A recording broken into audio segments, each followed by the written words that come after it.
Family, who understands? I crossed over to Teyvat and became Uchiha Bido, only to be mocked by the crab god right from the start. The next moment, I activated Susanoo and slapped it into a seafood feast. Let me tell you, this is absolutely ridiculous. Just a second ago, that self-proclaimed god crab was flaunting its power and turning the whole village into ruins, and the next second, it saw a strange purple mist suddenly rising from the ruins. The mist grew thicker, and then, with a whoosh, a gigantic purple skeleton frame shot up from the ground. Goodness, just one ribcage covered half the village.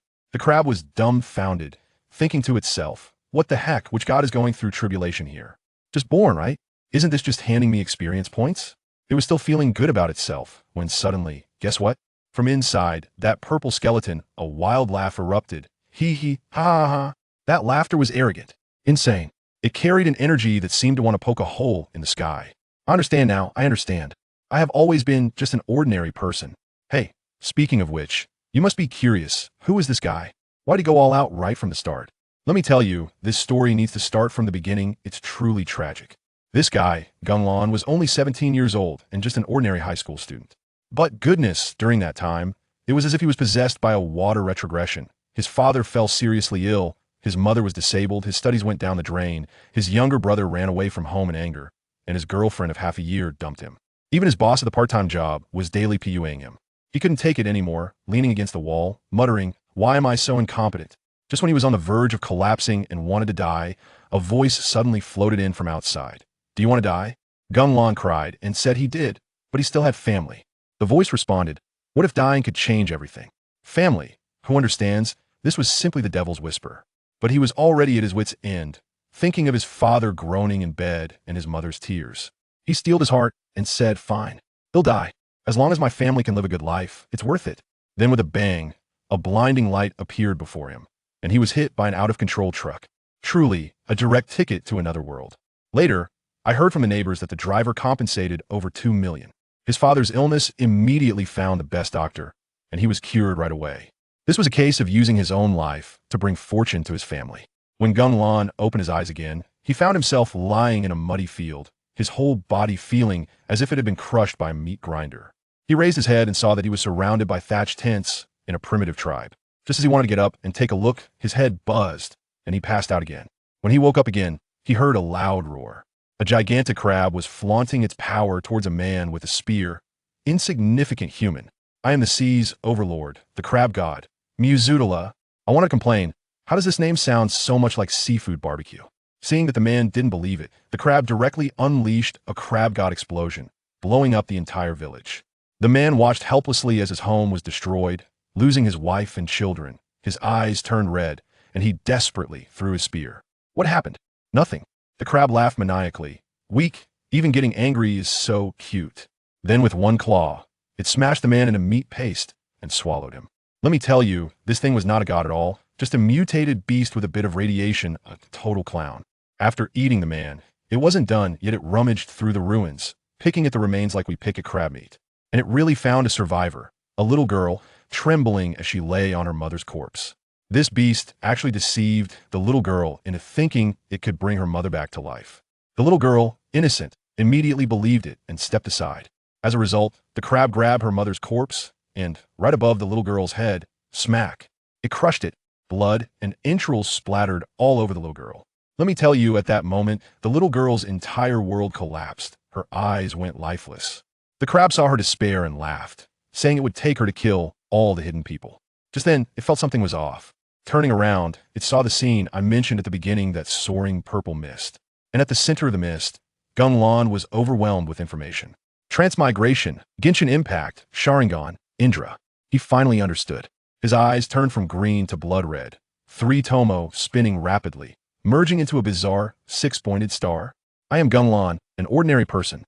He laughed maniacally, looking at the approaching crab. The next second, that purple skeleton-framed Duong grew a giant arm, striking with the force of thunder, slapping it away. The crab was still thinking, this thing took forever to grow a rib. How can it strike so fast? That's not legal. And then it was gone. Along with the poor little girl in its claws, it was directly turned into dust. My buddy wasn't done yet. Susanoo continued to evolve, growing flesh and armor, eventually transforming into a 300-meter-tall Tengu form. The size and oppressive aura were just insane. But just as he looked cool for 3 seconds, he suddenly felt his eyes were a bit dry. So he retracted the giant form, prioritizing eye care, starting with myself. He stood there thinking, am I in the era of the God War now? What level is my strength? His blood-red, eternal, Mangeki Sharingan turned back into a gem-like green. He looked at the mess around him and thought that the big seafood was too weak, definitely a fake. Sensing around, he found no one was left, so he just went ahead. Let me tell you, his new body was ridiculously strong. Chakra was flowing like water, and he ran with blue light effects under his feet. While running, he digested his new abilities. Goodness, those eyes of his were simply a collection of cheat codes. Each eye held 5 skills. Strongest physical attack Amaterasu, Amaterasu plus Adjutsu. Strongest mental attack Tsukuyumi, Bug level space ability Kamui, and a time stop he invented called Tian Chongli. With this configuration, I can only say he was far ahead. As he ran, he spotted a big guy from afar. A massive gray alligator over 100 meters tall was cradling a larger stone like a mother would her child. Geng Lan quietly approached and directly asked, "Are you the twin gods?" The big alligator was startled, looking down to see a tiny human, even more confused. "I'm exuding godly energy. How did you get here?" Geng Lan said nothing, and with his scarlet Sharingan activated, a dark and violent aura exploded instantly. The big alligator was immediately subdued, trembling all over, but its next reaction left my buddy baffled. It actually smiled and extended its hand. "Oh, so it's another god. Why didn't you say so? I am the god of granite, Daiwujo. Nice to meet you." Geng Lan was stunned, thinking something was off. According to the Uchiha script, shouldn't you grab your brother that stone and shout, "Don't underestimate the bond between me and my brother," and then fight me to the death? Why are you so friendly? The flute player opened his mouth and said, "Brother, don't be surprised. I am what you humans call a slacker." It turned out this guy had lived for too long and had seen through it all. He had directly entered the slacking mode, just eating and waiting to die every day. At that moment, I thought, wow, how did this demon god already roll into a retirement version? Geng Lan chatted with this slacker and roughly understood the current situation in Liyue. Demons were dancing wildly, fighting every day, and there was a fierce one in the east named Morix. He had 2 choices in front of him, either to go and rely on Morix, clinging to the Rock King's thigh for a stable life, or to start his own faction and eventually confront Morix. But who was he? He was Uchiha, the powerful and proud Uchiha. He chose to break through this world. The scarlet kaleidoscope appeared again. He stood there, grinning maniacally. Meanwhile, the flute player was still scratching his head, continuing to caress his stone brother. After bidding farewell to the slacker, Geng Lan found an open space. His gaze sharpened as he fixed on a floating island on the distant horizon. That's right, it was the home of the Arbiter of Heaven. An extremely bold idea popped into his head. The Sharingan activated, and the purple Susanoo appeared once more. Skeleton, flesh, armor. Evolving step by step, ultimately, 1,000-meter-tall complete Susanoo stood majestically on the ground. That thing stood silently, with a giant sword at its waist and a pair of wings that could block out the sun. Just looking at it was despair-inducing. As the wings spread, the entire Liyue was plunged into darkness. The Susanoo shot up into the sky, and the gale it generated uprooted the trees below. It flew all the way to the sky above Fontaine, and then stopped in front of that floating island-the-sky island. The Susanoo opened its hands, and a giant bow appeared. Drawing the bow and stringing it, a massive feathered arrow formed from Amaterasu's black flames and blue lightning surged forth, carrying a momentum that could destroy the world. In that instant, a large area of black-red squares appeared out of nowhere in front of the sky island, forming a wall that forcefully blocked the arrow. The 2 forces stalemated for a few seconds before the arrow exploded. Black flames and lightning instantly engulfed the sky. As the brilliance faded, Geng Lan was just about to see the results of the battle. Suddenly, everything spun around, and when I opened my eyes again, I found myself inexplicably transported to another high altitude, with the sky island nowhere in sight. In the distance, the white-haired goddess looked at her dim arm, waved her hand, and both she and the island vanished without a trace. Well, that was something. A blast that scared the heavens away, although I was lost too.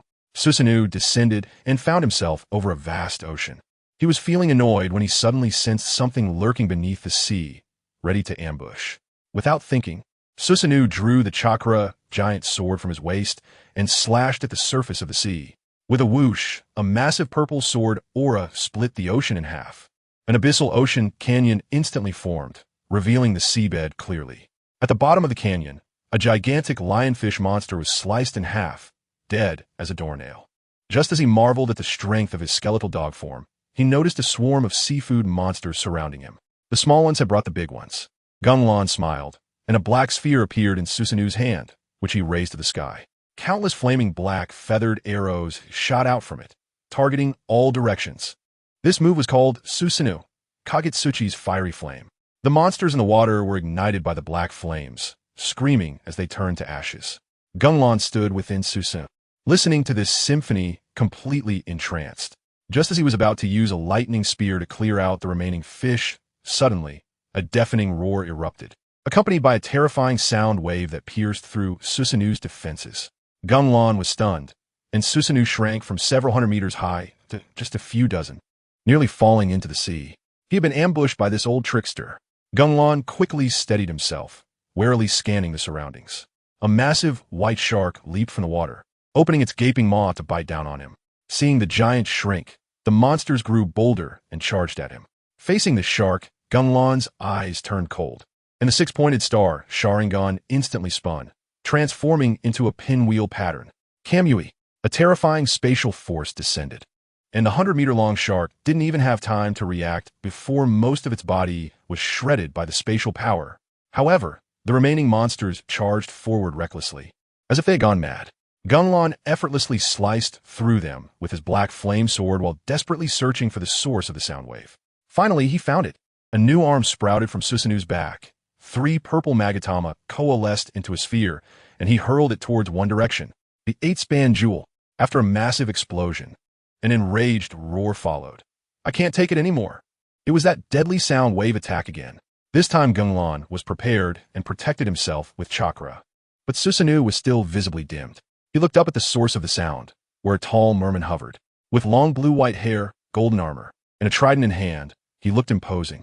However, half of his body was blown off, bleeding purple blood, and although he was rapidly recovering, he looked quite disheveled. He glared at Gunlan, veins bulging, and shouted, "I'm the sea's demon god, Fugaro.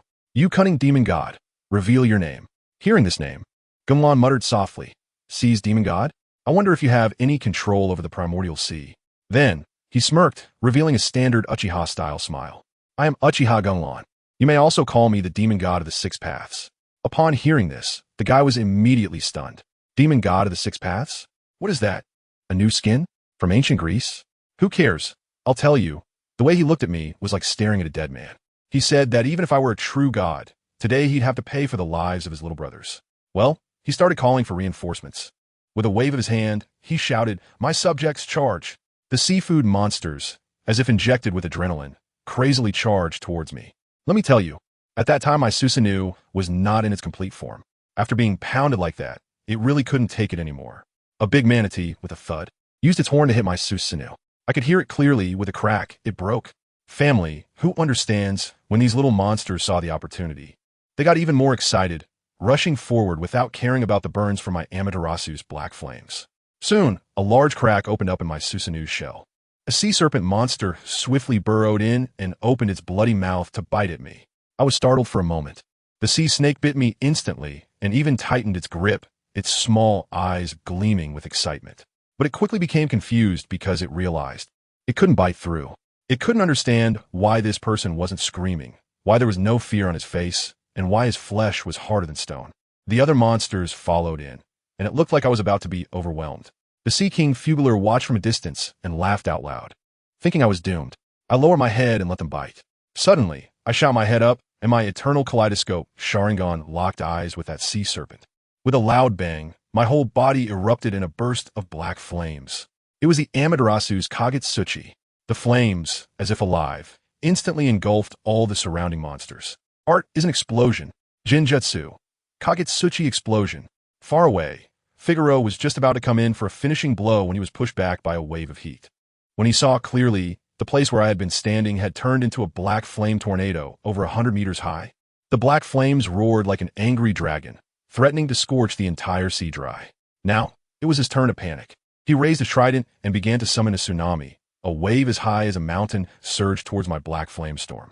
Water can extinguish fire? Let me tell you, today physics does not exist. His tsunamis came in wave after wave, but what was the result?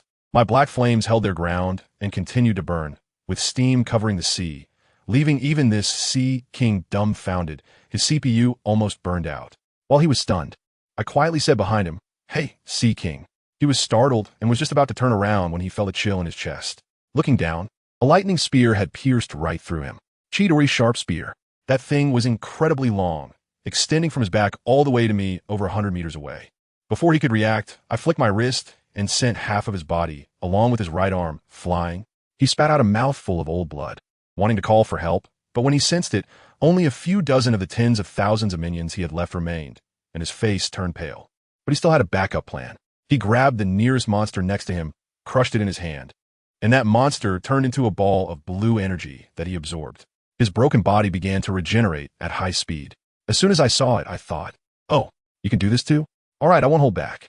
I put my hands together and spat out 3 balls of fire towards the sky, transforming them into 3 dragon heads. He thought it was an attack and deliberately used seawater to disperse the dragon heads. Then, he slowly floated up into the sky and began his performance.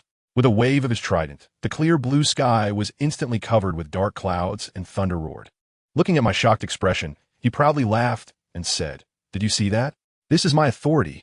On the sea, I am a law." I looked at his mysteriously confident expression and couldn't hold back, bursting into laughter, like Sasuke's crazy laugh. Ha ha ha. He got angry right away. "What are you laughing at?"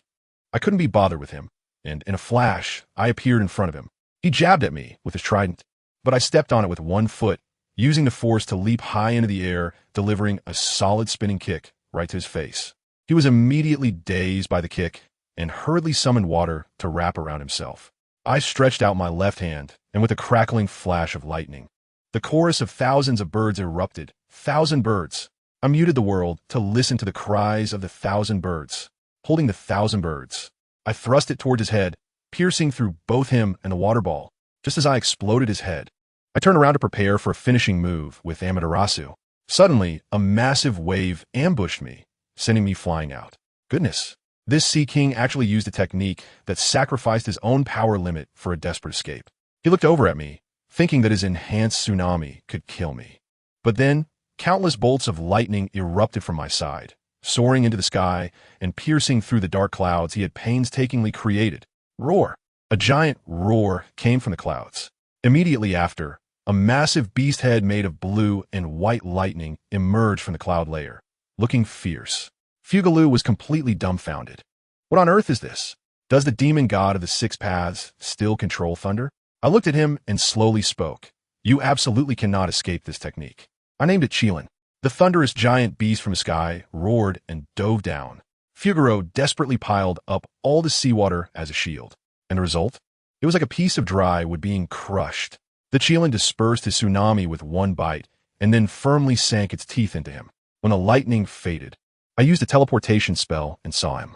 He was left with only the upper part of his chest, his hair resembling seaweed, looking as disheveled as could be. He was quite bold, looking at me with genuine admiration. "You are really strong." Then he began to reflect on his life, saying that he had never been defeated and that dying by my hand was not a loss, asking me to kill him. The most absurd part came when he finally said, "By the way, after I die, a new demon god will be born. Can you take good care of her?" I was speechless at the time. Who understands, family? I was just giving you a way out, and you actually jumped on it? Are you here to entrust me with your dying wish like in the White Emperor City? Do I even know you that well? I quickly added another layer of Amaterasu, burning him clearly. The moment he died, the entire ocean erupted. A massive tornado connected heaven and earth like the apocalypse. I casually cast another Amaterasu, dyeing that water tornado black and purple, then unleashed my divine might, disappearing from the spot. The next second, I found myself in Liyue, the territory of the granite god. Dihua. This guy looked worse than the last time I saw him, with cracks all over his stone head and a piece of his tail broken off. I thought he had gotten into a fight, but he told me it was caused by him playing with his stone egg brother. Good grief, you call that playing? You feed a dead egg with your elemental power every day? I inquired about some information, and Morix is currently subduing the Yikshaws in the northwest. That Sea King, Fugalo, whom I took down, turned out to be just a whale monster that Morix drove overseas, who sealed himself as a god. Just as we were chatting, the blue light that I had missed before flew over and dove straight into Dihaya's brother's egg. I quickly kicked Diwudwa. "Your brother is going to be possessed." The giant egg emitted a strong light, and when the brightness faded, the egg was gone, replaced by a particularly beautiful little white dragon, with blue dragon mane and rosy little horns. I looked at Diwudwa's rugged stone face, then at the little dragon, and I was completely baffled. Seriously? The genetic difference is too big. It's like Jifuteru and Xiaomei. The little dragon opened its eyes, and, seeing us, suddenly pounced towards me. As I was contemplating whether to use Tsukuyumi or Amaterasu, a small bell on its neck suddenly rang. Hearing that sound made my hair stand on end. Damn it. It was that Sea King's conquering sea demon sound again.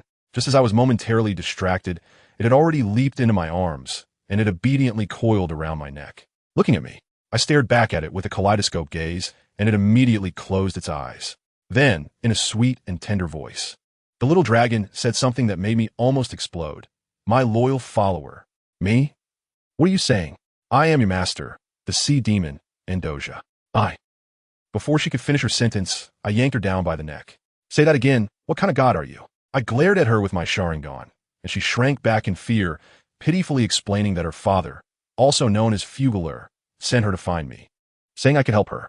She heard someone mention the word dependent on the way and thought I was the dependent her father found for her. What kind of logic is that? Your father is the one I killed. Do you expect your father's enemy to protect you? I directly threw her out. Who knew she immediately pounced back, tightly hugging my thigh, crying and begging me to keep her, saying she could do anything, and if it really didn't work, she could even let me touch her horns. I was really annoyed at the time, but after thinking about it, having a demon god's power by my side didn't seem like a bad deal. So I cleared my throat and said to her, I can take you in, but I've placed a curse on you. If you misbehave, you'll die. She shouted angrily, you're bad. After dealing with this little tale, I said goodbye to Diwudwa and prepared to head north with her. I told her, ahead is the territory of the Shadow Demon God. There will probably be tough battles. Find a place to hide, and don't count on me. But the little dragon didn't listen at all. She pointed at a fruit grove and shouted, my dear follower, I'm hungry. Let's go pick some fruit. You're the follower. You probably don't even know who the main character is. I yelled, I want to eat.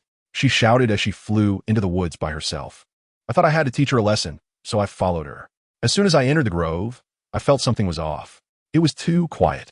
Just a moment ago, I had seen the little dragon's tail, but in the blink of an eye, she was gone. I used my Sharingan to scan the area, and within 100 miles, even her elemental response had disappeared. Interesting, could it be an illusion? Using illusions in front of me? Fine. Since you got lost on your own, you can't blame me. I turned around, ready to retrace my steps, stepping on familiar stones and looking at familiar trees. But let me tell you, strange things started to happen. Just as I was heading back, suddenly, there was a crack under my feet. Good heavens, this familiar formula, this familiar smell. My mind buzzed. Hadn't I just stepped on a branch that looked exactly like this one when I came here? I felt a chill. Something wasn't right. I was clearly walking straight back, not even turning a corner. How could I still be going in circles? People, who understands? In my mind, a scene suddenly flashed by, the one with that guy in the dragon's cave, where Izanami was stuck in an endless loop in the same scene. At that moment, I realized I had fallen into a trap. I was pulled into an illusion that even my kaleidoscope Sharingan couldn't detect. My opponent must be no ordinary foe. All right then, since you've thrown down the gauntlet, I'll play along.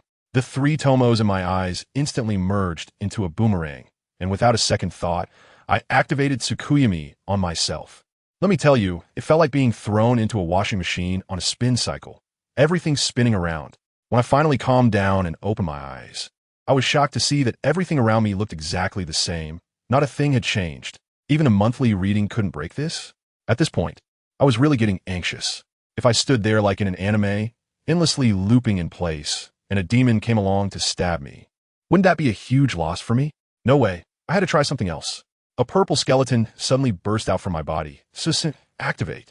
Although I didn't know if it would work, at least I felt a sense of security, right? I threw a punch at a nearby big tree, and with a loud bang, the whole tree shattered in the middle. In that moment, as the tree broke, I could clearly see through my kaleidoscope that the chakra, or rather a kind of energy, inside the tree instantly expanded, filling the remnants of the whole tree. But that was it. I still had no clue. I got really angry at that moment. I didn't care anymore. I just flipped the table. I quickly formed hand signs, took a deep breath, and unleashed. Fire style, great fire, annihilation. I tell you, that scene, a huge tongue of fire spewed out from my mouth, instantly turning into a sea of flames that devoured the entire forest with overwhelming force. The whole world was filled with the sound of flames exploding. I stepped back a few paces in my Susanoo skeleton, intently watching the changes in the sea of fire. Sure enough, I saw it. After the trees were burned to ashes, a barely noticeable layer of pink mist would rise from the ground. As soon as that mist appeared, new trees and flowers would spring up in an instant, only to be burned away by my sea of fire again, creating an infinite loop. Goodness, is this some kind of cyber restoration game? The main feature is resurrecting on the spot, right? I found a root of the problem. I dashed back the way I came, moving so fast that only a shadow remained. Finally, I saw it. At the edge of the forest, there was a clear boundary line, filled with wildly pulsating pink elemental energy. So that's it. This isn't some advanced illusion. It's just an independently created space that was copied and pasted. Just as I was about to leave, it crazily duplicated the scene behind me, trapping me inside. Damn. After all this time, it was just this little trick making me waste so much chakra. I directly brought the chakra to its peak, and the massive half-body Susanoo rose from the ground. I knocked an arrow engulfed in Amaterasu's black flames onto my bow, aiming at the spot with the most concentrated pink energy. With a whoosh, the arrow shot through the air, followed by a cataclysmic explosion. The purple and black energy spheres instantly spread out, shattering the entire illusion space. As the illusion broke, the true form of the forest was revealed. I grasped a trace of the residual pink energy and began to trace its source with my Sharingan. I tell you, just as I broke through this cursed place, deep in the forest, on a giant tree adorned with vibrant colors, a pair of light purple eyes were filled with terror. The illusion in the south has been shattered? A trembling voice, indistinguishable in gender, said, "No, I have to find Doppela." As soon as the words left its mouth, a pink eagle head popped out from the tree, paired with a green beak, looking somewhat comical. Its entire body was pink, adorned with colorful glowing lines, quite flashy. When it spread its wings, there were even black eyes growing underneath, lacking eyeballs, making it look quite eerie. This demon god, named Akka, like a startled bird, flapped its wings and flew away. On the other side, I was piloting the Susanoo skeleton, fiercely chasing after the pink energy's aura. The surrounding remnants of the illusion were all cut down one by my Susanoo's great sword. Along the way, a golden tiger jumped out, trying to ambush me, but I couldn't be bothered to even lift my eyelids. Susanoo's arm was as fast as lightning, and with a swift slash, the tiger was reduced to scattered dust. That tiger probably thought until its last breath, I really was not being watched, huh? The flashy big bird was frantically flying in the sky, and wherever it passed, the illusion began to collapse like a poor signal. One moment, it was a rainforest, and the next it was a desert. I quickly understood that this guy's skill had a range limit, and it seemed to have no rear-view mirror, only managing the illusion in front of it. Soon, it flew to a pitch-black, desolate land. In this place, the sky was black, the earth was black, and what grew on the ground wasn't grass but blue ghost flames. Everywhere, there were faceless, featureless black monsters covered in spikes wandering about. It flew to a dilapidated, dark castle, cleared its throat, and shouted like a child calling for friends downstairs. "Doppela, come out to play." After shouting, it didn't care whether the other party agreed or not, and just burrowed inside. The castle was eerie and gloomy. It turned left and right, finally finding a room. In the middle of the room lay a completely black leopard with blue flames for a mane. This was Doppela. A small human girl was sleeping on him, hugging him tightly and sleeping soundly. "Oh, this human girl is still here with you?" Akuta asked in surprise. Doppela, the black leopard, looked displeased. "What do you want?" "Oh, don't be so fierce. It's just that I took a bit of your territory. Who are we to each other? On serious matters, Ami is sleeping." Akuta interrupted. Noticing Doppela's doting demeanor, my illusion in the south was forcibly shattered.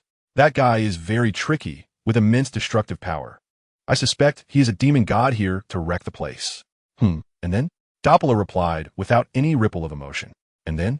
Then he is about to come after me and take me down, to pluck my feathers for a duster. And then? No, if I die, you're next. He won't be my opponent. My brother. Did Morix beat you up, and now you're stuck in a gentle paradise? That guy can easily obliterate the illusion I carefully set up. If he comes after us, we're both done for. No worries, I will run away. Damn it. Brother, I'm scared. As Akuta said this, he was about to embrace him. Doppela's expression changed, carefully placing the little girl down, standing up, and a terrifying aura burst forth. "You want me to cooperate with you?" "Yes. With you and your legion. We could take him down." "I agree, not for you, but for myself and for her." Doppela glanced at the sleeping girl and then left the castle with Akuta. "Tell me about his information." "He is a handsome human guy over 8 meters tall. I'm asking about his combat power." Oh, he can use fire and lightning. And he can summon a giant purple giant. That giant's bow and arrow are incredibly powerful. By the way, the most crucial thing is that his abilities seem to be activated by his eyes. Oh, is that so? Doppela, running, suddenly started to laugh. I feel that it's getting closer and closer, and a great battle is inevitable. To be honest, I'm a bit excited.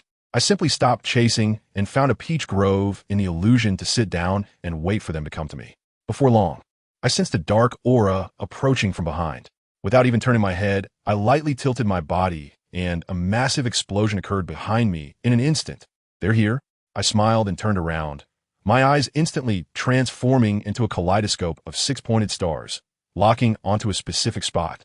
And the black flames of Amaterasu surged forward. A pitch-black leopard stepped out gracefully, unaffected by my Amaterasu black flames. Hello, distant guest. This guy was quite polite, but I wasn't buying it. You're not the one doing the illusions, are you? It's my friend. I apologize on his behalf. Let's talk. Help me find my friend, and I'll leave. My friend is that silly little blue dragon. Doppera exchanged glances with the hidden Akata, who quickly processed this information. As if a light bulb had gone off in his head and transmitted to Doppera, I threw her into the river of true knowledge. Upon hearing this, Doppera's face changed. That place either turns you into a doctor or an idiot. If his silly friend went in, wouldn't she directly turn into a complete vegetable? He looked at my dangerous eyes, cold sweat dripping down. So, where's my friend? I glared at him, my tone unfriendly. Oh well. Doppera stammered for a long time before suddenly erupting. A large cloud of black mist rushed towards me, likely thinking, what the hell am I being polite for? The advantage is mine if we both attack him. That's more like it. I formed a hand seal with one hand, and a fire dragon erupted, directly burning through his black mist and pushing it back towards him. He lightly jumped aside to dodge. At that moment, my gaze sharpened, lightning flashed in my hand, accompanied by the shrill cries of 1,000 birds, and I struck with a knife hand towards the empty space beside me. The black leopard's figure instantly revealed itself, and he was startled, not expecting me to predict his position. But he didn't dodge or evade, staring directly into my eyes. Now's the time. The kaleidoscope pattern in my eyes instantly switched, and I unleashed a Tsukuyami. Doppera suddenly felt himself pulled into a blood-red space, bound by countless chains, with Amaterasu's flames burning on him for a full 72 hours. When he returned to reality, it was just a moment later, but he was already exhausted, gasping for breath. And for the first time, his eyes were filled with fear as he looked at me.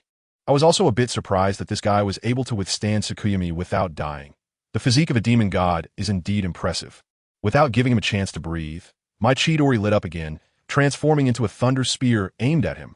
But strangely, the attack went right through him without even making contact. Good heavens, is a divine power phasing? Can I encounter a space-type demon god in this corner? I immediately used my own divine power to teleport in front of him, reaching out to try to pull him out of his phasing state. But once again, I passed right through him. My Yang Jian's grasp couldn't catch him.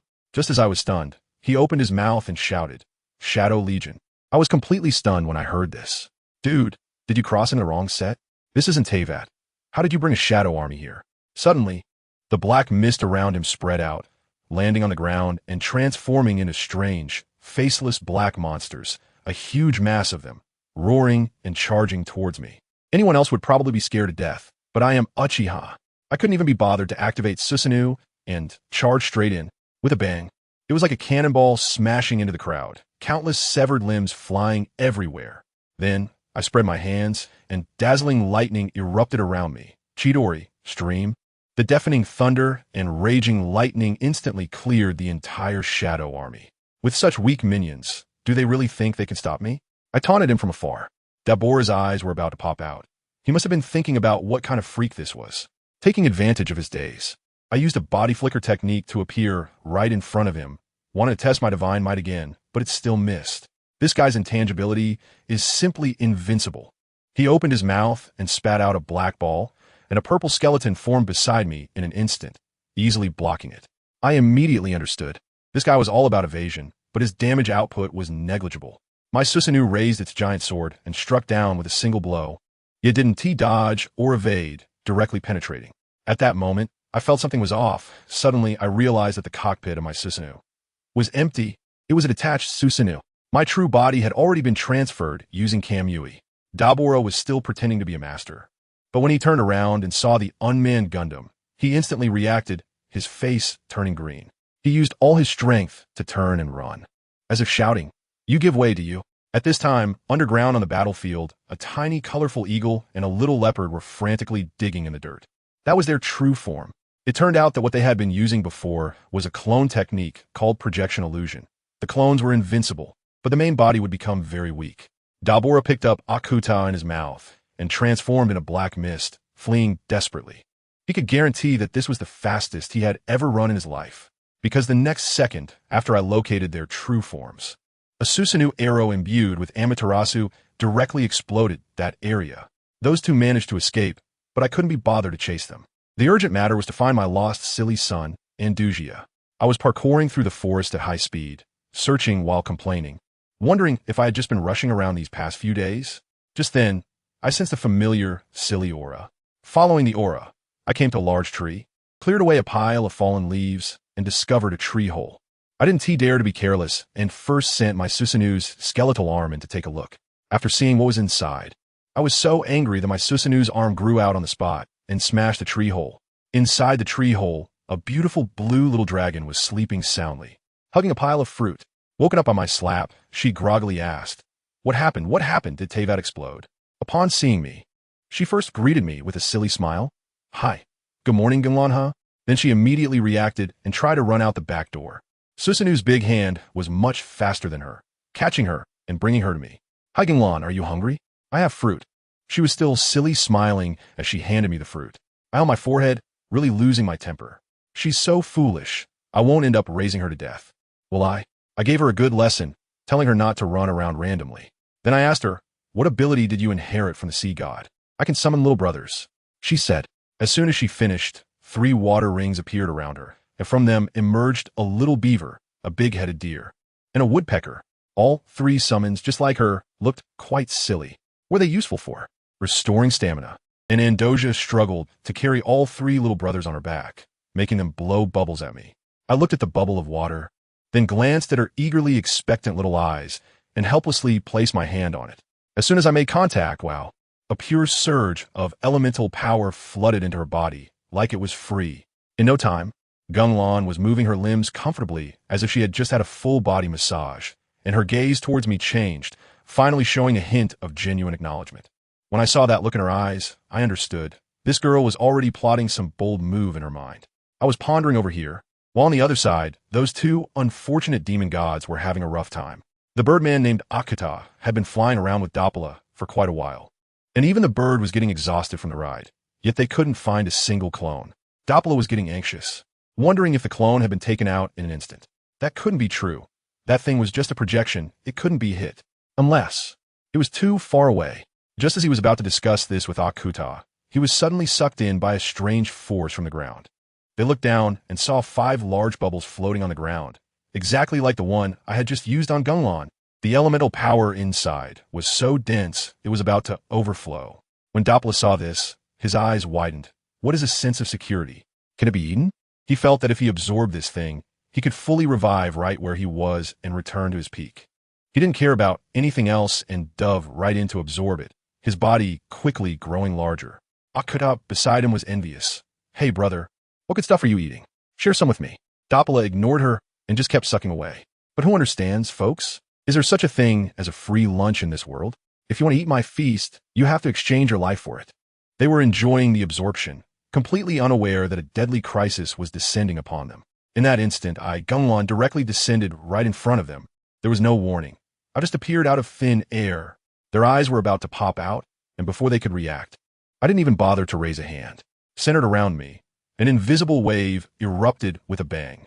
In an instant, the entire world went black and white. The wind stopped, the clouds froze, and the raging elemental power inside them was suddenly paused, as if someone had hit the pause button. Time was stopped by me. Heaven remained still. I whispered these 3 words, and the kaleidoscope Sharingan in my eyes instantly transformed into that eerie triangular shape. Let me tell you, my ocular technique, ISNT, just about speed that makes time seem to stop. It truly presses the pause button on the time of this space. Do you understand what a real dimensionality reduction strike means? I looked at the two colossal beings pinned in place and smiled. I stretched out my hands, activated my divine power, and swoosh. I packed these two big guys and threw them directly into my divine space. This power is truly delightful. Little kitties, welcome to my dungeon. Time hasn't stopped yet in the divine space. I changed my vision and directly transformed it into a six-pointed star kaleidoscope, with the pitch-black Amaterasu flames burning for me.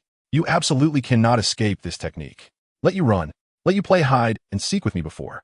The sound of clock gears echoed, and time resumed flowing. 7 seconds, just 7 seconds had passed. The worldview of those two demon gods completely collapsed. The burning sensation that pierced their souls made them instantly let out a horrifying scream. What the hell is this? Weren't we just outside?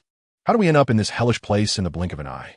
And this black fire, how is it exactly the same as the illusion before? No, Doppelo was about to go insane. This flame was too terrifying. If he didn't think of a way, this dignified demon god would be burned to ashes alive. The other one, a bird named Akka, was in worse shape. Its splendid feathers were all burned, charred and curled. I tell you, if it burns a little longer, it will directly become a practice dummy for 2.5 years. Oh, what are you doing just then? Doppelo was hit with a flashback. He remembered that he was once the king of the wasteland, remembered being defeated by the rock god Morix, and then remembered a little girl named Ami who gave him hope. And then the classic plot came. Folks, a memory flashback equals a power-up. The king of the wasteland. He roared. The black mist transformed into light, and with a loud boom, he directly transformed from a beast into a majestic humanoid figure clad in pitch-black armor. Endless power surged forth. As soon as I saw it, I laughed. Wow, are they treating me as the villain? If they can't win, they go all out? All right, I love overtime. Looking at his desperate expression, I just smiled. No problem. I will make you realize the gap between us. He started to pull out his weapon, and with a swing of his arm, a pitch-black long knife flew out of thin air. I turned around and saw that I was empty-handed, without even a decent weapon. It seems I need to go get something like the Kusanagi sword to play with. I was just thinking about it when he charged at my face with a knife. The tip of the knife was less than the distance of 2 sunset fruits from my face. Did he think he had succeeded? No. A word popped out of my mouth, and in an instant I vanished. A flash of blue light suddenly appeared. Dola swung his blade, but struck nothing. Everyone was stunned. How could he still teleport in this space?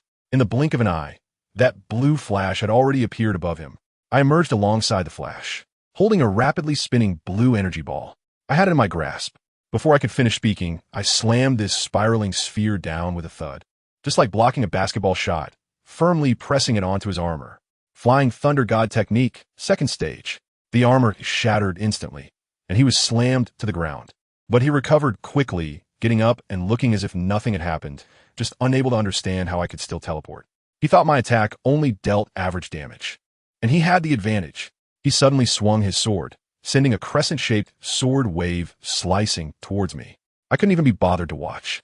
The giant purple arm of Susanoo stretched out like swatting a fly, effortlessly dispersing his sword energy with a single slap. Immediately after, I dodged and appeared at his right side, the Chidori in my hand crackling as I thrust it towards his head. He reacted quickly, grabbing my wrist, but he forgot that I wasn't fighting alone. The moment he grabbed me, Susanoo's massive, deep purple iron fist came crashing down, sending him staggering back several steps.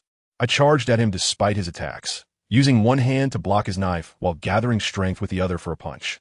I slammed it fiercely onto his seemingly indestructible helmet. With a crack, the helmet shattered, creating a large hole. And guess what? Beneath the helmet was a pitch-black head, resembling a mannequin. Damn, I'm starting to lose it, folks. Doppera seemed completely enraged, and the elemental power erupted again. But his power was simply not enough in front of me. Your thoughts are too naive. I stopped pretending, and my deep purple chakra erupted violently, larger and more ferocious than his black mist. Complete form. The Itengu, Susanoo, rose up. Doppera was directly blown away by this momentum, his face filled with disbelief. He got up from the ground, lost in thought. How is this possible? I've powered up, so why can't I win? He shouted at me hysterically. Who the hell are you? I stood in Susanoo, just smiling and waving my hand, just a passing Uchiha. As soon as I finished speaking, the purple chakra giant sword of Susanoo had already swung down towards him. He quickly moved to dodge the attack and shot out a few black spheres, but they hit Susanoo's armor, leaving not even a mark. What exactly has your evolution enhanced? Why are you still so weak? His taunts directly broke his defenses. and his mind started racing with thoughts of that girl named Ami. It seemed like he had made some kind of resolution, whispering an apology, and then the overwhelming elemental force erupted once again. Goodness, this explosive transformation was happening as if it were free, so frequent. In the black elemental storm, Mabolo once again completed his evolution. But this time, he didn't become stronger. Instead, he transformed into a frighteningly thin black creature. Skin stretched over bones, entirely pitch black. Looking just like a failed AI art piece, emphasizing the abstract. He opened his mouth, but couldn't make a sound, his eyes hollow and frenzied. Has he already sold his soul?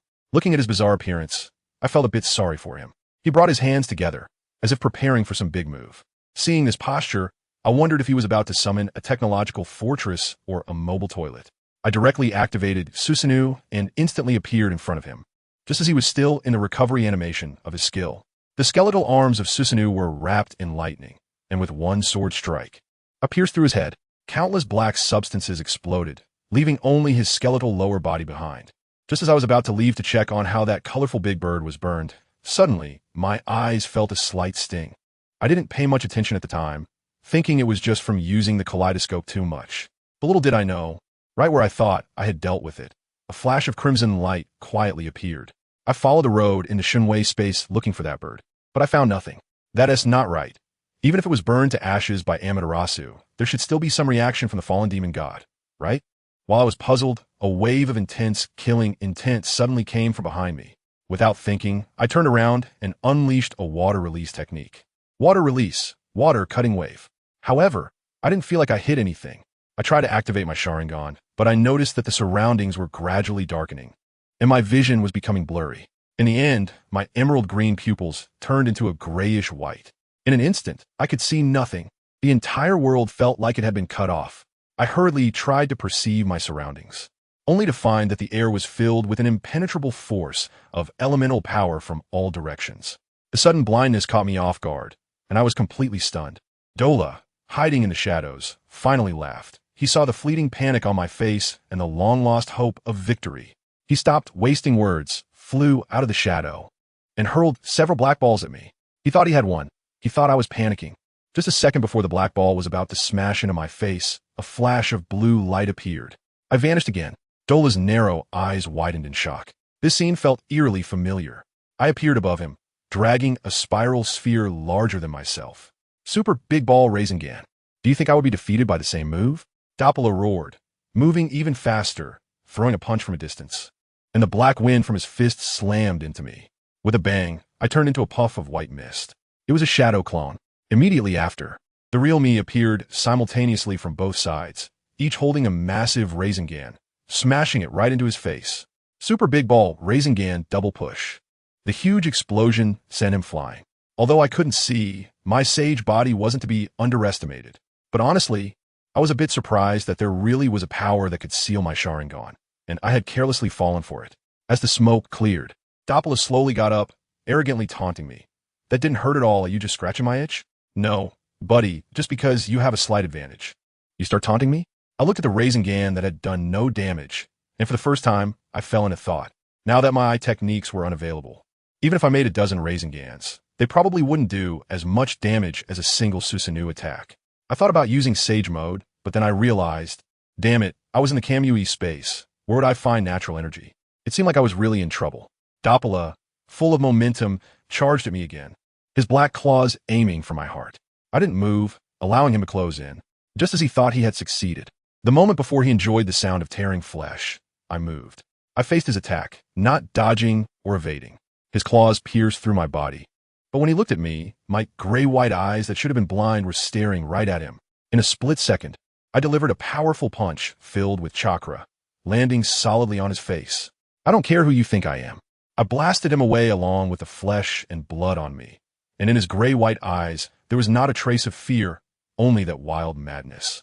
Doppler got up, looking at me, who should have lost my strength and been terrified, but I was still full of fighting spirit. He himself was trembling a bit. Who on earth is this guy? Doppler shook his head, scolding himself for being unworthy. This guy's strongest eye's gone. Why should I be scared?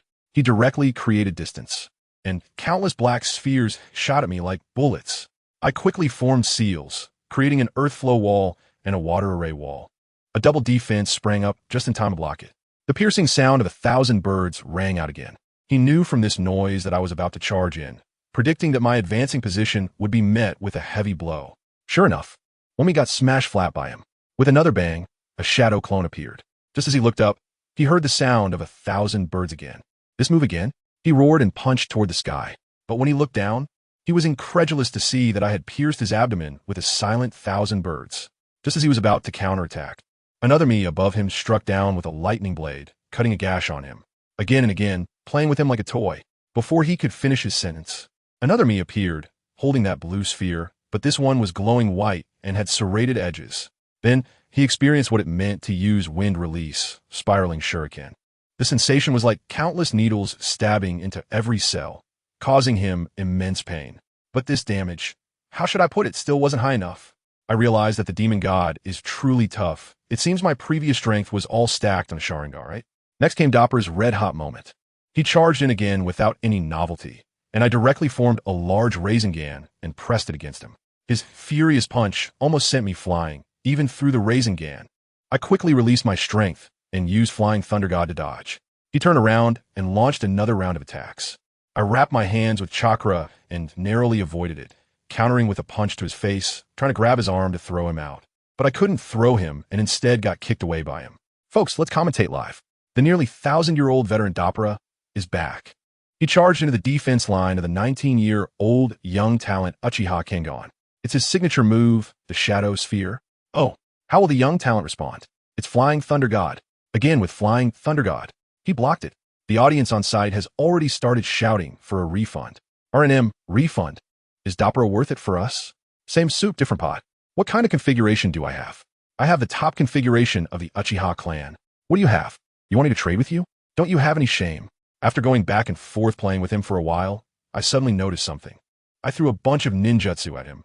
My fire release. Great Fireball was easily dispersed with a slap, but when the Fire Dragon Flame bullet hit him, he clearly paused for a moment.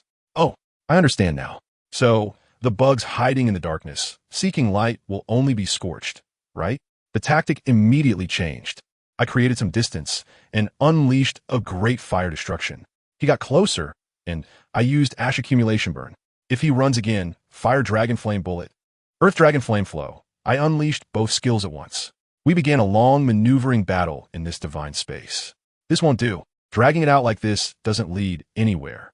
I looked at the increasingly furious Doppler and felt like this thing was heating up to the point of almost exploding. If he had a Sharingan, it would definitely turn into a kaleidoscope. At that moment, I thought this won't do. If I keep scraping, my hands will get calluses. I need to come up with a way to lock him up in the little black room permanently. I got it. Even though my Sharingan is sealed and I can't close the Kamui space, I can still use my Flying Thunder God. I'll just teleport out and leave him locked in the Kamui space, aging there for eternity. I can figure out how to unseal my eyes later. I'm such a genius. Without hesitation, I dodged his ancestral black ball attack, and with a flash of blue light, I activated the Flying Thunder God.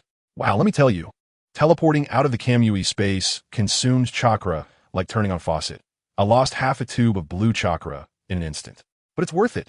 I stepped onto the soft ground of Teyvat and felt the entire world become welcoming. The urgent task now is to heal my eyes. As I was pondering, I suddenly felt something was off. It seemed like something came out with me. My mind buzzed, and a wildly absurd guess popped up. I quickly executed 1,000 birds technique with countless bolts of lightning wrapping around me, giving myself a shock treatment. The little dragon Andoja beside me looked dumbfounded, probably wondering if I had some special quirks. And guess what? Just as I was shocking myself, a tiny black thing smaller than a microorganism plopped off me and jumped onto a little woodpecker summoned by Andoja. In the next second, the bird burst with a pop, like a water bubble, and then an endless stream of black mist poured out, instantly transforming back into the skeleton frame of Doppler. Does anyone understand? I locked him in a small dark room, and he left me a mobile resurrection point. You can fly like the Raijin too, huh? Are you playing the Blood Rage game with me? Doppler was still grinning. Thanks to your carelessness. Carelessness, my foot. I was furious at the time, but I also realized that this wasn't the monotonous divine space anymore. I could use celestial techniques now. The little dragon Andoja was trembling in fear, but still had some loyalty and summoned 3 pets to help me. Doppler's eyes lit up at the sight, clearly excited by the sweet taste of victory, and pounced directly. That annoying afterimage again. He looked at me with disdain as I flashed past. But in the next second, before he could finish his sentence, he felt an immense force coming from behind. It was still the familiar spiral sphere, still the familiar pushing sensation, but this time, why was it so huge? I directly unleashed a, have you ever seen a Rasengan as big as sandpaper? Dabura was sent flying like a bowling pin hit by a dump truck, crashing down and plowing a several hundred-meter long rift in the ground. Although my eyes are currently blind, golden eyeshadow has already appeared at the corners of my eyes, looking incredibly cool. Andugia beside me was stunned, exclaiming 3 words, "What the hell?" After finally digging himself out of the dirt, Dabura cursed, "What kind of power is this?" I immediately followed up with, "That fire dragon was as big as a mountain." Coming down on him, he was dumbfounded. Just a few minutes ago, the little flames he could disperse with a slap were now able to clash with his black sphere.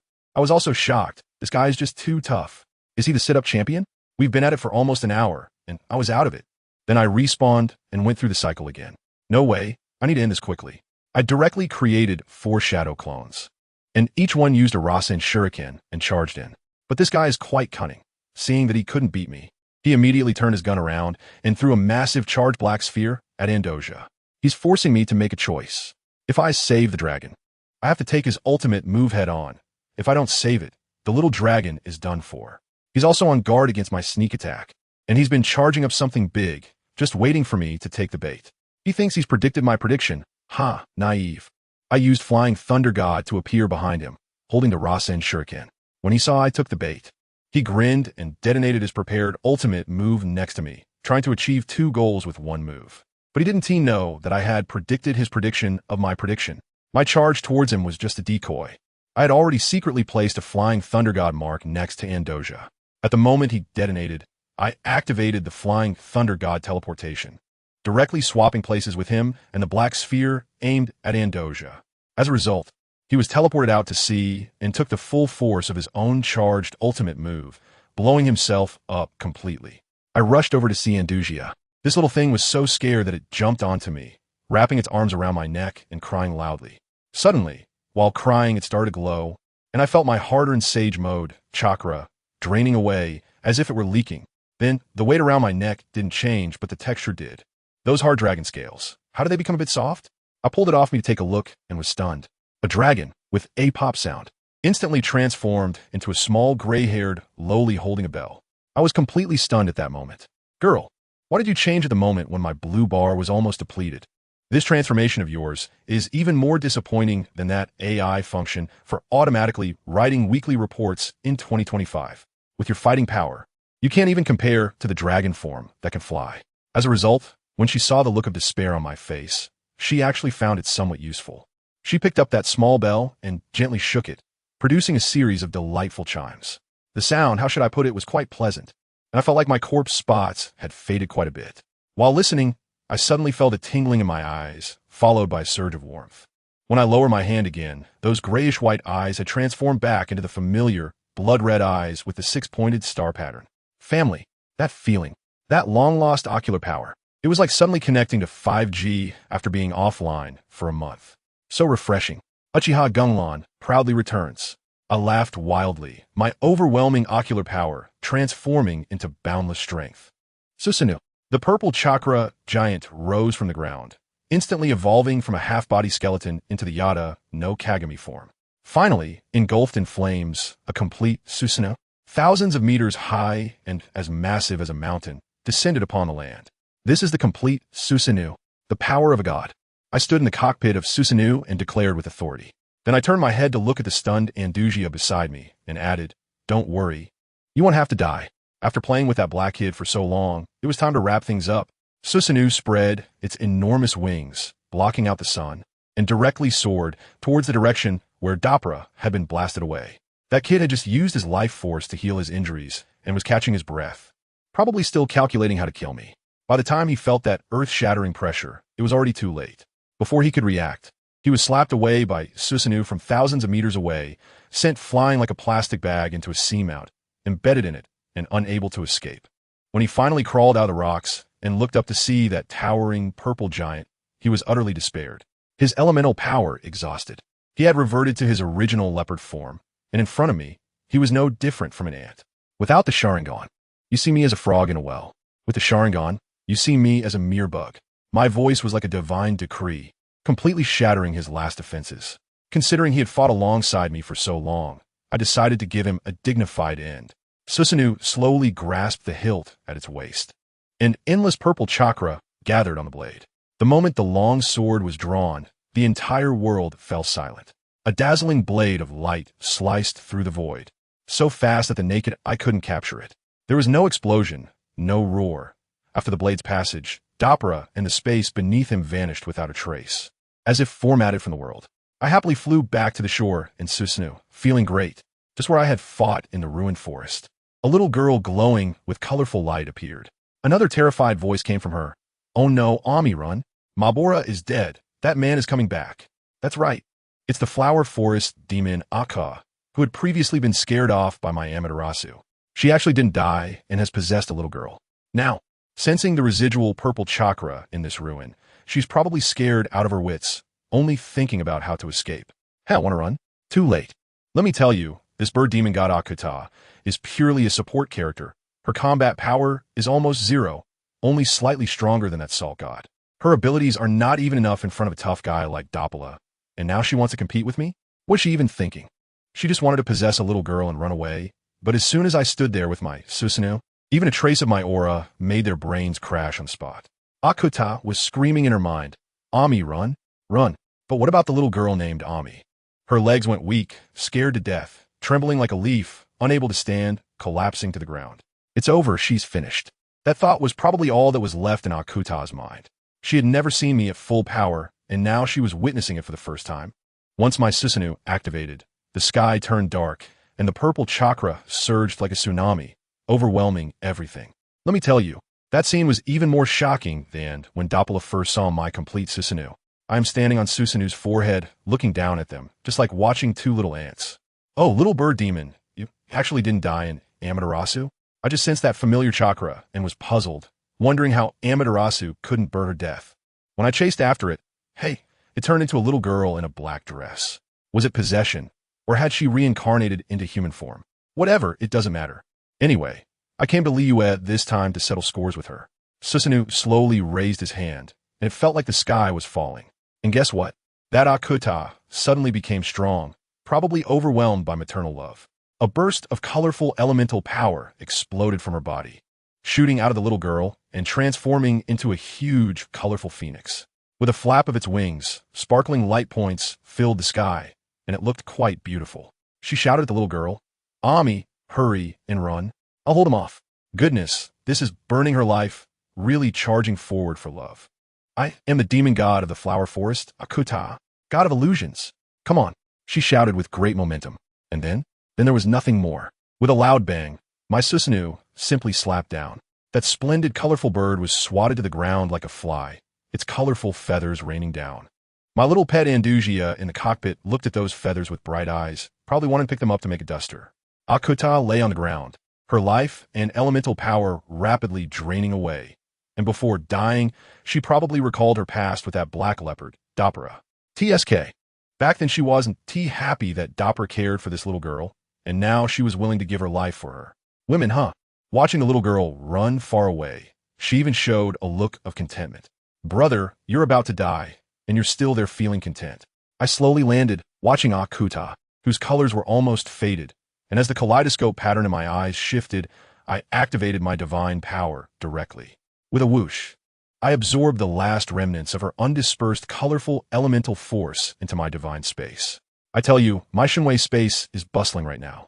Inside lies an enormous monster that looks like a rotting tray ant, with 9 closed eyes on its head and a bunch of peculiar protrusions on its back.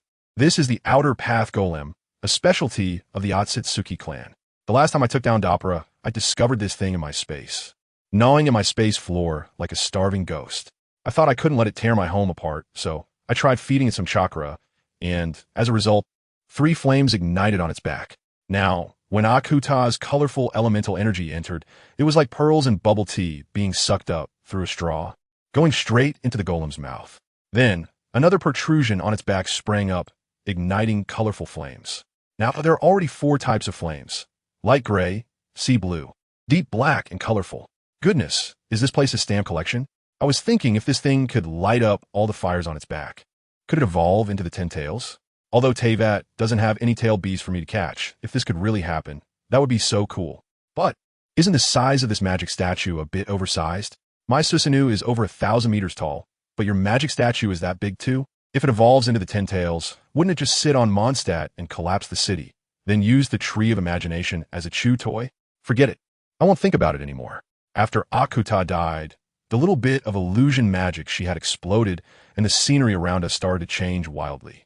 I was annoyed and gently clapped my hands, instantly bringing silence to the world. I looked in the direction where Ami had run off and thought, with her tragic background, shouldn't I help her out as a good person? Let's give her a Uchiha immersive hell experience package. In a flash, I teleported in front of Ami. The little girl, having lost her divine possession, turned back into that pitiful blind child, running clumsily, her legs all scraped up. Just as she tried to get up, she suddenly felt that familiar, suffocating aura. That's right, it was me again. She was so scared that her legs felt like they were filled with lead, unable to move. I ignored her and simply infused her with a warm chakra. She felt a tingling in her eyes, instinctively rubbed them, and when she opened her eyes again, hey, she could see. The world was no longer pitch black, but filled with colors. She was so excited that she almost fell again, and then she saw me. Staring at my handsome face and my beautiful red eyes, she was instantly dumbfounded. In the next second, I activated Tsukuyomi. The world spun, and when she regained consciousness, she found herself back in her childhood village. A burly man broke through the door, grabbed her, and dragged her out while cursing, "You little brat, dare to resist. If it weren't for the village chief's mercy, you would have been burned to death with your disaster of a mom and dad long ago." As soon as she heard about her parents, her eyes turned red, and she wanted to resist, but was met with a series of slaps. She was dragged in front of the village chief, who stared at her with a sinister gaze and called her the descendant of a sinner. Furious, she retorted, but was slapped to the ground by the chief, who ordered her to be taken away and sacrificed the next day. She was thrown into a small dark room, despairing and tearful. The next day, she was dressed in sacrificial clothing, stuffed into a coffin, and then thrown into the water. A water ghost appeared, grabbed her, and the immense power caused her great pain, and then the ghost's hand reached for her eyes. In excruciating pain and suffocation, she thought she was doomed. But when she woke up, she found herself lying on the warm fur of Dappara. Instinctively, she hugged the big black panther. Everything that followed was just as she remembered. Dappara clumsily took care of her, making her feel loved again. But the good times didn't last long. As she slept, she suddenly woke up to find herself in a spiritual state, able to see things now. And there she was, peacefully lying on Dappara, with a beautiful colorful bird next to her. It was Akuta, listening to their conversation about the southern forest and powerful men. She instantly understood that the panther and the bird's sister weren't going to play, but to their doom. She crazily followed them, and finally at the coast, she witnessed that desperate scene. I, holding the blue lightning, pierced through the body of Dappara. Leopard. In that moment, anger and hatred drowned everything.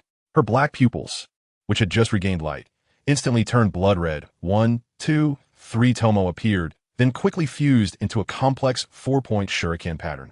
Kaleidoscope Sharingan, activate. Scarlet tears of blood flowed from her eyes. Why? Why take away everything from me? She cried out hysterically, her emotional value reaching its peak. Her blood-red eyes fixed on my position. A black and white sphere appeared out of nowhere, beginning to crazily attract everything around it. Boulders, trees. All were sucked in and ground to dust. Ground explosion star, youth version. Ignoring the excruciating pain in her eyes, she frantically activated her eye technique. The black sphere grew larger, almost ready to swallow the entire coast. When she finally stopped, exhausted and covering her blood-stained face, and looked again, I had long since disappeared. The entire coast resembling a cake that had been bitten into.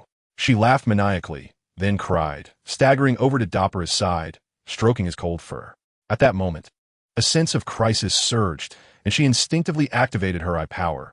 A black skeletal frame instantly enveloped her, the embryonic form of Susanoo. A crisp clapping sound echoed as I appeared behind her, releasing Tsukuyomi. She opened her eyes again, finding herself still on the path of escape. But this time, her eyes gathered an unprecedented power.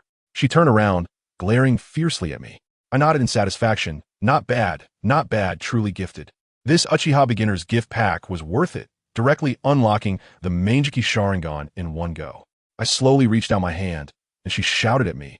"Who are you?" I didn't answer, just, how far can your eyes see? Tell me, where is that man? She thought I was in the know, directly activating the kaleidoscope and rushing over. That evil aura was quite impressive. I looked at her, feeling as if Itachi was looking at Sasuke when he was a child. I did nothing. My eyes simply transformed into the pattern of a six-pointed star, and an invisible pressure pinned her in place. Her kaleidoscope was like a baby trembling in front of my eternal kaleidoscope. She covered her eyes, and another line of blood tears flowed down. She understood. With just one glance, she had lost completely. I smiled gently, and my figure began to become ethereal. Come find me again when you have eyes like mine. As soon as I finished speaking, I returned to my original position with divine power, ready to look for Andusia. However, instead of finding a person, I sensed a powerful and unfamiliar elemental force. Wow, Andusia was actually over there. Is there a new boss to fight? I instantly got excited. After a few teleportations, I saw Andusia sitting obediently on a rock. Leaning against a tree was a handsome guy holding a sword. That guy had sharp features, and when he sensed my arrival, he opened a pair of azure eyes, his gaze sharp as a knife. What is your name, my lord? He asked. Uchiha Genlon. I replied without wasting words. State your purpose. He smiled and pointed to the coastline I had leveled. That area is your masterpiece, isn't it? I nodded. That's right. He stood up straight. Striking a pose, the sword demon, Sod, came to seek guidance. Oh, I was amused. The cold chakra burst forth in an instant, swirling towards him like a storm. This guy wasn't surprised, but rather excited, his face full of enthusiasm. All right, he's a battle maniac. He held his stance well, trying to make me take the first move. Well then, I won't hold back. In the midst of the storm, my figure flickered, blue and white lightning tore through the air, instantly hitting him in the face. He looked momentarily stunned, probably not having reacted yet. In that brief moment of distraction, I kicked him away, sending him crashing through a row of trees. He climbed up from the wreckage, looked at the injury on his arm, and instantly healed. He was shocked, probably wondering how my speed was faster than that of the wind demon. He didn't dare to be arrogant anymore. The long sword in his hand shone with bright light, and with a hum, several huge white light swords appeared out of thin air, spinning rapidly around him, granting Sword Guardian 4 directions calm stop. After reciting the name of the technique, he transformed into a streak of light and charged towards me. I stood arrogantly in place, watching him show off. I thought I had kicked you to death. It can't be that easy. Sad laughed loudly, waving his hand, and those huge white swords stabbed towards me. I didn't move at all, allowing the swords to pass through my body as if I were just a phantom. As the kaleidoscope pattern shifted, my gaze locked onto the top of his head. Sad's body stiffened, sensing the deadly danger, and hurriedly summoned more white giant swords to surround himself, forming a sword formation. Unfortunately, it was useless. I directly used divine might to create a hole in the sword formation before him, instantly appearing in front of him, with 1,000 birds wrapped in black Amaterasu flames, piercing straight towards his heart. Sad was taken aback, hurriedly crossing his sword to block. The sharp sound of metal scraping echoed. Although he managed to block it, he was pushed out of the sword formation by the immense force. I was in midair, quickly forming hand seals with one hand, and massive fireballs the size of wash basins came crashing down like they were free. Sad also reacted quickly, immediately forming a hand seal, and countless white sword lights shot out to meet my fireballs. Let me tell you, that scene was unbelievable. His pile of white sword light came rushing in like it was free, instantly piercing through all my fireballs. Then with a bang, the entire sky exploded into a burst of colorful fireworks, and the shockwave almost knocked me out of the sky. That guy was getting even more excited, wielding his sword like a fan, shouting something like flying sword style, 100 dragons feast, wild dance. Good grief, hundreds of sword chi charged at me like rabid dogs. I immediately used my divine might to become intangible, thinking I could slip through the rain of swords. But guess what? This thing had GPS navigation. Wherever I ran, it followed. Does anyone get it? This was ridiculous. There was no choice but to face it head on. My purple Susanoo stood up with a duong, its frame instantly clad in armor, protecting me tightly. As soon as I looked, wow, the sword energy was as dense as rain, blocking my vision completely. Susanoo directly formed a tuning sword in his hand and slashed in one direction, the black Amaterasu flames immediately cleaving a path. But that guy suddenly unleashed elemental power and changed into a new form. This won't do, so I quickly made hand seals. Bang, bang, bang. 3 shadow clones appeared. The 4 of us exchanged glances, and the kaleidoscopes in our eyes simultaneously transformed into dual divine might. Then each of us became ethereal, heading out to deal with the pesky sword energy. On my side, I closed my eyes and opened them again. Sage mode activated.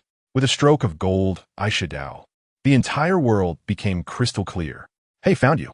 I formed a chakra ball in my hand, filled it with wind, and launched a sage art. Wind release. Raisin shuriken. The blue shuriken hit precisely, exploding into a massive burst of light. But through my Sharingan, I could see clearly that his elemental power was still there. He actually blocked it. Immediately after, a blue-white sword light cleaved out from the explosion, directly cutting my Raisin shuriken in half, and it flew toward me with unrelenting force. Did you think I would use Susanoo to tank it? Naive. The kaleidoscope pattern in my eyes instantly changed to the three-bladed windmill. Cool. That white slash passed right through my body, not a scratch on me. It was just that cool. At this moment, I finally saw his current form. Glowing with white light, like he was wearing a windbreaker with messy white hair and several swords swirling around him like drones. I tell you, he was a white version of Kizaru. He was stunned that his sword missed. He must have been wondering what kind of void power I had. But I wasn't worried at all. With Divine Might's ethereal form lasting 10 minutes, he couldn't break my defense even if he stood there and tried. Then, he started to gather his big move. I tell you, the scene was overwhelming. Countless swords appeared behind him. It was the ultimate romance of a man. 10,000 swords returned to the origin. He was even reciting poetry. I have a sword that can open the heavens. Wow, so cool. I just stood there watching. Which middle school boy could resist this? Besides, I had Divine Might. You can charge up all you want. If you can hit me, I'll consider it a loss. His move, Cloud Sword style, 10,000 swords breaking, came crashing down. And he thought he had it in the bag, even giving a victory speech. I have a sword that can traverse mountains and seas, reaching the heavens. The next second, I teleported above him. He suddenly felt a chill down his spine, all the hairs on his body stood on end, and he was puzzled about why he was sweating. I coldly asked him, "What sword do you have?" He was dumbfounded. Then, with one kick, I sent him crashing from the sky to the ground. The people in Indoja thought it was a meteor. When he crawled out of the pit, what awaited him was my 100-meter-high, complete Susanoo, wings spread wide, and two giant blades already eager to strike. This guy was also a battle maniac. Not only was he unafraid, but he was even more excited.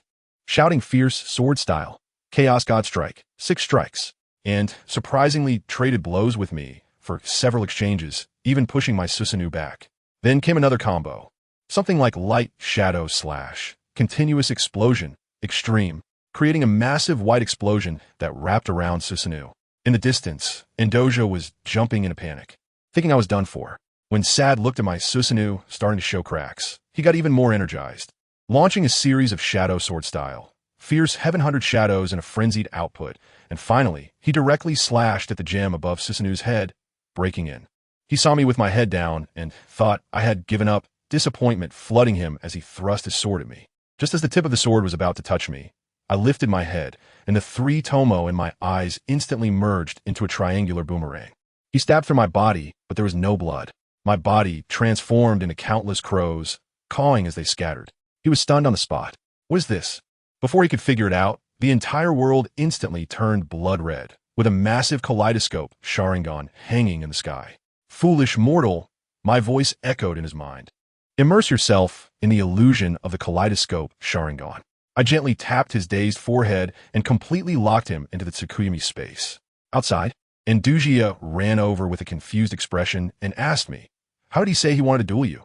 And then just stood there. "It's an illusion," I replied. From the very beginning, he has already lost. I was still pondering how effective this illusion was even against someone without chakra, when Indoja tugged at my pant leg and softly asked, could you use the illusion on me too? I want to see my dad." Looking at her pitiful expression, my heart softened, and I agreed. Meanwhile, the real show was just beginning in the Tsukuyomi space. Sad was still in shock when suddenly a golden, shining man appeared. Yes, it was that man Minato Namikaze. I immediately unleashed a full set of PTSD packages for mobile game players on him, starting with a body-enhanced Rasengan to his face, then a flurry of Sword of Love flying everywhere. Sada's sword energy? It was a joke in front of Flying Thunder God. I performed a series of techniques on him, making him lose his bearings. In the middle, I even summoned a friend, the Guardian Crane, and a wind release directly immobilized him. It's 2025. Who hasn't been shown up by abstract Minato's moves, right? Sad was pressed to the ground and rubbed in defeat, his mind completely blank. I wasn't done yet. I pulled him into a small grove and beat him up thoroughly, finishing with a spiral heaven-light sharp slash. After the explosion, I even specially set up 2 victory Easter eggs for him. One was our Minato winking and making a heart gesture, saying, "Even though you're the enemy, you're not bad." The other was the most classic head-patting meme, shaking wildly. I bet his blood pressure was absolutely through the roof, turning bright red. Sure enough, Sod was left in the illusion completely defeated, being beaten senseless by a blonde kid with unheard-of techniques, and then mocked with a head pat. Who could take that? He was so angry he wanted to fight again, but when he looked up, the blonde was gone, leaving only a blood-red sky. Just when he was at his most frustrated, suddenly, a chilling, bone-piercing sword intent locked onto him. Hey, someone who knows their stuff. This feeling was definitely from a top-tier swordsman. Sada's extinguished fighting spirit instantly reignited. As a sword demon, he was born for battle. Just moments ago, I had tortured him with my earthly techniques, and now finally someone serious had arrived for a proper duel. How could he not be excited? He eagerly searched for the presence of that person, waiting with bated breath. He saw the existence he longed for appearing in the distance. That guy wore a green outfit with a black cloak. Wow. A traditional style cosplayer had directly crossed into the scene, right? With flowing white hair and 2 red stripes on his face resembling fire-chilling tattoos. He had 2 swords of different lengths hanging at his waist, exuding an air of arrogance. His eyes were like 2 flames, making one feel uneasy just looking at them. I tell you, this guy has an incredibly strong presence. Without saying a word, Sad pulled out his sword right on the spot. The white-haired handsome guy also placed his hand on the hilt, and a great battle was about to begin. A ethereal female voice rang out. "Second round, battle begins." As soon as the words fell, the 2 moved. This time, Sad was smart. Without any nonsense, he thrust his long sword forward, glowing with white light, at a speed that was simply absurd. But the guy opposite, Tobirama, was even faster. I tell you, it was simply inhuman speed. In a flash, he seemed to teleport, directly passing through Sad's blade, and with a reverse motion. He struck Sad with a single blow. Sad was stunned, quickly retreating, but Tobirama wouldn't give him a chance. With a sudden stomp, he transformed into a blue streak of light, catching up and striking again. This blow was very strange. It felt like it was glued on. Sad instantly felt immobilized, unable to move. Then came the most impressive move. Tobirama leisurely sheathed his sword, and then, with a speed almost invisible to the naked eye, he drew out again with a swish. Several solid sword energies instantly shot out, all hitting Sad. Sad felt like he had been slashed several times in an instant, nearly fainting from the pain. Once the binding force disappeared, Sad quickly performed a hand seal to summon his flying sword and shot it towards Tobirama. And guess what happened? That guy chuckled lightly, and his figure directly transformed into a blue light, disappearing. Flying Thunder God technique. Damn, it's the second Hokage. This just got interesting. Sada's attack missed completely, but he reacted quickly, seemingly activating some sort of battle instinct, and suddenly slashed toward an empty spot beside him. The next second, Tobirama's figure indeed appeared like a ghost, colliding perfectly with his sword. "Yimbai," Tobirama shouted, gripping his blade with both hands and spinning like a top as he jumped, deflecting Sada's sword with a clang. But that wasn't the end. He used another Flying Thunder God technique to appear next to Sad, who quickly unleashed a crescent sword aura in retaliation. As a result, Tobirama transformed into a blue light, darting towards Sad unpredictably. Sad raised his sword in front of him, bracing for impact. Tobirama's figure reappeared, swinging down his sword, which Sad blocked. Immediately afterward, Tobirama drew a second sword, moving as gracefully as a swallow, executing another Yinbai and appearing beside Sad like a ghost. His dual blades aimed directly at Sada's neck. Water release, decapitation. Wow, that technique's name is quite cultured. Sad felt the threat of death and unleashed the power within him, forcefully pushing Tobirama away. But Tobirama elegantly spun midair, his attack not only not stopping, but becoming even more ferocious. The 2 fought fiercely, creating sparks that dazzled the eyes. Tobirama's red eyes were fixed on Sad, and suddenly, he teleported again, launching a thrust from an extremely tricky angle.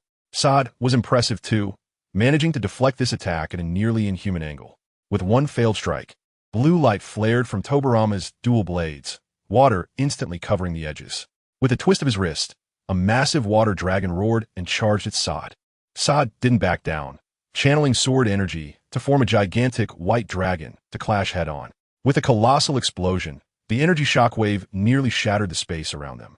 Tobirama attempted a sneak attack, disappearing again with the flying thunder god technique. But Sod had anticipated this, and countless giant swords suddenly rained down from the sky, forcing Tobirama to continuously teleport to dodge.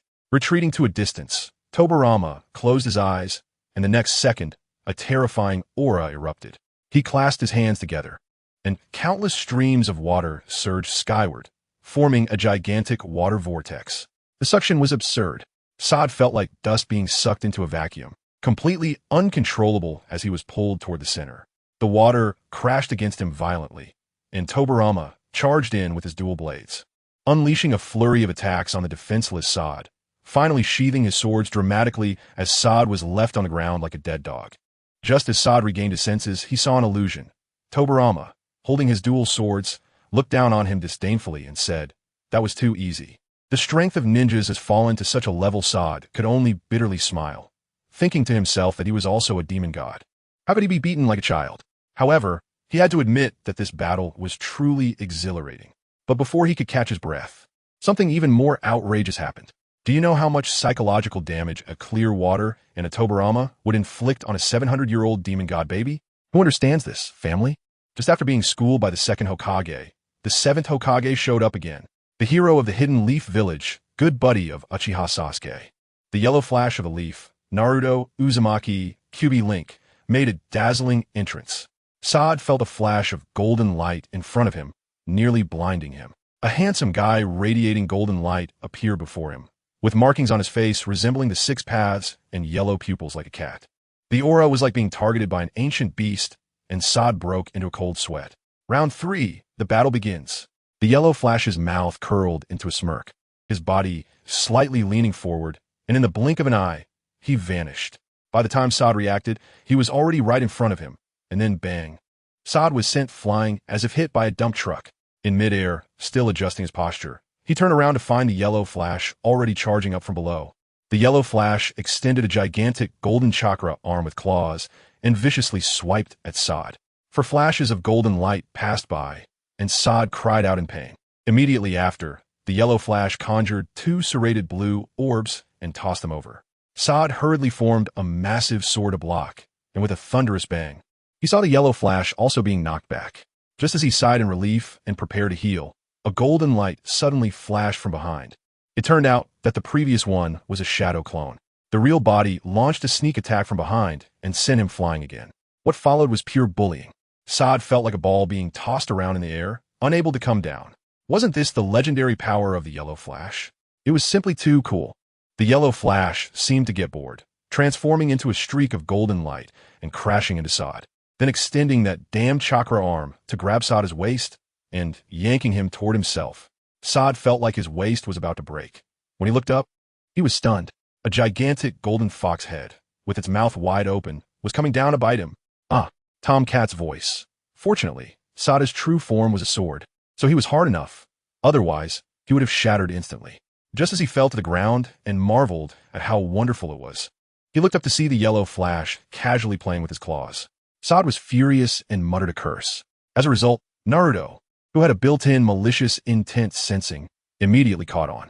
With a flamboyant spin, 9 golden tails whipped around, accompanied by a deafening roar. "I'm coming for an early breakfast." Sod was directly shaken into confusion, and just as he opened his eyes, a gigantic yellow foot was shoved into his face. Terrified, he looked up and instantly felt at ease. Above him was an enormous golden fox, bending down with its mouth open, preparing to launch an enormous black orb that was almost pressed against his face. This was just too much, he thought. Sod directly accepted his fate, covering his eyes with a white cloth and calmly waiting for death. He thought of his sister and shed tears of regret. Tail Beast Bomb. The terrifying explosion engulfed everything. In a last moment before consciousness faded, Sod seemed to see a reconciliation seal formed by 2 fingers coming together. He felt acknowledged. He smiled gently, ready to depart peacefully. Smack!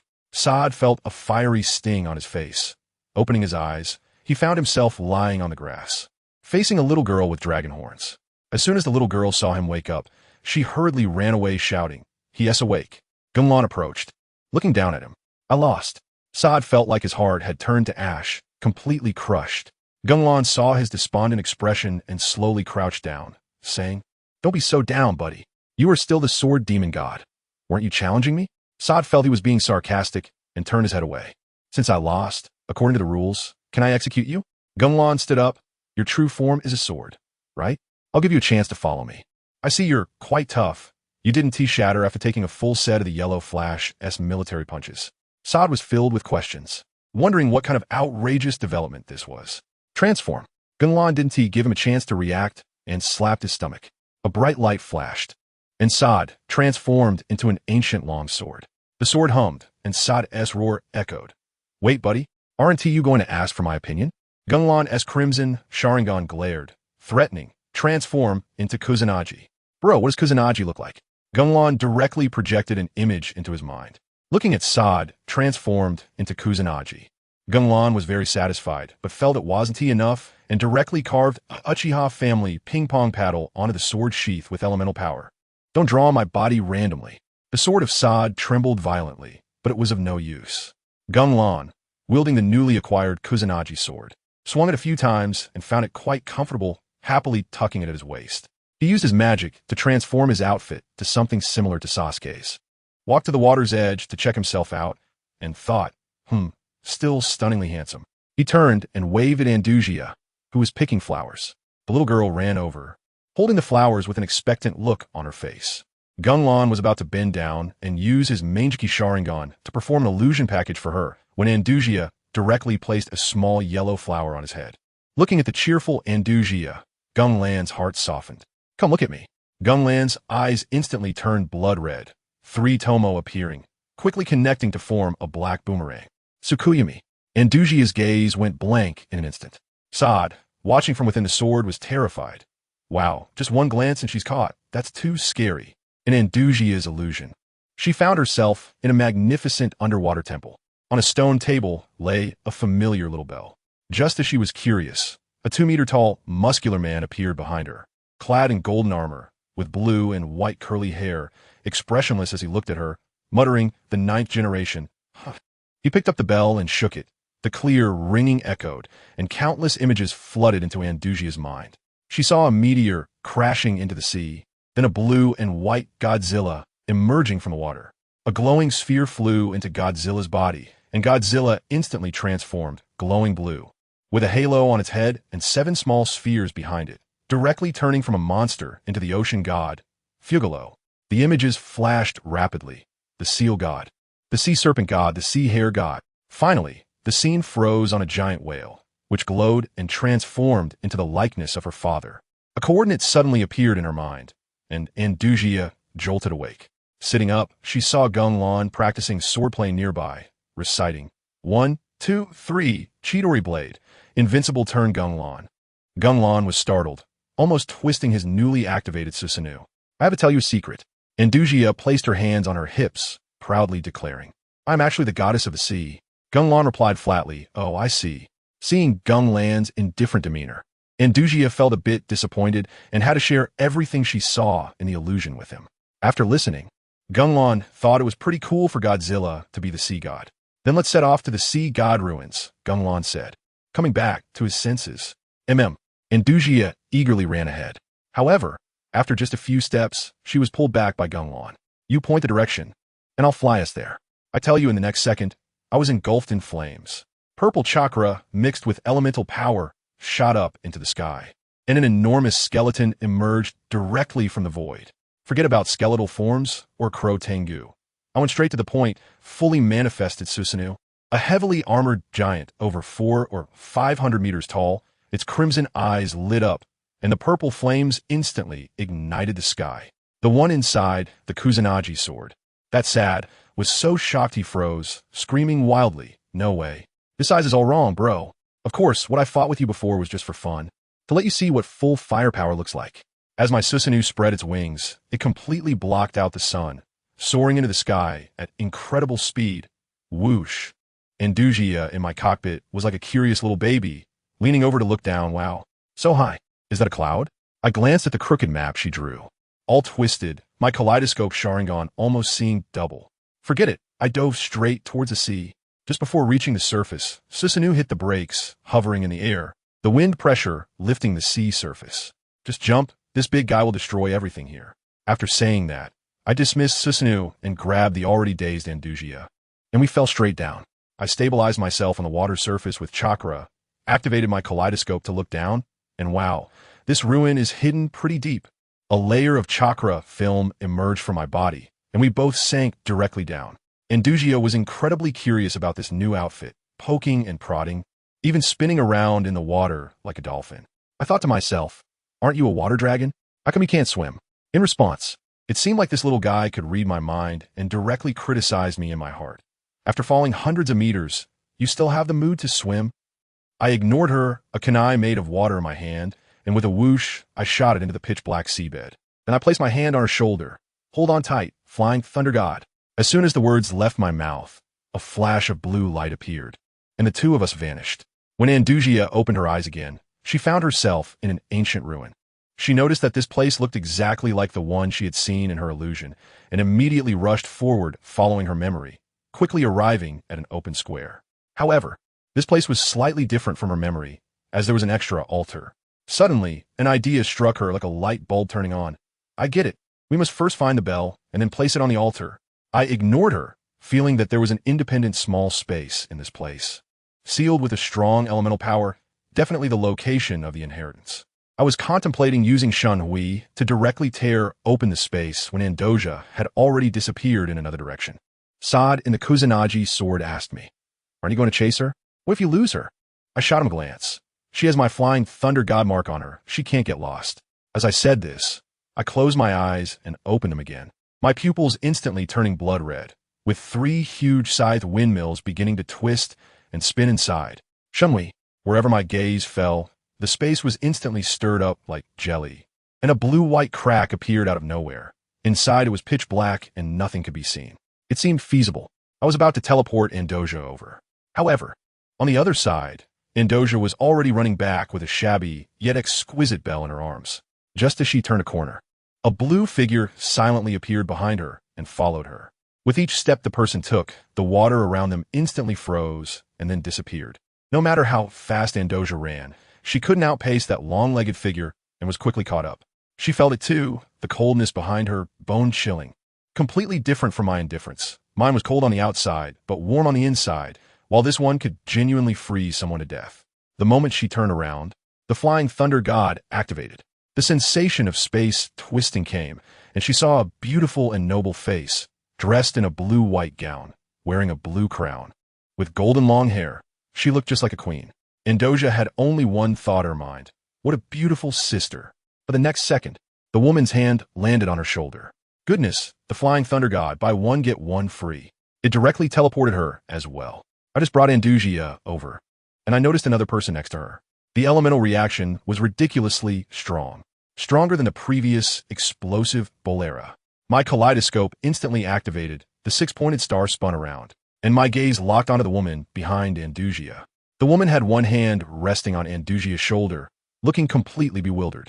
Upon closer inspection, she had purple eyes, waist-length golden curls, an irresistible figure, wearing a blue dress and a white fur shawl, with black stockings on her legs. Her aura was noble and cold. I was stunned. Isn't this Cocolia?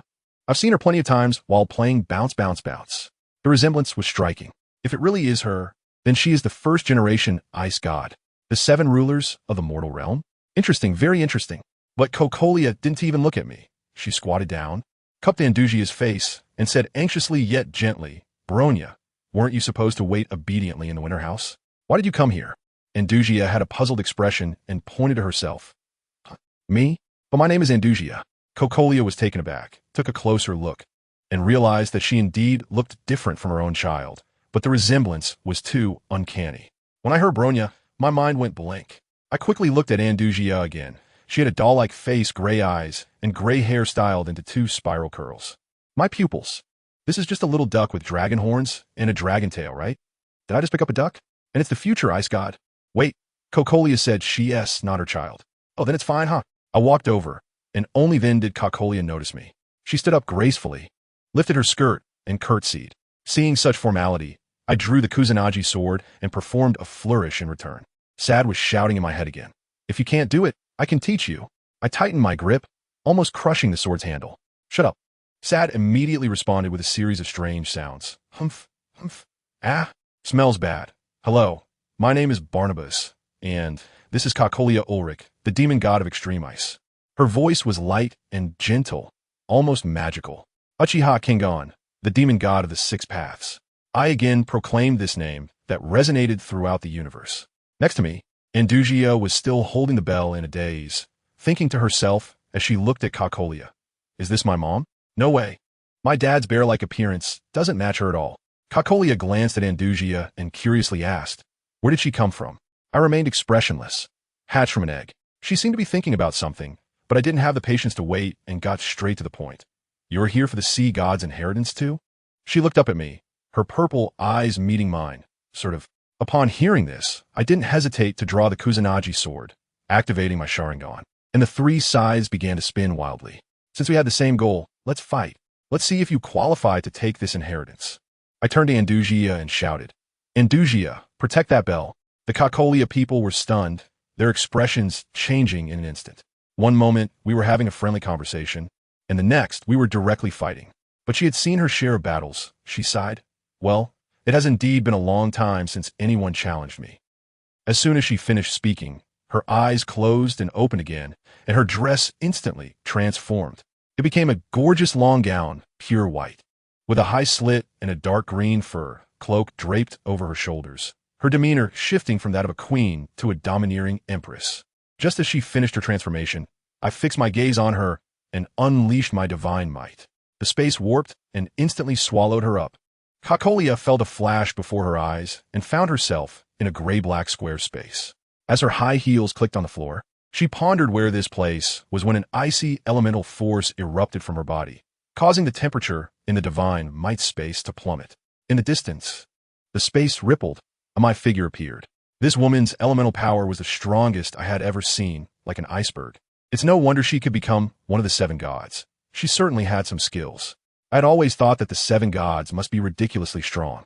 The demon gods I fought before, such as the seafood monster, the sea king, and the black leopard, were all defeated with one move or easily dealt with, and I had never faced any real intensity. Today, it was just right. I would use the future ice god to test my strength. I watched her gather elemental power, as if setting up a venue, arrogantly not interrupting her. With a wave of her hand, the entire divine space was instantly engulfed in a blizzard. The ground froze, and heavy snowflakes flew around, turning this dark space into a snowy wonderland. What the heck, man? I have such a large divine space. Even the outer demon statue inside shivered. I extended my hand, and a snowflake landed in my palm, instantly melting. The next second, several wind element shurikens appeared in my hand, shooting out with tricky angles. However, Kakolia merely waved her hand, and several ice spikes knocked all my shurikens away. I felt a chill in my eyes, but it wasn't over yet. In a flash, I transformed into a bolt of blue lightning and activated the Flying Thunder God technique. Appearing next to a kunai, while holding another kunai in one hand and the Kusanagi sword in the other. The sword crackled with lightning, emitting a piercing bird cry, along with the screams of sad. I again, charging forward with the force of thunder. Flying Thunder God technique. The speed was absurd, and the electrified Chidori blade was about to stab her in the head. However, Kokolia's purple eyes were fixed firmly on my sword. She simply watched the lightning on my sword, smirking slightly, then pointed a finger upwards. With a loud bang, a gigantic ice crystal erupted from the snow, rising like a mountain and directly sending me flying. I flew directly through the air using Flying Thunder God, appearing next to another kunai. I executed a spinning kick. Kokolia conjured an ice spear and thrust it at me. I kicked the ice spear, using the force to push off, and jumped into the air, forming four hand seals in less than half a second. I puffed my cheeks, and a massive fireball wrapped in black flames came crashing down. Fire release. Great fireball technique. Kokolia saw through the power of this technique, leaving an ice clone in place while she instantly moved away. The black flame fireball directly burned the ice clone to ashes. As soon as she reappeared, she gathered elemental energy in her hand, and an ice spear howled like a dragon as it shot toward me. I immediately threw the Flying Thunder God kunai again and teleported to evade. However, it seemed she had calculated my position, and a massive ice spike appeared out of nowhere above my head, coming down hard. I tilted my eyes, drew the Kusanagi sword, and black flames instantly enveloped the blade. Sad began to scream again. Hot, hot, hot, hot. I swung the sword horizontally, and the huge ice block was instantly melted by the black flames. After slicing through the ice block, I suddenly asked casually, "Hey, can demons have children?" She looked a bit confused and pointed to herself. "Why not? Who is the child's father?" "She is a demon I conceived with the essence of myriad ice." "Oh," I pretended to think, then took out the flying thunder god kunai. As soon as she saw my movement, she immediately became alert again. I slashed the kunai fiercely at the air in front of her. Sure enough, she fell for it and raised an ice crystal pillar to counter me. But I didn't go over. I'd already dodged to the side. "Haha, is the pressure that high? You fell for it so easily. This Liyue is kind of cute, a little silly." I formed seals with one hand and spat out a tongue of fire, instantly turning into a sea of flames rushing toward her.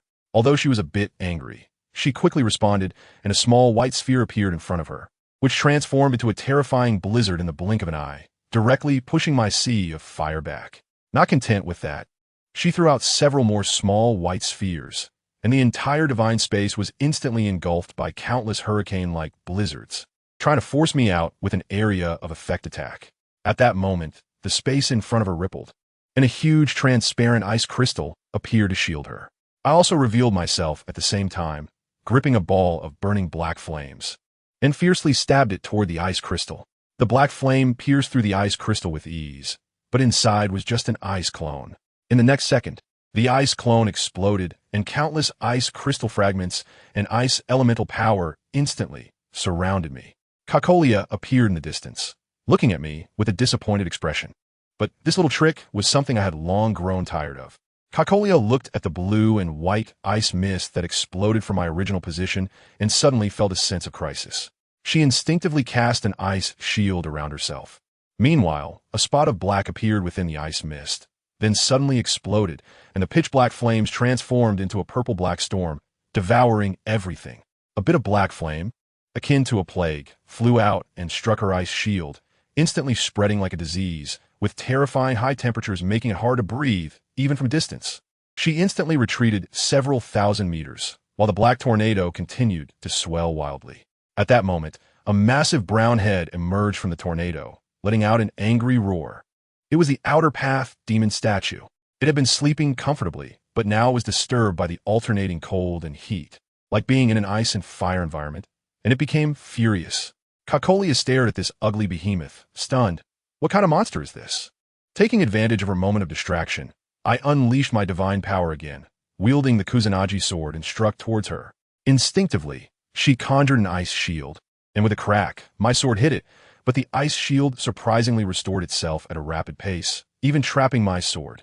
Just that brief delay allowed her to execute a spinning kick, her leg in high heels slicing through the air like a blade.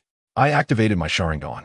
A flash of red light flickered, my body slightly retreated, and I moved with such grace that the tip of her high heel just swept past me a few millimeters away.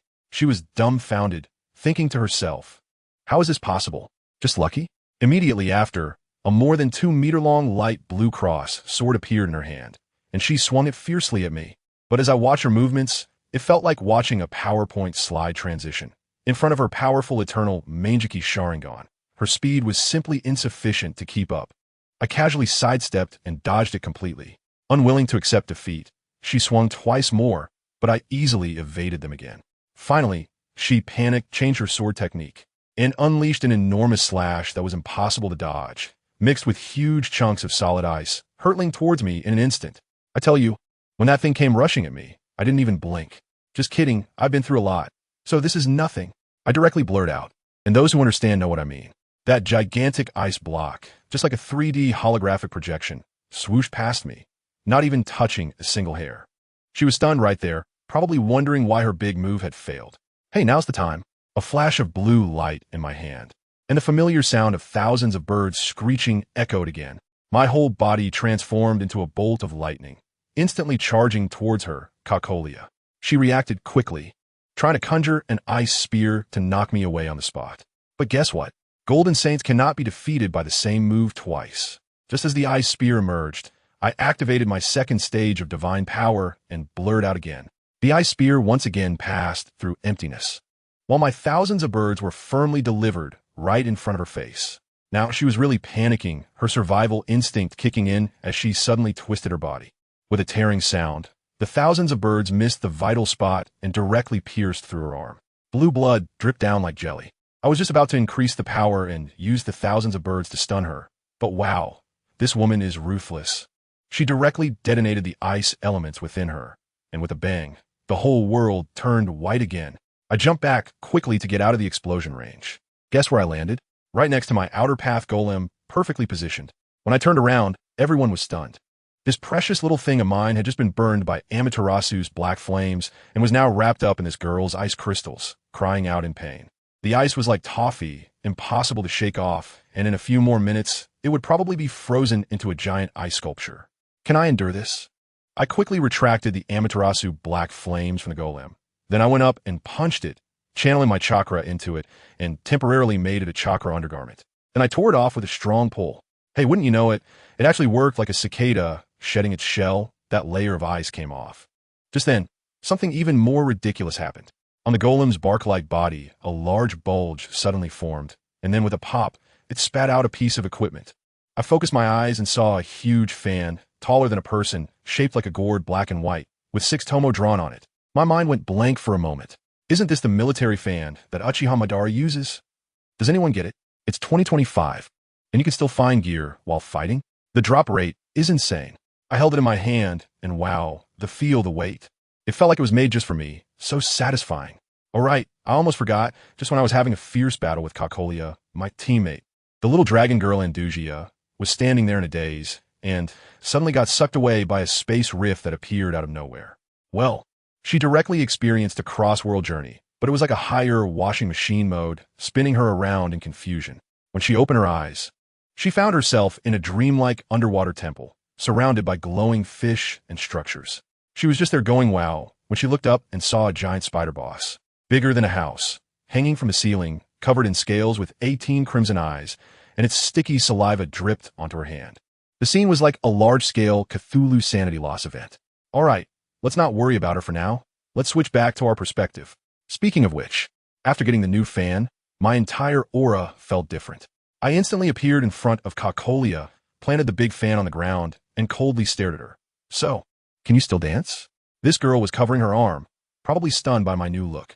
But after all, she is the future ice goddess. And her inherent combative genes kicked in.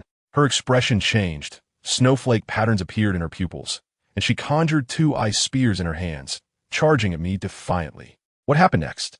As soon as her ice spear touched my fan, it felt like crashing into a mountain, and she was directly sent flying. Not one to give up, she summoned a giant ice bear, about the size of Small Mountain, roaring as it charged at me, its massive paws swiping down with the force of the wind. I couldn't help but laugh at that moment. I immediately swung my fan and recited that classic line, Uchiha Rebound. Boom! All the power of that ice bear was instantly absorbed by my fan and transformed into earth-shattering flames and raging winds, doubled back. With a loud bang, the once mighty ice bear was blown to pieces, scattering ice shards everywhere. When she saw that physical attacks were ineffective, she started to play dirty, summoning a blizzard and creating dozens of ice puppets all at once, employing a strategy of overwhelming numbers that made me laugh. She even said, "Don't blame me for being despicable. I'm just using more to bully the less. I'm really not losing my composure. It's just that this girl is too good at stirring things up. You're trying to play with me using a crowd? Ha ha ha." I burst into laughter. All right, then I'll show you what it really means to outnumber someone. I form a hand seal and perform the multiple shadow clone jutsu. Boom, boom, boom. Over 20 of me instantly appear and spread out. The next second, terrifying purple chakra shoots up into the sky. Susanoo, activate. Not 1, but 20. 20 complete Susanoo. Each over 100 meters tall, wearing armor and standing on 2 legs, like towering purple demons rising from the ground. Each Susanoo wields a giant sword engulfed in black flames. The scene is all about an overwhelming advantage. The crimson eyes of the 20-plus Susanoo simultaneously lock onto the trembling Kokoria. I stand atop the highest Susanoo, with my arms crossed, watching her with a playful expression. Now, this is what it means to overwhelm the few with the many. Don't blame me for being despicable. After all, you are the ice goddess. As soon as I finish speaking, 20 Susanoo, wielding flame, swords emitting black fire, charged towards her army of ice puppets like a legion from hell. That wasn't a fight. It was pure slaughter. Her ice puppets looked big, but in front of my Susanoo, they were as fragile as paper. When an ice bear's paw struck the Susanoo armor, it didn't even spark. I countered with a punch, directly shattering its bare head. Coco Liao watched this scene and fell into complete despair. She knew this wouldn't work, and with a determined look in her eyes, she seemed to have made a resolution. A dazzling white light erupted from her body, and the temperature around her plummeted to freezing point. She was about to unleash her ultimate move, just as my Susanoo army surrounded her, preparing for the final strike. She suddenly thrust the ice spear in her hand forcefully into the ground. The judgment of extreme cold. Goodness, has she fallen into a Chinibu state? The entire Kamui space was instantly enveloped in blue and white light, and countless massive cross-shaped ice spikes erupted from the ground, encasing all 20 of my majestic Susanoo in ice. This ice contained her life force, making it the strongest control. She gasped for breath, waved her hand, and with a crack, all the giant ice spikes encasing the Susanoo shattered instantly. Along with them, my 20 shadow clones turned into countless fragments scattered in the air. I stood at a distance watching the scene, and I had to admit that this move was indeed something special. It could break my Susanoo army, showing some skill. However, she was basically at her limit, swaying unsteadily, while I hadn't even taken it seriously yet. I looked with great interest at the scattered ice shards, and there was that ice crystal still playing tug-of-war with my Amaterasu's black fire, freezing me and burning me. I laughed, thinking to myself, this ice block is quite imaginative. Just a pure mechanized monster. Huh? All right, buddy, I'll play with you today. I told you in that moment. My figure flickered, and I instantly teleported right in front of Cocolia's face. This guy reacted quickly too, immediately sensing it and grabbing an ice spear to block. But she was fast. I was even faster. Just as her spear was raised, I was already in front of her, glaring with my crimson Sharingan. And I swung my folding fan down towards her crown. She was so startled that her mind probably had only one thought. It's over, I can't block it. At the critical moment, her survival instinct kicked in, and she unleashed countless ice crystals from the spot, trying to block my strike. I saw this and thought, oh, still trying that? I added some force to my hand and smashed down hard. With a crack, a large portion of the ice crystals shattered, but the remaining ones seemed to have a life of their own, actually spreading along my fan toward my arm, trying to freeze me. I focused my gaze, turned my wrist, and waved the folding fan again, but this time it wasn't a physical attack. A fire tornado, 10 times more intense than before, erupted directly from the fan. I called this move Fierce Fire Blast. The massive wave of flames roared toward her, the hot wind blowing her back. And guess what? She actually adjusted her posture in midair, a smile on her lips. Wow, so this is how she plays, thinking this is my real escape route? Trying to run? No way. I teleported right after her, swinging my fan left and right, unleashing 3 even thicker and fiercer fire tornadoes, performing a fierce fire banquet dance, wrapping her up like a dumpling with 3 fire dragons in a triangular formation. This girl knew it was serious this time. She frantically gathered her energy in the air, encasing herself in a thick ice shield, and even created several ice clones to confuse me. Who understands, family? Those ice clones looked pretty convincing, charging at me with ice spears. As soon as I activated my Sharingan, I realized that these ice spears were made of the same material as that ice block from earlier. A bold idea suddenly crossed my mind, and I decided to give it a try. As the ice spear flew towards me, without a second thought, a purple Susanoo hand appeared and grabbed me in its palm. The ice spear struck the Susanoo and shattered into pieces. But then, a strange scene unfolded. The shattered ice blocks, as if they were toxic, instantly covered 3 fingers of the Susanoo, and with a crack, they froze my Susanoo's arm and shattered it completely. Good grief, I was stunned. First, my shadow clone was taken out in an instant, and now even my main body's Susanoo couldn't withstand this? I finally understood. Her ice doesn't care about how high your defense is. It directly triggers a freeze death rule, which is purely underhanded. With this ability, she would indeed be qualified to be one of the 7 Hokages. But that was still not all. I watched as she commanded her ice clone to rush over, sneering disdainfully. Sister, if you're playing with mechanisms, then I'll compete with you on stats. I summoned Susanoo again, and as a massive skeleton emerged, it was instantly frozen. Cocolia must have been bewildered, wondering if I had made a mistake. How naive. The next second, I showed her what it meant for the Uchiha clan to be called the gods. With a loud boom, a violently erupting purple chakra burst forth from the solid ice like a volcano. A larger, More complete, Susanoo broke through the ice, slamming its arms onto the ground. Layers of armor covering its body, leaving only a pair of blazing scarlet eyes. I clasped my hands together, and that surge of energy instantly transformed into an endless purple flame, shooting straight into the sky. Kokoria was so frightened by this overwhelming pressure that she shut her eyes. When she opened them again, she was completely petrified. A giant in purple armor, towering several thousand meters high, stood before her, with enormous wings extending behind it, blocking out the sun, and two samurai swords as large as mountains hanging from its waist. Its gaze was focused on her, as if she were just an ant. What is despair? This is despair. Complete. Susanoo.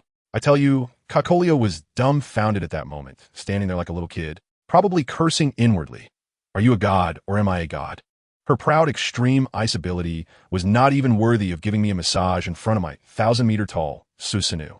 She couldn't even fly, trying to headbutt my main body in the cockpit. This was pure numerical suppression, with no reason to speak of. Susanoo slowly raised its giant hand, gripping the hilt of the sword at its waist, pulling it out along with the scabbard. I didn't even dare to draw the sword directly, fearing that I would shatter this divine space with a single strike. The massive sword pointed straight at her, the unspoken sense of oppression dimming her gaze. But unexpectedly, this woman had some guts, thinking that if she died here, her people, her Blonia, would suffer. She actually reignited her spirit. For Blonia, for everyone, she decided to bet everything and use the extreme cold judgment against me. I saw her squeezing out the last bit of elemental power from her body, bursting forth with brilliant light, looking like an ice queen, wielding a blood-stained ice spear, charging towards me, this towering giant, without hesitation. I would press all I had. Extreme cold. She leaped high, the spear aimed straight at Susanoo. Judgment.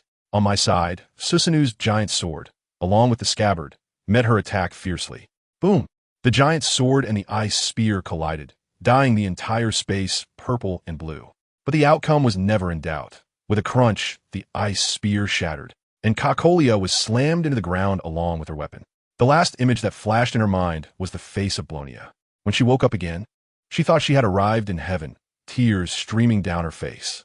I instantly appeared beside her, looking at her incredulous expression, and said lightly, "Hey, don't cry. This is just a competition. I've won, and that's enough."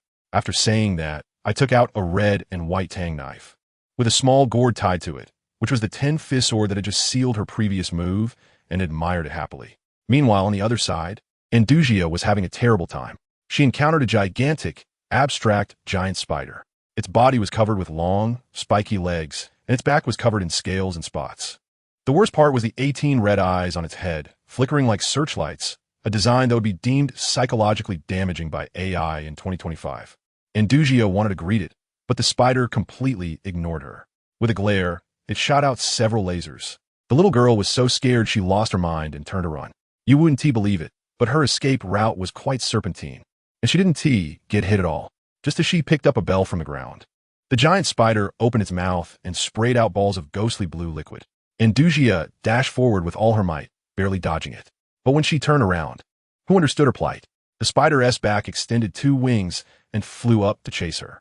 Not only did it fly, but its hundreds of legs fired a barrage of elemental arrows at Andugia like a Gatling gun. Andugia maneuvered frantically through the hail of arrows. But then she felt a shadow overhead. The spider had flown directly above her.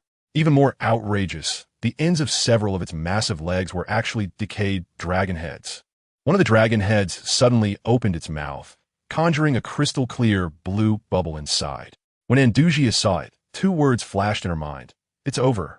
The bubble burst in front of her with a loud bang, and a terrifying explosion engulfed her.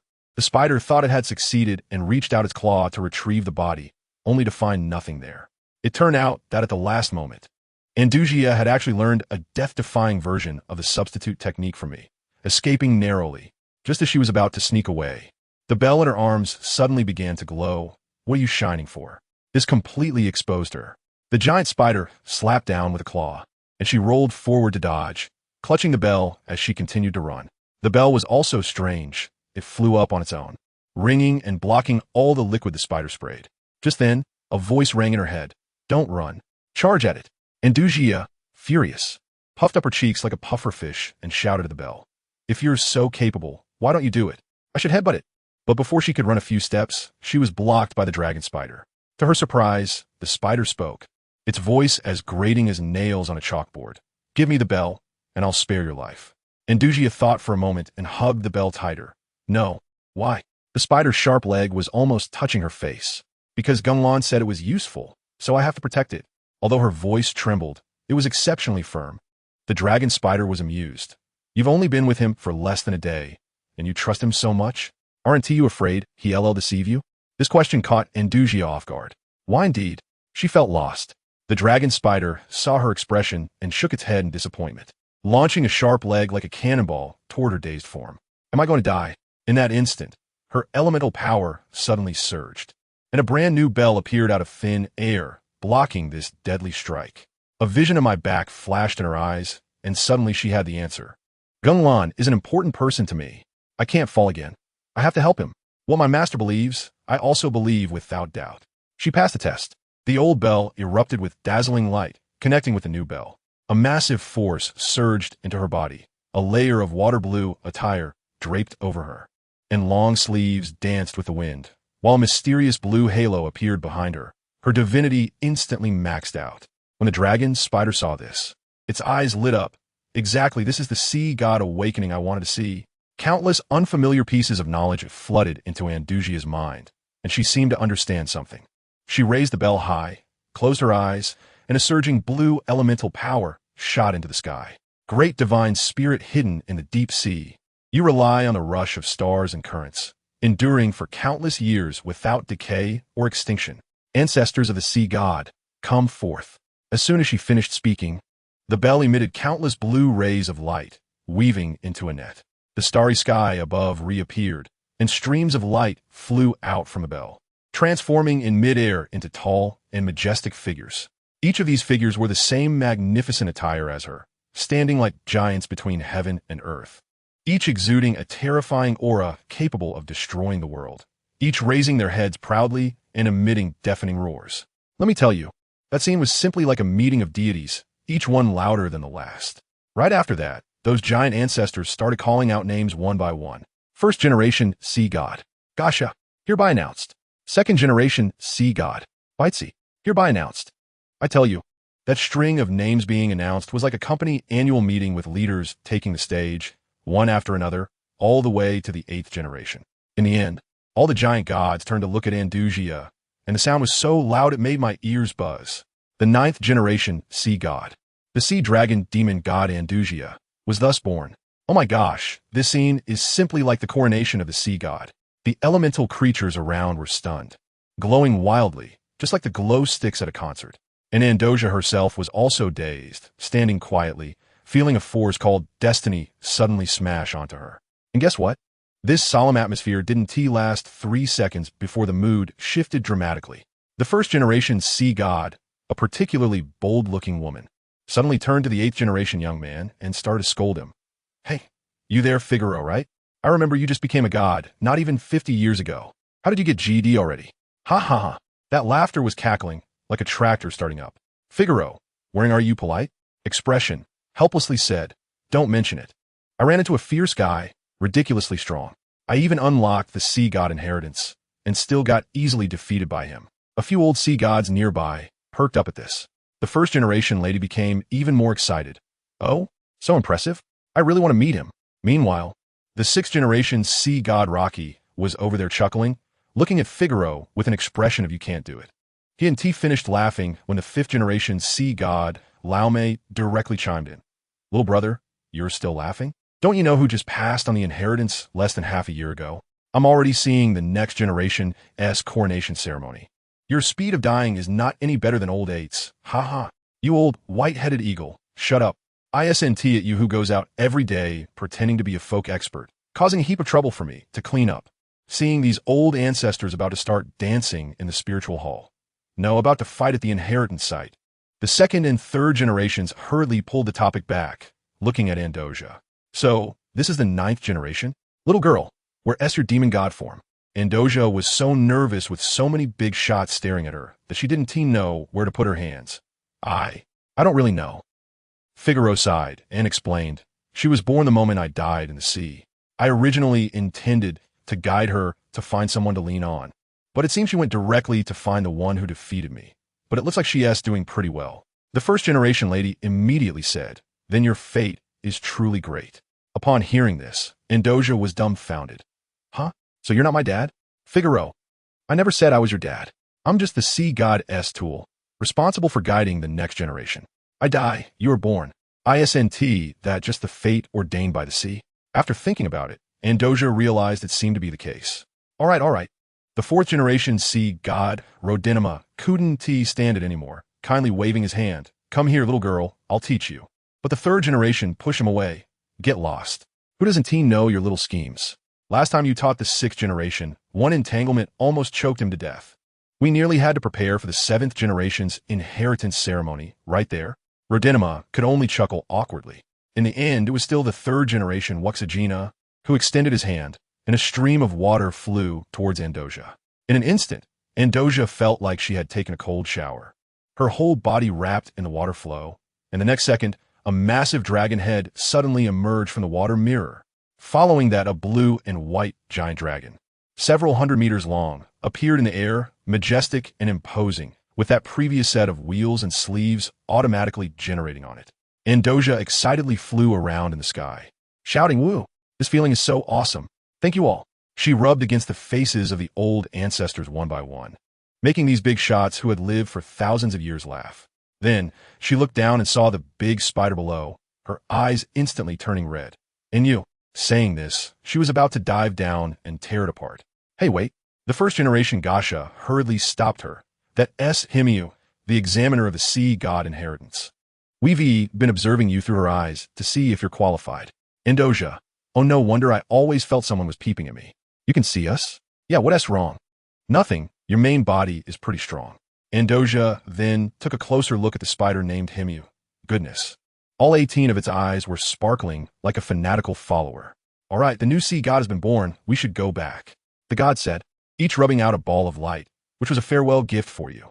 As they spoke, they transferred elemental power to Indoja. But three gods didn't move, and Indoja was puzzled when the sea eagle Liyue spoke up.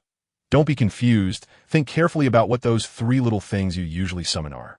Indoja pondered and turned to stone. The little beaver, little woodpecker, little deer she usually played with as pets. Her family, who understands? The pets she played with every day were actually her ancestors. She immediately wanted to find a crack in the ground to drill into, frantically apologizing. I'm sorry, three ancestors. I offended you." "Haha, it's fine. That is just our power incarnate without consciousness." Upon receiving this answer, Indoja finally breathed a sigh of relief, but still felt strange. "All right then, see you." The gods finished speaking and with a whoosh, turned back into light and disappeared. Indoja was still standing there digesting everything when a sweet voice came from below. "Sea god Sama." She looked down and saw that big spider Himiu was wildly waving its claws to greet her.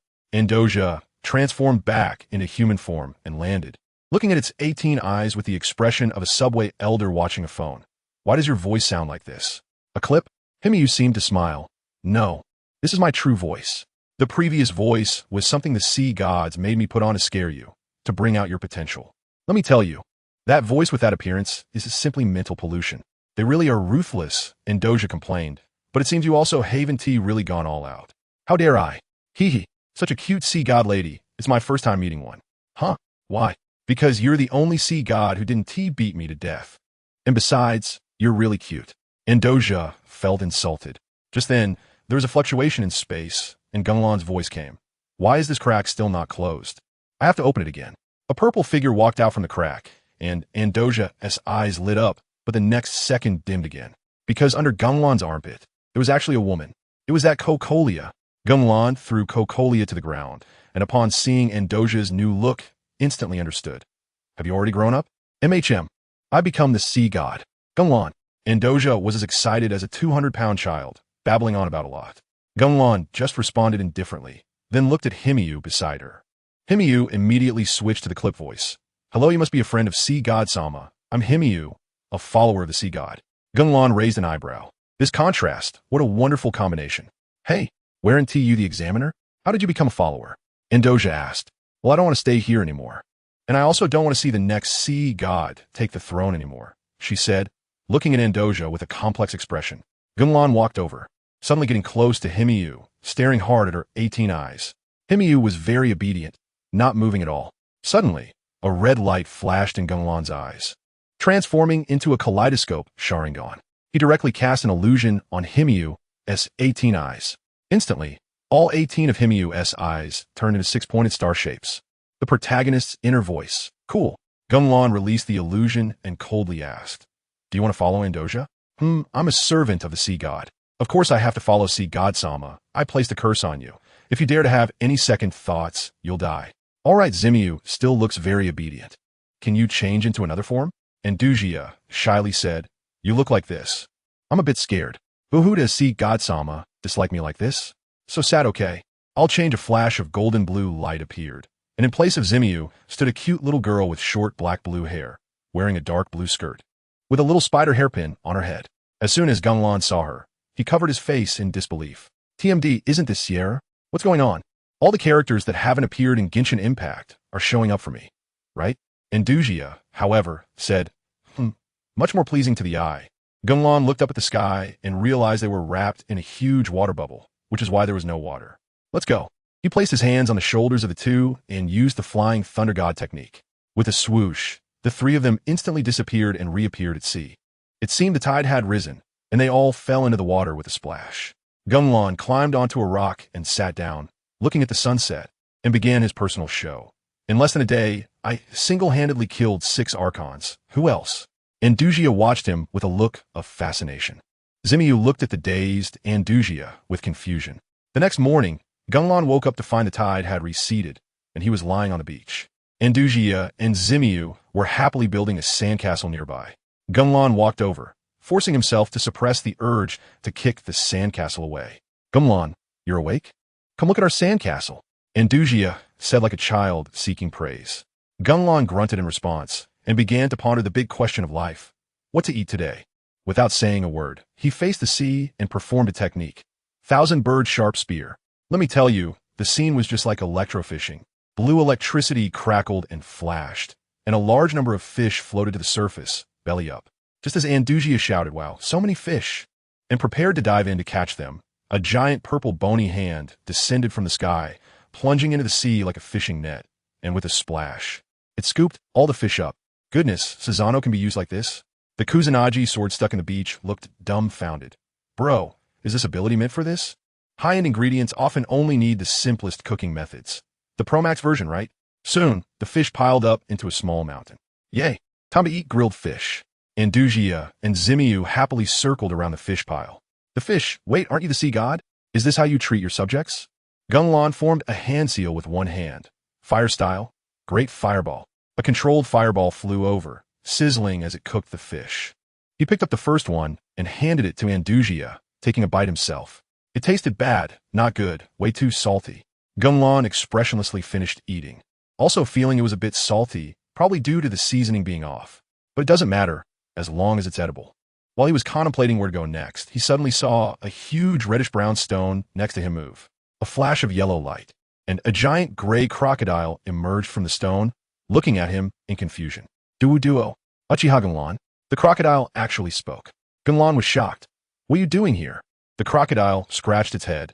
I sensed a power that resembled mine, so I followed it here. I can teleport on any granite. The power he mentioned was Andoja. While they were chatting, Gunlan suddenly looked up, activated his kaleidoscope Sharingan, and saw several figures with black wings and birdbeak masks circling in the sky. Tengu? Ancestors of Kujo Sera? Gunlan's pupils constricted. He seemed to have spotted a familiar face among them. Sasi Yuri, Raiden Shogun's friend. Before he could say anything, Zimiyu seemed to understand, and the dragon cannon behind him aimed directly at the sky, beginning to charge up. The Tengu in the sky were terrified, pushing each other around. And finally, one little Tengu named Choo-Choo was pushed down. The little Tengu dove down like a cannonball, suddenly breaking just a few meters above the ground, almost making intimate contact with Duo's claws. After landing, she looked at Zimiyu's cannon and frantically waved her hands. Hello, can you hear me? I can hear you. Hello. Andoja replied foolishly. I'm from the Shadow Tengu clan, and we would like to meet this esteemed lord. Choo-Choo timidly pointed at Gunlan. Let them all come down. Gunlan spoke. Choo-Choo quickly shouted to the sky. Soon, A group of Tengu led by Susanoo landed. Susanoo immediately bowed respectfully. "Greetings, Archon Lord. My name is Susanoo." He hesitated for a moment, then mustered the courage to ask, "May I ask, is that giant purple war god that appeared in the sky you?" "Genglan, if it's Susanoo, then yes." Let me tell you, upon hearing this, Susanoo went crazy, getting so excited as if he were a fan meeting his idol, and he immediately knelt down. "My lord, please allow the Tengu clan to join your ranks. Your demeanor is just like our great god Tengu from mythology. I firmly believe this is the guidance of fate." While saying this, he kept bowing. "And I still don't know your esteemed name." Inazuma blurted out from the side. "His name is Genglan." Susanoo immediately shouted, "Respected Lord Genglan, on behalf of my clan, I hope to join your ranks. We are willing to devote everything to you." That fervor was incredible. Genglan looked at this group of Tengu kneeling on the ground, their eyes sparkling. "Am I digging the wall of the Raiden Shogun? Just because my Susanoo had a crow Tengu skin? Get up." Susanoo was so excited that his voice trembled. "My lord, I tentatively agree. We will dedicate ourselves to you." Genglan waved his hand. All right, no kneeling. "How many people are in your clan?" "Reported to my lord, about 4,000. As long as you give the order, our Tengu clan will willingly offer our hearts." Genglan nodded and asked again, "How many Archons are there in this sea area?"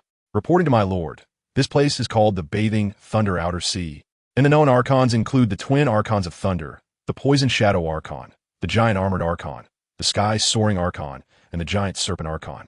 "Twin Archons of Thunder?" Genglan's heart stirred. "Baal and Beelzebul?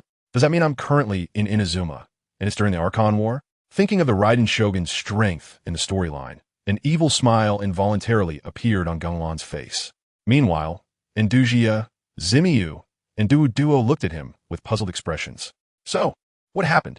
Inazuma looked at Genglan with confusion, then glanced at the group of Tengu who looked like they had just been energized. "I told you," the old man Diwudwa quietly said. "They're all my brother Genglan's people now." Goodness, as soon as Inazuma heard this, her eyes lit up like a little fangirl. She dashed over to the Tengu girl named Chu, staring at the big wings behind her with sparkling eyes, almost drooling.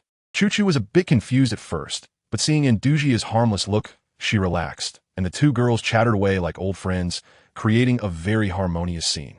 On Genglan's side, he quickly sent the Tengu away, telling them to report back in a day. Then he turned to the old man Diwudwa and asked him what his plans were. The old man didn't say anything, just looked affectionately at Indujia, playing with Chu, saying he wanted to see the growth of this child. At that moment, I thought, goodness, is this the legendary nurturing type? When the Tengu flapped their wings and flew away, Diwudwa transformed into a spirited young man with short orange hair, following Genglan closely. Then, let me tell you, in the next second I was stunned. Genglan called us over, and then boom, that purple, evil energy shot up into the sky. A gigantic skeleton appeared out of nowhere, muscles growing and armor being put on, and in the blink of an eye, a 1,000-meter-tall purple giant stood before us like a Gundam. Diwudwa had a knowing expression, while the girl named Shimiao was so shocked that her legs were shaking in the cockpit. Indujia, however, was a warm-hearted sweetheart, hugging Shimiao and saying not to be afraid because she was there. Genglan completely ignored our little idle drama and took off with the giant figure straight into the sky. Looking down from that height, I thought, goodness, the whole island was in view, but it didn't seem that big. Genglan probably thought the same, as he quickly locked onto a big village on the other end of the island and dove down without hesitation. The most outrageous part came next. Flying directly over the village, he retracted the Gundam. We fell down like dumplings, screaming wah. Indujia's face was deformed by the wind. Just when we thought we were going to crash into the ground, Genglan threw a kunai and reached his hand forward. Whoosh!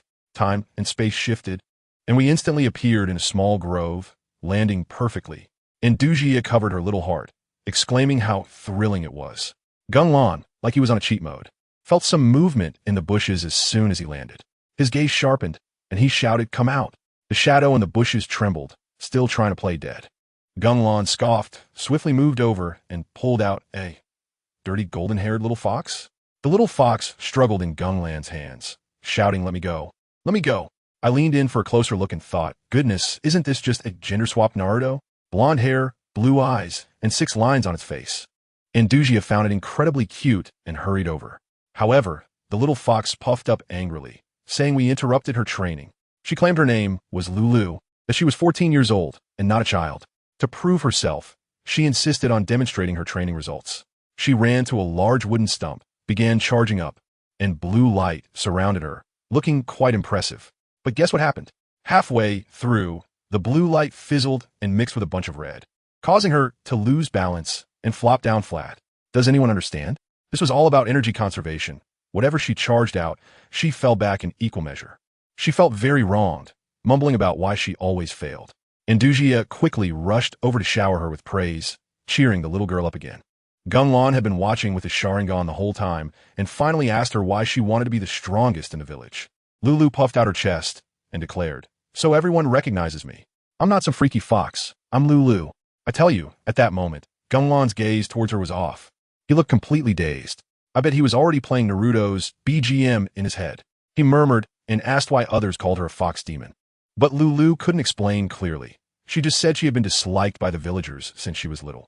Geng glanced at her upright ears and guessed it might be because she looked different from other fox demons. This little fox was also an optimistic type. With just a few words, she perked up again and promised to take us around the village. Geng walked over and naturally patted her head, casually using chakra to probe her, and discovered that there were two elemental powers fighting inside her, not some tailed beast.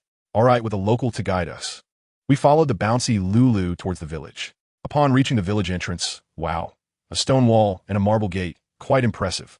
However, the two guards at the entrance were total nobodies. As soon as they saw us, they acted like they had seen their enemies and started berating Liyue, calling her a little fox demon. Then, when they spotted Inazuma and Shimu, their eyes nearly bulged with greed, wanting to drive Geng away and keep the two beauties for processing. Liyue wanted to reason with them, but Geng couldn't be bothered to say a word. With a whoosh, two balls of black fire directly turned those two idiots to ash, clean and neat. Then with a kick bang, the 5-meter-high gate was kicked off. This commotion immediately attracted the entire village, men, women, old, and young, as well as various beastmen with pig noses and cat ears. When they came out and saw little fox Liyue, it was a frenzy. All sorts of dirty water were thrown at her, calling her inherently evil and accusing her of inviting wolves into the house, cursing her in the most unpleasant way. Some even resorted to violence. And a stone flew straight towards Lulu's head. Shimu reacted quickly, creating a wave of water to block the stone. But this stirred up a hornet's nest. Geng unleashed his killing intent entirely, and the purple Susanoo shadow behind him emerged like a ghostly deity.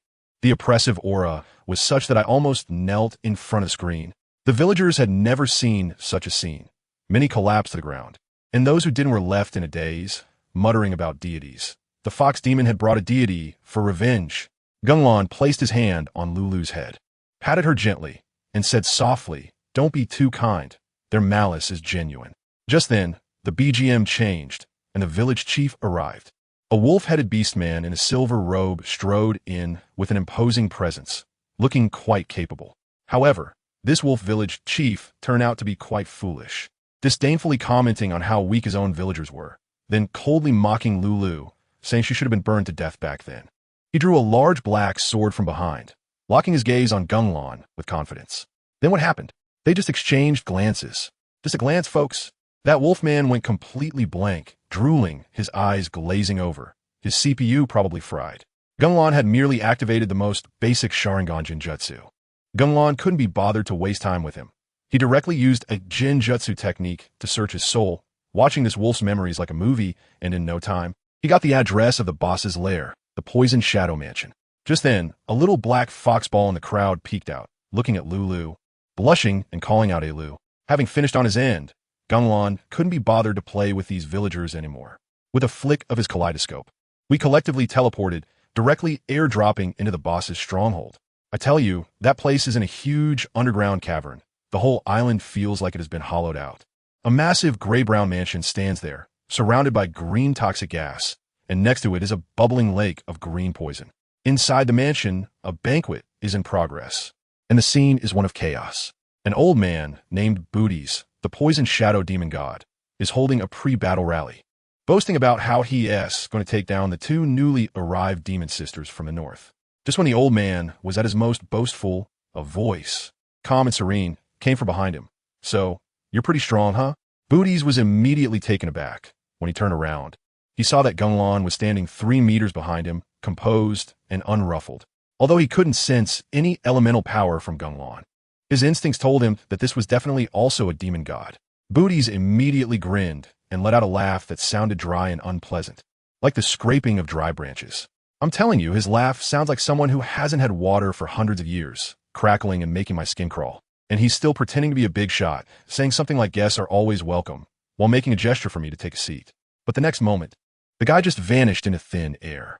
But his eyes nearly popped out as he searched the room, and when he turned around, lo and behold, Geng was already seated confidently in the main position, looking like a noble son inspecting the work.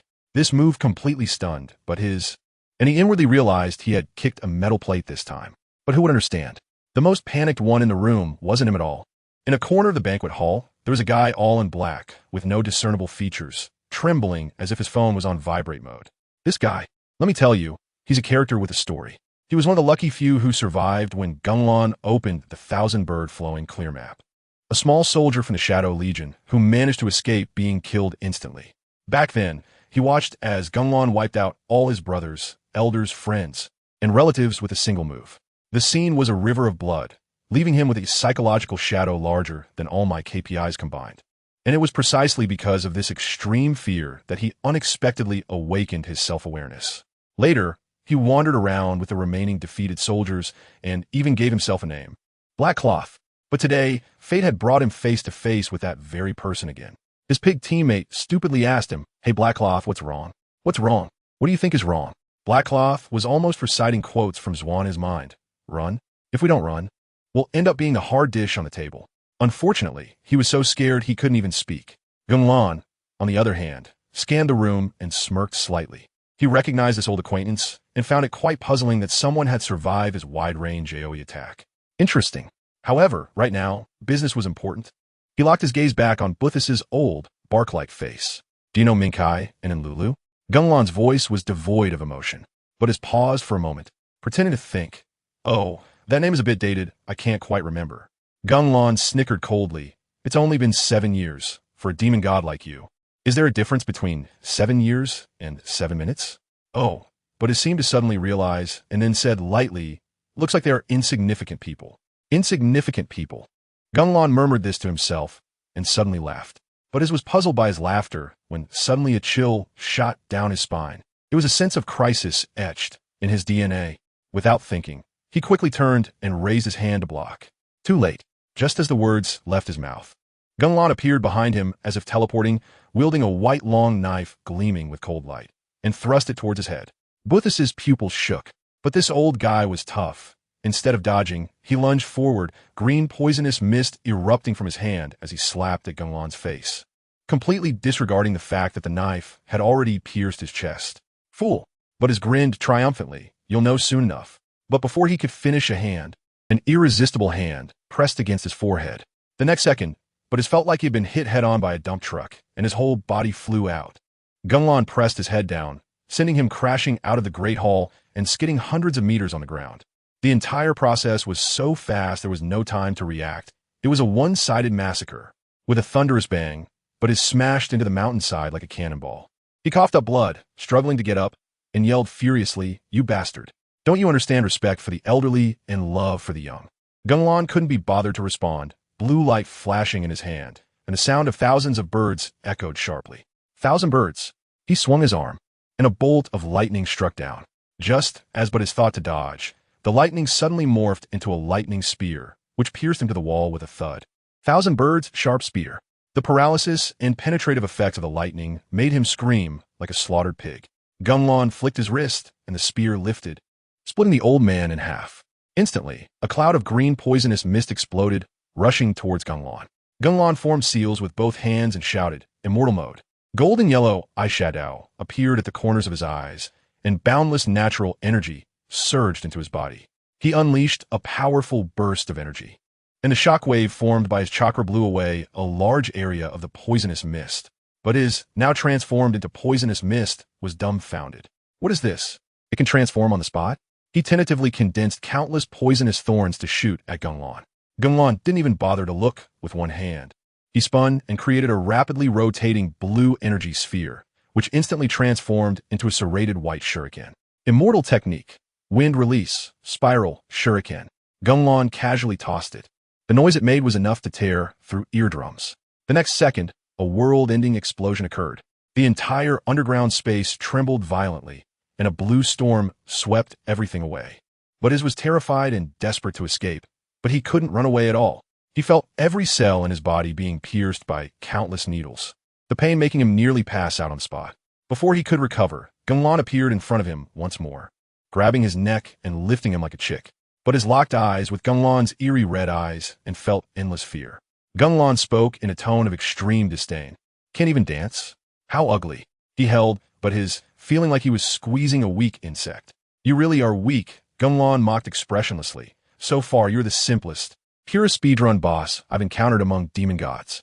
Minkai and Lulu, 5 years ago, your most capable subordinates, a loving couple. You, for your own selfish desires, schemed to kill them, and even slander their newborn child as a disaster-bringing fox spirit, right?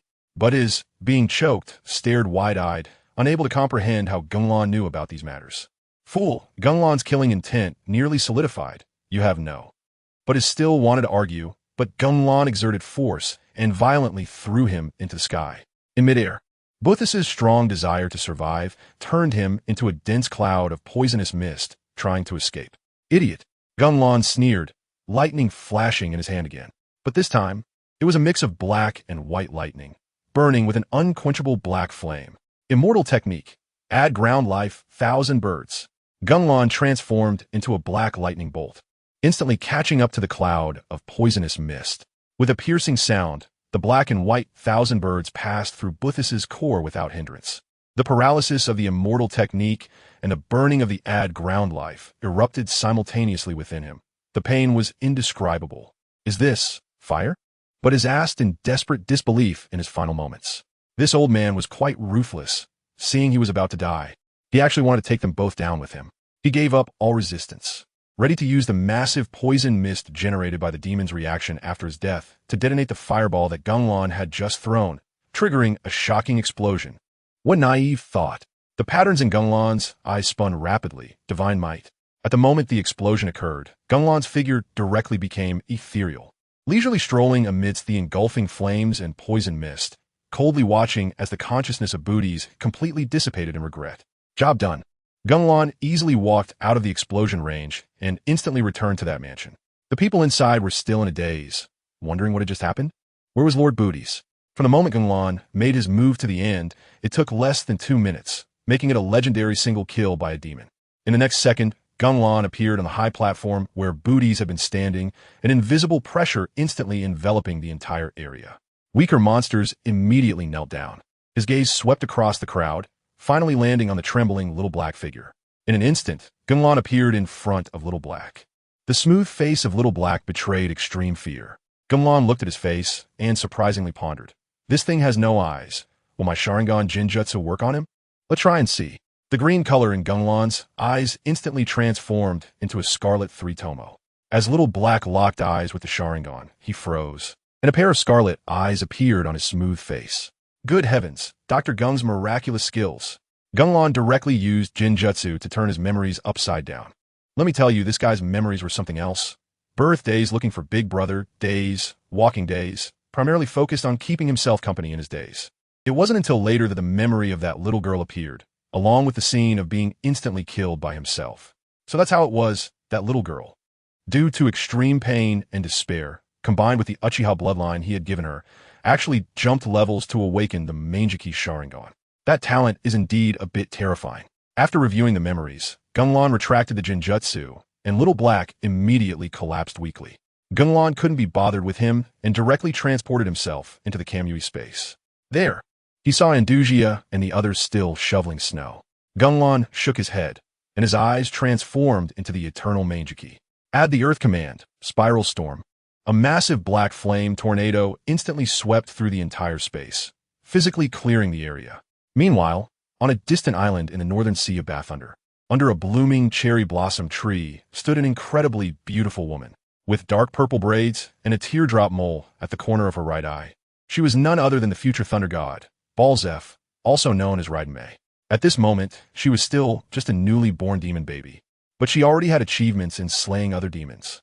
She was quietly admiring the cherry blossoms when suddenly her gaze sharpened, looking to the side. There was no one there, but a small knife made of wind elements was stuck in the ground, inscribed with a few words, Central Northern Island, Five Gods Conference. Radame read these words and fell in a deep thought. She brought her sister Raiden Shogun, along with her friends Uchiyo and Kujusera, to the agreed mountaintop. As soon as they arrived, they saw a pale-faced, cold-looking girl with purple wings standing there, the demon god of the sky. Just as she was about to speak to Raiden Shogun, a rough laugh echoed over. "Ha ha! This little broken bird dares to claim to be the most beautiful?" A giant demon clad in black heavy armor, standing 4 meters tall with a horned beetle-like horn on its head, walked over, looking like a complete idiot. Uchiyo immediately wanted to draw her sword, but was stopped by Kujusera. The giant demon tried to provoke, but was instantly subdued by a look from Raiden, making it obedient. Shortly after, a serpent-headed, human-bodied demon appeared. Raiden Shogun was calculating who was coming when suddenly a thunderclap struck the ground. As the dust settled, a powerful creature covered in snow-white fur and muscular like a lion appeared before everyone, exuding an explosive aura. "Let me tell you, this lion dog." Oh no. This thunder-roaring demon is crackling with electricity all over those muscle blocks, that white mane. It's like a top-tier boss popping out of a game. But when he opened his mouth, I was completely stunned. I heard his voice booming like thunder, buzzing as he asked, "Looks like everyone is here." Goodness. When Thunder Lightning Jun heard this, his heart skipped a beat. "Well, it seems that today's match is for your group." This thunder-roaring demon Leo is the big brother of this area. He was already strutting around here before my sister and I were even born. If this is a declaration of war with 5 demons teaming up, I can't even imagine that scene. But the next second, this lion guy changed his tone. His eyes fixed on the big snake Ouroboros next to him, his fighting spirit almost overflowing. "Who sent me here? Was it you, little longworm?" "Huh." Thunder Lightning Jun was directly short-circuited. "Didn't you call us here? Why are you questioning others?" This lion guy saw us looking confused and continued sharpening his claws. Sparks flying so much it hurt my eyes. "Not you guys? Then that guy using wind blade has some real skills. Must be a new demon, right?" As soon as I heard it, I understood that it was that guy Geng Lan causing trouble behind the scenes. But this lion brother was obviously a battle fanatic, completely uninterested in who called him here. His blood-red beast eyes scanned the surroundings, and a killing intent instantly erupted. Liyue's reaction was incredibly fast. In a flash, the purple Naginata appeared in his hand, fixated on him. "Oomph." Lion brother let out a cold laugh, clearly disdainful. With a boom, blue lightning exploded all over his body, instantly forming a set of close-fitting lightning armor. The little brat, still wet behind the ears, needs a proper lesson from an adult. As soon as the words left his mouth, he vanished. Really, he transformed into a bolt of blue lightning, accompanied by a sonic boom, and in a flash, he slammed right into Lei Ying's face. That fist, wrapped in world-destroying thunder, came crashing toward Ying's face. Ying was also a tough character. Instead of retreating, he advanced. With a flash of purple light in his eyes, the Naginata in his hand spun like a fan, directly meeting the fist head-on. Boom! Oh my goodness! The purple and blue lightning exploded on the spot, and the shockwave distorted the space. The ground beneath us shook like an earthquake, with cracks everywhere, and then the entire mountain peak was flattened. Really, it turned into a flat-topped mountain. Those two have some power. The big snake Ouroboros next to us, as if nothing happened, started commenting, then glanced over. "You should come out now," peeping. As soon as the words fell, a figure slowly emerged, scratching his head, looking embarrassed. "Oh, you found me. So, have you eaten?" All the demon gods present were bewildered. Where did this cute little thing come from? "What are you talking about? Not eaten? Take a punch from me. Who understands, right? This little girl Indugia can turn on you faster than flipping a book." A water fist bigger than Susanoo's arm rose from the ground and smashed towards all of us. A few demon lords dodged swiftly, but Raiden, Yoshikayo, and Hujai Gong weren't that fast. Sister Chiyo also had a bad temper. She drew her big sword and charged forward with a flash of red light in her eyes. As a result, that sword struck the water fist, feeling like hitting cotton. Not only was it heavy, but it also absorbed the impact. Suddenly, the water fist exerted force and sent Sister Chiyo flying with a loud bang, embedding her into the mountainside. Then the water fist exploded, flooding the ground. "Chiyo!" Hujai Gong panicked. "I'm fine. Cough cough, it hurts a bit, you jerk." Sister Chiyo staggered up, her body wrapped in red energy, her eyes terrifyingly red, looking like she wanted to eat someone. "I'm a ghost. I specialize in going crazy." As a result, this little girl Indugia was very mischievous. Seeing that she had provoked someone, she grinned and directly turned into a puddle of water, leaving a furious Sister Chiyo in place, unable to contain her rage. On the other side, Raiden and Lion Brother Liyue had already started fighting. Both were masters of lightning, with top-notch speed and strength. Purple and blue lights clashing wildly in the sky, with thunder booming across the island, like firecrackers during the New Year. "Kid, is this all you've got? Are you just scratching my itch?" Liyue stopped, stretching his muscles while mocking. "Oh, really?" Raiden's eyes turned cold, and the purple lightning on her body surged, her momentum climbing to another level. "That's more like it." Liyue was also excited, his entire lightning armor glowing blue, like he had transformed into a Super Saiyan Blue. Just as the two were about to continue fighting, suddenly, a green shuriken appeared out of nowhere, swiftly hitting them both. The next second, the space twisted and turned. Liyue felt dizzy, and when he opened his eyes again, he found himself in a strange place. This place was entirely in black and gray tones, with gray stone pillars beneath his feet. What happened? He scratched his head, realizing his lightning mode was still active, and looking around, Raiden, the heavenly flying demon god, and others were also there, all with bewildered expressions. Who, messing around, just as he was about to curse. A terrifying sense of crisis hit him, as if a gun was pressed against his forehead. Without thinking, he reflexively dodged to the side, along with the other demon gods. Looking in the same direction, on the highest stone pillar stood a man in purple clothes. The man was incredibly handsome, with his arms crossed over his chest, looking down at them from a height. I was thinking at the time, wow, isn't that just that kid Geng? Liyue, with his violent temper, couldn't take it and was about to explode. "You little brat, I don't care who you are, you've angered a lion." Geng slowly looked at him, his crimson Sharingan flashing. And with just a flick of his finger, an unimaginable terrifying pressure descended. Everyone felt like a mountain was pressing down on them, unable to breathe. The weaker Tianxiang demon god, with a thud, fell to one knee. Damn it! Liyue gritted his teeth and charged forward against the pressure. But every step felt like he was stuck in mud. He was also wondering in his heart, this guy is tough, but just what I need. With a lion's roar, he was engulfed in lightning, his hair standing on end. Thunder mode, activate. He transformed into a bolt of lightning, charging towards Geng again. My heart sank. This state, this speed, isn't this just the Raikage from Yunin village? And Geng has a purple Susanoo. Doesn't that make him Sasuke? You little brat. Don't underestimate the thunder-roaring demon god. Liyue instantly rushed in front of Geng, still using that earth-shattering heavy punch.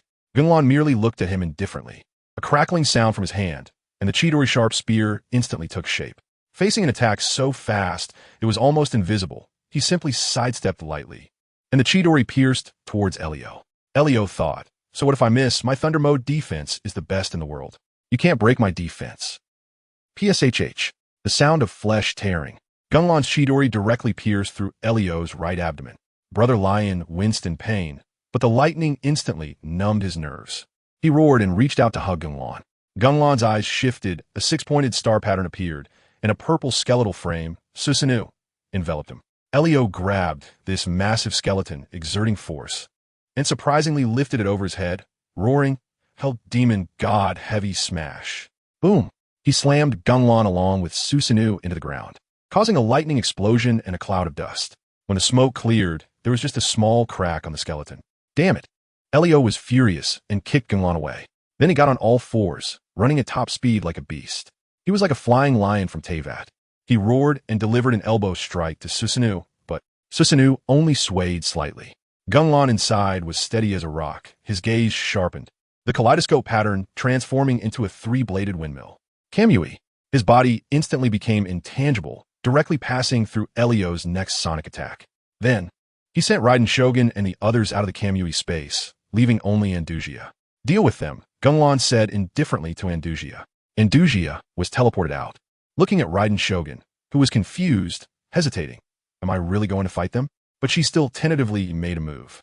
The blue elemental power on her body flashed, directly entering the sea god mode, raising her hand to unleash a water column towards the Daze group. Raiden Shogun reacted, swinging her Naginata, and the lightning blade directly split the water column. But the water column didn't dissipate, transforming into countless small water droplets suspended in the air. Oh no! Hujai Palace shouted. Shadows, those water droplets are explosives. Before she could finish, Raiden Shogun had already started swinging her sword, moving so fast only after images remained. And the powerful lightning coalesced into a solid lightning barrier, instantly exploding all the water droplets. Andugia saw this and conjured a massive water sword. Without a word, Raiden Shogun transformed into a purple lightning bolt and charged forward. That speed was so fast that Andusia couldn't even see it, and the blade was right at her face. As the blade struck down, Raiden Shogun felt something was off, as if she had struck something soft, and her force was dissipated. She immediately withdrew her blade, only to find a massive water sphere rising from the ground, trapping her. The giant sword above was aimed directly at the water sphere and was about to fall. Just then, a red light flashed. It was Sister Chiyo. She was engulfed in blood energy, like a fierce ghost, and raised a large blade to forcibly deflect the giant sword, embedding it into the ground. Ha ha ha ha. I am a demon. I am a demon. She laughed maniacally, charging towards Andusia. But Andusia simply conjured a water mirror to block the attack, and then summoned a massive water elemental dragon, which bit down on Sister Chiyo, sending her flying. Great! Sister Chiyo was temporarily out of the fight. Meanwhile, the raging lightning finally tore through the water sphere, and Raiden Shogun broke free, charging at Andusia again. Andusia stood firm, taking the blow head-on. But Raiden Shogun felt the strike was still off. Looking again, Andusia had transformed into a puddle of water, flowing away on the ground. As Raiden Shogun searched for her, she suddenly felt something was wrong. Looking up, the sky had darkened. She immediately dashed to the seaside, and the sight before her made her pupils tremble. A massive tsunami, towering dozens of meters high, was crashing toward the entire island like a skyscraper. She could dodge, but the people on the island couldn't escape. In that instant, Raiden Shogun's expression changed. She gripped her Naginata in front of her. Endless purple lightning surged from her body, coalescing into a towering lightning pillar that pierced through the dark clouds above. It was as if the thunder of the entire world was responding to her command. Amidst the lightning, she held a blade forged from the purest lightning, standing in the air. At this moment, the arrival of the Lightning Queen was heralded. Shadows! She raised her blade high, countless lightning bolts converging, and with one strike, the massive lightning blade slashed down against the world-ending tsunami. The blade instantly split the tsunami in half, and without even looking at the result, she transformed into lightning and charged towards the hidden Andusia. Andusia was cleaved out of the water sphere by her strike, and just as the next strike was about to hit her neck, at that critical moment, a blue and white bell suddenly appeared, ringing and blocking the attack firmly. Andusia smiled. Open! The bell rang, countless white threads connecting to her. Blue and white dragon horns and a dragon tail sprouted instantly, and she transformed magnificently. You thought only you could transform? She raised her hand, and an invisible shockwave sent Raiden Shogun flying. Raiden Shogun steadied herself and lunged again, but Andusia didn't even glance, summoning a massive blue water eagle from the water mirror. Raiden Shogun shot a sword chi to disperse the giant eagle, but the eagle flapped its wings, creating a tornado that shredded the sword chi. Then, it dove straight at Raiden Shogun. Raiden Shogun instantly flashed in front of it, and the lightning engulfed the giant eagle, tearing it into pieces. She charged towards Andusia again. Andusia clasped her hands together, taking a deep breath. Let me show you the ability Gengwan taught me. Senjutsu, White Surge Technique. A massive blue dragon roared out from her mouth, its claws still holding the mysterious bell. The dragon rushed towards Raiden Shogun, suddenly starting to spin at high speed, erupting with a blinding white light like the sun. Raiden Shogun was instantly blinded. Immediately after, a deafening dragon roar followed, the terrifying sound wave causing her to bleed from her 7 orifices, freezing her in place.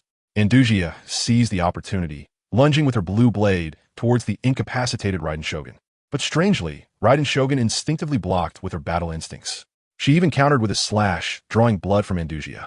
Andusia recoiled in pain and shot out a beam from her mouth, sending Raiden Shogun flying. But when she caught up, she realized she had been tricked. Raiden Shogun was sent flying by that blow, just out of the range of the White Surge Technique. She had been pretending the whole time. Family, who understands? My sister is all about top-notch prediction. The Raiden Shogun immediately takes off, summoning several lightning clones to rush towards Anduoxia. Anduoxia is in big trouble now. As a mage, fighting in close combat with Raiden Shogun is like asking for a beating. Surrounded and beaten up by several clones, she can't find her way out, and in the end, she is tightly bound by lightning chains. The real body slowly approaches, each step of the wooden clogs sounding like it's stepping on Anduoxia's heart. This is it. Just when she transformed, she's about to be taken out. This can't happen. The Raiden Shogun's long blade gathers incredible lightning and swings down without hesitation. Anduoxia is so scared, she closes her eyes. Clang! A crisp metallic sound. She feels no pain on her body. Could it be that the Raiden Shogun skills are so good that it's a painless decapitation? She opens her eyes, her face full of joy. Suddenly, Genglan appears. firmly clamping Raiden Shogun's lethal strike with his Uchiha fan. Gunlon glances at the disheveled Andawaxia, then turns to Raiden Shogun with a mocking expression. Now it's my turn. With one swing, he sends Raiden Shogun flying, then plants the fan into the ground with swagger. Raiden Shogun's face darkens as she glares at him, and guess what? Reinforcements have arrived. A loud roar comes from the sky, and a massive white figure crashes down, causing the ground to crack.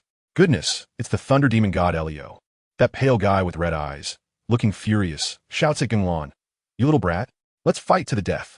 I tell you at that moment, Gunlan's expression was just like watching two elementary school students. He shook his head and muttered, "Oh, so it's a double thunder resonance, huh? Are you trying to form a Thor national team here? You guys are going for Infinite Q?" This directly set Liyue off, and in a flash, he teleported over and kicked hard. The speed was so fast that even Ray Movie was shocked. But what happened? Gunlon seemed to have eyes in the back of his head, lightly sidestepped, and that foot just brushed past his clothes. The difference was clear, simply incredible. Gunlon looked at them and thought, "Fine, I won't mess with you anymore." His pair of crimson Sharingan suddenly began to spin wildly, and a six-pointed star appeared in the center. The next second, that purple skeleton frame popped up again. Liyue saw it and cursed, "That damn thing again." He hadn't been able to break through its defenses last time. But this was just the beginning. I tell you, the scene was simply like a Gundam transformation. That purple skeleton rattled and instantly grew into a gigantic skeleton giant. Then, even more outrageous things happened. Flesh and tendons coiled around it like vines. And in the blink of an eye, it transformed into a living being. Then, it automatically donned armor, turning into a half-bodied Yatagarasu. Liyue was dumbfounded on the spot, his mouth wide open, probably thinking, "Can this thing upgrade too?" But it wasn't over yet. Gunlon stood in that Susanoo, like he was piloting a Gundam, his eyes flashing red, and with a bang, purple flames engulfed his body. A colossal complete Susanoo stood right in front of them. The oppressive aura made me almost unable to breathe through the screen, and both the Thunder God Ray Movie and Liyue couldn't help but swallow hard. From above, Gunlon looked down at them like they were two ants, raised his hand, and the Susanoo followed suit, lifting its giant hand. The sky instantly darkened with thick clouds, and lightning flashed wildly. Liyue still wanted to laugh, thinking, "Are you playing with thunder in front of two thunder gods? It's like showing off a big knife in front of Guangong, right?" But the next second, he couldn't laugh anymore. A gigantic lightning spear was directly pulled out from the thundercloud by the Susanoo. The scene was like the apocalypse descending. Cold sweat dripped from Ray Movie's forehead. Gunlon spoke in a calm tone as if announcing a death sentence. "Give up struggling, obediently go to die." Susanoo, divine thunder descends. As soon as he finished speaking, the lightning spear pointed and the thunder from the sky poured down like a floodgate had been opened, crashing down madly. Not just one or two strikes, but countless. The entire northern island was covered. Liyue and Ray Movie dared not take it head-on and immediately transformed into two beams of lightning, desperately weaving through the thunderstorm to dodge the attacks. The falling lightning struck the ground like missiles, rumbling and plowing through everything. While dodging, Ray Movie suddenly felt something was off. The ground beneath her was buzzing. Just that moment of distraction, bam, a bolt of lightning struck her directly. I tell you, the Thunder God was hit by lightning for the first time, and it hurt so much she gritted her teeth. Just as she was about to focus and charge in to attack the pilot, the ground suddenly began to shake violently. She quickly flew into the air, and when she looked down, good grief, the entire ground was covered in spiderweb-like cracks, ready to collapse at any moment. On the other side, Liyue was really getting hyped up, his whole body bursting with furious lightning, roaring, "I will definitely take you down." Then he dove headfirst like a cannonball into the center of the thunderstorm. At that moment, Ray Movie received a message from her sister, saying that their hometown was under attack by mysterious heavenly thunder. Her heart sank. The attack range was too wide. What was he trying to do? She looked at that divine figure in the sky, gritted her teeth, and slashed out a cross-shaped sword energy. But at that moment, a roar came from the clouds, and Liyue transformed into a massive lightning lion's head, bursting out and swallowing Ray Movie sword energy, while also strengthening himself, turning into a purple-blue lion head. They both thought this was some kind of thrilling combo move, but Gunlon above was smirking, his mouth almost stretching to his ears, looking utterly disdainful. With a wave of his arm, the lightning spear triggered even more terrifying heavenly thunder, crashing down together with their roars. In that instant, my eyes were almost blinded by the flash. A white light exploded, the entire world fell silent for a second. And then there was a deafening roar and the sound of the heavens collapsing and the earth splitting. Ray Movie was thrown into disarray by the shockwave. And when she steadied herself and flew into the sky, she was dumbfounded. Who understands family? With one move, he split an entire island into 6 pieces. Was this guy here to renovate or to end the world? He just gave Inazuma a tectonic shift. Ray Movie's eyes turned red, just about to explode in anger when a voice called out to her, "Shadow." She turned around to see a white-haired fox girl running over, her fluffy ears flopping in the wind. It was Kuzaigami. "Kuzaigami, are you okay?" Ray Movie hurriedly rushed over. Kuzaigami, with a face of relief, said, "She really awakened her power and opened a new space to protect everyone."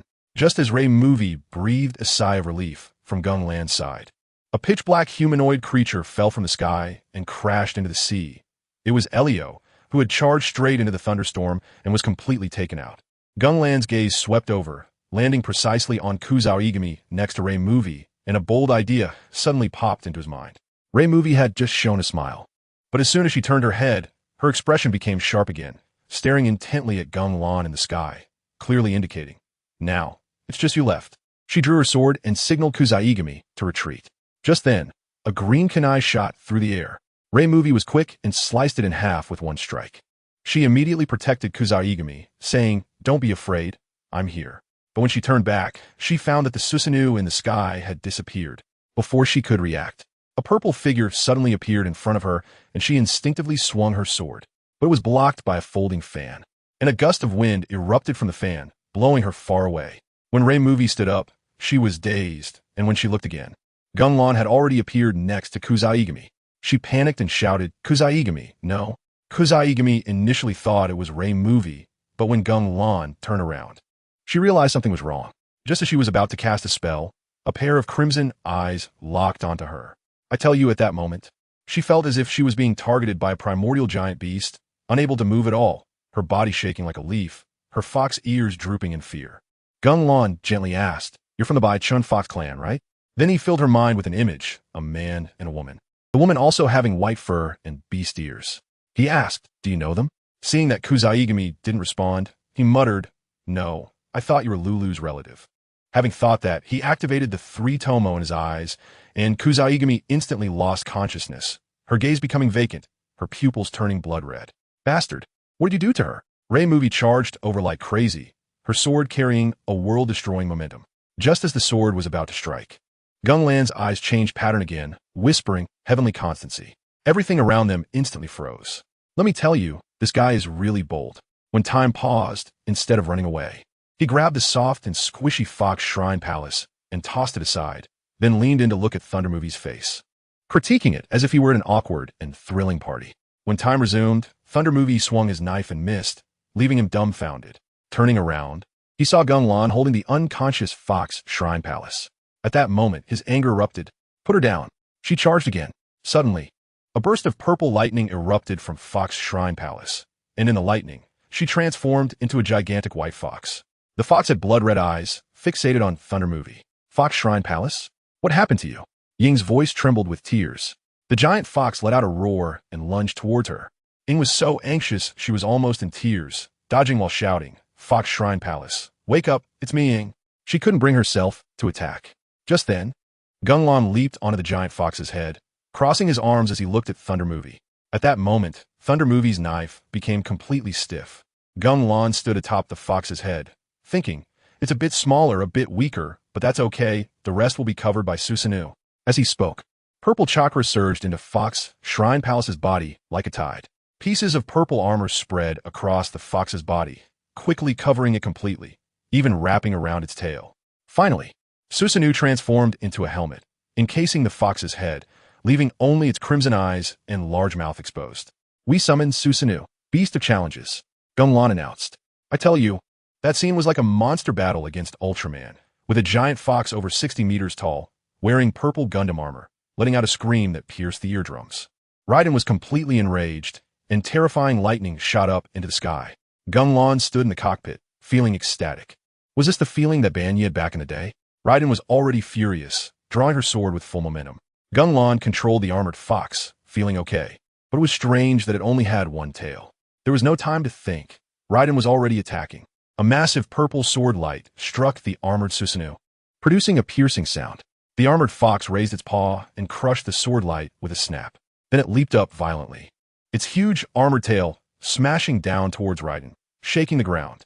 Raiden easily dodged, throwing out several thunderballs that formed for lightning pillars on the ground, erupting in a wide, circular shockwave. But this move didn't T-hit. The armored fox jumped up to avoid it, then dove down like a missile towards Raiden. Shadow Treasure's figure flickered, dodging while slashing with her sword, making a large gash on Susanoo's arm, exposing the white fur. But in the next second, the wound healed automatically.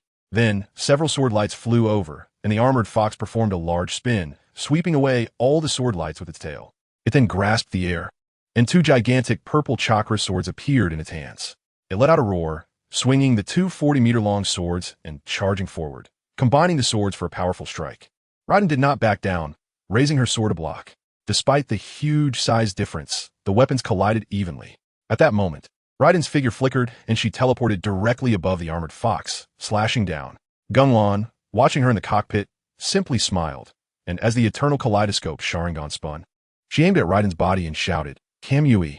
A pull of spatial distortion came, and Raiden instantly felt her body being torn apart, so painful that she could barely hold onto her sword. Just as she was about to be pulled away, the outcome seemed decided. But at that moment, a reversal occurred. Another spatial fluctuation appeared, forcibly opening up a new space and pulling Raiden away from Kamui's pull. Huh? Geng was stunned. Someone actually took her away? She immediately used Kamui to tear open that void, and looking inside, she saw a pink space filled with cherry blossom trees, where a group of refugees trembled in fear. Raiden was being held by a woman who looked exactly like her. Sister. Raiden cried like a child. That woman, Raiden Jean, gently comforted her. It's okay. Shadow Treasure. We will definitely save the Fox Jai Palace. She looked at the armored fox outside the crack with a serious expression. Geng watched this scene and coldly said, "Get out here." Then, the armored fox opened its mouth wide, and a purple-white energy ball began to gather, about to launch into that space. With this shot, no one inside would survive. Just then, a voice echoed in Geng mind. Geng, those mortals are innocent. Geng was taken aback. It was the voice of Indoja. In that moment of distraction, the spatial crack had already closed. He was instantly displeased. A cooked duck had flown away. Who would understand? He turned and shot the charged false-tail beast Jade to the side, causing a terrifying explosion. While he was using his Sharingan to find Indoja, suddenly, a spatial crack appeared out of nowhere, and a massive lightning sword beam slashed out fiercely from inside. Geng reacted quickly, controlling the armored fox to wield the twin swords to block. But that wasn't all. Countless spatial cracks appeared from all directions, and an uncountable number of sword lights rained down like a storm, slashing from every angle. I told you at that moment, Geng let out a cold laugh, looking at the rain of blades and swords all around him, thinking two words. Just this? He didn't even dodge. Instead, he stood his ground and unleashed a new move, Immortal Mode Explosive Chi. Suddenly, countless white streams of energy were sucked into his fox armor, and then with a loud bang, it exploded. That explosive force was like a shockwave, instantly blasting away all the blades and sword lights in the sky and on the ground. But this was just an appetizer. The most explosive part was yet to come. He poured all his celestial chakra and elemental power into that mighty Susanoo.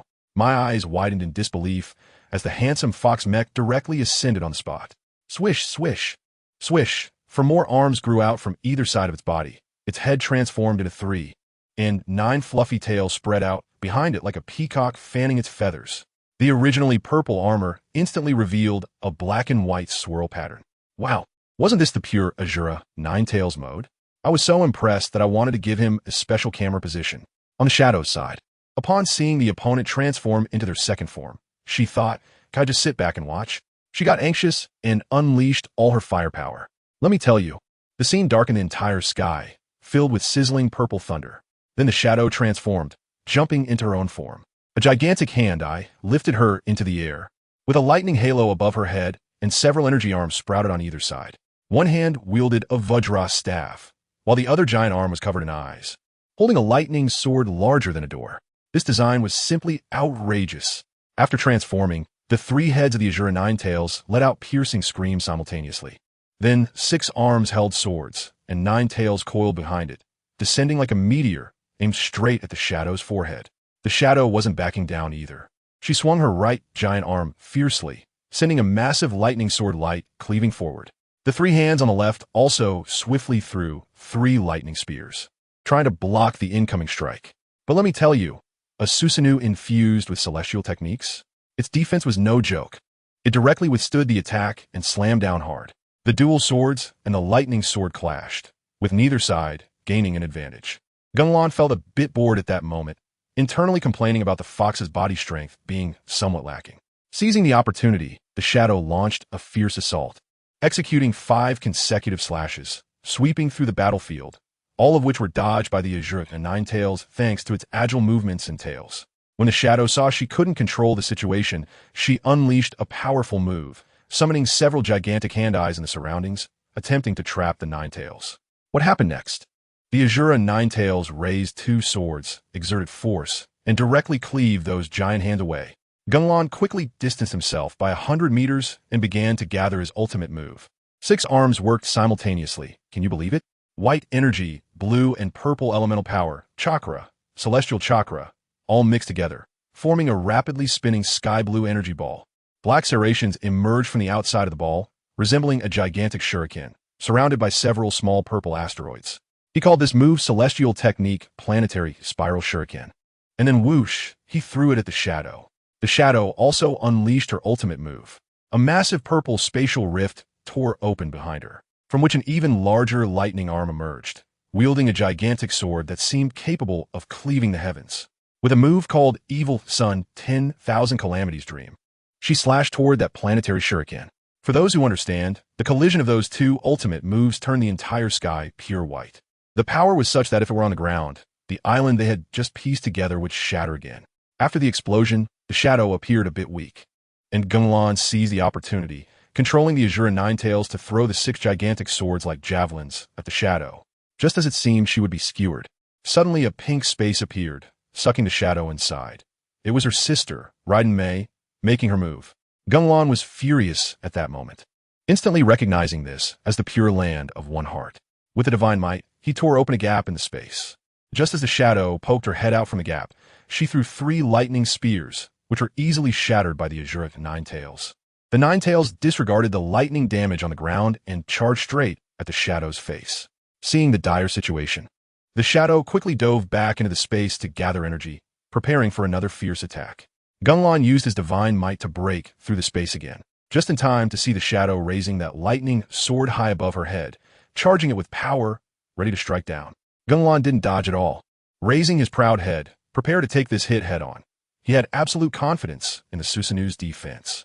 But then, at that critical moment, a woman named Yuyuki Chiyo, soaked and covered in blood, rushed out from the side and struck the middle head of the Azure Ninetales with her sword.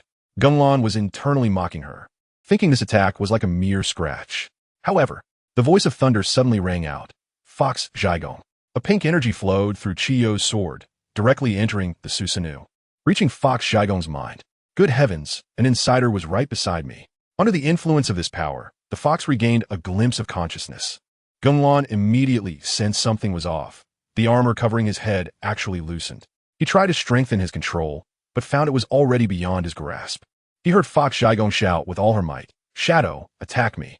The shadow, with tears in her eyes, still swung down that decisive blow. The overwhelming lightning instantly breached the weakest defense, hitting the unprepared Gunlan hard. He was blasted away like a cannonball, plunging headfirst into the ocean. The tremendous force drove him deep into the sea, and his body kept sinking. He used chakra to separate the seawater, preventing himself from drowning. He touched his face and found a small wound, which was actually bleeding. This was the first time he had been injured since coming to this world. Just as he was in a daze, suddenly, a massive stream of information flooded into his brain without warning. He was overwhelmed, feeling dizzy, and accidentally choked on a mouthful of seawater. Immediately after, he was pulled into a strange mental space. He saw his family back home on the very night he died. His mother used his huge compensation money to heal her illness, adorned in gold and silver, glowing with vitality. His father was also healthy, boasting to the neighbors. His younger brother, who claimed he wanted independence, had returned home with the latest phone. They all looked so happy, living so well. But what was the most heartbreaking? Gunlan searched through all the scenes, and in that home, there wasn't a single photo of him or any of his belongings. All traces of his existence had been wiped clean, as if he had never been born. Then, a sharp voice echoed wildly in his mind. Did you see that? Who did you struggle and fight for? Just as you died, They immediately took your hard-earned money to enjoy themselves. They have long forgotten you. To them, you are just a dispensable tool that exchanged for a large sum of money. Ha ha ha. Let me tell you, these few sentences hit harder than Raiden's attack by 1,000 times, directly breaking Gunlan's defenses. His consciousness suddenly returned to reality and in the cold seawater. His crimson eternal kaleidoscope Sharingan was glaring so intensely it seemed like it would bleed. I won't accept this. He let out a silent roar. In the next moment, an extremely violent purple chakra storm, mixed with a strange green hue, erupted explosively from the seabed, soaring into the sky.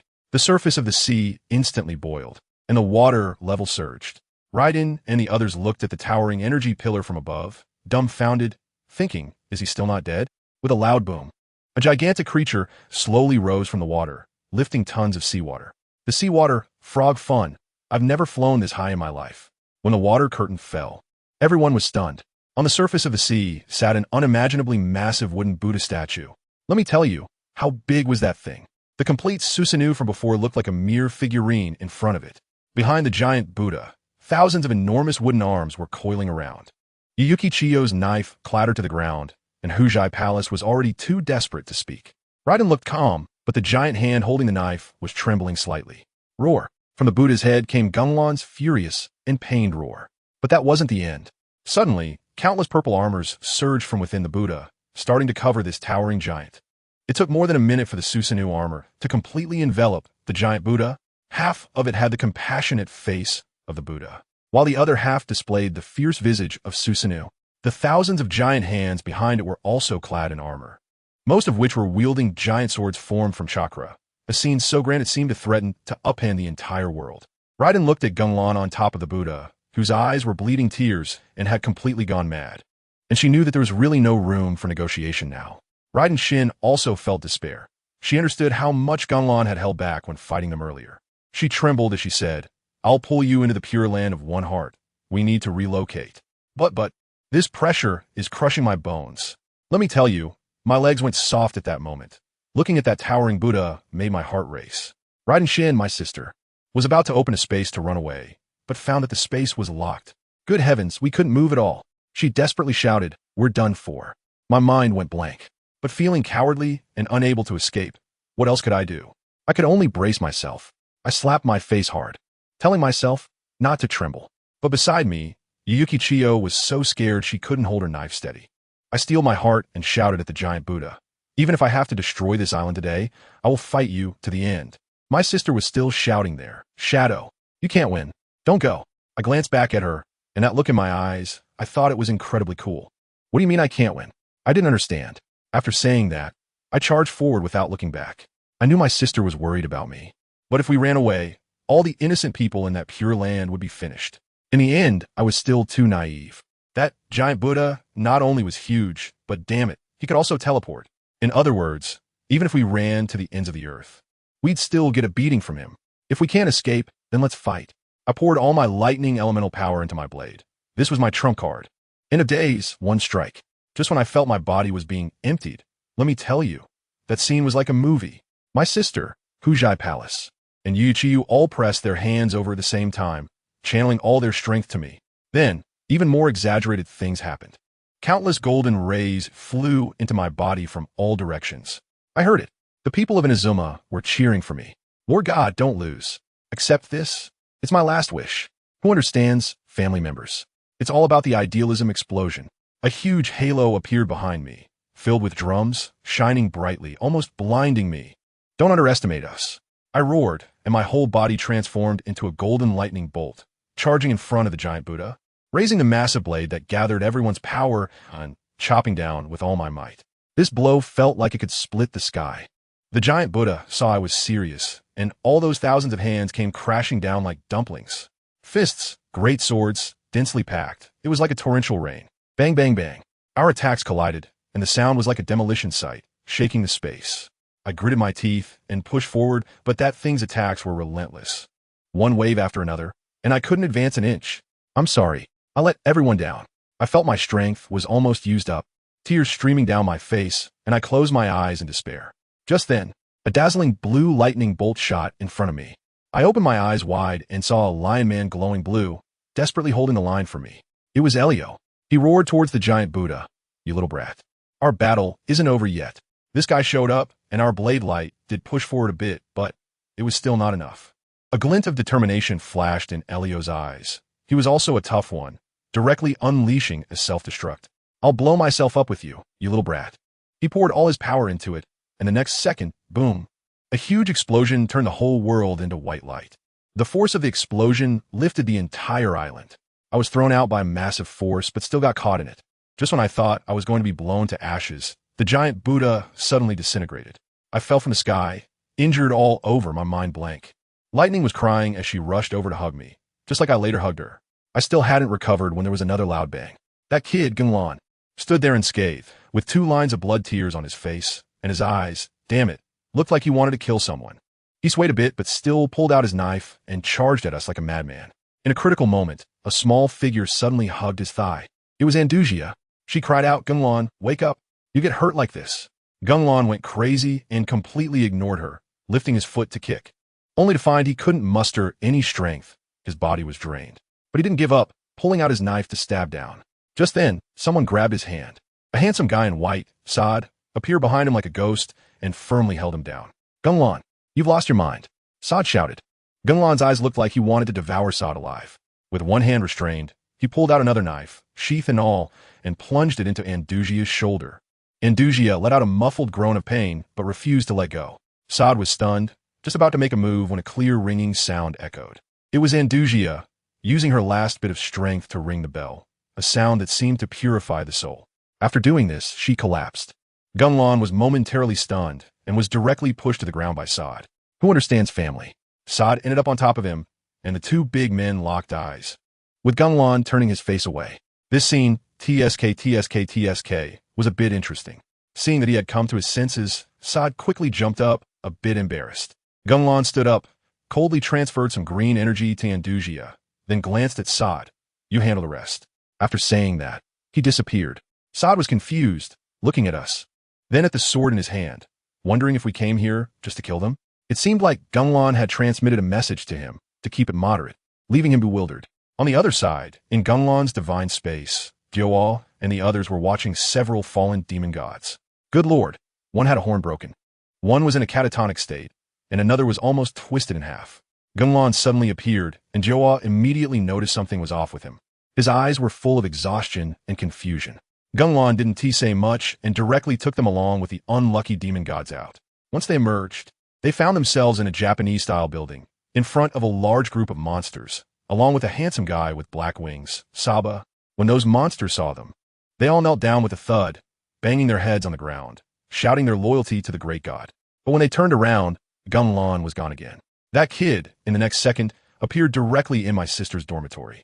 My sister was sleeping by the bed, and as soon as she heard the noise, she woke up immediately, seeing Geng, her eyes filled with fear and anger. I tell you, this kid was like a different person. He actually came over to apologize. I went too far. I'm sorry. He was as obedient as a little puppy. Normally, he would have said something like, Are you questioning me? He walked to my bedside, reached out to touch my forehead, and a warm current flowed in, making me feel much better. I slowly opened my eyes, and the first thing I saw was his face, so handsome it could anger the gods. I probably had my heart broken at that moment, staring blankly at him and saying, I lost. You can do whatever you want with me. He didn't say anything, just left to get well soon, and then disappeared. As soon as he left, I couldn't hold back anymore, hugging my sister and crying out loud, Sister, I lost. I let everyone's hopes down. On the other side, Hujai Palace and Yukichiyo were still joking around. Unbelievable. Anyway, in the end, all our islands became the territory of Uchiha Geng. At night, Geng was alone on the mountain top, looking at the moon, and then for some reason, he seemed to come to a realization, opened his Sharingan, and made up his mind to Liyue, to defeat Morix, and then directly ascend to return to his original world. The next day, he simply vanished, leaving behind a wind kanai with a letter, asking Andusia and the others to gather at Liyue Harbor. As soon as Andusia heard they were going to Liyue to find Geng, she, who had been half dead yesterday, was suddenly full of energy, jumping around. The scene shifted, and we arrived in Liyue. A beautiful sister named Guizhong, I tell you, a pure techie goddess, was busy assembling parts. Suddenly, a little soldier rushed in urgently, reporting that the monsters on the northern city wall had suddenly increased. Guizhong rested her chin on her hand, thought for 2 seconds, and confidently said, "Use my latest developed crossbow arrows to blow them up." At that moment, the northern defense line of Liyue was in chaos. Those monsters were rushing at the city wall like mad. A brother was bitten on the hand by a giant rat half his height, and his comrade next to him stabbed the rat to death with a spear, but he pushed his comrade away, shouting, "Run! These things are corrosive." His comrade ran away in tears, and the next second, that brother lay on the ground, murmuring, "Shall we? I can't go back," and then bam. He transformed into a purple-skinned giant rat, baring his teeth and rushing out. Just when the soldiers were about to collapse, there were several loud bangs, and an enormous crossbow cart appeared. It was Guizhong's divine tool, the Guizhong machine. The soldiers looked at it like it was their savior, a celestial general with beast ears. Inazuma jumped onto the Guizhong machine, frantically injecting celestial energy, and that thing started shooting the monsters like a Gatling gun, turning them into sieves. After finally driving the monsters back, Inazuma sat down on the ground, exhausted, panting heavily. Just as he relaxed, a hoarse voice came. "Celestial, will you die?" Inazuka's tail bristled, and he pushed away the nearby soldier, shouting, "Run!" In a flash, a shadow darted past, and Inazuka's strong body lost its upper half. Blood and guts sprayed all over the little soldier's face. The soldier's eyes turned red on the spot, raising his gun to fight back. But then he exploded into a mist of blood. From that shadow, 2 pairs of scarlet eyes opened. One foot kicked Inazuka's corpse aside, disdainfully looking at the shattered Guizhong machine. "Gigantus, is that all you can do with these little tricks?" Meanwhile, Guizhong was feeling uneasy when another soldier rushed in. "Guizhong Daimyo. It's bad. The northern city wall has fallen." Guizhong was immediately stunned. How is this possible? Which demon god came down personally? These bastards are targeting the rear. As she was clenching her fists and frantically brainstorming, a sinister voice rang directly in her ear. "What are you thinking about?" She turned around sharply and saw those 2 pairs of scarlet eyes in the shadow. "Qilong, didn't you go to battle? Why are you here?" The shadow sneered, slowly approaching her.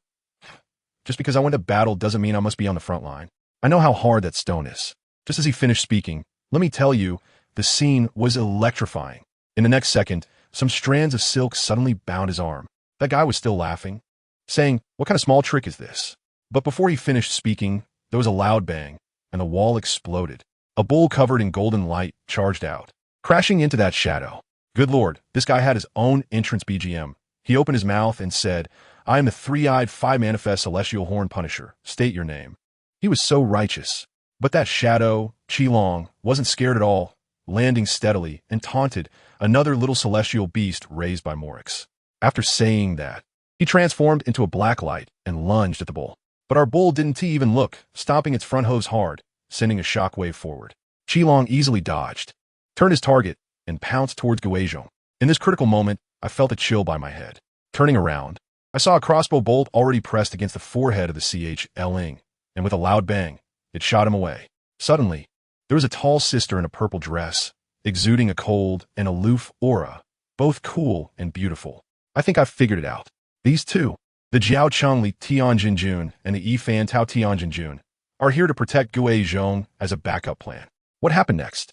I didn't even blink, and that Qilong suddenly appeared in front of them, grabbing one in each hand like picking up little chicks, and just threw them away. After beating them, it transformed into black light and chased after them, trying to finish them off in midair. At that moment, I thought, is this power level low, or is it cheating?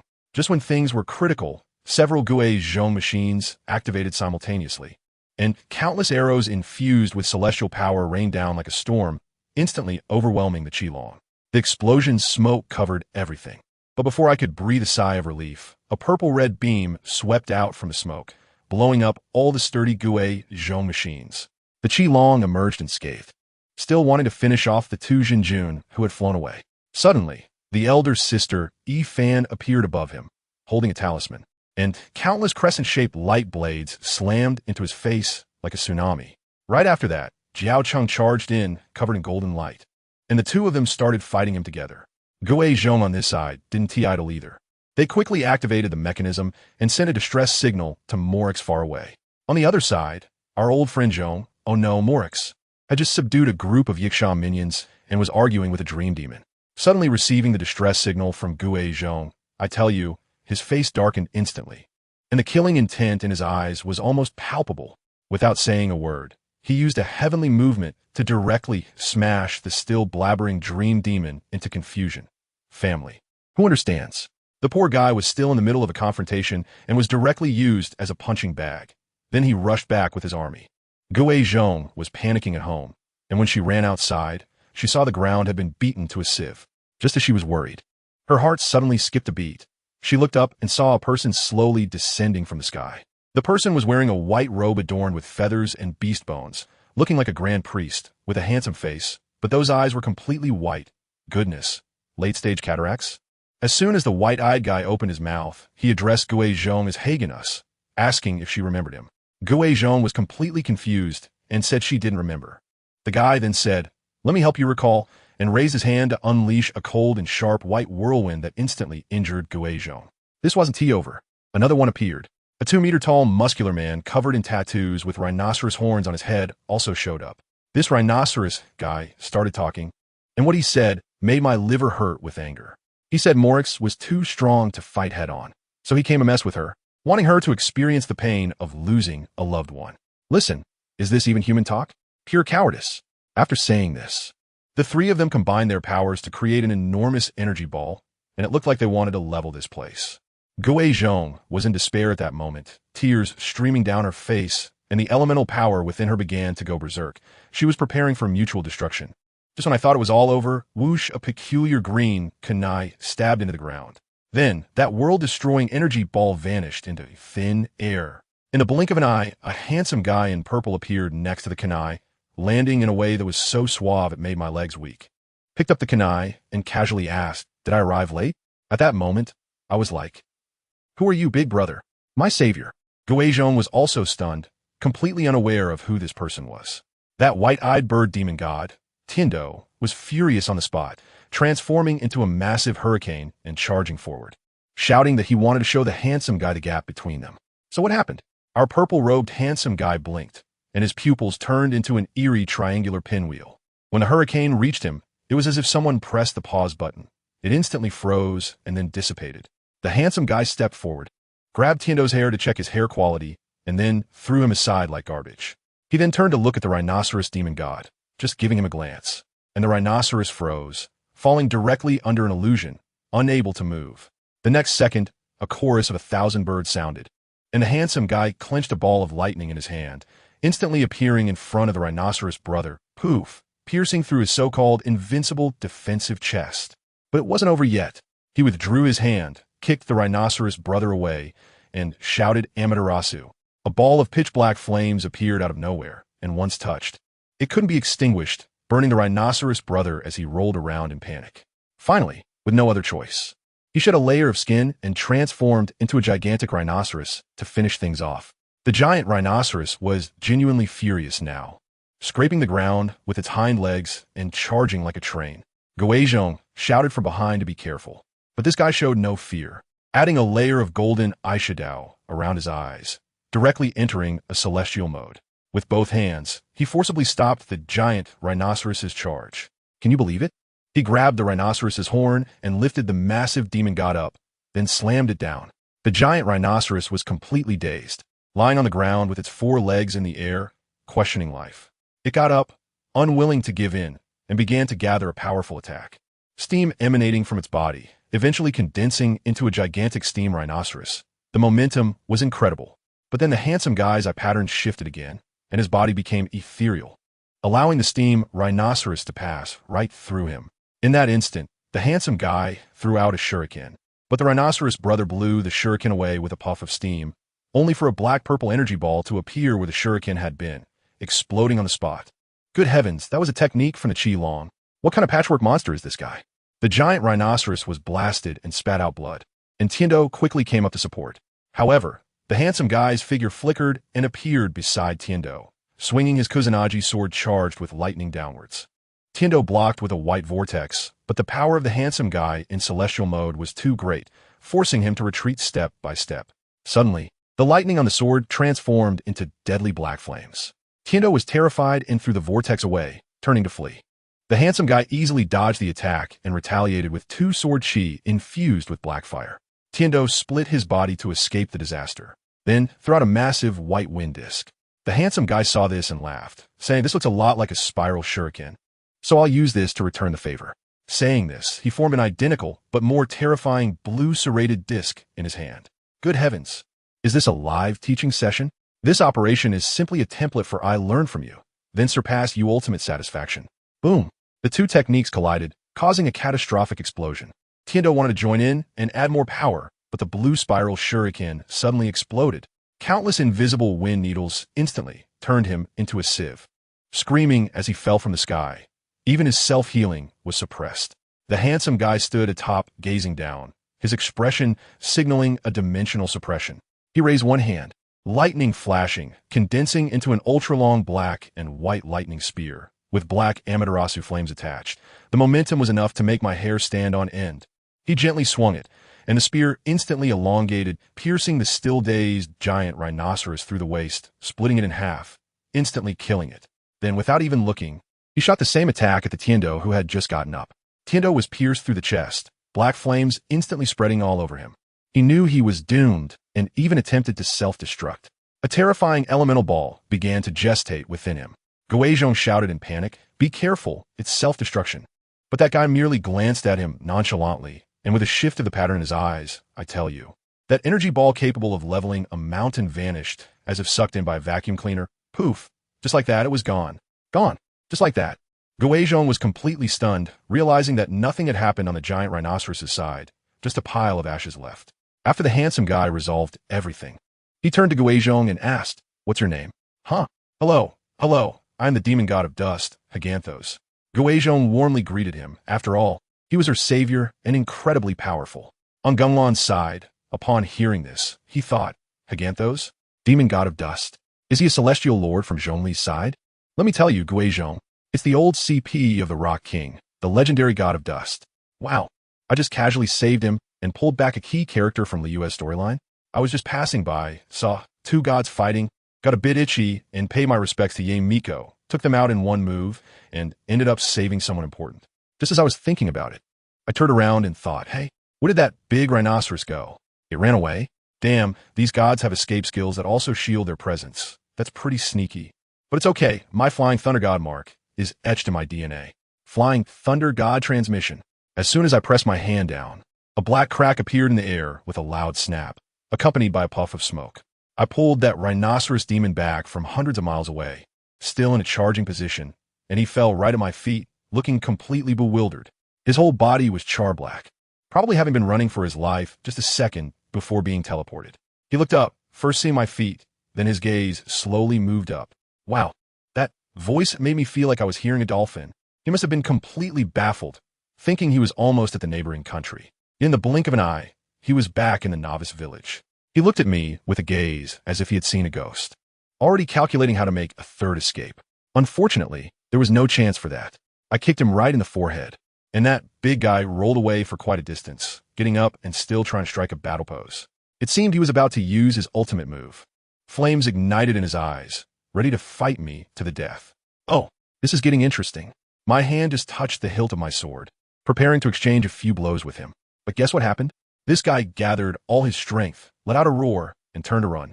His speed was so fast that he left only a shadow behind, stirring up a cloud of dust, and he shouted, "Bro, I'm all about following advice." I was left standing there with Guizhong, both of us staring at each other in disbelief.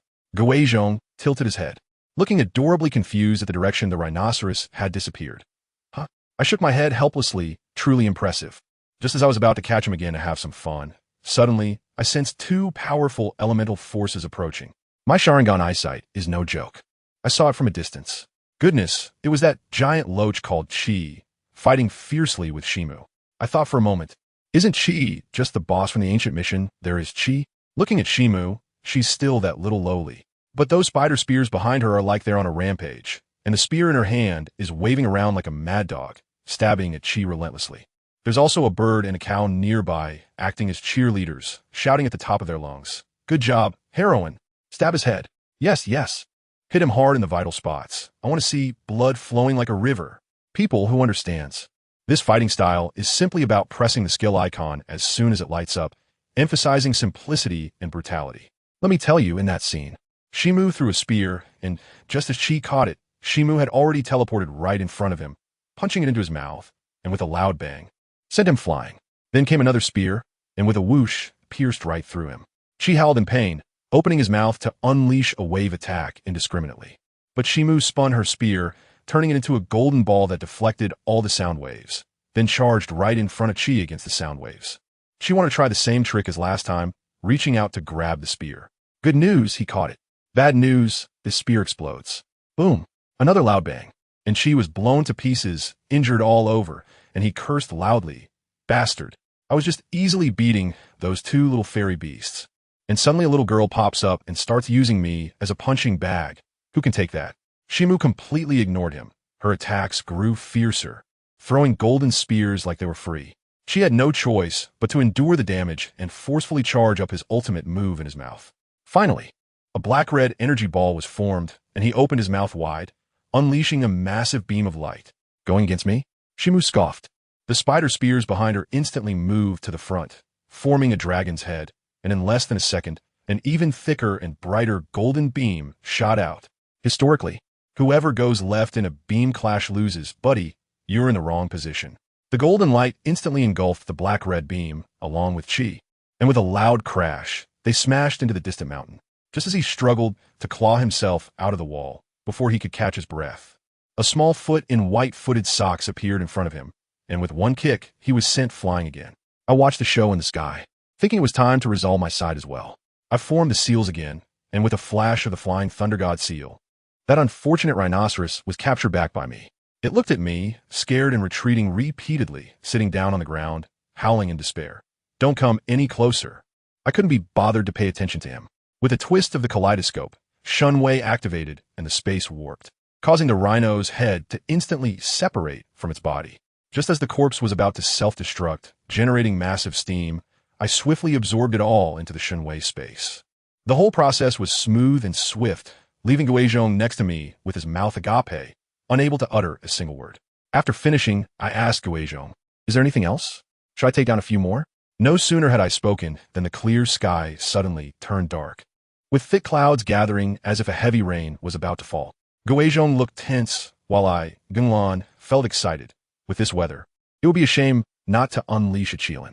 Meanwhile, in the distance, Ximiao and Qilong also stopped their actions. I keenly sensed that this weather was not the doing of Andoja.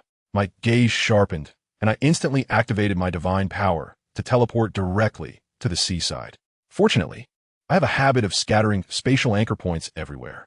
When I arrived at the beach, I was taken aback.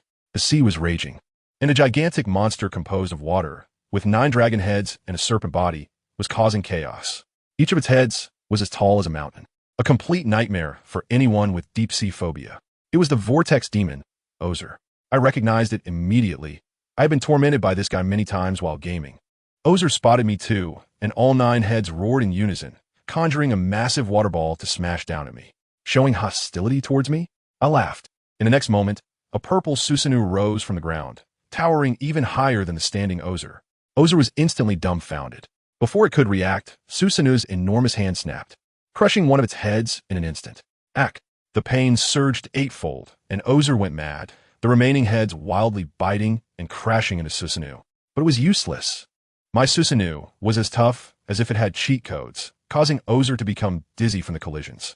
Susanoo then drew a great sword, swiftly slashing several times, cutting off more of its heads like chopping vegetables.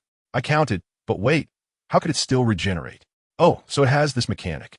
As I focused my thoughts, the giant sword in Susanoo's hand transformed into a wine gourd, the 10-fist sword, the divine artifact that seals everything. I directly thrust the sword into the last remaining head of Ozer, and a tremendous suction force came forth. Ozer was sucked in like jelly through a straw, whoosh, and was entirely drawn into the gourd. The sky instantly cleared up. Sunlight pierced through the clouds, illuminating the ruins of Gili Yuan that had been destroyed by the demon god. A little girl with white hair was kneeling in the ruins, crying. Her home, her family, were all gone. At that moment, a beam of light shone on her face. She looked up and was completely stunned. At the center of the light was my towering purple giant, shining like a deity, descending in the sunlight.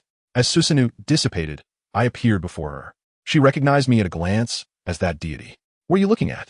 I asked her while gently patting her head. Goodness, Her body temperature was chillingly low. She trembled and said, "My name is Nanning, and I am a snow girl." I looked at the devastation around me and sighed. If you want to cry, just cry. As soon as I finished speaking, she threw herself into my arms and cried out loud, eventually fainting from her tears. At that moment, Andugia also arrived. She saw the little girl in my arms and immediately understood.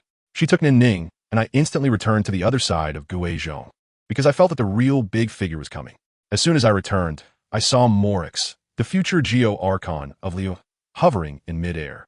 He was wearing a white hood, his eyes shining with golden light, and a terrifying pressure from the Geo element enveloped the entire Guhua Plains. He thought Guizhong was dead and was on the brink of rage. "Guizhong," he roared in anger. "I'm here." Guizhong quickly raised her hand. Morix was momentarily stunned, then filled with joy, but he forcibly suppressed his emotions and pretended to be calm. "It's good that you're fine." Stubborn rock, so reserved. Then he saw Qi being toyed with by Xinyo, and his killing intent instantly surged. "The Oathbreaker shall suffer the punishment of the stone." With a wave of his hand, a massive stone spear fell from the sky, directly launching Qi into the sea, pinning him to a reef. It wasn't over. A gigantic spear of the heavens appeared above, as if broadcasting a live show of celestial phenomena. With a loud boom, an island rose from the ground, directly suppressing Qi after dealing with the traitor. Morix flew back and saw Guizhong surrounded by Granny Ping and the Adepti like Liyue's wind. He finally breathed a sigh of relief. He walked up to me and sincerely thanked me. "Thank you so much for your help. I will be sure to repay you in the future." I slowly drew the grass cutter sword, the tip pointing directly at his forehead. "No need. Fight me." Morix fell silent for a moment, then laughed. "If that is your request, then I will give it my all." Just like that, my first target in Teyvat is you, Morix. We instantly entered the divine might space. Outside, Andugia was curiously playing a game of guess what animal I am with Liyue and the others, even activating a sage mode in front of all the immortals, which left them all dumbfounded by his powerful aura. Meanwhile, in the divine might space, the battle had already begun. I started with a sword energy infused with Amaterasu's black flames, and Morix immediately activated his signature jade shield to withstand it. I sent out a lightning clone as a feint, while my real body circled behind to launch a black flame thousand birds thrust. Morix reacted quickly, instantly summoning countless rock spires beneath my feet. I unleash my ultimate. Would release. Birth of the tree world. Countless giant trees rise from the ground, forming a sea of trees, bulldozing towards Morix. Morix is pushed back repeatedly, realizing that these trees are absorbing the energy from his shield. He immediately prepares to unleash his ultimate, Starfall. He intends to smash my entire sea of trees with meteorites. Can I make him wish? I immediately activated Sage Mode. Fire style, Great Fire Annihilation. With one breath, a sea of flames erupted. The entire forest was instantly ignited. I then took out the Uchiha fan, and with a strong sweep, the wind fueled the flames, forming a massive fire tornado. Finally, I added some color with Amaterasu. Boom! Morix's heavenly star finally came crashing down. The massive rock element impact petrified everything, extinguishing the flames. As he emerged from the ashes, he looked up and saw me standing on top of a half-body Susanoo, drawing a gigantic bow with an arrow engulfed in black flames. I aimed at him and released the bowstring. The black flame arrow, carrying the momentum to destroy everything, instantly shot in front of Morix. And the tremendous impact sent him flying hundreds of meters away, causing cracks to appear on the jade shield. Morix steadied himself, looked at me, and his expression completely changed. The golden patterns on his body began to glow. I can tentatively acknowledge the strength of my little friend, so I will also go all out. Suddenly, a deafening roar echoed through the sky from his mouth. I told you, when that voice roared out, I was standing right next to Morix. Goodness, it almost sent my eardrums flying. Upon closer inspection, the thing in front of me was the size of a small mountain, covered in brown, with skin as rough as unpolished granite. It looked a lot like a person, with a mouth full of big white teeth, eyes closed as it howled at the sky. The scene was straight out of a horror movie. Morix frowned, probably wondering what new breed of demon this was. As it turned out, that thing was the Outworld demon statue, which didn't give anyone a moment to react. It let out a roar, and suddenly, a dozen large pillars shot up behind it, all ablaze with colorful flames. I took a closer look and thought, isn't this the Demon God Shrine Exhibition Hall? What else with the granite, ocean, shadows, and poisonous mists? Did this Gunglon just scatter the ashes of the demon gods? That is an impressive record. The next second, All the flames surged into the demon statue's body, and it slammed its big hands down onto the ground. The entire earth began to glow, and countless colors of lightning struck down towards Moryx like they were free. I was shocked. This Gunlon was outrageous. How many demon gods did it take to come up with such a move? But guess what? Moryx, our Geo-Archon, didn't even flinch. He calmly held up his shield, letting those flashy attacks rain down on him. The shield was like a bug, making a clanging noise as it deflected all the attacks, leaving a pile of elemental crystals on the ground. Anyone who understands knows that Moryx is truly the first crystallizer in Teyvat. While blocking, he raised one hand, and suddenly, a giant rock spear, even more exaggerated than the Sword of Judgment, materialized in the sky, plunging straight down at the demon statue's forehead. There was a deafening crash, and the once mighty demon statue let out a mournful cry, being smashed back to its home, disappearing without a trace. But that wasn't the end. Gunlon zipped back to his original spot, eyeing the giant rock spear, and with a smirk, dark purple flames erupted into the sky, forming a massive purple giant that resembled a complete Susanoo, standing tall. The oppressive aura was so strong that my legs went weak from a distance. Moryx's expression changed completely, and he said, "So it's you." Well, now he was up against a tough opponent. As for how they fought, let me tell you, the scene was like Godzilla battling a mech hunter. It was a divine clash that left mortals suffering. By the time I snapped back to reality, several hours had passed, and Gunlon was slowly descending from the sky, while Moryx was already lying on the ground, his once stylish white robe tattered and his face covered in blood. Gunlon was quite gracious, saying, "Moryx, you're strong. I'll never forget you in this lifetime." Moryx, still tough, replied while lying down, "Ah, you won, young friend. You're indeed impressive." Gunlon nodded, but I bet he was already plotting how to drag Moryx and Raiden Shogun to deal with the Sky Island. This guy truly had big ambitions. They even chatted about philosophy, discussing world peace, and such. Gunlon simply said, "The war of the demon gods is over soon," and the conversation fizzled out. After hearing this, Moryx seemed to gain some insight. Once they finished talking, Gunlon waved his hand and took Moryx out of the divine space. Outside, the immortals of Liyue were discussing post-disaster reconstruction when they suddenly saw Gunlon bring out a half-dead Moryx, leaving them all in shock. A middle-aged man in yellow robes. The Dragon King rushed forward first, stunned. "Moryx?" Moryx remained calm, replying, "Ruata, I lost." Another girl with a huge black sword on her back looked at Gunlon in disbelief. "No way. Stone monster, you got taken down? Is this guy that fierce?" Gunlon couldn't be bothered with him, simply saying, "Continue with your work," before vanishing in a flash, leaving that girl shouting, "What are you waiting for? Heal the stone monster." Later, I heard from Ruada that Moryx's evaluation of Gunlon was terrifyingly strong, capable of overturning all of Teyvat, but he supports peace. Upon hearing this, the immortals, who were just panicking a second ago, immediately relaxed, declaring, "Allies, we're good." Meanwhile, Gunlon was running around everywhere. First, he found Daihoduo, who was experimenting with a round, yellow-brown bear about the size of a person on how to use something called the fully automatic gourmet device to cook food, with a snow lady named Nanning sitting next to them. When I saw that bear, my DNA instantly reacted. ISN T this Guoba, back in the day on Snow Mountain. It was this bear that almost got my Xiangling in trouble when it turned and sprayed a mouthful of flames at the wall. Yet that bear stubbornly insisted, "What Guoba? I am the stove demon god." Makes his. Fine, whatever you say." Gunlon probably remembered some sad memories and just glanced before moving on. Next, the sword at his waist began to glow and transformed into a white-haired young man named Sod. He asked Gunlon for leave, saying he needed to handle some personal matters. Gunlon, sharp-eyed, noticed that the girl with the big black sword had been glancing over here and directly asked him, "Your sister?"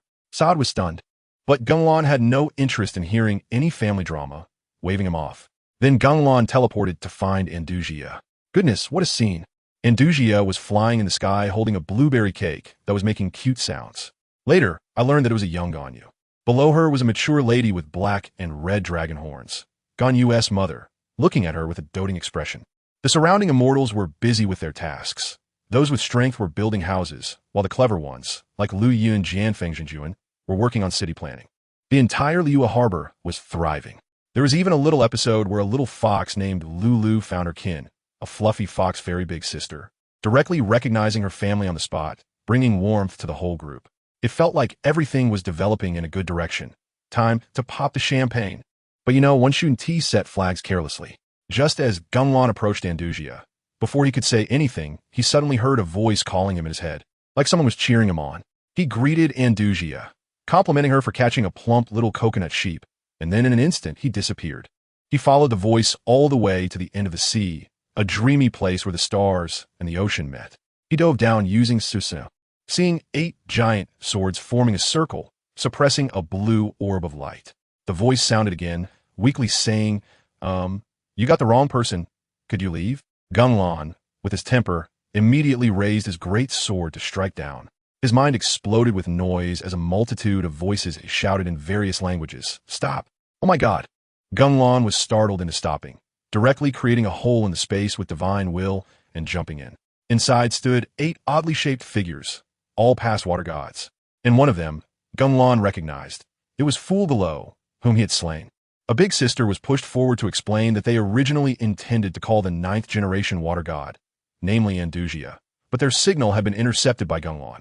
They showed him a VCR, which simply stated that this sea could bestow power but was also the source of disaster. Being a water god was a high-risk job, with every generation having to sacrifice themselves to strengthen the seal, and now it was Andusia's turn. Geng's face darkened. Destiny? My fate is determined by me, not by heaven. Okay, who dares to arrange my fate? He looked at Andusia's innocent and carefree smile, and his gaze instantly turned cold. The next second, the dark purple Susanoo appeared again, with 2 giant swords entwined with the power of laws, plunging fiercely into that seal. Geng intended to use his own strength to create miracles and forcefully suppress the situation. After a burst of energy clashed, everything returned to calm. Geng covered his bleeding eyes, feeling a bit tired, but he stubbornly left his chakra and 2 artifacts behind, temporarily sealing off that so-called fate. However, this effort nearly drained him, and his sage body was almost unable to recover. He thought of the bell from Andusia that could heal people, but using it would consume life force. Remembering how the little girl fainted after using it last time, he muttered a curse under his breath, calling her an idiot, and directly used the divine power to return to Liyue. At this time, the reconstruction of Liyue had already taken shape, and Morix and the others even decided to establish a nation called Liyue. Upon hearing this, Andusia happily raised her hand in agreement. She found Geng and chattered excitedly about her joy, saying she suddenly felt light all over and particularly refreshed. Geng knew it was because he had suppressed that seal, but he just looked into Andusia's clear eyes and said nothing. Some things, he thought, should just be borne by him alone. On the other side, Sad found his sister, Sadmira. However, she didn't recognize him as her brother at all, thinking he treated human lives as if they were nothing. In front of him, Sadmira crushed a white sword that looked very much like his original form and left him with a remark that she hoped they would never meet again, turning away and leaving Sad alone in the wind, feeling disheveled. Back with Geng, feeling drained. He calmed down and thought that charging into Sky Island in this state would be akin to sending himself to his death. Without intelligence, this battle was impossible to fight. He desperately recalled the plot in his mind, and suddenly, a flash of inspiration hit him. Hey, wait a minute, doesn't Sumeru have a world tree? Isn't that thing supposed to record everything about Teyvat? Wouldn't that be Teyvat's version of a big data center? As long as he went there to take a look, wouldn't he know everything about Sky Island? All right, it's settled. I am a person with strong execution. Without saying a word, I headed straight for Shumi.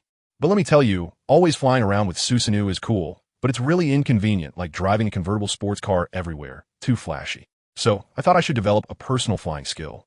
Suddenly, I remembered that little potato from the neighboring village named Daimyu. His technique of light and heavy rocks is quite effective, right? I explored the principle a bit, and in the next second, I took off right from where I was standing.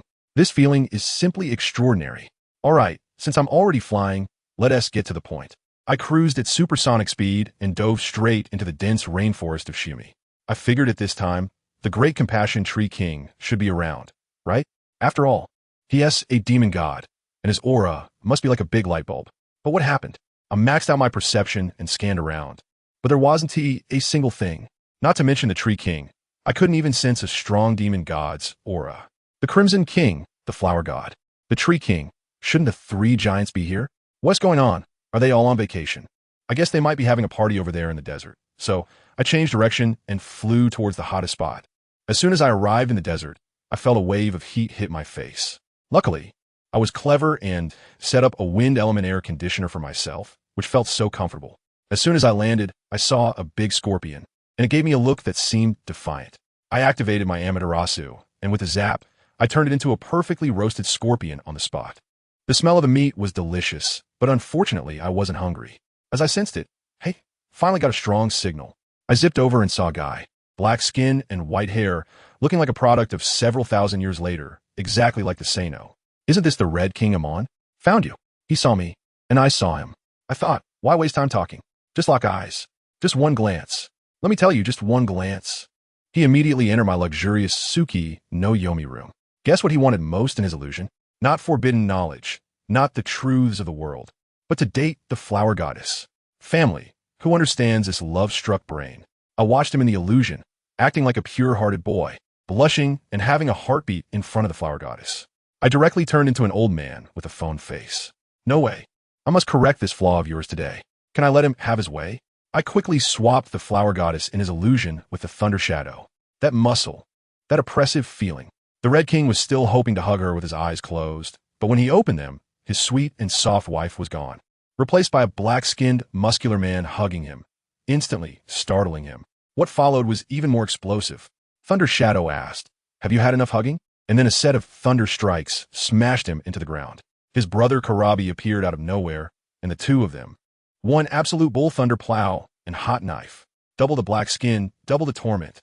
I laughed so hard. After enough torment, I finally went in to ask him where the Tree King was. In fact, I had already scanned his brain with my Sharingan. I just wanted to have some fun. Let's throw him in his Suki no Yomi for another 72 hours. After all, he's a demon. Tough. Following the map I extracted from his brain, I directly found the lair of the Flower Goddess and the Tree King. Upon arrival, good heavens, these two sisters were having a girlfriend afternoon tea in the fairyland. Then the Tree King spoke, and I was completely taken aback. She actually said, "We are willing to withdraw and nominate you as the only demon god here." I was speechless at the time. Who wants to fight with you for territory? I'm here to gather information. Furious, I went up and gave her a smack on the head. Idiot, what I want to see is the World Tree. She was quite cooperative and immediately teleported me to the World Tree. She said someone named her guaranteed that I wouldn't cause trouble. I didn't care anymore. Directly connected my nerves and started. Let me tell you, this World Tree is a giant troll. It remembers how many times the dog at Grandma Ping's house goes to the toilet every day, but not a single word of Sirius Sky Island intelligence. The laws of nature, this old six, had already cleaned out the key data. I had been busy for nothing, and just as I was about to leave, the Flower Goddess's friend suddenly insisted on giving me a fortune. As it turned out, I was shocked by the reading. She looked pale and said to me, "A person burdened with sins and with eyes like yours will be pierced to death by the most trusted gun in the coldness where no one is watching." I was blown away at that moment. My hair stood on end, and my kaleidoscope Sharingan couldn't be suppressed. Blood vessels instantly filled my eyes. Me? Backstabbed by the person I trusted the most? What a joke. My mind buzzed, and I started to lose control. Who did I trust the most? I ran through the list in my head. Indugia, Diodwa, Salda, Lulu, or Zhongli. No, I had to figure this out. The first person that came to mind was my little brother Diodwa. A divine might flew over, and he was there with Guoba, researching dark cuisine for the little girl from Nanning.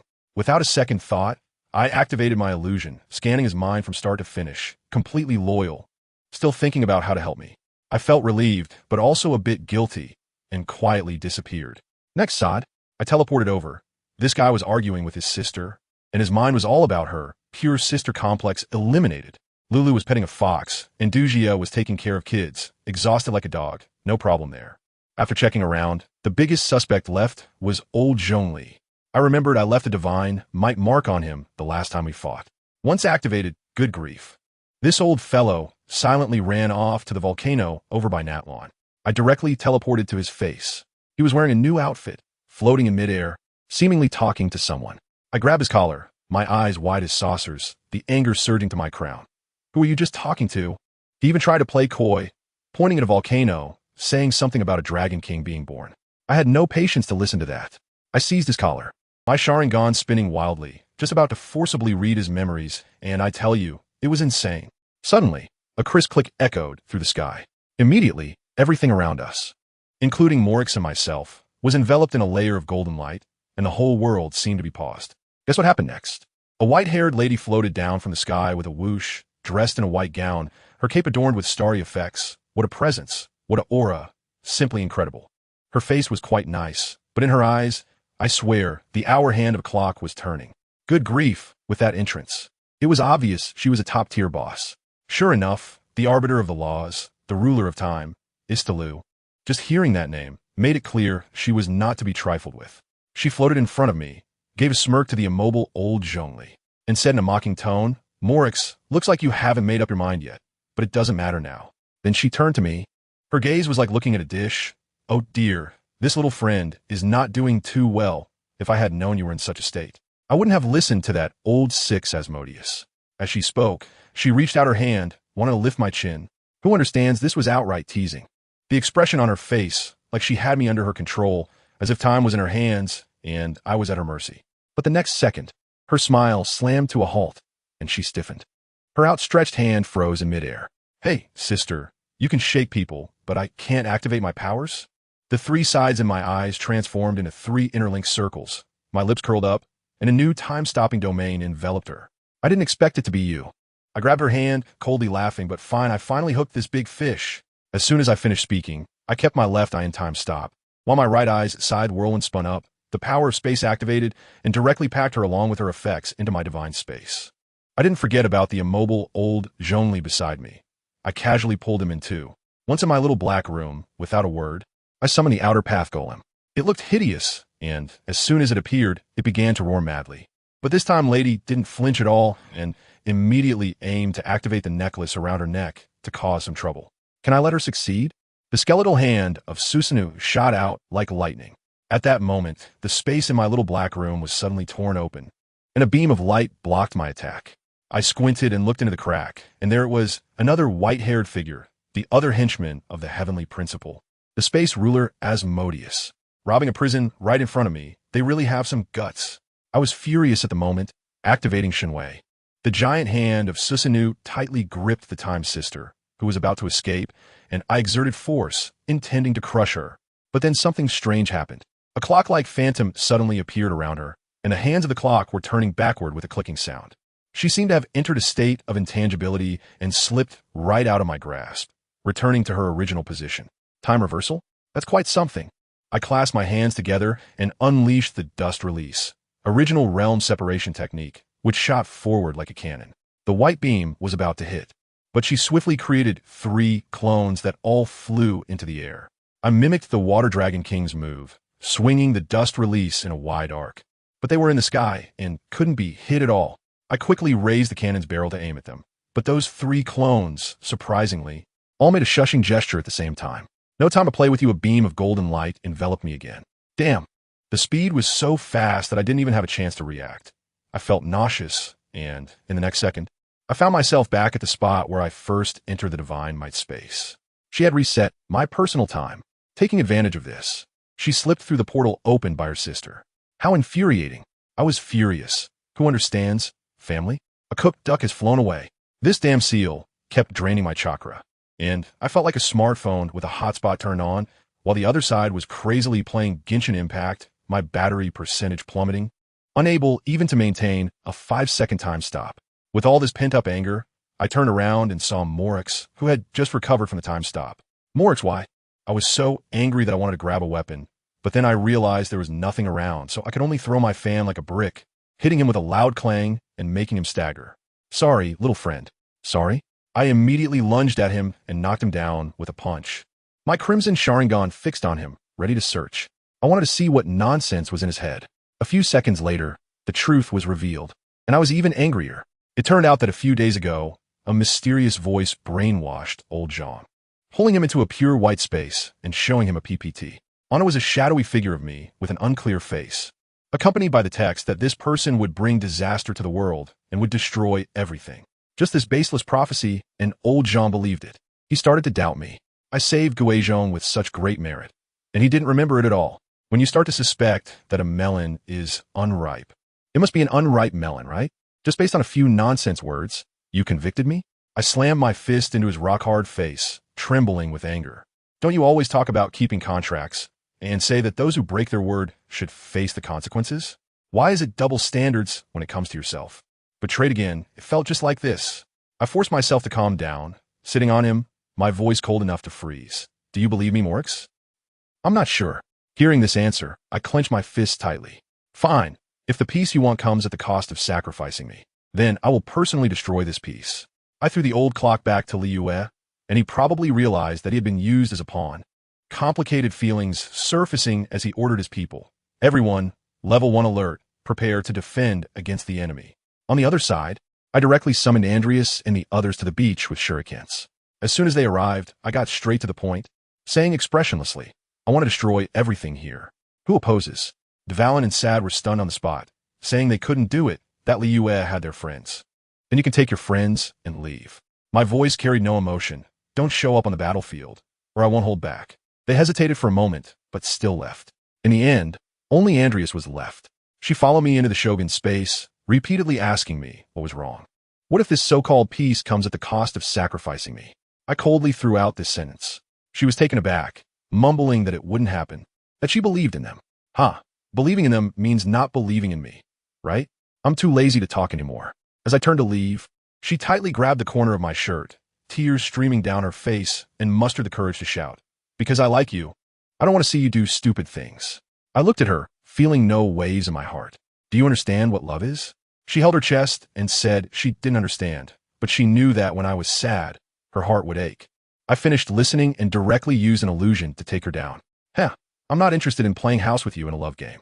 I held her, who had fainted, and tore open a rift in space, randomly finding a castle on a snowy mountain. I stuffed her into the arms of a big-breasted beauty named Cocolia and said, help me, take care of her for a while, thanks. After saying that, I disappeared. The little girl named Bronya at home was shocked to see Indugia.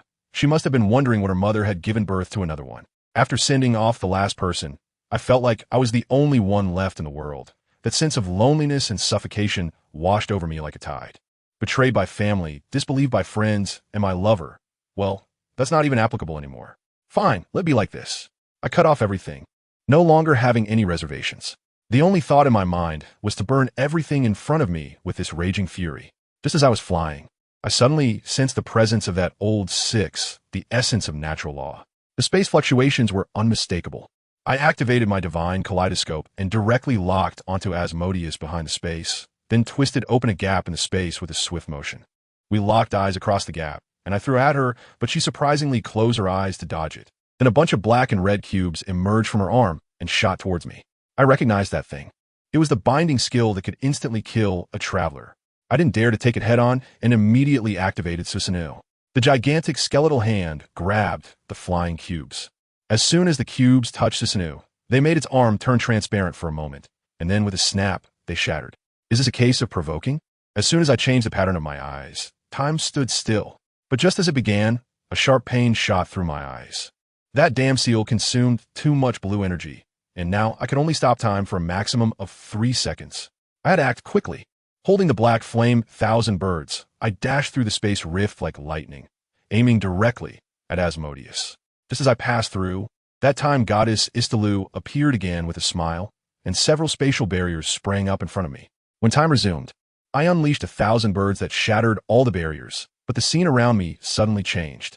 I was teleported by the two of them working together. When I came to my senses, I found myself in a desolate land filled with yellow sand. Not far away, behind the dunes, there was a massive shadow of people. I activated my Sharingan to the max, and I can see everything clearly. It's the army of Liyue. They still think they're hiding pretty well. With a casual wind release, a massive tornado blew away the sand they used for disguise, instantly exposing thousands of soldiers before my eyes. A heavily armored general stepped forward and shouted to the troops below, "Soldiers, to protect our families. We cannot lose. The Emperor is with us." The soldiers seemed to gain some morale from his roar, each one brandishing their weapons and glaring fiercely at me in the sky. I looked down at them, a cold smile tugging at the corners of my mouth. Ants. That's right, but who among my family understands? These people truly aren't afraid of death. One by one, like they've been injected with chicken blood, they rushed towards me, shouting about family and the lights of thousands of homes. I tell you, I was floating in midair, watching their formation, pikemen charging, archers providing cover, and a bunch of immortals backing them up. Good heavens, with that kind of setup, anyone who didn't know would think they were filming some epic blockbuster. I dropped down like a superhero bang, kicking up a cloud of dust. I brushed off the non-existent dirt on my clothes and scanned them with a glance. Their little schemes, like ambushes and fallback plans, were completely transparent in front of my Sharingan, like an open book. Honestly, if I wanted to, I could take them all offline with just a look. But that would be too boring, right? I wanted to see something exciting. I want to see how tough these so-called guardians, who were shouting about protection, could really be. One soldier finally couldn't hold back and shouted as he charged forward first. With someone leading, others followed suit, gathering their courage in a large wave. I admired their bravery and even gave them half a thumbs up in my heart. But different positions meant there was no way around it. One of them had to die today. I let out a cold laugh, too lazy to even draw my weapon. I simply accelerated and plunged into the crowd. Don't underestimate our bond. They were still there shouting slogans. I rolled my eyes in my heart.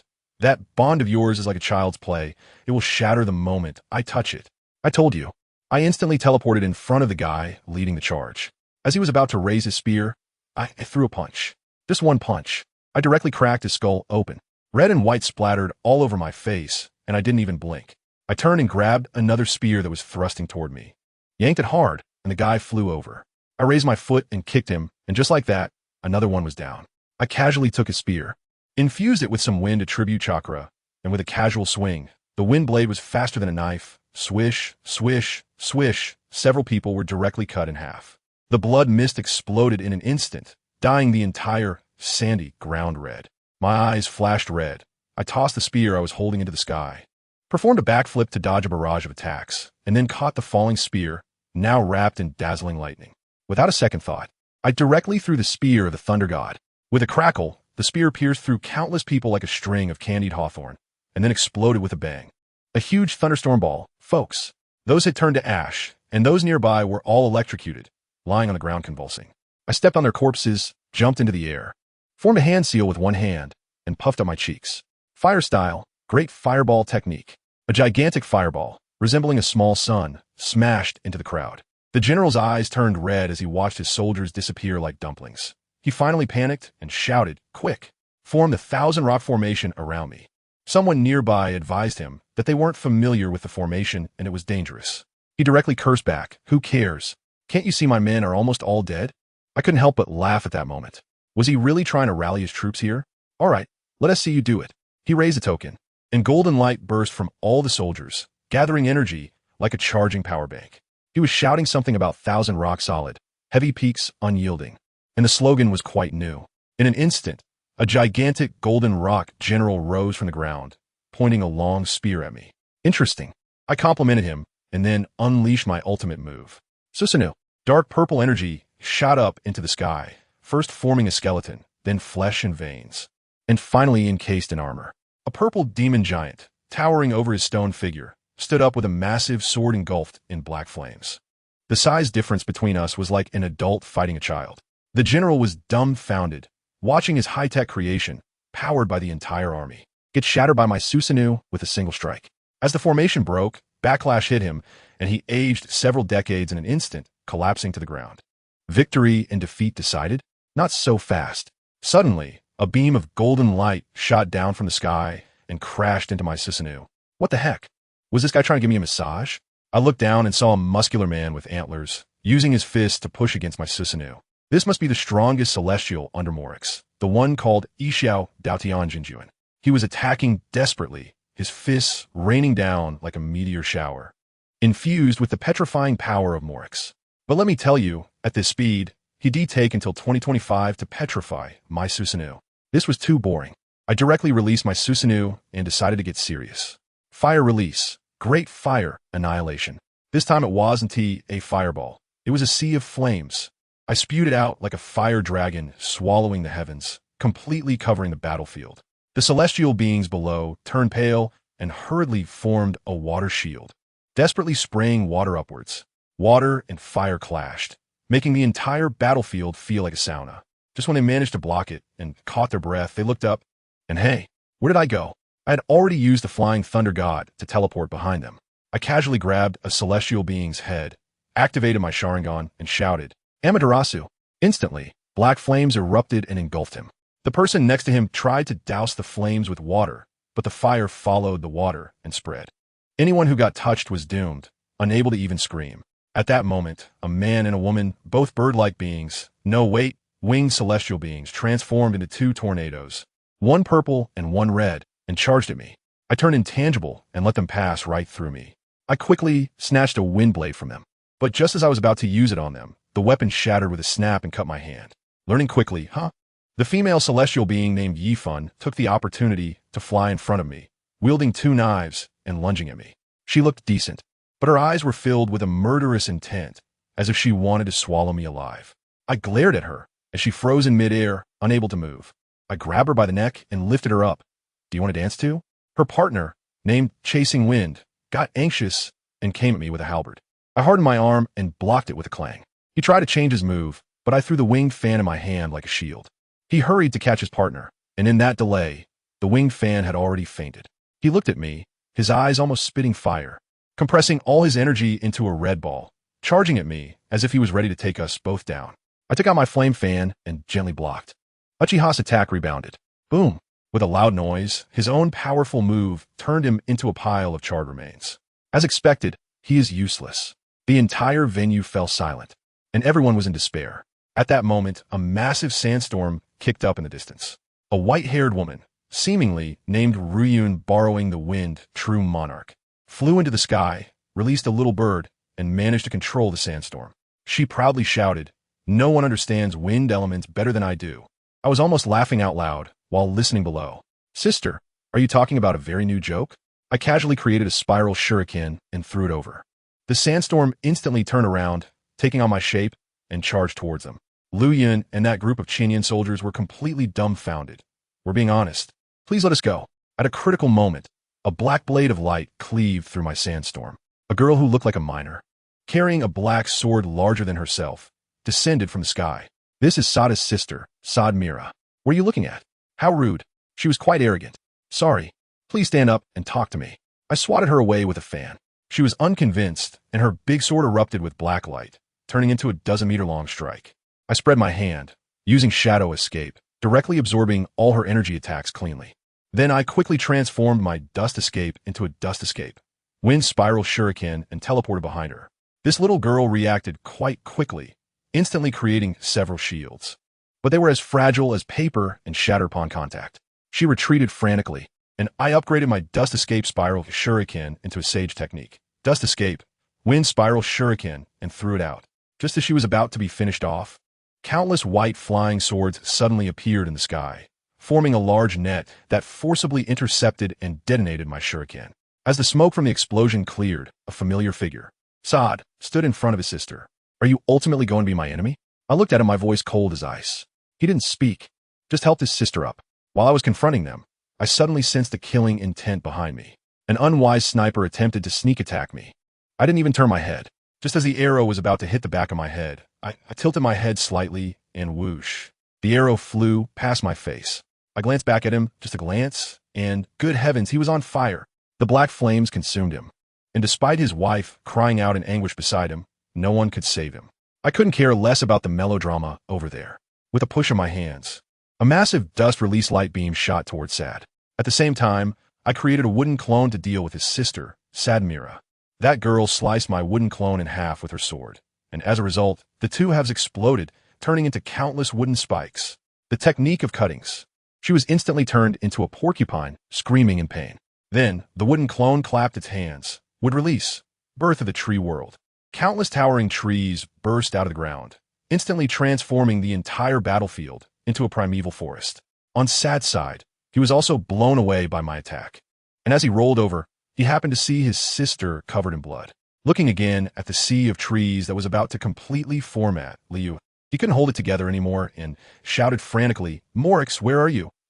I was thinking of giving them a fierce move, focusing on a complete annihilation.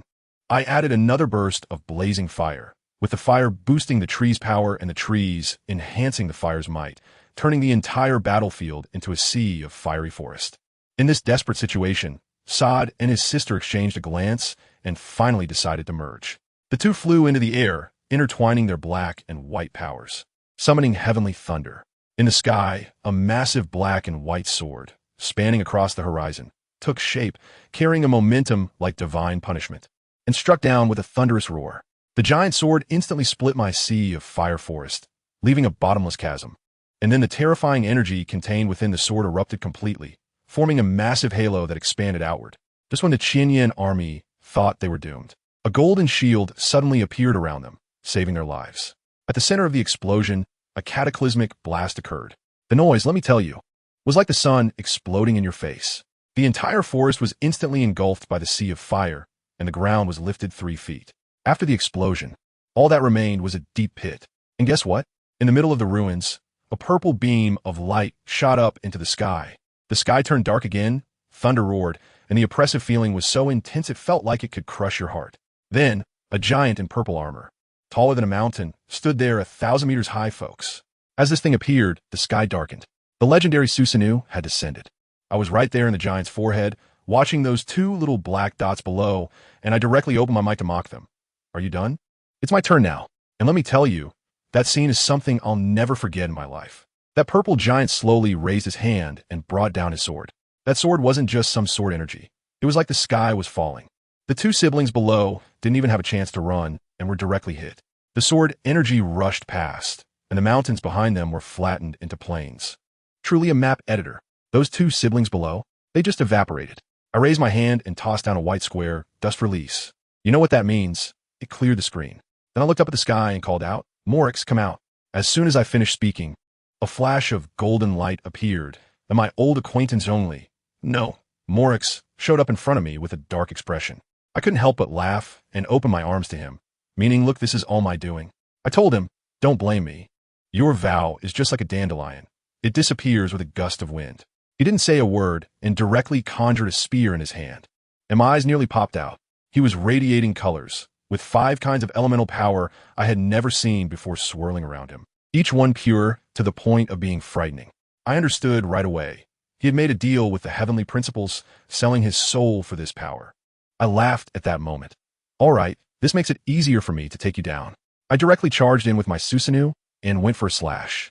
But guess what? To my surprise, he actually blocked it with a broken shield. It seems like he got stronger by spending money. He countered with a shot, and a huge fireball came crashing toward my face. I activated my Sharingan, and Susanoo opened its mouth to unleash an even fiercer fire tornado, infused with Amaterasu's black flames. Directly hitting him with an Inferno release, Storm danced to the face. I thought I was safe, but then his fireball pierced right through my move, and with a puff, it smashed half of Susanoo's head. Luckily, I reacted quickly and dodged by phasing out. Looking at the rapidly regenerating gap in Susanoo, I couldn't help but feel uneasy. This guy must have a high level of authority. I went crazy at that moment.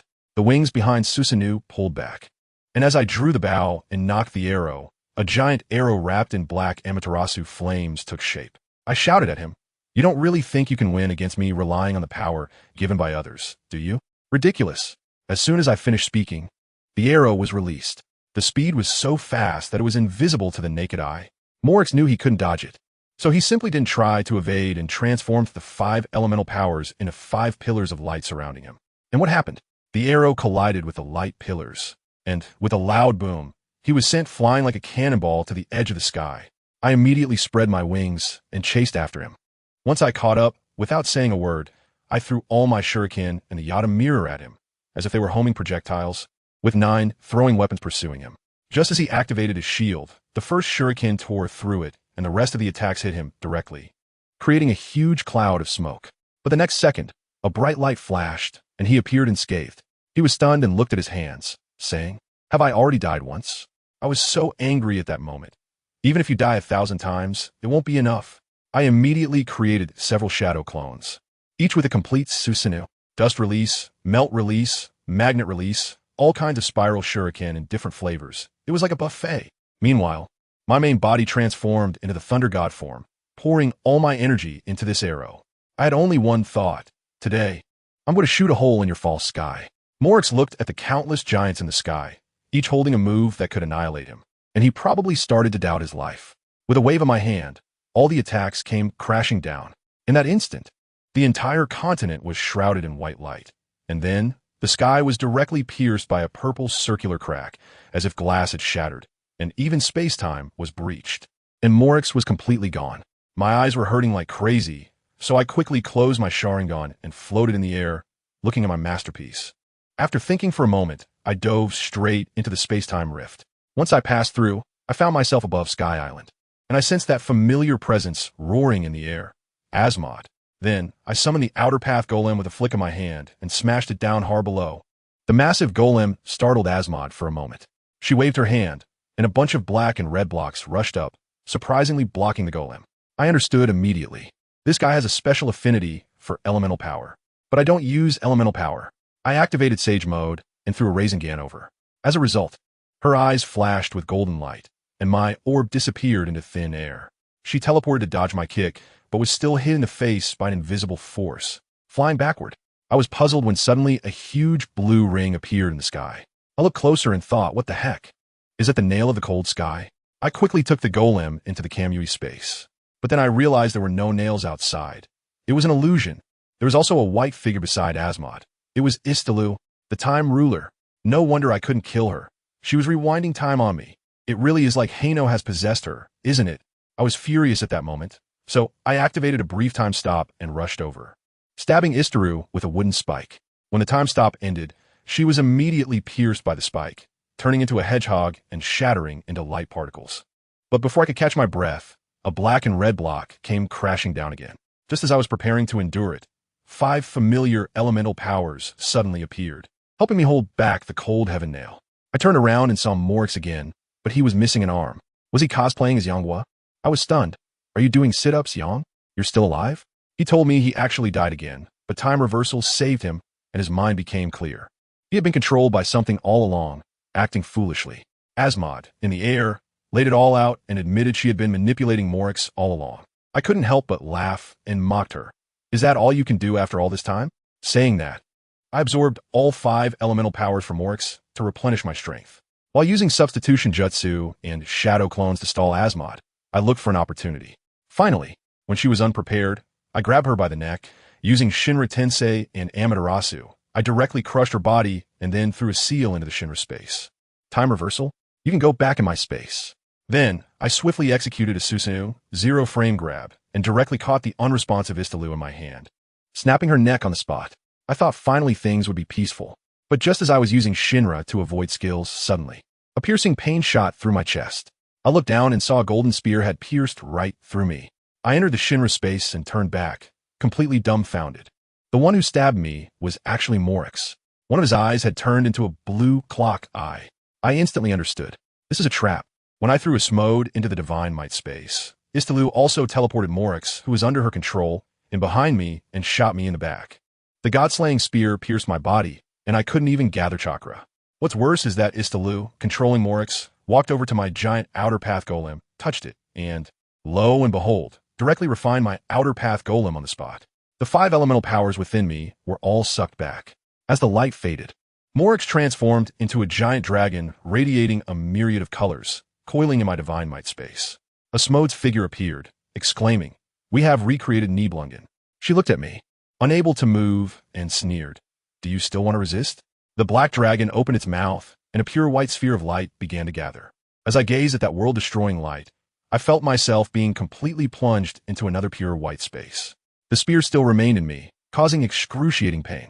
I thought to myself, what have I been striving for in this life? Fighting desperately, only to end up like this? The prophecy said I would be pierced to death by the spear I trusted the most, and it turned out to be true, just as I was indulging in self-mockery. A movie began to play before my eyes. It was my mom, my dad, and my brother. I saw my mom crying heartbreakingly after my death, buying many things I had once said I wanted with the compensation money. I saw my dad waking up from surgery, turning white-haired overnight upon hearing the news of my death, his mental state deteriorating, telling everyone that his son was his pride. I saw my brother silently shouldering everything. I just realized that after I died, they lived so painfully, they really loved me. Tears suddenly couldn't be held back. Who understands? Family? It turns out I wasn't unloved.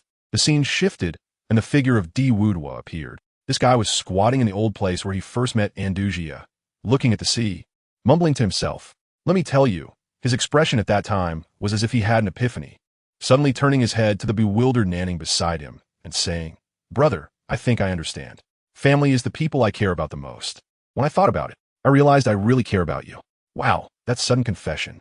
The scene cut faster than I could react, and over there, Saad was bragging to his sister.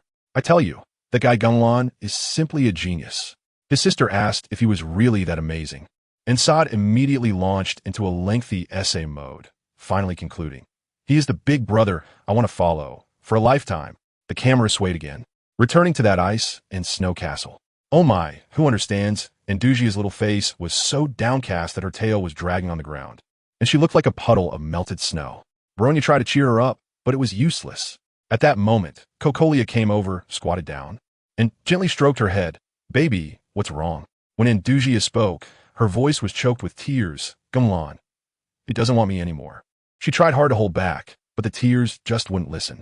Cocolia quickly helped her wipe them away. How is that possible? He likes you the most. Let me tell you, I am the demon god of affection. I can see that the way he loves you is careful, like holding something fragile in his hands. He must have some huge reason. When Indugia heard this, she couldn't hold back any longer, sobbing. But why? I want to find him. Just as she was about to get up, Cocolia hugged her tightly. Gunglan witnessed all of this. He was completely stunned. What was going on? Was it an illusion? But he preferred to believe it was real. It turned out he wasn't abandoned. It turned out there were so many people who cared about him. Immediately, a giant screen unfolded in his mind, showing his dad, mom, brother, Diwudwa, Saad, and Dugia. Everyone was on it, speaking in unison. No matter what decision you make, we will always love you. I tell you, at that moment, Gunglan's defense completely collapsed. Tears flowed down like they were free. All the falsehoods, all the deceptions just roll away. In this moment, what he felt was genuine happiness. His entire soul felt as if it had been washed clean, shining bright. Now, I am neither Uchiha nor Gunglan, he murmured. The pure white space around him instantly faded, and he returned to the Kamui space, facing Asmode and that big dragon. I am Uchiha Gunglan. As soon as the words fell, the patterns in his Sharingan began to spin wildly, transforming directly from red to purple, with ripples and 6 Tomo on it. I have God, Rinnegan, activate. In that instant, the entire world seemed to turn upside down. That devastating beam of light from before, poof, disappeared. Asmode's eyes were about to pop out. Gunglan slowly stood up, the god-slaying spear embedded in him shattered inch by inch, and his wounds healed in an instant. His purple eyes were eerily calm, almost like a deity. Asmode suddenly slapped herself awake, reminding herself that she believed in the Lord. How could she feel awe towards this guy? Gunglan completely ignored her, merely glancing at the dragon and uttering a few words. High Sovereign Lingzuan. The next second, a beam of light erupted from his eyes, 1,000 times more terrifying than before, and the dragon didn't even have time to react before being evaporated on the spot. The entire Kamui space was nearly shattered by this strike. Before Asmode could scream, she suddenly found herself under a blue sky with white clouds, next to a half-dead Istalu. Gunglan floated before them, his aura so strong that it made people want to kneel. I'm the first of the 6 paths, the only one in the world. Asmode gritted her teeth, her hands glowing with black and white light, and suddenly began reviving all the dead demon gods and ancient dragon kings in the earth's veins, instantly raising an army of vengeful undead. There were Tian-Do, Shadow, Giant Rhinoceros, a massive crowd. The newly revived beings were chattering, asking, who dares to desecrate us? Where's that coward fans? Gunglan glanced up, his purple eyes showing no emotion, just 2 words, too noisy. As soon as he spoke, the demon gods and ancient dragons felt a tremendous pulling force around them, and countless stones appeared out of thin air, encasing each of them like balls. Instantly, over 30 earth-exploding stars appeared in the sky, resembling a bunch of disco balls. Gunglan couldn't be bothered to look again, extending his hand toward Asmode. Universal attraction. Before Asmode could react, she was uncontrollably pulled to Gunglan's front. Gunglan swiftly produced a black rod, plunging it in her neck with a soft thud, paralyzing her on the spot. Job done. He flew to the ground, finding Morix, who was nearly cold. Liyue at that time had long been ravaged, with suffering everywhere. Gunglan looked down high above everything, his eyes shining with warm purple light. Let me tell you, the next scene is simply unbelievable. Wherever the purple light shines, the earth is reshaped, mountains and rivers are restored, the dead come back to life, and everything returns to its most beautiful state. This is not time flowing backward. This is literally making wishes come true. With a single thought, he refreshes this broken world, like giving the laws of the universe a one-click restart, while also fixing all the bugs. As Morix is resurrected and looks at everything before him, then up at the sky where Gunglan is, he is left dumbfounded. Gunglan leaves a message. Morix, pay attention. I will personally write the future of this world. After saying that, he disappears. In the next second, he appears on the Sky Island, closely observing the so-called false sky. Finding it too glaring, he flies out directly into the universe. He discovers that the so-called Teyvat is actually just a slightly deflated balloon, essentially a world bubble. He glances around and spots a large, round bubble nearby, his eyes lighting up as he merges the two world bubbles. Teyvat instantly upgrades, feeling as if it could be renamed to Teyland.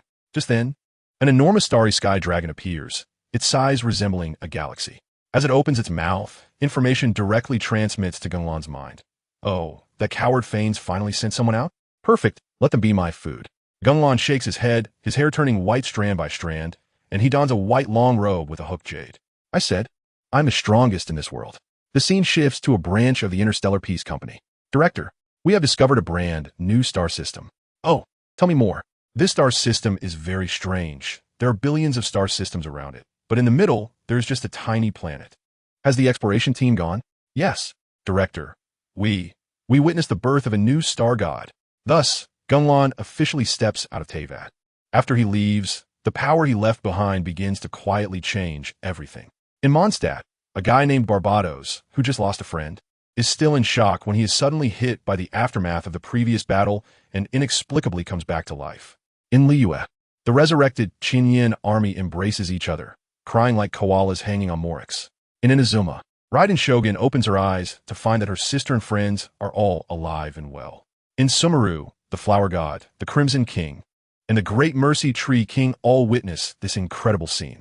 Meanwhile, in the ice castle of the far winter, Inazuma is still grieving. Coco Celia comforts her. Don't be sad. Child, tomorrow we will go find him. The next day, they arrive in Liyue, but Morix says he doesn't know Genglan's whereabouts. Indujia's tail droops again. She starts retracing the steps she took with Genglan, returning to where she was born, back to the tree hole where they shelter from the rain. Coco Celia tells her that the sea goddess legacy actually comes with a curse. Genglan bore everything alone for her. Hearing this, Indujia can no longer hold back her tears. She goes to the beach where they used to be, trying to cook fish like Genglan did, takes a bite, finds it too salty and bitter, and cries out, "Fool! Why is it so salty?" Time passes, and the one who was thought to be dead in the sky announces the establishment of the 7 rulings of the mortal realm, and Teyvat enters the era of the 7 gods. However, peace does not last long. A country called Kenria, due to reckless research into forbidden knowledge, triggers a catastrophic disaster that sweeps across the continent. The maintainers of the heavenly principles are awakened, dragging their broken bodies to gather the gods to put out the fire.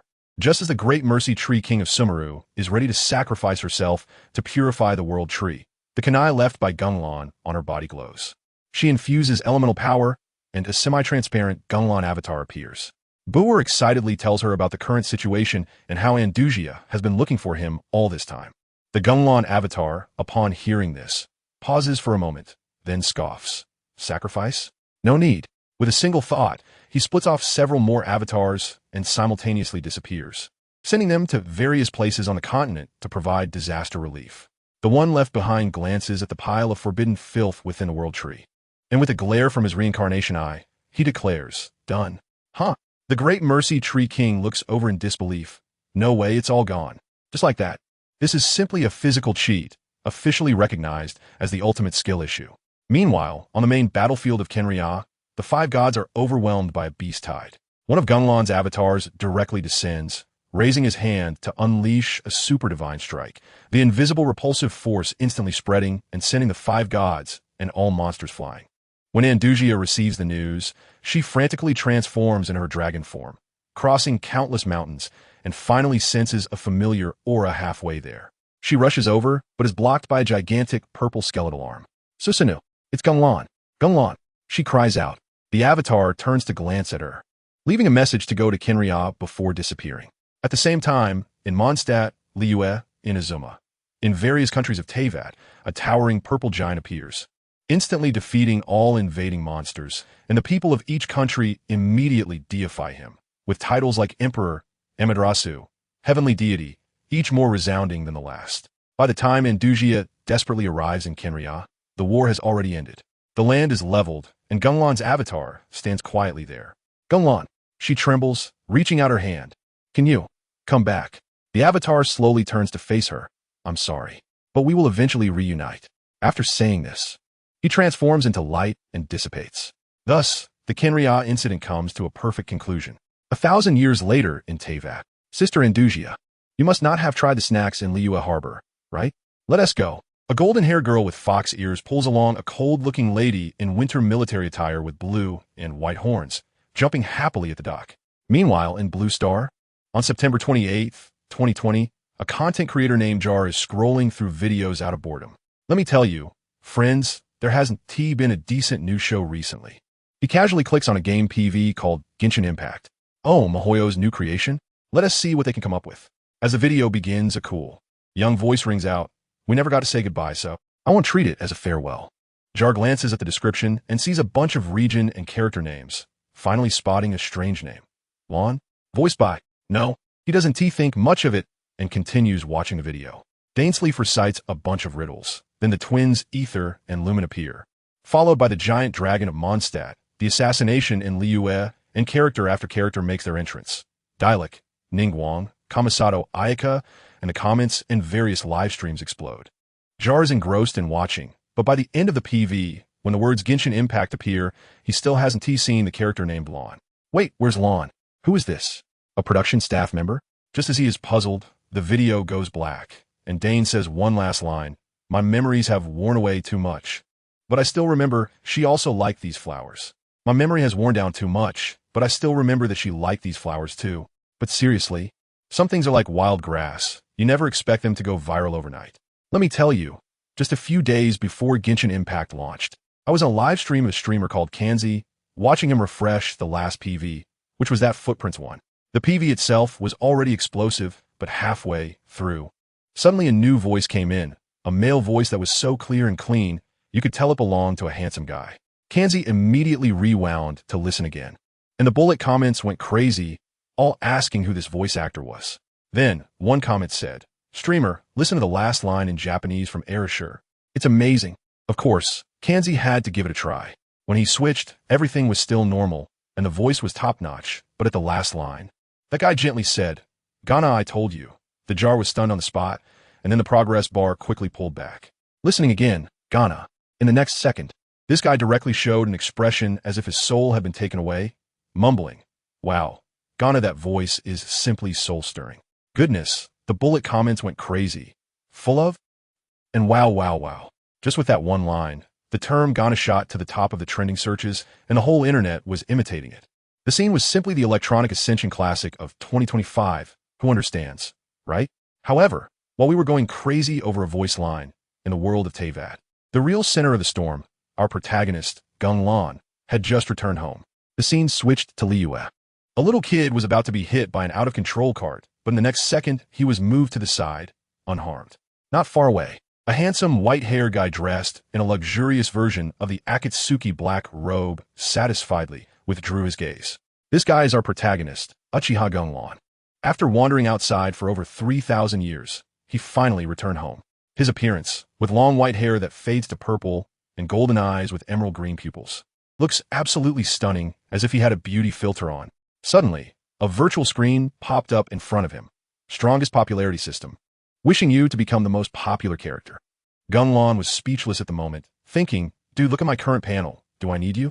If he was willing, a puff of breath would make this system disappear. But then he thought, since it's a fun opportunity, why not play with it? He looked, and this system could make him a game character, gaining popularity in our world. Hey, this is fun. He opened my panel and almost laughed out loud. Host, Uchiha Geng Lan. Strength, 3 question marks. Then below that long list of skills, various elemental ninjutsu, a bunch of reincarnation eyes and rebirth eyes, sage body of Tsutsuki, and even the power of the end. The system's comprehensive evaluation was, the trees are about to be eaten clean by him. A pure numerical and mechanism combination exceeding standards. Incredible. This evaluation is so accurate. Sure enough, Genshin Impact opened its servers early, with the heat so high that the servers were about to explode. I watched another streamer, nicknamed Golden Scream Little Bread, rush in immediately. She was dressed in snug pajamas, and the viewers in the live stream were spamming boring. It started with a twin battle against the Heavenly Principal. As a veteran player of Honkai, she recognized immediately. Wow. Is that Kiana? Why does she have a black stick in her neck? What special preference? The bullet comments were all about the meme, and no one paid attention to that black stick. Then it got to the character selection screen, and she pointed at the Heavenly Principal maintainer in the middle, asking, "Can I choose this Kiana?" She asked the protagonist next door. giving her a genius bad ending. Who would have thought someone would want to choose the villain to start with? Of course, that's not possible. In the end, she chose her sister Geng, and then was sealed by the heavenly principle with a smooth move. The scene shifted to a beach, and Paimon made her appearance. Little Bread's girlish heart was instantly burst. Wow, baby, you're a baby. Then came the newbie tutorial, encountering the Anemo dragon and that green man. When Amber took them to Mondstadt, the Anemo dragon directly flashed to Mondstadt, and Geng was blown into the sky, starting Ace combat mode. Our well-known game area genius, Little Bread, naturally took 3 tries to clear this free storyline. Just when she finally managed to fend off the Anemo dragon, the dragon desperately spat out a bunch of wind bullets. Just as she was about to be done for, suddenly a cry of an eagle, a giant water blue eagle, about the same size as the Anemo dragon, swooped down from the sky, performing a breathtaking aerial spin that knocked all the wind bullets away. The special effects were off the charts. Then, the giant eagle, wrapped in flowing water, dove down like a giant dragon, directly flipping the Anemo dragon. The Anemo dragon was dazed, shaking its head as if it recalled the fear of being beaten by the sea dragon 1,000 years ago, squeezing out a bit of waking consciousness to tell itself, "Run." The Anemo dragon fled, while the giant eagle transformed in the air into a gentle rain. Leaving behind a rainbow, Geng landed safely, and turning around, a very familiar voice came. Mondstadt didn't seem peaceful. Little Bread's eyes instantly widened. Wow, a big duck with dragon horns. A silver-haired beauty with a graceful figure and a cold temperament, dressed in professional attire and styled with a post-Honkai spiral boost hairstyle. Wearing black stockings and high heels, had a pair of blue and white little dragon horns on her forehead.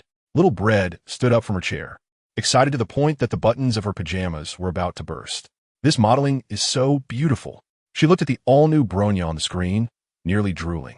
In the game, this big duck smiled and greeted Geng. "Hello, I'm Inazuma from Snezhnaya. Your brave fight against the evil dragon was very cool." Little Bread was already going crazy outside the screen. She looks so good when she smiles. "Her name Hazia. Awesome. A brand new dragon duck." Just then applause sounded, and a handsome guy with black skin and blue hair walked over. Little Bread heard the voice. "Isn't this guy paired with Dainsleaf?" The voice sounds similar.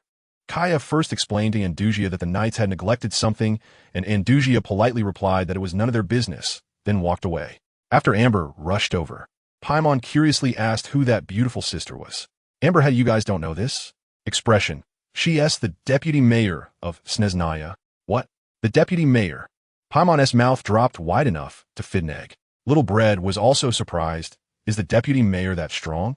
Paimon quickly explained that Snezhnaya is equivalent to a country, and the deputy mayor is the second in command under the deity. Little Bread immediately started speculating. Family. I guess the duck is the key figure in Snezhnaya, who can directly lead us to find the ice god. Then they went to meet the acting Grandmaster Jean and the librarian Lisa at the Knights. Another wave of beautiful big sisters made Little Bread swoon. After accepting the task to clear 3 ruins, Little Bread wasn't in a hurry to leave and started wandering around city. "Hey, I can pull cards now." She opened the card-pulling interface, saw that the male gifted 30 pulls, and was so moved. Old me is so nice. However, when she did a 10 pull, it directly popped up to the recharge interface. Only then did she realize that the gift was a permanent pool blue ball, not a limited pool pink ball. "Mihoyo, what is wrong with you?" The bullet comment said the newbie pool is toxic, 50 pulls for 5 purples. Little Bread was undeterred. 8 balls for a 10 pull. That's very kind. Saying that, she clicked it. A blue meteor streaked across the sky. Then with a buzz, it flashed golden light. Huh, did I just get gold? Little Bread couldn't believe it, and the bullet comments were all question marks. A silhouette flashed by. Accompanied by 15 stardust, a dazzling golden character appeared. Ha, I knew my luck was great. She laughed arrogantly. With a flashy recruitment animation, lightning flashed, and a purple-haired cat-eared girl as portrait appeared.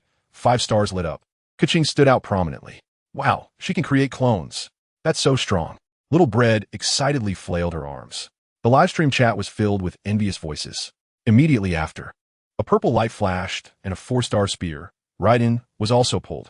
She clicked on another 10 pull with blue skies and white clouds, but only got a razor. After finishing the newbie pool, she confidently dumped all the remaining balls into the permanent pool. I want that hat-wearing one. She must be Lisa's sister.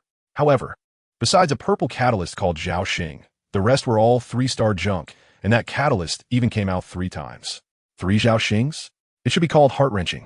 After complaining, Little Bread immediately upgraded the newly obtained Kaching, only to find that the weapon inventory was full of blue weapons, none of which could be used. She had no choice but to equip a 3-star weapon for now. Then she took a look at the attributes of the 4-star spear. Thunder's Wrath. It adds critical damage, increases attack power when health is low, and can stack up to 3 layers. Wow. Isn't this just a pure divine weapon? Unfortunately, she didn't have a spear-wielding character, so she could only set it aside for now. After forming a team, she was ready to go on a quest when she caught a glimpse of something black in a restaurant alley while sprinting through Mondstadt. She immediately made a sharp turn and rushed in, only to see a figure in a red cloud robe with a black background staring blankly at a dead end. Oh my, just look at that gaze, this one clearly has a story. She stealthily controlled Ing to approach. The figure turned around, and a black stick slid out from their sleeve, their eyes instantly becoming sharp. Paimon quickly explained that they meant no harm. Upon closer inspection, it was another aloof big sister, and she immediately began to compliment her. Ing greeted her kindly, but the figure remained silent. It wasn't until Paimon mentioned the deputy mayor Andusia, whom they had seen earlier, that the woman finally looked up. Really? Please tell me her whereabouts. She introduced herself as Pain, a human path, and a codename. Thus, Ing and this mysterious Pain teamed up to search for Andusia in Mondstadt. This quest surprisingly had no hints and relied entirely on their own exploration. They arrived at a hotel, but the Fatui guard at the entrance was extremely rude and wouldn't letting in. However, as soon as Pain appeared, the guard immediately wilted, sweating profusely. Stammering, Madam Pain, Lady Andusia left for outside the city this morning. Pain nodded and turned to leave, with Ing and Paimon quickly following. Pain, you're so impressive. Paimon flew around her. The group made it outside the city, pondering where to search next when Paimon suddenly poked Ing. Traveler, look over there. Ing followed her gaze and was surprised to see Andusia standing by the lake. She had been pondering for so long for nothing. At that moment, Andusia was watching a girl fishing, and the girl confidently claimed that this time she wouldn't catch nothing. However, when Paimon leaned in to take a look, there was a single fish in the box, just water. Excited, Pain stepped forward, and Andusia was a bit surprised to see her. I thought it was the hell path that came. Pain handed her a letter, and after reading it, Andusia smiled helplessly, as if she was being urged to return to Liyue. With a thought, she wrote a new letter and handed it to Ing. Traveler, could you help me with a favor? There will be a reward. Paimon was already overjoyed off-screen. All right, another task to do, but I'm willing. A task called Deliver the Letter appeared, with an unknown reward. After accepting the task, Paimon carefully read the task description. A commission from the high-ranking executive of the winter, seemingly to deliver this letter to someone in Liyue. Friends, do you want to improve? Paimon directly burst into laughter. Wait, what do you mean by wanting to improve? Haha. The chat went wild, filled with Lady Andusia. I want to improve so much. After finishing her outburst, Paimon decided to follow the main storyline first and went to do the quest for the 3 ruins. At that moment, another streamer named Yin, while enviously and jealously watching Paimon's good luck, was using the free Lisa to fight monsters. He was attacking a Hilichurl madly when he suddenly noticed that Lisa's attack animation seemed to disappear at one point. Could this be used to dodge damage? He tried it, timing the 4th normal attack just as an arrow came flying, and hey, he actually dodged it. How interesting. This part is invincible. I tell you, the bullet comments in his live stream went crazy. The main package is truly a genius. He was so stunned that a word slipped out of his mouth. This is called an invincible frame. Wow, this small streamer with less than 10,000 fans, relying on his skills with Lisa's scraping technique, actually discovered a technique that would later be recorded in the history of Genshin Impact. Fate's gears just welded him in place. Meanwhile, on the other side, the big streamer's room was bustling. A guy called Jar was just starting his adventure with the recently drawn dialog, when suddenly a comment floated by. Quick, go watch Deng Deng. She found the hidden plot.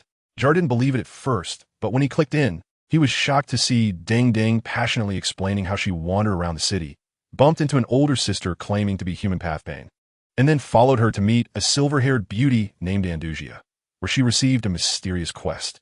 She described it in such detail that even the style of the stockings was mentioned. Jar immediately sent 7 big rockets and quickly logged off, teleporting to the place Deng Deng mentioned.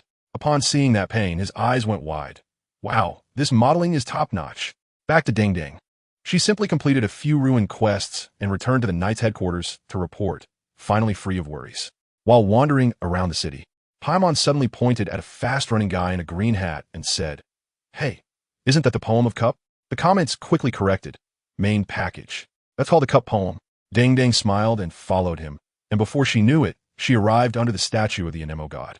She circled that massive statue several times, but didn't trigger the plot, and the comments got anxious. Girl, are you just milling around here? Why aren't you entering the plot? Just as that was said, the plot kicked in.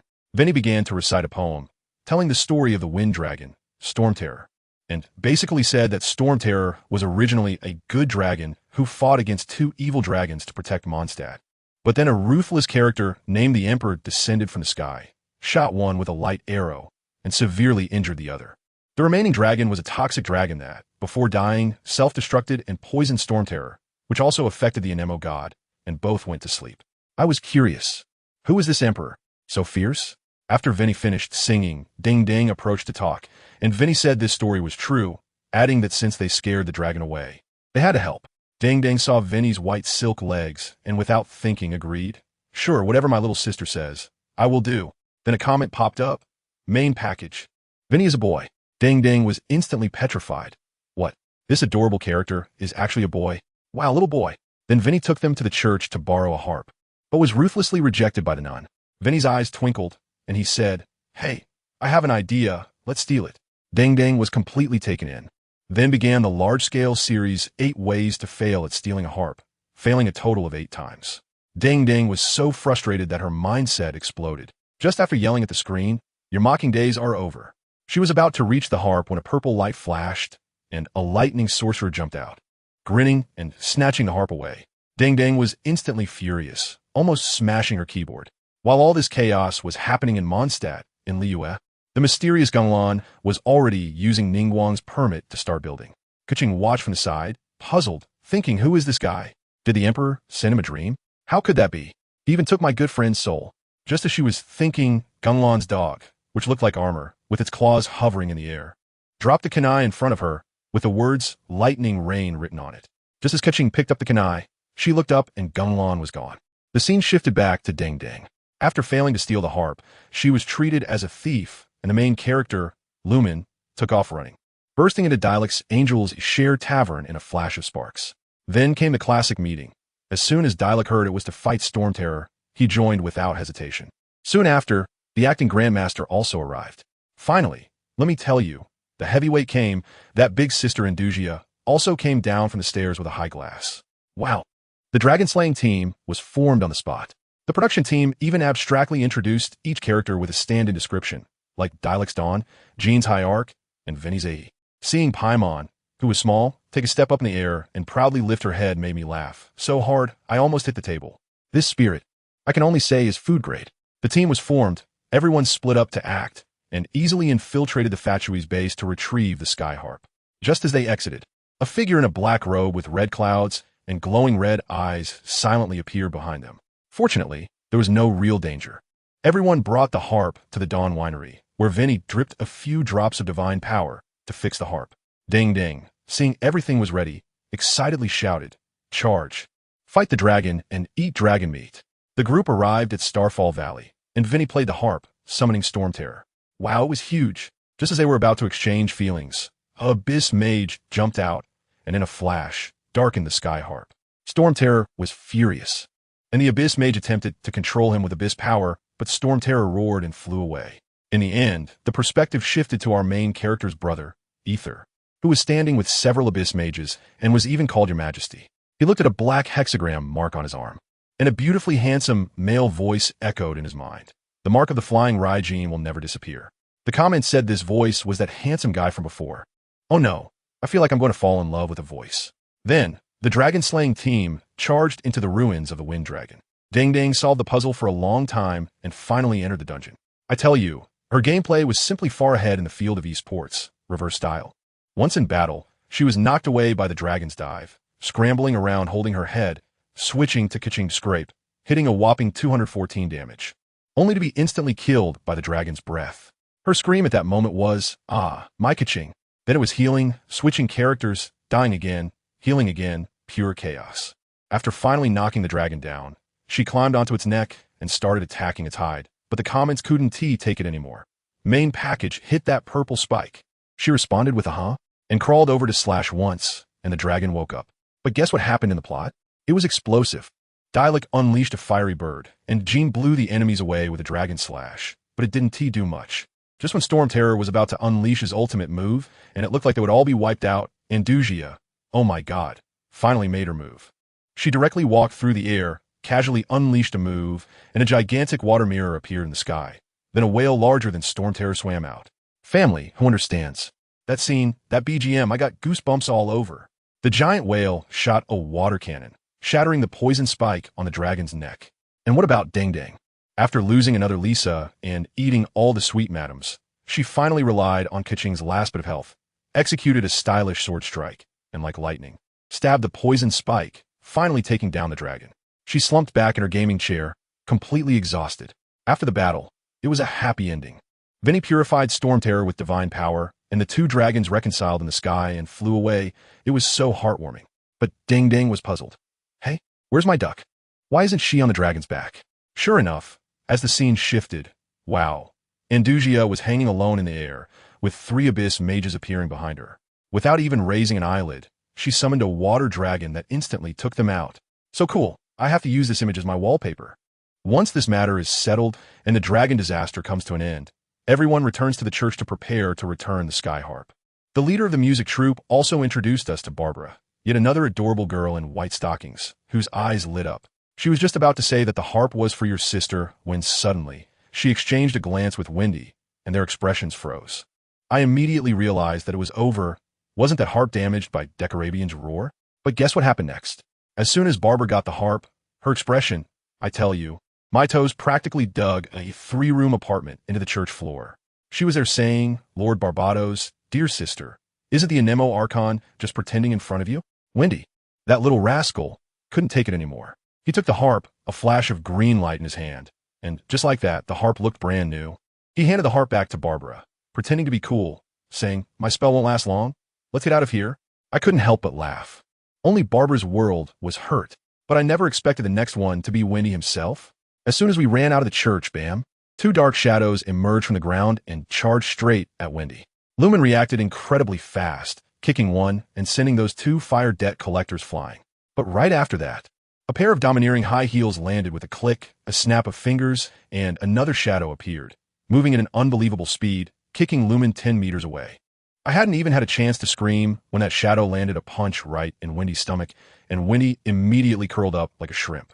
Even scarier, a black stick fell from the sky, and with a thud, it pinned Wendy's palm to the ground. I went crazy at that moment, shouting in front of the screen, enemy attack. Enemy attack. Wendy got taken out. Mihoyo, you have no heart. We just finished the dragon and had a happy ending. And now you hit me with a knife? In the next second, 6 guys dressed in black cloaks with red clouds appeared on the fence. Just like characters from Naruto crashing in. Each one had orange hair and crimson eyes, looking down at the pinned Wendy. Especially the one in the middle, whose eyes were purple with rings, resembling tree rings, giving me goosebumps. At this point, the owner of the high heels, a tall and imposing woman, walked out, exuding arrogance. She kicked Wendy again and mockingly said, finally found a hamster that ran away from home. I was furious at that moment. Who is this woman? So arrogant? She comes in and hits our MVP. I had to show her the health bar. And also woke up, got up, and unleashed a powerful wind attack. A tornado roaring towards them. But one of those guys in black robes casually stepped forward, stretched out his hand, and a blue barrier appeared in front of him. He muttered, sealing technique, absorption. The tornado, let me tell you, didn't even splash a drop of water. It was completely absorbed. Ing, being reckless, kicked out. Paimon took the opportunity to pull the black stick off Wendy's hand, shouting, hang in there, street performer. As a result, a burly man from Pain came over trying to grab her, and Paimon was so scared that she closed her eyes. Then, with a crack, it turned out that it wasn't Paimon who broke, but that black stick was snapped by his own person. The moment Wendy was freed, he instantly stood up straight. A fierce wind blew, and he transformed right there, donned in a white divine outfit with a pair of large wings on his back, looking so handsome that I was drooling. Without saying a word, countless wind blades shot towards that arrogant woman. And guess what? Another Pain jumped out, still using the sealing technique, absorption, and blocked them all. This ability is just cheating. As soon as I saw the situation, I thought it was over. Our side was focused on scraping, while the other side had an average strength that was off the charts. When he gave me a buff to help me run, but how could I possibly escape? That beast path from the 6 paths of pain directly summoned a giant bull, charging straight at Wendy and shattering his wind wall. I thought to myself, wow, capture the thief, first capture the king. I directly circled around to charge at the one in the middle with the purple eyes. Wendy was dumbfounded in the sky. His expression seemed to say, dude, have you always been this brave? I was controlling Ying, moving as fast as lightning. And with one sword strike, I hit the face of the heavenly Tao. As a result, he didn't even raise an eyebrow, slightly shifted his body, and grabbed my wrist. I was completely paralyzed. Is this reaction speed human? In the next second, the world spun, and I found myself pulled into a strange rainy space. The system prompted me that I had entered a boss battle, and I was speechless. I had just finished off Tartaglia, and now there was an even tougher opponent. I switched to my favorite Keqing and launched a smooth combo. But guess how much damage I dealt? 16 points. I questioned my life at that moment. I could deal over 1,000 damage to a small treasure. What kind of defense is this? The heavenly Tao floated in the air, waved his hand, and several black rods shot toward me like bullets, instantly killing my Keqing.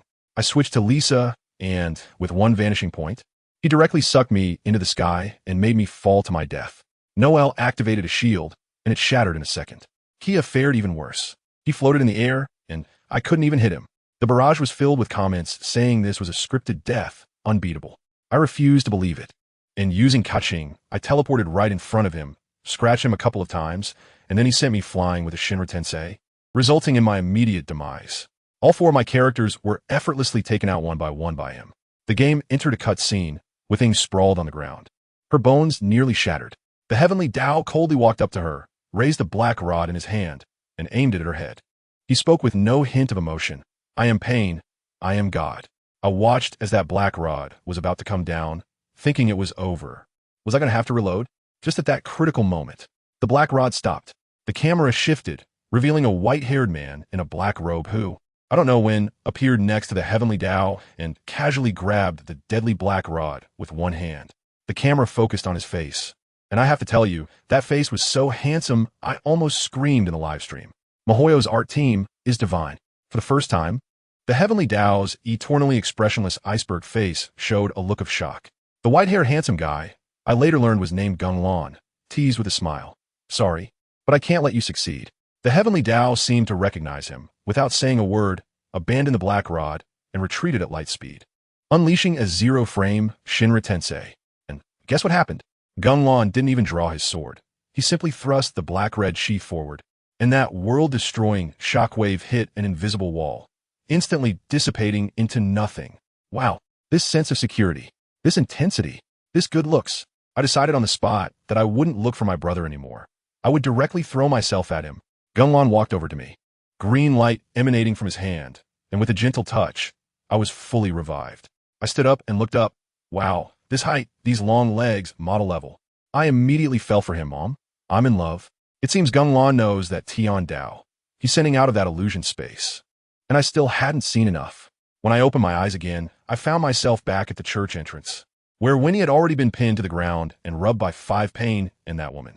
Although those 5 Pain were slacking off, they couldn't resist that sealing technique. Winnie couldn't use any of his divine power and was on the verge of being done for. Just then, the 6 Pain suddenly disappeared, leaving everyone confused. Winnie had just caught his breath when a terrifying aura suddenly descended from the sky, and the 6 Pain reappeared, wielding black rods, fiercely stabbing at Wendy. A huge suction force pinned him in place, unable to move, and he was directly turned into a porcupine. I shouted Wendy, but then everything went black, and I passed out. When I woke up again, it was Barbara taking care of me. I hurried to Windrise and saw Wendy under that big tree. He said he was fine. A man in a black robe with white hair saved him and even made the black rods that were stuck in him disappear. When I heard this, black robe and white hair. Isn't that my new husband Geng? Hooray, Lan is simply a god. The main storyline in Mondstadt comes to a pause here, and Winnie tells us to go to Liyue to find the Geo Archon. I looked at the time. It was already past 2 in the middle of the night, so I said goodbye to the viewers and ended the stream at lightning speed. Let me tell you, I didn't go to sleep after ending the stream. I immediately opened up a small video site because I had a feeling that my husband Gengland's fan creations would definitely explode tonight. As soon as I ended the stream, another live room's popularity shot up to the top of the site. The live room was called Everyone 6'5", featuring the master of techniques battling Pain's Tian Dao, and the host was called Zijun. Wow, this guy is a hardcore player and a tech master, determined to challenge that narrative-killing Tian Dao boss. I clicked in and was dumbfounded. The top right corner of the screen showed the challenge count, 295 times. He had been fighting since 3 p.m. yesterday and went on until 11 a.m. the next day, without a single blink. Grinding Tiandao's health down using Dialect and Mona for nuclear explosions, dodging skills with invincibility frames, bit by bit. Over 1 million people were watching him in the live room, and the bullet comments were all witnessing history. Finally, after more than another hour of fighting, Tiandao's health bar hit the bottom. Zijun's eyes turned red, shouting not to underestimate the bond between him and everyone, and Dialect's final blow struck down. Tiandao staggered, the screen went black, and it entered as CG. Everyone thought it would be a normal narrative-killing CG, but in the CG, Tiandao was actually blown away by Ying's hurricane, and his shoulders' clothes were torn. The live room exploded. I was also dumbfounded. What was going on? Old me, you actually made a hidden ending. As long as we can win, does that mean Brother Lon doesn't need to appear to save me? That's right, but Tiandao grabbed the clothes on his left shoulder and tore them off, revealing half of his muscular body, adorned with black rods. The screen was filled with. My figure could be recorded in history. The urgent music stopped. The sky was overcast with dark clouds, and the sound of rain was particularly pronounced in this silent environment. Suddenly, a strong light surged, and the perspective shifted to Ying's face, who covered her eyes, then slowly moved her hand away, her eyes widening in terror. The perspective shifted again, the light breaking through the dark clouds and cascading down. At that moment, Tiandao spread his arms, descending like a deity. A song sung by a pure female voice echoed, instantly filling the scene with a sense of divinity and ritual. At this moment, Tiandao embodied the divine nature of order and the wildness brought by the loss of half his clothing. The oppressive feeling surged, combined with Ying's slightly quickening heartbeat, giving players goosebumps, and Zijun stared blankly at Tiandao on the screen. Then the perspective zoomed into Tiandao, and a few big characters appeared. Tiandao Super. What the heck? How is there a second form? Zijun's eyes were bloodshot, his voice hoarse as he yelled, nearly breaking his keyboard. The bullet comments were filled with question marks, clearly not expecting this. Did he go crazy? Not only did he create a second phase with this difficulty, but this form of Tiandao was overwhelmingly oppressive like a god. Could it be that all the 7 rulers are this terrifying? I am pain, I am a god. Before Zijun could react, Tiandao Super appeared instantly, kicking towards Zijun. Zijun was startled. There was no wind-up and the speed was outrageous. Wendy immediately knelt, indicating he was dead. Switching to Mona, she burrowed into the ground to dodge damage and create some distance. Tiandao Super swung his hand violently, and Shinra Tensei instantly released the tremendous impact, sending Mona flying from the ground. In an instant, Mona's health was emptied, and she remained airborne in the knocked-up state for quite a distance. The force, combined with her speed, made it feel like Zijun and the millions of viewers were being blown away by Tiandao Super. Some were even so scared they fell off their chairs, especially noted viewers watching the stream. What the heck is this? His Mona flew who knows how far and then landed in a place similar to Mondstadt, but it was completely empty. Mona fell to the ground and died peacefully. Next was Bennett, and then a strong suction came, pulling Bennett over without any resistance. His 20,000 health was instantly emptied, dragged from Mondstadt all the way to Musk Reef. Zijun immediately opened his backpack to revive Bennett, then switched to his ace, Dialect. Tiandao Super stood in front of the Abyss teleportation portal at Musk Reef, the eerie blue light shining on him, his purple eyes looking at Zijun. Fear arose from the heart, as if a hand was choking Zijun's neck, making it hard for him to breathe. This effect was so powerful. It felt like being there in person. Dialect immediately unleashed his ultimate skill, Nirvana, which was invincible during the execution. Then Tiandao Super didn't even glance. Waving his hand, and a highly tense Shinra Tensei was released, knocking the Firebird away and crashing into Dialect.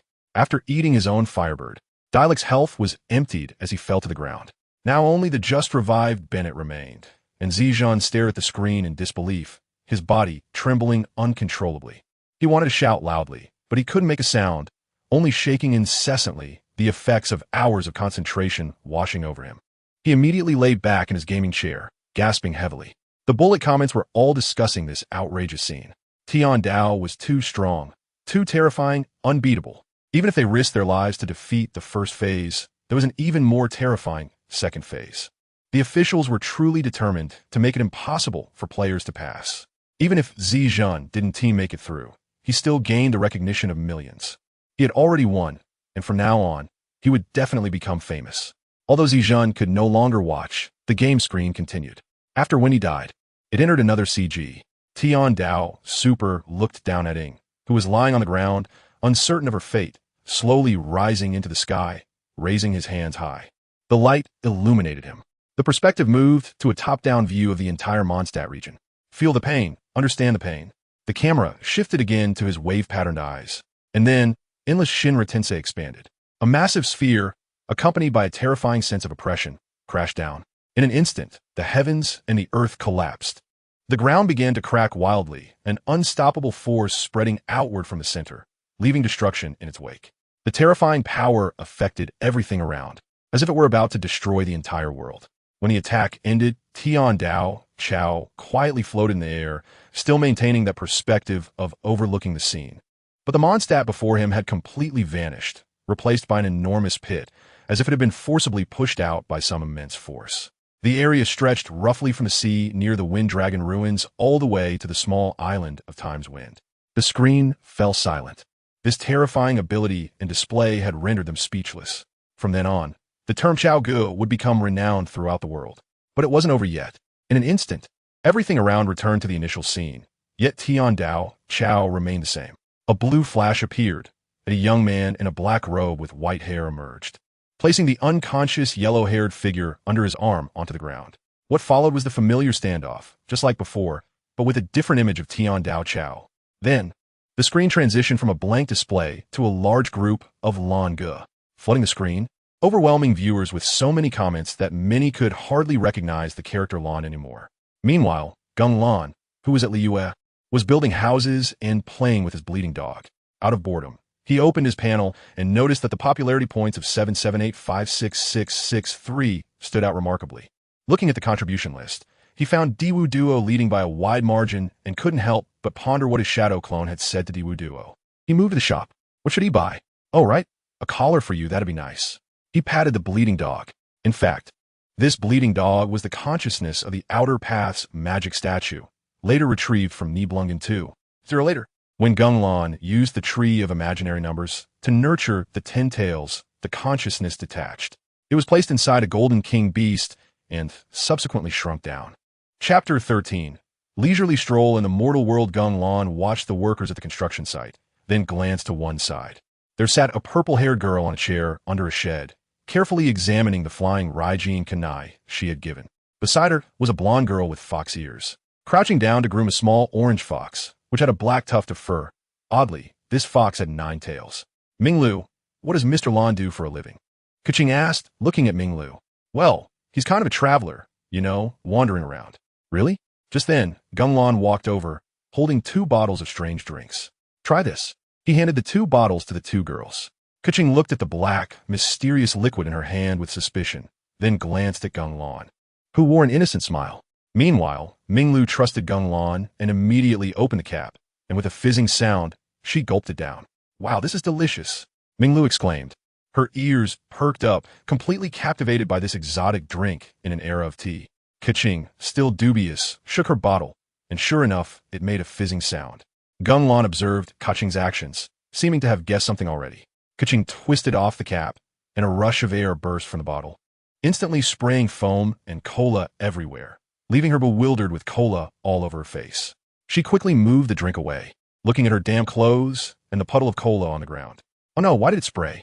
Keqing was very confused, touching her now wet outfit, which she thought looked nice. She had originally worn it to play with Lulu, but then Ningguang suddenly assigned her a task to oversee the construction of this house.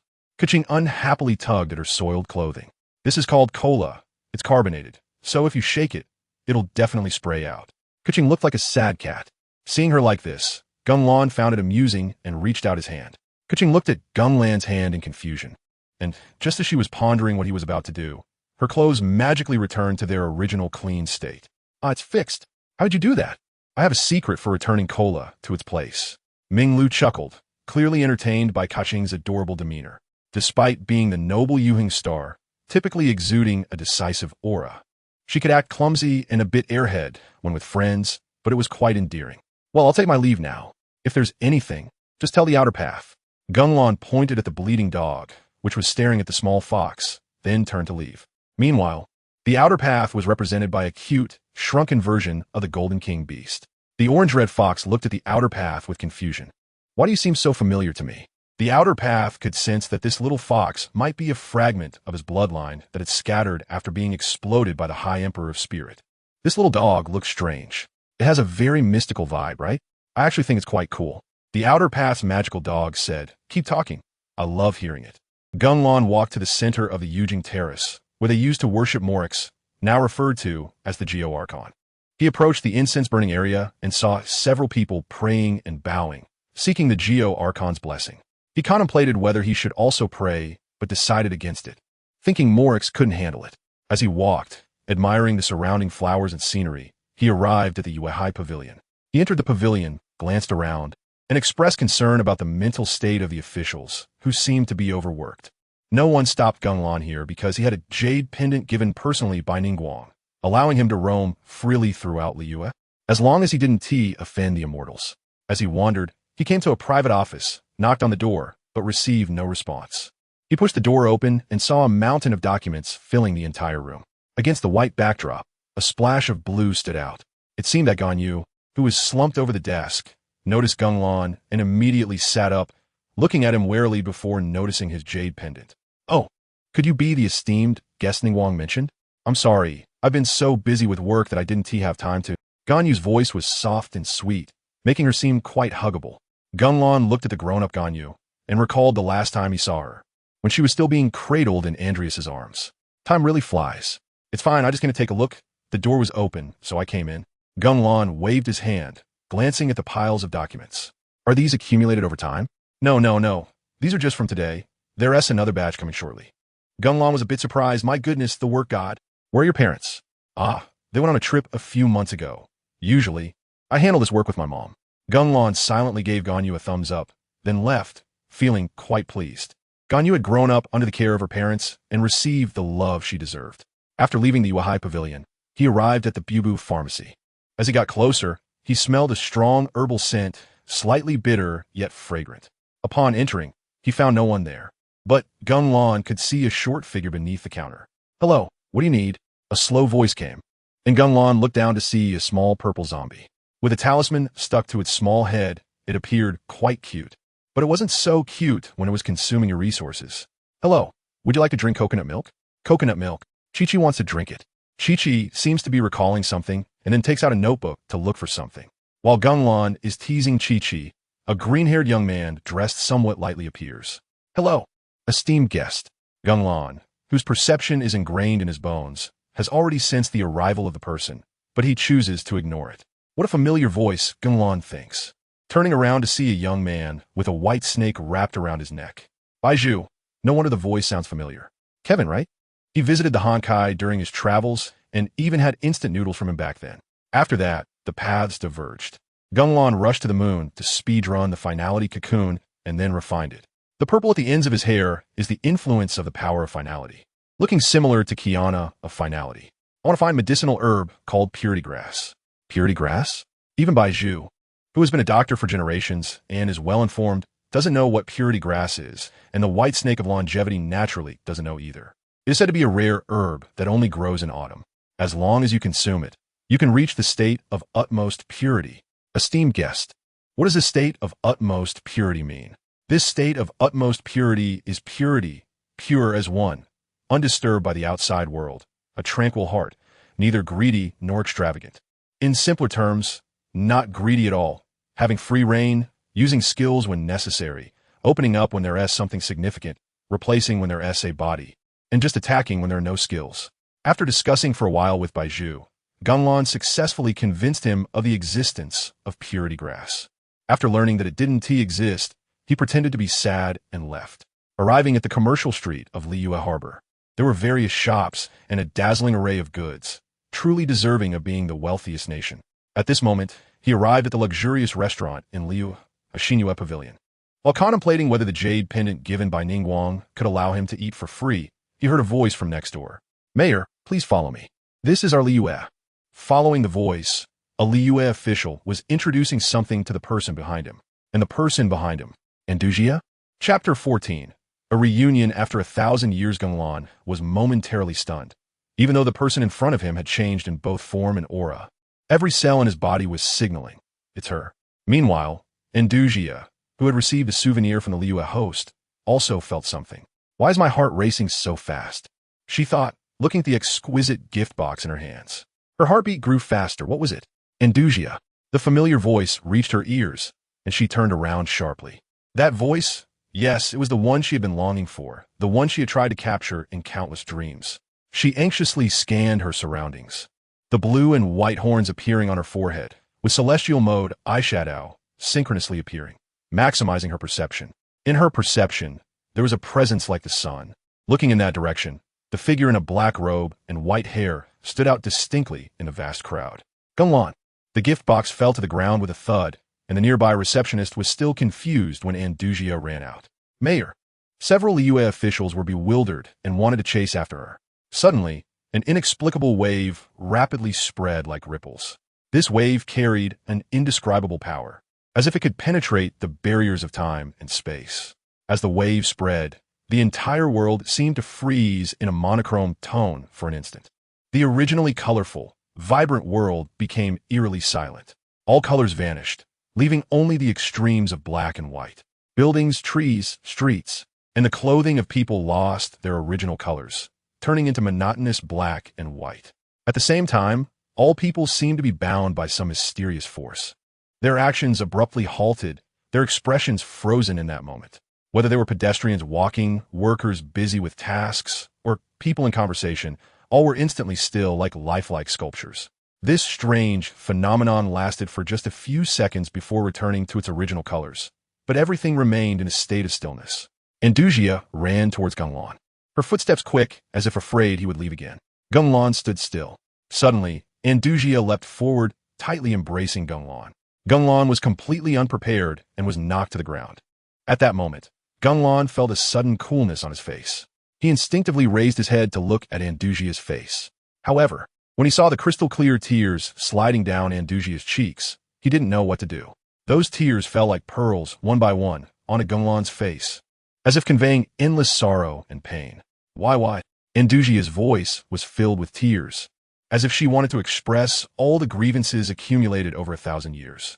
However, she did not complain or say anything more. She just held Geng tightly, burying her head deep in his chest, and began to cry loudly. Geng slowly extended his hands to embrace Inazuma, quietly feeling her trembling body and sorrowful cries. I'm sorry, Geng said softly, his movements very gentle. Not knowing how long had passed, the two slowly got up. Geng gently wiped away Inazuma's tears. Don't cry anymore. You've grown up now, so don't be like when you were young and cry so easily, okay? Inazuma looked at Geng's gentle smile and extended a hand. Let's form a seal of reconciliation. Geng looked at that gesture. You said this means reconciliation. It was my fault before Inazuma could finish. Geng connected their fingers, forming the seal of reconciliation. Now let's start over. The two of them, in a still world, witnessed eternity. After a moment, the time freeze ended, and several receptionists were confused but immediately began searching for Inazuma, as she was a high-ranking official from the winter, and her absence in Liyue could lead to international disputes. None of them could leave. However, Inazuma and Geng were no longer there. On a high mountain in Liyue. This was a mountain that Geng had casually created while restoring Teyvat in Takamagara, with beautiful scenery, perfect for sightseeing. The most important thing was that no celestial beings resided there, because it was too high enough to touch the false heavens if they still existed. Geng and Inazuma appeared at the peak with the spatial fluctuation. Inazuma felt the disorientation brought by this familiar spatial teleportation and smiled joyfully. What's wrong? So happy? Because I can still be with you. Geng looked at Inazuma's smiling face and pinched her cheek. Looks like the food is good. Yeah, Mom treats me well. Then should I call Kokolia my mother-in-law? Uh-huh. The two sat side by side, and the scenery before them was dreamlike. They sat on a stone, with an endless sea of stars above them, twinkling like brilliant gems embedded in the deep night sky. The twinkling lights intertwined to form a vibrant and colorful tapestry, captivating to behold. Below was a vast and boundless sea of clouds, as white as snow and surging like waves, resembling an endless ocean. The setting sun gradually sank, and the afterglow spilled over the sea of clouds, dyeing it a soft golden hue, shining like flowing gold. This layer of golden light contrasted with the starry sea above, creating an extraordinarily beautiful scene. Between the starry sea and the cloud sea, there is a golden long line that separates them, like a bright ribbon connecting two different worlds. It makes the entire scene feel both unreal and very real, giving a sense of illusion yet intimacy. The two sit quietly, feeling the majesty and tranquility of nature. In this moment, time seems to stand still, with only each other's breathing in their ears, a blush appearing on one side. They turn to look at each other simultaneously. Ganglan's eyes are filled with tenderness and love. And Andugia looks back at Ganglan, her gaze revealing deep affection. At that moment, sunlight falls perfectly on Ganglan, illuminating his already handsome face. The golden light shines on him, as if draping him in a layer of golden radiance, making him look like an angel. Just like that day's sunset, just like that day's heartbeat, she has truly found someone worthy of a lifetime commitment. Ganglan's smile appears especially warm under the sunlight, giving Andugia immense reassurance. In Ganglan's eyes, Andugia's cheeks are slightly flushed, the golden light seeming to drape her in a wedding gown. Her beauty is perfectly showcased at this moment, intoxicating to behold. Ganglan leans closer to Andugia's face and gently kisses her. After a long time, their lips part. The two have entrusted each other with everything. A millennium of waiting comes to an end, and the longing for love in the Uchiha's mouth has found true love. Liyue receptionist.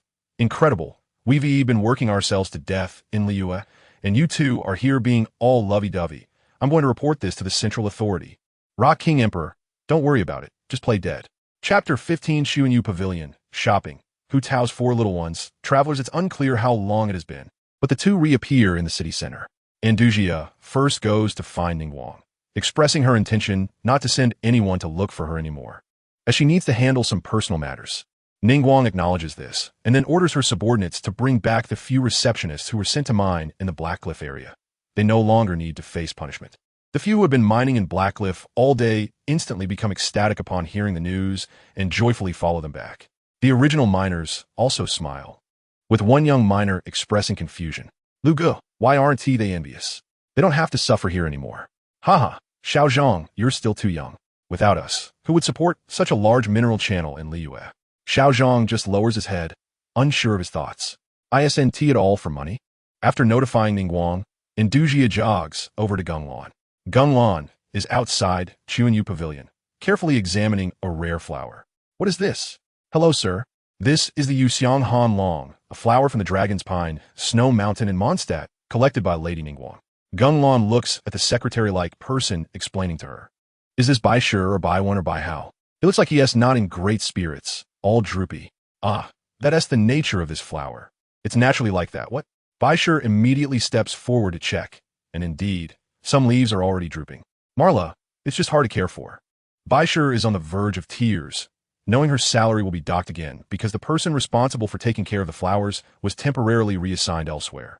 Apparently to a major client wanting to build a shop at Yijingtai. She was temporarily assigned to care for the flowers.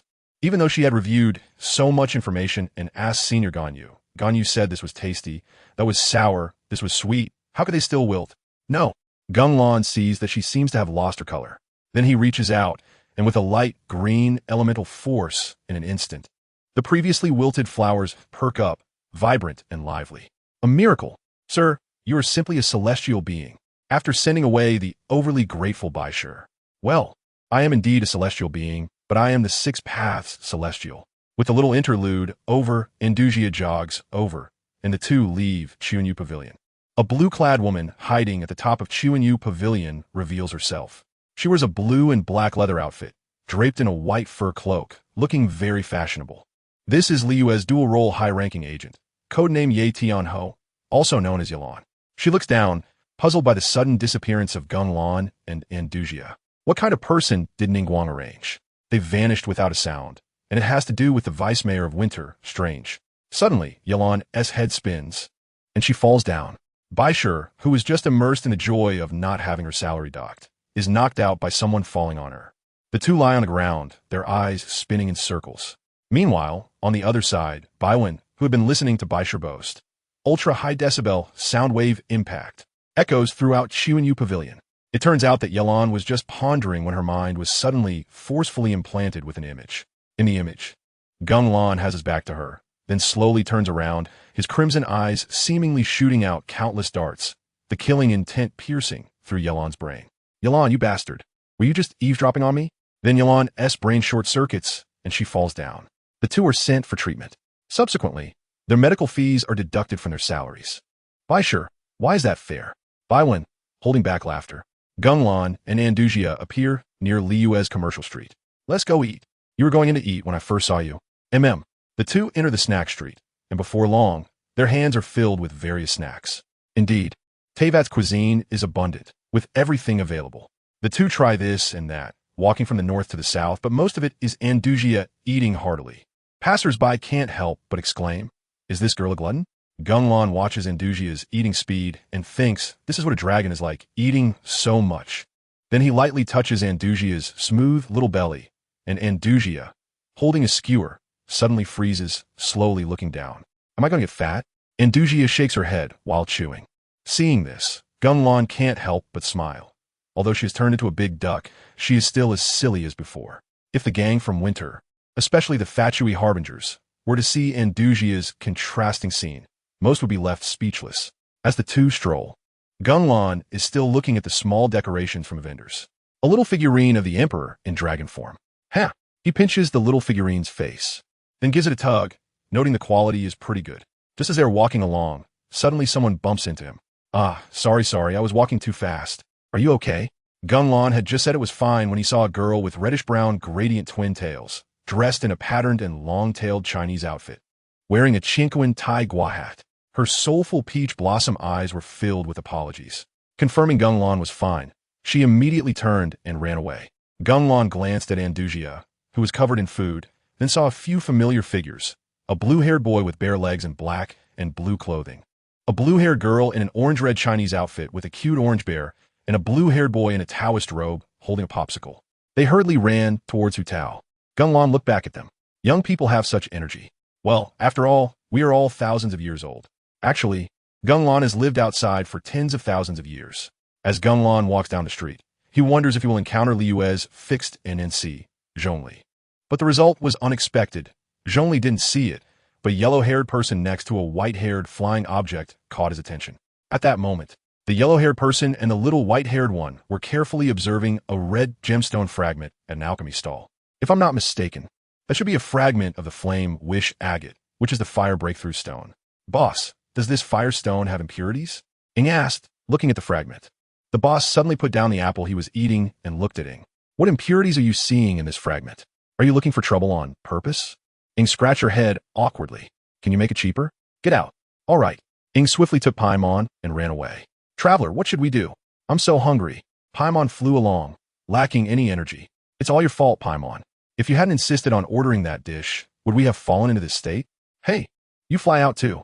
Ing suddenly noticed the conspicuous white-haired person in the crowd and the familiar silver-haired one. She jogged over. Hello, thank you for saving me back then. Ing bowed sincerely in front of Genglan. Traveler? Andusia recognized this yellow-haired person from Mondstadt, unsure if she delivered the letter. Meanwhile, Genglan wondered what had happened and what the shadow clone had done. Chapter 16. The reward for the letter delivery commission, Noble Genglan. Paimon immediately flew over. We don't even know your name yet. Genglan looked at Paimon, feeling she looked somewhat familiar, a flash of red light passing through his eyes. My name is Lan. He casually said a name, and Andusia, beside him, looked at him with a puzzled expression, seemingly confused as to why he didn't use his real name. Uchiha Genglan. This name is quite famous in Teyvat. We just arrived in Liyue, and we were just wandering around when we unexpectedly ran into you, Brother Lan. Let me bow to you. Saying that, Ing was about to bow to Genglan, who was instantly confused and hurriedly stopped her.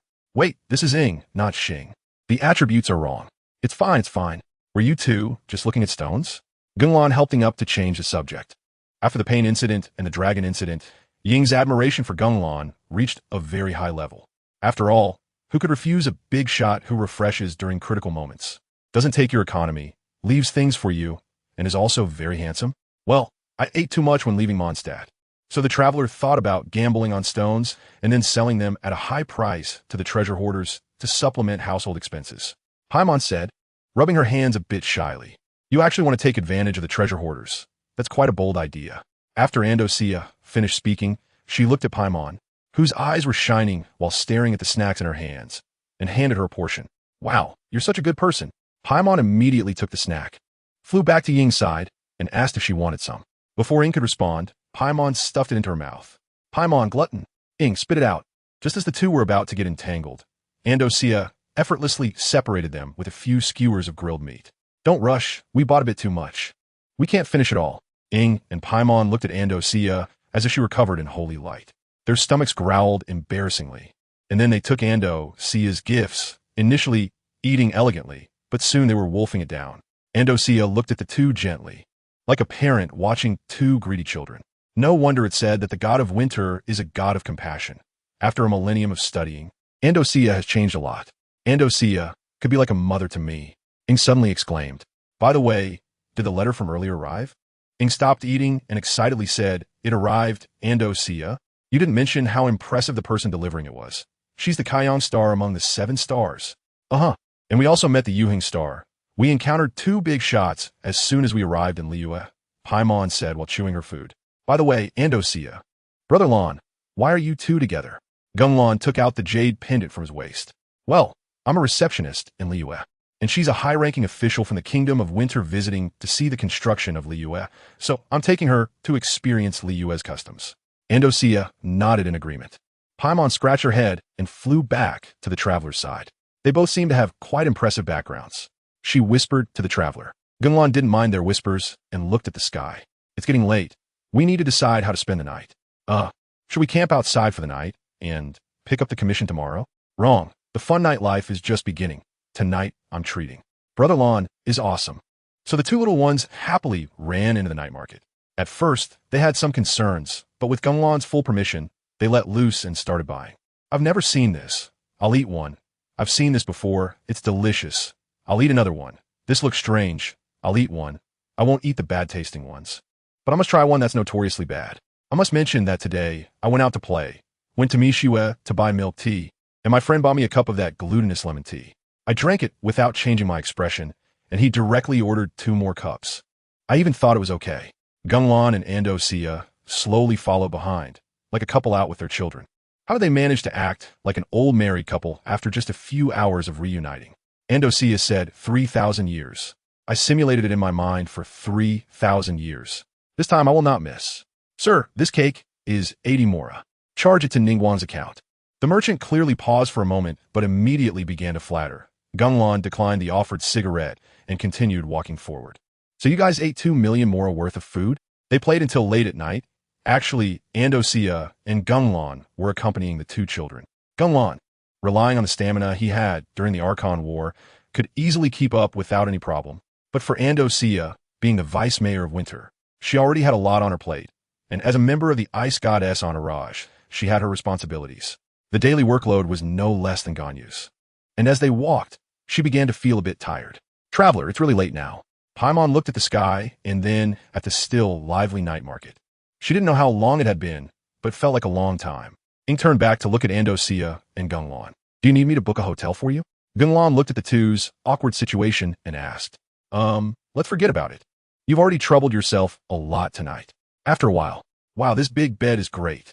Ying suddenly pounced onto the soft, huge bed, rolling around in enjoyment, sinking her body into the soft goose down.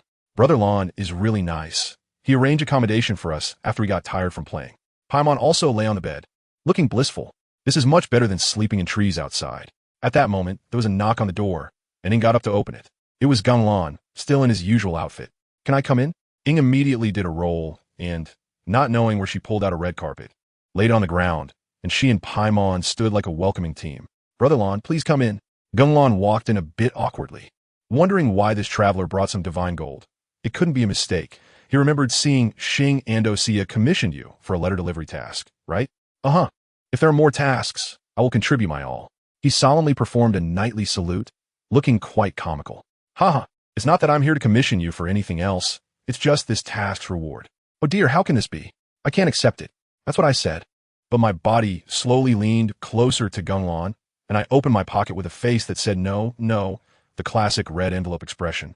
Then Geng Lan flipped her hand, and Ying looked at Geng Lan's well-defined jade hand, but there was nothing there. Looking at the pocket, Ying was stunned. She instantly felt a weight in the pocket, and the sound of clinking came through. Ying looked down and saw several beautiful blue crystals. Raw stones. Ying's eyes lit up as she lifted the pocket, causing a bunch of raw stones to fall to the ground. Just as she was about to crouch down and count these precious raw stones, she remembered that Genglan was still there, feeling a bit reluctant. This is 450 raw stones, the reward from Andoja for you. I heard from others that you like these. Ying what? Ying was completely stunned. So far, the most she had ever received for a task was 60 raw stones from Vinny after defeating Storm Terror. At that time, Vinny had looked like he was in great pain parting with him, and now Andoja had directly given over 400. How long would it take to earn 400 just from daily commissions?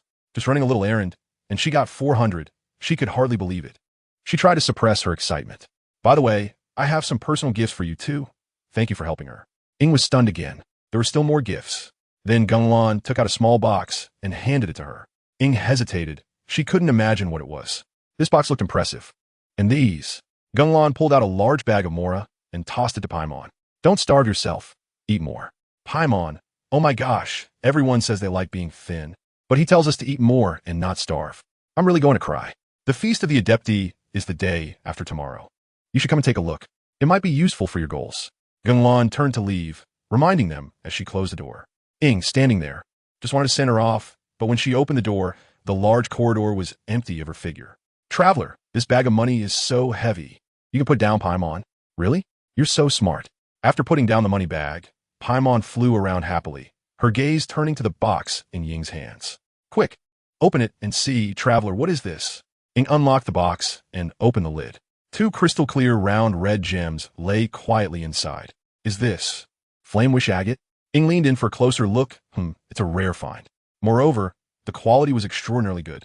Such a gem could be sold for millions of mora in Liyue, or even billions. They would have to think carefully even before buying a shard and risk their lives outside, defeating many bosses to gather enough for a larger piece and then make more of these large ones. Brother Lon directly gifted her 2 of the highest quality ones. Is this what being wealthy means? It's terrifying. Regardless of whether it's sold or used personally, this quality is extremely precious. She stored it in her 4-dimensional pocket and pulled out an incense stick. Traveler, what are you going to do? Ying, having drifted through half her life without meeting a wise lord, she offered incense to the clothes and placed a stick in front of the statue of the Geo Archon in the hotel, then returned to her room. Lying on her bed, she had been a poor wandering soul from Mondstadt in the morning, living off hunting and robbing treasure hunters, starving to the point that even the flowers looked delicious. Yet today, she had just arrived in Liyue, handed in Andoja's commission, and unexpectedly met 2 big leaders who were both very approachable and beautiful, which could be considered connection. In the afternoon, she went to the market, thinking of making some extra money through trickery, but was chased away by an honest stall owner. Then she turned around and met the big shot from Mondstadt who took her along, and because he was in a good mood, he treated her to a whole night's worth of food, which was delightful. He even covered her accommodation, and after everything, he gave her a generous reward, making her suddenly wealthy. Reflecting on the day's incredible experiences, Ying couldn't help but exclaim how absurd it all was. Her connections in Liyue were established, and life became more comfortable. Really, I want to improve so much. She rolled around in bed with Paimon, happily squirming like a worm, and then fell asleep contentedly with beautiful dreams. On the other side, Genglan was in the same room as Andoja. The next morning, Ying woke up early to eat, preparing to go to the Adventurers Guild to find Catherine for a commission. Even though she already had money, she still wanted to work, considering it an experience of life. After getting up, she tossed Paimon out to help her wake up, then started getting dressed, feeling the good things in her pocket to confirm that yesterday wasn't a dream before bouncing out. As soon as she entered the lobby, she saw Genglan, who had also risen early, talking to the front desk. Brother Lon, you're up so early. Ying jogged over and peeked at the front desk. Good morning. Your routine is quite good. You went to bed so late last night, but still woke up so early. By the way, where's Andoja? She is still in bed. Hasn't he gotten up yet? After a brief hesitation, she looked at the front desk again, where the receptionist was processing something. If you ever need a place to stay, you can come here. I've already registered you. You can enjoy the service here for at least a month. Hearing this, Ying looked at Genglan with more gratitude. He had considered everything so thoughtfully. After a while, Genglan finished up at the front desk. Here, this card is for you. You can use it to come and go freely from this hotel. If you want to eat, just go to the cafeteria. Ying took the card, and Genglan left. Should we go find Andoja to eat? Forget it, Brother Lon said. She's still asleep. It's really annoying to be woken up from a dream. Dismissing the idea of ambushing her room, The two went to the cafeteria for a simple meal and then left the hotel to look for Catherine and Liyue. Inside the guest room, Doja said, "I can't get out of bed anymore." "Traveler, you say the Adventurers Guild here also has a Catherine?" "I don't know." The two walked over and saw that familiar figure already nestled in a work position slightly larger than Mondstadt's, waiting for people. "Miss Catherine, when did you arrive here?" "By teleportation, really?" They took the appropriate task, opened the map, checked the commission location, and activated it to work today. The two chose a nearby teleport anchor point to teleport. These objects, which passers-by only see as decorations, are actually magical tools that only travelers can use. After teleporting, they headed towards the task location. Unbeknownst to them, a black three-sickle windmill mark flickered at the teleport anchor point. Bold hilichurls, actually practicing secretly. "Take this." With a heavy swing of his non-sharp sword, he smashed down, sending several hilichurls flying. In no time, he took down a camp of hilichurls before preparing those pillars. Meanwhile, Geng was up early not because he was energetic or woke up quickly, but because his small house was finished. He immediately appeared at the construction site without anyone noticing. Keqing was still looking at the blueprints when suddenly someone patted her shoulder, startling her into a frizz. When she turned around and saw it was Geng, she relaxed. So impressive, she didn't even react. "Brother Lan." A lively voice came over, and Minglu ran over angrily, holding the outer way demon dog. He had fought with Xiao Jio over food and even hit her. Tears welled up in the corners of his eyes. It seemed that the little fox was really important to him. So he stretched out his hand, and the outer way demon dog immediately teleported over, obediently coming to Geng side, making some sounds. Chapter 18. The shop. Back to Inazuma. Why are there still puppets? After listening to what the outer way demon dog said, Geng thought for a moment and then threw it to Minglu. He said it could be disposed of freely and that he was willing to accept punishment. The outer way demon dog. Nobody. Then it followed Keqing to its new house. It was exactly the same as the blueprint he provided, and the efficiency was very high. Satisfied, after the handover, he left the decorators and gardeners behind, and the main group withdrew. Not only did they earn a sum of money, but they also got some extra shares from Geng, leaving happily, while Keqing went to Chuanyu Pavilion to discuss something with Ningguang. Geng entered the new shop. The area was large, the layout was ample, and the decoration was different from Liyue's style, giving a unique modern beauty, perhaps more leaning towards Fontaine's style. After communicating with the decorators, Geng dropped a bag of rewards and left again. To be honest, when he first used Kimyui to teleport to a certain place, he had no idea what he was going to do. It felt like a long time without a goal. Coming back here, he just looked for fun every day, whatever made him happy, but now he didn't know what to do. Lost in thought, he randomly picked a place and teleported over using Kamui. As soon as he arrived, a cold, biting wind blew over. The temperature was naturally not as low as Kokorita's icy temperature, but Geng still shrank his clothing. Fortunately, this black robe was quite resistant to the cold. He looked around. Had he teleported to Dragon's Pine? Now he was right in front of the 7A statue on Dragon's Pine. Looking down, the endless expanse of ice and snow was indeed spectacular. He floated up, wanted to see if Dvalin was here. Sure enough, as soon as he flew up, he saw a massive snow-white dragon skeleton standing atop the snow-capped peak. He landed on the dragon's head and looked at the past poisonous giant dragon, stepping on its head. He remembered that Dvalin was an alchemical creature created by the golden Rhine Dortmund, born with only the heart of a child. His innocent mind unaware of how outrageous his configurations were, following his mother's wishes to go play with others, resulting in a catastrophe. But 1,000 years ago, he came here with his good brother, Usa, and let Geng use Susanoo to take him out in one shot. He recalled that if Usa was there, he remembered seeing a dragon, drawing the bowstring, and releasing an arrow. Thinking about this, he remembered his shadow clone, which should still be in Mondstadt. With a thought, Geng, who was gazing at the entire Mondstadt from the Anemo Archon statue, suddenly poofed into smoke and disappeared. A flood of information surged into Geng's mind, and in an instant, his expression became exciting. So this was what happened. How interesting. Geng actually fought directly with the Heavenly Tao, and then Usa came back. They should have given him a couple more shots back then. Geng laughed out loud at the fun he had discovered. But what puzzled him was why the lady had darkened. Her husband, that young wolf, Barton, not really, was still alive, so why had she darkened again? Geng scratched his head, unable to figure it out. He also understood why Geng admired him so much when they first met. Anyone else wouldn't be able to hold up against that. Geng looked into the distance, not activating his Sharingan, but his vision was still good. He saw a patch of purple. Was it a thunderstorm? Just right. I'll go check on Inazuma. The people in Inazuma are alive, so it should be fine. Saying this, Gunlon communicated with the Kimui mark of Inazuma in his mind and found that it was indeed still there. With a thought, Gunlon appeared on a purple island. The environment here was still so eerie. Then he looked down at his feet. What was this? Flying up again, he saw a gigantic snake bone winding across the ground. This was Ouroboros, right? Why was it gone again? Was he recalling past events? Gunlon felt a bit speechless. He thought back to when Simu and Dio were almost beaten to death, and he had thought they had given up, but it turned out the snake had come out again to sacrifice itself for its people. Truly a useless snake. Even the laws of heaven had collapsed. What was there to fear? Gunlon flew around and saw the split canyon, the place of the nameless blade. Seeing this, Gunlon thought, I remember during the cataclysm of Kenrya. There weren't any deaths here, so why was there still a lack of thoughts? Then he flew towards Narukami Island, mainly to see what the islands looked like along the way. It felt nostalgic. He had been here a long time ago. But the difference was that last time he had come to fight, these islands still had a bit of his credit.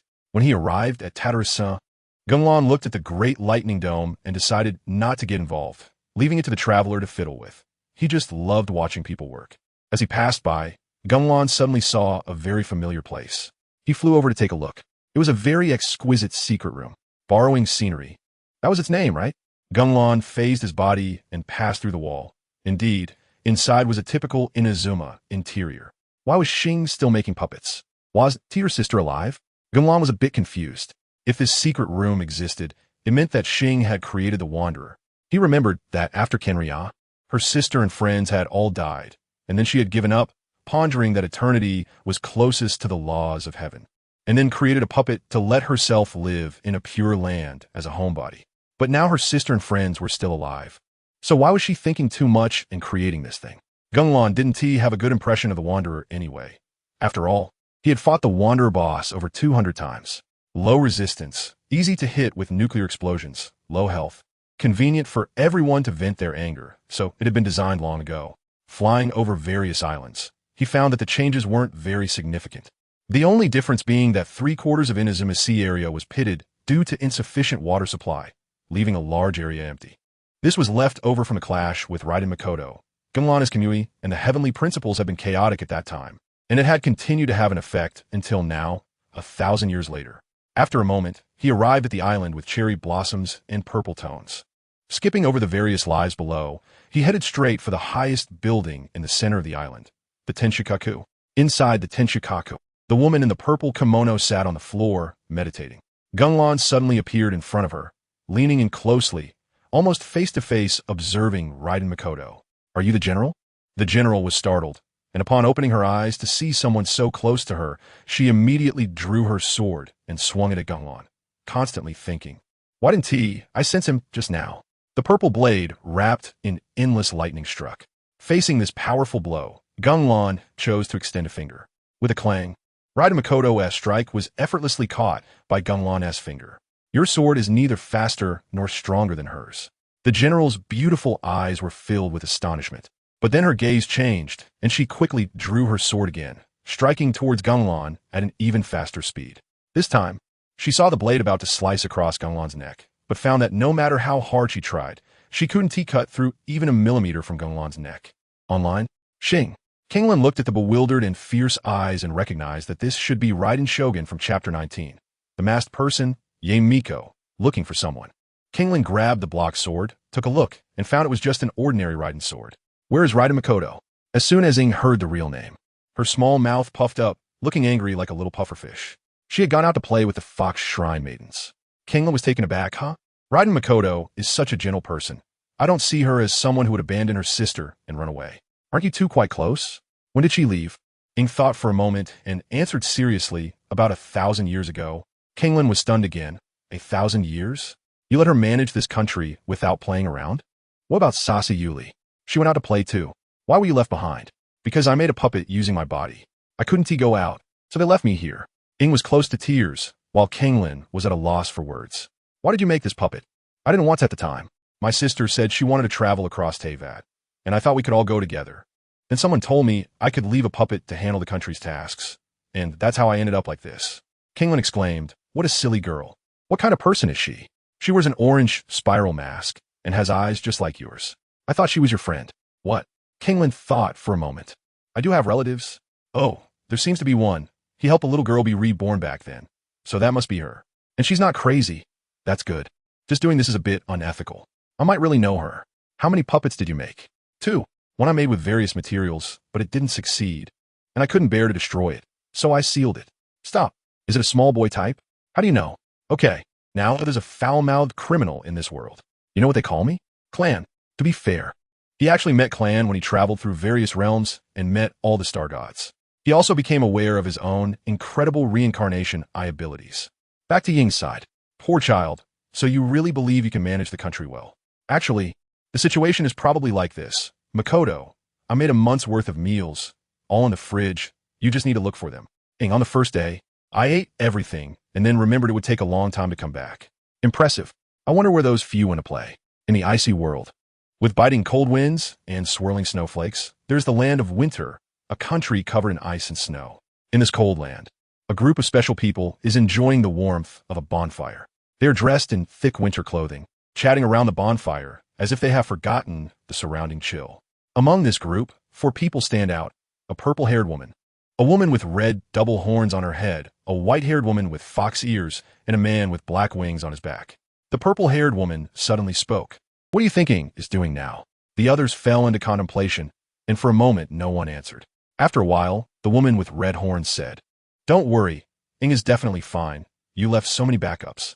The white-haired fox-eared woman added, Yeah, Ing is very smart. She knows what to do. Look, it's been so long, and Inazuma hasn't fallen. The man with black wings also agreed. That's right, Ing still has our subordinates and the shrine maiden with her. The purple-haired woman nodded slightly, feeling a bit more at ease. Then she asked, I still feel like we're treating this child poorly. We shouldn't have let her make a puppet. It's fine. Just consider it training for Ing. After all, it has to be done sooner or later. The other 3 nodded in agreement. They continued to chat around the fire, sharing each other's stories and feelings. In this cold winter, their friendship was like a warm flame, lighting up each other's hearts. Later, very good, eat my snowball. After feeding the aggrieved Ing 3 color dumplings, she immediately smiled. Do you know where your first puppet went? Ing shook her head. At this point, I just arrived in Liyue, so the scare amount should be at the eye of the storm factory. Kinglin was thinking when hurried footsteps came from outside. Ing, are you okay? A pink-haired fox in a shrine maiden outfit rushed into the room, unable to hide her curvy figure. Huh? She looked at Kinglin feeding dumplings to Ing, her brain short-circuited. Andusia. They're S.A. cow. They're S.A. cow. You? Kinglin instantly appeared next to Ye Miko and took a look. When did the fox shrine maiden give birth? It's quite cute. Upon hearing this, Miko immediately exploded, exclaiming that she was that woman's child. She was about to pounce on Kinglin, but was stopped by Ying's glare. It's the first time I've seen you like this, Miko. Ing laughed at Miko's flustered expression. It was always her teasing others. How could someone tease her? My little fox is definitely not a good girl. Just as she was about to do something, Kinglin patted her shoulder. Pretty solid. I wonder how you compare to the fox shrine maiden. What? When Ye Miko heard this, she felt an inexplicable fear. With a gentle smile, she was quite pleased with Miko's reaction. It was fun. Then she looked at Ing. Well then, you can continue to sit here and serve your time. I have things to do, so I'll leave first. Ing wanted to retain her, but suddenly remembered that Kinglin came here to mock her. Right? But why has Kinglin become so calm? And they ended up chatting. The old Kinglin was not like this. After speaking, Kinglin disappeared. Ye Miko was still bewildered. So who was he? Kinglin arrived at the location of the eye of the storm factory in her memory. And sure enough, there was a massive factory surrounded by swirling green mist, obscuring information. It's quite large. Looking for it would be troublesome. Let's blow it up together. This eye of the storm factory was not a good thing. Although it was a product of the land of winter, it was only from the doctoress side. She would have to teach that little doctor a lesson when she had the chance. Then Kinglin raised her right hand, which shimmered with blue and white light, particularly dazzling. High Emperor Spirit. As soon as the words were spoken, a purple wave-like eye flashed by.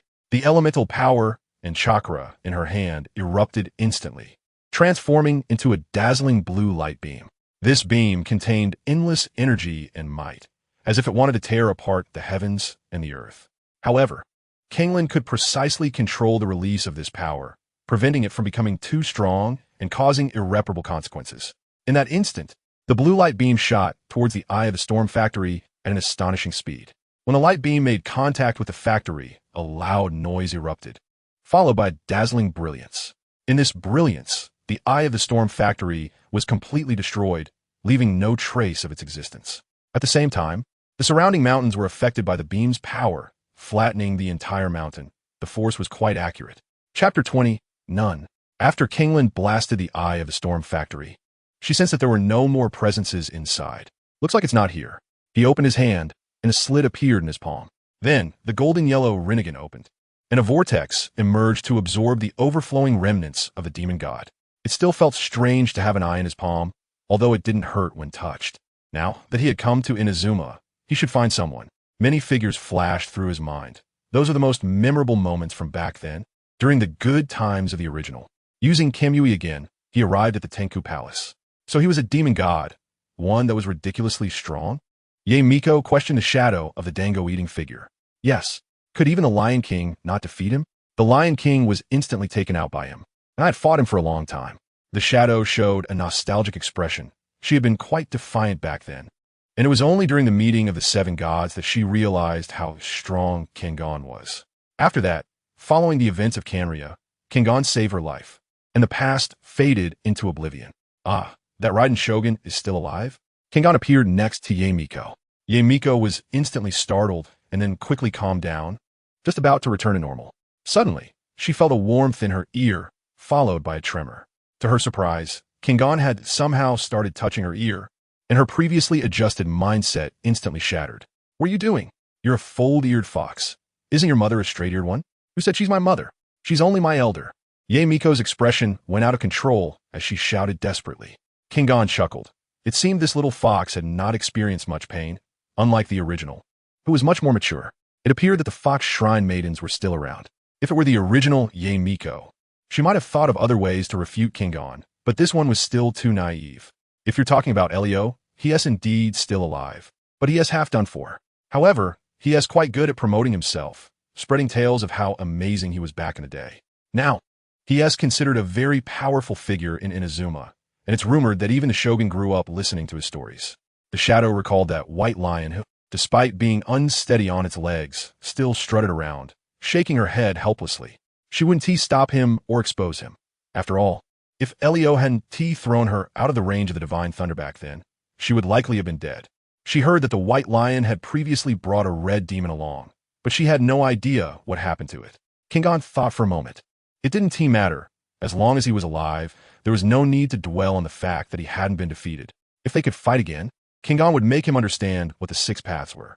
After saying that, Kingon glanced at the Shogun and left using Kamui once more. Wait, what was he coming over for? Little fox, I heard that. Kingon appeared halfway, smiling at the Shogun. Walking through the streets of Narukami Island, he was tasting the local snacks. With his left hand holding a big rice ball and his right hand carrying a small box containing bird egg sushi and sweet shrimp sushi, he was continuously munching. He also had a box of sunset thick fish grilled and cherry blossom tempura, along with 2 cups of mixed milk tea, his mouth never stopping. Passing by a clothing store called Little Warehouse, a woman in a kimono spotted Kingon from afar. His clothes are amazing. Little Karamio had never seen such exquisite clothing, immediately recognizing it was made by a highly skilled tailor. Sorry to interrupt. Little Karamio jogged over and quietly said beside Kingon. Kingon paused, eating, leaned in closer, and made a gesture like an amplifier with his hand by his ear. Like Zoro. Little Karamio was startled and blurted out her thoughts. May I ask, which master made your clothes? This time she heard clearly. Kingon hadn't even known who was buzzing earlier, and she might as well be called Little Fly. Kingon tugged at his robe, looking at the exposed hem. You know Shinji, right? The owner that designed it. Little Karamio suddenly understood. She was familiar with Shinji's techniques. Seeing Little Karamio not moving, Kingon continued walking ahead.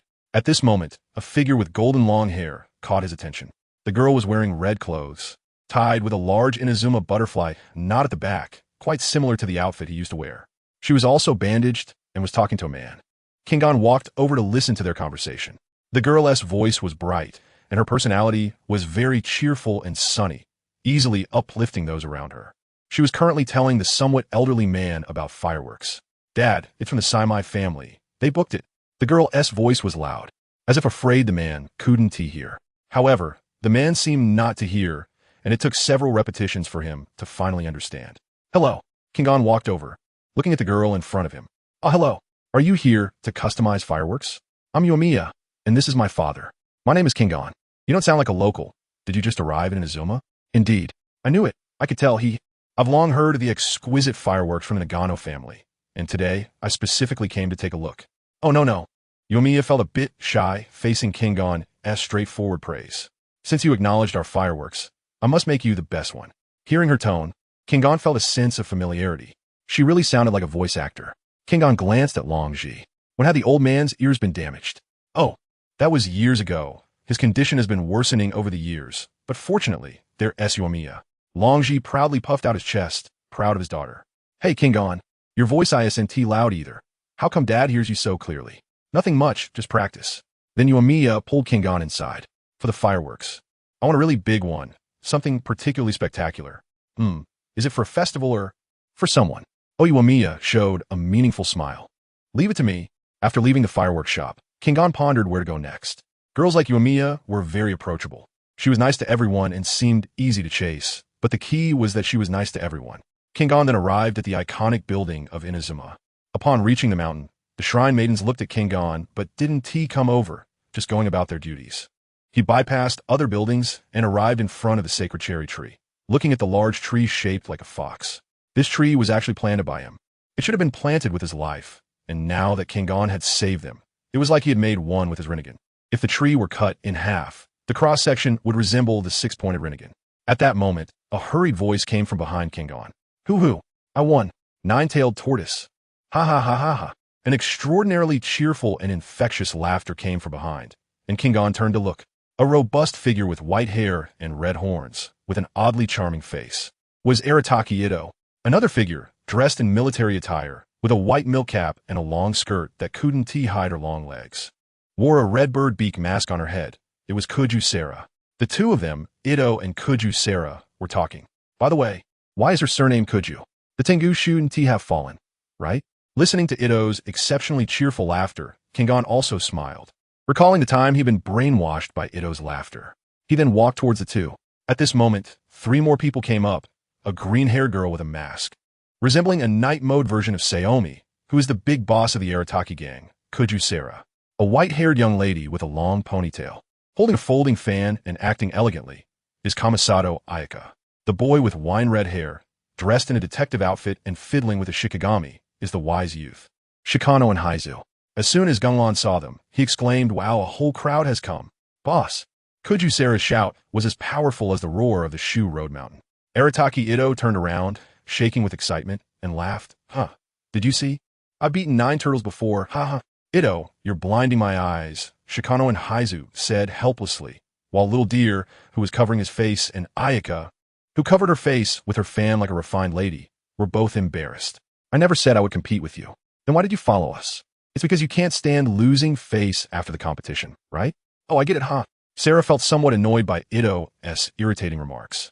Earlier, when she received a sudden order from the general, she was startled and wanted to return immediately, but the order was cancelled, leaving her confused, and now she had fallen behind. Meanwhile, on the shadow side, someone throw away this trash, forget it, let the general clean it up. Raiden Shogun, your mother. Is your last name Kujo? Gunglon suddenly appeared next to Kuju Sera. Yes. Kuju was startled by Gunglon's sudden appearance. She had seen him earlier, and his outfit was quite expensive, making it clear he had an extraordinary identity. She just didn't expect him to appear as if he had teleported. But you have black feathered wings, right? Aren't you a Tengu? Shouldn't your last name be Sasa? Sasa? Sarah showed a puzzled expression. The Tengu clan has been separated for 1,000 years. I am a member of one of the families, and Kujo is the name given to me by the general. Because the current Tenryu Commission family belongs to Kujo, Kuju Sera added, while Gunglon made a thoughtful gesture. Who is the leader of the Tengu clan? Amaterasu Kamui, the supreme deity. Upon hearing this, Gunglon thought it was a name given by people at that time, quite tongue-twisting but fitting for Inazuma. My name is Gunglon, a passing traveler. Gunglon greeted the others, who responded in kind. We came out to play with Ito. He said he would show us something particularly powerful. So I came at his invitation. Looking at Kuju Sera, who was forced to deal with the aftermath, Ayaka, who had snuck out to have fun, and Shikano and Haizu, who came looking for entertainment, Gunglon then glanced at the instigator, Arataki Ito. So you came to watch him race? The group looked at Ito, their eyes full of disbelief. Ito immediately laughed, although it seemed more like an awkward laugh. How could that be? If I said there's something particularly powerful, then it must be powerful. With confidence. Ito pulled something out of his pocket. Use your imagination. What is this? Seeing what Ito was holding, the others seemed to understand something. Dang, a golden giant dung beetle. Impressive, right? The group looked at Ito, their fists clenched. We came out just for this? A golden dung beetle, what use is that? Sarah looked at Ito, who was excited, with a speechless expression. She didn't understand Ito's peculiar thought process. Even the dumbest of the Oni clan wouldn't be this foolish. Could it be that the boss's mysterious older brother taught him this? This one is quite big. Where did you catch it? Ha ha ha. I knew Heiza would be interested. I caught this in the Guardian Forest. It was dark there, but I spotted this shiny golden one right away.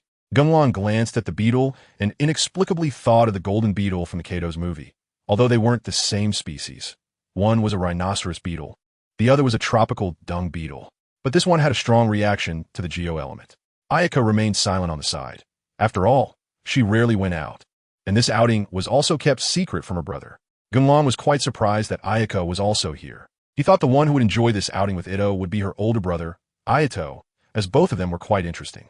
Remembering the plot, Ayaka even treated the traveler to a meal, saying that because of her identity as the White Heron Princess, she didn't have many friends.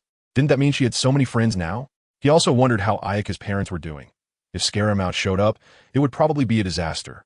Thinking of Scaramouche, he contemplated whether it was the white Scaramouche or the black Scaramouche. The white one still had some room for improvement. As for the black one, look at its size, how strong it is, and how sturdy its horns are. From now on, its name will be Gorgeous Golden Flash King. Ito excitedly introduced the beetle to the group, his eyes shining. The others awkwardly laughed. Gunglon looked at the dung beetle. He remembered that there seemed to be a dung beetle demon god, but it was black. He didn't know if it was still alive. If he used this to battle dung beetles, he couldn't imagine how strong it would be. If there's nothing else, I'm going back. There are matters at the estate. Sarah said coldly and turned to leave. Going back to find the general? I think it would be better for you to go back immediately. You'll see what you want to see, Gunglon inexplicably said, and Sarah paused, turned back to look at Gunglon, then left. What would happen if Sarah saw the general showing off snacks? Watch about you, Essie. Little Deer looked at Ayaka and Sarah. They looked like friends who came out to play, but no one knew what to do, ultimately ending up sitting somewhere playing on their phones. Except there are no phones now. Gunglon could make one, though. Since we are already at the shrine, let's draw a fortune slip before we leave. Ayaka suggested, and the others agreed, with Gunglon joining in. Gunglon naturally possessed a peculiar affinity that made people trust him without a second thought. Even though it was their first meeting, they did not doubt Gunglon's suspicious identity at all. At this time, Sarah felt a bit uneasy. She remembered that she seemed to have a relative here. Just as she was about to run down the mountain, she was pulled back by Little Deer. It's okay. My sister is also here. Sarah shouted inwardly. How can this be the same? The group arrived at the shrine. The Miko in charge of drawing fortunes, Jindu Ringo, glanced at the group. They picked up the fortune slip container, shook it, and each drew one. Ha ha. Mine is definitely the biggest. Finding Jindu Ringo. Hello, I want to interpret my fortune. Give it to me. She handed the slip back, and everyone looked at the slips in their hands. Sarah, good fortune. Shikano and Haizu, small fortune. Kamasato Ayaka, medium fortune. Arataki Ito, great misfortune. Gunglon, great fortune. Hiss, let me draw one for the Kujo Tengu. Ito gasped and drew another, medium fortune. Wait, why? Chapter 22, leaving Inazuma, fishing. South Cross Fleet. Ito briefly questioned his life, then perked up, saying he didn't believe it. Laughing, good draws are blessings from the heavens. Bad draws are feudal superstitions, right? Gunglon said goodbye to the others and continued aimlessly looking for fun. To be honest, the past few days have been a bit dull. They had just been eating and playing everywhere, without any fighting or anything. Gunglon flew to the outlying islands, where many people were still wondering what was floating in the sky. But Gunglon flew quickly, and they couldn't see clearly, leaving the crowd in confusion. If we're talking about the islands, his impression is of Inazuma suppressing foreign merchants. And then we met Feiyuzhan, Teacher Toma. At that time, the islands of Narukami and Inazuma were right under the divine thunder, so they were relatively well preserved. Suddenly, he appeared near a small stall. With a vendor was a young woman selling a dish called dry pot fish and fried meat patty sandwiches. He remembers these were special dishes from Kitahara Kazuha and Shikano and Haizu. He bought 2 portions and started tasting them. 5 ants. In his past life, he was too busy working to enjoy gourmet food, plus he only had 1 meal of grilled fish 1,000 years ago. Now that he was here, of course, He had to indulge. You ask me if I've been to so many worlds and haven't tried anything else? No, the meaning is different. After finishing the last bite of the sandwich, he came to a shop called Tenjin. Why did he come here? It was because several large-headed Raiden Shogun figures displayed on the shelf had caught his attention. He walked over, stood in front of the display, and looked at the various figurines, including one sitting on the ground holding a sword, which was quite cute. The large-headed Kuju, Sarah, raised a club above her head, looking very angry. It should be her, after all. She has two sharp horns, but isn't she supposed to be holding a sword? There was also the well-behaved, large-headed Kitsune Saigu, which was really adorable. And the white-haired Raiden Lion in a transformation pose was also quite cute. But then he saw one that left him a bit confused. It was a large-headed Susanoo, primarily purple, wearing armor and a mask with small wings at the back. He couldn't understand how they made Susanoo so cute. He then took out money and bought one of each, even getting 3 of his own. Besides the purple version, there were also blue and orange ones. Heaven knows how he matched them up. However, looking at the plushies in his arms, they were quite cute, though the material was fragile. After putting them into the Kamui space, he arrived at the Inazuma dock. Compared to Liyue Harbor, the Inazuma dock was indeed much colder, and the difference was very obvious. He came to a spot by the shore, looking at the sea. He remembered this spot was for fishing for the cannon fish. He had caught quite a few across several worlds to practice with his harpoon. Looking at the calm water surface, he pulled out a fishing rod from somewhere, sat on a chair, and began to fish. There were many other fishermen nearby, all holding buckets, sitting on chairs, and fishing all day. When they saw him, they thought, "Oh, a newcomer. I wonder if he'll use up all his bait today." A few minutes passed, and when he saw no fish biting, he wondered if he should try using electricity. In the end, his little hand trembled, and a small arc of electricity accidentally fell into the water. He used the discharge skill, and the effect was outstanding. The fish in the water floated up. He quickly used Kamui to send them to the Kamui space. The Air Force guy never fishes. Meanwhile, the other fishermen felt something was off. Something was very, very off. Kenglin quietly used Kamui to toss a very large cannon fish under one of the fishermen's rods, then pretended to reel in. "Here it comes." Kenglin excitedly yanked the rod, and the nearby fishermen sensed something was wrong. Then, with a strong pull, a huge green cannon fish was pulled out of the water, its green scales shining in the sunlight, accompanied by splashes of water that dazzled the eyes of all the fishermen. They looked on in awe, gathering around. "Wow, little brother, this fish is huge." Many fishermen expressed their admiration, revealing envious expressions. "Wow, this is a great catch." Kenglin puffed out his chest. Although he used a little trick, it felt great. He then thought about whether to carry this thing around for a while. Fish are a magical creature. They emit a unique pheromone that can confuse people's brains, leading to strange behaviors, like passing by home without entering, wandering around a village. When it used to take 2 minutes to get home, but now it takes several hours. The larger the fish, the stronger the pheromone. So, instead of rushing to show off, Kenglin watched the other fishermen who were regaining their spirits and confidence. He secretly slipped a sizable cannon fish under one fisherman's rod. The fisherman was startled, feeling the rod tremble, realizing it was a big fish. He looked at the rod that had accompanied him for decades, but had never caught a big fish. "Help me one more time, old friend." With a strong effort and his superb skills, he managed to reel in the big cannon fish. At that moment, he held the large fish, feeling immense pride, glory, and a sense of accomplishment. Wow!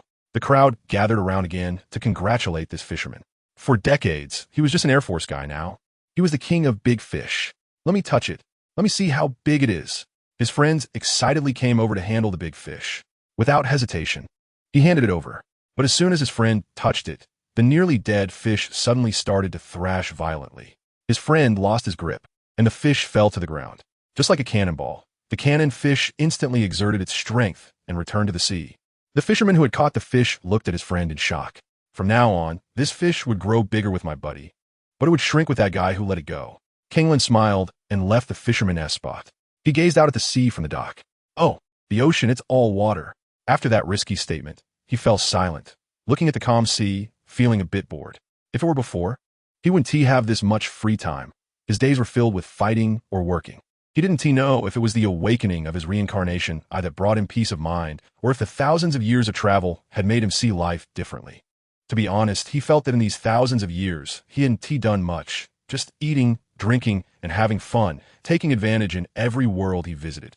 At this moment, he spotted a large pole appearing on the surface of the sea. His bright green eyes transformed into scarlet Sharingan as he looked over. It seemed like a lookout tower, and a sailor-like figure was looking this way with a telescope. It looked like a ship. On the ship named Death Star, Liyue stood high in the lookout tower, gazing towards Inazuma. Big sister, we've arrived. Inazuma is right across. A woman in red clothing, standing at the bow of the ship and wearing an eye patch, also took a look. All right, full speed ahead. The ship named Death Star immediately revved up and surged forward, followed closely by several cargo ships. These were all here to do business in Inazuma. Liyue leaned against the lookout tower's platform and let out a breath. Finally here. It's always such a hassle to come to Inazuma. He looked through the telescope again at Inazuma, slowly aiming at the dock. There were still so many people fishing. Suddenly, he felt the view through the telescope turn completely dark. He blinked, but it was still dark. Just as he was about to check if the front lens was blocked, he realized it wasn't the telescope's problem. His own eyes couldn't see. He gasped, and then a pair of eerie scarlet eyes appeared in his dark vision. Those eyes had dark black magatama patterns and emitted a terrifying aura. Ah! Liyue immediately froze, fainting and collapsing downwards. The people below were puzzled about what happened to Liyue. He can't be scared and fell, right? Come on, he asked the lookout appointed by the big sister. He shouldn't be making such a rookie mistake. On the ship, the second best lookout, Beidou, immediately spotted Liyue falling. Liyue, with lightning elemental power enveloping his body, he rushed up at high speed. Liyue was about to plunge into the sea. Beidou's hand just brushed past Liyue, failing to catch him. Big sister. The crowd reacted quickly and rushed forward. Beidou stared blankly at the sea below, a wave of regret washing over her. If only she had been a bit faster, if only she had acted a bit sooner. Big sister, Liyue. Furong's tone was despondent and filled with sadness, and the others also lowered their heads. Suddenly, everyone looked up in shock, only to see Liyue plummeting rapidly from the watchtower. They were momentarily stunned, but then quickly reacted. The fastest, Beidou, surged forward again, not knowing what was happening, but ready to save him once more. Liyue was confused. He had just been slapped hard in the soul by those terrifying eyes, knocking him out. Then, after a moment, another soul-shaking slap brought him back to consciousness, and he found himself in mid-air, the sensation of weightlessness making him instinctively scream. Soon, a gentle purple elemental force wrapped around him, tingling and somewhat comfortable. He was then cradled in Beidou's arms like a princess. Big sister, Liyue, still in shock, glanced at Beidou and collapsed into her embrace. Beidou gently set him down on the ground and called for the ship's doctor, Ginkgo, to check on Liyue's condition. That was really scary. I have no idea what just happened. Could it be that we all have the ability to foresee the past? Huixing was chatting with Furong. I think it's very possible. You think so too, right? Huixing turned to look at those who agreed with her. And then a figure in a black robe with white hair appeared in her sight. Huixing's first thought was, wow, so handsome. And she thought, dude, who are you? Furong immediately shouted, and everyone on the Star of Death turned to look. The ships behind them were confused. What is going on with the flagship? Why has it stopped? The crowd looked at the suddenly appearing figure, entering a state of alert. They didn't know who this person was, but they knew he was an unknown entity. Genglan scanned the crowd, noting, all familiar faces, but I don't know them, except for Beidou. Beidou drew her black rock greatsword to confront him, and the atmosphere became tense. Genglan saw the black flame greatsword and immediately thought, hey, I have one too, but mine is the black flame greatsword. Who are you? A simple greeting. Genglan expected a more polite response. Don't be nervous. I'm not an invader, just a passerby. Our ship is so fast. How could you appear on board without a sound? Qianlu shouted, retreating behind the crowd. I'm just a bookkeeper. Don't hit me. Oh, that's simple. Genglan took out a purple artifact that was clearly an Eye of God. I'm the holder of the Eye of God, specifically the speed of the electro-element's eye. Captain Beidou, you should know. Oh, Beidou glanced at it, but remained on guard. Genglan sighed at the standoff. I really shouldn't talk. Then a flash of red light appeared in his eyes, and everyone felt danger, rushing forward to grab their weapons. An armed fleet ISNT just about ship armaments. Genglan stood his ground as Beidou charged forward first, her black and red greatsword slashing down with violent lightning. Several other attacks arrived as well. All attacks strangely arrived at the same time. Normally, Beidou, with the Eye of God, should have been the first to strike. Genglan smirked slightly and then clapped his hands. The sound of metal clashing filled the air. All the airborne attackers froze in place.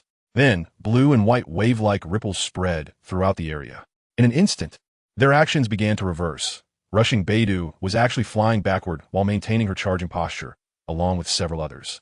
It was as if a sun appeared in the sky, instantly rotating and transforming into a moon. The scene immediately reverted to when Genglan first boarded the ship. The blue and white hue faded and time rewound. Beidou and the others remained the same, yet somehow different. Genglan, you're here. I didn't expect you to have time to visit Inazuma. Beidou walked up with a smile, appearing very enthusiastic. Not wanting to explain anything else, he directly altered their memories, implanting the idea that Genglan was a familiar face who had come to Inazuma to play and happened to run into them. After all, he quite enjoyed playing with them. The Archon War had taken so many lives, purely because he didn't know anyone. Some readers might ask, Author, you must know Zhongli and Ing. Why did you go so hard on them? I can only say, my Zhongli is a construction boss in Liyue, and my Ing is a long-eared fox from Sumerusad. Recently, I had nothing to do, so I decided to go out and play for a couple of days, and unexpectedly ran into you. Genglan replied with a smile, while Beidou came closer and patted his shoulder. Last time I was next to Ningguang, I didn't dare to say it, but this time Ningguang isn't here. Are you interested in joining us? Yes. Genglan, the sea is a lot of fun. I have plans to be the pirate king. What a pity. We're just going to Inazuma to transport goods. Let us go have a drink.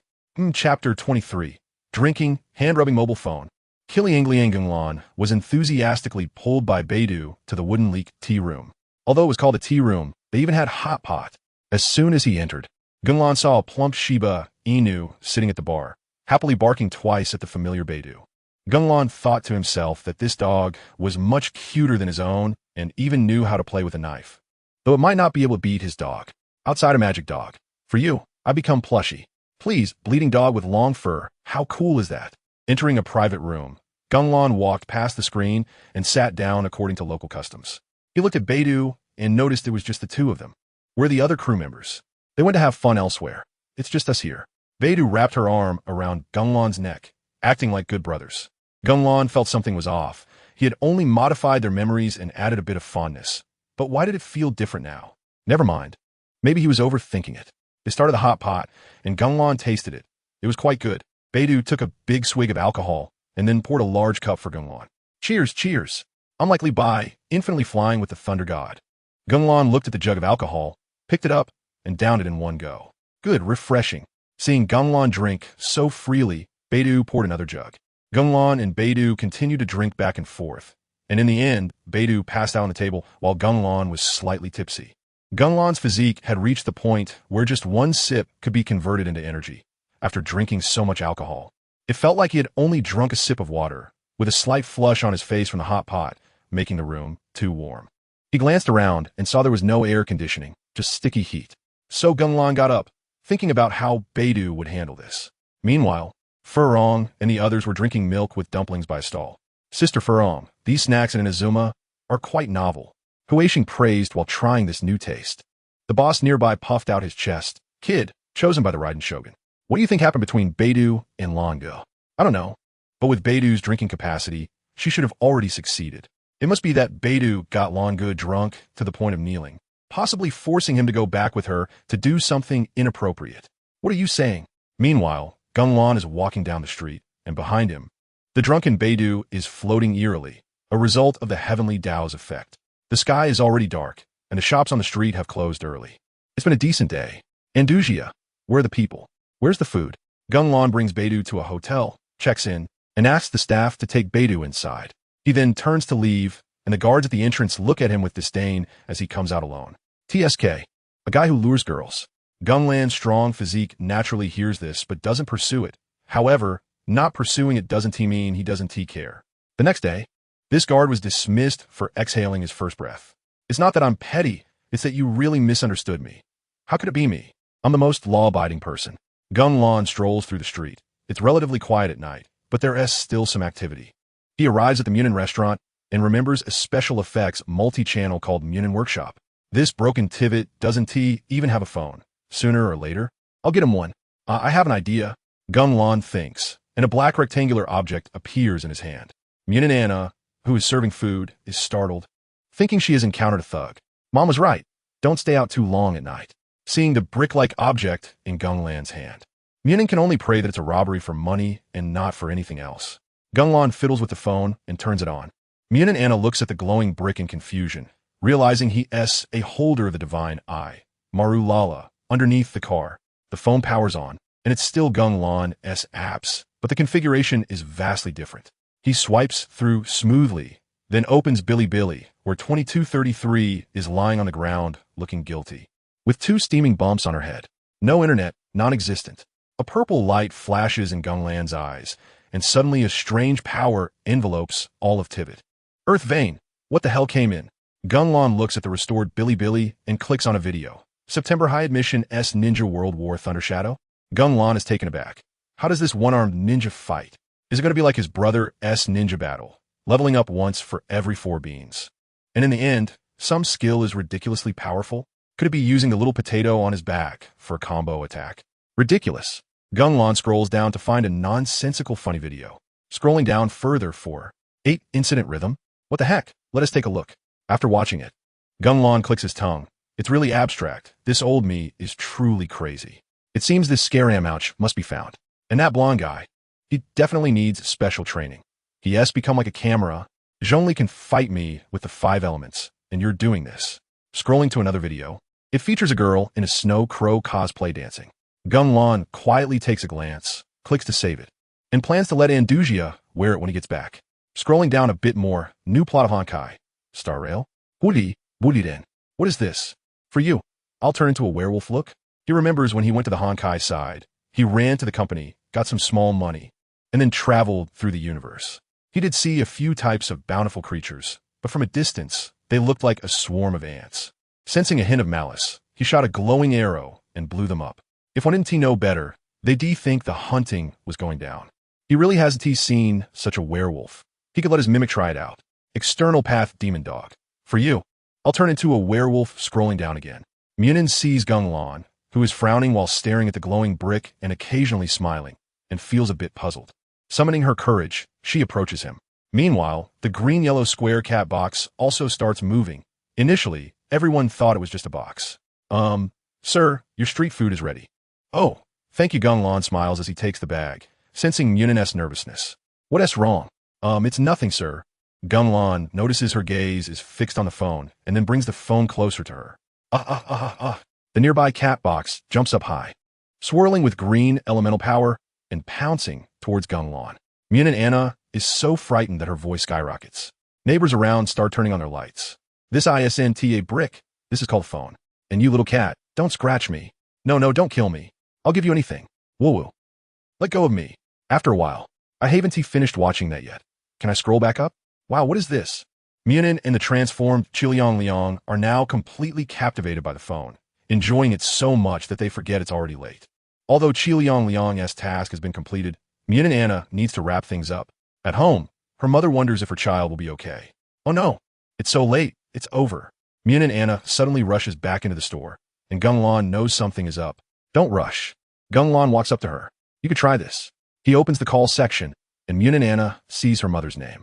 Munin Anna looks at Gunglan. Did you unlock me? He then dials Munin Anna's number. At home, Munin's mother, who is anxiously pacing, suddenly sees a blue, transparent, rectangular object appear on her table, still shaking. Munin's mother leans in closer and sees her daughter's name on it, along with a green and red button. After thinking for a long time, she chooses the red one because it looks festive. On the other end of the phone, Gunglan falls silent. Liang curiously leans closer, wondering what's happening. He dials again, but it hangs up, and he tries once more, finally getting through. Then there's a video call, and he sees Munin's mother. Munin's mother is also confused. Is this a camera? But why is it moving? This young man is quite handsome. Ahem, your daughter is in my hands. Munin's mother. You scoundrel, put my daughter down. Liang's cute cat head also appears on the screen.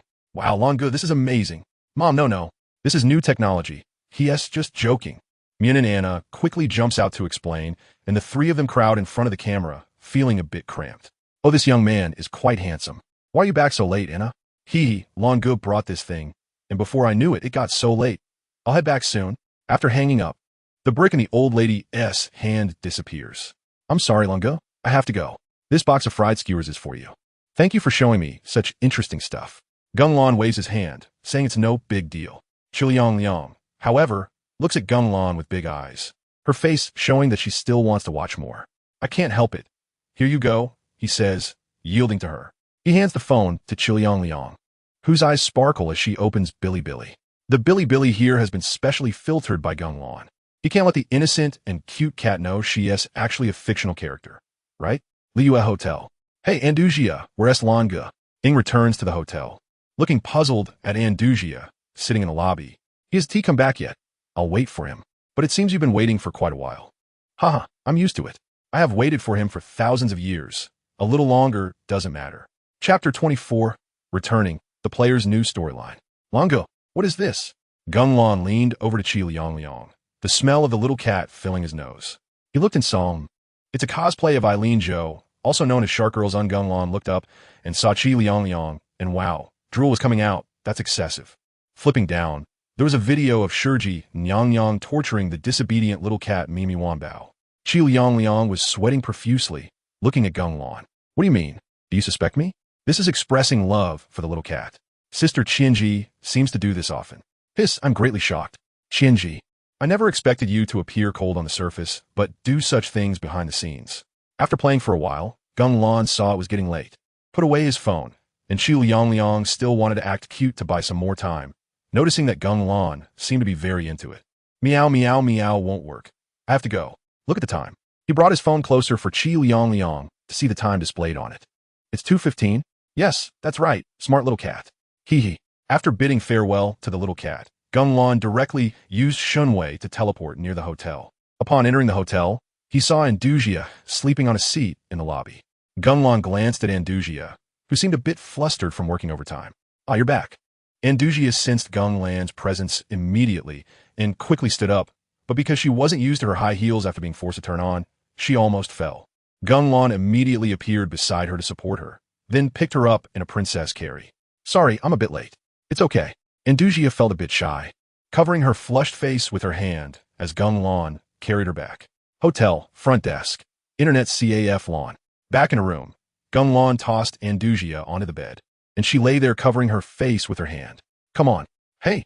Geng lay down next to Andusia, patted her, signaling her to take a look. She saw a glowing brick in Geng's hand. So, Geng spent the whole night scrolling through his phone with Andusia. Andusia, internet CAF lawn. I wonder if the dragon really needs this? The next morning, Geng looked at the sleepy Andusia, covered her with a blanket, and walked out of the room, just in time to bump into Ing, who was going out. Hey, Langa, when did you come back last night? Maybe just after you guys left? By the way, Ing, come with me. Huh, okay. Then Geng reached out to touch Ying's shoulder, and in her confused state, they appeared in an open space. This was an open area near the Return to the Past, which, since its reconstruction, although Geng had blown it up again, during the remodeling it wasn't built properly, and the main body had been relocated to the current Liyue, but many houses were still built here, so it could be considered a residential area. Wait a minute, Paimon.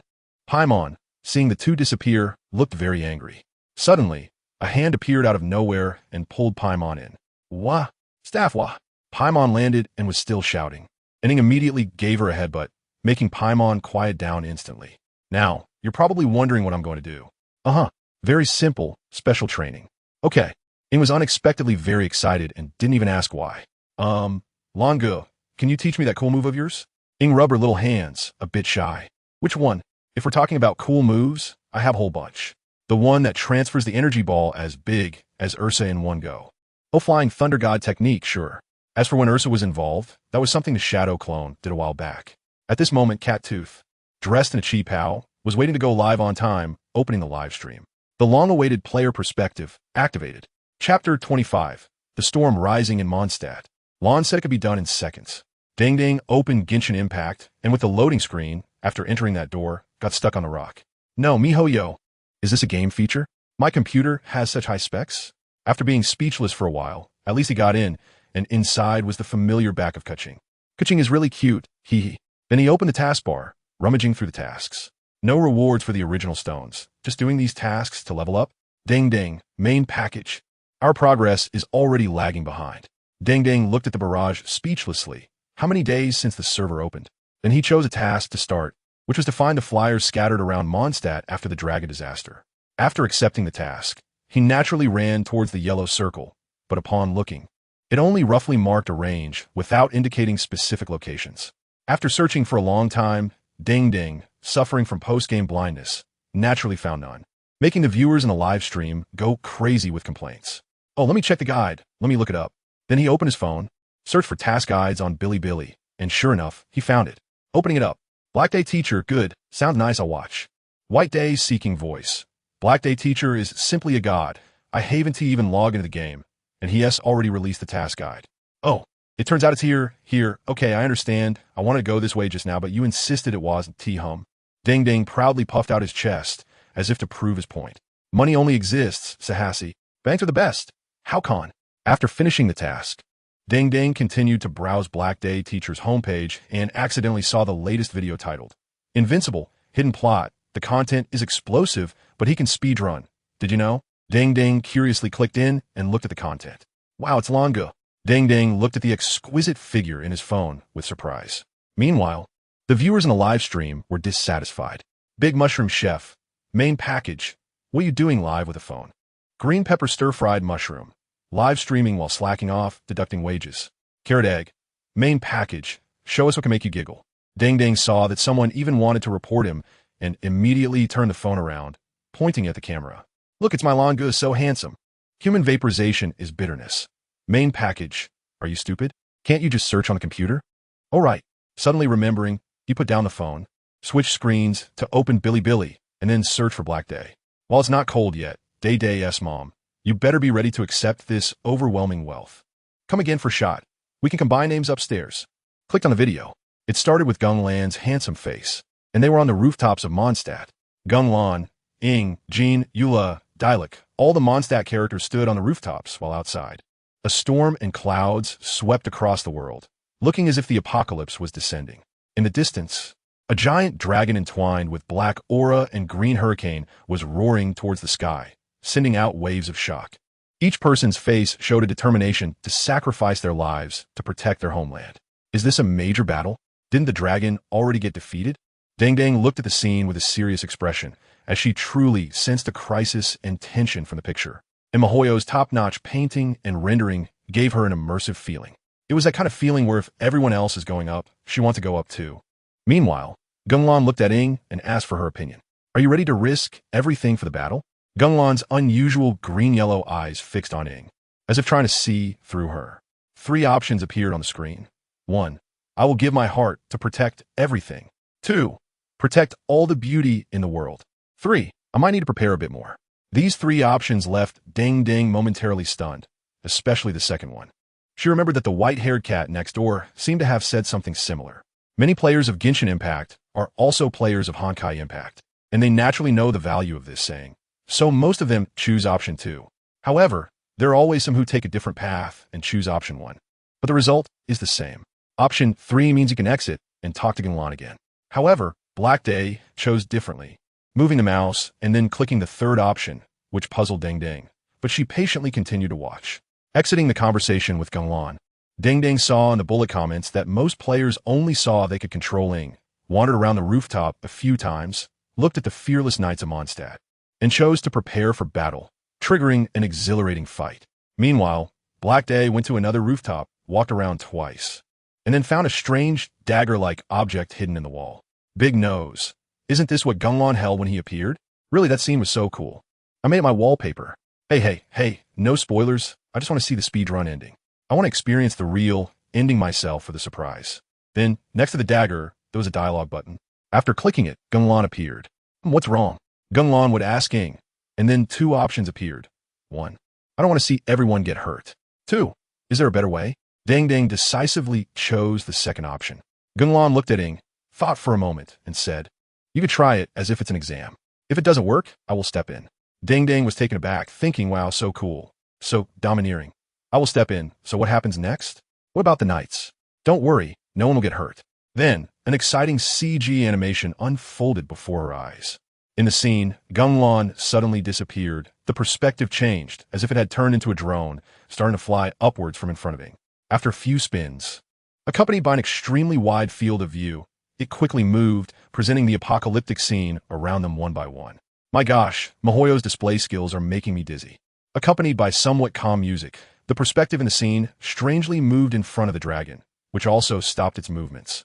Its murky eyes looking towards the audience outside the screen. That terrifying appearance made Deng lean against her gaming chair, glancing back at the cabinet. Her heart raced violently. At that moment, the world changed color. Everything turned into shades of black and white, as if time had stopped. This sudden change startled Deng. And the viewers in the live stream also fell silent, all focused on this carefully designed performance, eagerly anticipating what would happen next. Soon, the massive and majestic body of the dragon began to crack inch by inch, cracks covering its entire body, ultimately shattering.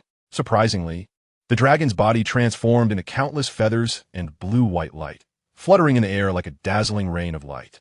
When all the light dissipated, a bright flash suddenly appeared, revealing a scarlet eye that filled the entire screen, above which was a pitch-black triangular boomerang, an oddly styled object exuding an indescribable sense of oppression, making one feel heavy and suffocated.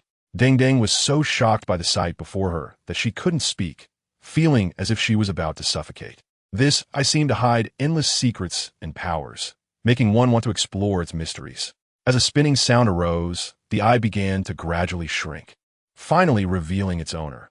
With white hair and a black robe fluttering in the wind, his handsome face was unforgettable, his gaze cold and profound, as if he could see through everything.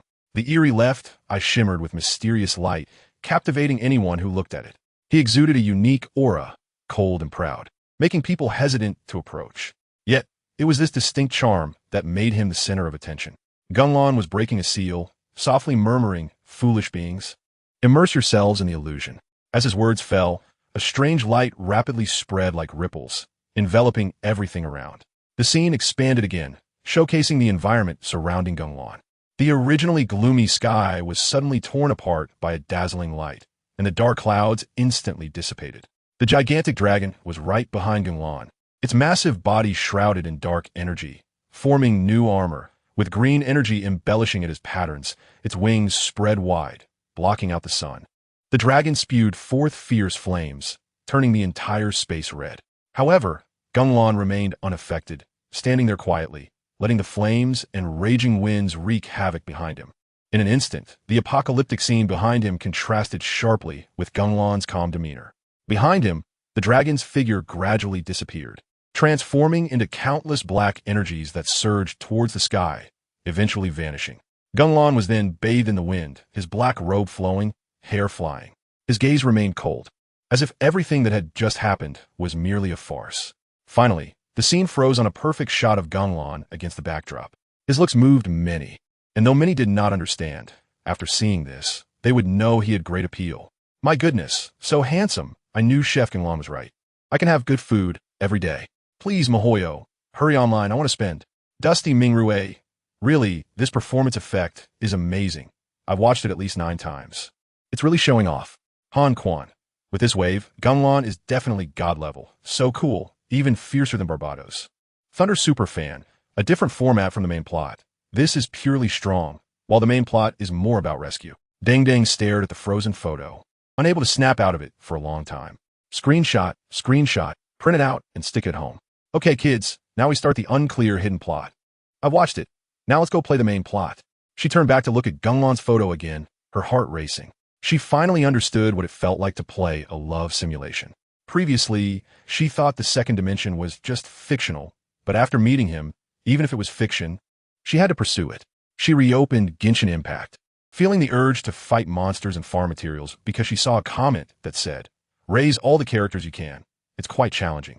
To progress through the main plot, she needed to raise characters, but for the hidden plot, it wasn't necessary. However, how long she would wait depended on her desire to see the main plot. Even though she heard it was long, she was willing. Her tolerance for the duration changed based on how many times she saw Geng. Letting out a strange cry, she glanced at the camera and then grinned foolishly. Big snot. Is the main package possessed? Big ears. Otherwise, maybe it's gone crazy. I always thought Deng was XLD. You said who XLD? Deng immediately retorted, then notified the administrator and banned this honest guy. Big snot. Ha, I didn't expect this, it's my alt account. Soon after, this big snot was also thrown into the little black room. Chunze, heroically sacrificed brother. Deng's mouth twisted in anger. So she stopped looking at the bullet screen and focused on playing Genshin Impact. Right now, she was searching for treasure chests in the area of Gili Plains, quickly completing tasks to level up so she could do that task for Albedo. What do you think Albedo will go online? Bah, air dimethyl. Hard to say. Albedo's abilities are a bit too strong now, but he's definitely a lightning type. Shun Jue, with Albedo's outrageous skills. It might be a bit difficult to make a character. It's fine, I'll wait for him. Dang Dang's eyes sparkled with a strange light. In another livestream room of Cat Tooth, the main character Guanzi was also happily playing Genshin Impact. But the difference was that he was cooking at the small stove at the entrance of the Mondstadt Hunter's restaurant. He had already made 154 sweet Madam Chicken dishes. Please call me the original chef player. Guanzi proudly displayed his backpack, then used Barber's talent to make a few more sweet Madam Chickens, transforming God into blessing. Main character, that's sweet Madam Chicken. Enemy C. Other main characters are showcasing skills, progressing through the story. How come my main character is cooking here? At this moment, a paid message rang out. God's questioning hand. Main character, Albedo has a brand new story, super cool. As soon as Guanzi saw Albedo's name, he immediately left the stove and went to another computer to check the bullet screen. Sure enough, just cooking made me dumb. Such a big event happened outside, and no one told me. Han Xin Dice. You don't even check the bullet screen. What kind of good person is so serious about cooking? No more talking, it's Billy, right? Let's go. He then opened Billy and searched for videos by Hey Riri. The video by Hey Riri had already reached 14 million views, and the data was terrifying. It's hard to imagine this was a video just released 3 hours ago. My God, this heat. He clicked in, and then it was no surprise. Hey Riri was the first on the internet to find hidden storylines, bringing extremely exaggerated performance effects to Albedo fans, causing them to cheer collectively. Chapter 26. The Story. The Problem of Mondstadt. After watching Albedo's performance, Guanzi directly ended the stream after a wave of excitement, not knowing what happened. Shenzhen Special Forces. Guanzi is going to mess with that broken tube again. Wang Chuanjin, you upstairs, something's not right with you. On Dang Dang's side, she had gone through the pain of deciphering the tortures of various bosses, spending gold coins, and, after being burned to death twice, finally reached the level required for the storyline. Accompanying the leveling up animation was the appearance of Paimon. Traveler, is that Amber over there? Dang Dang looked in the direction Paimon pointed, and sure enough, there was a red figure. Let's go see what Amber is doing. After Paimon finished speaking, she flew over with Thing. Amber was strolling near the fruit wine lake, possibly on break or something. The two approached, one gold and one white. Hi, Amber, Paimon, and Traveler. What are you doing here? Amber looked over joyfully. We haven't gone to Liyue yet. We're just transitioning here for a while. Paimon shyly scratched her head. I always thought you guys had already gone to Liyue. Dang Dang felt speechless, thinking she was being compared to others, lagging behind by more than just a period. What is Amber doing here, just strolling? Well, the dragon disaster has recently ended, and the aftermath work has been completed. So I just came out for a walk.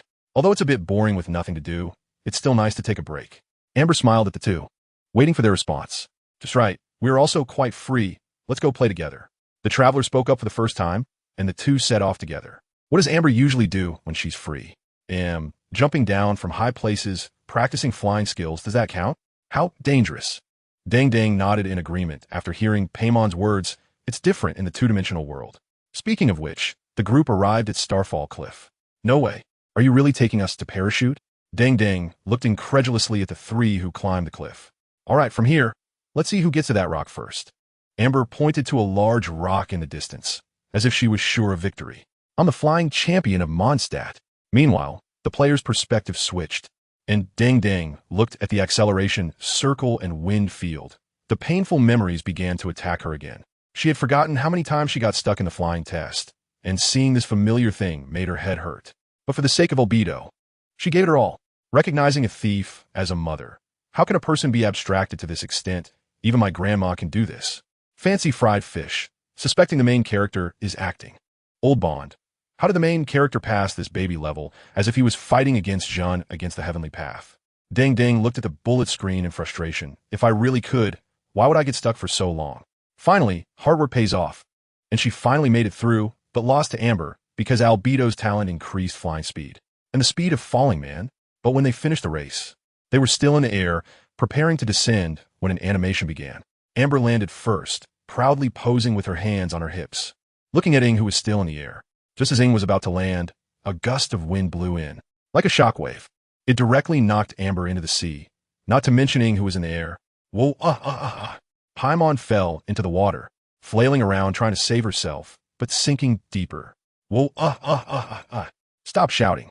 Ing had already picked Paimon up, and Paimon was still shouting, making Ing's ears hurt. Amber, are you okay? Amber also emerged from the water, gasping for air and wiping her face. I'm fine.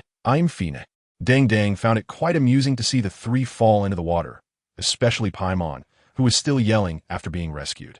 The group swam back to shore, looking around to find the culprit of the recent attack. Ing activated her elemental sight and discovered the lingering Anemo elemental energy in the air, then led Amber to follow the trace. The three finally arrived outside a ruin. This is the Temple of the Lion of the South Wind, right? Ing looked at the familiar facade in this location. Is the elemental sight pointing here? Whatever, let's just go in. Pulling Amber, they entered the ruins. It hasn't changed at all. Deng then walked smoothly to the depths. They looked at the locked big door and tried to activate the mechanism next to it. But no matter how they tried, it didn't work. Ing pondered for a moment. Hey, I have an idea. Immediately, a thick wind elemental force appeared in her hand, forming a sphere surrounded by wind blades. Amber was a bit shocked because the reaction effect was too powerful, feeling even stronger than Captain Jean. The power given by Vinny is still here. Deng casually commented, thinking it was a one-time use, but it was actually stored. Vinny is really thoughtful. Vinny's drunkenness still has some use. You two hold on to me, I'll blast it open. After saying that, Amber grabbed the hem of Ying's clothes. Then, Ing pressed the sphere imbued with Anemo power against the gate. In an instant, a violent burst of wind elemental power erupted, sending countless blades of wind scattering. Ing struggled a bit. Even with her use of Anemo, she felt as if she might be blown away by the fierce winds, especially with two others pushing against her from behind. The wind blades struck the gate, continuously slicing at its surface. In just a moment, cracks began to appear from the center, spreading until they covered the entire gate. With a single strike from her sword, the gate collapsed instantly, countless fragments falling to the ground. The three looked inside the gate. Having caused such a commotion, stealth was no longer an option, and they decided to charge in recklessly. Next, several blue water blades shot through the air, targeting the two individuals. Ing, with Anemo power enhancing her attack and resistance, seized the opportunity to deflect several water blades. Then, a tall, strange creature appeared. This monster looked quite impressive. Ding looked over. It was water blue, tall and clad in armor. Nice. A blood relative of the monarch? The creature looked at Ing and said this. Ing was taken aback, then drew her sword, and Amber also took out her Favonius warbow.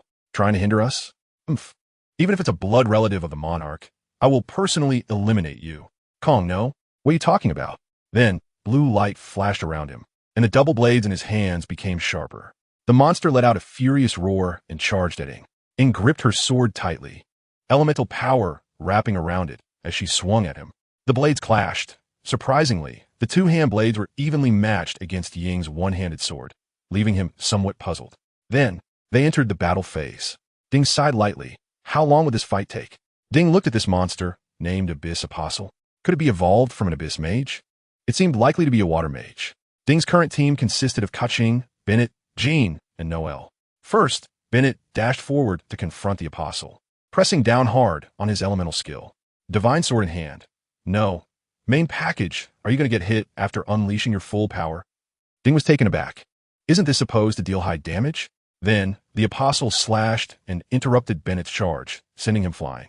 Ding noted that the health loss was not significant. There was no overwhelming sense of pressure like with the Heavenly Path, and then said, "Kids, we can fight this one. It's stable." Then, he unleashed an elemental burst for a thumbs up. He switched to Noelle to activate her elemental skill. However, the Abyss Apostle charged right at her with a spinning sword technique. Just as Noelle raised her great sword to activate and Geo shield, she was struck by the Abyss Apostle, because Bennett's ultimate provides him with fire infusion. Combined with the Abyss Apostle being fire elemental, she was directly vaporized, losing over 3,000 health. Ding saw Noelle's shield had been shattered and panicked, quickly switching to Kaching, unleashing a lightning strike, then teleporting in for a slash. Then, switching to Captain Jean, she wielded the prototype Amber and performed a scatter attack. After a prolonged battle, Ding silently observed the red screen, indicating total defeat for everyone. What a disgusting monster. Scorpion Boss Lady, guess, just practice more. Then they restarted. Fortunately, They began directly fighting the Abyss Apostle without having to redo the first-year storyline. But the downside was that their health was full, and they had no elemental burst. Damn it, today I will definitely defeat you. After an unknown amount of time, the Abyss Apostle's health was almost gone. Wow, just a little more, come on, speak up. Han Jinyu. Main package. Are you a treasure? Ding felt anger rising and clicked the mouse harder, venting his fury on the Abyss Apostle. Suddenly, the beaten Abyss Apostle stood at attention. Water elemental energy swirled around. This monster's death animation is so long. Then, things took an unexpected turn. The Abyss Apostle's body surged with water elemental power, and suddenly, a massive explosion killed Ding's Kaching, entering a state of water elemental infused armor. What is this? Ding began to understand how desperate and broken Zijin must have felt at that moment. The Abyss Apostle, roar of the tsunami, the power of the overwhelming tide, merge. Then it launched more frequent attacks against Jean, who had just been switched in. After another unknown duration, Ding, with a slightly flushed face, finally defeated the Abyss Apostle. It should be dead now. The animation has started. Ding sighed in relief, slumping back in the esports chair, feeling utterly drained and on the verge of madness. In the animation, Ing fought back against the Abyss Apostle with her impressive sword skills, using a Nemo power to create wind blades and accelerate to suppress the Abyss Apostle. During this, Amber shot countless arrows to disrupt the Abyss Apostle, assisting Ing in her attacks. During one of their exchanges, a silly rabbit plush toy unexpectedly flew out, and without hesitation, the Abyss Apostle slashed it apart, extinguishing the Count Rabbit with water elemental energy. The Abyss Apostle smirked. Humph, you tricked me just now. Did you think I would fall for it again? Suddenly, countless fiery arrows rained down from the sky, and the Abyss Apostle immediately began a sword dance, forming a tightly packed sphere of water elemental sword energy, which then exploded, sending numerous sword energies slashing towards them.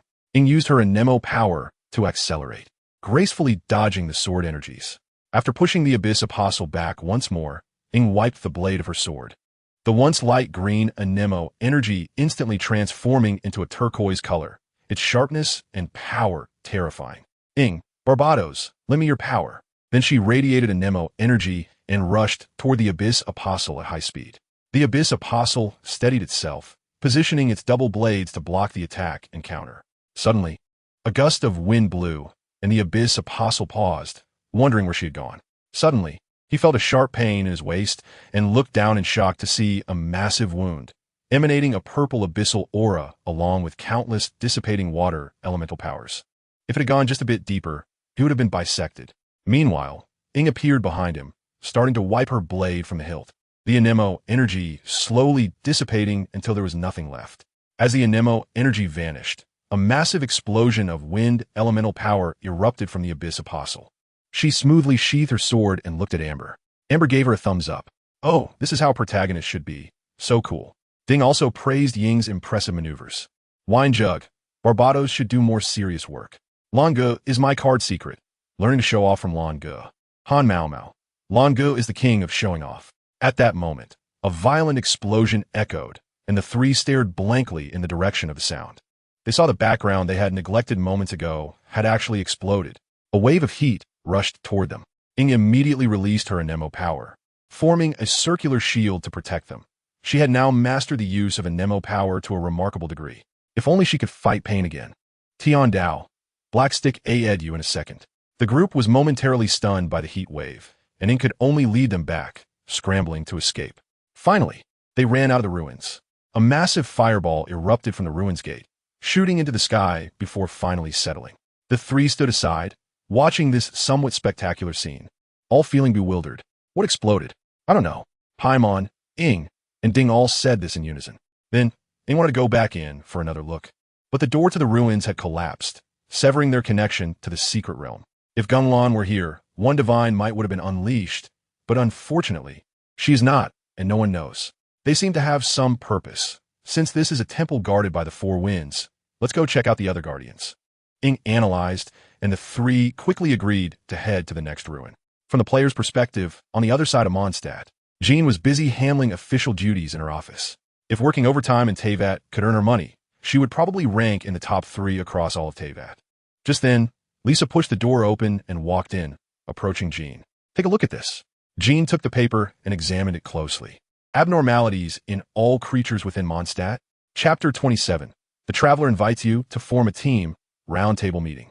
Jean looked solemnly at the report, which clearly outlined data on various locations and lost reports, as well as requests for assistance from the knights.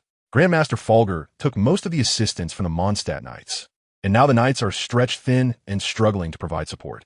All this pressure weighed heavily on Jean's shoulders, making her feel a bit dizzy. It's okay, Jean. You still have us. Lisa walked over to Jean and gently told her to alleviate some of her stress. Can you call the other members of the knights over for me? Thank you, Lisa. Jean tiredly glanced at Lisa, feeling somewhat relieved. Okay. Meanwhile, on Ying's side, the two were crossing the terrain, speeding towards the next ruin, the Temple of the Falcon of the West. Traveler, too fast, I can't take it. Amber was infused with Anemo energy, accelerating her speed, but it was too fast for her to control, forcing her to run continuously. It's okay, stop. Behind her, Paimon was also accelerated by Anemo, turning into a lightning fighter. Amber shouted all the way and finally reached the ruin. From a distance, they could see the location of the ruin, but unexpectedly, before they could get there was a violent explosion at the site. The three were stunned, stopping in their tracks. They looked at each other. They hadn't even entered a fight yet. How did it explode? At that moment, a cold voice came from behind. Hey, Amber. Amber turned around. Wow. A beauty Tung also looked in the direction of the voice and saw a stunningly beautiful woman walking towards them.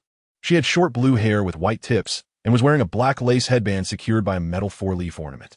She was dressed in a neat and elegant knight's outfit, including a black bodysuit, a short white lace coat, metal arm guards, black gloves, and a double-layered cape on her right shoulder. Her vision was cryo, adorned on the feather of her shoulder cape. She wore high-heeled thigh-high boots, with black straps reinforcing the inner thighs and silver spurs on the back of the boots. She walked over step by step.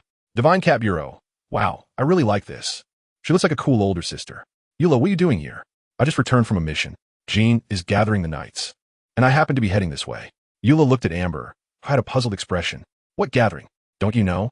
Jean sent a message via pigeon just now. Seeing Amber still looking confused, Ing turned to Eula. At that moment, Ing had only two thoughts. She is so tall. Yes, these are two separate thoughts. Eula also noticed Ying's gaze. Suddenly, she put her left hand on her waist and slightly raised her head. You're sizing me up without greeting me? I'll remember this grudge. Watching Eula's sudden move, Tung felt a bit of contrast. She initially thought she was a cool older sister, but her recent behavior made her seem like a tsundere little fool. Haha, traveler, don't mind her. Eula just speaks like that. Casually defining me. I'll remember this grudge. Amber laughed awkwardly. Paimon, that's a quick grudge to remember. Eula, then I'll remember you too. Eula is the Spindrift Knight of the Knights. Very impressive. So Amber, you're the Scout Knight. Who's stronger between you two? This isn't a race. There's no basis for comparison. By the way, do you know a man in a black robe with white hair and strange yellow-green eyes? He's really handsome. Paimon was gesturing about what he looked like, while Amber and Eula rested their chins in thought. Outside the screen, Tung was also all ears. I don't know anyone like that. I have seen a white-haired guy, but his eyes are different. Oh, okay. What is up? He saved us back then, but I still don't know his name. It's okay. When fate calls, you will naturally meet. All right, traveler, you're also an honorary knight. Do you want to go back with us to see Captain Jean? Sure. Ing thought about reporting the Abyssal Herald matter to Captain Jean. Then the four set off together, heading back. At that moment, another voice came. They turned around to see two people. Hey, isn't that Bennett, the one I drew? Who's that girl next to him? She's quite pretty, with a bit of a witch vibe. Among the two was a boy with short white hair and green eyes, dressed in the Mondstadt Adventurers Guild uniform, wearing brown leather armor on top and green pants below, with a sword at his waist. He looked vibrant. The other girl had golden hair and the same green eyes, with her left eye covered by bangs and wearing an eye patch. Her outfit was gothic in style, including a purple butterfly bow tie, a backless nude mesh bodysuit, layered black fitted armor on top, and a two-tone printed raventail skirt.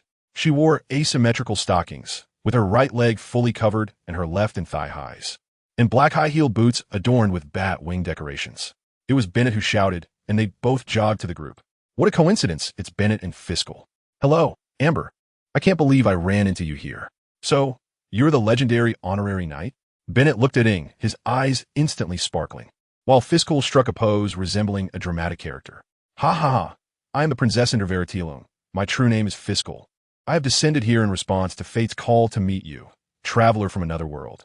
This is the beginning of our destined encounter. At that moment, a purple raven appeared with a flash of lightning, leisurely saying, "What the lady means is, it's a pleasure to meet you all." Tung Tung was stunned, feeling like she could find a sewer to jump into after hearing the little girl's dramatic speech. Are all Mondstadt people this interesting? Some hold grudges in conversation, and some have delusions of grandeur. After a bit of chatting, they learned that the two were from the Adventurers Guild, out on a mission, and were heading back when they spotted the group and came over. Upon hearing about the Knights gathering, they became very interested and joined the team. Some might wonder, hey, author, why did Jean say the Knights would come, but the adventurers can too? I can only say that Mondstadt is a small place. If they don't call them, there won't even be enough people for a team. Then they walked towards Mondstadt, chatting and laughing, completely unaware of what events would unfold later. Soon, they arrived at the entrance of Mondstadt, seeing a flock of doves and a little boy. Ing couldn't help but show an evil smile. She stepped forward, and a green glow flashed in her hand. After a while, a child named Timmy stared blankly at the river under the bridge, not knowing what he was thinking. Nearby, several pigeons with wind rings hanging from their feet stood neatly on Timmy's body, pecking at him incessantly. Ing and the group entered Mondstadt, heading straight for the Knights of Favonius building. The residents of Mondstadt were also puzzled by these few people, but upon seeing the honorary knight who saved Mondstadt, they fell silent. However, one of the descendants of a criminal made them all step back, leaving in disgust. Logically speaking, shouldn't the traveler receive cheers upon arrival? Bennett was somewhat confused. He recalled that adventurers of this level would usually be surrounded by many people when they arrived in Mondstadt. Not to mention the traveler, who had defeated the Anemo dragon and saved Mondstadt, a great hero. After thinking for a moment, he suddenly noticed Eula, who was walking silently ahead, and instantly understood something, lowering his head as if he had said something wrong. There was a problem. Eula had a problem. Deng Deng watched this little episode and also realized that Eula might have some secret, which would likely be explained later. The group arrived at the fountain, and Amber and Bennett had just climbed the stairs. "Traveler?" Eula exclaimed in surprise, and the two turned around, momentarily stunned. Ing had not taken the stairs, but had climbed up the wall, while Paimon followed her without surprise. Truly, as a traveler from another world, she was indeed as unique as the destined stars foretold. Fiscal dramatically posed again, and Oz flew out. The lady means that the traveler is really special. During the time everyone was in a daze, Ing had already climbed up and was signaling for them to hurry up. The others didn't want to climb the wall and took the stairs instead. "You guys are so slow. Climbing the wall is much faster." Ing looked at them, thinking that if everyone climbed the wall, she would definitely be the last one to reach the top, because, hey, Han Jinyu, you're so petty, I like it. Loving, no more talking indoor. Chundu, I cook for myself. Upon entering the knight's door, they found that quite a few people were already there. "You're here." Kia popped up with a smile. "Follow me." He then led the group to the conference room on the second floor. They used to go directly to Jean's office or to the nearby library to browse books, and had never been to any other places. Upon entering, they saw a huge round table set up. Jean was in a relatively prominent position. "Traveler? Great. I'm so happy to see you again." "Ha, Traveler. All good." She then arranged for them to take their seats. Deng Deng could now look over from Ying's perspective, but could only see a little. The round table was surrounded by people of various colors. The brown-red reconnaissance knight, Amber. The dark blue cavalry captain, Kia. The bright blue wave knight, Eula. The deep purple librarian, Lisa. The white and red adventure team leader, Bennett. The dark purple adventurer, Fiscal. The blue and white priest, Barbara. And several unfamiliar figures wearing nun outfits, but with cold expressions, along with a little guy with a red hat and a blonde guy next to him. Wow, it was clear that all of these were playable characters, and suddenly seeing so many was quite exciting. Deng Deng excitedly scanned the crowd, rubbing her hands in excitement. "I believe everyone gathered here must have some questions." Everyone nodded, and then Jean explained the strange situation within Mondstadt. No matter where it was, monsters, hilichurls, and creatures were all restless, with countless attack incidents. At this point, Ing raised her hand, indicating that she had something to say. "Loving, she's so well-behaved." Raising her hand, "So cute, Captain Jean, Amber and I discovered that the Abyss Order had infiltrated the ruins of the Four Winds Guardians. Moreover, 2 ruins have already been destroyed. I suspect this is related." Jean nodded solemnly. "The situation is very grim. If what the honorary knight said is true, then the other ruins may have already. Is there any information on those Abyss monsters?" The blonde guy looked over at Ing. The little hat next to him also raised itself, revealing a cute little head. "Brother Albedo, are the Abyss Order those fluffy ones?" The cute little girl's voice immediately melted Dungding's heart. Such a cute little lowly. Dungding's eyes sparkled. Universe's #1 Tyrannosaurus Rex. Delicious little child. Yes. Albedo confirmed Klee's words. Ing then rummaged through her bag and, feeling a bit pained, took out a new sprout from the ley lines and handed it over. Albedo took it in his hand, golden light appearing and surrounding the sprout, then looked at Ing. This is an apostle of the Abyss Order.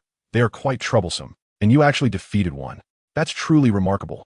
Albedo generously praised the traveler, making her unconsciously put her hands on her hips. Say more, I love to hear it. Ding Ding expressed a proud look, completely ignoring the disparagement from the comments. What do you mean you fought for over an hour? Just say whether you did or not. Subsequently, Jean assigned tasks, and Ing initially thought about opting out, feeling tired. But upon seeing the generous rewards, Ing declared, to protect Mondstadt, we small yellow-haired must act without hesitation. Jean, is the bag changing faces? Following that, Ing accepted the task and set off on her journey. Ding Ding opened the task panel. The destination was the Wind Dragon Ruins. Most likely to protect Turin, since the other temples had exploded, and this guardian had a physical form, so it definitely needed protection. Let's see if Turin is awake. The task reward was 40 Primo Gems, which was awesome. She loved the captain. Just right for a run of the weekly boss. Turin, dude, what's going on? Ding Ding wasted no time and teleported near the 7 statues of the Wind Dragon Ruins, only to be sealed by the Wind Wall as expected. Ding Ding was knocked back several times.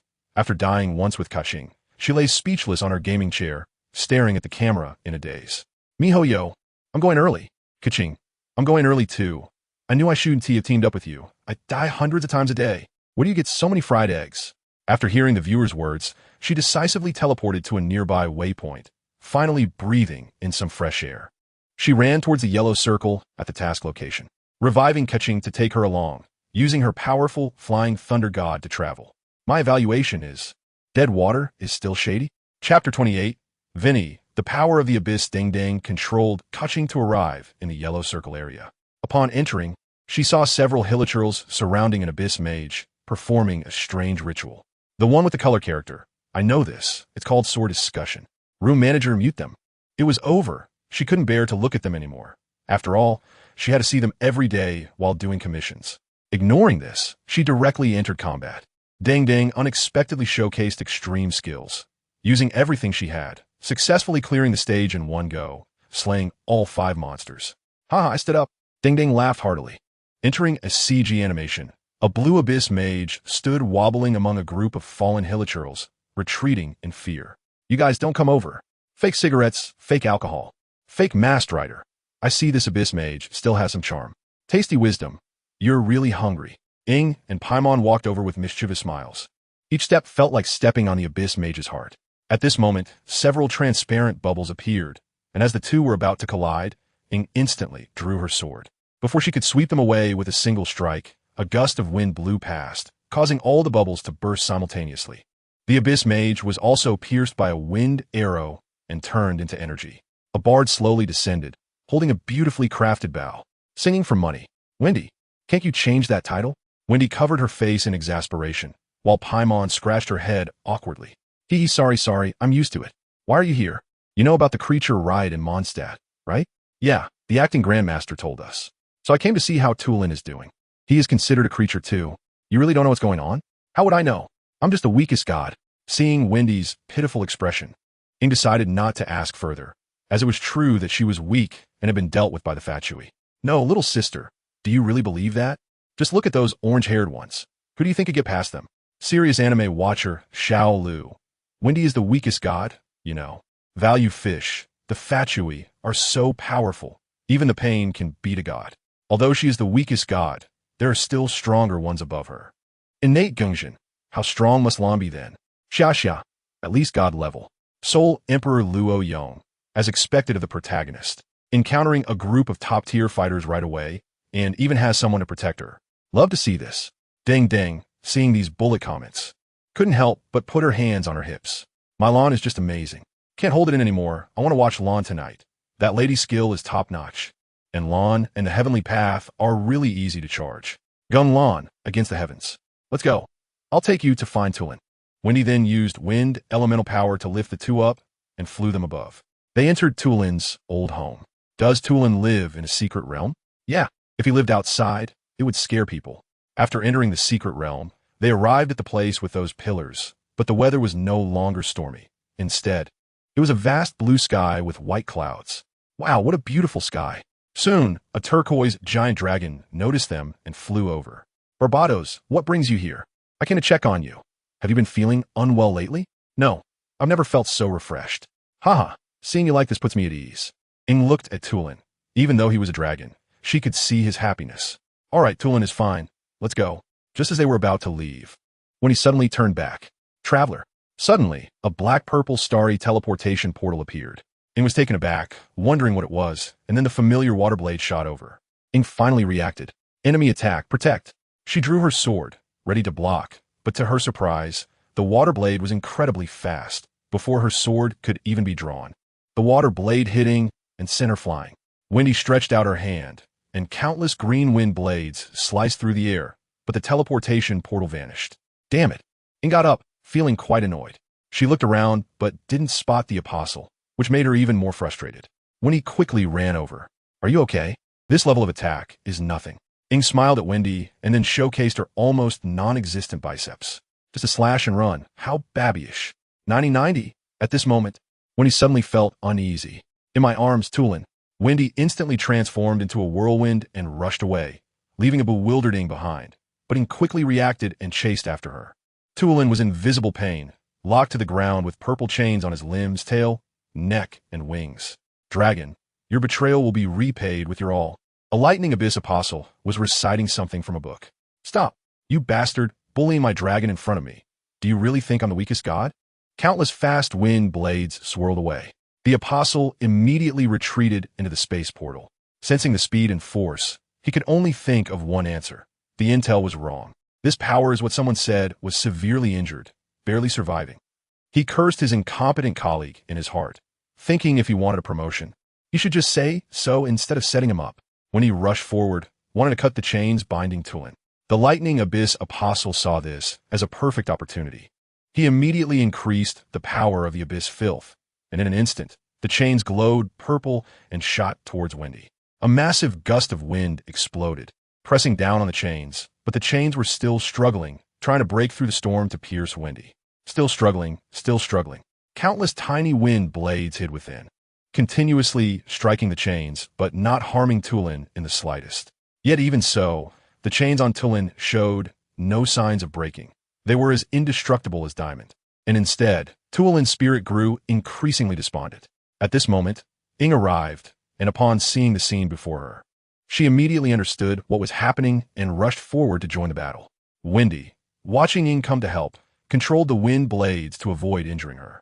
Ying's sword, infused with wind elemental power, struck straight at the chains. It's useless, huh? To her surprise, the chains darkened the moment they made contact with Ying's sword, as if they were being purified, and with just one slash, they were cut apart. Wendy's eyes sparkled. Quick, slash, traveler, let's rescue Tulin. Leave it to me. Take my sword, you bastard. Chapter 29. The Wolf King falls, MVP of the team battle. Little Yellow Hair, welcome to the special plot of Genshin Impact 1, which is actually a grand performance for the major event, Dragon and Knight. The following participants are involved. The Traveler, who possesses both wisdom and beauty, Ing Kong. A somewhat important-looking white-haired flying little person, Little Potato, not really, Paimon. The leader of the Knights, the door-smashing master, acting Grandmaster of the Knights, Jean. The well-known fire-wielding heroine, Amber. The mysterious grudge-holding girl, the Wave Knight, Eula. The suspected pirate descendant, the cavalry captain without a horse, Kia. The pillar of Mondstadt's economy. The knight hero who secretly cosplays, Dialek. The very unlucky but highly capable cheerful boy, Bennett. The very Chinibu, completely unashamed princess of judgment, Fiscal. The big sister who can discharge electricity, the librarian Lisa. The Mondstadt idol, my recommended water system idol, Barbara. The nun hidden in the night, possibly sharing a character design with Uncle Lou, the sweet flower brew supplier, Rosaria. The hair has been fixed back. Now, a handsome young man, Albedo. The explosion-loving, cute little son, Klee.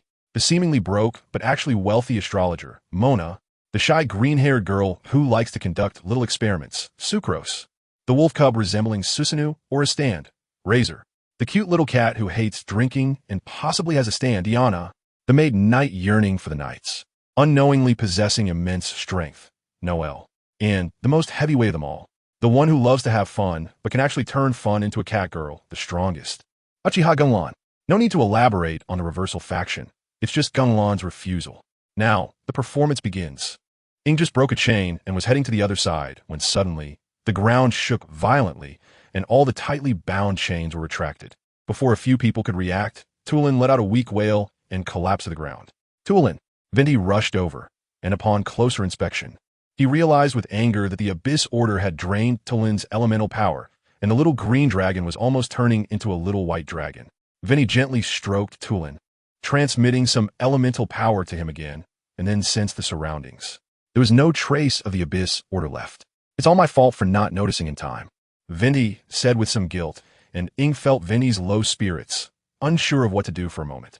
After a while, Tulin woke up and looked at Vindy's guilty expression, gently rubbing his face against him. No, buddy, you're a dragon. Why are you acting like a dog? Dun commented, before continuing with the plot. If they wanted Tulin's elemental power, based on their previous visit to the ruins of the Four Winds, they must be trying to steal the power of the Anemo Archon. Ing analyzed logically. Then why not just rob me directly? Abyss Order. Haha. You made me laugh if that's the case. Their goal is to obtain past powers, and it's no surprise that they want to use these powers for evil deeds. Paimon chimed in, having finished her idle chatter. Isn't that obvious? Paimon shrank back. Her entire life of being extroverted had led to a lifetime of being extroverted. Brain confusion. Let's go check somewhere else. We should find Amber and the others. They're at Wolf King's place. The Wolf King of the North Wind? Sure. Vinny used his power to create a wind cloak for them, and then rushed towards the wolf's domain. As soon as they reached the forest, a piercing wolf howl echoed. Not good. Speed up. They arrived at the Wolf King's trial location. They saw the huge blue and white husky struggling on the ground, bound by chains. Amber was unconscious nearby, while a boy in a hooded trench coat was battling an Abyss Apostle with a broken sword. Bennett and Fiscal were providing support, but they were all being neutralized by the Abyss Apostle one by one. Drink up the tide of the Abyss. A swift attack came, and Razor raised his great sword to block it, but the massive water blade was truly terrifying, making Razor feel a bit scared. But he couldn't be afraid. He had to protect his family and his Lipical. Bennett and Fiscal were all ready. Don't send him off, buddy. Bennett rushed forward, his travel sword erupting with fierce flames. Fiscal put away her Knight Raveness Waltz, pointing her finger, gloved in black silk, at Oz. In an instant, purple lightning enveloped her, and Fiscal transformed into a purple thunderbird, charging forward to save Razor. Sir the Abyss. But the speed of the Abyss Apostle was absurd. Getting to Razor first, the blade about to strike him. A hurricane swept in, and the Abyss Apostle sensed danger, hurriedly retreating to dodge the terrifying hurricane. Good, so warm. The hurricane that was deadly in the Abyss Apostle's eyes felt warm to Razor, which was truly incredible. Damn, it's the Anemo Archon. The Abyss Apostle cursed under his breath, turning to enter the teleportation portal, but suddenly, a green hurricane swept by, and Ing appeared instantly, passing through the portal without being teleported. Surprised for a moment before delivering a powerful kick that sent the Abyss Apostle flying. Did I let you go, you bastard? Ing landed smoothly, transforming into green fangs, and quickly charged at the Abyss Apostle, wanting to tear him apart, while Barbados also drew up the elegy for the end, and Fiscal synchronized her Knight Raveness Waltz. Bennett and Razor descended from the sky, a fire-thunder combo. Abyss Apostle, my life is over. Various elemental explosions erupted, filling the screen with overload and diffusion. Wow, who knows? This feeling of working together is amazing. Dun watched the team leader's performance with excitement. Ami Jillian. Oh my god, the Lord is too fierce. Which protagonist can kick someone back from teleportation directly? Let's take a walk. I haven't seen such a daring protagonist in a long time. Sweating. Just one element can do this. I can't even imagine what would happen with more elements later. The Abyss Apostle fell dead, transforming into blue materials. Who? Razor, exhausted, propped himself up with his sword, and Bennett stepped forward to support him. Just when everyone thought it was over and prepared to check on the Wolf King, a thunderous Abyss Apostle suddenly appeared, reciting a high verse. Everyone's blood pressure rose, and before Ing could unleash her abilities, the Abyss Apostle immediately teleported away at a speed that was nothing short of incredible. Damn it, Ines, the rating has reached 7-0. 10 chapters will be updated tomorrow. Remember to share and boost my popularity. If it reaches 7, 5, there will be 15 more chapters. If it reaches 8, 0, there will be 20 more chapters, although that's completely impossible. Chapter 30 Dragon's Pine. Heart of the Dragon. First update. The remaining soul of the Wolf King had absorbed a lot of elemental power and could no longer maintain its form. Barbados. The Wolf King looked weakly at the others. Ah, Lord Anemo? Bennett looked around in surprise, wondering who the Anemo Archon was. Hee. Vinny bashfully scratched his head. To the snowy mountains, I sense that their target is Durin. Upon hearing this, Vinny's expression became serious, and he took out his harp to play a tune. Everyone felt their bodies become light and filled with high-intensity wind elemental power, taking off and soaring straight towards Dragon's Pine. Seeing this, the Wolf King lay down in relief, and then his body dissipated, transforming into elemental power. Wow, this is my first time flying. This is even faster than Oz. Hi, Scary. Ing was used to it, as she had flown with Vinny many times before. Vinny flew very quickly, and soon they saw Dragon's Pine. Dragon's Pine is the only remaining area of ice and snow on this land after the winds of 1,000 years. Once, a giant dragon was buried here, its body transforming into giant bones, hence the name Dragon's Pine. The rolling mountains were covered in ice and snow, resembling giants draped in white cloaks, quietly guarding the earth. The sunlight filtered through the thin clouds, shining on the peak of the snowy mountain, reflecting dazzling light, as if countless diamonds were sparkling. At the foot of the mountain was a vibrant green area, contrasting sharply with the coldness of the snowy mountain. As the altitude increased, vegetation gradually became sparse, replaced by bare rocks and eternal ice and snow. The grandeur of this snowy mountain lies not only in its height, but also in what it represents: tenacity and eternity. In the embrace of the snowy mountain, they could feel the magnificence of nature and their own insignificance. With every breath, they could feel the fresh air and a slight chill. With every gaze upwards, they could feel the shock of the soul and the cleansing of the spirit. Truly, is Dragon's Pine. But in Bennett and the others' eyes, such power was something Barbados could have easily cut down a large area of 1,000 years ago. And Gunland's power was even more outrageous. During the Eternal Kaleidoscope, he could wash Teyvat with destructive power, and now, with even greater power, he could destroy and resurrect with just a thought. The group flew towards the corpse of the poisonous dragon Durin, with Vinny's wind surrounding them to protect them from frostbite. Looking up at this enormous skeleton, its terrifying size and shape make a few people feel as if they're seeing the fierce giant dragon from 1,000 years ago. How does this dragon seem bigger than Tulin? How did he manage to fight against it back then? Deng asked, looking at Durin's dragon skull that resembled a mountain. And then thinking of Tulin, how could a small horse pull a big cart? Virtual Circle. The text records that the poison dragon Durin and the magic dragon Usas were struck by the god's arrow during their invasion of Mondstadt. The magic dragon Usas died on the spot, while Durin was left with only a remnant and fled to the snowy mountains, seemingly to fight Tulin. Liyue. So this god isn't Barbados? Virtual Circle. Uncertain, the text records that Venti was helping Tulin at the time, and it says the god had a purple form towering into the clouds with immense majesty. Jason, oh my god. Chun-Shi. So this god should be one of the top combat powers in Teyvat. How does he compare with that celestial? Virtual Circle. The text doesn't say, but he probably isn't stronger than the celestial, as the celestial manages this world while the god is still dependent on it. Han Peiwang. So if she is called the celestial, does she manage the heavens? My brother Pain is still the way of heaven. All right, enough of that. I don't care about this. I just want to know when Brother Lon will come out. Spera. Main package. Why do I feel like the twins aren't the main characters? But Brother Lon is. Canadian Electric Fish. There's no way. Brotherland's first impression is too powerful. The configuration is too high. I liked it at first sight. Asta, what night watch captain? Then, Ing flew straight towards Durin's head, circling twice in his giant eye socket. This dragon bone is so terrifying, such a size. It's really a joke. Bennett observed this outrageous dragon bone up close. Gunlon, brother, have you ever seen a Susanoo bigger than a planet? In this icy and snowy land, it signifies our expedition against the evil dragon.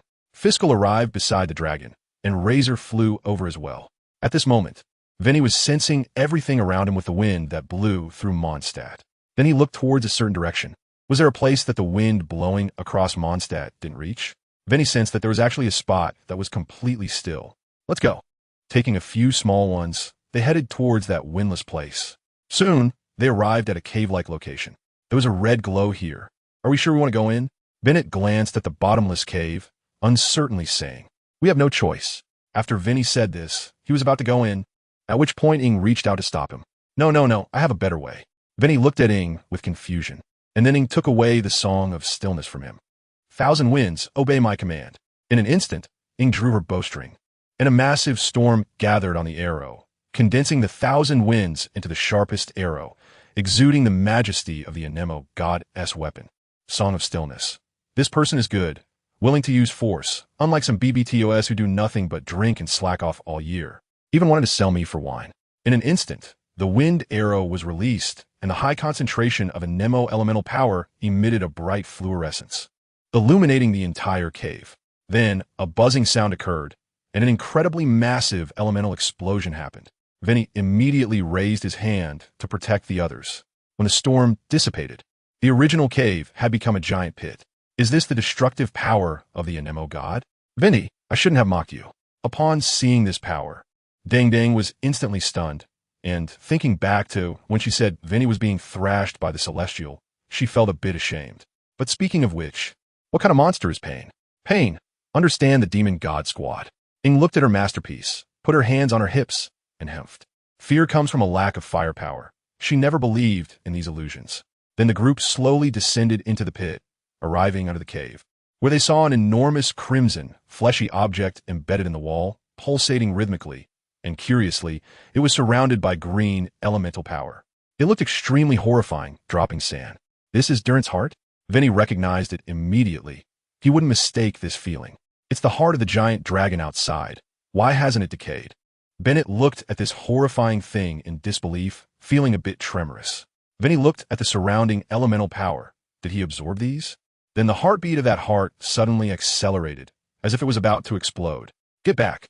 Vinny exclaimed, realizing the danger. Chapter 31. The Ancient Resurrected Dragon. Second update. In an instant, that massive heart swelled violently after beating, resulting in a huge explosion, with countless flesh and purplish-red elemental power rushing towards the crowd. Vinny immediately released 1,000 winds to protect everyone. But when that purplish-red elemental power hit Vinny, who was at the front, he looked at his injured and bloodied arm. Feeling something was wrong, he quickly used a gust of wind to carry everyone away. The force of the gale was immense, knocking out everyone who had not reacted. Ing flew out of the pit, rolling on the ground, looking at Vinny. "Vinny!" The others finally reacted from the impact. At that moment, a piercing roar came from afar. The sound was exceptionally sharp and harsh, like a morning alarm clock ringing, making people feel uncomfortable and irritated. This sudden noise caused everyone to painfully cover their ears, trying to withstand the ear-splitting noise. However, this was just the beginning. The following roars were even more unbearable, the sounds constantly changing as if countless voices were ringing out simultaneously, making one dizzy. Finally, an earth-shattering dragon roar came, shocking people like a thunderclap. This sound was so shocking that several people stood there dumbfounded, unable to move. Their faces were filled with astonishment, not knowing what had happened. Suddenly, a huge monster appeared before them. This monster was dozens of meters tall, made up of purplish-red flesh, resembling a western dragon. Its body was covered in purplish-red flesh, with even white bones visible. The flesh was continuously sprouting and growing, as if this creature was constantly evolving and mutating. Ing immediately drew her unbladed sword, conjuring a whirlwind, and charged in with a sweeping strike.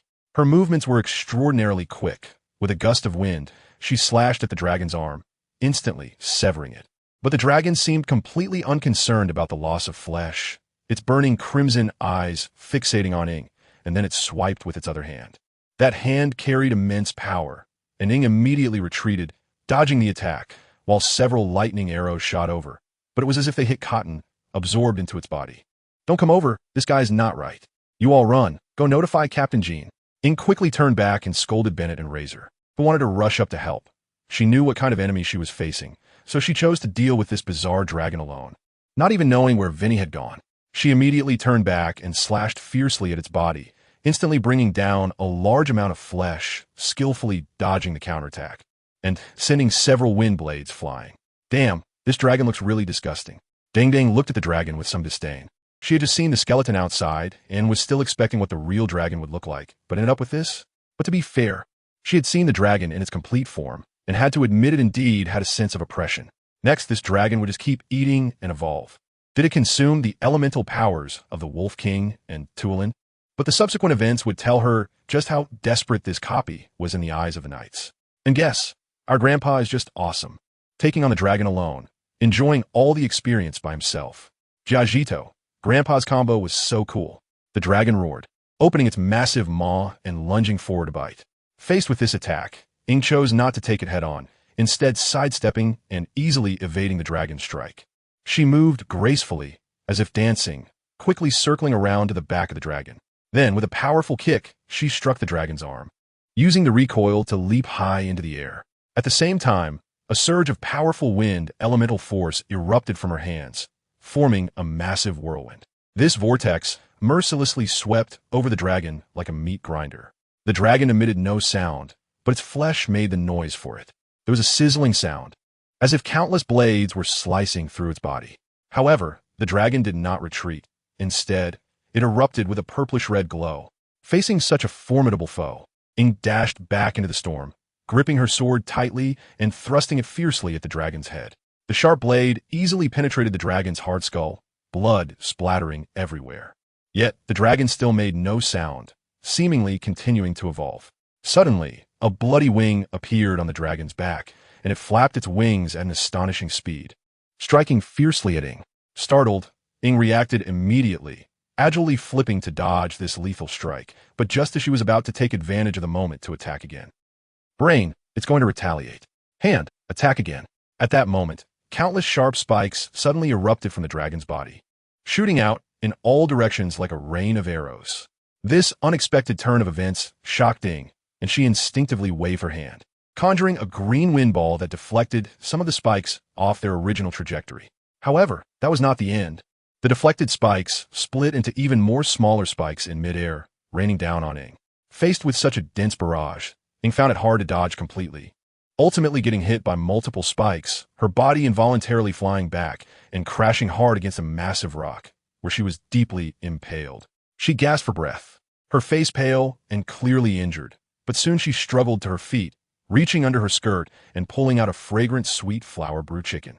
Without hesitation, she devoured it in a matter of moments, and in the blink of an eye, her injuries were healed as if nothing had happened, fully revitalized. Wow, what is this? Haha, everyone thought it was going to be a serious battle, but Ing's maneuver made everyone laugh. Keep fighting, you bastard. Ing picked up her blunt sword, striking a pose reminiscent of a grand opening, undeniably cool. The dragon glowed with purplish-red light, then opened its massive mouth, instantly roaring out a blast infused with purplish-red elemental power. Ing was momentarily stunned, feeling her own elemental force encircle her, forming a protective shield. But in an instant, a sound like shattering glass rang out. She was sent flying again, landing on the ground, eyes closed, paying homage to the legendary two knights. Traveler, are you okay? Paimon flew over, having just regained consciousness after being knocked out by Veni during the first wave of attacks. And as soon as she opened her eyes, she saw Ing flying past her head. I'm fine.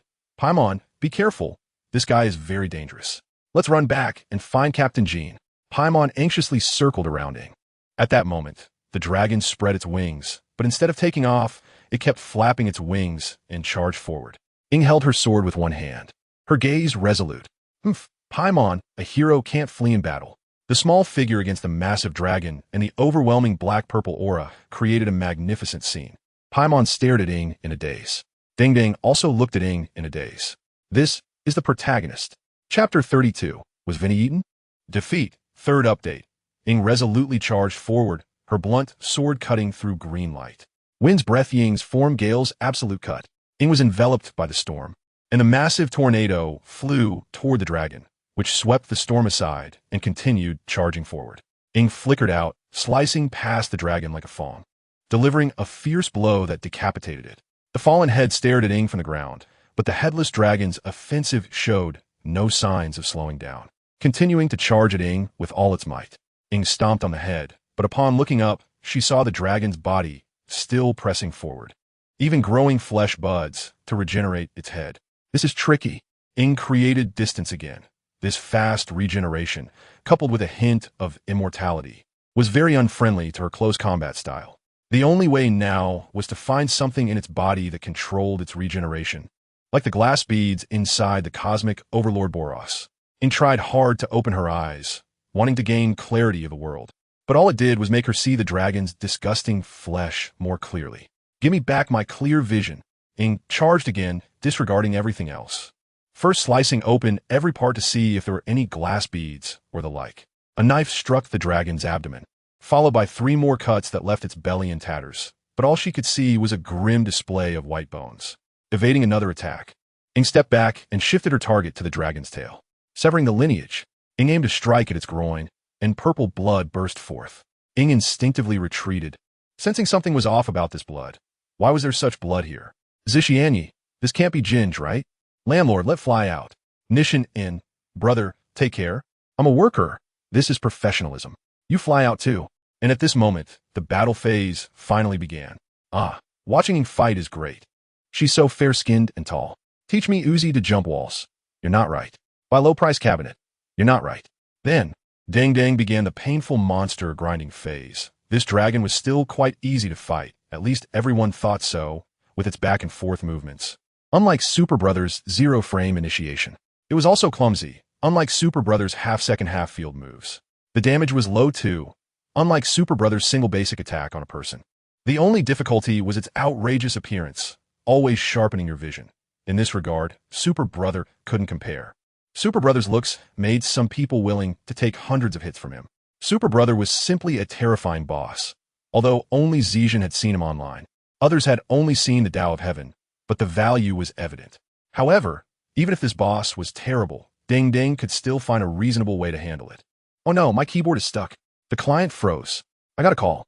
I was distracted by the barrage, looking at the screen full of bots and noobs. Dang was completely flustered. Suddenly, her fair skin turned bright red. Fake chat screenshot. Wow, it's the first time I've seen someone turn red in real life. Jamu si. I'm turning into a chameleon, right?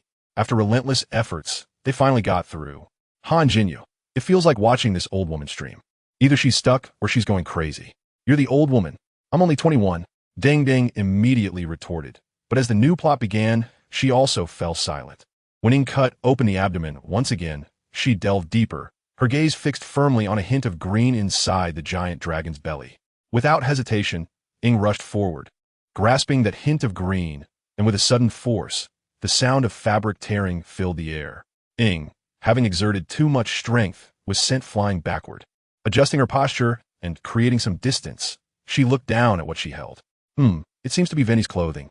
She then raised her head to continue the fight. Suddenly, she lowered her head sharply. Venti. At that moment, Veni was inside the giant dragon, enveloped by large masses of purplish-red elemental energy. Countless flesh chains connecting him to this body, his eyes closed, appearing to be unconscious. Abyss, Kid, elemental force special attack. Ing was taken aback. Wait, the strongest fighter on our side has been sealed? For a moment, her movement slowed, and the giant dragon swatted her far away. Oh no, this dragon has eaten Veni. How disgusting. Feet not touching the ground. Oh my, tentacles ovaries parenting boy-girl. Invincible bro. What the heck, how do we fight this? Wait, no. Long will be here soon, it'll be fine. Veni, you just keep sleeping inside. Venti, aminos. Ing scrambled up, pulled out another northern apple braised meat. Finished it in a few bites, infused the plate with wind, elemental energy, and threw it toward the giant dragon. The dragon didn't buy it, biting down and shattering it. Charging forward once more. This time, its flapping wings finally lifted it up, and the ancient dragon soared into the sky. If anyone's feet don't touch the ground, they will cry. Ing saw it flying up and immediately threw several wind swords at the dragon's wings. The dragon showed no fear, opening its massive jaws to roar angrily, then directly pressed down its entire weight and dove toward her. A hot stream and elemental force gradually coalesced into the shape of a giant dragon, crashing violently into Ing. Not good, Ing thought to herself, realizing the dive's range was too vast to evade. If she fled, she would only put herself in greater danger. She had to take a gamble, hoping she could withstand this attack and find an opportunity to recover later. Thus, Ing immediately raised her sword to block, while gathering the wind elemental power within her to resist this terrifying attack. With a loud bang, accompanied by the roar of the dragon, a massive spherical shockwave burst forth, as if to tear the entire world apart. The player's perspective was pulled to the peak of Dragon's Pine. where they could see that the giant sphere covered a third of the mountain. What kind of monster is this? The bullet comments erupted in astonishment. They had thought they had seen all kinds of powerful beings in the game, but they never expected the dragon's performance to be so outrageous. The explosive budget was truly stunning. If they could see Gungland's 1,000 stars explode, they would probably be speechless. Family first wash up. My gosh, what a performance. On the edge of battle, this must be the end of the world. The screen then panned down slowly, revealing Ing half kneeling on the ground in the ruins filled with smoke and elemental energy, supporting herself with her sword, her body covered in wounds. Her vision gradually blurred as she looked at the still-evolving giant dragon. Bet lost. The players watched as the giant dragon approached step by step through Ying's fading perspective. Manchester old man. No way, we won't get a defeat CG, right? Toe clippers, we'll have to see this in heaven. Ding Ding looked at the screen with a serious and worried expression. The screen went black, and then a line of white text appeared, uncertain how long had passed. It then transitioned to a white screen, showing the 7 elemental readings. And the green wind elemental resembling a subpolar vortex had now turned purplish red, burning fiercely. Then it got stuck. Mihuyo, is this the base code? At a time like this, why are you lagging? Chapter 33. Awakening. Knights Assemble. 4th update. Finally, the lag ended, first in complete darkness, with nothing visible. And then slowly a bit of vision returned, creating a dreamlike sense of awakening. Slowly opening her eyes, she saw 2 white blobs. Traveler, great, you're awake. Ing sat up and saw Jean, Barbara, Lisa, Kia, Amber, Eula, Fiskol, Bennett, Razor, and Klee, the remaining main forces of Mondstadt, gathered around her bedside. Traveler, are you okay? Ing touched her head, feeling pain. What happened to the dragon? Vinny was eaten by it. Ing anxiously tried to get up, but Barbara pressed her back down. Your body is in terrible condition right now. Urgent news. The dragon has appeared near Mondstadt. The announcement rang in everyone's ears like a thunderclap. Ing forcefully broke free from Barbara's grip and quickly ran outside. As soon as she stepped out the door, standing at the church entrance, she could see the polluted sky in the distance. Endless darkness shrouded the horizon, like a heavy black curtain, enveloping the entire world. Scarlet light flickered in this darkness, like burning flames, giving an ominous premonition. Dark purple mist filled the air, as if the breath of death, creating a sense of oppression and fear.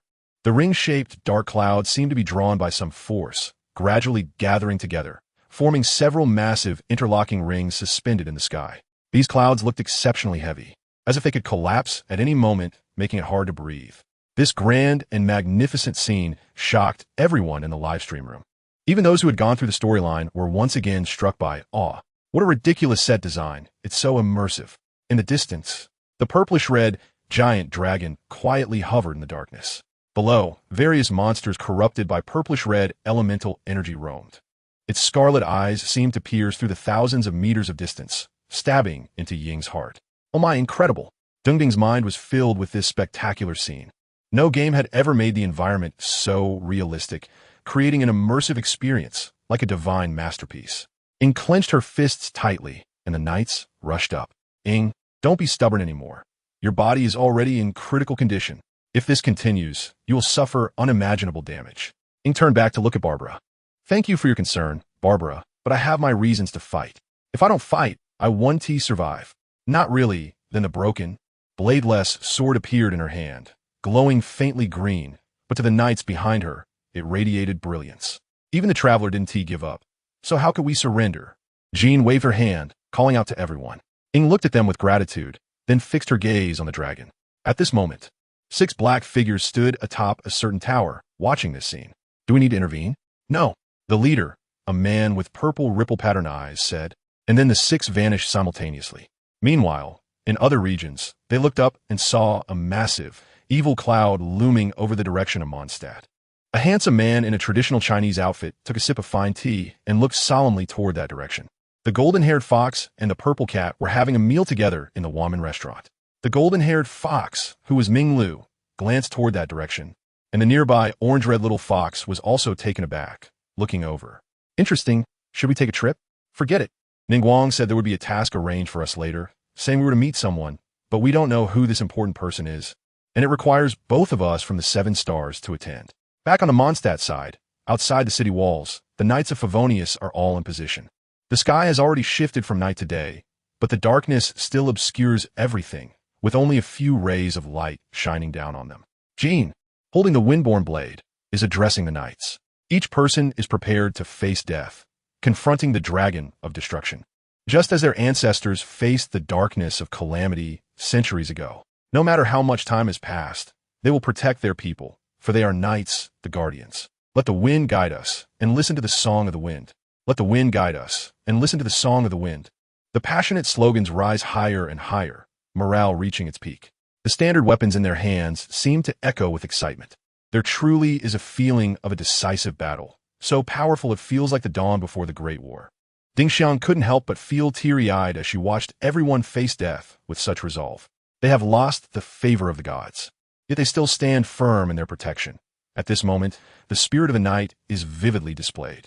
A dragon's roar echoed, so loud it resonated through the skies. Reaching here, the knights were shaken by this terrifying dragon's might, some feeling fear, but Jean's further speech once again lifted their spirits.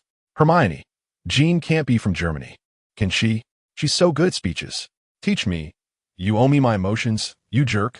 Lumen stood at the back of the line, exploring her unsharpened sword, the weapon she picked up from a chest when she first arrived in this world. The golden sword she had, when she came, had already been taken by that wicked woman of the heavenly principles. Now, this sword had accompanied her in many battles against monsters and was nearing its end. At that moment, a purple lightning bolt rushed towards her, and upon closer inspection, it was Lisa. Lisa was holding a small box. Traveler, this is a treasure passed down through generations in Mondstadt. It comes from the time of the Lone Tower. Swearing an oath of freedom, please place your hand on it and try to awaken its power. I believe in you. You are the one favored by the wind. Lisa set aside her usual demeanor and looked at Lumen with utmost seriousness. This box was a long-standing secret that had troubled her. After finding it in some ruins in Mondstadt, she learned that only a true hero could open it. She had sought countless individuals to open it, but all had failed. Now, she saw new hope in this traveler, willing to stake her life for something completely unrelated to herself, to protect those she cherished.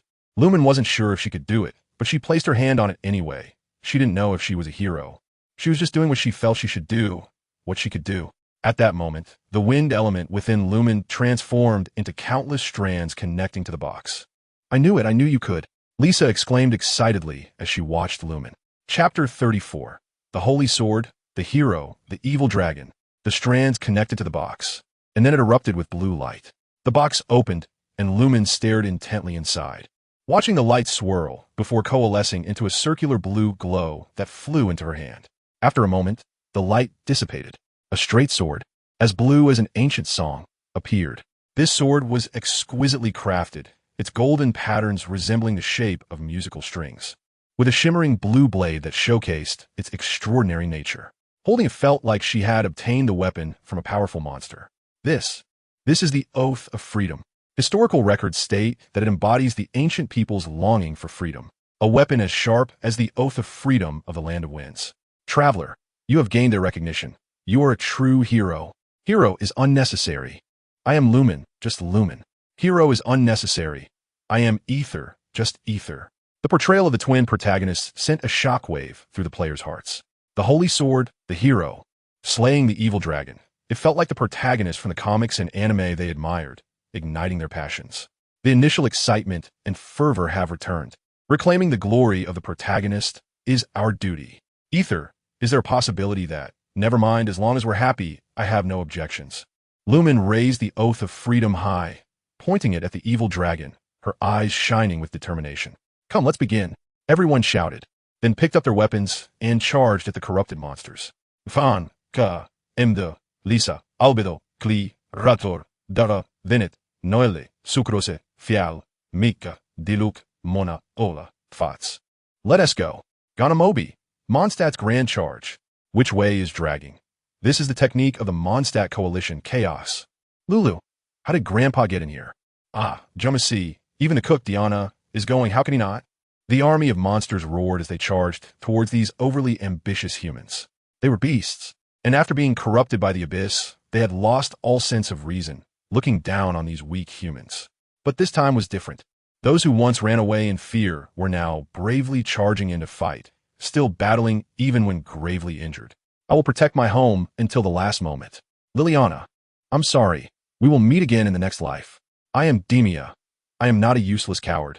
I am Knight of the West Wind, a guardian of all. Barbados above, grant me the power to vanquish all demons. Countless knights in armor shed blood, their faith unwavering until the very end. By the sword, I swear, arrows rain down, freeze, tingle and numb, boom, sparks fly, roar. The performance begins. It's time for the grand attack. The weight of the rocks brings peace of mind. Super Wind Module 75. Cough Oz.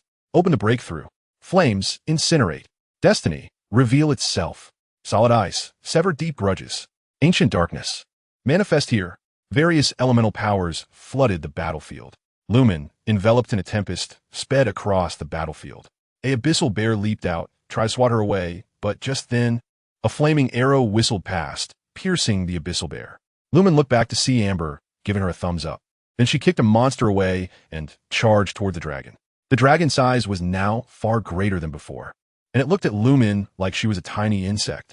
Its deafening roar, filled with dragon might, surged towards Lumen.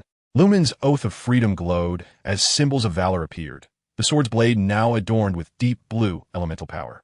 With a mighty swing, a massive sword light swept through countless monsters like a crescent moon. The knights felt invigorated, their strength increasing significantly.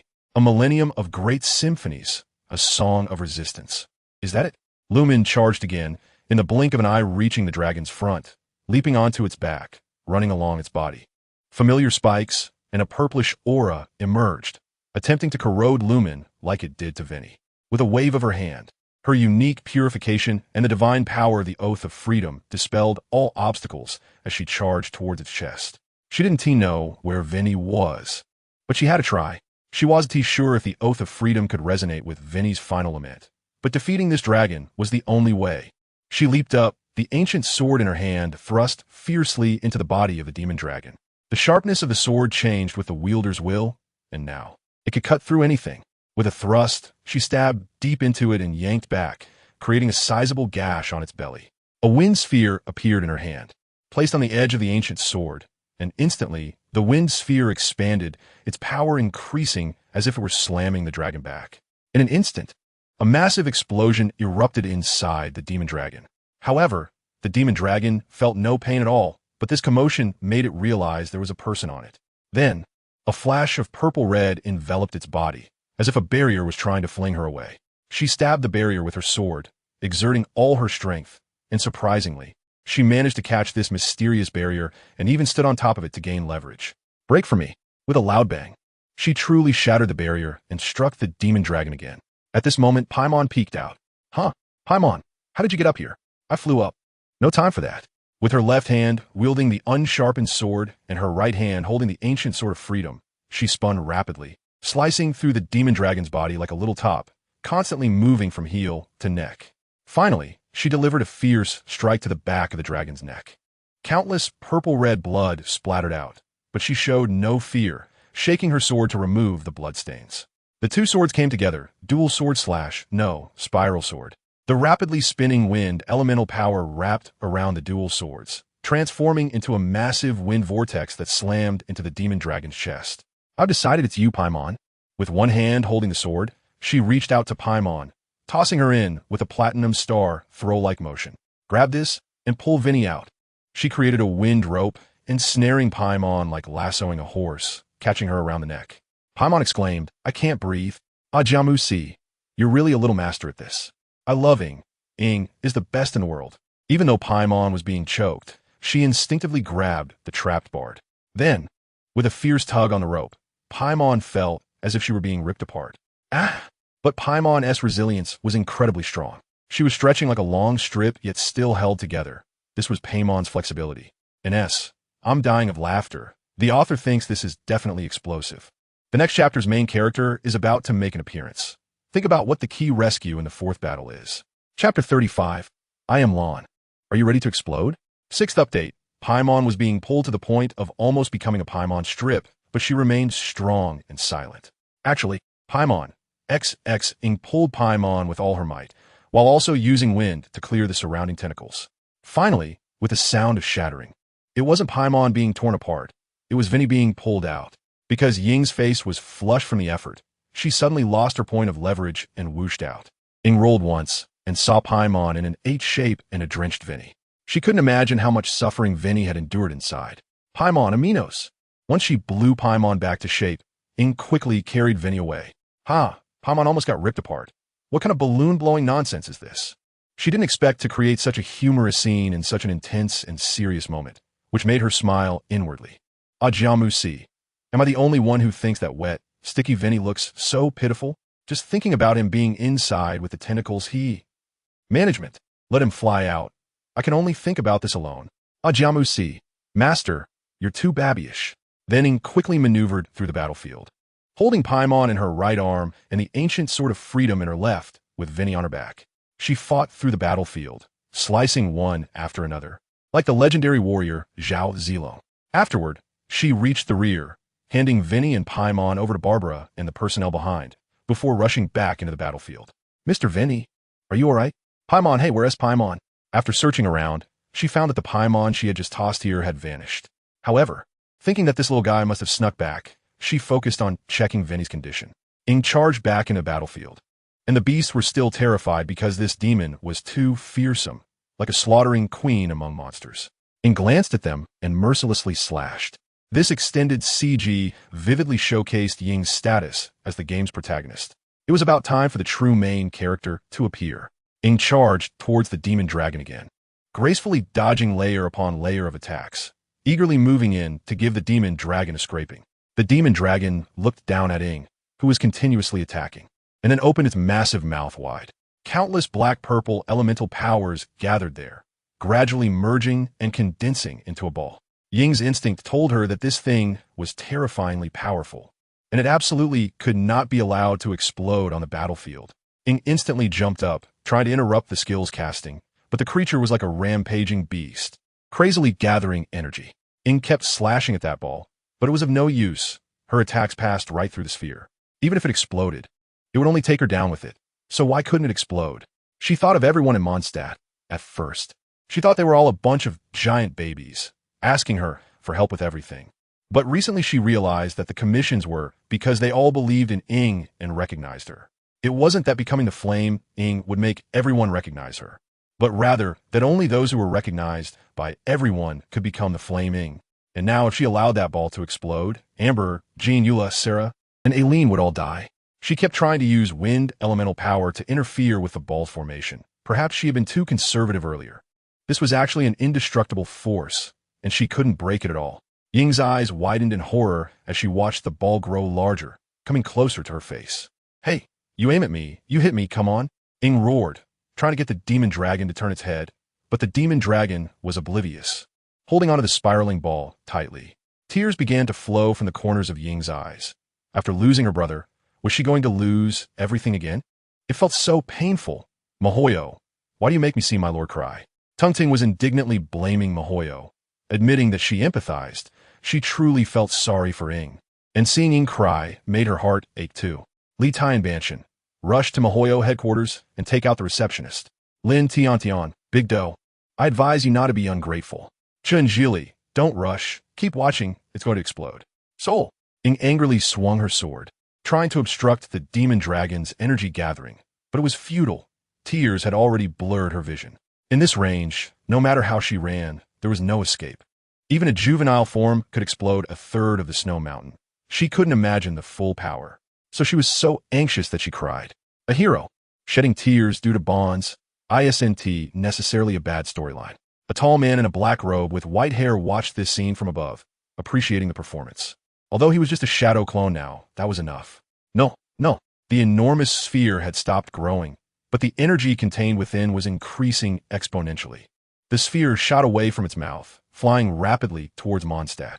The people of Mondstadt stared in shock at the gigantic sphere, larger than their city. The monsters exclaimed, "Are we going to get blown up too? I don't know. If he says there's food, then I'm in." Ying immediately charged toward the sphere, blocking its path, gripping her dual blades tightly, her tear-filled eyes sparkling with a desperate determination. The dual swords are imbued with the power of the wind element, applying the maximum multiplier of the strength given by Vinny, and a long sword spanning several meters appears, slashing towards the sphere. Noelle, your ultimate, my ultimate. Even if it's like a mantis trying to stop a card, a drop in the bucket, she still wants to charge for everyone. At this moment, a pull bar that needs to be clicked appears in the middle of the screen. Deng stops, sobbing, and immediately clicks the mouse vigorously. She wants to make Lumen win, clicking the mouse frantically, but it still doesn't change the unfavorable situation. The power of the sphere is too great, and Lumen is being pushed back little by little. Machinong. The main package is useless. Even if the clicker comes, it won't save us. Why? Mihoyo, why do you only create such broken storylines? Why do you have to take a hit? Deng shouted in frustration, clearly having been broken. Tears streamed down Lumen's face in the scene, and then a series of memories flashed before her. Delivering meals to Sarah, even though she took a bit of the meal fee and was caught by Sarah, she still got paid and received crab roe ham baked vegetables, and was gently told not to be greedy. Going to the Cat's Tail Tavern to hang out. Teasing little Diana with Margaret. Teaching sword techniques dozens of times. Finally becoming talented and joining the Knights, Eileen. Searching many times, finally becoming a capable adventurer, Anna. Carefully teaching her to fly and creating Count Bunny with Amber. Reading storybooks and having afternoon tea together with Lisa. All kinds of beautiful memories echoed in her mind. Mihoyo, just kill me. Why are you doing this? Deng broke down in tears. Big Nose listening. The main package is coming. Han Jinyu. Sorry. This will be very cool. Deng's eyes were already blurred with tears, not even looking at the bullet screen, just staring at Lumen's tear-streaked face. Suddenly, the perspective shifted to the people of Mondstadt, from the Grandmaster Jean and Lisa to Flora and Anna, all showing expressions of shock. Deng wiped her tears but continued to cry. At this moment, the perspective shifted to the sky, and in this perspective it was clear to see Mondstadt in the background, and the giant sphere was 1,000 meters ahead. Suddenly, that huge sphere vanished in an instant, leaving everyone bewildered. The perspective returned to Lumen, whose tears had not yet dried. Losing her point of strength, almost falling to the ground, she was stunned. A shuriken flew over and landed on the ground. A figure appeared, picking up the shuriken. Am I late?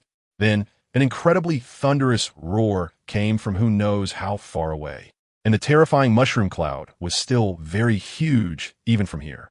Jean Jihai, what happened? Aaron turned around, looking at Lumen, and smiled gently. I am Aaron. Are you ready for the explosion? The audience in the live broadcast room and Deng let out sharp explosive sounds, tears streaming down. Ines, laughing out loud. The author must think this is very exciting. There are 4 more chapters. Chapter 36. 1,000 Birds Earth Exploding Star Fragment. 7th update. Lumen stared blankly at the person in front of her, momentarily speechless. What's wrong? Don't you recognize me? You were from the time of the Heavenly Path. Lumen blankly looked at Geng Aaron, unsure of what to say. All right, you're the hero, right? Go slay the evil dragon. Everyone is watching you. Aaron's tone was very gentle, making it pleasant to hear. Meanwhile, Deng was still lying on the esports chair sobbing. Jiamusi, the main package is still crying? Cheer up. Aaron, I love you. Deng shouted this with all her might, then wiped her tears vigorously. Mihoyo, you are the best. Deng shouted with a slightly crying tone. But after crying, she hadn't calmed down, still softly choking back tears. Lumen looked down at the oath of freedom in her hand, gripping the sword tighter. Good. Geng Aaron watched this scene, then gently placed a hand on her shoulder.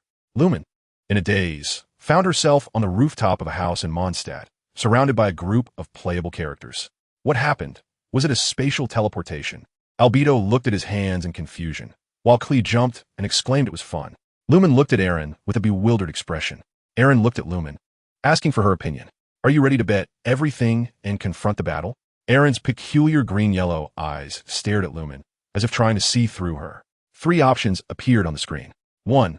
I will give my heart to protect everything. 2. To guard all the beauty in the world. 3. I might need to prepare a little more. These 3 options stunned Deng. They were too familiar, just like the time she watched that video, exactly the same. Choosing the first 2 would lead to a combat storyline, while the last one would lead to Aaron's storyline.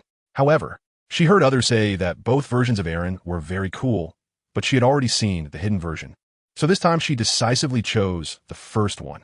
I will give my heart to protect everything. At this moment, the magic dragon quickly charged up another sphere. This time, clearly much more skilled, faster than the first time, and in the blink of an eye, it was already half the size of the previous one. Lumen immediately drew her sword and readied herself. The unsharpened sword was broken, so now she was in single blade mode. Aaron smiled, signaling her not to be nervous. If you want, I can kill him right now. Eren didn't know how much power this light-hearted phrase held in Lumen's and the player's ears. The show can't capture this. Who understands that sense of security from Eren's words? Oh my. Buying a house in the basement. Brother Eren must be related to the Sky Island. Giagiaburgeon. Hearing this, I've already come out. Room manager. I'll forget it. No need. Let's watch together. Giagiaburgeon. Abstract resistance. Dungding's first victory. Magic Dragon. You mean you could defeat me so easily? Don't joke around. The magic dragon roared, launching the sphere into the air. At that moment, the sphere would explode in the sky, splitting into thousands of smaller spheres, thus preventing it from being transferred. He didn't believe so many could be transferred at once. After gently patting Lumen's shoulder, Eren walked forward slowly, the flowing black cloak and white hair. A reliable and stunningly handsome figure. Jia ignores people. This back view is too terrifyingly valuable. The sphere flew into the sky, seemingly venting all of itself, to announce its extraordinary arrival to the world. Eren did not look back, but Lumen could hear it was directed at her. Lumen Ether, finally, with your own strength. You have come here. One day, you will find the truth with your own strength. Then extending his hand, looking at the massive sphere, his hand made a grasping motion. Chinjili. Haha, I want all. In an instant, a jet-black small sphere flew over, appearing beneath the enormous sphere, then unleashing a massive gravitational pull, even drawing in the giant sphere thousands of times larger than itself. Next, the ground began to collapse. The earth, giant stones, mountains, everything within the range was pulled up by this terrifying force, forming a sphere larger than a magic dragon sphere, composed of various objects, like a star. What the heck is this? Ding Ding was dumbfounded. She had already recovered from her crying state, now appreciating Eren's stunning display. Jiaqing. So terrifying, casually creating stars. Silly head. Not quite stars, but still impressive. Feels stronger than Geo. Jaimabuji Tang. Stronger than Geo. The law of rock can destroy the Mu continent, which is even larger than Teyvat. Everyone, please don't argue about combat power. It's quite troublesome. Although the more you argue, the more attention I get. It still feels uncomfortable to watch. Hantu. Brother Lan can up things from the ground and acts as if nothing happened. So if he tries hard, he can definitely up the continent too. Jaimabuji. Did you see it with your own eyes? That's hilarious. Just a figment of your imagination. Soon after, Jaimabuji was silenced by the management. It became quiet. Genglan. How should I put it? While I was traveling outside, I was always at the level of galaxies. I really haven't been to places like the Mu continent much. Mainly, the law enforcers all got ed by me. After releasing the Earth Explosion Star, Lan instantly conjured a powerful lightning bolt, the sound resembling the mournful cries of thousands of birds. Lan made a slash with 1,000 birds, and then the Earth Explosion Star was instantly cut, splitting into two, with the sealed sphere inside shattered into countless fragments.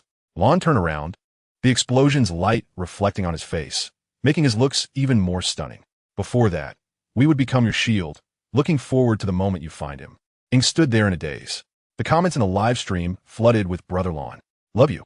Her live stream also saw an instant surge of viewers, jumping from 200,000 to 8 million, becoming one of the top streamers on CatTooth.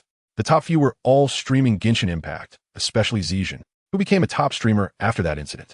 Some lower-tier streamers were also considering trying to stream Genshin Impact, like Kalami, Laoyan, Kenhai, Jiangxian, Zhao Kadatian, Yin, Shay Arii, and Xiaoyu, who were not very popular but abstract enough.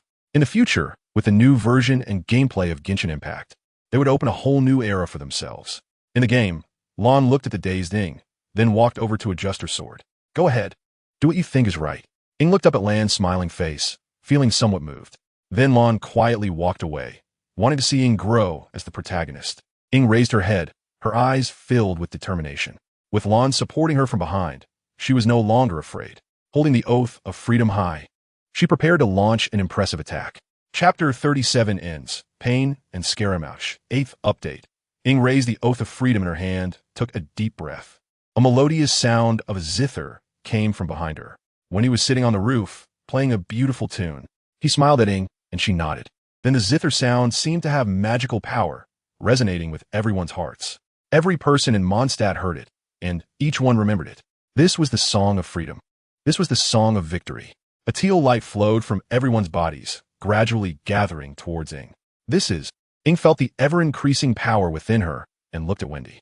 This is everyone's faith. I have given you all my thousands of years of faith. Then, with another strum, the light on Ing transformed into her own golden light. And at this moment, Ing had also achieved a golden form. She looked at the bewildered dragon, which was unable to comprehend anything else. It only knew that just a glance from Lan had rendered it completely immobile. The light surrounding Ing grew brighter. She had become a warrior based on bonds. Lan watched this scene, recalling how Raiden may also experienced a similar burst of consciousness back then, something he had never experienced. The oath of freedom in Ying's hand was continuously filled with the power of faith, growing longer and brighter. The dragon signaled it couldn't move at all. It was fine for her to attack. Meanwhile, behind the dragon, in a pitch-black place where one couldn't see 5 fingers, an apostle of the abyss with little armor tilted its head and fell unconscious on the job. The abyss mage and apostle beside it glanced over. Hey, another one died. Our mission is still far from complete. Losing the remote operator, the dragon returned to its main consciousness. It couldn't help but recall what it was. Was it a magic dragon, a wind dragon, or a wind wolf?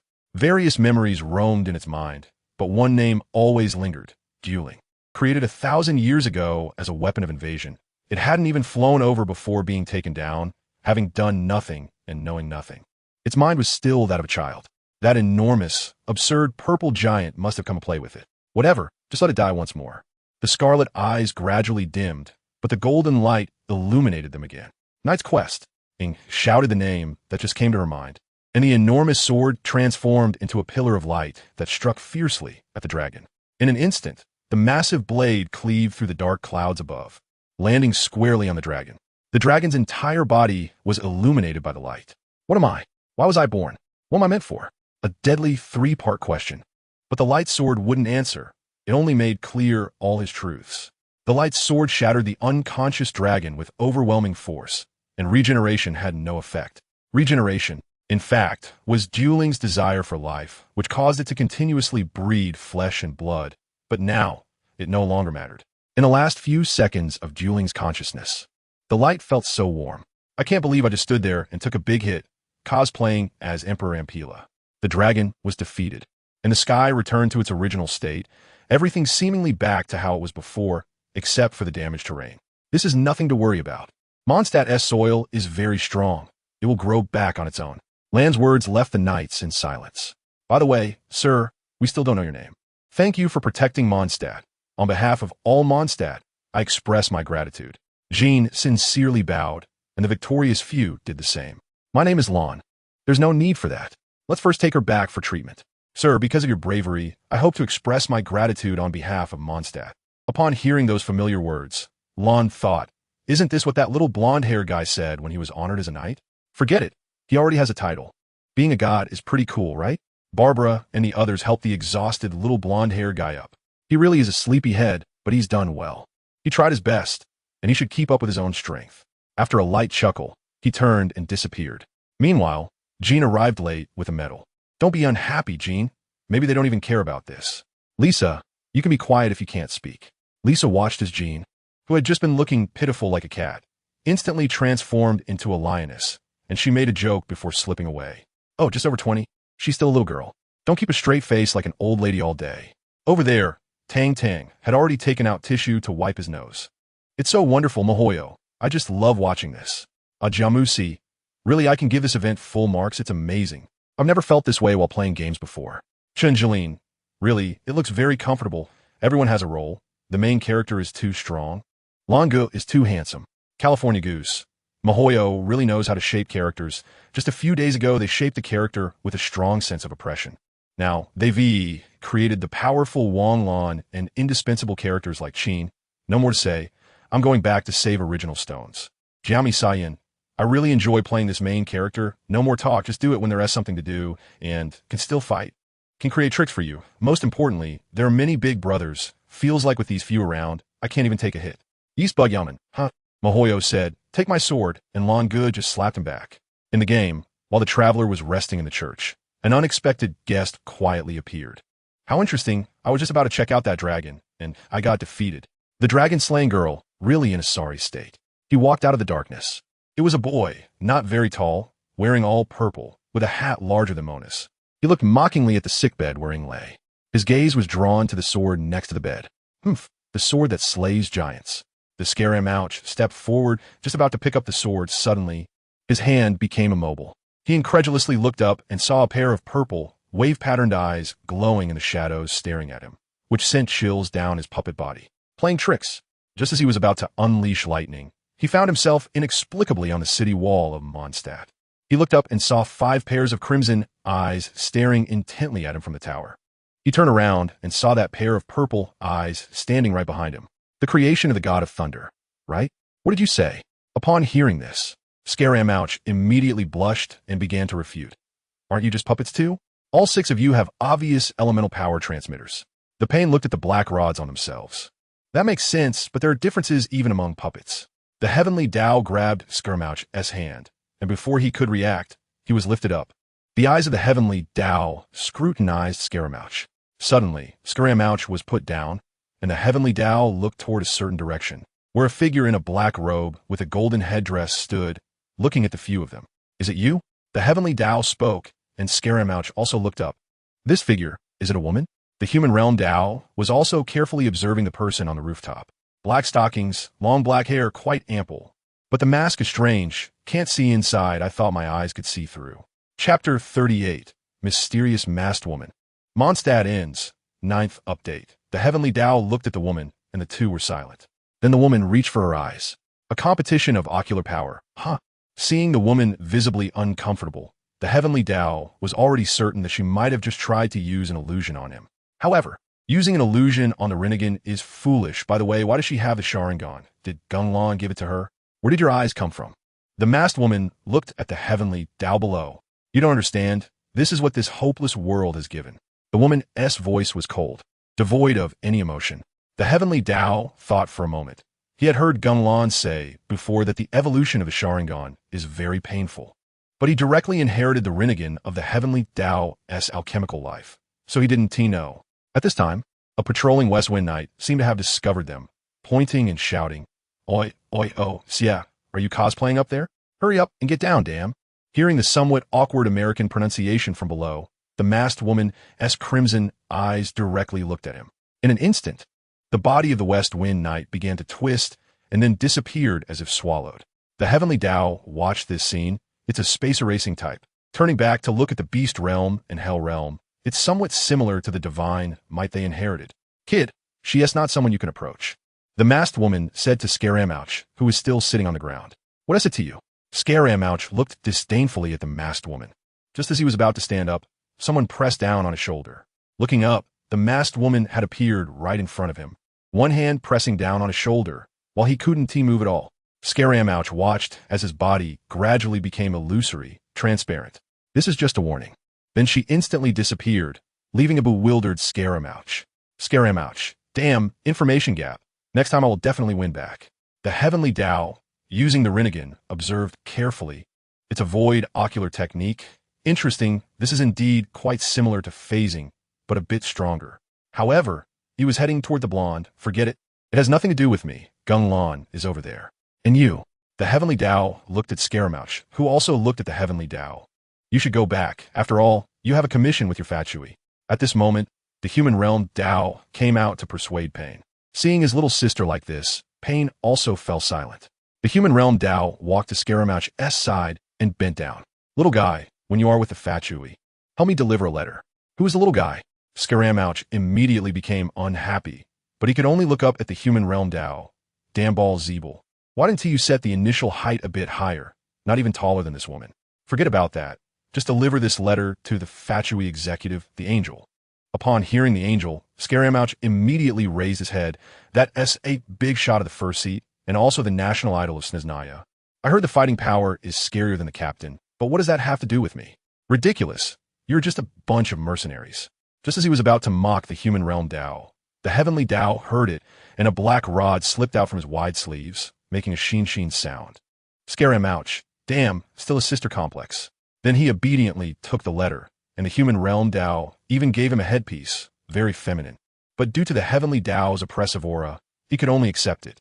One day I will. The black rod that the heavenly Tao had just put away slipped out again. Scaramouch immediately fled. Damn, I just wanted to take a look at that dragon. Yet I encountered these people.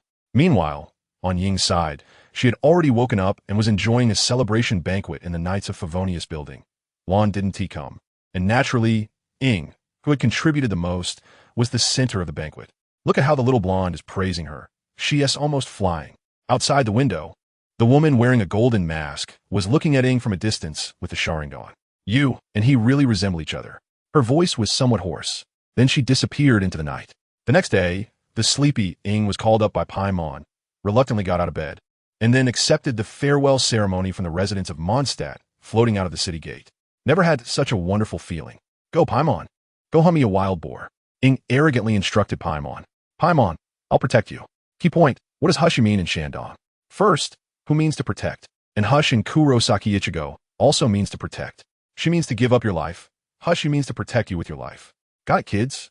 In the future, when you hear Shandong people say hush you, just greet them with a smile. They really cherish you.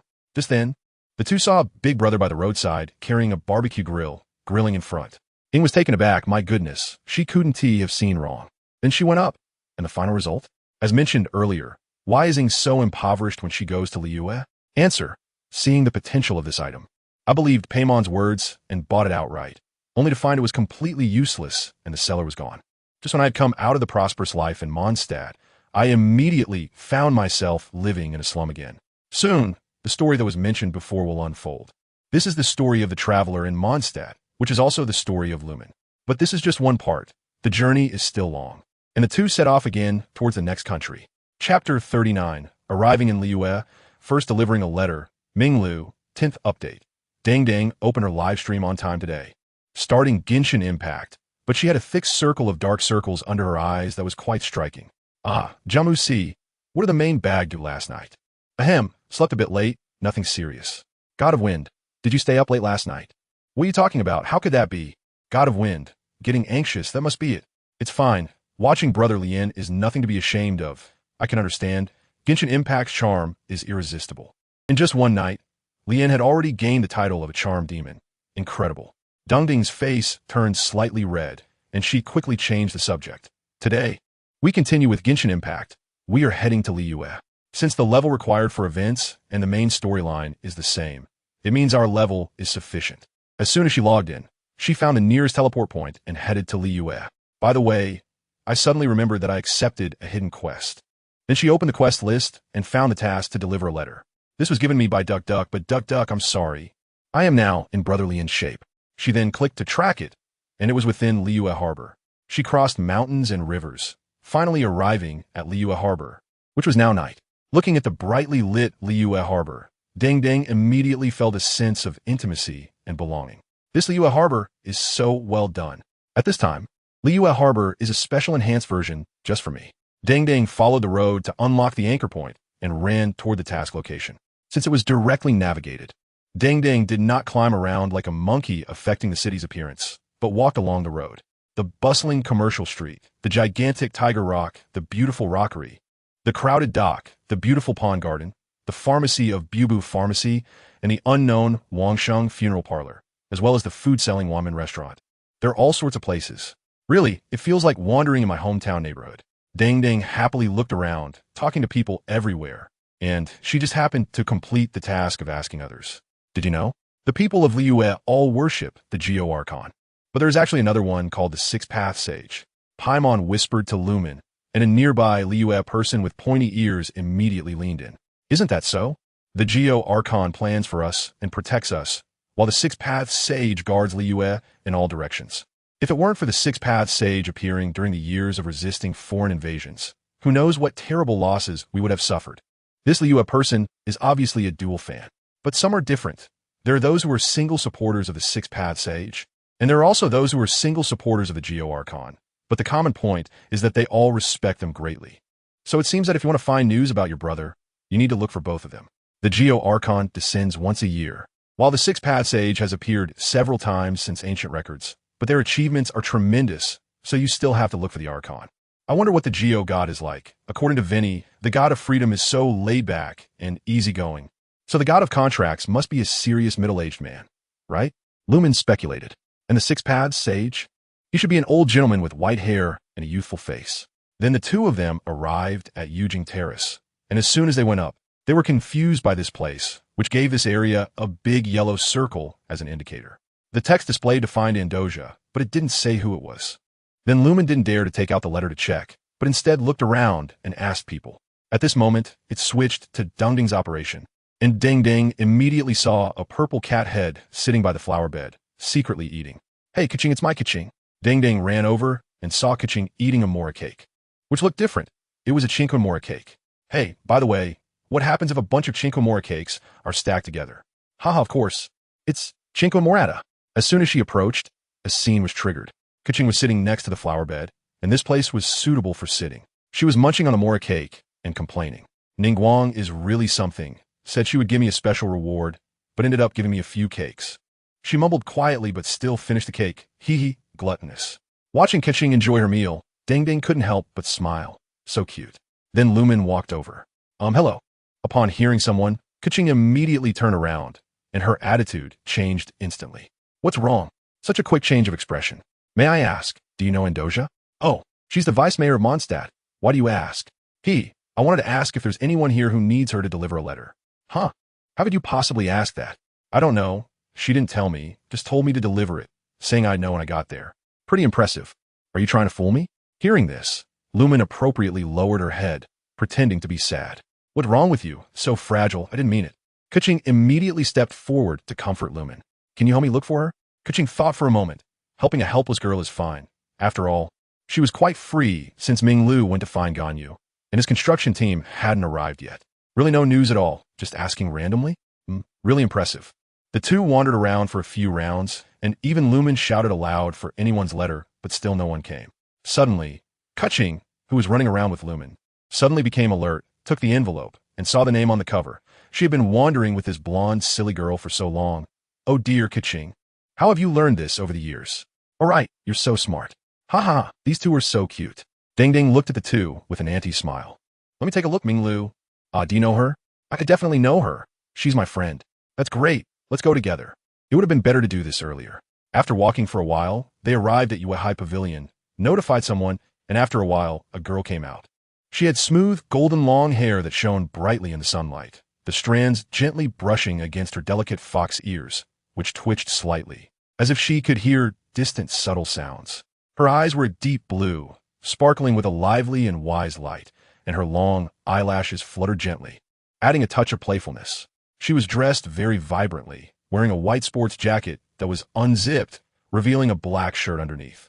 The hem of her skirt swayed gently in the wind, showcasing her elegant figure. The skirt and sports jacket were adorned with golden patterns, complementing her golden hair. Hanging around her waist was an ancient amulet, along with two cute little foxes. One was golden and the other black. She wore a pair of sneakers paired with white long socks. She wore no makeup, just a light touch of eyeshadow and lip gloss that perfectly highlighted her natural beauty. Her skin was fair, radiating a healthy glow in the sunlight. When she saw Kaching, her initially aloof demeanor immediately crumbled, and she dashed over.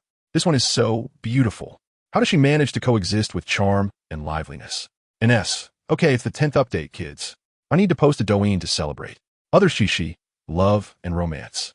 My Chishi, typing and typing. But I still wish everyone a happy Chishi, to spend a wonderful day with the person you love. Chapter 40, Journey to Liyue, Free Meal. Lumen's Adventures in the Wilderness. The afternoon in Liyue, the sun is shining, and a gentle breeze blows. Lumen, Paimon, and Kaching sit on a bench, waiting for Ningguang's arrival. Lumen has just delivered a letter from Andreas to Ningguang. Paimon looks around excitedly and whispers, Lumen, what do you think the letter from Andreas says? Ningguang looks really excited. Lumen gently pats Paimon's head and says, don't overthink it. Just wait for Ningguang to buy you food. Just then, Ningguang approaches with a large bag. Sorry to keep you waiting here. Ningguang's voice is bright and gentle. I received the letter you sent. Thank you very much. This is a gift for you. Dishes from Xinyue Pavilion and Liyue Pavilion. They're delicious. Lumen politely replies, I'm glad to help you, Ningguang. Ningguang smiles gently, her exquisite face capturing the attention of the viewers in a live stream. Jamusi, oh my, she's a fox spirit. And a white moonlight type, Jeja Bulyujin. She seems like a sunny girl, just like Kiana. Her azure eyes seem to sparkle.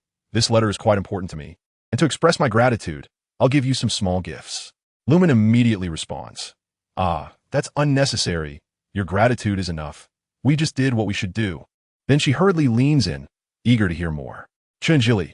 I also want to lean in. Ningguang looks at Lumen's cute appearance and smiles. She then leads them to her tea house, which is elegantly decorated and full of Eastern charm. In the tea house, Ningguang personally brews a pot of fragrant tea. The aroma of tea fills the air, refreshing and delightful. She also prepared some special snacks from Liyue, each one exquisite and delicious. Paimon eats happily, her eyes sparkling with satisfaction. Wow, this is so good. Ningguang, you're so nice. Teach me to fly. It's a bit strange. She looks like such a lively girl. Yet she's so good at brewing tea. Liyue, more composed than the bugs.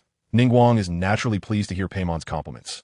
I used to have a friend who loved tea, so I specifically learned this. Your friend is really lucky to have someone like you. Paimon, while stuffing her face with snacks, doesn't notice Ningguang's slightly dimmed expression. Chunjili, there's a story here. I can only say, basement buying house. Her friend might no longer be around Genglan. First of all, it has nothing to do with me. After bidding farewell to Ningguang and Kaching, Lumen and Paimon start exploring Liyue. As the invitation ceremony is in 2 days, they decide to have some fun first. They know that Liyue has many unknown stories waiting for them to explore, and their friendship and adventures have just begun.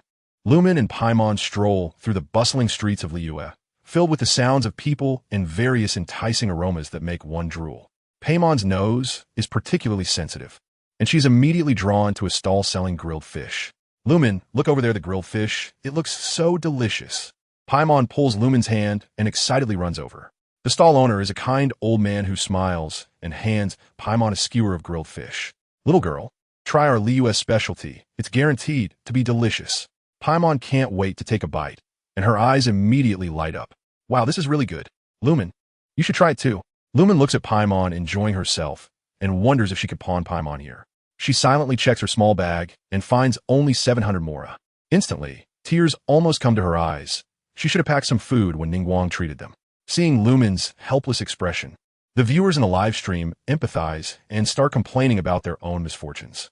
After reluctantly spending 50 mora, Lumen quickly pulls Paimon away, needing to find something cheap and plentiful like a box of instant noodles and a bottle of seasoning to last a month.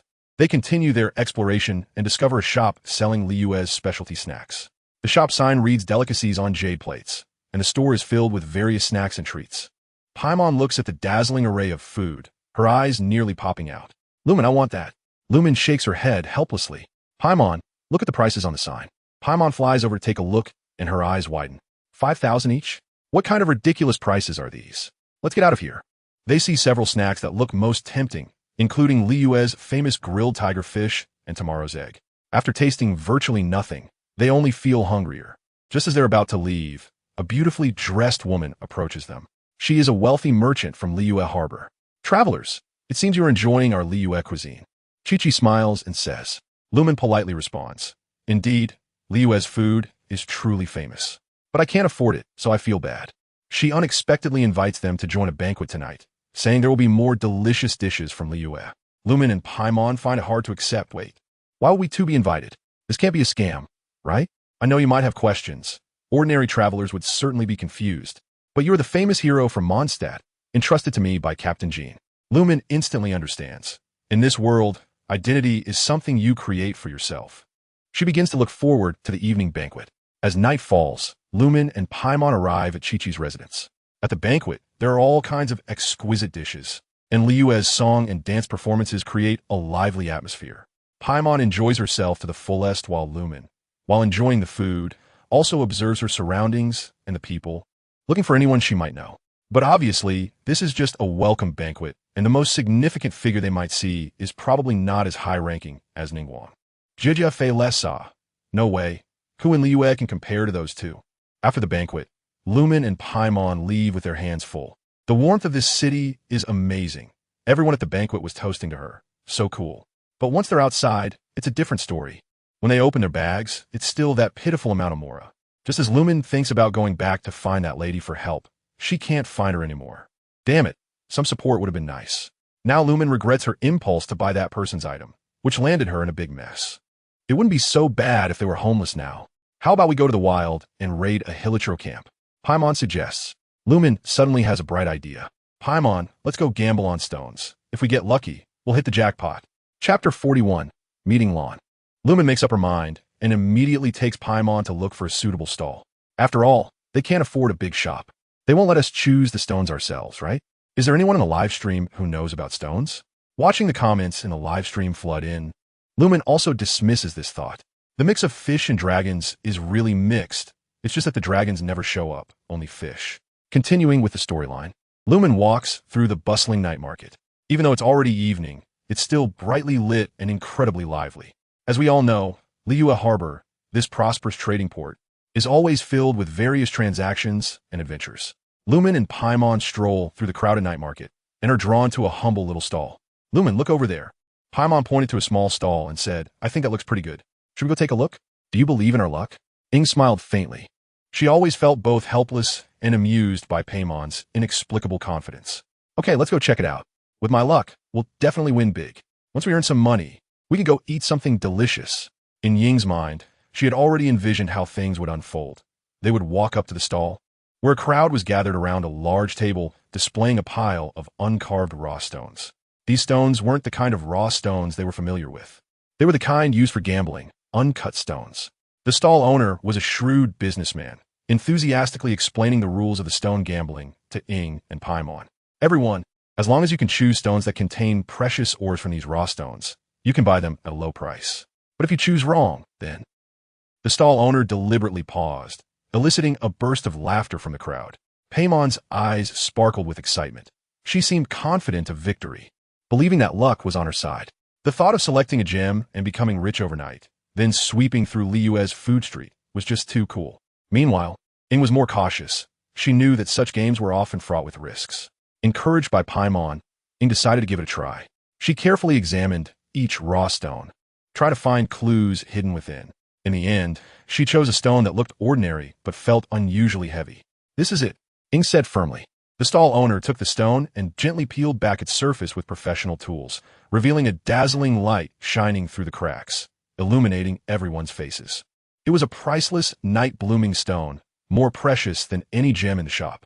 The crowd erupted in awe, and Paimon jumped up in excitement. Ing, you're amazing. We really struck it rich.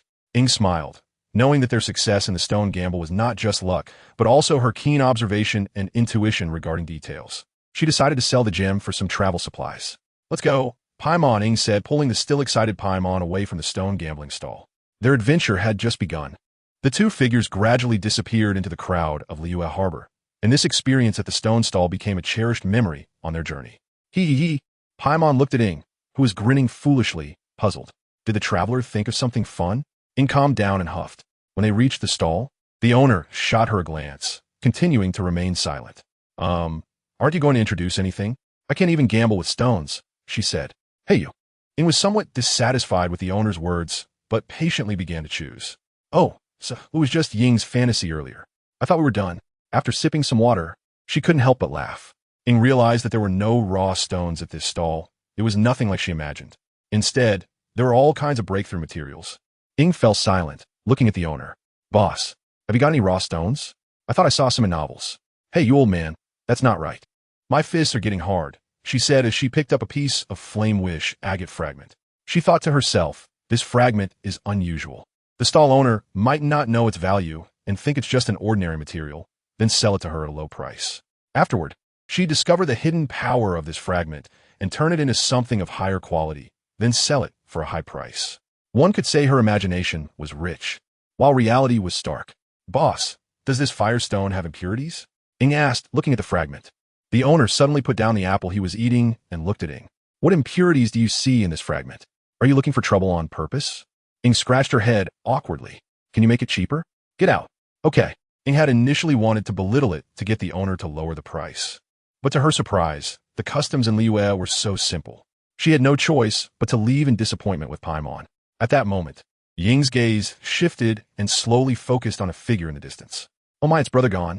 Paimon spotted the familiar figure, and her eyes lit up, nearly pressing her face against the screen to admire Gon's handsomeness. Home of Moreau, encountering Brother Gon in Liyue. So comfortable. What to call the nickname? Is Brother Gon with someone? Is it Duck? How do they get together? Treasure Dragon. I smell gossip. Money can be ignored. Woo Duck, you can't play with my husband. Ing immediately jogged over. Hello. Thank you for saving me back then. She approached Gon and sincerely bowed. Traveler?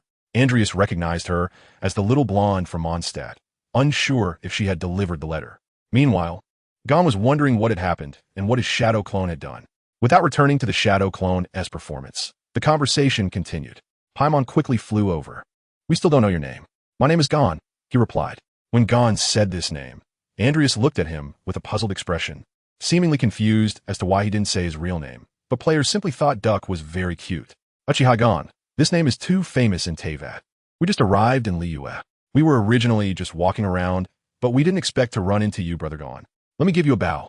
Saying that, Ing was about to bow to Gon, but he quickly stopped her, looking bewildered. The players were also confused. Teach or not, the master says I bow to my adoptive father. Crack. To be honest, if I encountered someone like Brother Gon, I'd slide over and hug his leg. Were you just looking at stones? Yeah.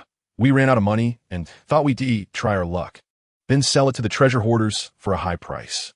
Very impressive, Andreas smiled. Wow, she's really beautiful. Paimon pressed her face against the screen, admiring Andreas closely.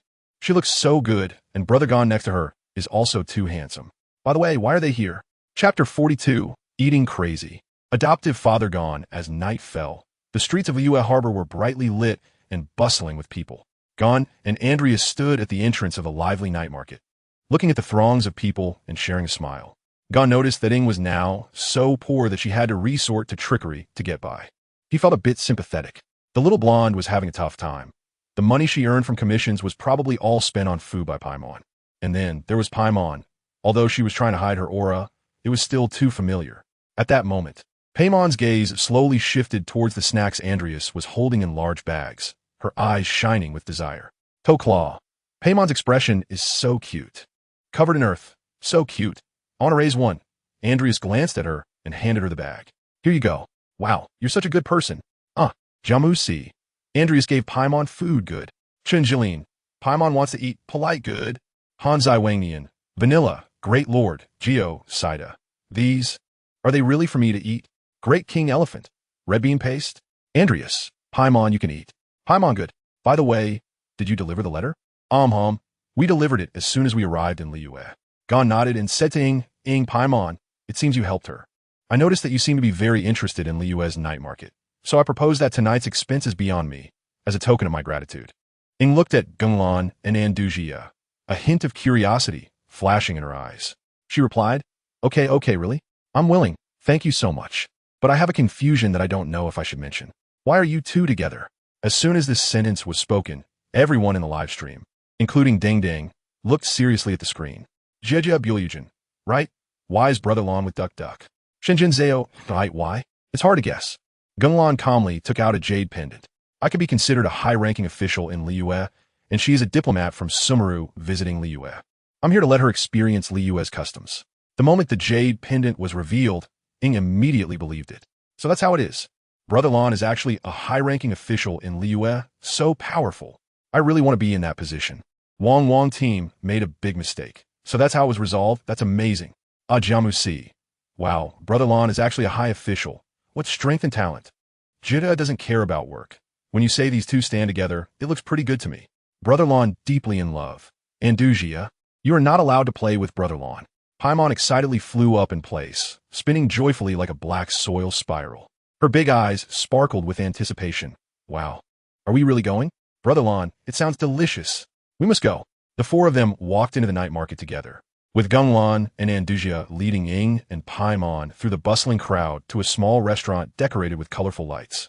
Inside the restaurant, warm lighting and lively conversation intertwined, creating a friendly and comfortable atmosphere. Genglan and Andujia recommended Liyue's specialty dishes to Ing and Paimon. Andujia pointed to a dish on the menu and said, This is Liyue's signature dish, Tianshu meat, created by the Tianshu star, and it's quite tasty. You should try it. Paimon's eyes immediately lit up. Tianshu meat? It sounds impressive. I definitely want to try it. Genglan then recommended another dish, and this, Xian Tiao Chong, I dare say this is the strongest dish. Just from its ingredients, I can tell it's incredibly powerful. Sure, Wadadeo. To be fair, this is the only golden quality food in the entire game. Anyway, this perfect standard is too small. I'm blushing. Yuan Chef. I've been studying various foods since the game launched. Backpack screenshots have been sent, and performance can be checked. Grandpa Lee, No, young man. Are you playing Kitchen Simulator? Ing was filled with curiosity about these novel foods, and she nodded in agreement. They all sound delicious. Let's eat these. In her heart, I love you both, Brother Lon and Duck Duck. As the dishes were served one after another, the four of them sat around the dining table and began to enjoy this sumptuous dinner. Ing and Paimon praised the food from Mondstadt endlessly, while Gunglon and Andusia quietly watched the two eat heartily. How warm. Wait, why is it warm? Jamusi. This really looks like a family outing, with two greedy kids and mature parents. Jigabilyujin. Lon is like a mother-dad, because he is Lon and also an electro user, hence called Lon Mama. No, buddy. I was thinking that Susanoo hasn't come out yet. After dinner, the four of them strolled around the night market, enjoying the afterglow of the night. Ing and Paimon tasted various snacks, participated in street games, and even listened to some storytelling in a small tavern. Paimon was full of curiosity about everything, pulling Ying's hand and asking questions nonstop. Gunglon and Andusia smiled on the side, just like two parents. Chinjili, my goodness. Duck Duck can be the mother of my children. The lights of the night market gradually dimmed, but the laughter and conversations of the two still echoed in the night sky. It was a beautiful night, filled with warmth and joy. As the night deepened, Gunglon and Andusia noticed it was getting late. Meanwhile, Ing and Paimon, holding their food, were already discussing whether to ambush the Hilichurl camp or the treasure hoarder camp today. Do you need me to book a hotel for you? Gunglon looked at the two's awkward situation and asked, let's skip it. You've already done so much for us tonight. After a while, wow, this big bed is amazing. Ing suddenly dived into the soft, huge bed, enjoying rolling around, burying herself in the soft goose down. Ha ha ha ha ha. This transition is so funny. Just now, I was still refusing, and then suddenly I dived onto the bed. Deng Deng watched this incredibly smooth transition. 1 second, Ing was scratching her head in confusion, and the next second, she waved her hand and lay down on the bed. It's too interesting. Information. A tribute to the legendary father, Lon. Kingdom Mecha. Really, I never dared to dream of having such a good brother. Han Jiji. They help me fight, treat me to meals, and provide me with a place to stay. Where can I find such a good brother? Barbie Thunder. Just to clarify, Brother Lon is my dad. Chapter 43. Primo Gem Rewards, Deng Deng, and the Cryo Tree. While Ing was happily enjoying the wonderful big bed in the hotel, a knock on the door came. At that moment, the knock sounded again, and Ing got up to open the door. Outside was Gunglon, still dressed as before. Can I come in? Ing immediately did a roll on the spot. Not knowing where, she pulled out a red carpet and spread it on the floor, with Paimon and her looking like a welcoming team. Brother Lon, please come in. Jieja Bulyujin. The protagonist is so divine, it made me laugh a bit. Gunglon walked in a bit awkwardly. Why does this traveler here carry some divine aura? It can't be that he took the wrong one. He remembers he met Xing Andusia, entrusted you with a message delivery task, right? MHM, if there are more tasks, I will definitely give my all. He performed a knightly salute, which was quite funny. Haha, I'm not here to entrust you with anything else. It's the reward for this task. Jiaji too. It's coming, something big is about to come that will drop jaws. For those who have already completed the storyline, this is also a proper spoiler. Oh no, this won't do, it won't do. Though he said that, his body slowly leaned toward Gunglon, then opened his pocket with a classic expression of no, the classic red envelope face. Bun bun dog. This is exactly like when I receive red envelopes from relatives during the new year. It's too funny. Then Gunglon flipped his hand, and Ing looked at Gunglon's bony hand, but there was nothing there. Check your pocket. Ing was stunned, and instantly felt her pocket become heavy. The sound of jingling came, and she looked down to see several beautiful blue crystals. Primo gems. Primo gems. Dungding's eyes sparkled as she looked at the screen. She remembered this was the first time Primo gems appeared in the storyline, and it was a big bag. She wondered how many Primo gems were inside. 40, 50? Ing gleefully picked up the bag, and a pile of Primo gems fell to the ground. Just as she was about to immediately crouch down to count these precious little gems, she remembered Gunglon was still there and felt a bit embarrassed. This is 450 Primo gems, a reward from Andusia for your task. I heard from others that you like this. Ing, 450. The livestream chat instantly flooded with messages. 450? Deng Deng looked at the dialogue in disbelief. It was indeed 450 Primo gems. She thought that after completing the main quest, Venti giving her 60 Primo gems was already unbeatable. But unexpectedly, there was even a master. She never expected it to be 450. That's outrageous. He's her real dad. Big Nose listening. Thank you, Lon. I just used the stones you gave me and pulled a Vinny. So happy. Ing looked at Lon in shock. By the way, I also have some personal gifts for her. Thank you for helping her. Ying was stunned again. They're also experts. Then, Geng took out a small box. Jiajiabu Lu Jin. They're also experts, nice. He handed it to her, and Ying hesitated, not daring to imagine what it was. This box looked impressive. And these. Geng took out a large bag of Mora and tossed it to Paimon. The players directly received 10 million Mora, although it's not much later on, but this is the early game where resources are scarce. And in a time when every character needs to be leveled up to see if they can be used, 10 million Mora is an enormous amount. For a moment, everyone praised Lan endlessly. Don't starve yourself, eat more. Chunjili, oh my god, others say they like skinny people. And he tells us to eat more and not starve. I'm really crying. Paimon, everything he said is my words. The day after tomorrow is the invitation to the Immortals ceremony. You should come and take a look. It might be useful for your goals. Geng turned to leave, reminding her as he closed the door. Ying, who was standing there, just thought about sending him off, but when she opened the door, there was no sign of him in the huge corridor. Traveler, this bag of money is so heavy. You can put it down, Paimon. Really? You're so smart. Live, haha. Little silly Paimon. Putting down the money bag, Paimon felt relieved and flew around happily, her gaze turning to the box in Ying's hand. Quickly open it and see. Traveler, what is this? Ying unlocked the box and lifted the lid. 2 crystal-clear, round, fiery red gems lay quietly inside. This is flame-wish agate. Ying leaned in to take a closer look. Yes, it's rare. And the quality is unbelievably good. Such a gem could be sold for tens of millions of Mora in Liyue, or even hundreds of millions. The players found a box item in their backpack. Deng curiously checked it, and as soon as she opened it, she was stunned. This box is too incredible. It allows her to choose 2 breakthrough materials from white quality to gold. What kind of divine reward is this? Deng immediately went to the character page to look at her character. Her Keqing only needed 2 purple stones to level up. She decisively swapped the stones and leveled up Keqing. Bard's dog, she loves Keqing so much. Sister Yian, I think Keqing is indeed good. Then she clicked to level up twice. Hey, why didn't she level up?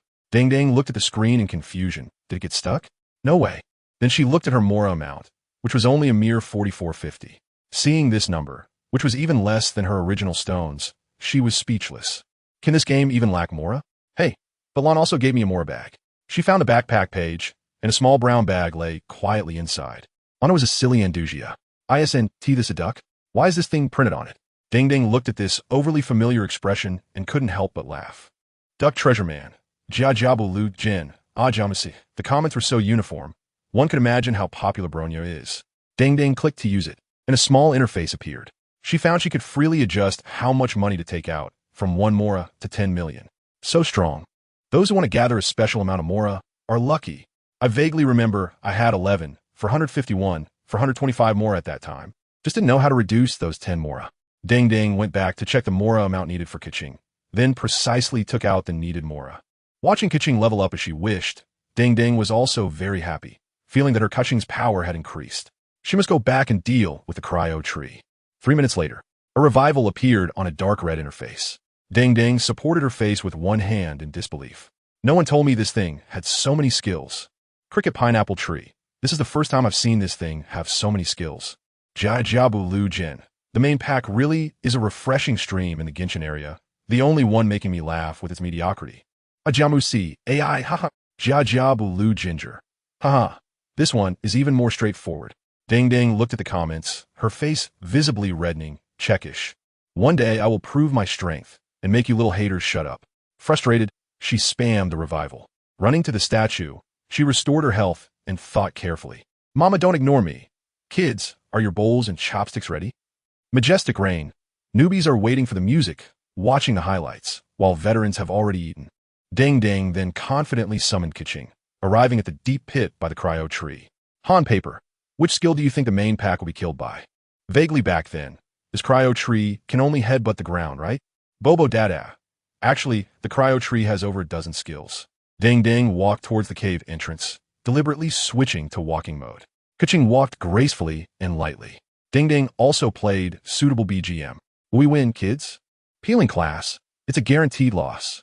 Just as Deng was about to jump down, a blue thing suddenly burrowed up from the ground. Dendro Flower. Hee. Hello there. It directly hit Keqing, and Deng didn't react at all. Keqing flew back and fell into the pit. Deng frantically spammed jump, but couldn't move because she was in the hit animation and falling. No. Thud, realistic sound effect. Keqing fell to the ground, dead, her health bar instantly empty. She let down. Expectations. Keqing dead. Ding ding noob. Ajimuzi, ah. Vaderman, ha ha ha ha ha ha. Hua. I never expected. She died in this way. I'm speechless. Big Nose listening.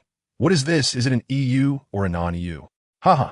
Ding Ding looked at the thousands of comments mocking her, and her face turned red with anger. Dog Son's Dendro Flower. I will expel every single one of these Dendro flowers from Teyvat. While Ding Ding was feeling angry, Keqing died and was replaced by Chi-Chi in the background. Chi-Chi tilted her head, looking at the menacing cryo tree. Chi-Chi Maru. Because Ding Ding was looking at the comments, she forgot she was still in the game.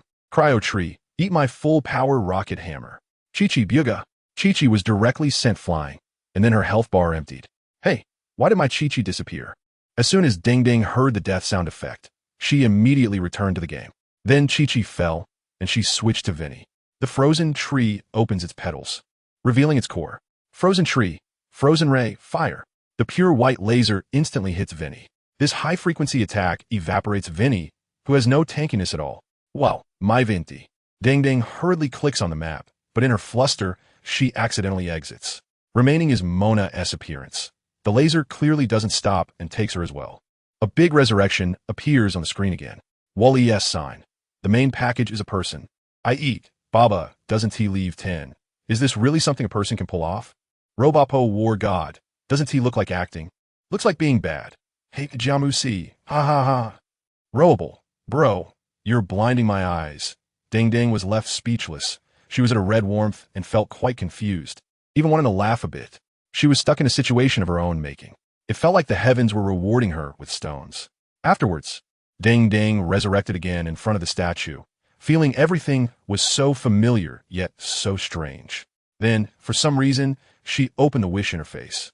Looking at her surplus of original stones, which was even more than Mora, a figure with white hair and a black robe appeared in her mind.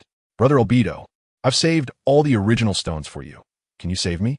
Ding Ding wiped her tears. She was really starting to doubt her own strength. No, girl. You just realize you're really bad. Huh? Seeing Ding Ding's silent expression, the bullet comments stopped mocking her. Han Pei Pei. It's okay. Main package. Your skills can improve. Shunjin. The show effect is really full marks. Coming fast. Main package. We like watching bad plays. Don't be sad. When to fill a tooth. Indeed, a source of joy for a day. Ben Caribbean. Just.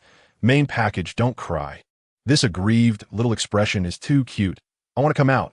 Big Stone Man. The one upstairs is amazing. Chu Yunluan. People are originally silly, and you still guide them? Ding Ding looked at the unconventional comfort in the bullet comments and felt red warmth again. Beyond. Are you comforting people or mocking them? Get lost. Ding Ding pulled herself together and looked at the frozen tree's location. Today's shame will be repaid double in the future. Born frozen tree. I want to let you off, roar. She gazed at the sky in Genshin Impact, noticing the game time was nearing afternoon. The sunset gradually sank into the horizon, painting the sky with a gentle orange-red hue. The golden afterglow spread across the land, draping everything in a golden veil. The distant Tianheng Mountain, under the sunset's reflection, took on a soft and mysterious outline. Birds returned to their nests. Their chirping echoed in the tranquil air, adding a touch of vitality. The clouds in the sky were dyed into splendid evening clouds by the sunset's brilliance, their shapes changing constantly, some like flames burning, others like waves rolling. The sunset's light pierced through the clouds, forming beams as if they were gateways to another world. By the sea, the sunset's afterglow scattered golden scales on the surface of the sea, shimmering as the waves gently lapped at the beach, making a soft, rustling sound. People on the beach, some sitting, some standing, admired the beautiful sunset scene. Some took photos for memories, while others quietly pondered. The skyline of Liyue, illuminated by the sunset, made the outlines of classical buildings clearer. Lights began to flicker, complementing the sunset's afterglow, creating a dreamlike atmosphere. Pedestrians on the street hurried, ending a day's busyness. On their way home, the sunset's afterglow brought them a touch of warmth and tranquility. As the sun set, the sky's color gradually shifted from orange-red to deep blue. Stars began to twinkle on the sky, heralding the arrival of night. The sunset closed, taking away the day's noise, leaving behind tranquility and anticipation. Ding Ding looked at the vividly rendered scene, momentarily lost in thought. I wonder if in the future, Deng will still be able to recall this painful yet joyful time. With that thought, she was teleported back to the hotel to continue her tasks. Chapter 44. Something's wrong. Go out, participate in the invitation ceremony. How to say? If you see this chapter, I might already be at school. This chapter is scheduled to be published. I will complete this content when I return on the weekend. So this may all just be filler to mix attendance. Just take a look. It's better to wait until the weekend to see. Ing was excited for a long time on the hotel bed. This is especially noted during the cutscene black screen animation. Yu excitedly threw Paimon into the air and hugged her tightly, rolling around on the bed. Deng couldn't help but laugh. Kids, aren't you just like the friends watching the live stream now? This original stone feels so good. With the sound of a clock, the next day arrived. The scene directly cut to Ing, who was still half asleep, wearing a white pajama set with star patterns. Her golden hair was a bit messy, but it still couldn't hide her exquisite features. Ying Sky, I really like Ing too much. Han Sishi, velfora, ii. Ing stretched lazily, got up, and pulled open the curtains, only to see the eastern skyline gradually tinted with a faint pink, signaling that a new day was about to arrive. The deep blue of the night slowly faded away, replaced by a soft light purple, as if nature was slowly waking the sleeping world. Stars disappeared one by one, and the moon quietly retreated to the edge of the sky, making the sky increasingly bright. On the horizon, the sun's outline began to show, like a shy girl slowly peeking out. The first ray of sunlight broke through the clouds, spilling onto the earth and draping everything in a golden coat. A brand new day had arrived. Recalling the experiences of yesterday felt like a dream. As the sun rose, the colors of the sky became richer, transitioning from pink to orange-yellow, then to bright gold, the entire sky resembling a brilliant oil painting. The clouds were dyed various colors by the sunlight.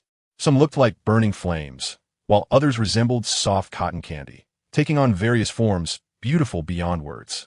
The morning mist slowly dissipated under the sunlight, revealing distant mountains and nearby fields. Trees, flowers, and buildings were gently caressed by the morning light. Everything looked so peaceful and harmonious. People began to wake from their dreams, welcoming this beautiful day. Morning vendors were already pushing their carts, preparing to set up shop. Elderly people doing morning exercises were practicing what seemed like ancient Tai Chi, leisurely stretching their muscles. Staff from various institutions were hurriedly chewing on breakfast as they rushed to their workplaces, each person welcoming the new day in their own way. The air was filled with a fresh and hopeful scent, making one unable to resist taking a deep breath to feel this beautiful morning. Jamusi. Mihuyo's few scenes really showcase a very warm Liyue. Chunjili. Everyone has their own life. Everyone is living hard. Crowded road. It feels like watching a documentary. It gives a sense of belonging. The scene returned to Ying's face. A gentle breeze blowing through her hair.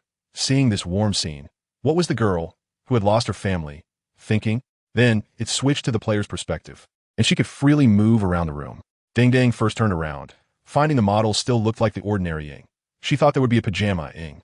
Hagen Ting Laolong. I beg you, Mihuyo, release a Ying's skin. They can do anything. Ma Buladu, why are you so selfish? Then Ying came to the bedside, while Paimon was still sound asleep. There was an option to observe, and without thinking, she clicked on it. In the warm room, soft light spilled over the large bed, where the adorable little Paimon lay. Her hair was soft and shiny, spread like white silk threads on the pillow. Her small hands were gently placed on her chest, fingers slightly curled, as if she were having a sweet dream. Her eyelashes were long and curled, lightly resting on her cheeks, trembling gently with the rhythm of her breathing. Her little nose was slightly upturned, lips slightly parted, breathing steadily and deeply, occasionally making faint snoring sounds, appearing utterly peaceful. The room was filled with a tranquil and warm atmosphere. The sound of the little girl's breathing intertwined with the ticking of the clock, forming a serene lullaby. Outside the window, the moon hung high, and the stars twinkled, as if they were also guarding this quiet little angel. A faint smile appeared on Paimon's face, as if she encountered something joyful in her dream, occasionally giggling. This scene was incredibly warm and tranquil, making it hard to disturb her. Paimon sleeping peacefully looked like a beautiful painting, making one unable to help but gaze at her, filled with love and tenderness. I'm dead. Deng was completely captivated by this close-up. So cute. Version Shao Si. Paimon is the cutest in the world. Baby hug. The best partner. Chunjili. I've probably seen this picture hundreds of times. Wang Wang DY squatting big shot. Sorry, I couldn't free my hands just now. Jia Jia Lu Jin, you fly out for me. Wang Wang DY squatting big shot. Why? I'm bleeding from my nose from cuteness. Can I wipe it? Coco, let me tell you, is it true or not? Did you laugh when you said that? Wang Wang DUI squatting big shot. Hing looked at the adorable little Paimon. Her heart almost melted, and she couldn't bear to disturb her. She went outside alone, wanted to take a look in the morning. Then she saw Lon waiting at the front desk. Brother Lon, you're up so early. Ing jogged over and peeked at the front desk. Good morning, your routine is quite good. You went to bed so late yesterday and still got up so early. By the way, where's Andusia? She's still in bed, not up yet. Jiajiabalu Jin. Bro, something's off. Honda Chi. Something's definitely off. It's extremely off. Chunjili, old me. Dare you to make a report of last night's events. After hesitating for a moment, she looked at the front desk again, where the receptionist was handling paperwork. If you don't have a place to stay later, just come here. I've already registered you, and you can enjoy the service here for at least a month. Han Wang, Dad. Barbie Chaos. Simple and easy to understand, correct. Hearing this, Ing looked at Gung Lan with more gratitude. He was so considerate. After a while, Gung Lan finished the paperwork. Here, your card. You can use this to come and go freely from this hotel. If you want to eat, just go to the cafeteria. Ing looked at the card in her hand, almost moved to tears. They're really such good people. Chapter 45. The Emperor is assassinated. Start the pot. To heat oil, Ing and Paimon arrived at Yujing Terrace. As expected of the invitation ceremony of the 1.1 degree, the scale was different, and the grand scene dazzled the eyes of both. Ing, there are so many people. Paimon flew in the sky, looking at the endless crowd, seeing such a solemn scene for the first time. Previously, she felt the farewell ceremony in Mondstadt was already unbeatable, but she didn't expect there to be more masters. It seems that the people of Liyue truly believe in their gods. She wondered if she could ask about her brother's whereabouts amidst this group of fervent believers. She looked around at the people, and when the name of the Geo Archon was mentioned, there was a light in their eyes. Speaking of which, does that six-path sage have a similar ceremony? But others say the refresh rate of the six-path sage seems like that of Pokemon's legendary beasts, taking hundreds of years to respawn one. It might have already passed away, and there's no definite statement, nor is it allowed to be discussed. As long as the Geo Archon is alive, it should be fine. With Wendy's connections, she should be able to ask about it, right? Not every god would say they don't know, right? There were so many people, could they still grab a spot in the front? As expected of us. Ding Ding watched the two little ones squeezing to the front, looking left and right, amusing others a bit. Jamusi, when you come out to mix, your identity is given by yourself, Jak Jabu Lu Jin. Do you see if the people beside dare to say a word? Then the ceremony began, and a white-haired woman dressed in golden luxurious attire appeared. This woman looked like someone of high authority, as one could tell from the aura she carried while walking. Chen Shiqiong. Isn't this the footprint woman from Liyue? Very surplus. Is this the Geo god? She appeared in the woman. Judgment Rue. I think Dialek is also in the woman, but he isn't the Anemo god. Jiaji Tiao. Dialek is fire type. He should be the fire god. Hanji Mei. Sweet potato. Next to Ningguang were Kaching and Ming Lu, the three looking at the people below. Then, Ningguang delivered the ceremonial hymn, talking about how the Geo Archon has led the people of Liyue along the way, promoting various industries, how great the achievements are, and how he has brought Liyue to its current state. Listening to the heartfelt words about Liyue, Ding Ding and the others felt it was like a flag-raising ceremony. The principal giving a lecture, somewhat tedious. However, they were not averse to it, perhaps because Ningguang was good-looking and her voice was pleasant, more pleasing to the eye than that scruffy principal. Anyway, they heard a lot, and the general idea was, the Geo Archon is the best in the world. We respect you, Koya. Watching the excitement and faith of the people of Liyue, she began to have a preliminary concept of the faith in the Geo Archon. Just a Barbados, a god who doesn't manage affairs, has enough faith power to let her slice a dragon. This kind of god who manages affairs regularly must be much stronger than her thoughts. Although it seems that on Wendy's side, the people of Mondstadt also have great faith in the Anemo god, a Jimu Timely. Not to mention, this god sounds more reliable than that slacker Wendy. Wang Wang Ui, squatting big prison. Not to mention, the god of Mora, which means he is the moneymaker. I can't even imagine how rich he is. Wang Jing Zero. All 7 gods will have characters. I bet the Geo god is super rich and can generate wealth. Ling Ling, famous flower. Heartbeat, but must wait for Brother Lon. Pei Wang. Heartbeat, but must wait for Brother Lon. Jiami. Doesn't he anyone like Duck Duck? I'm taking it away. Tion Dao smuggling. Didn't you see the previous plot? This duck is working hard. It's a pair with Brother Lawn. Ling Ling, famous flower. Duck duck, don't go over the top with my husband. Xin E Chongtown. ISNT this the first official push under MiHoYo. Chung Hu Jin Si. Wasn't he there Chi Chi and Cecilia earlier? Summer vacation is over. This is the first time for the main character. Dubai Ting. Let us see the later plot. I feel it's good. It might not be the official push. Dubai Tycoon Han Mao. It doesn't matter, I want them all. At this moment, Ning Guang announced the start of the ceremony, then proclaimed something. She stood on the sacrificial platform, her hands moving with golden geo elements, countless gold stones appearing, swirling and jumping, rising into the sky under the gaze of the crowd, to welcome the true king of geo elements, the Geo, Archon War. The sacrificial platform was shrouded in mist, the dark clouds in the sky swirling, with golden divine light shining down on the earth, as if something was about to descend. Everyone held their breath, whether they were local Liyue residents, outside seekers, or players in front of the screen. It feels a bit less oppressive than when the dragon first appeared, but the sense of divinity is at its peak. She is already looking forward to the thrilling entrance of the Geo Archon. The king of Liyue, that is, the emperor. She can hardly imagine how handsome he must be. In an instant, even the clouds seem to tremble. The majestic dragon beast emerges from the clouds, its golden red eyes sparkling with bright light, and wherever it looks, there are cheers and excitement. Your Excellency, the Archon. Your Excellency, the Archon. Archon-sama. How come there are people from Inazuma flying out, not minding this little interlude? The Geo Archon in the sky remains incredibly majestic. What a handsome dragon head. Upon seeing this dragon, and recalling the oddly shaped bird dragon Turin she had seen before, with its disgusting juvenile form and its bizarre full form as a dragon, she suddenly feels that this magnificent, powerful, and cool golden Chinese dragon fulfills all her fantasies about dragons. Suddenly, the Geo Archon shakes violently and dives down at an incredible speed. The crowd outside thinks that the Geo Archon has personally descended, but the locals in Ningguang are somewhat confused. Something's not right. The Archon is in a good mood this year. Is he coming down? People cheer, welcoming the arrival of the god.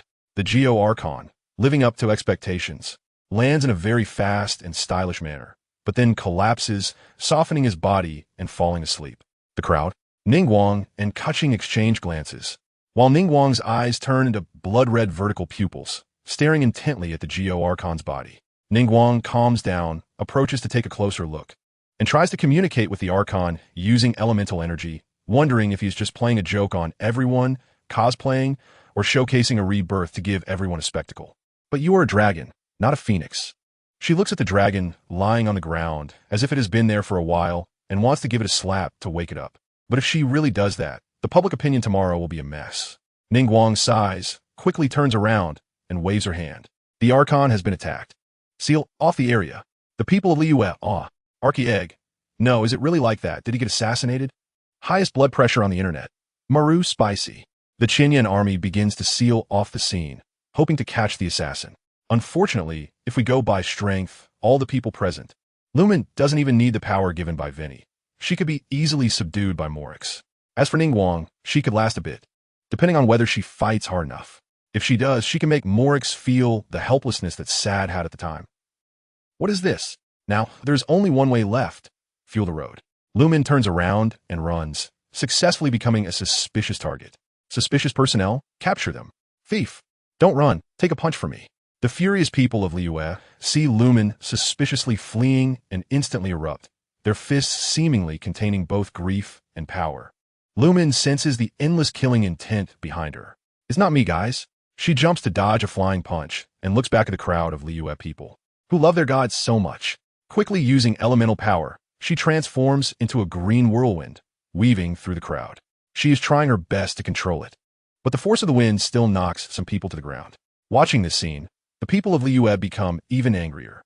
The enemy not only refuses to surrender, but also dares to resist us. Lumen immediately reaches the outskirts of Yujing Terrace and then enters the player perspective. Hey, wait. Big sister, why didn't we just fly over directly earlier? Why are we stopping now? Deng Deng looks at Lumen, who is dumbfounded in the middle of the screen, and the rising alert level beside her. She thought Lumen had flown away directly, but now she sees that she stopped, noticing the familiar alert level. Isn't this just like the infidelity in Mondstadt? No, I mean stealing the loot. This is something she is the least good at. It took her over 2 hours to climb over back then. Then Ding Ding frustratedly clicks on Paimon in the upper left corner. Wanted to pause time to think of a strategy. Jamusi. Wow, pausing time to think, invincible. Jajina. Paimon. Divine Gold. Jajabu Lu Jin. Main package, is it possible? Aren't you not good at this? You're bad at everything, pure noob. Room manager, mute him. I don't want to see him anymore. Jajabu Lu Jin, look. Getting anxious again. Jamusi. Salute to the legendary warrior, Sadmila. And you, my friend, you are the real hero. Ding Ding pauses time. Looking at the Qianyan army distributed everywhere, thinking about route planning, how to avoid being discovered. It would have been so much better to fly over just now. My Lumen doesn't know how to fly. Paper dog. To be honest, our Lumen is not the same as the one in the plot at all. Sworn loyalty. I really like Lumen's whirlwind elementalization in the plot. It's fast, aggressive, can dodge skills, and doesn't consume energy, a perfect ability. Dabu Lu AI Kusi. So can I have that sword from the plot? It looks really cool. Ding Ding has also finished thinking. Next, I will showcase my true strength. From now on, I will complete a super god without dying once. Then she takes small steps forward. An alert level of a Qianyan soldier quickly rises. Ding Ding quickly steps back a few steps, and the alert level of that Qianyan soldier drops again. Huh? Ding Ding walks forward again, and the Qianyan soldier immediately becomes alert again. Then Ding Ding steps back, and the alert level drops again. Hey, this is fun. Divine Wind Rescue. Feels like watching Tom and Jerry when I was a kid. Drawing young master. That dog was tied up, and then Tom did something stupid. Right? No, dissatisfied. Cat and mouse team, not we can play. This judgment range is too small. Really, I've seen it mess up. Ding Ding then circles around the Qianyan soldier, walking slowly, and then another Qianyan soldier locks onto her. She immediately crouches down, avoiding the line of sight, crawling in the shadows on the ground little by little. See, I haven't been discovered yet. One checkpoint cleared, haha. Ding Ding sees that this judgment is simply artificial intelligence disabled. Her confidence greatly increases, and she pops open some champagne. Then she slowly approaches a certain area in front. By the way, where have I crawled to? Ding Ding stands up in confusion, and suddenly the alert level skyrockets. Scared, she quickly shrinks back. Something's wrong, everyone. Their SA problem. Poo-poo explosion. Waiting for the main package to get big. Divine Wind Light. Main package trend countdown. Ding Ding spins her perspective and counts the Qianyan soldiers around. 1, 2, 3, 4, 5, 6, 7. Did I run back into the encirclement again? Oh no. Ding Ding is speechless. There's so many Qianyan soldiers. How can she get through? Now it's just a matter of sticking out and getting eliminated. Asen, the main package can throw stones to attract their attention. Ding Ding hears this and thinks, oh, sweet potato, why didn't Ti think of that? The stone is in the position of the E skill. Ding Ding pulls out a stone and throws it in one direction. The small stone makes a tinkling sound as it hits the ground. Bobo Guagua. No, the position of this stone is a bit off. The Qianyan soldiers are attracted over and walk in that direction. Hey, wait, if they run over there, they see me behind the cover. Ding Ding then realizes the position where the stone fell. She glances to the side and can see herself. Oh no. Ding Ding's brain was running at high speed, and then it crashed directly. She instinctively clicked frantically on the stone's position, but the stone was in cooldown and she was sweating profusely. As a result, her hand misaligned, and she accidentally made the stone crouch instead. Then squatted up at lightning speed and stood up. All the Qianyan soldiers around looked at her. Okay, brothers. I have an announcement. Ding Ding is a fool. And then logged off. Caught by the force, about to be trained, happy. Restarting. Ding Ding was carefully analyzing the surrounding road conditions. Just now she was too foolish, running the wrong way, directly back to the ritual site. But now it wouldn't happen. Ding Ding moved forward, taking small steps to the side. A Qianyan soldier was on high alert, and Ding Ding immediately hid behind a box. I'll hide here, and when he turns around, I'll go that way. Wait, that's not right. As a result, while Ding Ding was hiding behind the box, the Qianyan soldier's alertness didn't decrease at all, but continued to rise crazily. Why can he still see me? And then she was caught again. Wrong swap. Main package. You exposed that silly little head of yours. Silly, you setting is tall, but she's actually quite short, but if you say she's short, she's just taller than this box. Oh my, come on, this is driving me crazy. Chapter 46, Ming Lu, Figurine Shop. Ding Ding restarted countless times. She just knew she couldn't understand this broken gameplay. Oh, how do I get through this, you bastard? Ding Ding gripped her mouse tightly, her face turning red, really red. She didn't know how many times she had been here, but her eyes and face were all red. Who would have thought that someone could get stuck here? Dad tossed. I said it. Geng is stuck. Shinkei's rescue. How could I like this silly main package? Who are you calling silly? I'm very smart. Geng retorted unhappily and was discovered by the Qinyan soldiers again. Han Genie. Didn't they say NNC is an AI idiot? Why can't the main package get through? Big Nose listening. Not as good as an AI idiot. Geng looked at the barrage, feeling a wave of embarrassment. Logically speaking, she had been laughed at countless times by now, but she still felt embarrassed and uncomfortable. You think I'm bad at this, you bastard. Then she adjusted her mindset and carefully took small steps.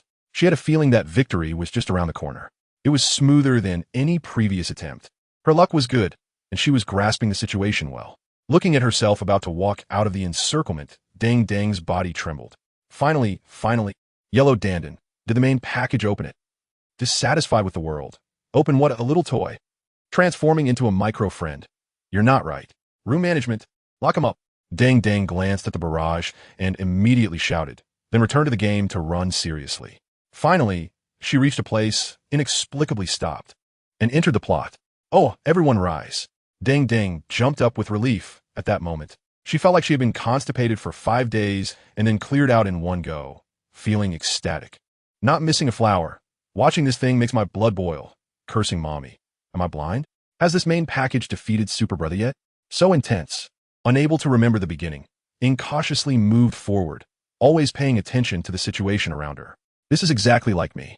Geng couldn't help but laugh and cry at the careful Ing, feeling it was quite cute. At that moment, a crisp sound came, and Ing looked down to see that she had stepped on a small branch and quickly looked up, only to see several Qinyan soldiers' gazes shift toward her. Then they picked up their weapons and charged over. Damn! Ing cursed silently, transforming into a green hurricane and running backward. Isn't this just running casually? Those few people have such a slow movement speed. Geng knew it was stable as soon as she saw it.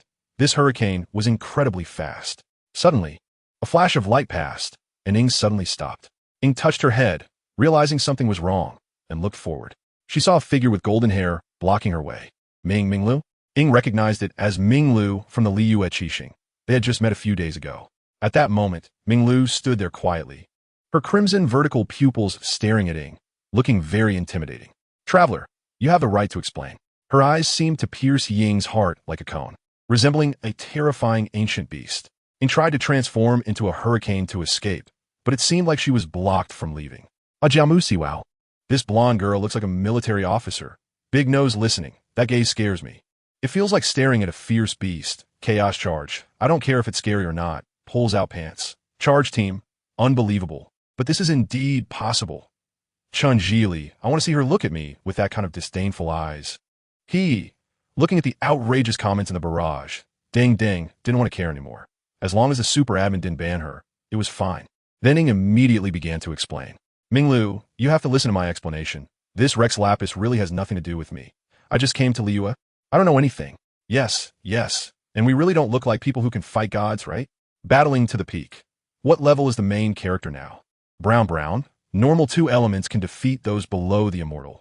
With a Nemo power and ancient power, they can defeat those above the immortal. Summer vacation is ending. What level is that magic dragon? I feel like it's a demon god. Resignation blues. The magic dragon is the entire Mon plus Brother Lan's. Brother Lan put in a lot of effort. Lan's favorite concubine. My Lan. Loves Lan.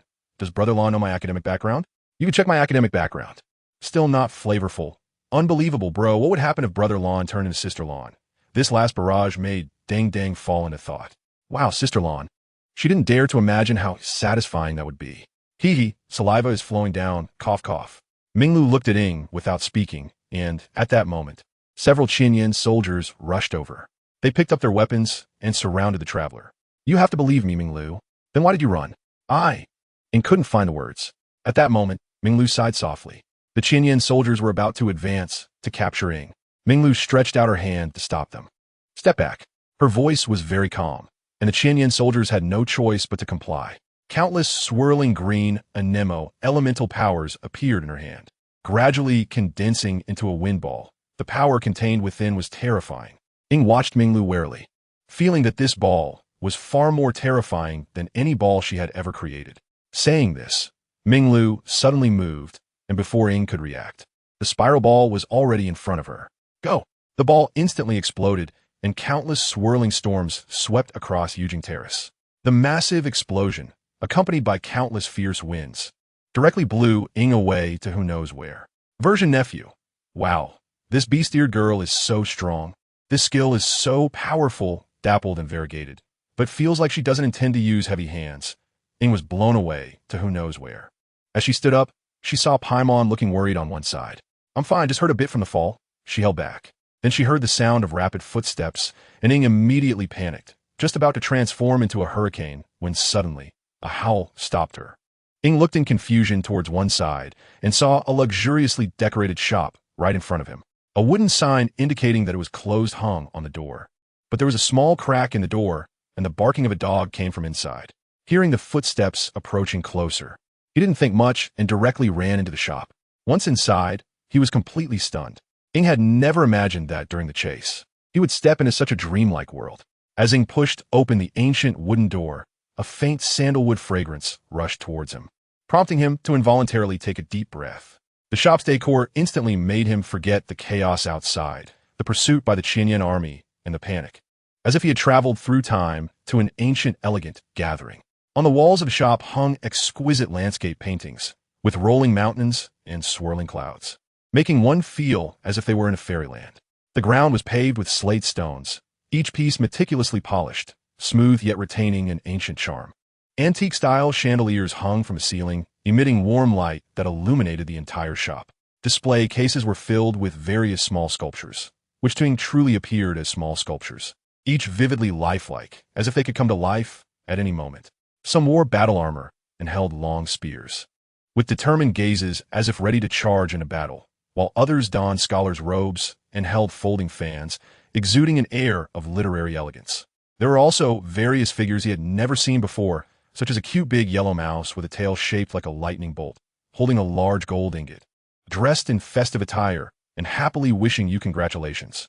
There was a slightly plump, gray, humanoid wolf, sitting proudly on a throne in a suit. A finely crafted, fearsome dinosaur-like giant was howling at the sky, with blue dorsal fins behind its seemingly radiating light.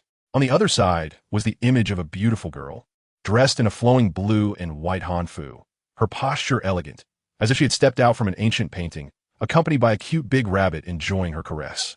Upon closer inspection, this figurine was made from a high-quality material, with a finely polished and colored surface, smooth and delicate to the touch. The girl's skin appeared naturally fair, as if one could feel her warmth. Her eyes were made of a special transparent material, embedded with exquisite small beads that sparkled with lively light, as if they could see into one's heart. A pair of small dragon horns on her head looked quite adorable. Beside her was a figurine dressed in a typical Tang dynasty-style hanfu, vibrant yet elegant. The top was light pink, embroidered with intricate peony patterns, the petals layered in color from deep to light, vividly lifelike.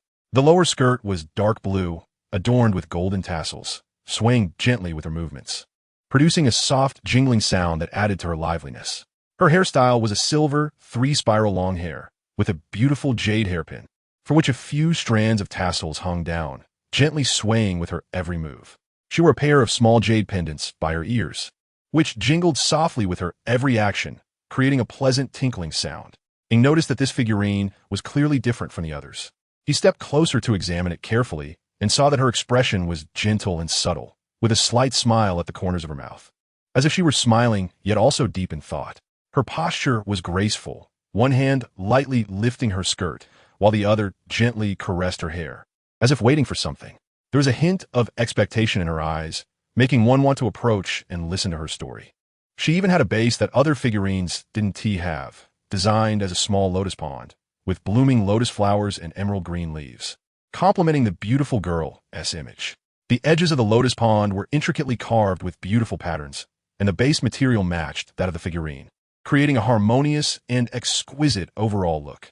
Ing stood in front of this figurine, reluctant to leave. He was deeply attracted by the beauty and charm of this exquisitely crafted figurine, feeling as if he could sense the infinite charm emanating from her. He felt as if he were about to bend. Duck treasure boy, this is definitely an ancient-style duck. So right, so beautiful, Mahoyo, I beg you, please release one. No matter the price, I will buy it. Baba's section, Mihoyo is sneaking in private goods, putting everything up in the figurine shop. Aren't they afraid of copyright disputes? Duo mi Luo. When you saw the game, old me had already sent someone to apologize. Agatha, oh my goodness. Ing was deeply attracted by the exquisite figurines, his gaze wandering among these artworks, almost forgetting the passage of time. He had even forgotten that he was a wanted person. At that moment, he saw a figurine of a god dressed in a white hooded robe, with dragon patterns on the white robe, so fine that even the scales were visible, the god's face solemn and majestic, exuding a sense of dominating the world. Not looking like Zhongli, well, all these figurines are handmade by my master Sama. Each one is unique. A strange voice echoed in Ing and Paimon's ears. She turned to look but saw no one, just a particularly large figurine at the front desk. Ing walked over to observe this figurine, which was a wolf sculpture, and it looked quite handsome. Oh woo! Each figurine here contains the boundless imagination of Master Sama. Master Sama hopes to let more people understand and love through these figurines. To earn a little more mora, this handsome dog suddenly started barking. Ing was startled by the suddenly barking dog and began to seriously observe it, feeling the aura behind it. The dog was also looking at her, and Ing was directly stunned. It turned out she was barking just now, and he thought it was something else. Barbie randomly. What a uniquely looking dog. Suo Luo Hualien. Not to mention, it looks pretty good. Has a kind of alternative handsomeness. Dad mashed potato. I feel like it's a monster. How come? At that moment, the player's perspective shifted, providing a walking effect. And the seasoned chef immediately recognized the food. This is Lan Ji, I'm coming. Sure enough, the scene shifted to the white-haired Lan, who was looking at Paimon and Ing, who were staring at the dog, with a puzzled expression. What a coincidence to meet you here. Ing immediately stood up, but upon recalling that he was a wanted person now, hesitated. What happened? Lan approached and asked the two. Well, we were supposed to attend the divine invitation ceremony. And then the Geo Archon suddenly passed away, and I don't know why, so I got scared and ran away, and now I've become a suspect. She daringly told Lan everything, knowing that he was a high-ranking official in Liyue, and that she shouldn't be saying this. If Lan heard this and flew into a rage, saying, dare to kill my god, tired of living, and then knocked him away, it would be over. Lan had displayed terrifying strength in the previous plot, but for some reason, Lan gave off a sense of familiarity, making her want to speak. After listening to Ying's grievances, Lan smiled gently under Ying's worried gaze. This little matter? I'll protect you. Stranger Mint, Dad, Chapter 47. Foolish crowd, Dada, Duck, Ing was thus protected in the shop by Lan. The Qianyan army, which was pursuing and arresting suspicious individuals, directly overlooked this strange shop. Moreover, they seemed to show great respect for it. Traveler, the Qianyan army didn't even glance at Lan shop and just walked past. This can't be because they didn't see it, right? The shop's presence is so significant. Ing and Paimon whispered to each other. Family fortune star, Brotherland's strength is really extraordinary. Having a shop in Liyue is definitely not just about being wealthy. At this moment, a strange sound came from behind. Ing was startled and quickly turned around, only to see a peculiar-looking creature. It resembled a dog, but not quite. What kind of creature is this? Ing looked at the foreign magic dog in front of her and felt it was different from any dog she had seen before. Ah, Jiamu Si, dude, you look amazing. Luinyu. So cute, I want to raise one. The foreign magic dog approached Ing and sniffed her scent. Ing seemed a bit confused and took 2 steps back. The foreign magic dog, are you serious about backing away like that? It then pointed its paw at Ing. Ing was taken aback. What does this oddly shaped thing want to do? The foreign magic dog looked at Ing, who was hesitating to approach, and felt dissatisfied. It then looked at Paimon, who was flying in the sky, and pointed at her. Paimon glanced at Ing, looked around, and pointed to herself. Are you calling me? The foreign magic dog nodded and gestured for her to come over. Paimon cautiously flew over, looking at this strange little dog that was bigger than her. The foreign magic dog placed its paw in front of Paimon and slowly opened it. A burst of dazzling purple elemental energy appeared and instantly entered Paimon's body. As soon as Paimon made contact, she felt a wave of discomfort, but then a comfortable, tingling sensation washed over her, making it hard for her to stand. Wow, all the fatigue and bad mood just vanished. This feels so nice. Paimon floated comfortably in the air, enjoying the relaxation. Ing watched her companion enjoy this and decided to take a look. When her gaze met the foreign magic dog's glowing golden eyes, she felt a bit shy and touched her head. Suddenly, she realized, why am I being polite to a dog? She then extended her hand, looking sincerely at the little dog. Bababuli show. Haha, I want one too, so cute. Just as the foreign magic dog was about to do something, a sound of footsteps approached. It immediately stopped moving and turned towards the sound. Ing followed the noise and saw a figure in a black robe with white hair. Elegant and poised. It's Brother Lan whom I pushed. So, have you figured out what to do? At Lan's words, Ing rested her chin in thought.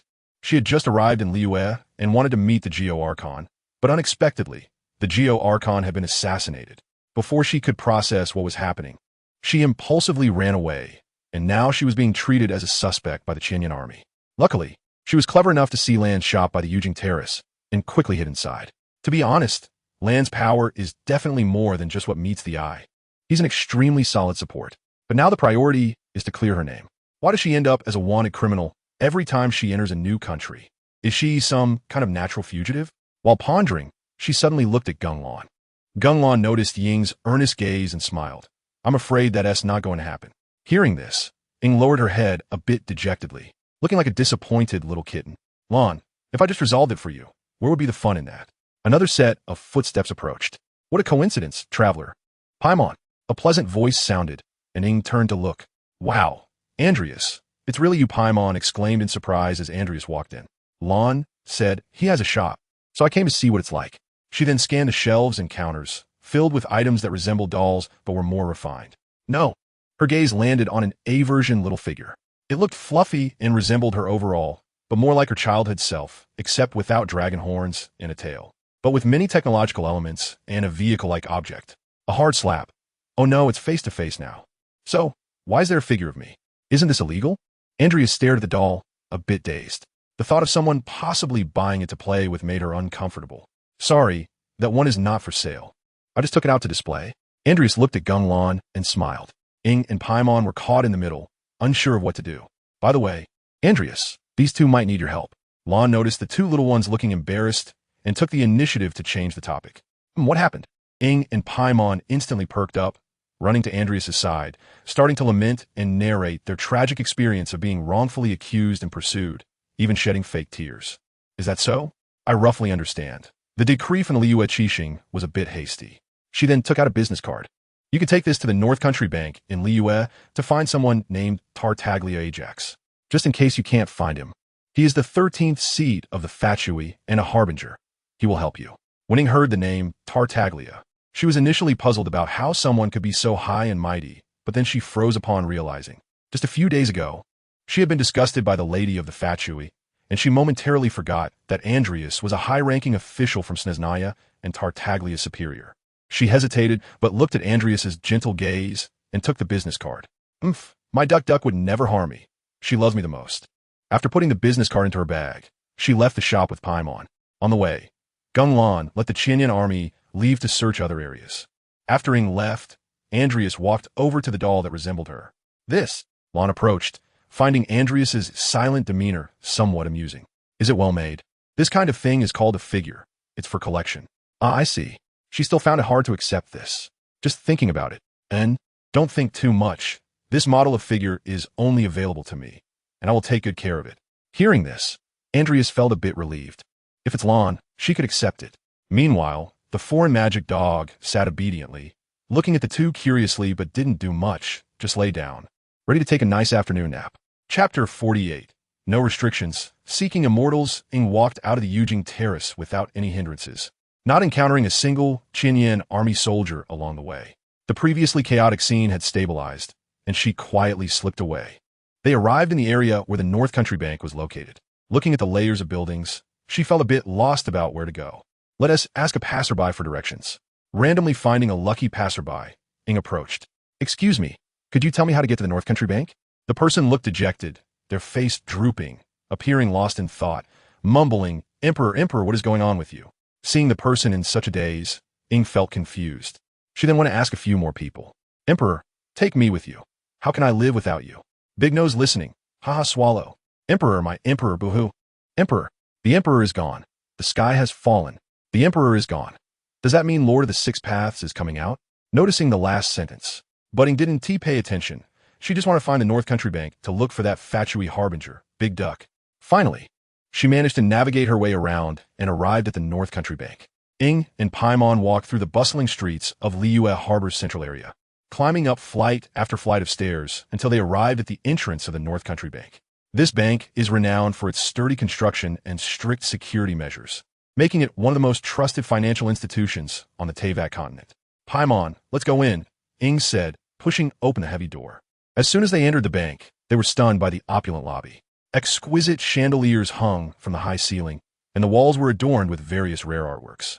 The bank staff hurriedly moved between the counters and clients, handling various financial matters. Just then, an unfamiliar figure caught Ying's eye.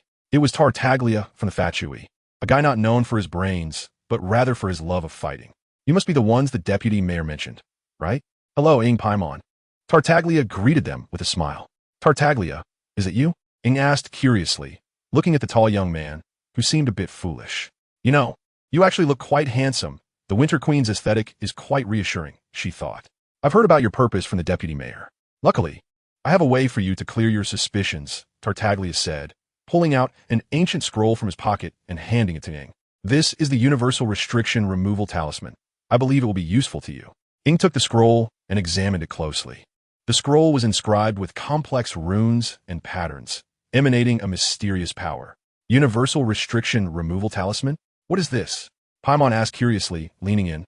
It's a magical scroll that can lift any taboo, Tartaglia explained. However, it requires the power of an Adeptus to activate. You can seek the help of an Adeptus. Perhaps they will know how to use it. Ing and Paimon exchanged glances, both seeing the confusion and uncertainty in each other's eyes. Why do we have to find an Adeptus?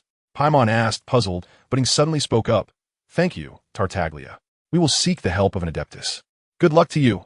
Tartaglia smiled and turned to leave the bank. Holding the Universal Restriction Removal Talisman, Paimon still felt a bit confused. But Ing had already understood the situation. With a nation's deity assassinated, the only connection they had left was with an Adeptus. We're about to meet an Adeptus. How wonderful. Someone commented.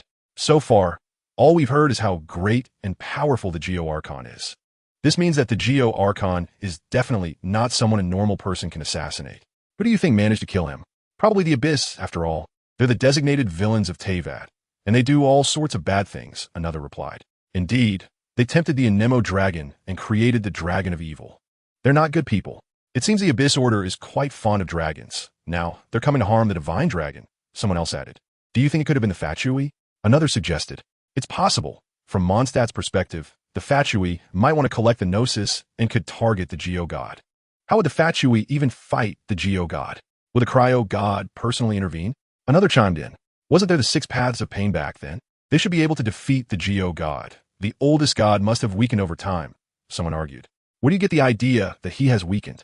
The Anemo Archon hasn't been in charge for too long, so his faith is lacking and his strength is a bit weak. But the Geo-God has been governing Liyue for millennia, so his strength must be extraordinarily strong.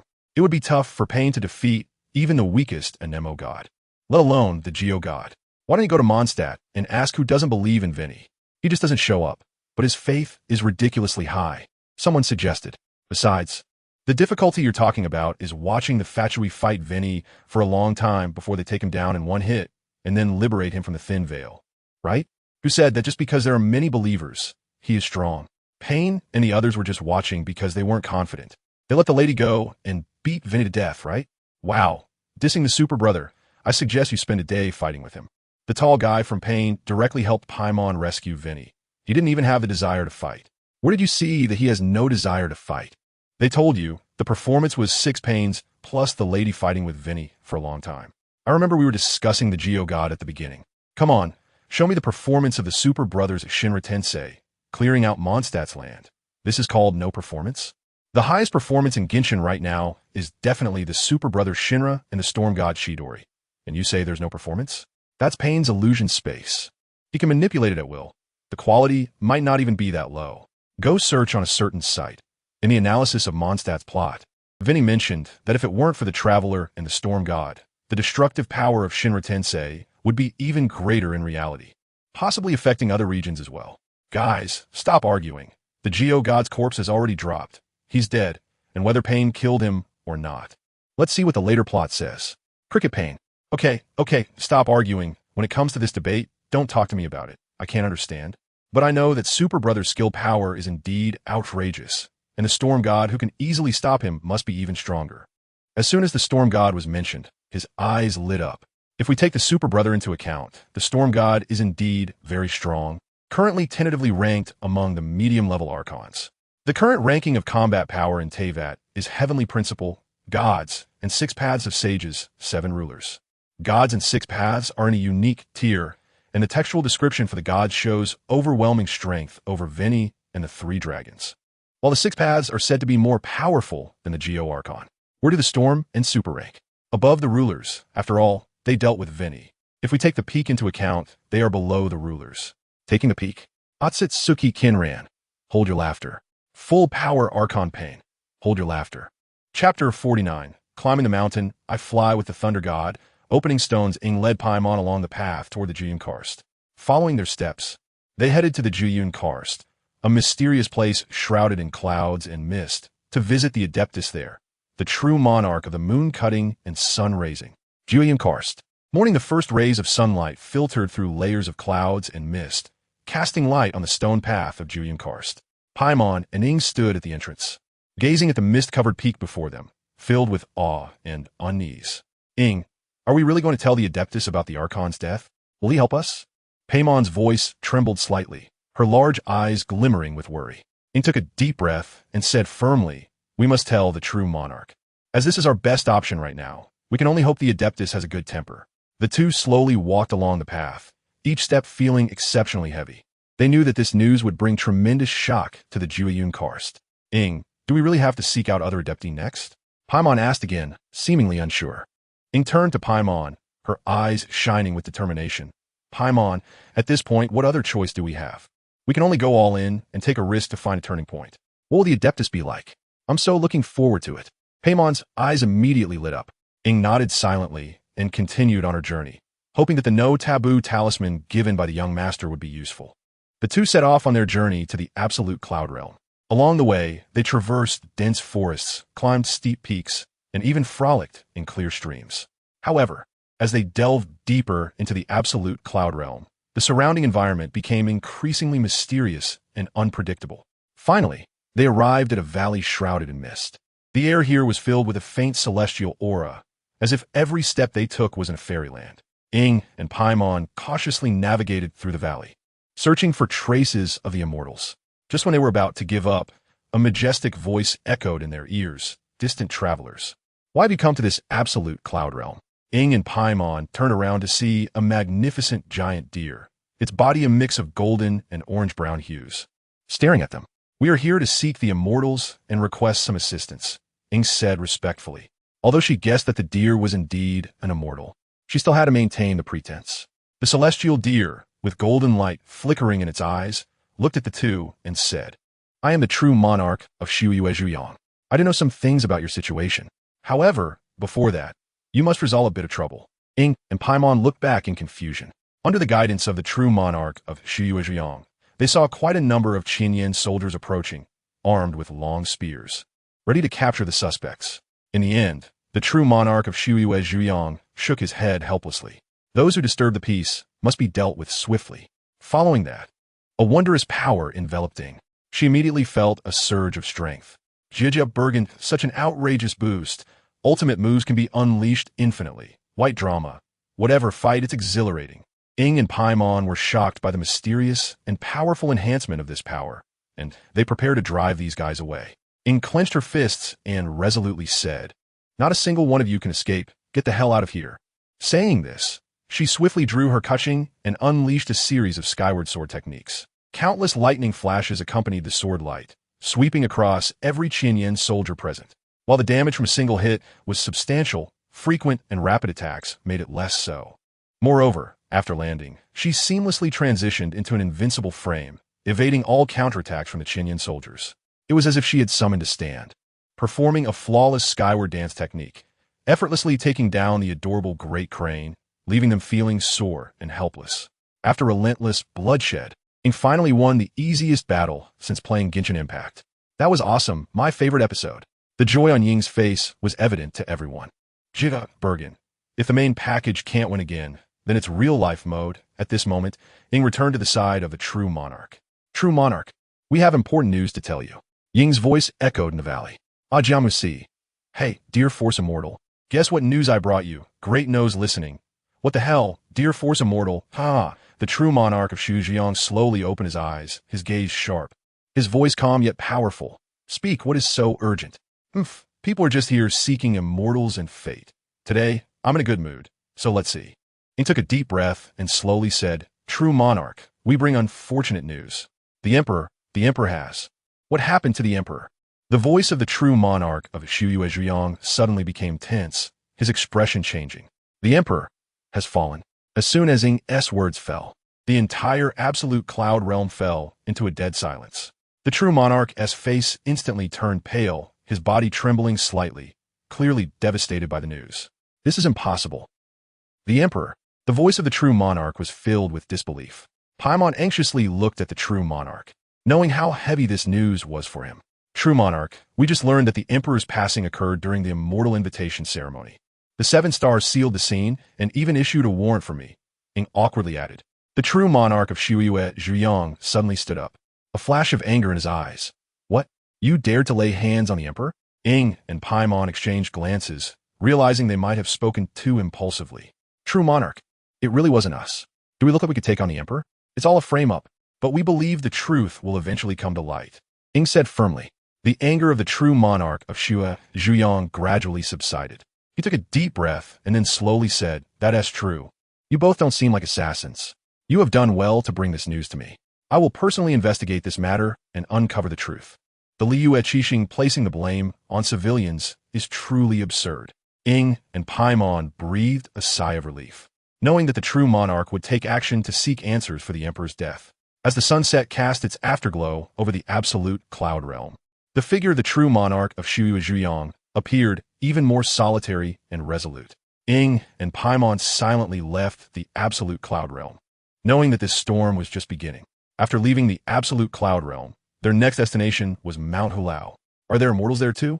I heard every peak in Liyue spawns an immortal. I wonder what the next immortal will be like. At this moment, floating in the sky of Liyue was the Chuanyu Pavilion, offering a panoramic view of everything in Liyue. Minglu and Ningguang stood atop, overlooking all. Minglu, what do you think the outcome of this upheaval will be? Ningguang asked, her beautiful red eyes watching Minglu, who had closed her eyes in contemplation. Minglu gazed at the bustling Liyue. In a land without deities, can there be a transformation in a short time? Hearing this, Ningguang remained silent. It was indeed a time for transformation, as the purple cat often said. However, losing the Emperor truly felt like a significant loss of security for a local Liyue person. No worries, if there are things that cannot be resolved, I will step in. Minglu smiled gently at Ningguang, her warm smile easing Ningguang's complex feelings. Little fox spirit. Ningguang chuckled, taking the opportunity to pinch Minglu's soft, fluffy tail while she wasn't paying attention. It feels pretty good. Minglu said nothing, merely squinting her eyes, and then vanished in an instant. Meanwhile, Paimon and Ing, who were searching for immortals, reached Mount Hulao. This must be Mount Hulao, it's so high. No wonder it's Liyue. Saying this, the two set off again, after leaving the absolute cloud realm and bidding farewell to the angry giant deer. They ran towards another peak. It seems these immortals care a lot about the Emperor's passing. Of course, after all, he is their deity, and these immortals must have accompanied him the longest. Ing and Paimon chatted as they made their way to another peak, Mount Hulao. Ing looked at the mountain and grumbled. Damn it, more climbing. Ding Ding glanced around, realizing she had to climb it herself again. Can't there be a cut scene to let me go straight up? Then they started climbing along the mountain path. I have to say, the mountain scenery is really beautiful. Genshin Impact has great scenery. Luo Bulashi, famous Chinese scenic spots, Kid, Chun Shun Wu Hui. In reality, there are prototypes. The two-dimensional processing has its own flavor. As they walked up the mountain path, they saw crystal-clear orange stones by the roadside. Ing walked over Paimon, curiously looking at the stone. She knocked on it, producing a thudding sound. Paimon flew over. Travel, look at this stone. It's so beautiful. We should take it. It must be worth a lot. Seeing Paimon's greedy expression, Ing wondered if this was legal. After much consideration, she took out the Song of Stillness and struck the crystalline stone, ensuring that most of it remained intact. With a crisp sound, the stone shattered, revealing a yellow-brown, unknown object that suddenly lunged at them with a grunt. Whoa, traveler. Paimon was startled and quickly backed away. Ing reacted quickly and struck at the creature, causing it to fall to the ground. Upon closer inspection, it turned out to be a medium-sized wild boar. Lying on the ground with its eyes rolled back, seemingly having been out for a while. How did a wild boar end up here? Was it trapped in the stone? Paimon asked, puzzled. It doesn't matter if it was trapped or not. Now it's our dinner, Ing said as she processed the wild boar into meat and stuffed it in her bag, already thinking about what to cook for dinner. The two continued up the mountain and soon encountered another large stone. Ing looked at it, eager to try again. But remembering that she had already opened one and found a wild boar, she considered her luck and looked at Paimon. Paimon, go ahead, break it open. Me? Paimon said, somewhat speechless, as she stepped forward, raised her fist, and struck it hard. A moment late, imsuri, Paimon. Wa. Ing kept comforting Paimon, who was holding her swollen hand, feeling both sympathetic and amused. Haha, these two are really funny. Ding Ding expressed that it looked good and loved watching. Extreme flying. Why not use a rocket hammer? That way, it would be big-headed Paimon. Ing decisively struck the stone again, causing it to shatter and revealing a beautifully glowing treasure chest. Wow, Paimon exclaimed. I think you should continue. No, yes. Ing hugged Paimon and found another stone, looking at Paimon, who was shaking her head in refusal with a mischievous smile. Wah! My hand. Ing struck the stone, and a dazed slime appeared, staring blankly at them. Ing, expressionless, conjured a wind ball and instantly took out the slime. The slime. XX, I told you it wasn't my problem, and you still did this, Wah. Paimon looked wronged and kept shaking Ying's head. Sorry, Paimon. Ing smiled awkwardly, tried to evade responsibility. It was Paimon who crashed into it, right? After some complaints from Paimon, they continued to climb the mountain. Along the way, Paimon spotted several golden yellow stones, obviously smaller than those blind box stones and glowing. Paimon immediately called Ing over. Ing also noticed the unusual nature of these stones. Do you know what these are, Paimon? I don't know. What kind of guide are you if you only remember where the restaurants are? Paimon looked at Ing with a teasing tone, becoming a bit unhappy. What? What guide remembers this? These should be local specialties. Even a tour guide would introduce them to tourists. Hee. Ajamusi. Haha, Paimon is so cute. Sparalasi. If Paimon could find materials, that would be great. Wanianian. It's okay. Paimon baby, just be cute, and Mama will take care of you. Ing kicked the stones, realizing they were quite hard. She then took out her Song of Stillness and struck the stone sideways. With a muffled sound, the stones cracked. Hey, is this how you use me? If I had known you would play like this, I would have stayed in the box. Fulua. Ha. A divine artifact used to smash stones, invincible. Jaijabu. The effect is even pretty good. Ha ha ha. I'm dying of laughter. Ing continued to strike a few more times, and indeed the stones shattered, leaving several sparkling gems. Ing immediately picked them up and tossed them in her bag, sure that they would be useful. Hee. These gems are beautiful. They must be valuable. Chapter 50. The Mountain and Water. Hu Tao and others. Ing stuffed the gems into her pocket and ran up the mountain. She wondered what kind of music would go well with climbing. Don't sneak. Finally reaching the top, she found someone there. A treasure thief, dressed in a way that suggested he was part of a gang, was kneeling on the ground, bowing deeply toward a mansion in front of him, repeatedly banging his head until it bled. Ing approached, somewhat confused. Is it really necessary to seek immortality here? Hello, Great Immortal, please have mercy. I'm just a fool who trespassed on your territory. Please, Great Immortal, spare my brother. Ing listened, puzzled, but sensed that this immortal seemed rather fearsome. This is troublesome. Are you okay? Did the immortal capture your brother? Wah, my brother, and I just wanted to seek some fortune here. But we were too greedy and tried to take the immortal's divine stone. Suddenly, my brother disappeared. Tears streamed down his face. I only have one brother. We grew up together. If anything happens to him, well, hey, why are you crying like this? The big stone that took your brother must be huge and shiny, right? Yes. Waiting here, Ing transformed into a green hurricane, traveling along the mountain path and spotting several of those blind box stones, considering there might be someone inside. She didn't use her powerful skills, just struck them one by one. Song of Stillness. Very warm. Unlucky. After breaking open several small pigs, big pigs, and slimes, finally, a fainted young man fell out of a broken blind box stone. This should be him. Paimon, carry him. Ing pointed at the young man and looked at Paimon. Me? Paimon said uncertainly, pointing at herself. How is that possible? Paimon, your little frame can't even carry a wild boar. Ing checked the young man's breathing. Fortunately, he was just unconscious. After a while, Ing poured a ladle of water on his face. Wow, what happened? The young man woke up instantly, and upon opening his eyes, he saw a pair of beautiful legs in white stockings. Wow, an angel. No, where's my brother? He jumped up, looking very anxious. Don't worry, your brother is fine. He asked me to come find you. Now that you're awake, let me take you to him. Ing then led the young man up the mountain. This time, she couldn't use the hurricane to travel. The first time was to look for treasure chests, and the second time was to wait for this guy behind her. Meanwhile, the brother was still kneeling, banging his head, tears and blood mingling, making his face unrecognizable. Brother, brother. He continued kneeling there, tears soaking the ground. Hey, didn't I say not to cry? The younger brother suddenly jumped in surprise and turned around joyfully. Brother. He flew into his arms, tears streaming down. I thought I would never see you again. Ha ha, you little rascal. How could your brother leave you all alone? Seeing the two brothers reunited, Lumen also felt a bit emotional, and the perspective shifted to Lumen's profile. Honey Bear, it's such a beautiful scene, but thinking about the traveler's experiences, sigh. It's heartbreaking. After sending off these two guys, Lumen approached the Immortal's residence. I always feel like this Immortal has a bad temper, Paimon worriedly said. But we didn't do anything wrong, it should be fine. Ghana, if nothing unexpected happens, something unexpected will happen. Trespassing the mountain gate. Privately visiting the thief under the pretense of receiving the precepts. Ajamusi Maru spicy. Suddenly, a golden-brown crane looked over and then flew over. Wow. Are all the Immortals in Liyue beast forms? Ajamusi. Okay, Poultry 3. Ignorant mortals. Hurry up and come to receive the precepts. Lumen had no choice but to obediently walk over. After all, she did make a mistake, and didn't he inform me that she was a thief? Looking at this immortal bird, you can't say it isn't quite beautiful. I want to raise one and keep it at home. Hee. Not only did you trespass the mountain gate and disturb the amber on the mountain, but you also set off firecrackers for the thief receiving the precepts. These thieves really do not understand the might of the immortals, but you are also extremely rude. Paimon leaned over to Lumen and whispered, Traveler, this immortal bird is so fierce. It's not allowed to whisper while receiving the precepts. All right, Chinjili. Aha. Lumen and Paimon look like two kids being scolded by a teacher. Actually, we have our reasons. Speak.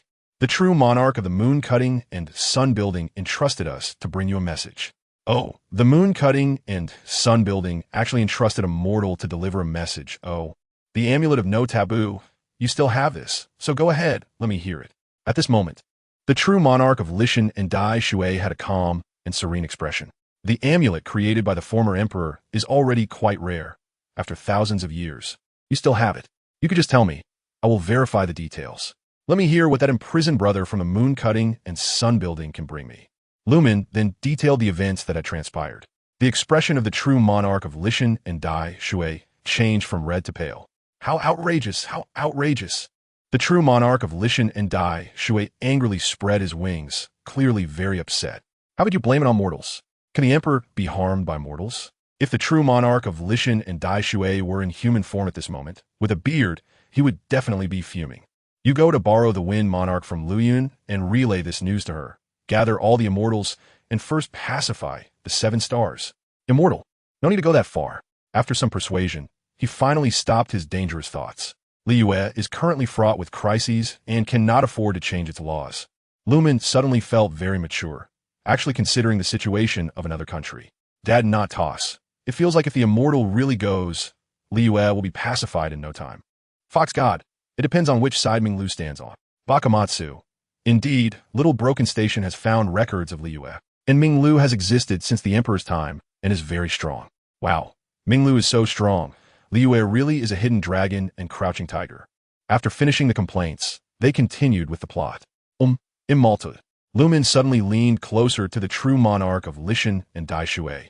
He turned to look at the little Lumen, not understanding what she was up to. I will clear your guilt. Liyue will not let any bad person go and will not wrong any good person. No, actually, can I take this? Lumen pulled out several gemstones from her bag and looked at the true monarch of Lishan and Dai Shui expectantly. Sure, take it if you want. I thought it was something serious. Wow. Thank you, you are a good immortal. After that, Lumen and Paimon quickly ran away. Why does it feel a bit off? He flew around in confusion. Moments later, a roar echoed through the sky. You didn't tell me you took everything. Lumen hurriedly ran down to the next mountain. That would be Mount Aozong. In a corner of Liyue Harbor, Hu Tao and a few others were sitting around a small table filled with various ingredients. Hu Tao's beautiful plum blossom eyes sparkled with a craving for food, while Xiangling was focused on mixing spices. Hu Tao, do you think the emperor would pass away so suddenly and inexplicably? Xiangling asked, stirring the stew in the pot. I don't know, it was too sudden. I actually wanted to organize a grand farewell ceremony for the emperor. Hu Tao lay on the table, her flat chest pressed against the surface, looking completely disheartened. After a careful preparation, they set off on their journey to seek the immortal at Mount Aozong with baskets full of food. Do you think immortals eat this? And it's a very special time now. In my opinion, the chances are slim. Mount Aozong stood tall, shrouded in clouds and mist, as if it were a portal to another world. Upon reaching the foot of the mountain, Hu Tao and the others looked up at the legendary residence, filled with anticipation. They traversed the winding mountain path and finally arrived at the residence of the true monarch of Liyue Borrowing Wind. At that moment on the other side, the blonde and white-haired figures looked over. Hey, Xiangling, Xingqiu. Paimon immediately spotted the two old friends and called out to them. Hu Tao and the others also noticed them. Wow, what a coincidence to meet you here. Xiangling happily walked over. Come, this is Hu Tao, the head of the Wangsheng funeral parlor in Liyue. This is Zhongli from the Exorcist family, and this is the legendary traveler from Mondstadt, who defeated the dragon. Xiangling enthusiastically introduced the two to Hu Tao and Zhongli. As soon as Hu Tao heard this, she immediately leaned over. The famous traveler, it's you. Nice to meet you. I'm Hu Tao, hee. I'm Zhongli. Nice to meet you all. Flower and shell. Wow, this girl is so pretty. She is my type, lively and cute. Little all body, indeed. She is basically my wife. Are you also here to seek the immortal? Pretty much. I'm here to deliver a message to the immortal. Wow, impressive. Since that's the case, why don't we travel together? Sounds good. After that, they arrived at the residence's entrance. There are a few seats here. Let me see. This seat is for Liyue, this one for the emperor, and this one for the empress. This seems to be the position for the emperor and empress. Xingqiu looked for a while and said, by the way, who is the empress? You don't know this? The empress, as the name implies, is the wife of the Geo Archon. I see. At this time, Lumen looked at the food that Hu Tao and the others brought. Offering it, right? Good. True monarch of Liyue Borrowing Wind. We have brought Liyue's delicacies and hope to receive your tasting. Lumen's voice echoed in the mountains. The door slowly opened, and a calm voice appeared before them. Her voice was quiet and gentle, like a kind person. Mortals, have you come here? Come in. The true monarch's voice was gentle yet powerful. Lumen and Paimon followed the true monarch into the residence. The interior of the residence was lavishly decorated with various hidden mechanisms. The true monarch seemed to see their curiosity and said, to meet me is not just as simple as bringing food. You need to solve these mechanisms to prove your abilities. Hu Tao's eyes immediately lit up. She was always interested in puzzles. Lumen, on the other hand, was more cautious. She knew these mechanisms wouldn't be that simple. The same goes for the team members. Feeling a bit nervous, they had to decipher, strategize, and activate. They began their challenge. The first mechanism was a huge stone disc inscribed with various symbols. After carefully observing, Ing discovered that these symbols were related to the natural scenery surrounding the estate. After some reasoning, they successfully rotated the stone disc to the correct position, opening the door to the next room. The next challenge was more complex. They encountered a puzzle that required simultaneous operation of multiple mechanisms. The group divided their tasks, each performing their role to ensure everything was done at the same time. With their tacit cooperation, the mechanisms were unlocked one by one. Only Deng was staring blankly at the 5 fire element stones, wondering if this was something a person could do. Finally, they arrived in front of a massive crystal ball. The crystal ball emanated a soft glow, as if it contained boundless power. Placing a hand on it, the true monarch would know what they were here for. Ing took a deep breath and placed her hand on the crystal ball. Her inner thoughts were instantly revealed to the true monarch. The crystal ball began to emit dazzling light, illuminating the entire estate. Liyue, all right, let me see what this little girl is thinking. The true monarch's voice is nice. Good child has taste. Are there any hilichurl camps nearby to rob? The child's nature still needs training. The emperor has been attacked. Let him come find me in Liyue. What? The emperor has been attacked. As they spoke, the entire secret realm trembled violently, causing Ing and Hu Tao to almost lose their balance and fall. How outrageous! In an instant, everyone found themselves outside the secret realm. In their confusion, a blue-green crane landed in front of them. Ajimusi, wow. Beast X2, Jiajiabu Lu Jin. Why is it missing a piece? Cutting corners, refund. Ajimusi, this one is smaller than that one. You all, lead the way quickly, and let this immortal charge into Liyue Harbor to suppress the 7 stars. Seeing the true monarch's bird-like head flaming with anger, everyone looked bewildered. Wait, why does your divine appearance not match your temper? The one who looks the most fierce, Shuiwe Zhu Yang, actually has the best temper. You, who seem ethereal and relaxed. Why is your temper the most explosive? True monarch, you can't destroy Liyue. It's not destruction. It's to suppress that scoundrel 7 stars. We made a contract with you to protect Liyue with delicious food. You can't go back on your word. Even the god of contract was assassinated. How despicable. Well, go tell Waietcha that they are at the Wangshu Inn. I want to go to Liyue for an explanation. No, it can't be that bad. Traveler, then we. Chapter 51. Cat Pounce ratings. The heat of Lawn the sky gradually darkened, and Ding Ding, who had lost track of time while playing, was feeling a bit sleepy. Looking at the increasing number of viewers in the live stream and Kaching, who was in a standby pose on the screen, she checked the time beside her, 5:15. In the blink of an eye, it was already past midnight. She had completely transformed into the shape of Genshin Impact. She then clicked on the Paimon icon in the upper left corner, clicked exit, and stretched. Everyone, that's enough. Let's wrap up the stream. Ding Ding yawned and said to the viewers in the live stream. Many in the chat agreed. After all, they might call her old woman and act indifferent, but they genuinely cared about Ding Ding's health. After all, if their electronic pet died, there would be nothing left to watch. Ding Ding exited Genshin Impact and opened Bilibili on her computer. The homepage was filled with Genshin recommendations. Ding Ding clicked in, and it was a download page for Genshin Impact. So she quickly exited. The little site was completely taken over by Genshin. It's too popular now. Looking at the trending videos, there were only a few unusual lifestyle videos among the various Genshin content.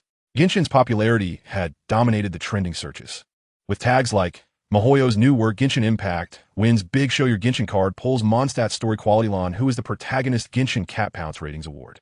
Ding Ding looked at the list with satisfaction and clicked on the trending search for Lon without hesitation. The first thing she saw was a fan art of Lon. The image depicted a tranquil and beautiful scene. Lon sat quietly beside a stone table, his posture elegant and graceful, like a painting. He gently picked up a steaming cup of tea, savoring each sip, as if enjoying the warmth and tranquility brought by the fragrance of tea. Meanwhile, a gentle breeze rustled, causing a few golden leaves to flutter down, dancing gracefully in the air before landing softly on the ground. Sunlight filtered through the gaps in the leaves, casting mottled shadows on Lon, adding a touch of mystery to the entire scene. These details deepened the artistic conception of the image, evoking an indescribable sense of beauty and tranquility. It also struck her with a powerful beauty, hitting her soul directly. My push is the best. Ding Ding proudly puffed out her chest, feeling that the best choice she made was to support Lon.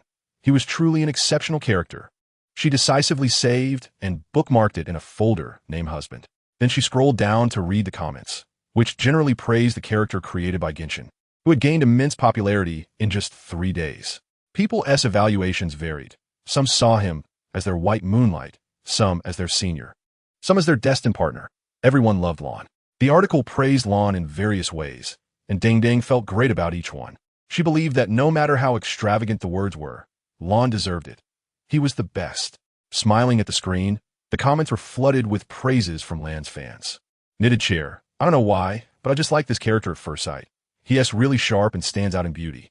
Mountain Wind Lon. He is simply my husband. I've never seen a character that hits my heart like this. Every action moves my heartstrings deeply. Ding Ding looked at the comments. Wow, her favorite character was recognized by others. It was truly too cool. She then went to Cat Pounce to find something nice. Sure enough, there was a comprehensive rating list for Genshin characters. Without hesitation, she clicked in. The first was undoubtedly the protagonist of the game, the Traveler, with both Ether and Ing. Wow, the score is so high. Looking at the rating, it reached a terrifying 9.4. Clicking on the ratings, there were large clusters of 5-star reviews. Master, highest score as expected. My favorite character. He looks so cute and is incredibly cool at critical moments. Invincible. Simply the standard protagonist stats. I can relate to him so much. He has a strong sense of justice. It brings back the joy of watching anime in my youth. That moment when the dragon fired its cannon. Ying's memories really made me cry. Exclusive elemental power acquisition, divine blessing, unparalleled elemental control, the hero's sword, slaying the evil dragon, help from great beings. The protagonist's treatment is deserved. After watching for a while, I found that Ing is really easy on the eyes. Mihoyo, please reunite the twins. They all said great things. Ing is truly an excellent protagonist, and this is the treatment a protagonist should have. She then moved on to the next one. The best partner, Paimon, scoring 9.4. The same score. The best partner, my emergency food. If I had a lively and cute little angel like Paimon by my side, I can't even imagine how wonderful it would be. So cute. The hotel picture in the morning completely captivated me. The dream daughter setup is just someone who eats a lot. She really cares about the traveler and is sometimes very useful. They fixed the bug where the protagonist talks less, and also the bug where the protagonist can talk. Next, the Mondstadt Reconnaissance Night, Amber. Rating 9-1. Mondstadt Little Angel. I really got into it because of her. So cute, my favorite. Logically, you should be the mascot. The little bunny ears are so cute. Count Bunny. Charge. The idol dancing is too cute. Every character of mine is on my XN. Next, the cavalry captain without a horse, Kia. Rating 8-5. The XIN. What are you doing here? So, cavalry captain, why doesn't Mondstadt have horses? Teacher Sun Ye's voice acting is too strong. At first, I thought you were scheming, but it turns out you're a caregiver. The little peacock is adorable. Kia's background is still unknown to us. Next, the librarian, Billy's electric sister, Lisa. Rating 8-9. Sister Lisa is the best. I love lazy big sisters. It really hits me. Free to give me full marks. With invincible frames, full marks. The pillar of Mondstadt. Let's get married. Next, the acting grandmaster, Jean. Rating 9-1. Mature big sister. No need to say more. For the first time, I really fell hard. Very young. But supports all of Mondstadt. Very impressive. Leader, you should learn from others. Directly 3 pulls out, love you the most. That one glance back at that time. Captivated me over and over. Let the wind guide. Next, the Anemo Archon, god of leisure, Barbados. Rating 9-1. May the Anemo Archon bless you, little Nan. I like you. Hee. At first glance, I thought you were a little girl in white stockings. I don't care if you bring it or not, my wife. Let's do something serious, Barbados. Just because you give me power without hesitation, that's the best. Next, the wolf boy, Razor. Rating 7-5. Blitz. Take me from Mondstadt to Liyue. Give him the best wolf end. This guy is a stand. Cafeteria spicy sauce. Few lines, little plot, but very much like a cool male second lead in a hot-blooded anime. Friend good. Then comes the popular idol of Mondstadt, Barbara. Rating 9-2. White stockings. My idol. Turns out I'm Albert. Healing is really possible. Full health can revive. Feels like a well-behaved daughter. I will always love Barbara. The super beast has no sense of pain. Next, the Princess of Judgment, Fiscal. Rating 8-5. Chinibi girl also want to fall in love. Praise my arrival. Purple stockings rare, melts in the mouth, I eat. That little raven next to her still has charm. Don't know if what she says is true or false. But her outfit is quite striking. Oz's coordinated attack takes me from Mondstadt to Liyue. Next, the unlucky adventurer, Bennett. This guy is really strong, balancing, healing, and attack. At that time felt very weak, now it's terrifyingly strong. Can't imagine how much the Abyss usage rate will be. The plot is very unlucky. Maybe it's some foreshadowing. Just wait. Simply the god of fire. Definitely will be popular for several versions. The panel is like the protagonist. You can team up with Razor. Old classmate, I love you. Next, the Maid Knight, Noelle. Rating 9-3. This is really good. Opening shields and dealing damage feels very comfortable. Thick shield can heal the whole team.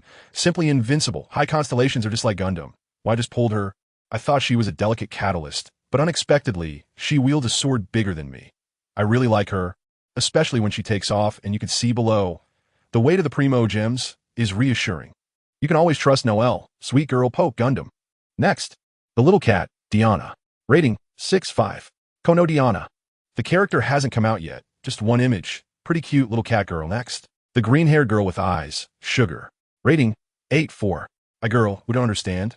Delicate, cute. The kind you want to bully. Feels very smart. She's a beast-eared girl. This gathering monster is quite useful. Next, the assassination nun, the white slime, Rosaria. Rating 6-0.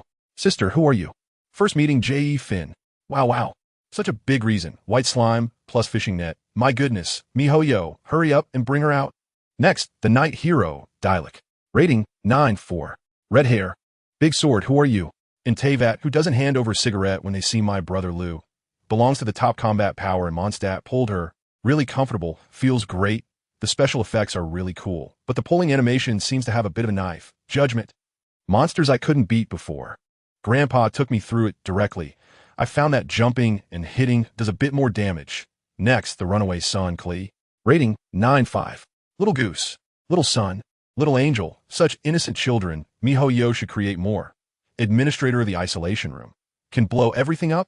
Delicious little child, huh? Pull one. Watching her bounce while running is indeed fun. The strongest combat power in Mondstadt. Next, the alchemist's son, Albedo. Rating 8-8. Handsome. Looks like a very stylish guy. Chief Alchemist. No need to say more. No plot doesn't stop me from liking him. Feels like the strength should be higher. Has quite a bit of hair. Next, the Knight of the Wave, Eula. Rating, 9-1. Wife. The most perfect figure. This grudge, I remember it.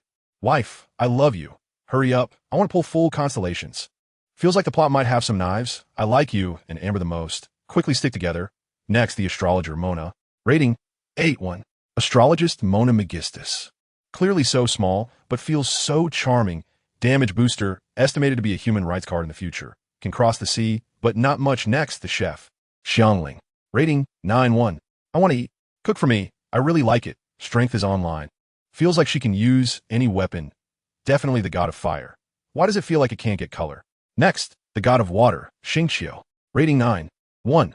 Can those legs not be female? Strength is too overpowered. Very handsome. I love this chivalrous spirit. Little man, hurry up and spar with me. Next, the Taoist, Chongyun. Rating, 6-4. I see Chongyun is dizzy. Not out yet, but looks pretty good. Looks like a shy kid. Next, the person in charge of Liyue, Yanfei. Rating 9-0. This girl is so sweet looking. Teacher Luo, wrong. I like you, Yanfei. Her bottom pants look like Eula's scarf. Teacher, is it illegal to like you? Next, Xiao Jianger, Chi-Chi. Rating 7-8. Who would have thought zombies could be so cute? Hungry true god. Want to hug and kiss, so incredibly cute. Next, Master Cook Kitching. Rating 9. For purple cat head, cute. Really, I initially thought you were a cat girl. Beautiful. No need for words. Powerful. No need for words. Launch Big C. Got it, and played until the server shut down. Next, Home Master, Hu Tao. Rating 9-5. You're really beautiful. I super like this style of girl. So great. I want to pull. Hu Tao. Kill me, woo. Who can get the quirky cuteness of Hu Tao? Next, Liyue's richest, Ningguang. Rating 8. Rich lady hungry. Food. Simply a peerless beauty. MiHoYo tracked me for 2.5 years to create this character. From a vendor to the highest power. Not just strong. Forever love, Lady Ningguang. Next, Coconut Sheep Ganyu. Rating 9. For who understands, I really love Ganyu's shoes. Black stockings, jade feet, beautiful, delicious. This is master level. Waiting for character release, serene, gentle, the ideal wife. Next, Zhongli. Rating 9-1. Master level, Eastern beauty, powerful, no need for words. My favorite episode. Next. Xiao. Rating 9-0. Xiao dear, mommy loves you. Xiao dear, wait. Mommy will take you home. Feels a bit short. Disrespecting the immortal master. Chapter 52, the one true god, 6 paths, and the upcoming main event. All water to the next chapter. Vice Mayor of Jihong Country, Longya, Indoja. Rating 9-8. Duck, it's really you. Growing up, yay. Want to see the dragon horn little bored duck. So gentle. Liyue's story feels as gentle as my mom. Already looking forward to Jihong's kindness, strong and powerful. That giant eagle and giant whale almost dropped my jaw. I love you. Don't rough my lawn, brother. Woo. Next, Pain, the leader of 6 paths, Tendo. Rating 9-7. Really? A masterpiece of a villain. The sense of oppression and suffocation is too strong. God of expressiveness. One skill knocks your Genshin dream away. Grandma pets you. Ollie give big pineapple. When I saw Jean fighting this thing, it really felt like a roller coaster. As soon as Tendo appeared, I felt my heart was gripped. Strongest villain of the year. Strong, handsome, no more nonsense, production maxed out. Looking forward to character release. Then, the highly anticipated. Finally here, Lon is the finale. Too strong. The strongest person, Lon. Rating 10-0. It's my first time seeing a perfect score on Cat Pounce. At first glance, I was deeply attracted, and then it was unstoppable. Big Dad. The safest backup. He helps me. I can't lose without trying. So sharp a face. It pierced my heart instantly. Handsome is a feeling, but Lon brother is just handsome itself. Family, it's simply me. It should be the readers. Tossing and turning. Thinking about Lon brother, can't sleep. Only using one version to create such a hot character. Today's Genshin is invincible. Deng watched countless people praising Lon. And for a moment, that sense of achievement exploded. She thought it was a spam at first, but when she saw Lon at that moment, she felt it was all worth it. Lon has a mysterious charm that seems to attract all attention. After watching the character, she started scrolling through Bilibili. Jiamusi. Main package, search for 6 paths sage. Their new news, 6 paths?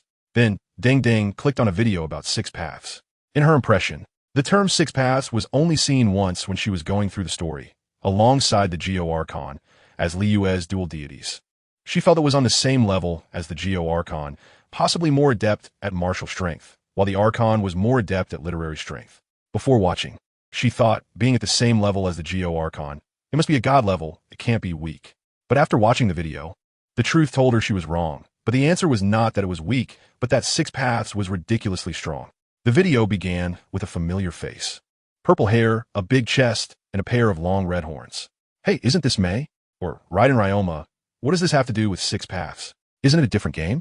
Jamu Si.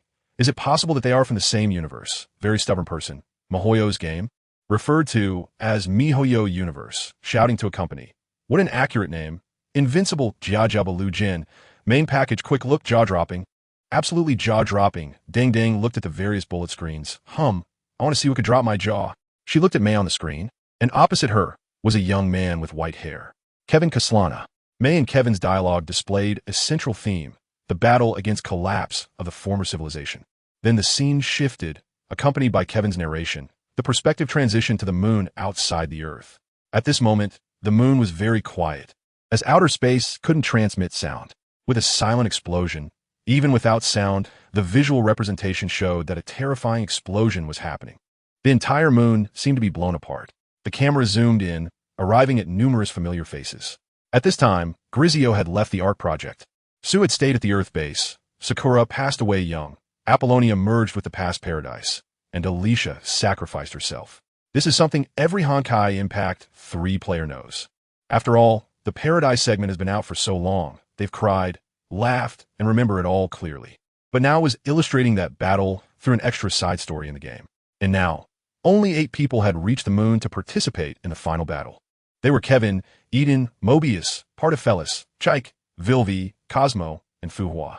The 8 of them formed a defensive formation. As the storm dissipated, several of them looked seriously at the opposite side. Especially Kevin. He could clearly know how terrifying the guy on the opposite side was. Partiphelis was a bit scared, but still mustered the courage to stand up. The perspective shifted, revealing a white figure floating opposite. Interesting, humans. A strange, ethereal voice mixing male and female sounds came through. A pair of golden eyes held strange patterns, and in the center of her forehead was a red, 9-tailed reincarnation eye. The perspective moved away from the head. Dressed in a white haori, surrounded by several black orbs and golden lightsabers. A head of white spiky hair, a dignified face holding a black tin staff. What is this? Deng Deng looked at this guy in confusion. The sense of oppression was truly terrifying, but the voice was so strange. Could this be the end? You must be wondering what kind of posture this is. This is the ultimate I witnessed among countless stars. I rarely glimpse a hint. The high and mighty End has a somewhat respectful demeanor at this moment. With all my strength, I simulate a trace of him. And now the stance is that of the 6 paths of End. Madara. This form of End is currently neutral, but from the outside, it looks terrifyingly strong. Come at me, you scum. With a wave of that black scepter, End unleashed a tremendous force that directly ripped open the surface of the moon. The heroes were startled and quickly retreated to create some distance. What terrifying destructive power. Just a simple motion has altered the terrain. Kevin stared in astonishment at the upheaved lunar surface. At this moment, End's gaze fell upon the retreating figures, and he smiled slightly. Since you won't come, then I shall. Saying this, he vanished. In the air, Suhua, who was watching End's movements below, felt her pupils shake. He disappeared so quickly. Suddenly, a giant knee appeared in front of her. To void. Before she could react, her body was sent flying an endless distance away. A massive explosion erupted on the surface of a distant star. One down. Ah, bastard, my Suhua. Don't hit my tablet. Master, are you alright? This is just a trace of his power. How strong must he be in full force? The 6 paths sage of Teyvat seems to be akin to an ascendant. Unbelievable. Suhua's exit was so hasty. Is she dead? I remember she walked away with Kevin.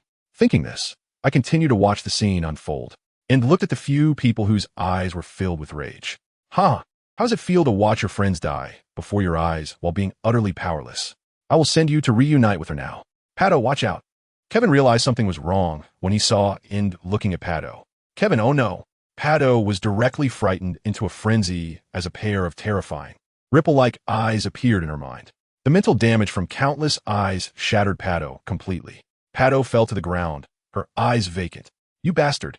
Shinjia, seeing 2 of his companions fall, furiously activated his form, engulfed in flames, determined to turn this ruler ancestor into ashes. Shinji charged at End at incredible speed. This speed? In the past, ordinary rulers could not even comprehend, but now Ind had a pseudo-reincarnation eye. Qianjia's speed was like a child learning to walk. Aiming for his head, he unleashed a full-force strike like a meteor from the sky, crashing down. Roar! The colossal flames transformed into a fire dragon. Yet, Ind did not dodge or evade, simply raising his hand. This tremendous power, a blow that even rulers could not withstand, was effortlessly caught by Ind. Qianjia continued to unleash his flames. But it was as if there was a black hole in front of Ind. All the flames were absorbed without resistance.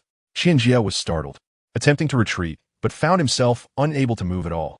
A pitch-black sphere appeared on the back of his hand.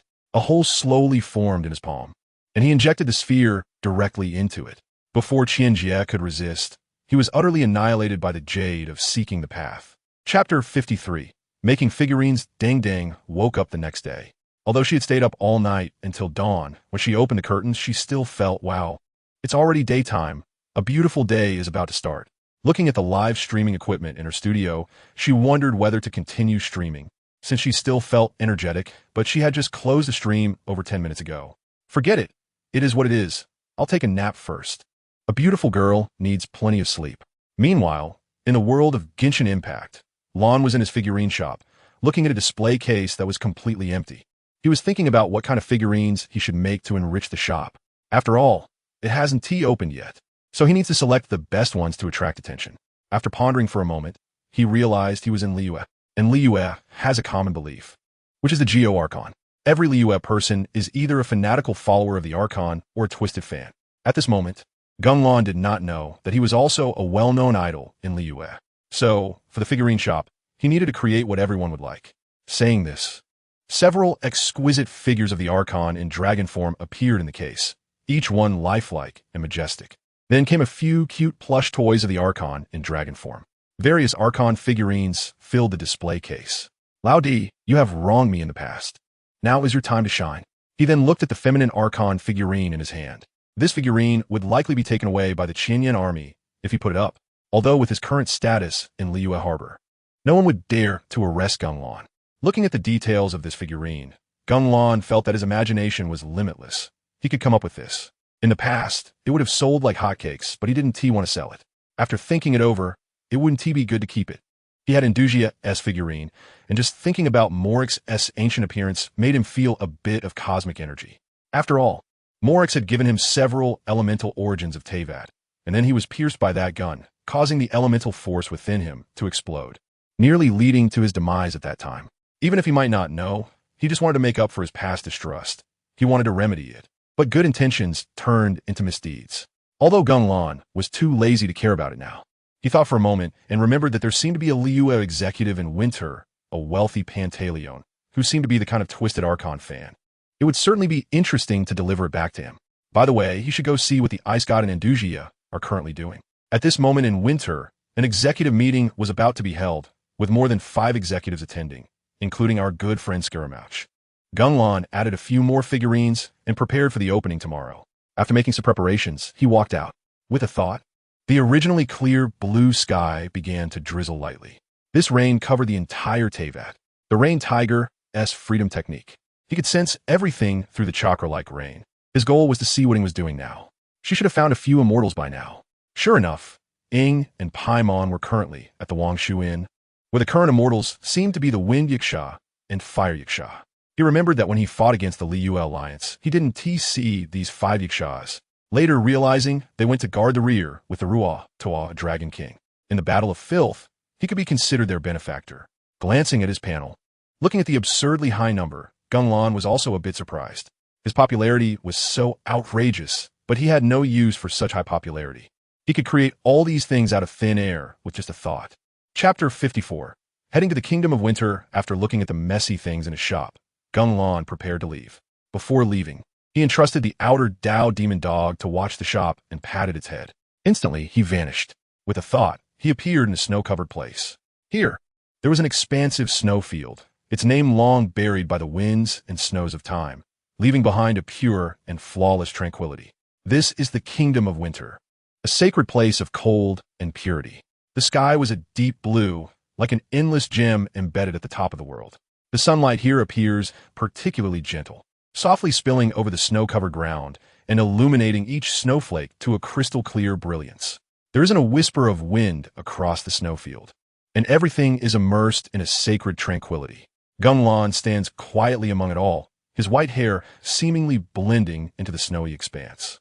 He wonders when his hair turned white. Could have been when he activated the Six Paths mode and it turned white instantly. In the distance, the rolling, snow-capped mountains stand like guardian deities, silently watching over this land. The peaks are covered in thick layers of snow, glimmering under the sunlight like countless dazzling diamonds. At the foot of the mountains, pine and fir trees grow tenaciously, their branches weighed down by the snow, yet still standing tall, showcasing the resilience and toughness of life. The creatures of the snowfield have also found their way to survive in this frigid environment. Herds of reindeer leisurely forage on the snow, their hoof prints leaving deep impressions in the white blanket. At this moment, a snow fox peeks out from snowdrift, curiously surveying the world, glancing at Geng and letting out a startled cry as it tries to swiftly disappear into the vast sea of snow. However, as Geng looks this way, the little snow fox, upon moving, instantly finds itself in his embrace, accepting his affectionate strokes. Little fox, so cute. As he strokes the soft fur of the snow fox, it seems to be slightly entranced by Geng's skilled touch. Why is he so adept at petting foxes? In this vast snowfield lies a nation known as the Land of Eternal Winter, a miracle blessed by ice and snow. Here, the sunlight becomes gentle, refracting through ice crystals to cast brilliant rays, painting the entire realm in a dreamlike ambience. At the center of Eternal Winter stands a massive ice palace, its walls and roof made of the purest ice crystals, shimmering with blue and white light. The grand entrance of the palace towers high, intricately carved with exquisite ice floral patterns, with every detail revealing the craftsmanship of the artisans. Inside the palace is a hall adorned with ice sculptures, where a huge ice chandelier hangs from the high dome, emitting a soft glow. Ice murals on the walls narrate the history and legends of the Ice Kingdom. In the center of the hall sits a massive ice throne, upon which the Queen of Eternal Winter, the Ice Demon God, the ruler of ice, Bronya Ulrich, is seated. The Queen's visage is strikingly beautiful and noble, her long hair cascading like a waterfall, glinting with silver light. She wears a long dress woven from ice silk, the hem embedded with countless tiny ice crystals that sparkle brilliantly with every movement. At this moment, she sits on a throne deep in thought. Though her appearance is cold and aloof, resembling a high and mighty queen, her thoughts are quite different. Why hasn't Tianduxia returned yet? Is it really that troublesome to discuss matters in Liyue? How can I survive without her?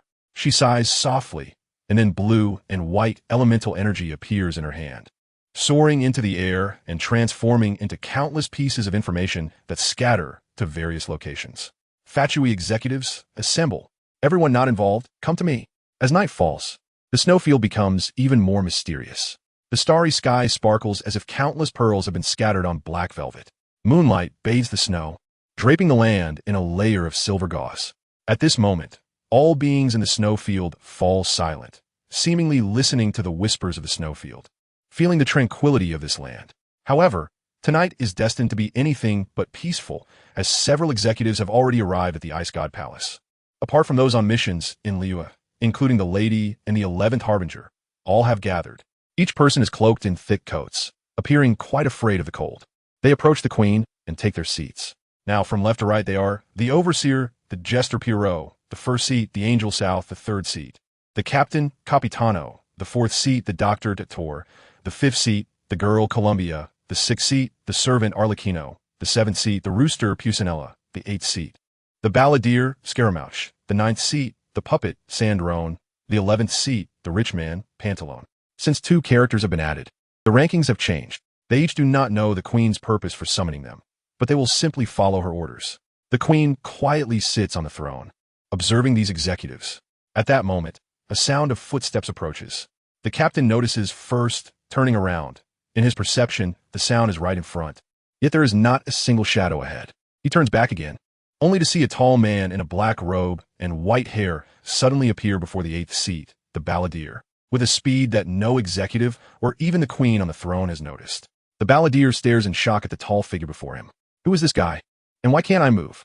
The Balladeer tries with all his might to move, but he feels no strength in his body, frozen in place. Geng looks at the small figure. A puppet created by Ball. Huh? Just as he finishes his thought, the Balladier's pupils constrict. He just mentioned that name, didn't he? What is your purpose for being born? Gunlan is also puzzled. I'm thinking, Ball, none of your friends have died. And you even have a sister helping you. Why are you so disheartened to create an AI custodian? Even if your sister and friends are out having fun, it shouldn't be this way.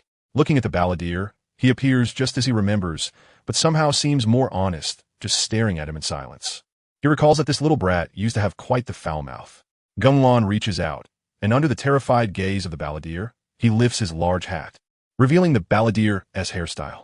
Gunlan looks beneath the hat and thinks, so that is how it is, and puts the hat back. Meanwhile, the Balladier clenches his teeth in secret. This bastard is humiliating me.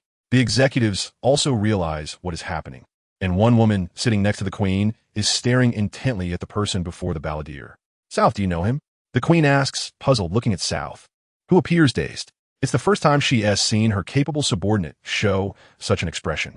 Various emotions surge within South. He is still alive. He is still alive.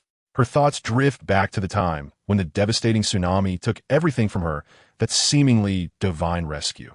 Chapter 55. The ice god. Gunlan looks at South in front of him, pondering who this person is. It seems he doesn't recall this individual from his memories. Lord Gunlan, don't you recognize me? I am South Ning. South Ning quickly steps forward, looking at Gunlan with shining eyes. Upon hearing the name South Ning, Gunlan's first thought is, isn't that a place name? Then he remembers that when he came to Liyue, he saved a little girl and entrusted her to Dihua. Her name was indeed South Ning. Locking eyes with South Ning, a soft figure appears in Gunlan's mind. Looking again at the tall, coldly charismatic woman before him, he thinks, no, how is this any different from when Obito invaded Konoha, and Minato didn't he recognize him? When I first saw you, you were shorter than Andusia, with white hair, delicate and fragile, easily blown over by the wind. How did you become this tall, surpassing Shao, with long hair and a blue and white gradient and a commanding presence? Gunlan reflects, so much has changed over these thousands of years. First, Andusia grew from a little duckling to a full-grown duck, then Dihua abandoned her original appearance, choosing to embody an alchemical life and become pain. Now it's Nanning again, and the changes are too great. Although it seems he's changed a lot too. His hair has turned white, his temperament has changed. He is not as violent as before and has indeed become much calmer compared to that time, perhaps due to a shift in his mindset. The only thing that hasn't changed is that handsome face that rivals the reader's, simply stunning. Looking again at Nanning, whose eyes are sparkling. Sorry, I didn't recognize you. Gunlan smiled. You've grown up, little girl. The gentle words made Nanning's mind flash back to the figure from that time. He hasn't changed, he is still like that. Geng. Before she could speak, the ice god beside her interrupted. Hey, who are you? Don't you know that trespassing into the ice god's palace will get you frozen into a block of ice? Gunlan looked towards the source of the voice and saw someone who looked 90 like Andusia, dressed in a luxurious gown, appearing like a queen, arrogantly shouting at Gunlan. Andusia? One sentence made the ice god quiet. How do you know my sister's name? The ice god asked in confusion. Behind her, Piero was face-palming in disbelief. Your Majesty, I thought this information has always been public. The ice god pondered for a moment, and yes, that makes sense. Piero was even more speechless. If he didn't know better, he would think that Lady Andusia and Lady Ice God were actually the same person, just separated. One as an external brain, and the other as a powerhouse. But having never seen Lady Andusia show her skills, he really didn't know her strength. Looking at the ice god, who had a blank expression. Wow, the future of the Winter Kingdom is secured. Are you Andusia's sister? Gunlan looked at the ice god with interest. If he guessed correctly, this must be the little one that Kokolio was holding when he came here back then, and she has grown up so much, in every sense. MHM, my sister took care of me a lot. She is the best person in the world. I like her the most. She proudly praised her sister to Gunlan. Seeing her silly appearance, Gunlan was reminded of the Andusia of that time. They were both quite foolish, but it seemed Andusia was much smarter. This one seems to have been raised to be silly. Hiss, is it possible that the one with me was the smart Bronia, and this one is the silly Andusia? The thought is terrifying. What a ridiculous thought. I can still tell what Andusia is like, how funny. So do you know where your sister is now? The ice god walked over, looking at Gunlan with anticipation. Nanning beside her was also speechless. Their own queen usually behaved like an extremely dignified ice and snow queen, but in private, who is her March 7th? Gunlan found it a bit absurd that the ice god, with her mature and cold demeanor, would act in such a nearly spoiled manner. Of course I know. Where? Where? Of course it's in my blanket. What? Chapter 56. The antonym of local necrosis. It is now 1640 Beijing time. It's already afternoon, and time has passed too quickly. The Jar Team's main bag, which the children love the most, has opened its eyes from its little bed. But drowsiness made him close his eyes again, feeling as if his soul had already risen while his body stayed in bed. A figure vaguely appeared before him. He had a red-silver body, strong muscles, and white bulb-like eyes looking at him. The perspective was very strange. He felt as if this was directly shoved in front of his eyes, like a fly with big eyes. Jar Team member, open your eyes. I'm Shafulin. A peculiar Chinese accent came through, and the jar was confused but felt like he couldn't get up, only able to stare at the red-silver presence before him. Team Lon died while fighting the deep-sea monster Andusia, suddenly loud. Jar, what the heck, what are you mumbling about? Then, a strange thing fell onto his chest. He wanted to lift his head to take a look, but lying down, he could only see his white teddy bear pajamas. Damn, I thought I wasn't even. How could I still be blocked? Jar Team member, I brought 2 lives. One is mine. Jar was puzzled. What life? Did I die of an all-nighter? No way.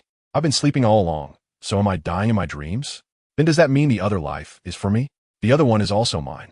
Jar, you're messing with me, Aminos. Jar realized he was being played and felt a bit angry. Damn, is he an alien invading me? I must break free with my willpower. Jar, smelly. Realizing it was of no use, Jar stopped, looking at the silver-headed fruit fly. Also, this is a superpower bracelet. With it, you can defeat any deep-sea monster. Jar, what, that thing on my belly? Then, a dizzying sensation hit him, and he found himself in a vast sea. Jar, damn, where am I? Is this still in the country? Looking at the endless ocean, he glanced at himself. He had become just like that silver-headed fruit fly. Looking at the seawater's reflection, he found that although his body was that form, his head was still the same. At this moment, 3 similarly strange-looking people appeared. Hey, ISNT, that teacher Jar? You're here too? What the heck? Can this dream connect with others? Seeing teacher Jar like this, I feel relieved. Jar remembered these 3. He recalled that many main bags had gone there when Genshin Impact just launched a few days ago. But he didn't know their names. Jar, your name? Jiuan. Look at that. Jiangxi. And not far away, a group of people was watching this side. A man saw the 4 and happily shouted, Kids, look who has come. A child also shouted, Great, it's the Ultraman 4 brothers. We're doomed. Jar and the others were speechless. No, kids, this ISNT right. At this moment, the calm sea suddenly became turbulent, and the group immediately got scared and assumed battle stances. An enormous sea dragon broke through the surface and flew into the air. Jar was momentarily stunned, but then immediately felt speechless. No way, dude. Can we get a better model for this monster? It's just a snake with some spikes added, right? And at that moment, the giant dragon turned its head to look at the 4, leaving them even more speechless. The dragoness head was directly welded to a dungeoning head. If someone didn't know better, they would think that dungeoning had been turned into a human stick. And the instigator, Geng Lan, saw this and was equally taken aback. He thought it would be very Nanfeng, but didn't he expect it to collapse so badly? That's right, it was Geng Lan's doing. He got a little carried away and created quite a scene. Chapter 57. Wangshu and Ing wandered around Wangshu Inn, ordered some things, and looked for the next immortal-esque trace. Could the next immortal really live in such a bustling place? Paimon, while eating, looked around at the lively inn, somewhat unable to believe that such an ethereal being as an immortal would live in such a place. Perhaps it's an immortal who is close to humans. Ing thought, then went to the innkeeper at the counter. Hello. The innkeeper, Firgodet, looked at the 2, 1 gold and 1 white, approaching and smiled slightly. Finally, you've come, you 2 treasures, a term of endearment. May I ask if there are any immortals here? Paimon. As soon as Ing heard Paimon's direct question, she was speechless. Who asks like that? But Fei Erguadite just smiled. Xiao, the Adeptus. Doesn't he usually come here? You can ask Chefian Xiao. He knows how to invite the Adeptus over. Chef? Invite an Adeptus? What do these 2 have to do with each other? No way, bro. You mean to say that after cooking, the Adeptus will smell the food and come over? Deng Deng expressed his very correct opinion. Following the task indicators, they found the kitchen's location. They then saw a burly man standing in the kitchen, hesitating. Hello. Paimon flew over enthusiastically and greeted him. Yin Xiao turned around, and upon seeing them, his eyes widened. A white floating thing, a ghost. Such a tall man, much taller than Ing, was so scared that he flew out. He fell to the ground with a thud. Are you okay? Paimon was also startled and turned back to look at Ing in confusion. Ing was equally puzzled. Why did this guy fall? After explaining, Yin Xiao finally stood up, crossing his arms in front of his chest, looking aloof. I am Yin Xiao, the chef of Wangshu Inn. What do you need? Deng Deng found it quite funny. We heard from the innkeeper that you can help us find the Adeptus Xiao. Normally, I can invite the Adeptus over with a dish, but I'm not sure which one it will be. Really? Then hurry up and cook. We have some matters to discuss with the Adeptus. But right now, my hands are shaking badly. I'm afraid I won't do it well. Saying this, Yin Xiao sighed and looked at his trembling hands. Chenjili, oh. Are there several Adepti? As soon as the comment was sent, Ying stepped forward to ask about the Adepti. Yin Xiao then put on a masterful expression again. There are 5 who frequently visit this inn. The commander of the Serpent, Fu Shi, the general of the Spiral, Fa Nan, the king of the Golden-Winged Rock, Xiao, the general of the Fire Mouse, Ingda, and the general of the Heart Monkey, Minu. All 5 are generals who guard the peace of Liyue. As Yin Xiao spoke, he looked admiringly at them. Hasat Danadan. 5. Are they the 5 elements? Jili Ai Luo Da. I think it's thunder, water, wind, fire, and rock. DC Sure C. The prophet has been cut. Why are your hands shaking? Are you injured? Yin Xiao thought for a moment and felt a bit embarrassed, but he decided to explain. In short, he was scared because he thought he saw a ghost in the inn, which made him faint from fear. After waking up, his hands kept shaking. Ying and Paimon were speechless. In a place full of Adepti, how could he be scared by a ghost? Chapter 58, Zhongli. Following a tea jar, Ying said goodbye to the Yixas at Wangshu Inn and prepared to return to Liyue to find the young master or Lan and look for other methods. After all, she was in a position of guilt. Upon returning to Liyue, it wasn't tea as she imagined, with a citywide manhunt. She didn't see anyone checking wanted posters or making arrests. Instead, the entire city was in a rather sad atmosphere.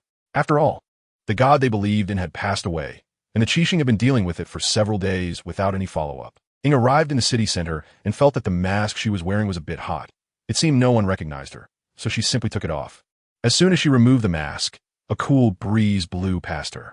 Using her Anemo elemental power, she scanned the surrounding environment to ensure no one noticed before heading toward the North Country Bank. She quickly ran up the stairs and, together with Paimon, arrived at the entrance of the North Country Bank. Suddenly, Ying stopped and blocked Paimon. Shoo! Paimon peeked and saw several members of the Millilith arguing with the Fatui. She couldn't hear what they were saying.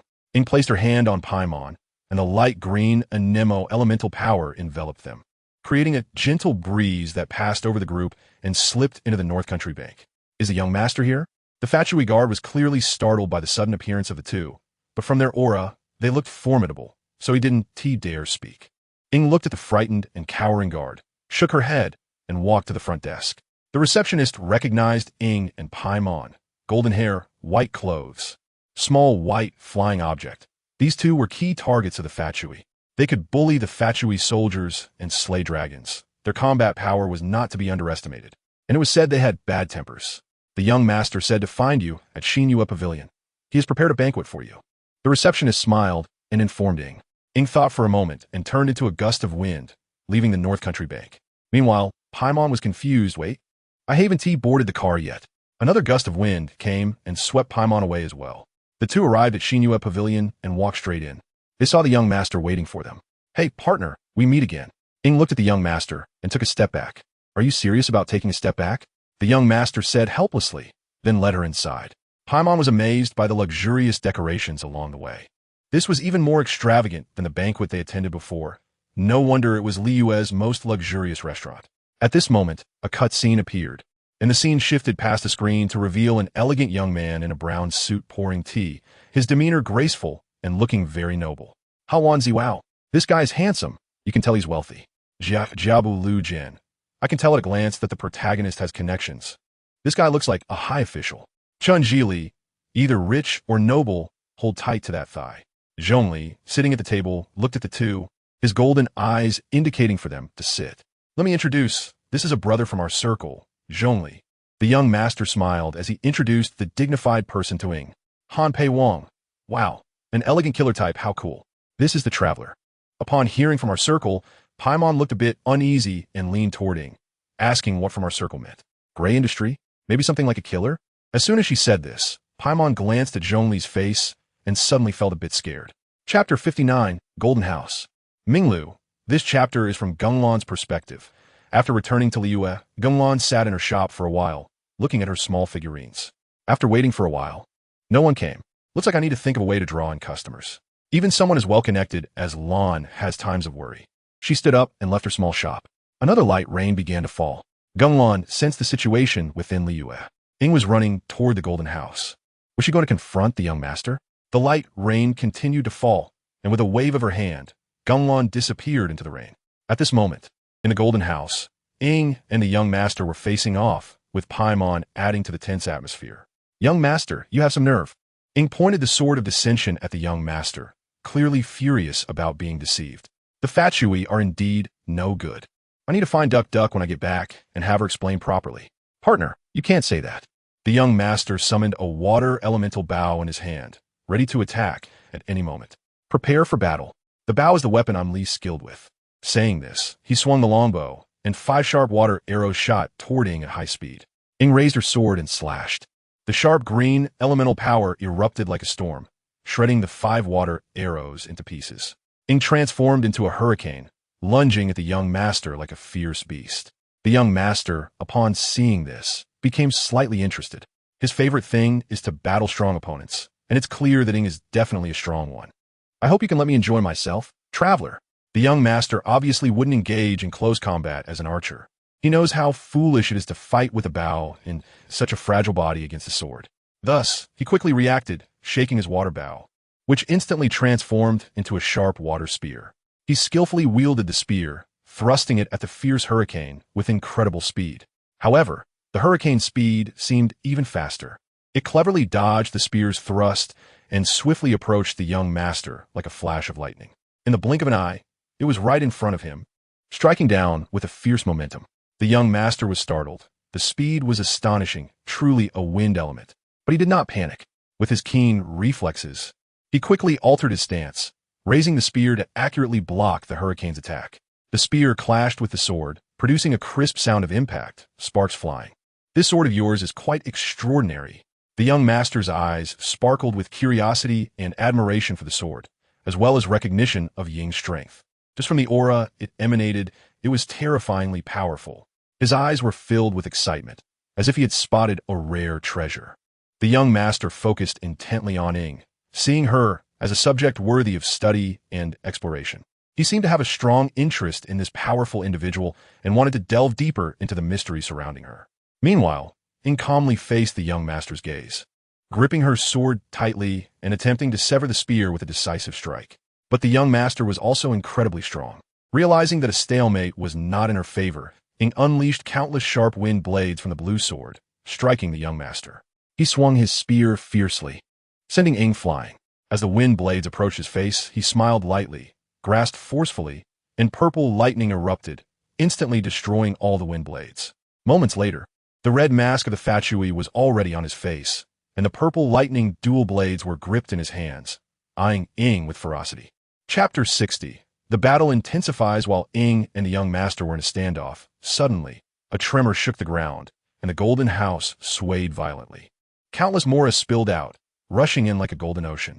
Paimon's eyes were about to turn into Mora shapes, but she was still picked up by Ying and taken away from there. Ying looked confusedly towards the exit of the golden house, and then searched for the young master's whereabouts again. She saw the young master, in his demon king-armed state, gripping his massive spear tightly, gazing into the distance. Since the goddess heart is not here. The young master threw the spear with all his might, and it hurtled towards Ying like a cannonball, its speed astonishing. This strike was immensely powerful. If hit directly, the consequences would be unimaginable. However, Ying did not choose to take it head-on. She reacted quickly, leaping aside just in time to avoid the attack, her body spinning in mid-air, transforming into a green hurricane. Charging towards the young master at an incredible speed, countless rock constructs rained down like a meteor shower, each containing immense power. These boulders blocked the young master's retreat, making it difficult for him to evade. The young master's expression hardened. He sensed the crisis but did not retreat. An overwhelming purple aura enveloped him, gathering endless elemental power to form a violent energy storm. With a roar, he unleashed the storm explosively, colliding with the incoming boulders. Instantly, the entire space was shrouded in purple and gold light, the immense impact distorting the surrounding air. However, Ying's attack missed. The young master used the shockwave to leap high into the air, soaring like a meteor. When he reached the sky, a massive spear appeared in his hand once again. This time, he infused the accumulated power into the spear, causing it to emit a dazzling purple light. As he swung it, the purple light transformed into boundless purple lightning, covering the roof of the golden house and even faintly shattering the ceiling. "Descend," the young master shouted, his voice resonating powerfully. He swung the spear, releasing the accumulated power. The purple lightning fell alongside the spear, resembling a giant meteor, aimed directly at Ying's position. This strike was far more powerful than all previous attacks. Surrounding Ying, a turquoise elemental force emerged, one that felt different from before, imbued with a sense of sacred freedom. The wind elemental force attached to the oath of ancient freedom, as Ying charged straight towards the young master. The sharpness of the blade shifted with her will.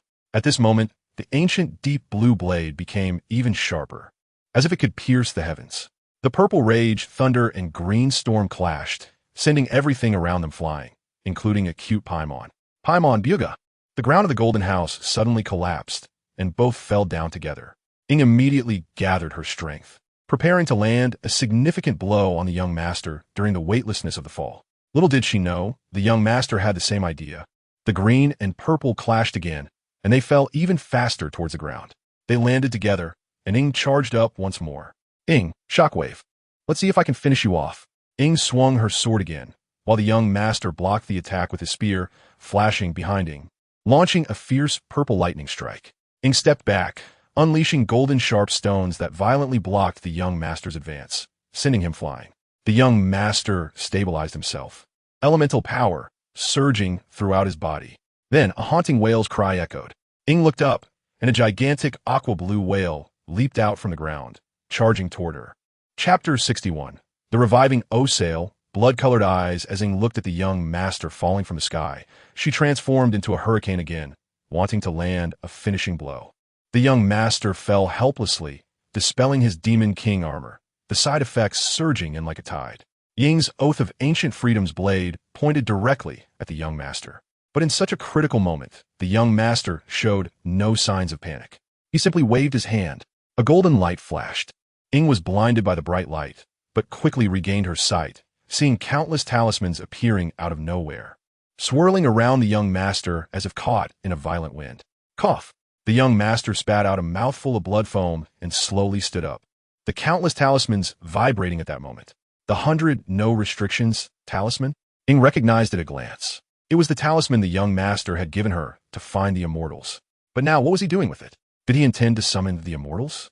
But upon seeing the young master coveting their divine bodies, the immortals would be lucky not to fight him. As she pondered this, the young master slowly opened his hand. Let us wait and see. Will the lost kingdom of the gods be swallowed by ancient malice? As he spoke, countless talismans shot into the sky, and Ying sensed something was off, wanting to rush up to stop the young master. But the explosive power of the talismans transformed into towering light pillars, shooting straight into the sea. Oh no, traveler, I feel like something big is about to happen. Paimon looked at the soaring light pillar with some fear, recalling the magic dragon from Mondstadt. Just like before, let's smash it. Ying tightened her grip on her sword, her gaze resolute. They had not found the young master's trace, and directly left the severely shattered golden house. Outside, the weather had completely changed. The sky was overcast, and on the distant sea, the golden light pillar connected downwards, with a sea tornado resembling a massive column connecting heaven and earth. Ying transformed into a hurricane, charging towards the sea with Paimon. At that moment, Ying noticed a shadow overhead and looked up to see the massive Chuanyu pavilion floating past. She immediately flew up to the Chuanyu pavilion. As soon as she landed, she saw everyone gathered there. Liyue borrowing Wenjinjuan, Lishan Dai Jinjuan, Shuyue Zhiyang Jinjuan, Granny Ping, Fushang, Fannan, Xiao, Minu, Ingda, Ningguang, Minglu, Keqing, and Ganyu were all present. Everyone was also carefully observing this rapidly moving hurricane, and when they realized it was the traveler, they were taken aback, astonished that they could control elemental power to such an extent, fearing that at certain times their speed could rival that of the great sage who pacifies demons. Ningguang, what is that? Ying looked at Ningguang. That was once the vortex demon god, O-sail, sealed 1,000 years ago by the 6 realms immortals. However, for some unknown reason, the seal has weakened, and the demon god has been unsealed, only to be repressed again by the Geo Archon. But for some reason, It has broken the seal again today, Granny Ping explained. Can we stop its revival? It's difficult. This level of elemental power has proven that the seal has been lifted.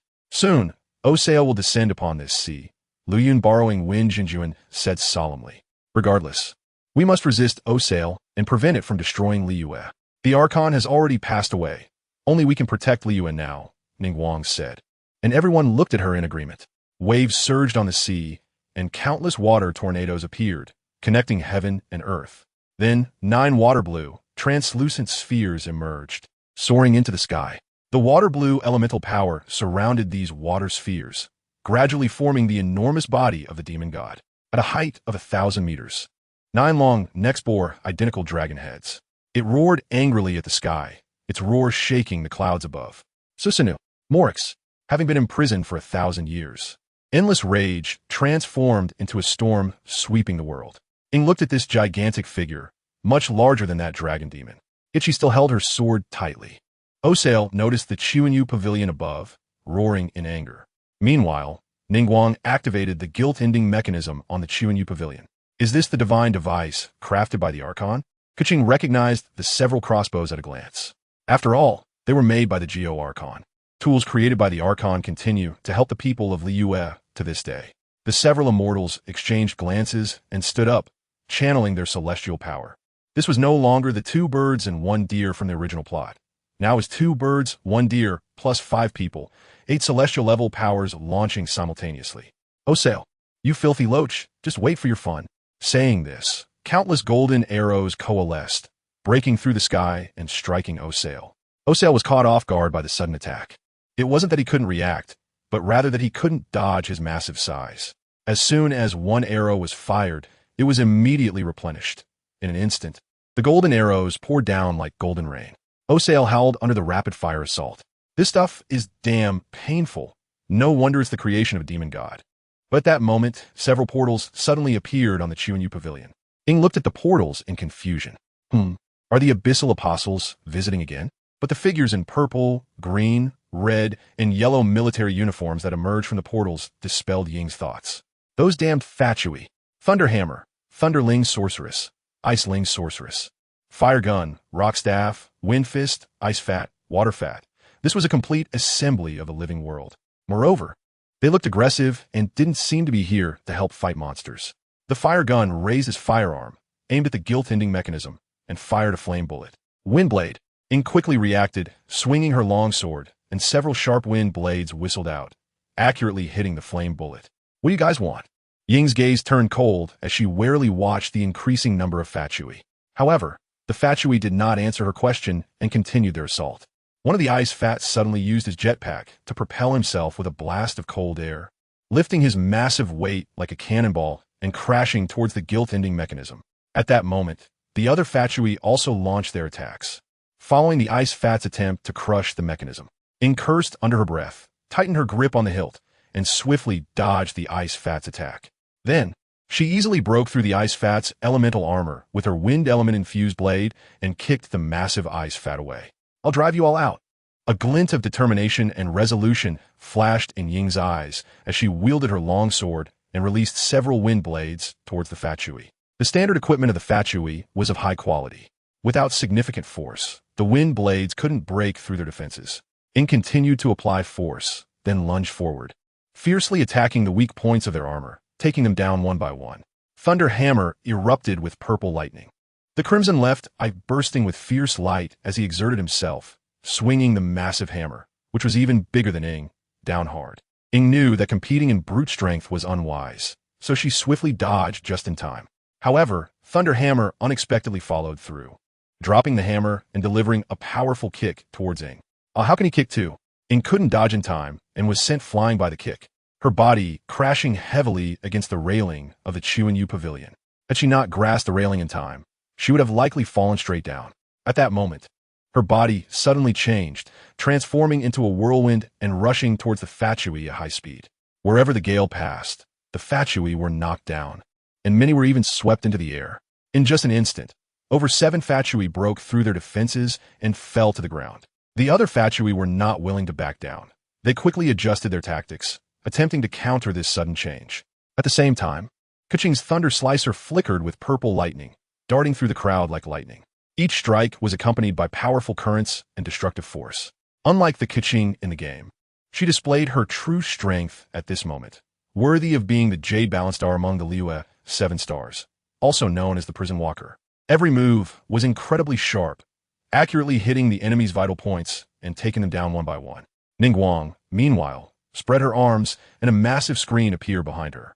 With her movement, countless golden flying stones surged from the screen, pouring down like a torrential rain towards the Fatui soldiers.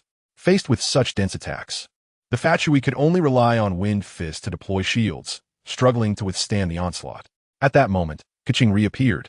She flashed and instantly appeared behind a Wind Fist, swinging her long sword, and a flash of lightning struck, taking down the Wind Fist.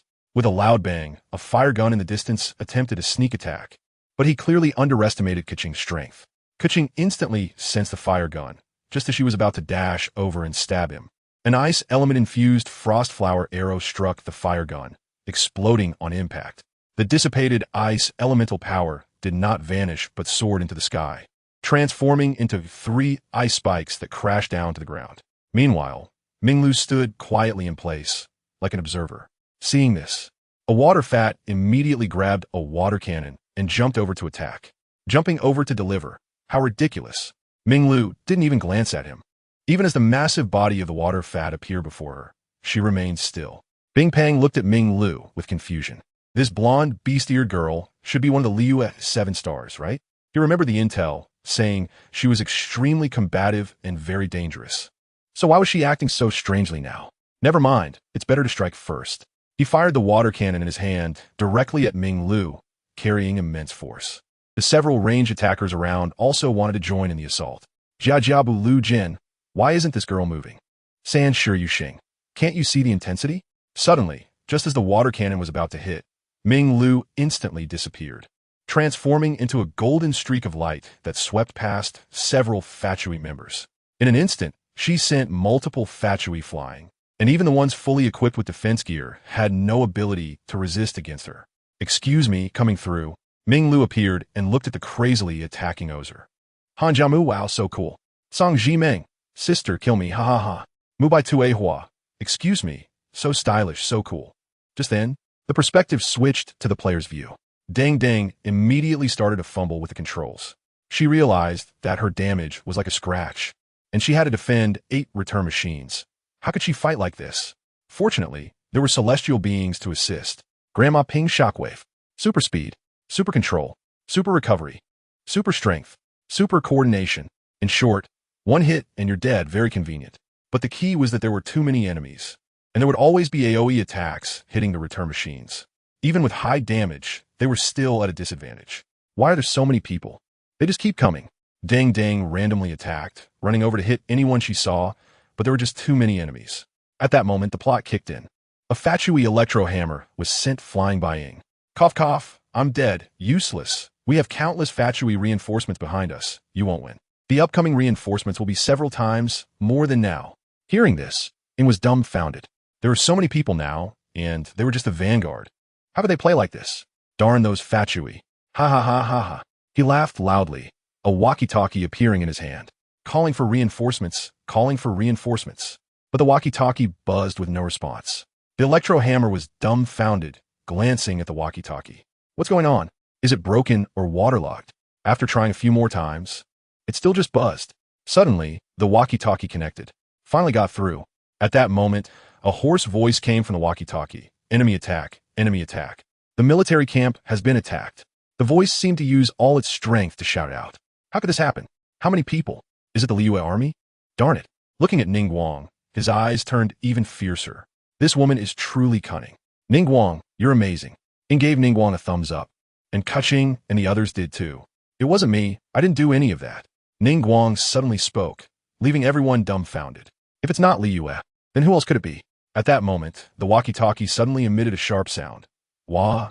Intruder, intruder. Only one person. He has blood-red eyes. He is the god of death. Wah. The voice cut off abruptly. At this moment, all the portals stopped transporting Fatui, leaving the Fatui who thought victory was assured confused. What happened? Just then, The portal surged again, and an enormous blood-red slash shot out at high speed, instantly killing all the Fatui present. At that moment, a white-haired figure in a black robe slowly walked out.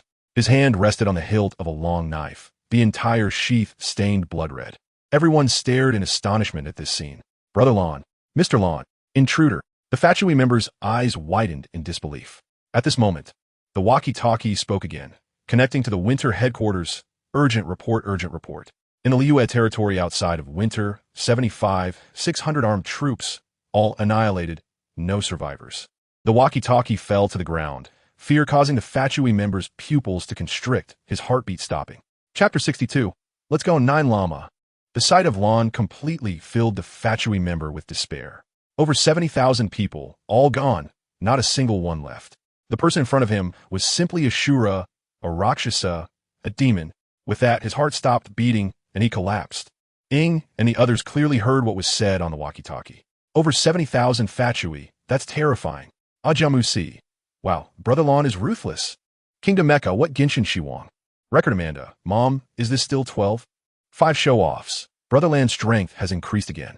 Rational analysis for 300 years. I don't understand why some people are being so naive. What are the Fatui trying to do? If their plan succeeds, Liyue's losses won't be less than 70,000. Shut up, fair point. The logistics have already been cut off. Let's focus on fighting that guy. Lan slowly walked near the celestial platform, watching the sea monster being bombarded continuously. At that moment, Ozer seemed to sense Genglan's arrival and let out an angry roar. Endless resentment from millennia surged into the sky. At that moment, all around Liyue, various elemental forces surged from the ground, rushing towards Ozer. Ozer looked at these countless elemental forces, accepting them gladly. As the elemental energy entered his body, he realized that these were the lingering resentments of the gods slain by Genglan and Morix. Now, due to Ozer's resonance, they had come here, hoping to help defeat that guy. Everyone, I understand, Ozer exclaimed, and then countless elemental forces fused into his body. The evil dragon's demon, the giant rhinoceros's demon, the heaven-fighting demon, the dream demon, the hot sand demon, the spiral demon, the ghost cat demon, the fire horse demon, and so on. Countless elemental forces gathered together, emitting various colors of light through Ozer's transparent body. As he spoke, Ozer's form underwent a tremendous transformation. A massive beam of mixed colors shot straight into the sky. During this time, Ningguang and the others did not stop attacking. The arrows made of celestial power were essentially useless against Ozer. Lan watched this all with interest, realizing that even the villain could pull off this kind of operation with idealistic connections. Ing and the others also looked serious. Oh no, how did it enter a new form again? Do I have a grudge against this kind of thing? Ing said angrily, and this time, it was even more grand than the dragon. In an instant, an enormous figure emerged. On the vast ocean, an ancient legend was awakening. The sea surface was turbulent, the waves rolling, as if some great power was stirring the waters. Suddenly, a massive shadow appeared on the sea surface, slowly rising from the depths until the entire sea was covered by its presence. This 9-headed sea monster was the fully evolved Ozer, its size incredible, far larger than before, and it had even grown a body. Its body was now covered with a new layer of thick scales, the color like the dark currents of the deep sea, deep blue with a hint of ghostly green, as if capable of absorbing all light. Each of its 9 heads bore a different face. Some were ferocious, some were strange, and some wore an ancient and mysterious smile, with colors varying as well. When Ozer's 9 heads simultaneously opened their massive mouths and let out a thunderous roar, the entire sea trembled. Its roar was like thunder, shaking every inch of the sea surface. Even the people on the distant Shuanyu pavilion could feel that sense of oppression.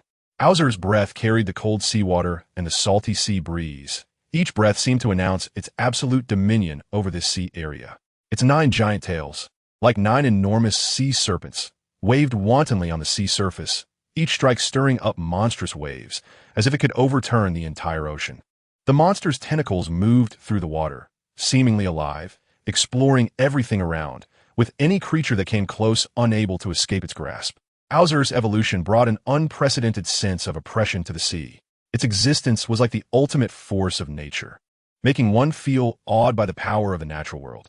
Every movement of the sea monster was filled with strength and threat, and its every appearance on the surface of the sea was a warning to all creatures. This is its domain, its kingdom. Come and die. Bowser's 9 heads roared simultaneously, the sound deafening. The arrows of the return machine were utterly useless at this point. Even the storm beside the gigantic Bowser couldn't pass through. What kind of monster is this? Keqing was stunned by this terrifying demon god. It was too frightening. The immortals also wore serious expressions. The Emperor has already left. Can they really defend Liyue on their own? Judging by the current performance, it seemed they might not be able to hold on. But Lumen did not think so. Raising the oath of the ancient freedom in her hand, countless elemental powers of the Anemo Archon appeared, surrounding her. The ancient winds blew over everyone, bringing a sense of tranquility. But upon seeing that terrifying giant, they immediately felt that tranquility was indeed a distant hope. Take this. X-Curry stick. Endless winds wrapped around the long sword and smashed down fiercely. Yet Bowser did not even look this way. With a loud bang, Lumen's attack was solidly caught by Bowser without a scratch. This attack contained her own elemental power, the power of the Anemo Archon, plus the amplification of the Oath of the Ancient Freedom. But when Lumen saw that her most powerful move could not break through Bowser's defense, she felt like Daika facing Gitangier, where even her strongest move, the powerful Pelio Light, was just a tickle. It was truly a scene of despair. Ether commented expressionlessly, then remained as he was. Ah, Jamusi, are you saying that if someone saves the day this time, it would be Brother Ether? Huh? Level 3. Isn't Brother Ether just standing there? At this moment, Ningguang slowly walked over. Lumen, I said I would take action. She then extended her hand, looking at Lumen. Can we fist bump? Of course. When Lumen's fist collided with Ningguang's, an indescribable power surged forth. She focused her gaze and saw a layer of golden outerwear draped over herself. Looking up, she found that Ningguang had transformed into an incredibly handsome golden shining mode. In other words, the Yellow 8 mode. Ah, Abanari, wow, so cool. Supplement, Golden Legend, wow, so handsome. Ningguang looked at Bowser, extending her hands. Let's go, QB. Chapter 63. Fox High, armor-piercing gun. When Lumen's fist collided with Ningguang's, an indescribable power surged forth. She focused her gaze and saw a layer of golden outerwear draped over herself. Looking up, she found that Ningguang had transformed into an incredibly handsome golden shining mode. In other words, the Yellow 8 mode. Ah, Abanari, wow, so cool. Supplement, Golden Legend, wow, so handsome. Ningguang looked at Bowser, extending her hands. Let's go, QB. Saying this, endless golden elemental power erupted, dyeing the entire Chuanyu Pavilion golden. The scene showed Ningguang's confident smile. In an instant, Lumen moved her hand that was blocking her view. What she saw left her dumbfounded. A similarly enormous golden giant fox, adorned with black stripes, looked full of hope. Ah, Jamusi, wow, a man's dream. Jaijabulijin, this wife must be taken home. QB let out an angry roar, leaping high into the air, spinning in the sky, and directly smashing down with its 9 tails. Bowser was stunned by the impact. Seeing that there was another expert, Bowser thought, no matter, anyone who obstructs me will be defeated one by one.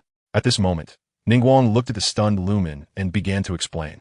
In ancient Liyue, there was a mysterious island surrounded by ancient legends. On the island lived a golden guardian, a giant golden fox named QB.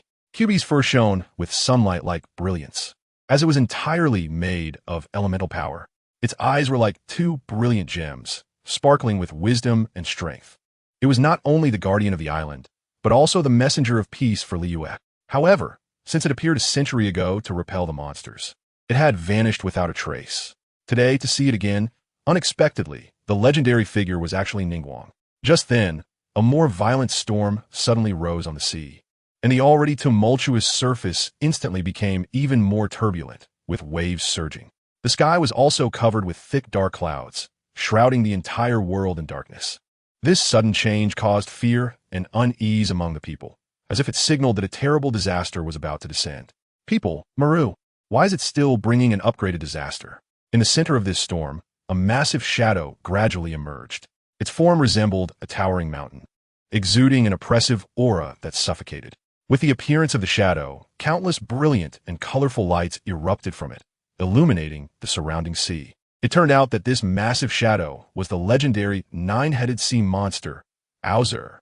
At this moment, it was no longer a singular demon god, but a powerful existence formed by the fusion of multiple demon gods. Meanwhile, QB stood on the surface of the sea, its gigantic form radiating dazzling light, as if it could illuminate all darkness. Its golden energy fur fluttered in the wind, appearing exceptionally majestic. Its gaze was filled with determination and resolve, revealing an unstoppable power. Its eyes pierced through the storm, directly locking onto Auser, facing this powerful enemy without fear. It knew that this confrontation was inevitable. It must protect this Liyue. This is the official statement. The truth is, Ningguang, it's been a long time since I've fought, and you're just in time to come out for a fight. Let's see if I don't smash you. Auser's 9 heads simultaneously emitted deafening roars, and its 9 giant tails stirred up monstrous waves on the sea surface. Its gaze locked onto Kyubi, eyes flashing with a provocative light, seemingly challenging this unknown figure. Faced with such a powerful opponent, Auser showed no sign of retreat. Instead, it ignited the fighting spirit deep within. It let out a tremendous roar, filled with determination and courage. Immediately afterward, Auser's body began to emit various colors of light. These lights, as brilliant and colorful as a rainbow, then transformed into countless rays that pierced through the storm, illuminating the entire sea. Auser's 9 heads were also unwilling to be outdone, each displaying their respective powers. The powers of the evil dragon, the giant rhinoceros, the celestial duel, the storm, the earth, the scorching sands, the celestial duel, the vortex, and the fire horse intertwined on the surface of the sea, forming a massive energy vortex that surged towards Kai with unparalleled might. Dad doesn't kick. The big sister driving the Gundam must win. Kai calmly responded to Osail's attack, its body gracefully spinning, with 9 tails dancing like ribbons, radiating dazzling golden light that formed a gigantic halo. This halo seemed like an indestructible shield, neutralizing Osail's attacks one by one, rendering the fierce wind blades, flames, and ice spikes unable to breach its defenses. With a gentle flick of its tail, it appeared to conduct a grand symphony. As it moved, the once tumultuous storm on the sea began to gradually calm down, restoring tranquility to the surface. Each of its movements was filled with power and majesty, making it impossible not to be captivated. Osail's eyes widened, a deep sense of awe swelling within. It realized that it was not merely facing a powerful opponent, but a being of immense wisdom. This opponent was not the ignorant beast it had initially thought. On the contrary, it possessed unfathomable intelligence and strategy, easily countering its attacks and retaliating in a seemingly effortless manner. Osail's gaze grew serious as it began to change tactics, no longer launching blind assaults. Its 9 heads began to coordinate their actions, attempting to find Kai Bai's weakness. Each head released energy of different attributes, working in tandem to form a dense net of attacks. They continuously experimented with various combinations, trying to break through Kai Bai's defenses. However, Kai Bai seemed to have already anticipated Osail's intentions, skillfully dodging each attack as it weaved through the onslaught. At the same time, its halo expanded, encompassing more space within its protective range. Kai Bai responded to every change with consistency, using its profound understanding of the sea to guide the currents and winds, causing the Abyss Lord's attacks to repeatedly miss. Each of its actions was filled with decisiveness and cleverness, as if it were toying with Osail, merely playing around. As the battle continued, Osail gradually realized that it could not defeat this Golden Guardian. The power and wisdom of Kai Bai, controlled by Naruto, along with its familiarity with strength, made Osail reconsider its actions. After an intense clash, Osail decided to retreat. Its figure gradually disappeared on the horizon. While the golden-hued Kai Bai stood quietly on the sea, its golden light once again illuminating the entire ocean. Trying to escape? It's not that simple. Offending the abbot and still wanting to run? Kai Bai opened its massive mouth, launching wind element projectiles that fiercely shot towards Osail. Osail had already exhausted all its strength to flee, but it was still hit and revealed its form. Kai Bai roared again. Chapter 64. Tailed Beastball Deng Deng watched the close-up of Kai Bai's face, especially Naruto's, which was exceptionally clear, followed by a wider shot. The oppressive feeling of this towering beast was vividly displayed. Ah, Jamusi. Such an outrageous thing really exists. Juling Shua. I can't even imagine. How exciting it would be to drive that from inside. Shenfeng Jingjiu. Mihu, I want to drive the Gundam. Baoshue, I want teaching.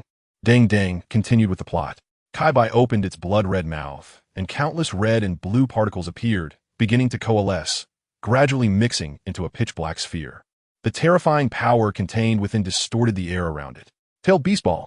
As Naruto's voice echoed, the strongest technique of the tailed beast finally appeared on the Teyvat continent. The black sphere, trailing a fiery tail, flew towards Osael at an astonishing speed. Osael keenly sensed the terrifying power contained in this sphere. It decisively summoned the powers of the 3 demon gods, transforming them into an elemental shield in an attempt to withstand this terrifying attack. Big Nose, listen. Just a mouthful. Han Jiji. This is different from the wind bullets before. I can tell it's incredibly strong at first glance. The tail beast ball instantly reached Osael. However, instead of directly hitting the shield formed by the powers of the 3 demon gods, it radiated a white light as it approached Osael's massive body. The white light scattered like radiation. Immediately afterward, a cataclysmic explosion erupted, sending the surrounding seawater, air, and everything else flying away. Even the Chuanyu Pavilion was lifted by the shockwave from the explosion, as everyone struggled to hold on and prevent themselves from being thrown off. Genglan looked at the floor of the Chuanyu Pavilion. Then, the Chuanyu Pavilion seemed to be held by a special gravity, remaining steady in the sky like a rock. Even the seawater that had flown into the sky was isolated by a special repulsive force. This maneuver filled a few people with awe and gratitude. Lan Shun, it's still our brother. Dad doesn't toss. Such a familiar ability. The towering water column created by the explosion shot up into the clouds, and the temperature around it rose rapidly. Osael, at the center of the explosion, was suffering greatly. It had specifically chosen 3 demon gods with outstanding defensive capabilities, hoping to deflect the tailed beast ball to evade some damage. Who knew that it would explode upon approaching? The outrageous damage left it incapacitated. Now, it had lost the grandeur it had just regained, looking like an octopus that had lost many of its tentacles. Its remaining heads roared at the sky, gathering the dark clouds scattered by the explosion once again. Suddenly, a torrential downpour began. The people on the Chuanyu Pavilion had not planned to care about the rain. After all, in such a scene, who would worry about getting wet? Yet, they found that the raindrops seemed to bypass them. Kai Bai's glowing golden eyes looked at Osael. Osael was drenched in the downpour, slowly growing limbs. The newly formed parts were different from its previous water blue body. They contained various colors of glowing sources, directly transforming into parts with characteristics of demon gods, emitting various special sounds. After all, with the gathering of many demon gods, there was certainly no lack of vitality. However, these demon gods had indeed been severely beaten, and the remaining power and resentment were incomplete, with some even reaching the absurdity of 1 + 1 being less than 2. Moreover, this Kai Bai was indeed strong. Just in terms of size, it was far larger than the Fox Shrine that Genglan had captured at the time. The Fox Shrine was only a little over 50 meters. This Kai Bai was about as tall as Osael's upright neck. After all, it was the result of the split of the outer Dao demon avatar, a mixture of the powers of most demon gods. Chapter 65, Departure. Yellow ape-ing at this moment, the elemental powers of several demon gods within Osael diffused, transforming into their forms in life, terrifying and eerie. Various voices wailed together. Naruto took a glance, sensing the endless elemental power, and made a decisive move. Once again, she charged up for a tail beast ball. At this time, Osael's consciousness was in a struggle with various demon gods. Each demon god was desperately fighting for control, attempting to take revenge personally. They could never forget, even in death, the black flames that scorched their souls, the illusions that extinguished their spirits. That colossal being, resembling a true deity, wielded an incredibly huge weapon, annihilating them in the simplest manner. They will never forget that lofty disdain and sense of oppression. Genglan looked at the unusually distant Ozer, not bothering too much, and instantly teleported to the side of Ing. Ing, on the other hand, was gazing at the enormous Kyubi on the sea with shining eyes. She originally wanted Ningguang to open the Yujing Terrace for a closer look, but that destructive power made Ningguang break into a sweat. She didn't want to end up like the little island's Bao Bao Ya. But that gigantic golden fox was something Ing truly liked. Handsome, beautiful, big, and strong. Ing was almost drooling at the sight. However, Paimon, standing beside her, looked somewhat distracted at this mechanical godlike presence. Ing, who was naturally oblivious to Genglan's arrival, was like a man who sees an excavator. Traveler. Hey, Brother Lan. Ing finally turned her head after a while, and upon seeing Genglan, she became even more excited. This thing is for you. Use it when something happens later. I need to handle something. Oh, okay, Brother Lan. Take care. I promise to complete the task. Ing confidently took a small blue elemental power orb, just as she was pondering. The tailed beast orb accumulated by Kyubi shot out, flying towards Ozer with a long flaming tail. Another face-to-face explosion occurred. Ozer's constantly changing bizarre body was now shrouded in the mushroom cloud of the explosion. Geng also instantly left this place. Ah, Jamusi, what did Brother Lan give? Water element? Jaiji Bulyajan, Brother Lan went to handle something. Not take, coming to Teyvat, I'll handle only 3 things. Meanwhile, Minglu, with her eye-catching machine gun-like gaze, looked at the explosion and then turned towards Yujing Terrace. It seemed she received some news and jumped directly to Yujing Terrace. The people on Yujing Terrace were shocked, but QB was only approaching, and the controlled seawater didn't touch Yujing Terrace. Minglu appeared on Yujing Terrace. She wore a coat that sparkled with dazzling light, like a brilliant star descending to the world. The coat was adorned with mysterious and deep black patterns, interwoven with golden light, creating a unique visual impact. Her waterfall-like long golden hair emitted a faint glow, as if containing endless power and mystery. Below, she wore simple yet fashionable shorts that perfectly showcased her long, straight legs, exuding captivating charm. The high heels she wore were originally ordinary, but at this moment, they became extraordinary due to the tailed beast chakra's influence. The chakra color seeped into the heels, giving a powerful and dignified impression. Her presence made the surrounding air heavy, an inexplicable aura emanating from her, nearly overwhelming everyone present. People couldn't help but be captivated, shocked by her beauty and strength. Chun Jili, she's simply a stunning and charming vixen. Tribal wanderer, so beautiful I like it, want to see traveler. Brother Lan gave you this, right? Minglu asked, and he nodded as she followed her gaze to the blue orb in her hand. Minglu smiled and then extended her fist. Come on, let's bump fists again. It was at this moment that Ing remembered the golden coat had disappeared, and without thinking, she extended her hand. New clothes. I want them. Then, the familiar golden coat enveloped her, surging through her body like power. Ing was astonished to find that it wasn't just the coat, but that she was now in the tailed beast Jinchuriki mode like Minglu, commonly known as Ing Yellow Ape Manifestation. Chapter 66. Unlike the earth-shattering scene on the sea, the North Country Bank was eerily quiet at this moment. A Fatui clerk stood nervously at the door, as this was a very critical stage. The Qinyan army had already surrounded their place, but he still had to negotiate with them, waiting for a higher-ranking officer to come and handle it. Logically, since the young master had released the Archon, it was indeed a bit ridiculous that Liyue hadn't flattened this North Country Bank. After all, the North Country Bank was already up to no good, stirring trouble at this time. But that's how things were. Liyue only sent people to surround the North Country Bank. Were they planning to annex the bank? The Fatui clerk wondered. Suddenly, a strong voice interrupted his thoughts. People inside, listen up, you are surrounded by us. Put down your stubborn resistance. Accept the investigation willingly, and we won't make it difficult for you. The Qinyan army leader shouted towards the inside. The clerk was sweating profusely. You think I believe you? I know how terrifying Liyue's interrogation agency is. Yelan, it's me Fatui, really sister. He thought that if he didn't open the door now, they would break in. In an instant, countless possibilities flashed through his mind. He recalled the speech of the tall man when he first joined the Fatui. Everything is dedicated to the Lady Queen? He fell silent. The Qinyan army outside was about to shout again when they directly broke the door. The door then opened, seeing the Fatui clerk acting like a host. The crowd was speechless. Fatui clerk, what is the point of risking my life for so little more in a month? He was then taken away. The Qinyan army entered the North Country Bank and found it empty except for that clerk. Seeing this, they couldn't help but sympathize with that guy from earlier. The pain of being a worker, sigh. At this moment, the Qinyan army leader felt a chill behind him. In an instant, it turned into a bone-chilling cold. He quickly turned around to look up the stairs. There, a figure in a black robe with a strange red spiral mask was watching them. The mask's vortex converged at a hole, revealing a pair of scarlet eyes. Who are you? The Qinyan army leader immediately drew his Qinyan spear, alerting the soldiers behind him that the situation had changed. A quick-thinking soldier immediately drew his bow, ready to shoot.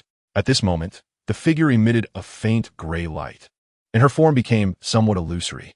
She raised her hand, and then countless arrows shot in her direction. Bang! The arrows hit the wall behind her, as if they had not touched any object. The leader was stunned and quickly reached for a teammate's bow. As a holder of the vision, he believed this should be a technique of the vision. He fixed his gaze on the person on the stairs. Hey, Xiaojing, give me the bow. The leader didn't feel the bow being handed to him and became a bit irritated. I usually see you as quite clever. Why are you so slow now? Big brother, why didn't he not give it to you? It's just stammering, reluctant. He turned around to find that the bow had actually passed through his hand, maintaining a strange fusion with his body. He was bewildered as he reached for Xiaojing. only to find his hand went right through Xiao Jing's body. What is this? While they were in confusion, the masked figure had already appeared beside them. Without saying a word, the leader threw an elbow at her, and without exception, it passed right through. Before he could adjust his posture, that glove hand reached out and grabbed his neck. He locked eyes with those blood-red eyes up close. At the moment their gazes met, a dizzying sensation hit him, and he instantly lost consciousness. Is that so? They've already run away. A deep voice came from the mask, gender indiscernible. Hey, you bastard! The Qinyan soldiers charged angrily. The masked figure glanced at them, and everyone was enveloped in the same gray light. Then they flew backward in all directions, crashing heavily to the ground as the gray light disappeared. The masked person once again emitted a gray glow and vanished from the spot. When she reappeared, she was at the stone gate within Liyue. The sky was still overcast, and raindrops fell on the grass. In the distance, there was a group of Fatui. Colonel, can we still stay in Liyue? Don't worry, the lady will definitely have a way. The priority is to quickly send the young master over. It's fine. We have people at the exit. We can get out. In the carriage behind, naturally, the Dada duck was lying inside. As they walked, a strange figure blocked the front of the group. Hiss, Colonel, the newcomer doesn't look friendly. Who cares? Drive her away. The thunder hammer and wind fist activated simultaneously, intending to directly eliminate the seemingly frail person before them. In an instant, the two elemental forces surged toward her. She slowly placed her hand on the sheath of the long knife. Suddenly, a sharp red blade flashed, and the two were severed at the waist, gray light erupting from their bodies. To their surprise, being cut in half did not affect them at all. They lay on the ground, staring in astonishment at their other halves. The masked person approached the terrified crowd. Witnessing this bizarre ability, everyone was filled with fear. The sound of the masked person's long knife dragging on the ground was piercing. Several sharp ice spikes flew down from the sky, aiming at the masked person. She did not even look, allowing the ice spikes to pass through her body and hit the ground. She looked down and saw the ground was frozen. No need to guess who it was. An arrogant voice came from behind. How interesting. Did you dare to come out after attacking the Fatui's barracks? Are you ready to face the wrath of the Fatui? A slender figure appeared behind the masked person. Lady Great, we are saved. The commotion outside had evidently awakened the sleeping young master. The masked person still had her back to the lady and said nothing. Hey, another shout echoed. Are there more experts? Long, wait for me. A flash of gold appeared before the crowd at an unimaginable speed. It was as fast as lightning. Qixing? The lady looked at the newcomer with a serious expression, then noticed another figure beside him, with white hair and a black robe. Who is he? And when did he arrive? Indeed, he's fast. Lan looked at Minglu, quite satisfied with her growth. He then turned his gaze to the masked person. The masked person felt the gaze and turned to look at Lan, appearing contemplative. The lady felt a bit embarrassed. Something was off. How many people are here now? One looks quite out of place, an incredibly bizarre masked person. The most combat-capable among Liyue Qixing, a terrifying flash below the gods. The other one can watch the show so closely without her knowing. He must be extraordinary. She then took a closer look at Lan. The more I look at you, the more familiar you seem. Wait, isn't this the one who suppressed the heavenly path back then? Marla, Rosalind, don't panic. I'm here to help. The young master in the carriage saw that there were experts outside and was alarmed. National Server Blue A, requesting to battle. The atmosphere immediately became tense. The masked person moved. The pattern in her blood red eye began to swirl. Chapter 67. Ihaji, transformed into nothingness. The whirlpool on the red mask converged at the crimson eye, which had 3 pitch-black Magatama. The moment she looked at Lan, the 3 Magatama began to rotate, gradually merging into a 4-cornered shuriken shape, with a small corner between each pair of corners. The moment the kaleidoscope Sharingan activated, the surrounding air solidified slightly, and a faint gray light radiated from her body. Minglu sensed a change in the atmosphere and immediately condensed a deep green wind elemental sphere. The sphere spun rapidly, surrounded by white serrations. Once this shuriken-like attack was released, it flew swiftly toward the masked person, the sound of wind blades cutting through the air, striking the eardrums. But the masked person showed no fear. She drew her long knife and charged forward. That spiral shuriken, however, passed through the masked person and flew backward. The masked person had already reached Minglu, a slender hand gloved in black, lunging toward her. Then, a huge golden arm extended from Minglu's 9-tailed fox clothing, swinging toward the masked person. Yet, the masked person did not dodge and continued to charge forward. The chakra giant hand did not touch the masked person. While she directly grabbed Minglu's arm, instantly enveloping Minglu in gray light. One down. The masked person's voice was silent, her intention unreadable, as she ignored Minglu's chakra giant hand attack and held her arm firmly. What are you mumbling about? Minglu's eyes were surrounded by a layer of golden shadow, her pupils transforming from vertical slits to cross-shaped.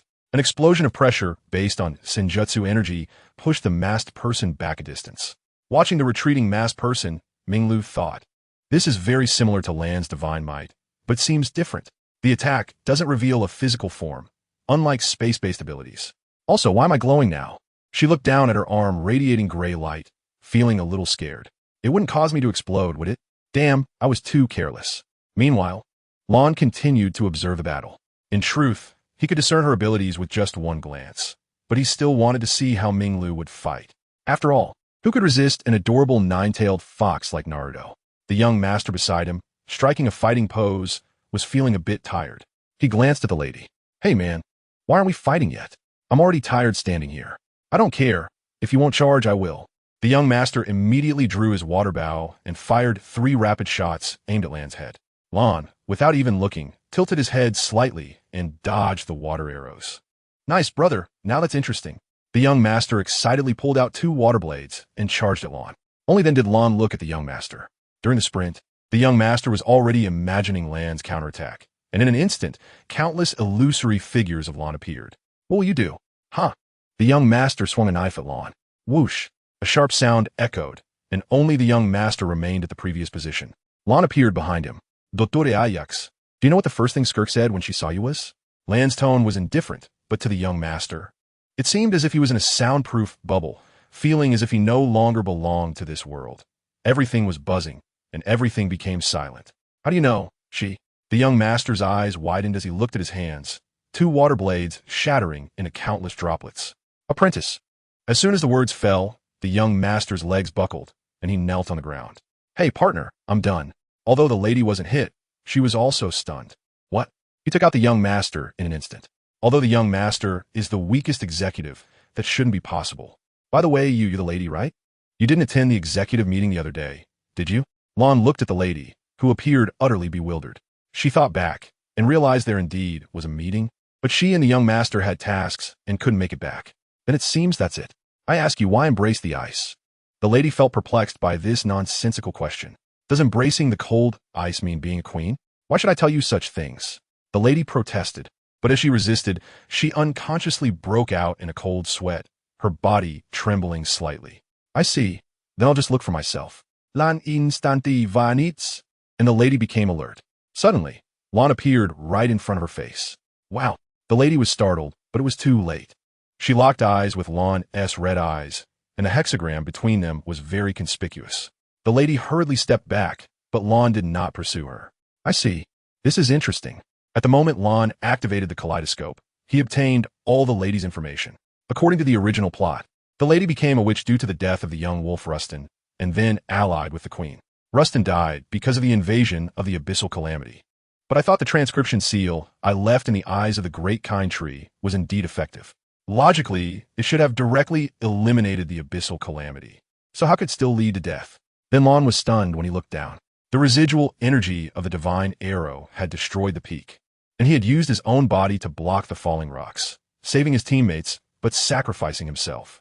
Am I really the one who caused this? Interesting. Lan suddenly felt speechless. He initially intended to correct the plot, but didn't expect to overdo it. If I had known earlier, I would have sent the guys from the wheel graveyard to beat people up one by one instead of using a large-scale AoE to clear the field. Now I must have shattered my allies. He glanced at the lady and thought, "Are you really bound to darken?" The lady saw Lan standing still and immediately threw countless ice spikes, each aimed at vital points. It hit. The lady watched as the ice spikes collided, producing a cracking sound. Suddenly, she felt dizzy, and then she found herself bound to a tree. Huh. The lady stared blankly at her bound body and looked at Lan in front of her. "Wait, dude. Did you just take me out an instant? Who is this? And why is there no information on him?" In fact, the lady had suffered from not paying attention to the information. If she had waited a bit longer for the latest updates, she would have thought about how to escape upon seeing Lan. Ever since Lan visited the Royal Winter Queen, such news had spread. Instant kill all executives has ties with the First Seed Angel, rivals the Queen, forces the former queen to appear absolutely dangerous, extremely terrifying. All members of the Fool S crew encountering this individual may abandon their mission. The organization will not pursue responsibility. Meanwhile, on the other side, Minglu suddenly felt her body lighten and inexplicably floated up. Hey, wow. Then it was as if someone had pulled her up, and she was violently flung toward the distant peak. Ahaya. The masked man watched Minglu fly away, then turned to look at Lan. His eyes, is it you? Chapter 68. There are differences even among Sharingan. Lan sensed a gaze fixed on him. He turned to see a golden Minglu flying toward the distant peak. It was obvious that she had been knocked away. With a small hand outstretched, a powerful suction force emerged from his hand. The airborne Minglu hadn't understood what was happening when she was pulled back. As soon as she landed, she looked in the direction of the masked man, only to find that he had already disappeared. Is this her ability? Lan walked over and leaned in to look at the gray glowing Minglu. The hexagram kaleidoscope appeared, and the gray light vanished in an instant. The masked man, who was hiding somewhere, sensed that one of the users of Ahaya had been lost, and felt that something was wrong. How could she be released? She revealed her figure, looking at the familiar silhouette. The blood-colored glowing eyes seemed to see through everything about Lan, but it was as if there was a layer of mist enveloping Lan, obscuring her line of sight. Both executives had been dealt with. She looked at the unconscious gentleman and the struggling lady beside her.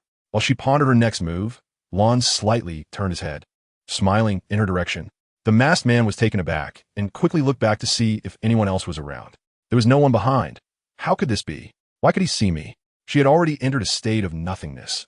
How could this happen? Regardless of that, she transformed her entire body into nothingness, achieving the effect of disappearing from this world.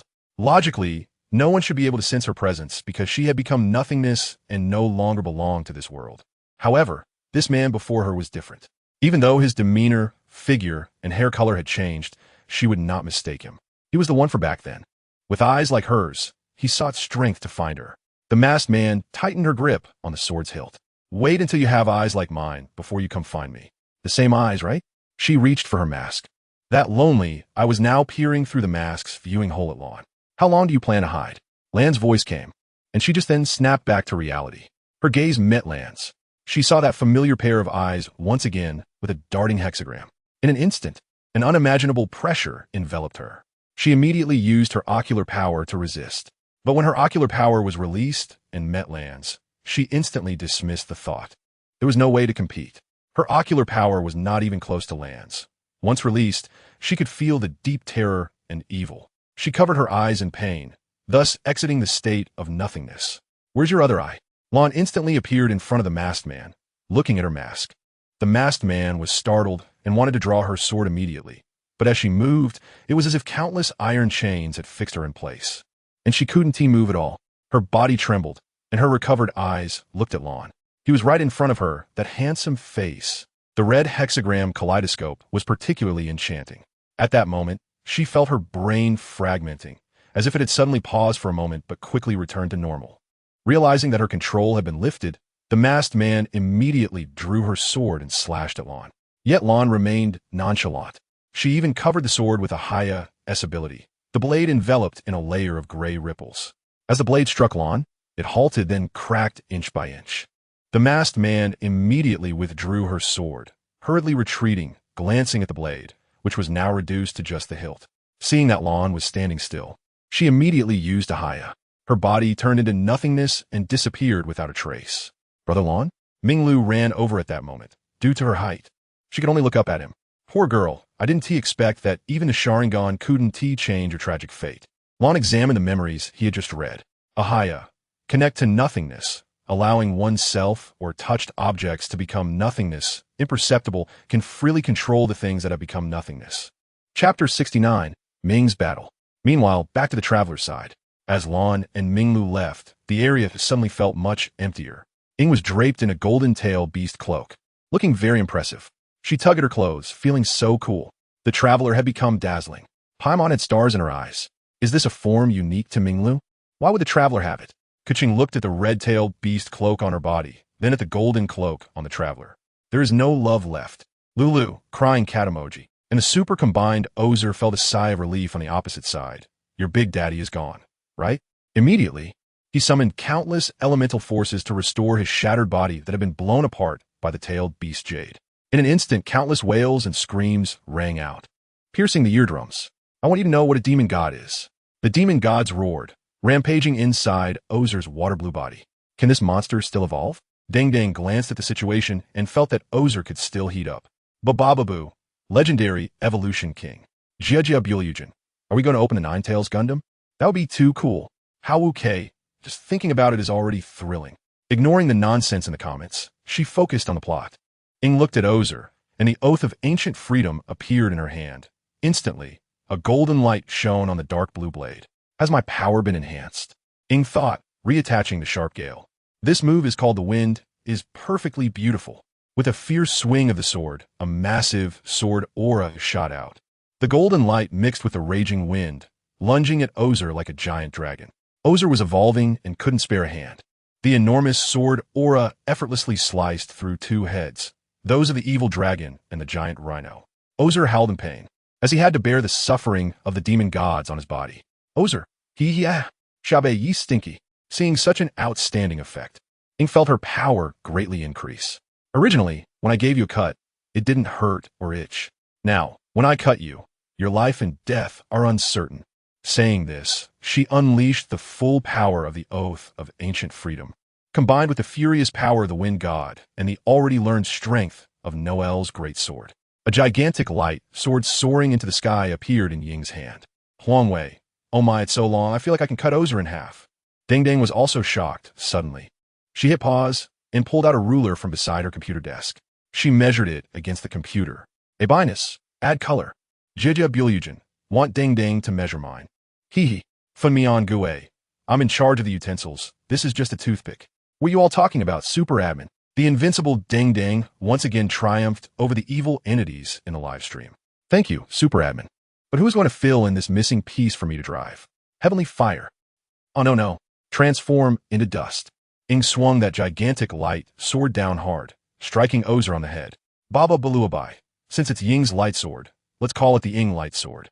Ozer looked at the astonishingly huge light sword breaking through the dark clouds, like divine punishment, without saying a word. Just like that, human, you are far from being comparable to Susanoo. Ozer was overwhelmed by the endless raging wind and the golden power of the tailed beasts, and was cleaved into the sea. Chapter 70. Ozer was still struggling. Ozer was directly cleaved into the sea by the light blade. Countless wind blades erupted, tearing apart the surrounding seawater. Ing gasped for breath, feeling slightly fatigued. The golden-tailed beast outer garment was still on, continuously supplying elemental power, truly a convenient ability. She turned back to the others and smiled, giving a thumbs up. Ganyu and Cushing were just about to step forward when a piercing roar shattered this seemingly perfect ending. You think you can kill me? Agiatulid. Who's the sword demon here? The surrounding seawater seemed to welcome something, swirling into a vortex, exactly like when Ozer made his debut, but with an additional layer of purplish-red, strange energy on top. Instantly, a gigantic demon god burst out of the water, flying up, soaring into the sky. If the eight-headed snake crawling underwater can fly, then I ask, who else can't fly? Gumo, brother, don't awkwardly black. Titanium crystallization realizes every dream. Certain Lu Sha. Then who's going to fill in for my missing dragon and that 10-point speed? Ing immediately drew her sword. Is this ever going to end? To be honest, Ing was feeling a little anxious now.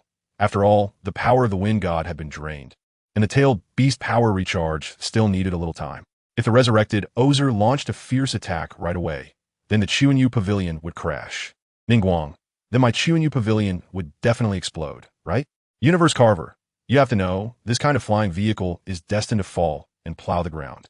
The crowd wiped a cold sweat, especially the few immortals. Clearly, they were the high-end combat power of Liyue, but when standing next to Ozer, they seemed like a few small figurines, really disheartening. The immortals, sprinkle some water. This kind of situation has been seen many times in previous battles. Liu Yun and the others still couldn't forget the terror of the six-path demon god, Susanoo, soaring into the sky, remembering how Ozer was treated as a small dish by the six-path demon god back then. However, now is not the time for nostalgia. After Minglu and Lan left, the highest combat power left on the scene was a few immortals and an on-site surging Ing. The remaining Ganyu and Kuching were really just a scratch. Ningguang's Chuanyu Pavilion to Ivan could have sealed Ozer back in the previous plot, but now facing the three-stage evolution, the late-blooming Ozer, it might be a bit difficult. 8 parts Tubo. So where's the god? Shouldn't the god come to the rescue now? At this moment, as the roar faded, Ozer's new form emerged from the countless water vapors. From the original 8-headed water snake, it transformed into an 8-headed dragon with a strong body, each head resembling those demon gods, though some are missing, as there were too many heads, and the few local demon gods of Liyue couldn't fill them all. So they had to call in others from different regions, a whole dreamlike combination. Teyvat Battle Team Demon God Rangers. Ozer was reborn, roaring towards the sky. The 8 heads, each howling separately, blocking the sand and wind. Roar, ha ha ha. Ozer let out the unique laughter of a villain. As for why it wasn't a cackling laugh, brother, I'm such a big guy. That kind of thing isn't appropriate. Ozer sensed that all of his demon god powers had completely merged, a result of the desperate survival instinct bursting forth at a critical moment. All demon gods, carrying our hopes, let's use, against him for our sake. Chapter 71, Attracting Monsters. Ing looked at Ozer, who was clearly stronger than before, and was sweating profusely. Boo. Hey mom, I'm not coming home for dinner tonight. I have to die outside. So where did Lan and Minglu run off to? Meanwhile, on the other side, Minglu and Lan were presenting the masked man's memories like a movie to Minglu. Masked man, are you raccoons? Lan looked at Minglu and found that the little girl was actually crying. Lan, she's in so much pain. Minglu wiped her tears. As the Jinchuriki of the Nine Tails, she was very sensitive to malice, and correspondingly, she could also sense emotions. And throughout the life of the masked man, she could feel immense suffering. From start to finish it was pain, with no sweetness at all. The only sweetness was a prelude to the subsequent bitterness. How many floors does a bag of rice have to carry? Minglu was a bit confused when Lan suddenly blurted out this sentence. Is this still Teyvat language? No matter. Lan, her name is Ami, right? Yes, when I first met her, that peacock called her that, but now she should be called me Yin. The hatred for this world. Huh. So what you did in Sumeru, should we stop it? No need. After all, you're an official of Liyue. It's not good to investigate their internal matters, although Sumeru is just a loose collection of sand right now. Oh, brother Lan, do you think we will see her again? We'll know once we follow the Traveler. Right, I wonder how the Traveler is doing. You've given her the Geo Llama mode. If she loses, she will become Renji. What about the other side? Ningguang, hurry up. This shield can't hold on. The Traveler has learned that a massive wind wall is enveloping the Yujing Pavilion, prompting Ningguang to speed away and lure Ozhel to the other side of the sea. And on the other side of the sea is the enemy. No. It's Ozhel's enemy. The other side of the Liyue Sea is Inazuma. The Electro Archon there is known for her strength. Inazuma, are you a raccoon? And Ozhel is directly pursuing. He knows he is being led away to avoid affecting Liyue Harbor, but he still chooses to follow. Because to him, it doesn't matter. For his current self, destroying Liyue Harbor is just a flick of the wrist. And even if that golden fox shows up, he can take her down. Geo Llama, you want to eat the tailed beast Jade, right? It seems Ozhel voluntarily followed.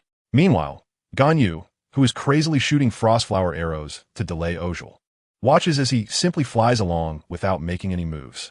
This guy just keeps flying without even attacking, almost like he's on auto-follow. But that's also good. If Ozhel reaches the Yujing Pavilion at this speed and slaps it, the pavilion would crash down, probably faster than the fall of a prison. At that point, there would be no one left to fight. Who else could go up?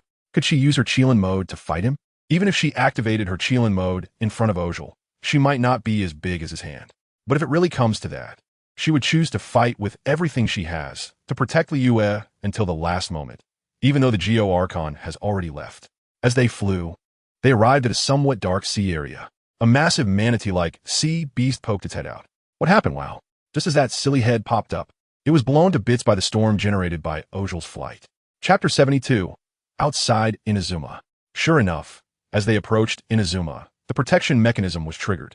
Not to mention that merchant ships can get struck a couple of times, but with such a large flying tiger, if it doesn't get hit by lightning, Lumen and the others could directly shout turn artificial. Instantly, several purple lightning bolts formed in the sky, streaking across the horizon and striking Ozhel. Ugh!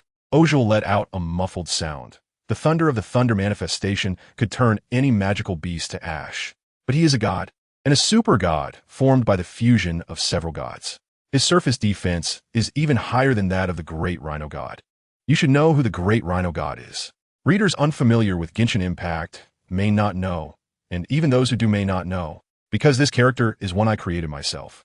So please refer to Volume 1, around Chapter 65, where there is a scene of a Great Rhino God invading Liyue while Morix was away, and then being easily slain by the Vengeance. This Great Rhino God is impressive. He can withstand the 1,000-bird sharp spear. Actually, it was cut in one strike, but he regenerated too quickly. Can endure Amaterasu for a while. Actually, because he is too big, Amaterasu can't burn him down quickly. And ultimately was dealt with by turning his head using divine might. Genglan felt that Guizhong was nearby, so it was cleaner to just turn his head without any blood. And this was the kind of crazy Genglan during the Archon War, quite different from the gentle Genglan now. To last for so long against Genglan back then, the worth is self-evident. Ozhel's super assembly surpasses the defense of the great Rhino God, proving how strong he is, actually. The great Rhino God excels in high-speed charging and steam mode, not particularly in defense. He is more than enough to deal with Raiden Shogun, the person machine, literal meaning, and when a main body comes out, he can easily handle it. After merging with several gods, Ozhel's personality has changed a lot. After all, there are not many normal ones among the gods. A muddled brain can be understood. It's good enough that they don't confuse each other. If you talk about perfect fusion and how to avoid confusion, you underestimate them. This perfection is different from that perfection. It's just a united front established in times of crisis, and it will collapse after a while. Lumen feels like building this wind barrier is not very useful, as Ozhel isn't attacking them. However, it can be unnecessary, but it cannot be absent. So Lumen continues to painfully maintain the wind barrier. By the way, why not let Teacher Liyue come? Actually, Teacher Liyue is already lying there. The general structure of this wind barrier was made by her. But because she was frantically shooting celestial power at the Guizhong machine, which is strange, and with this messing around, the whole green bird has turned gray-white and is already burned out. Hey, then someone might ask, defeating Teacher Lao. I remember when Genglan was fighting the Liyue Alliance. Didn't someone say there was no stronger wind element user present? All right, who was it? It seems to be the green and white bird. How hard to guess. Ahem, back to the topic. They can't move forward anymore. It would affect Inazuma. Ningguang stopped the Yujing Pavilion and chose an area outside Inazuma as the battlefield, or perhaps their burial ground. Inazuma, it's fine, brother. This little thing can hold on. Back then, I faced the descent of the Celestial Thunder and had no issues. It was just that one island was turned into several small islands. Author's note. I am the author of Doubai. Although it feels a bit verbose to introduce myself in my own book, I truly don't know how to start this thing. Should I begin with a battle cry? Ahem. As you may have noticed, the update speed of this book, Genshin, starting with Eternal Eye, I become the strongest character, has drastically decreased compared to before. It used to be 1 or 2 updates a day, at least stable, but now it's 1 update a month, and it might not even happen, which is basically the same as being dead. This is mainly because I have to go to school. I'm still a senior in high school, and only return home once every 3 weeks, which has completely exhausted me. Back in my sophomore year, I could return once a week, and I could sneak in a little writing at night under the covers. Now, you know why my previous updates were so lively. Back then, I managed to write a chapter a day, as it was hot and stuffy under the covers, and I had to outsmart the checks. After I returned home for a week, I would catch up on the word count, aiming for perfect attendance since my main income relies on that. Life was manageable then. I only had to make up for a week's worth of writing, which was about a few thousand words. But now, being a senior, 3 weeks is just too much. I feel exhausted after just 1 week, and the thought of 3 weeks is overwhelming. With such a schedule, returning home every 3 weeks means I need to catch up on tens of thousands of words. Moreover, this was with the help of a little writing assistant, which helped maintain a stable update schedule. But starting from September, I can't rely on that anymore. I've forgotten the exact date. I can't take the assistant anymore. The specifics don't matter, but it's all gone downhill. Returning every 3 weeks makes my head spin. When I open the Tomato Assistant, I just don't want to move. There is another method, which is to write in advance and schedule the releases. Some readers have suggested this, saying it's good to have some stock. But the issue is, I'm someone who writes purely on impulse and have no stock. If I want to schedule releases, I have to write in advance. That is possible, but arranging the chapters is tricky. I only have about a day when I return, and asking me to write tens of thousands of words in that time is simply terrifying. So I've been writing a little for each chapter and then catching up later. But the drawback is that the content of one chapter feels too close to the next, making it hard to know what to add, leading to a disjointed feeling. I've also tried using AI to fill in word count, but I stopped because it didn't work, and in the end, I still had to write the plot myself. Overall, it's been uncomfortable. I could manage it, sacrificing some sleep and putting in effort, but one day while writing, I fell asleep, and in the morning, I found that I hadn't finished what I needed to write in advance, and the scheduled release was at the wrong time, which was truly frustrating. Then came a long break of over a month without updates. It just fell apart. When I opened the Tomato Assistant, I didn't know what to do. If I write, I don't have the time or energy to catch up, and I would fall into a state of stagnation. If I don't write, a series of updates being missed is also uncomfortable. I hope everyone can understand me a bit. There is also the factor that I feel less enthusiastic about writing now. In the earlier chapters, I wrote about how this novel was purely for fun. But now, the more I write, the less motivation I have. I haven't played the summer event in Genshin, and I'm not playing Naruto either. I don't know the plot or any new fun things. It feels like I'm in a fragmented state, and writing a chapter feels different now. The quality is clearly noticeable. Sigh, talking more 1T help. Let me take a break. If my vacation is longer, I will see whether to continue writing or not. Although I might start new books like Honkai or Pokemon, which could fulfill a dream of mine. In any case, thanks for everyone's support. I might be dying again soon, so please bear with me. Chapter 73. Qilin. A few people stood atop the Susanoo pavilion, looking at the demon god that obscured the sky. It felt like there was nothing useful to use. With the Susanoo pavilion rushing around, maintaining the wind barrier, and the consumption of the scraping technique, the only one with a healthy health and mana bar was the purple cat girl Keqing. How are we supposed to fight this? Keqing, can you turn into a giant purple cat? No, I can't. That's Ningguang's special ability. How could I do that? Then she looked at Ying's golden outfit. Maybe you could give it a try. All right, why didn't I think of that? Ying felt enlightened and immediately mimicked Ningguang's way, colliding her fists together, with the corners of her mouth curling up in confidence. Let us go, Ninetales. Then, the Ninetales chakra cloak on Ying began to glow brightly, as if it were about to explode. Great, I knew it would work. Keqing excitedly looked at Ying. What again? But this time it's different. Ozer looked at the familiar golden color, becoming even angrier. I feel my power surging. I feel like I'm going to take off. Ying felt her small universe about to explode. Then, she maintained that posture for a long time. Huh? Keqing, Genyu. Huh? Ningguang. The celestial beings. No way, dude. Was he? Ying looked at her unchanged height, even checking behind her skirt. No tail grew either. This is bad. I'm going to be done for. Did I call the wrong name? It seems this mecha ISNT something everyone can pilot. Ha ha ha ha ha. The ear-piercing laughter echoed in the live broadcast room. Why was it ear-piercing? Because the sound was really loud. Ah, Jamasi. Transformation time. Invincible, right? 8 parts Bieber. A miner could dig for a lifetime and never find this divine gold. Although the live broadcast room was very happy, the Susanoo pavilion was not happy at all. It was completely in shambles. Originally, with Ying's special ability, they could hold out against Ozer. But now Ying had no charge at all and was turned into a muggle. It felt like they were going to fall here. However, in a normal plot of anime or games, when it reaches such a desperate point, a miracle should happen. Either a mechanical descent or a burst of will from the protagonist's side. A slap on the boss's face saying, don't underestimate our bonds. But now, the mechanical descent should have already been used. Ningguang used the mecha to severely injure Ozer, and then Albedo cleared the Fatui minions. It didn't seem likely. What about the burst of will? Look at the few people present, who looks like they can burst out once. Are we going to have Ganyu burst out and turn into Himiko-sensei to give everyone a final lesson? We don't want that. So, I can't guess what could happen. But don't forget, when Ningguang left, she gave in the Ninetales mode. And what did Albedo do after he left? Ying suddenly felt something warm in her pocket. Where did the skirt get a pocket? She immediately pulled out a blue and white lightning ball. Right. Albedo also gave me this. Ying excitedly took it out. When Albedo gave it to her, he told her it was a magical tool she would need later. Ying didn't know how to use this thing, but generally, glowing things should be raised up, then gathered above her head, pointing at the overcast sky. Ozer squinted and looked at it. Something's off. This thing doesn't feel right. I remember the last time I saw you, I said. This weather is perfect for a Qilin. Albedo's voice seemed to come from nowhere. But in an instant, everyone felt steadied. The dark clouds in the sky seemed to rumble with thunder, like a thunder beast roaring. Chapter 74 Solo Play. A brand new weapon, the enormous thunder beast, shining with dazzling light, heavily lunged towards Ozer. Ozer's blood and flesh body, formed through fusion, was illuminated by this intense light on every part of his being. In his red eyes, the white light dots grew larger, gradually replacing the entire eyeball. Roar.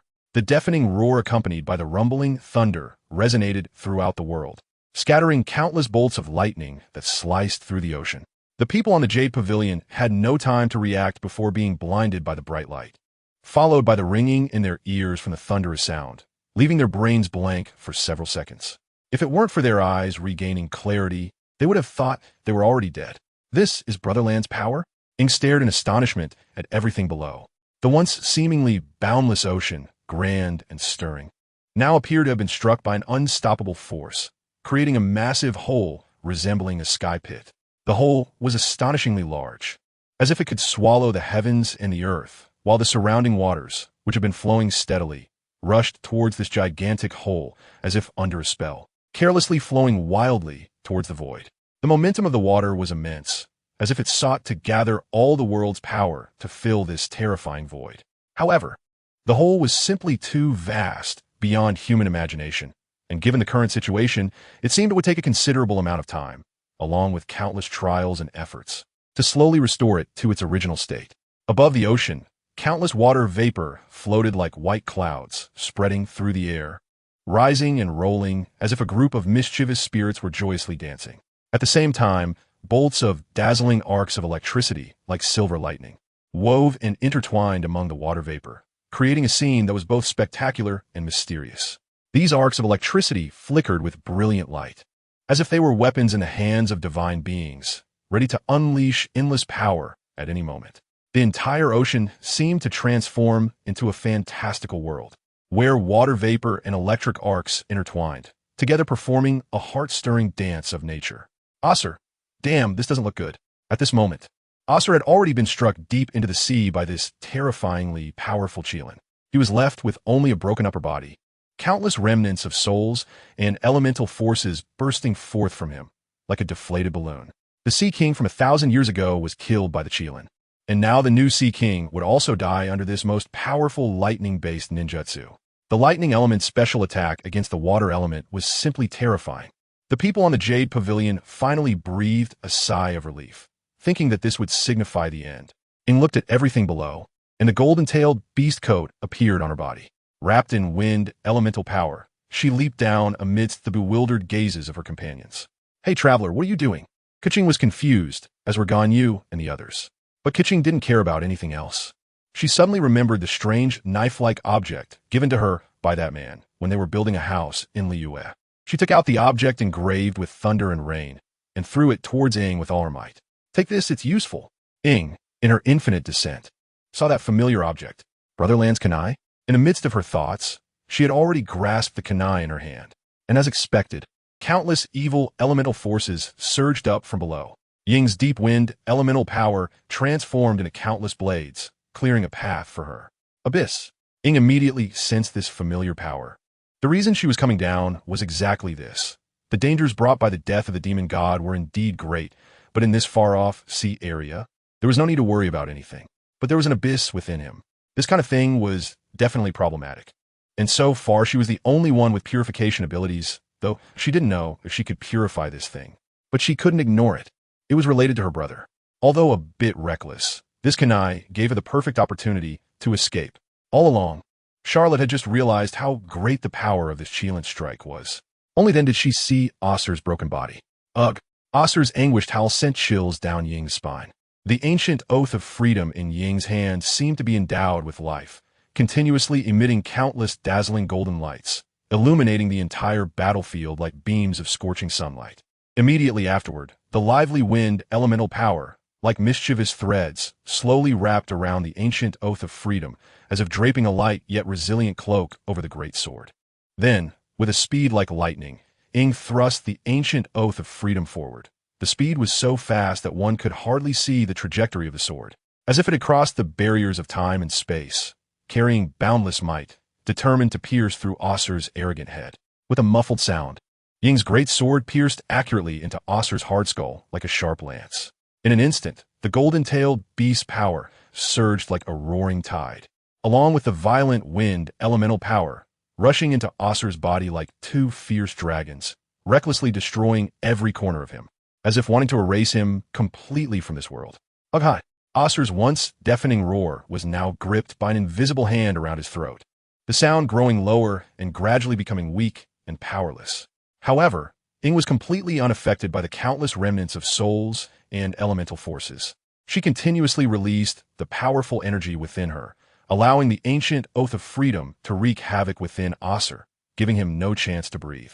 Acer's vision blurred, and a carousel of images flashed through his mind. "Baija, I'm sorry, no. See you again. Saying this, he ended his evil life, and the demon god's self-destruction was about to occur. Watching the restless elemental forces, Ing thrust the sword in her hand fiercely into his body. Golden rock elemental power appeared, combined with the tailed beast power, making Ing look like a little golden figure.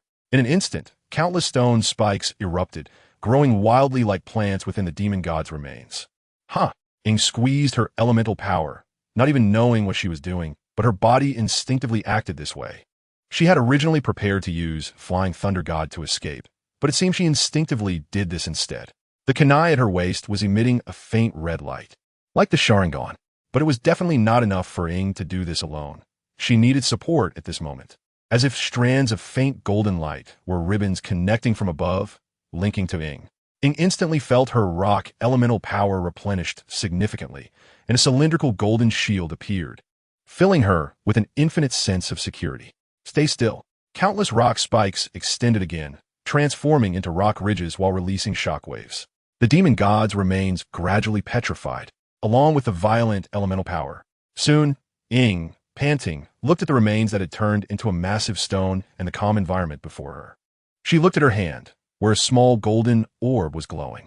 This is the power of the rock deity, and that immense and mysterious power, like a scorching torrent, quietly entered her body. Then, as if countless dazzling lights like stars, like spirits breaking free from their bindings, rushed out one after another. They intertwined in the air, forming a colorful web of light, and then gradually gathered like returning migratory birds onto the giant stone formed by Osail's body. Those lights seemed to possess a spirit of their own, pulling Ying's curious and courageous footsteps forward. She stepped closer with determination, feeling a mix of tension and anticipation for the unknown. As she approached the stone, the scattered lights seemed to respond to some kind of call, quickly coalescing into the shape of a sword hilt. Ancient and mysterious patterns were carved into the hilt, as if telling long-buried stories, strongly urging Ing to pull out the sword. Without hesitation, she firmly grasped the hilt, and the moment she touched it, an ancient and stale aura surged into her heart like a tidal wave. Chapter 75. The Greenstone of Rock. 6 paths, and the Emperor Ing concentrated on the continuous flow of power emanating from the hilt, as if a mysterious call echoed in her heart, prompting her to exert herself without hesitation. There was only one thought in her mind. She must pull out this mysterious sword. At the moment she exerted her strength, it felt as if the entire world changed. Countless ancient and profound rock elemental forces erupted violently from the blade, crashing against everything around like raging waves. Where those elemental forces passed, the air seemed to solidify, emitting a low rumble like the roar of ancient beasts. Ing initially thought she could easily handle the sudden impact, but when that powerful force truly hit her, she nearly lost her balance, almost being thrown to the ground. However, relying on her unyielding will and years of battle experience, she quickly steadied herself, her feet deeply rooted in the ground, as solid as a rock. Moreover, she did not retreat. Instead, she gritted her teeth and continued to use all her strength to pull the sword, her eyes shining with determination, as if she would fight against this force to the end. I will pull this sword out. I swear, not even Jesus can stop me.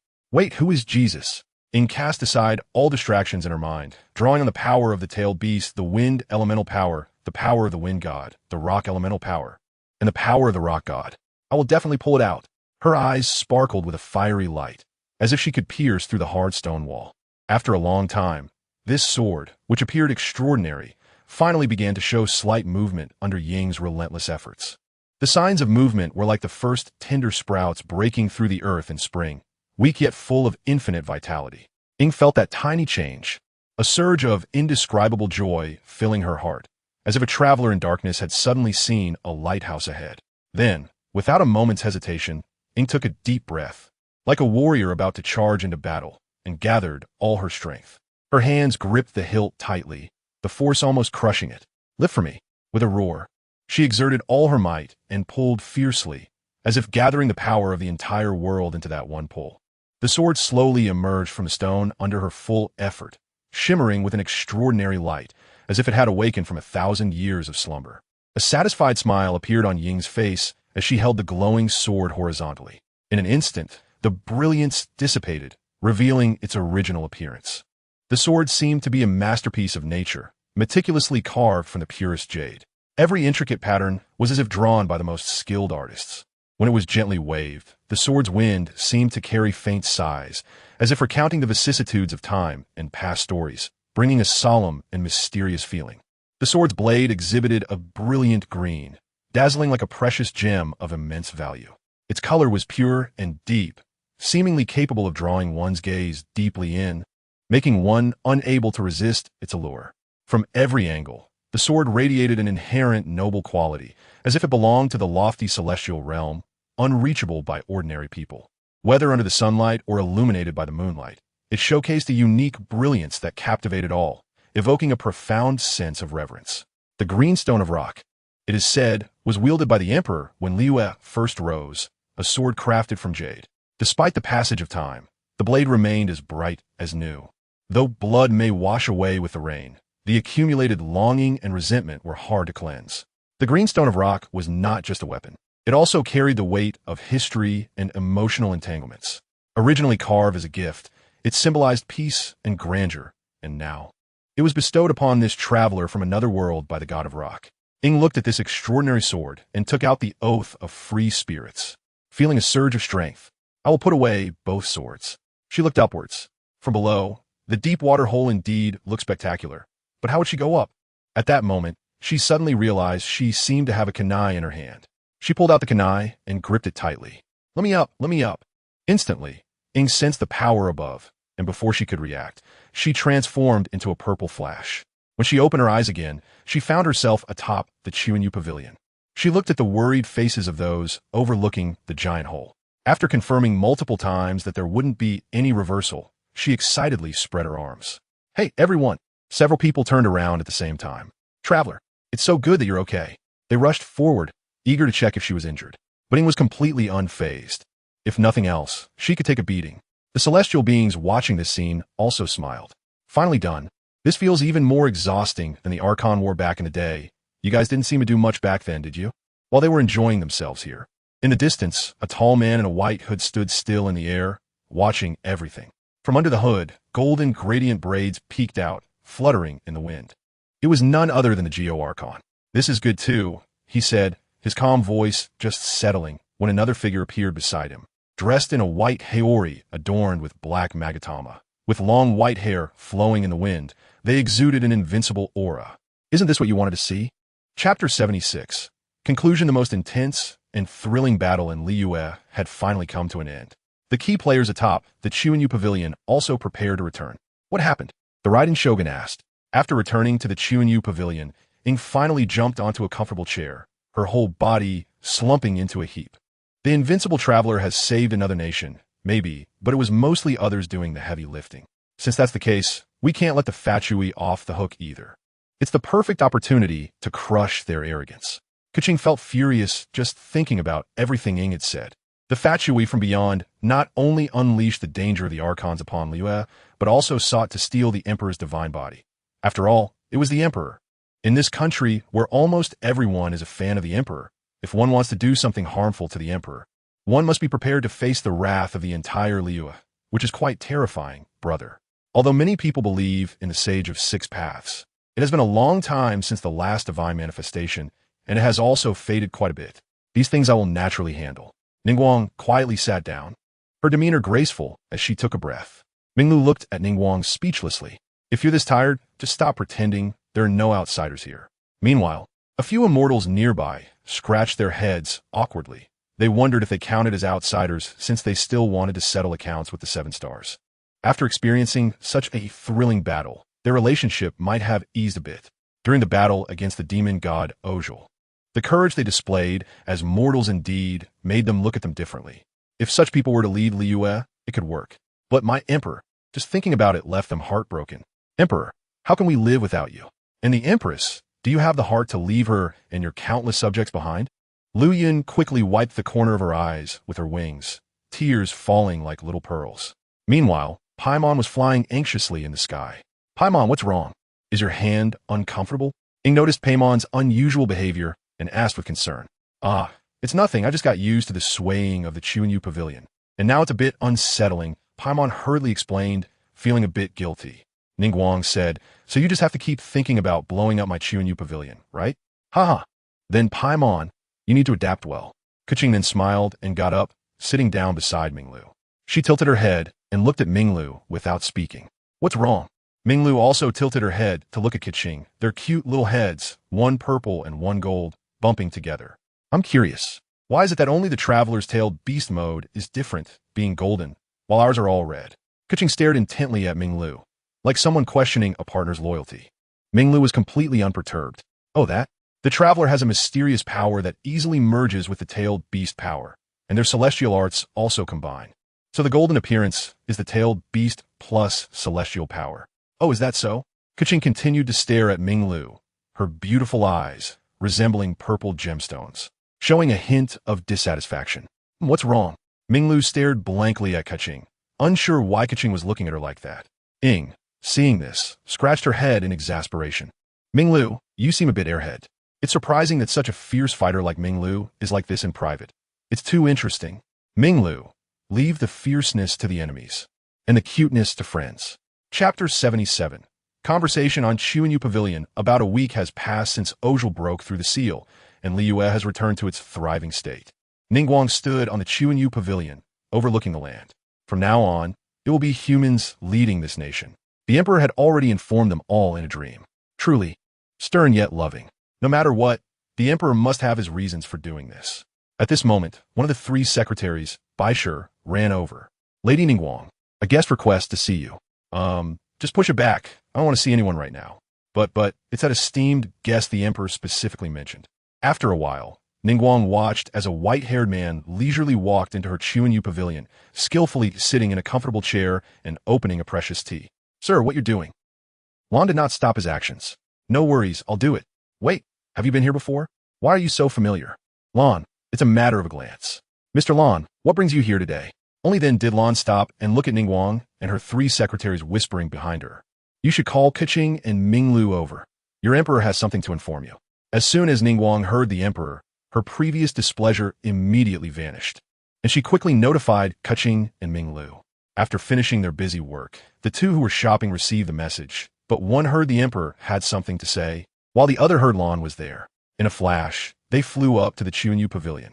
Indeed, Minglu transformed into her nine-tailed mode, wrapping her slender waist around Keqing and flying up to the Chuanyu Pavilion.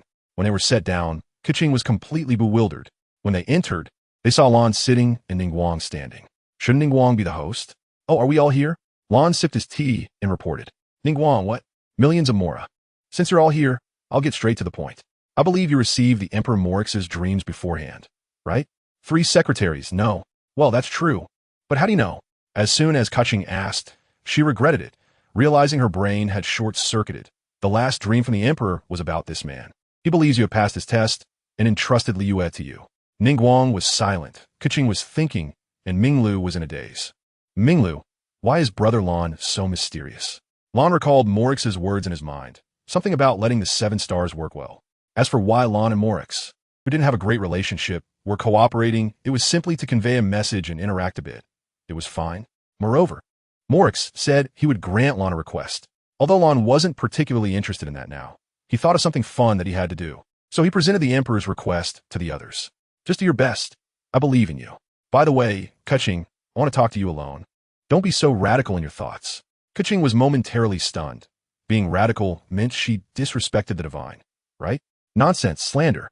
She liked the Emperor the most, and her family had several around him. Diminishing the divine, prioritizing humans, this kind of thing is applicable to a mundane world without gods in the Middle Ages. But here, we have real gods who could destroy heaven and earth. Keqing immediately recalled the world covering Ojal and the nine-tailed beast. Although your victory was due to many factors, if you had lost the protection of the gods, this place would have likely already fallen, and Liyue would have exploded. Keqing felt a bit uncomfortable hearing Lan's blunt words, but she couldn't refute. Their role in this battle was minimal. However, well, the power of Morix would come later, but in terms of will and spirit, you've already done enough. In any case, I, like him, have high hopes for you. After that, Lan stood up. Chapter 78. God of the Sword. After finishing his conversation with Keqing and the others, Lan left the Chuanyu Pavilion alone. He didn't use any other means. He simply walked away. He strolled through the bustling Liyue market, which had returned to its former prosperity. It's so lively. Gradually, He walked out of the city and came to the outskirts. What to do next? Maybe go look for that guy. A white-clad man holding a sharp sword flashed through his mind. I wonder if that guy is dead. He should have been remade during the reshaping. All right. Dihua said he went into seclusion in the mountains. That's not too hard to find, but also not easy. A flash of red light in his eyes. It was as if he flipped through everything this world had experienced, and he immediately knew where he was. With a flicker of thought, she vanished from her original spot, leaving the person who had been stalking her in confusion. Where did she go? How could she disappear so suddenly? Soon after, a faint gray light emanated from her body, and she too vanished from sight. In a deserted cave within Tianxiao Valley, a place often overlooked, the valley itself was a masterpiece of nature. From a distance, the undulating mountains resembled giant dragons coiling and twisting, as if they shared a mysterious harmony, working together to form a deep and magnificent gorge. This valley seemed like a carefully sculpted work of art by Mother Earth, with every contour of the mountains and every fold of the gorge harboring endless mysteries and allure. The colors of the mountains, under the sunlight, shifted unpredictably, sometimes deep as ink, sometimes bright as gold, as if the great painter of nature was freely wielding his brush, rendering this land in vibrant hues. Being in Tianxiao Valley felt like entering a secluded paradise, where the surrounding mountains acted as natural barriers, blocking out the clamor and turmoil of the outside world, leaving only tranquility and peace, enticing one to indulge in the wonders and greatness of nature. Inside a misty mountain cave, a tiny house sat quietly like a pearl. The entire house was intricately woven from soft thatch, appearing so fragile that a gentle touch might turn it to dust. Its delicate form indeed raised concerns, as if any slight force could cause it to crumble instantly. However, despite its seemingly frail exterior, it was in fact quite resilient, with each joint of the thatch seemingly containing traces of time, revealing a kind of tenacity born from enduring hardships. Though it could not be called a luxurious mansion, nor was it a crude abode, it barely satisfied the needs for shelter. In this ethereal, dreamlike Tianxiao Valley, this small thatched house seemed like a forgotten secret of time, or perhaps a secluded retreat chosen by an otherworldly sage. The faint aura of immortality lingered around it, as if telling an unknown story, evoking a sense of transcendence and reverence in those who beheld it. An old man dressed in a white robe emerged from the thatched house, raising his head to gaze at the bright sunshine. What a perfect day for sunbathing. The old man strolled leisurely outside and plopped down onto a bamboo lounge chair. What a comfortable feeling. Indeed, it feels quite refreshing. A voice, familiar to the old man, rang out. Startled, he looked towards the source of the voice. How could he not recognize that smiling figure? Uchiha Genglan, the old man exclaimed excitedly. It's been a long time since anyone called me that name. How have you been, Sword God?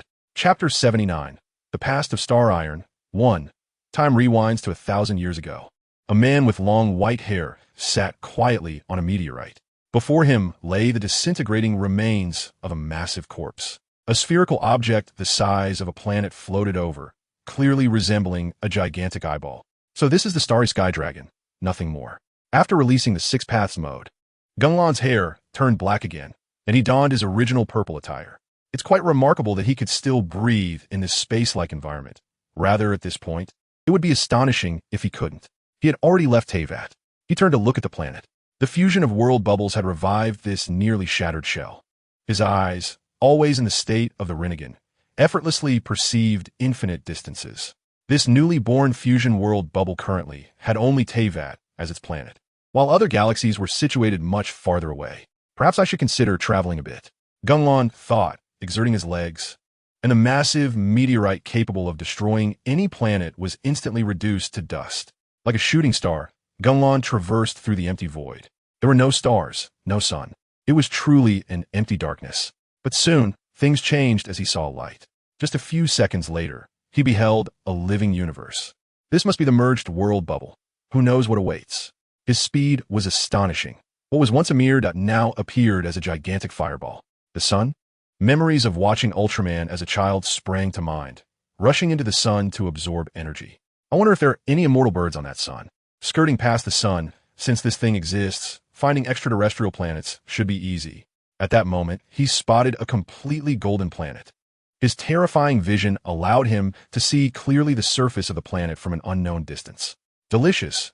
It appeared to be a group of golden-skinned humanoid creatures. Not sure, but they looked human.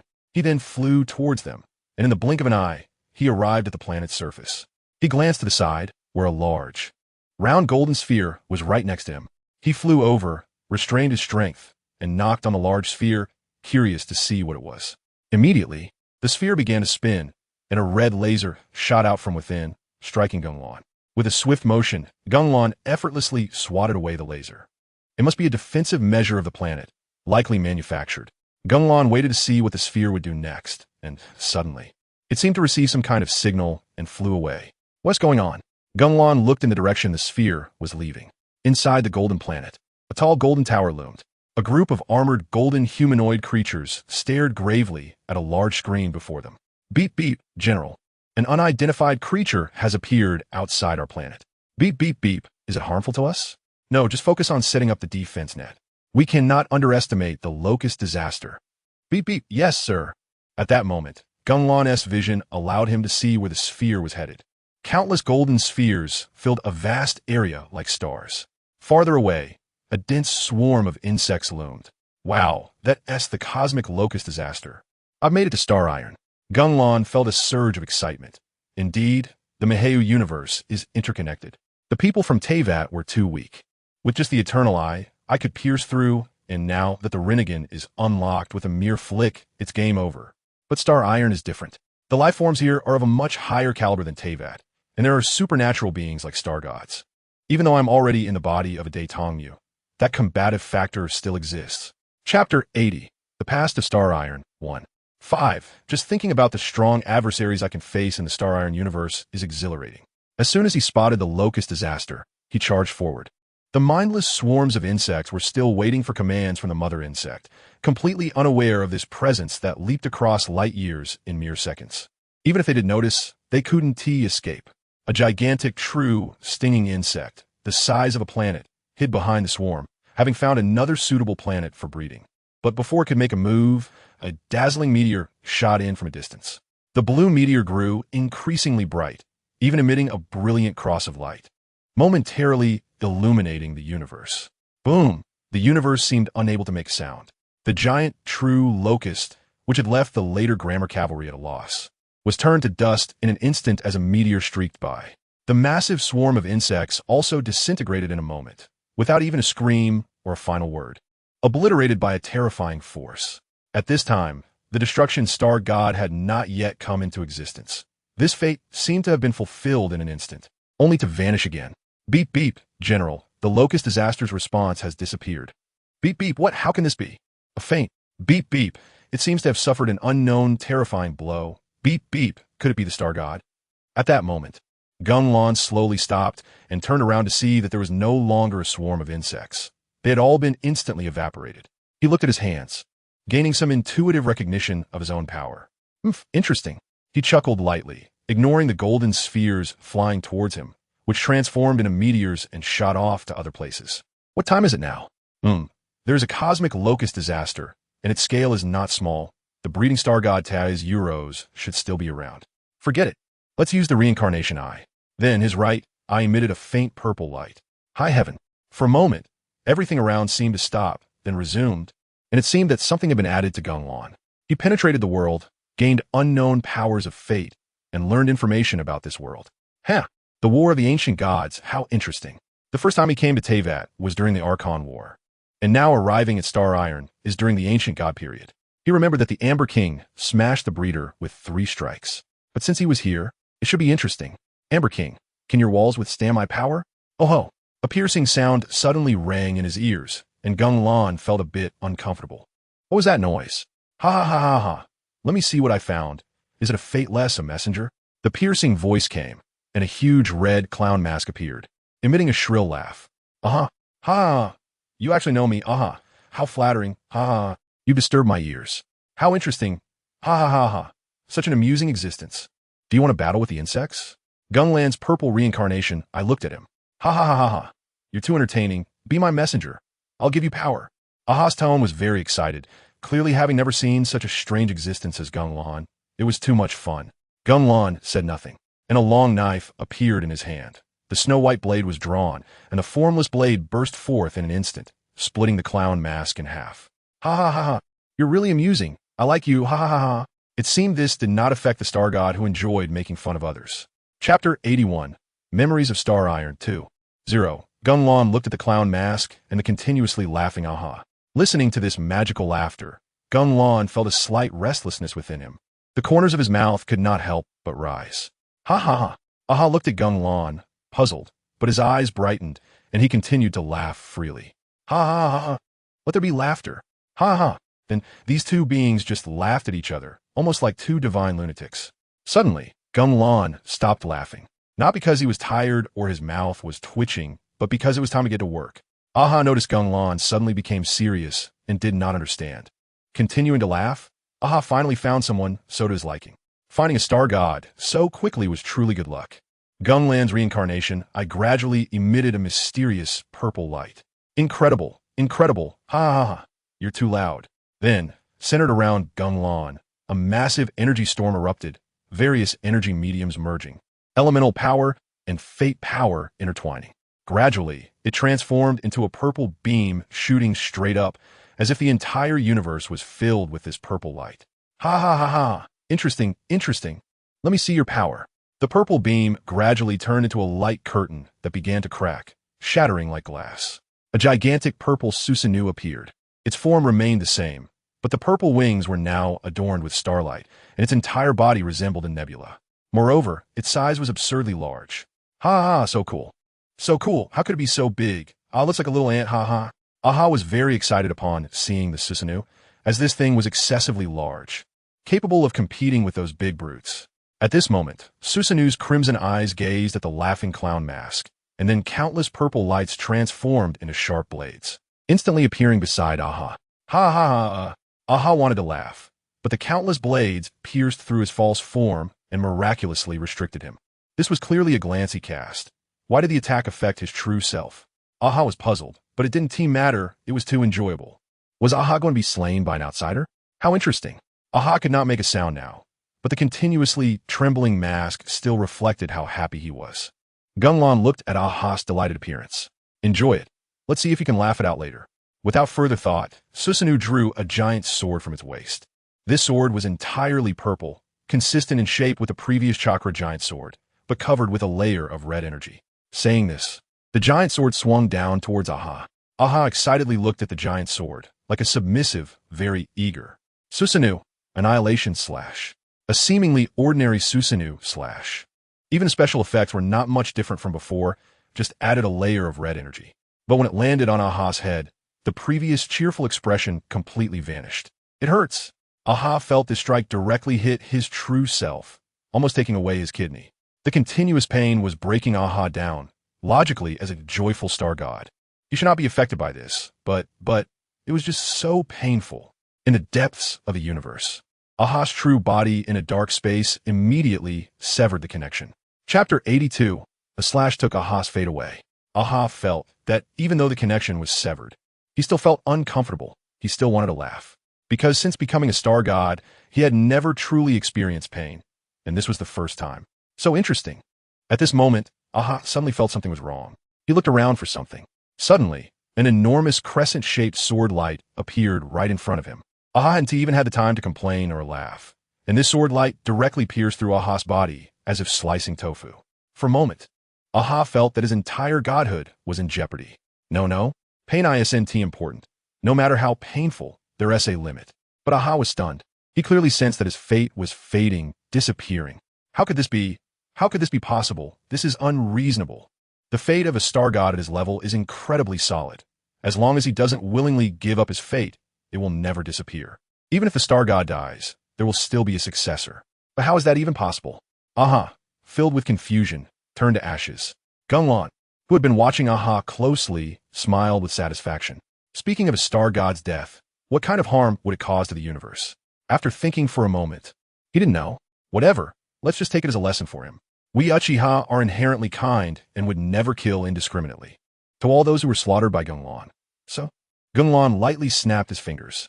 In the place where Aha had fallen, Aha suddenly reappeared out of thin air. I resurrected?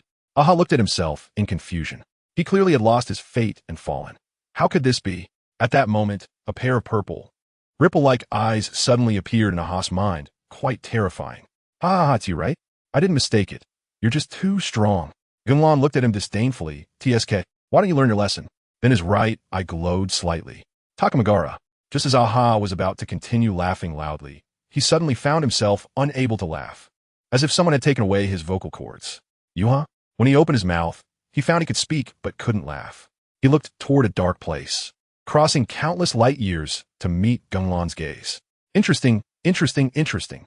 Takamagara. At this moment, Aha felt he couldn't say anything, and moreover, his vision suddenly cleared, and then he realized he seemed to have shrunk. He looked around and found a brown wooden fence with dirt and foul-smelling excrement underneath. Looking up, a creature resembling a wild boar with white skin was staring at him. And he, the Grand Joy Star God, Aha, had actually turned into a wild boar. Moreover, it was a baby wild boar that only knew how to grunt and couldn't even run. This is too interesting. So incredibly joyful. This kid is simply a genius. How did he come up with such fun ideas? I must bring him over.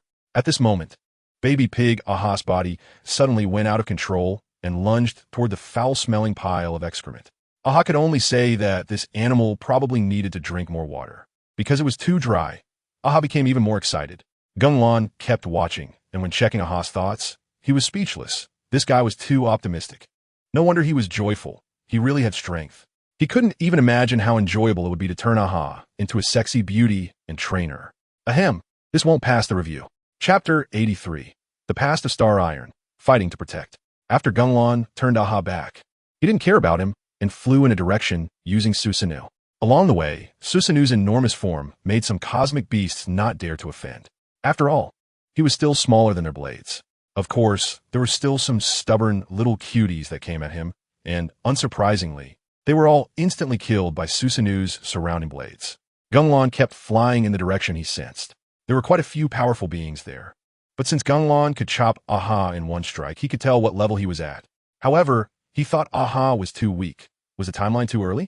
Aha was still a little treasure, after all. With this thought, he flew toward the place that might refresh the star god. Sure enough, everywhere he passed were lifeless, desolate planets, extremely cold. Gunlan sensed that the power was getting closer.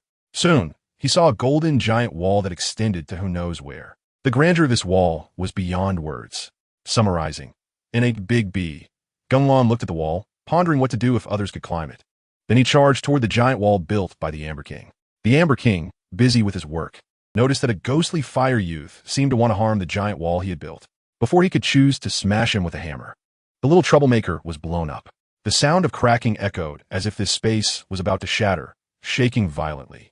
The wall was destroyed. The Amber King continued calmly with his work, showing no concern for the commotion. However, Gunlan had a completely different view. Susanoo's enormous body, astonishingly massive like a gigantic planet, slammed with tremendous force against the Amber King's majestic and resplendent giant city wall. At that moment, Gunlan did not use any weapons or special abilities. He purely relied on Susanoo's astounding physical power to launch this earth-shattering attack. Simultaneously, purple energy surrounded Susanoo, surging like a raging tide and burning flame, continuously bombarding that indestructible giant wall in an almost substantial form. In an instant, the surface of the giant wall rippled as if a giant stone had been thrown into a calm lake, instantly creating countless layers of continuous, rapidly spreading ripples. These ripples intertwined and overlapped, forming a breathtaking and thrilling scene. Then, accompanied by a crisp and loud sound, like the sharp cry of glass suddenly shattering, the giant wall, built by the hands of Star God and known for its impregnable strength, was utterly shattered without resistance under Gunlan's domineering crash. The sight before them was so shocking that even the Amber King himself stood there dumbfounded.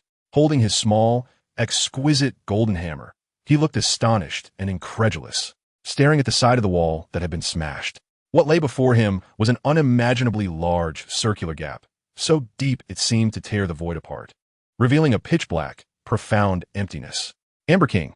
No, dude, are you kidding me? After breaking through the wall, Gunlan turned back to look at the Amber King, who was dazed with his hammer and couldn't help but want to laugh. This was a star god, standing at the pinnacle of this universe, yet in Gunlan's eyes, he looked like a foolish child whose sandcastle had been kicked over. After a moment of silence, the Amber King let out a voice that resonated throughout the heavens and earth, a divine sound that seemed to come from the very beginning of the universe. carrying endless pressure and mysterious power. Accompanied by this divine sound, the Amber King's figure moved like lightning, instantly picking up his massive hammer with unimaginable speed. Charging forward like a burning meteor, the hammer he held aloft sparkled with a chilling light, containing a terrifying power like a surging tsunami or an erupting volcano, giving a sense that it could shatter an entire star system. However, facing such a formidable Amber King, Geng showed no fear. Instead, he looked excitedly at the opponent's rising momentum. The strong man's eyes sparkled with fervor, as if he couldn't wait to experience the shock of this peak duel. Ha ha! Geng laughed wildly, his laughter echoing through the vast starry sky. At the same time, his Rinnegan began to spin rapidly, continuously generating endless eye power. As the eye power surged, Susanoo's massive form gradually emerged, radiating a deep purple mysterious light, like a demon god walking out of the abyss of hell. Suddenly, Susanoo gripped two giant swords tightly in both hands, with a terrifyingly powerful force flowing along the blades. This force was no less than that contained in the hammer wielded by King Amber, and even carried a domineering aura that seemed to surpass it. At this critical moment, a loud crash echoed like thunder, resounding through the skies. The hammer in King Amber's hand collided violently with the dual swords controlled by Geng. In an instant, the surrounding space appeared as fragile as glass, with countless fine cracks appearing and rapidly spreading, ultimately shattering completely. The shockwave generated by the unprecedented clash of these two immense powers swept across the entire star system in an instant. Countless frenzied energies rampaged like wild horses, violently impacting everything around them. The originally calm, starry sky was suddenly thrown into chaos. Stars swayed precariously, and nebulae rolled and twisted as if the universe were about to be shattered. This colossal confrontation ended in a stalemate. Geng took a slight step back, and the dual blades once again launched a furious attack at an incredible speed. King Amber swung his hammer down, striking one of the blades, but the other blade, carrying the power to annihilate stars, struck King Amber's body. King Amber radiated a golden light, his entire form acting like an indestructible shield, blocking this world-destroying attack. Geng had anticipated this. After all, he was the star god protecting the village, and he was tough. Then, King Amber emitted an ancient sound, and waves of golden energy surged from his body, resonating back along Susanoo's massive blade. Countershock. This strike was indeed the highest damage method that could be unleashed with Star Iron, a countershock. These layered waves carried Genglan's power directly onto Susanoo. In that moment, Susanoo's massive body trembled and suddenly retreated far back. Genglan shook his head, feeling a sense of nostalgia. Looking at King Amber charging forward again, he smiled slightly. The game of make-believe was over. 6 black magatama appeared in his eyes, devoid of emotion, and at that moment, immense ocular power burst forth. Takamagara. In an instant, a strange purple light acted upon King Amber. Yet, King Amber had no idea what was happening. He still raised his hammer and charged forward. Meanwhile, Susanoo spread its wings that obscured the stars and darted upward, deftly dodging the hammer and slicing towards King Amber. King Amber paid no attention to it, continuing to lift his hammer, intent on delivering a blow to Genglan, completely disregarding Genglan's attack, believing it to be absolutely unbreakable. But the outcome was unexpected. King Amber's previously terrifying defensive power seemed to vanish, and a massive blade sliced through his body as smoothly as a knife through butter, splitting King Amber in half. King Amber, I apologize for not letting Lord Genglan enjoy himself. Ines, I want to start a new book. If you have any preferred themes, please leave a comment below, and I'll take a look. Of course, this book will still be written. There are many chapters left. I want to explore Inazuma, Sumeru, and Fontaine as well. I have plenty of ideas in my mind. As for Nada, we can discuss it later. I haven't gone through the storyline yet. There's also a Genshin version of Naruto. After finishing these few chapters of Star Iron, I'll write a compilation for Andoria, for those who want to see the kissing scenes. This brings us to this segment. Chapter 84, The Past of Star Iron. With one strike, King Amber was split in half, as smooth as cutting through butter. King Amber sensed his half-body, filled with confusion. How'd he break through my defense? He attempted to activate his countershock power, but found it completely unresponsive. The entire god seemed to have transformed into a giant question mark. Curious, right?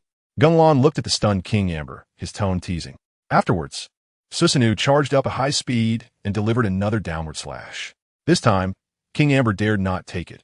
After being struck by the strange purple light, His proud defense had vanished completely. Although he didn't know what method was being used, it couldn't possibly be that his parameters were altered, right? He immediately dodged the strike. And before he could catch his breath, Susanoo's attack came one after another. King Amber quickly grabbed his hammer and struck the void fiercely. In an instant, space shattered, and countless turbulent streams of time and space transformed into deadly blades rushing toward Susanoo. But Susanoo was undaunted, leaping forward despite the turbulent streams of time and space, and aimed a direct stab at the glowing object on King Amber's head. Before King Amber could raise his hammer, he was pierced through by Susanoo and pushed away. He emitted an ancient sound, his entire body flickering with golden light as a golden energy shield manifested around him. Susanoo flicked the knife in his hand, severing a piece of King Amber's body. With one hand, he reached out and directly penetrated the indestructible barrier, grabbing the protrusion on King Amber's body. And with a fierce pull, King Amber's massive body was yanked over. He was bewildered, looking at his shield as if it were non-existent, utterly confused. King Amber, what the hell? This guy's a traitor. Susanoo held King Amber's body with one hand while brandishing the giant sword with the other. Gunlon watched from the cockpit of Susanoo as the proud protective star god seemed like a butter cake, ready for him to cut. Let me explain. My eyes can accomplish anything. To be precise, this is a technique called Takamagara, and with ordinary Rinnegan, even if the ocular power is outrageous, it wouldn't exhibit such performance. I can define everything and distort everything with these eyes. His purple, wave-patterned eyes emitted a faint purple glow, appearing even more profound. King Amber was puzzled, but through that purple pentagonal prism, he saw the small human figure. Those captivating eyes truly left him somewhat dazed. Moments later, seeing that King Amber had no reaction, Gunlon released him. Another beam of purple light acted upon King Amber. King Amber felt something returning, but didn't pay much attention, pulling out his golden hammer. Just as Gunlon drew his sword, he saw King Amber continue towards the golden giant wall. What a dedicated worker. He followed King Amber and watched as King Amber struck the giant wall with his hammer, causing it to extend. Gunlon glanced at it, and then the Rinnegan emitted a faint glow. In an instant, the damaged giant wall was instantly repaired, new as ever, and then at its end, countless giant walls formed in an instant, extending beyond King Amber's speed. King Amber was taken aback and stopped his movements. What the hell? Why are you repairing this wall? Hearing the voice, King Amber looked over but did not speak. Gunlon paused, his eyes flashing purple again. The gluttonous star god? Once he realized it was this little greedy cat, Gunlon's memories began to awaken gradually. Although he hadn't played much of Star Iron, he had just started shortly after it launched. In fact, this was the first week of Gunlon's traversal. In 1 week, he had traversed Teyvat and other universes. Gunlon looked into the depths of the universe, not knowing how much space separated them. And a figure with skin as smooth as cream and a graceful figure appeared in his vision. No matter how enchanting or alluring that figure was, he would not waver. For beneath that silhouette lay a ravenous beast. Looking elsewhere, Baija's skin was covered with various insect tissues. Surrounding him was a dense swarm of insects. Breeding gluttony? He looked again and saw many imposing presences. Chapter 85, The Past of Star Iron, Breeding. Gunlon looked towards the distant horizon, where countless eyes were watching him. Did you tremble at the defeat of King Amber? He let out a cold laugh, and then Susanoo slowly sheathed the purple giant sword. His crimson gaze pierced the distance like a sharp sword, directed at the figure surrounded by countless swarms of insects. Breeding, Taiji Yulua. You little thing have done quite a few bad deeds. He recalled this figure in his mind, even though he had only played Star Iron when it first launched before coming to this world. But now he had infiltrated the entire Star Iron universe. As effortlessly as pulling a file from the archives, he knew about Breeding's information. Even though Breeding had not made any significant moves yet, merely releasing swarms to prey on planets without causing a locust plague that would affect the universe, Gunlon still felt displeased looking at this star god. Non-existent memories were born. As the author was overwhelmed by a big bug when he first got into Star Iron, he saw Susanoo gently retract the giant sword in his hand, accompanied by an ancient humming sound, as the giant sword slipped into the sheath like a dragon returning to the sea. However, at that moment, an astonishing scene occurred. The originally dull sword body suddenly erupted with dazzling purple light, illuminating the surrounding darkness like the brightest star in the night sky. As the purple light flickered, it danced like a lively flame, quickly gathering towards Susanoo's palm. In an instant, all the light converged at the hilt of the sword and spread along it until the entire sheath was covered in this mysterious and splendid purple. From a distance, Susanoo now appeared to hold an enormous glowing stick, radiating a mesmerizing brilliance. As the light continued to shine, Susanoo's aura suddenly changed. The previous calmness and steadiness vanished, replaced by an unmatched sharpness and an exceptionally violent atmosphere. It was as if endless sharpness surged from within him, constantly rising, distorting the surrounding space under the immense pressure. Even the nearby meteors and asteroids trembled under this terrifying weight, as if they would be completely destroyed in the next moment. And then there was King Amber's wall. King Amber, you bastard! Faced with such a terrifying might, Susanoo remained unfazed, gripping the hilt of the sword tightly. His movements were slow yet firm, each subtle adjustment containing boundless power, the most terrifying, extraordinary, and simplest strike. Finally, as his body leaned slightly back, striking a perfect draw-cut posture, a dazzling red light suddenly burst forth from his eyes. In an instant, there was a loud clang, and the purple giant sword was drawn from the sheath at lightning speed. The sword body sliced through the air rapidly, creating a sharp whistling sound, leaving behind a beautifully elegant arc. At the same time, a blood-red crescent-shaped sword chi shot forth from the sword tip.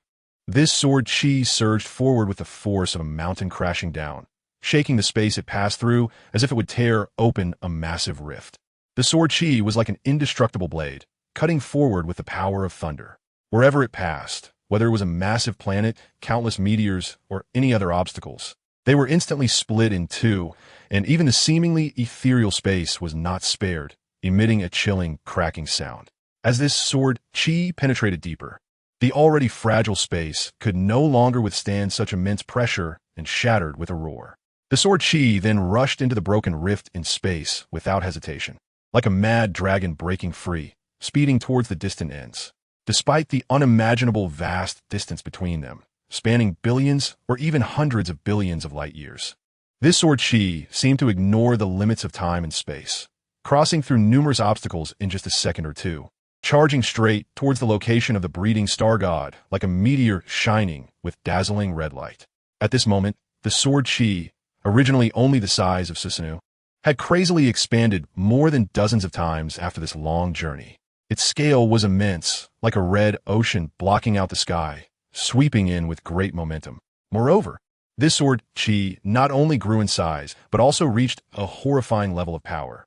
Every bit of it was filled with the purest energy fluctuations, accompanied by a cutting force that looked down upon the world, as if it could easily slice through everything in existence. At this moment, the breeding star god had just begun to sense the sudden attack. However, when he looked up at the sky, he saw a vast expanse of red light rapidly approaching him. Until the scorching light fully illuminated his face, he still couldn't snap back to reality from the shock. And just like that, he was completely submerged in this surging red light. Meanwhile, everything around seemed as if nothing had happened, with only the giant god surrounded by insects disappearing without a trace. Susanoo's space-time / a cold voice echoed. Such a simple strike easily took away one of the most powerful beings in this universe. This strike contained Genglan's eye technique. Having reached the purest power of Susanoo at the Super 6 Paths level, simply outrageous. Looking across the universe, almost no one could withstand this strike, which belonged to a sort of rule-based erasure. The death of a star god caused the insects around him to wail, and then they began to run around chaotically like ants that had lost their antennae. One after another, the insects collided, exploding into countless disgusting fluids. The mourning language, a nightmarish characteristic for other beings, now acted upon their kind. Explosions occurred one after another, like fireworks, but the disgusting fluids made it hard to appreciate. Only a few giant insects, colored differently and far larger than their kin, flew out. Blue, gray, gold, various colors. Without a doubt, these were the future breeding commanders. At their peak, they could easily destroy planets, and even with just a word could devour a planet full of life. But at this moment, they were panicking and running away, clearly startled.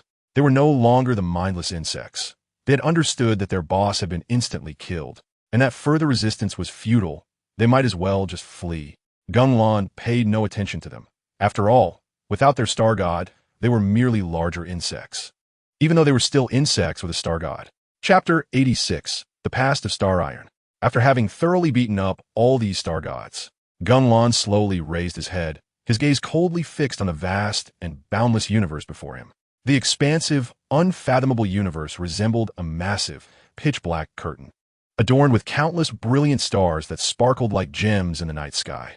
However, after Genglan's series of varied and overwhelmingly powerful world-destroying attacks, this seemingly flawless curtain had been violently torn open, revealing many shocking rifts. At this moment, those rifts were continuously spewing forth terrifying powers that sent chills down the spine, like a giant beast awakening from the abyss, ready to devour the entire universe. Yet even so, Genglan's expression showed no sign of change. He remained exceptionally calm and composed. After all, the attack he just launched, although aimed only at those star gods, still inevitably affected everything around due to the powerful energy aftermath. Genglan looked around and was shocked to find that the planets that should have existed in this area had vanished without a trace. They had all turned into insignificant dust under the impact of that world-destroying energy wave, scattering into the endless void. This clearly demonstrated just how terrifying Genglan's displayed power was at this moment, surpassing the limits of what ordinary people could imagine. Susanoo folded its wings and hovered in the darkness. He looked into the distance, and at that moment, a peculiar aura caught his attention. This aura was incredibly powerful, instantly piquing Genglan's interest. His eyes seemed to see beyond great distances, finally settling on a spot where a purple light flashed in his eyes, and Genglan disappeared without a trace.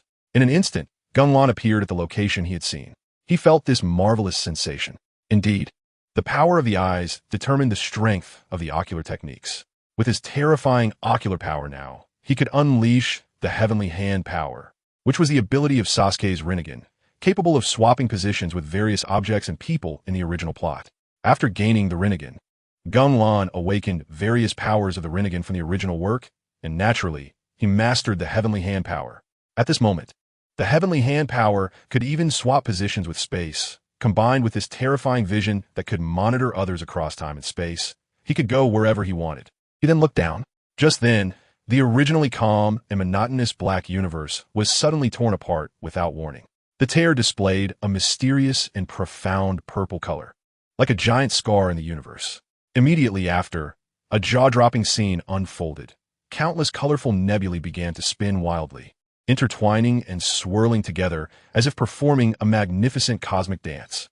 Among these nebulae, the deep purple light was particularly dazzling, sparkling like brilliant gems in the night sky. Suddenly, an incredibly massive object slowly emerged from that purple crack. It looked like a giant purple tea egg, exuding a chilling aura of void. This aura seemed capable of devouring everything, sending chills down one's spine. Upon closer inspection, there were actually two differently sized white dots on this purple tea egg, resembling a pair of lively eyes observing everything around. Void Star God X. 0. Oh, this was undoubtedly the most elusive star god in the world of Star Rail. With its existence being a mystery, its formation a mystery, and its power also a mystery. But it undoubtedly sat at the first throne of Star Iron combat strength. Except for the tree above, Genglan looked at this somewhat adorable creature and unhesitatingly released infinite pressure. In an instant, the repulsion transformed into an invisible barrier that crushed everything in its path, turning everything into dust. 6 paths, Teyvat path. This unmatched power crushed everything around it in an instant, fiercely charging toward the Void Star God. The Void Star God seemed indifferent, allowing this terrifying attack to strike it. Its dark purple light flickered, and when the Teyvat path struck, it shivered slightly, as if it didn't exist at all. The Teyvat path spread out, but did not hit. Genglan's gaze sharpened. The void was indeed interesting. Then, he waved his arm lightly, as if casting a magical spell, and a gigantic bow and arrow suddenly appeared in Susanoo's enormous palm. This bow and arrow radiated a heart-pounding aura, and the terrifying power contained within surged outward like a raging tide. This unmatched power violently impacted the surroundings, warping space as if time itself would come to a halt. In an instant, the enormous wings behind Susanoo suddenly spread open, large enough to completely obscure the sun. Each energy feather shone with dazzling purple light, resembling the brilliant stars in the night sky. As the light gradually intensified, these energy feathers began to melt away, ultimately transforming into overwhelming power that madly spread in all directions like a tidal wave. At this moment, all entities in this vast galaxy, whether stars, meteors, or other mysterious celestial bodies, were enveloped by this unparalleled power. They were like puppets controlled by an invisible hand, collapsing into countless tiny energy particles without any resistance. These energy particles quickly gathered together, forming slender and bright beams of light that crisscrossed like spider silk, tightly connecting to Susanoo's towering and powerful body. Just then, a deep purple arrow materialized out of thin air. Susanoo gripped the bowstring tightly with both hands, pulling it to a full moon state. The arrow flickered with dazzling light during the stretching process, jumping with lively sparks as if eagerly wanting to showcase its unmatched sharpness. The powerful aura it emitted made the entire universe tremble, as if this arrow, once shot, could pierce through endless time and space, annihilating everything in the world. 6 paths, Susanoo, Arrow of Stars. As Genglan's voice echoed, this strike was finally unleashed, and in an instant, the world seemed to fall silent. With the entire universe listening to the sound of the bowstring being released, the sharpness turning into a tangible force, penetrating the past. Wherever it passed, everything around shattered and collapsed like glass, then shot straight toward the Void Star God. The Void Star God stared with its mismatched eyes, still indifferent until it was sharply pierced by this attack. The outcome was clear. Chapter 87, Memories of Star Iron. Tree Genglan, having lost the void of the void, after realizing his own reality, found himself in a scene in a daze. Genglan suddenly felt a strong light intensely stimulating his eyes, the stinging sensation causing him to instinctively raise his head to seek the source of the light. When his gaze turned upward, an astonishing sight instantly came into view. A colossal tree towering into the clouds stood majestically there. This tree shone with a brilliant golden hue, as if it were made of pure gold. Its dense branches grew wildly, resembling serpentine dragons stretching out in all directions. On each branch, countless golden leaves grew, these leaves like exquisite artworks radiating enchanting brilliance. Even more astonishingly, those golden leaves bore translucent bubbles. Upon closer inspection, each bubble seemed to contain a complete world within. Some vast continents, others deep and vast cosmic starry skies. These worlds were either tranquil and peaceful or grand and magnificent, making one marvel at the creator's craftsmanship. The sight before him was so magnificent that Genglan stood there in a daze, filled with shock and awe. He looked incredulously at the towering tree, murmuring to himself, "Is this the tree of imaginary numbers? What did I do to be transported here? I'm not Otto. I'm not rushing into a tree. Am I?" At this moment, his mind was a bit hazy. He had come to the universe of collapsing iron before. He couldn't remember? What was he doing before? He felt as if he had forgotten something important, as well as an important person. He looked up at the sacred tree of imaginary numbers. He felt that this strange phenomenon might be due to the tree trunk before him. Could it be tolerated? Speaking of which, the massive complete body of Susanoo reappeared, with countless Tao-seeking orbs forming around it, clearly about to launch a spectacular attack. Existence from another world, what is your future? A vague and ethereal voice floated in Genglan's ear. "I will cut you first." Saying this, a gigantic sword capable of slicing through countless planets was drawn, and with a flap of wings behind, it charged towards the ancient tree. Annihilation, slash. The tree also began to move, endless golden beams shot towards him. However, Genglan was completely unafraid, and the Susanoo forcefully charged through. With the Rinnegan, his strength undoubtedly elevated to a new level. He had officially stepped into a conceptual realm. Just like the indestructibility of Susanoo, he was invincible, that is to say, invincible. Nothing could break him. Moreover, this was a concept that was independent of everything, and nothing could influence it. It was equivalent to adding a code in a game that could infinitely accommodate, but when you try to delete it, you find it outside of any range. Simply put, invincible. The tree before him was clearly the unification of infinite rules and laws, but it didn't matter. Just sleep and ignore it. With this slash, it would definitely be cut in half, because the annihilation slash can sever anything.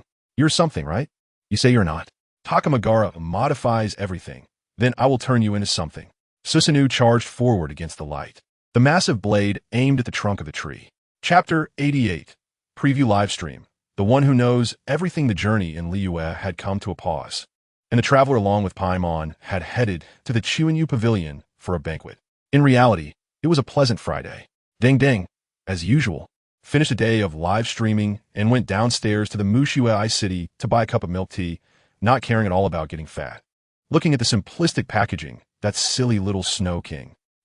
Didn't he say it's 0 calories? Gulu, happily sipping the milk tea, feeling the sweet burst on her tongue. So refreshing. She opened her phone and scrolled through Bilibili. Then she saw the announcement released by Genshin Impact.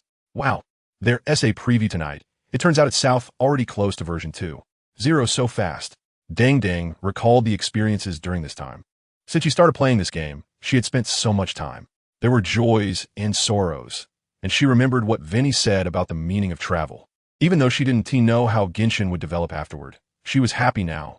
Genshin brought her joy and interesting things. Even though her incredible strength often made her a hot topic, that feeling couldn't be changed. The author was also having a lot of fun back then, but now can't find that feeling anymore. Then she clicked on that message. It described the time for the Genshin preview live stream and special programs. She looked at the image, which had big cartoon letters saying Genshin preview live stream, with A version styled Lumen, Ether, and Paimon below, and a blob of an unknown shadow. Seemingly 3 people connected together, with a question mark above. Who could that be? It should be a character, right? It's Liyue now, probably Kaching and the others. After thinking for a while, she looked again, and beneath the big words of the preview live stream, there was another line of beautifully written characters. The one who knows everything. Deng thought for a moment. Who knows everything? Zhongli? When she thought of that elegant man, she felt helpless. She never expected that this guy was the Geo Archon, attending his own funeral. What the hell? She always thought that LanUses was the Geo Archon, performing so impressively. But thinking of the thunderball that Lan gave to Lumen, she felt Lan should be the Electro Archon instead. Regardless of all that, she directly opened Feishin and clicked on a group named Yuan Yushin Shan, filled with her fellow Genshin streamers of all types. There were strategy experts like Eri, the toxic milk expert Guanzi, cosplay experts like Helihua, and so on. And she, the technical expert, although many doubted her and mocked her. Deng always believed that she had the best skills. Kid, you are too suited for playing Clearwater. She opened the group chat and sent a message. Technical expert Deng. Family, have you all seen the preview image? What is the thing that knows everything? Strategy expert Eri, I don't know. Checking for missing information. Story expert Xiaoyan. Honestly, I think Inazuma is more likely next. The next version should be Inazuma. They will probably introduce some new characters from Inazuma. After all, when Liyue came, didn't they lift up Ganyu? Troublesome expert Nanji Xiong. Makes sense. I think it has to be the white-haired girl from the footprints. She looks good. Crazy expert Dog Jia. Hee, I like it. Watching their discussion, Deng pondered for a moment, thinking indeed. That ice attribute beauty that appeared in the footprints was indeed very beautiful, very ethereal. She remembered that many in the live stream were saving Primo gems for her. Thinking about this, she got up and walked towards the supermarket to buy some tasty snacks. Time passed slowly. The sky darkened. It was almost 8 o'clock. Deng immediately got out of bed, threw the snack bag into the trash can, and holding a pile of potato chips, flew to her gaming chair, skillfully opened the live stream. Woohoo! Good evening, everyone. Did you miss me? Hee. Ad Belugan, man. Did you miss me, kids? Han Shitsi. The old giant is getting fatter. Ignoring these, she entered the preview live stream room. The scene showed a cartoon version of Chuanyu Pavilion, which was slowly rotating. Big nose listening. Chuanyu Pavilion rotating for an hour. And Deng patiently waited, watching the barrage above, thinking about that white-haired girl. At this moment, the Chuanyu Pavilion stopped rotating, and the scene began to zoom in. Then came the familiar voice. Hey, Paimon, who do you think the distinguished guests are this time that we are here to greet? 2 adorable Q version characters stood in the center of Chuanyu Pavilion, Lumen and Paimon, and at this time, Paimon appeared to be super enhanced, actually the same size as Lumen. Hey, you're also in the play. They didn't say we were bringing in characters, we're just skins, right? Duo, Paimon said with a smile. Alright, hi everyone. I'm the voice actress for Traveler Lumen. Good evening everyone. I'm Duo. Good evening everyone. As the 2 introduced themselves, the Chuanyu Pavilion behind them gradually lit up. Then another figure appeared. It was Ether. Wow, LanUses, you're here too. Can we appear at the same time? Bao looked at Ether beside her, showing a surprised expression. How could it not be possible? This is the CVT party time. Only at this time can the twins meet. Fire Flame Jiming. What the hell, my knife? So today, who are we particularly welcoming? I don't know. A big shot. Oh, coming. With Paimon's voice, the entire live stream room fell silent, watching the teleportation array of Chuanyu Pavilion, wanting to see who it was. Then 3 beams of light flashed, flying to the side of the few people. The character images of Lumen, Ether, and Paimon lit up with star-like glimmers in their eyes, very expectant. Wow, who is it? Wow, quack. The last shout was from Deng because she saw the incoming person, and she was directly shocked. She never expected it would be these three. The three, from left to right, were a woman with blue and white three-spiral hair, horns on her head, wearing a purple coat, with a cold and elegant demeanor. A man with long white hair, wearing a luxurious black robe and a long knife at his waist, has a cold demeanor. Alongside him is a cold man with orange short hair, wearing a black robe with red clouds and black nail decorations on his face. They are none other than the deputy mayor of Winter City, the ice god-S follower, Inazuma, and the sage of the Six Paths, Uchiha Erashur, as well as the leader of Akatsuki, Godpain. Of course, the players have no idea about Erashur's identity, but they generally refer to him as Big Dad. They never expected that this preview would bring these three heavyweight figures together. Deng's mouth involuntarily curled up. This is what I wanted to see. Chapter 89. I am Kamisato, Ayaka's dog. Whether it's Paimon or the viewers in the livestream, they were all bewildered, never expecting the three most mysterious people in Teyvat to appear together. Because all three of them are cute A-version characters unique to the Tea Party. However, their aura remains undiminished. Especially Pain's Teyvat, who has turned into a cute little character but still wears a poker face, looking a bit silly after becoming small. On the other hand, Erashur's little character still retains its beauty. Inazuma leans more towards the memory of player's little duck. Isn't a big duck just a small duck when shrunk? What's the surprise? Inazuma chuckled, looking at the three who now had eyes like tiny beans. Yes, yes. Sister Inazuma, so surprised. Paimon's eyes immediately transformed from tiny beans to starry eyes, fixated on the three. I thought it would be characters from Inazuma, but it turned out to be three big shots. Ether wiped the cold sweat from his forehead. Haha, after all, it's a surprise. Inazuma chuckled, while Erashur and Pain remained silent. Then, Erashur's little character looked at Inazuma, then at Pain's Teyvat, and then at the three. Oh dear, what were we still acting for? Didn't Tiwi say it's a tea party? Especially you. Little Erashur looked at Pain's Teyvat, who also looked back at him, his calm Rinnegan suddenly shining with brilliance. Right, I almost forgot about this, haha. Watching Pain's icy demeanor melt away, Paimon felt like someone's image had collapsed. I am Hanser, the voice actor for Inazuma. Good evening, everyone. There's no need to deliberately lower your voice to act cool. Hanser immediately released his childlike voice. Good evening, everyone. I am Lu Zhaoquan, the voice actor for Pain's Teyvat. I really can't guess who voiced the super brother. Just believe in the universality of voice acting. I am the voice actor for Erashur. As he spoke, everyone looked towards Erashur in unison, seeming eager to know who the person was that directly filled in the character name on the voice acting list. Haha, I want to tell you, this information is too valuable. Looking at the completely unpretentious Erashur, everyone felt their mouths twitch. This is completely different from the Erashur in the game.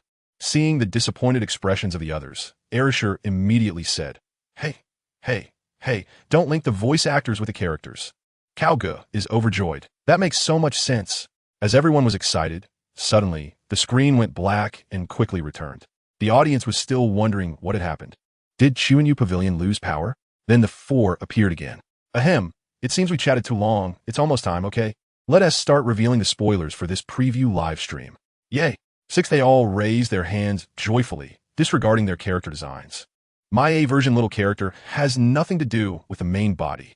Then, behind them, the large whiteboard that originally served as Susanoo Pavilion's information wall began to display images. It was the brand new interface of version 2. Oh, search for images yourself. It has been accompanying everyone for about a year now, right? Yes. I remember when the server just opened, we fought for UID together. Bao reminisced. In the new version, our traveler, that is me, will enter a brand new map, Inazuma, and start a new adventure. Paimon proudly placed her hands on her hips. I guess I could be considered a main character too. Ether, at this moment, also refused to lose. You are now the anti-main character. Erashur laughed at Ether. Is it really necessary? The account I created is the male lead. My brother is the best. Okay, enough talk. Let's take a look at this brand new version. Then the large screen behind them began to change, followed by a short video of the Inazuma map with a strong Japanese style, making one unable to help but Semikasa. The cherry blossoms in my hometown are blooming again. The group also appropriately exclaimed in surprise. Cherry blossom trees. Wow, different islands. I believe everyone has seen that this brand new map, Inazuma, is the land of the god of thunder, and when our traveler arrives there, Some extraordinary things will happen, Andusia explained, while Paimon and Ether looked at Ereshkigal. I feel like Ereshkigal is the god of thunder, that majestic Kirin. So cool. No way. How can Ereshkigal compare to the god of thunder? That is a deity. Ereshkigal, you're just an ordinary person, without their kind of power. Ereshkigal awkwardly smiled, then pointed at the whiteboard behind him. Let me share a little piece of information with everyone. In this Inazuma adventure, the traveler may go back to the distant past through specific means at that time. They will encounter all kinds of strong beings, as well as my younger self, Ereshkigal said mysteriously. Then, Paimon placed her hands on her hips again, proudly stating, standing in front of you is the honorary knight of Mondstadt, who suppressed the Abyss Dragon, soloed the Fatui Harbinger Tartaglia, and defeated the Vortex Demon Ojal. Ereshkigal looked over. When you get to Inazuma, you want to have it easy. Then the large screen shifted, revealing various activity information. Andusia acted as the narrator, introducing various new activities, all of which were eye-catching. Then a series of numbers appeared on the large screen. Is this the redemption code? Everyone, quickly remember it. After the redemption code was presented, there was another round of explanation. Following that, it was time for everyone's favorite character segment. The characters of 2.0. The upper half of the card pool is Kamisato Ayaka of the White Heron Pavilion. The lower half of the card pool is Yuamiya of the Flame-Colored Galaxy. Oh, Kamisato Ayaka. Seeing the girl who reappeared in this footprint, Bao Bao was very excited. It seems Bao Bao really likes this character. I am Kamisato Ayaka's dog. This earth-shattering statement turned everyone into wide-eyed beans, even Pain, who had circle eyes.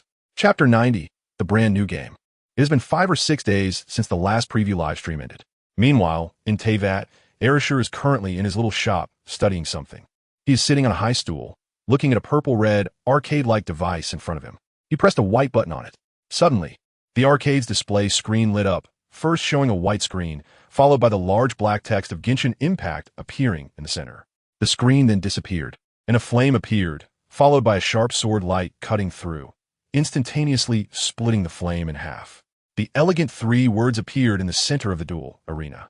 The arcade began to play a video. First, a majestic eagle flew across the sky, and then the scene shifted to Dialek in Mondstadt. Dialek was adjusting his gloves, with a wolf's gravestone on his back, making him look incredibly formidable. As Dialek looked up, following his gaze, Fiskal was riding Oz, the little purple bird, which had now become particularly large, allowing Fiskal to sit atop it. Without a word, Fiskal raised her Night Raven's waltz and shot 3 arrows in quick succession. Grandpa Lu saw this, shook his hand, and waited for the arrows to approach. He immediately drew his wolf-esque gravestone, turned around, lifted the weapon above his head, and shielded himself from behind. In an instant, the 3 lightning arrows struck the wolf-esque gravestone, creating a massive explosion of red flames. In a flash, Grandpa Lu appeared next to Fiskal, his body engulfed in red flames, his eyes turning the color of fire as he swung his sword in a powerful motion to conclude the scene. The screen then froze at the moment Grandpa Lu swung his sword, and a start game prompt appeared below. Lon clicked to start the game, transitioning to another screen. What came into view was an opposing image, depicting Grandpa Lu soaring through the air, fiercely striking at Keqing, while Keqing maintained a pose as if throwing a lightning spear, her hand holding the dragon's pine spear, radiating lightning. In the air, the conductor of the lyre held the windborne blade, embodying an infinite whirlwind, creating a triangular standoff. To the right was a start button and a large beginner level 1 label. To the left was a row of icons: Duel Arena Grand Prize, Duel Tasks, Battle Reports, and Season Rewards. Below was the Spirit Summoning Character section. In the upper left corner, it stated Duel Arena Season 0, officially online.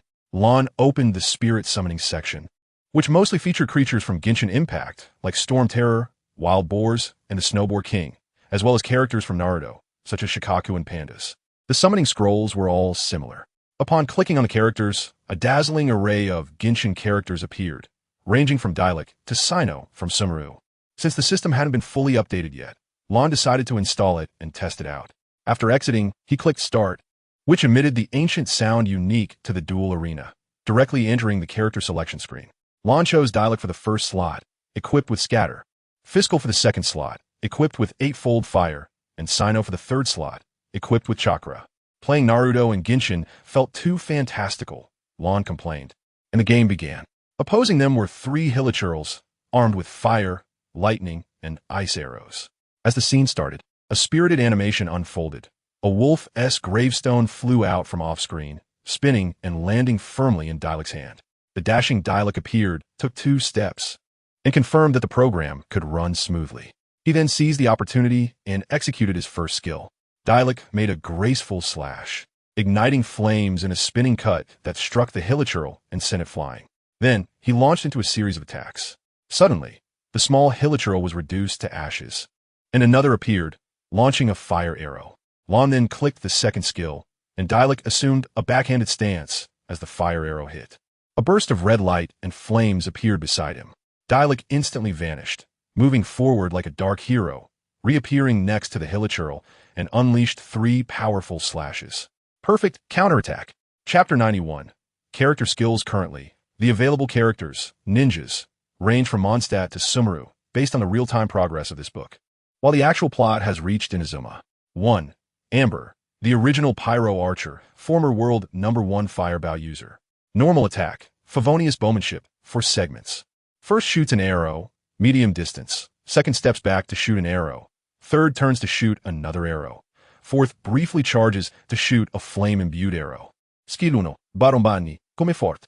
Throws out a Baron Bunny that charges forward in a straight line, knocking back enemies and exploding upon impact. Skill 2, Rain of Arrows. Amber charges to create a rain of fire arrows in front, dealing burning damage and has a grab effect. Ultimate, Explosive Finale. Amber turns around to create a massive Baron Bunny that falls from the sky, causing a violent explosion. Summary. ISNT this just like Akatsuki Esitachi, turning punches into arrows. 2. Lisa, the Librarian, Mondstadt's Guiding Light, the Witch of Roses. Normal attack, Electro Arts, 4 segments. First fires an electric arc. Second turns to retreat and fires an arc while having invincibility frames. Third fires 2 arcs. Fourth fires a giant arc. Skill 1. Tingly and Numb. Throws an electric ball that causes continuous damage and can be tethered, with 2 electric balls allowed on the field. Skill 2. Thunderstrike. Forms a thundercloud in the air that continuously damages and attracts enemies, raining down lightning on all nearby foes. If there are electric balls in range, they will be absorbed, boosting Thunderstrike's damage. Ultimate, Punishment, summons a lightning lamp that continuously deals damage and instantly creates 2 electric balls. Summary. At the start, I throw balls, jump right into your face, and let Raijin assist me. 3. Kia, the cavalry captain without a horse, the Black Peacock, the Snow Queen. Normal attack, Royal Swordsmanship, 4 segments. First swings the sword forward, second thrusts. Third performs an upward slash. Fourth strikes with an ice spear, with a grab effect. Skill 1. Be Honest, creates a giant ice spear that quickly thrusts forward, leaving a large ice block upon impact. If an ice block is present, clicking the skill again allows Kia to dash to the ice block and shatter it. Skill 2. Be Careful not to catch cold. Kia throws 3 ice spears that explode upon impact, scattering around. If the first skill is in its second stage, it can attract the scattered ice spears for protection and attack others. Ultimate, Ice Phoenix Flame Slash. Dialek appears beside Kia. They exchange glances, and Kia starts to speak. But Dialek ignores him and begins to act. Dialek charges up, releasing a massive flaming phoenix that knocks enemies back while dragging them along. Then Kia uses countless solid ice to freeze the phoenix, transforming it into an ice phoenix. Dialek delivers a powerful strike, splitting the ice phoenix in half, resulting in a massive explosion. Kia looks at Dialek with a face full of complaints, as if to say, I spent so long making that ice, and you just split it? 4. Bennett, the true pyro god, the one with reverse luck. Normal attack, Favonius Swordsmanship, 4 segments. First slashes, second performs a horizontal slice. Third thrusts. Fourth performs a flame-imbued slash. Skill 1. Treasure Chest. Bennett bends down to search for treasure chests, with 5 possible outcomes. First, a common chest, yielding a cabbage, AI, followed by a sub-skill that allows him to throw the cabbage. Second, a refined chest, where Bennett finds a blade without an edge, and using the sub-skill, he throws the blade to the ground, creating a trap. Third, a precious chest. Bennett receives a lot of Mora, and using the sub-skill, he dumps the Mora out to charge at enemies. Fourth, a peculiar gift chest, leading to an awkward smile, with nothing happening. Fifth, a luxurious chest, where Bennett receives a gift from the God of Luck, gaining invincibility for 10 seconds. Skill 2. Flame Slash. Bennett performs a fiery slash forward, which can be held down to deal continuous damage, ultimately launching himself away. Ultimate. Bennett leaps high and delivers a powerful thumbs down that deals massive damage while restoring some health, similar to the palm of the god, but can be interrupted. Summary. Holy Christmas, but does Bennett really have good luck? Chapter 92. Uchiha Gunlan skills. Of course, there is also the most toxic presence in this duel arena. One that should be overpowered. Uchiha Gunlan Demon God War. As the creator of this game, and the person most familiar with it, he certainly has to go above and beyond. After all, his own Genshin character is still unavailable due to a slow plot. But this dual arena character can be created right now.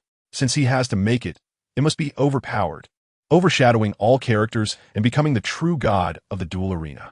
Coupled with his own attributes, when he first arrived in Teyvat, he had dual eternal kaleidoscopes and several techniques, along with various skills, creating such an existence. Skill introduction. Special mechanism. In the dual arena, every time Gunlan reaches 4 chakra, he can choose to use Tian Changli or Shunwei to pause time or achieve perfect phasing once. Normal attack, divided into 2 forms. First form consists of 3 segments. The first segment quickly slashes forward with a Thousand Birds blade. The second segment delivers a forward kick. And the third segment turns and lunges forward, dealing lightning damage along the way, with invincibility frames, Hino ratio. After that, another normal attack follows. The first 2 attacks are the same, and the third attack plunges the Thousand Birds blade into the ground stab. Another normal attack will cause the third attack to teleport to a position and throw a lightning ball where the Thousand Birds blade is challenge. Second form. When entering the perfect phasing state, the first segment kicks, the second segment turns and strikes the enemy with a huge fan. The third segment kicks the enemy away, and a giant shuriken appears in hand to throw at the enemy. The fourth segment uses Shunwei phasing to appear beside the enemy and slams them to the ground with a Susanoo arm, during which there is a grab. First skill, Thousand Birds, divided into 3 segments. The first segment quickly lunges forward with the Thousand Birds blade, very fast, with invincibility frames about 1/3 of the x-axis. Clicking the first skill again lunges forward, allowing for directional choice. During this, clicking the normal attack will grab the enemy and attack with blade flashes. When releasing to the third segment, Gunlan transforms into a lightning wheel and flashes into the sky. Launching the enemy into the air can cross the y-axis. Clicking the normal attack will smash the opponent to the ground. With continuous grabs, each segment has invincibility frames. During each segment of Thousand Birds, when clicking the ultimate move, it will pin the enemy to the ground, then use lightning to lift them, followed by a Thousand Birds sharp spear attack. Second skill, Shunwei. Gunlan enters phasing state, which can be triggered at any time, during which he is invincible, automatically generating 2 sub-skills of feint attack. Gunlan lunges forward with a black rod. The black rod will be explained later in the plot, with invincibility frames, hitting the enemy for a grab and pulling them into Shunwei space, causing continuous damage, and can kick them out simultaneously. While in phasing state, if attacked, it will enter perfect phasing. At this time, clicking the normal attack during the feint attack will perform a phasing jump up to 5 times. During the phasing jump, clicking the normal attack will throw a wooden spike while jumping, exploding upon hitting the enemy, resulting in a grab. If grab, a subskill of Storm Dance will be obtained. Clicking it will burn the enemy trapped by the wooden spikes with flames, and the subskill can be stored. Each jump can throw once, allowing for 5 wooden spikes and 5 bursts of fire. When the enemy is grabbed during the feint attack and thrown into Shunwei space, clicking the ultimate move will have Gunlan enter Shunwei space and slap the enemy with a complete Susanoo, a small slap. If the enemy is trapped by wooden spikes when clicking feint to grab into Shunwei space, it will burn using Storm Dance. Ultimate Sharingan switch. Clicking the Sharingan will allow Gunlan to switch to the Kaleidoscope Sharingan, initially set to Shunwei, and clicking will switch to Tsukuyami and Kagutsuchi. At this time, the normal attack, first skill, and second skill will change. Normal attack Susanoo. In the first segment, a purple skeleton appears on Gunlan, with a huge chakra arm sweeping forward. In the second segment, it strikes the ground. In the third segment, it plows the ground. In the fourth segment, it grabs with distance comparable to Madara S, and includes a block. First skill Kagutsuchi. Gunlan launches Kagutsuchi flame spikes forward, sweeping the ground, leaving a fire pile. Clicking the second segment will create a huge black flame storm with continuous grabs. Clicking afterward and then the ultimate move will have Susanoo shoot Kagutsuchi flame arrows, able to shoot from the far left of the x-axis to the far right with burning. Second skill Illusion. Gunlan forms a seal and transforms into a crow, lunging forward, leaving a clone. If both Genglins are hit during this time, it triggers a counterattack, with shurikens and a flock of crows appearing at the enemy's location. With tracking, even if Flying Thunder God runs away, it will chase. If hit by a summoning, it will rebel against the summoning, during which no damage is taken. If the ultimate move is long pressed, during Shunwei mode, Gunlan will automatically go to the center, grabbing the enemy and pulling them into Shunwei space, where a complete Susanoo appears, slashing the enemy down from the sky, then using Shunwei's 8-span shard to strike the enemy, covering the entire field, with time pause, dealing a full 1 million damage in 3 seconds. In Tsukuyami and Kagetsuchi state, Gunlan extends both hands forward using a super large-scale tree realm descent.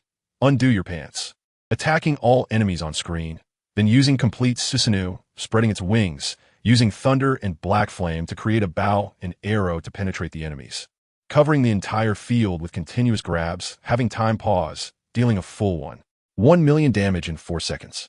Special secret scroll, when carrying Thunder Strike. It transforms into Lightning Release, Kirin. When actively used, the range of Thunder Strike increases and damage is enhanced. When released passively, it will drop Kirin at extreme speed and grab. Ultimate diagram. Ants have the courage to challenge me, which is commendable. But the only thing I can praise you for is this. What adult would get angry with a child? Goodbye. Chapter 93. Before Inazuma, do you remember the little girl with Uchiha blood mentioned some time ago? Since encountering Gunlan again, she once again experienced the despair of 1,000 years ago with full confidence, and she fell into contemplation. She never expected that after going through so much and suffering so many hardships, she would think it would bring her closer to Gunlan, truly standing in front of him, inquiring about the past. But unexpectedly, just with one glance, she deeply understood how terrifying those eyes were, especially since she believed it might be related to having only one eye. However, after such a long period of nurturing and development, the power of her remaining eye had long since changed. She touched her hollow eye socket, and a golden sunlit figure appeared in her mind, her clenched fist trembling. At that moment, she was in the void, and the pupil technique known as Aiheiji granted her the power to open the void, giving her a unique ability that belonged beyond the world, free to traverse the void and reality, and even turn others into nothingness to manipulate at will. It was almost a perfect defense, except for lacking offensive means. Unfortunately, the space strangulation pupil technique, known as Miko Hana, no longer belonged to her. Everything was her own choice, and she had no regrets. Her only thought now was to overturn this absurd world. The scarlet eyes beneath the mask burst with scorching red light, and endless hatred surged up. Her figure flickered into nothingness as she looked at this chaotic void space. Countless soldiers dressed in Fatui equipment floated within, all of them deeply asleep. The number of soldiers here was comparable to a military camp. Among them were some unexpected existences, indicating the extent of Mi Yan's strength. After pondering for a while, when her eyes met Gunlan's, besides fear, there was also a mysterious address. She underwent a series of psychological struggles and took a deep breath. Now that it had come to this, what more could go wrong? With a sigh, she appeared at the designated coordinate. She looked at the seemingly ordinary plane before her, and she looked at the ground. Here it was. A red light flashed in Mi Yan's eyes, and then a pitch-black energy skeleton appeared around her. If any brothers who had fought in the Demon God War version saw this, they would surely be astonished. This was clearly the ability of the Six Paths Demon God, Susanoo, which had once struck fear into countless demon gods. Its sheer size was terrifying. Just a glance would make even a demon god tremble in fear. It truly ignored all attributes, representing the purest form of power and destruction. However, Mi Yan's Susanoo was significantly different from Gunlan's. Its size was many times smaller, barely covering a distance of 2 to 3 meters around her. After all, Susanoo was still Susanoo, and it was a bloodline granted by Gunlan. If Gunlan was the sage of 6 paths, then Mi Yan was Indra, which speaks to the purity of her power. Soon after, a massive skeleton formed from dark energy gradually emerged around Mi Yan, radiating a chilling aura as if it were a demon god from the underworld. Suddenly, 2 enormous skeletal arms extended from above, as thick as towering pillars, and slammed down towards the ground with unparalleled might. A deafening roar echoed, causing the entire earth to tremble violently.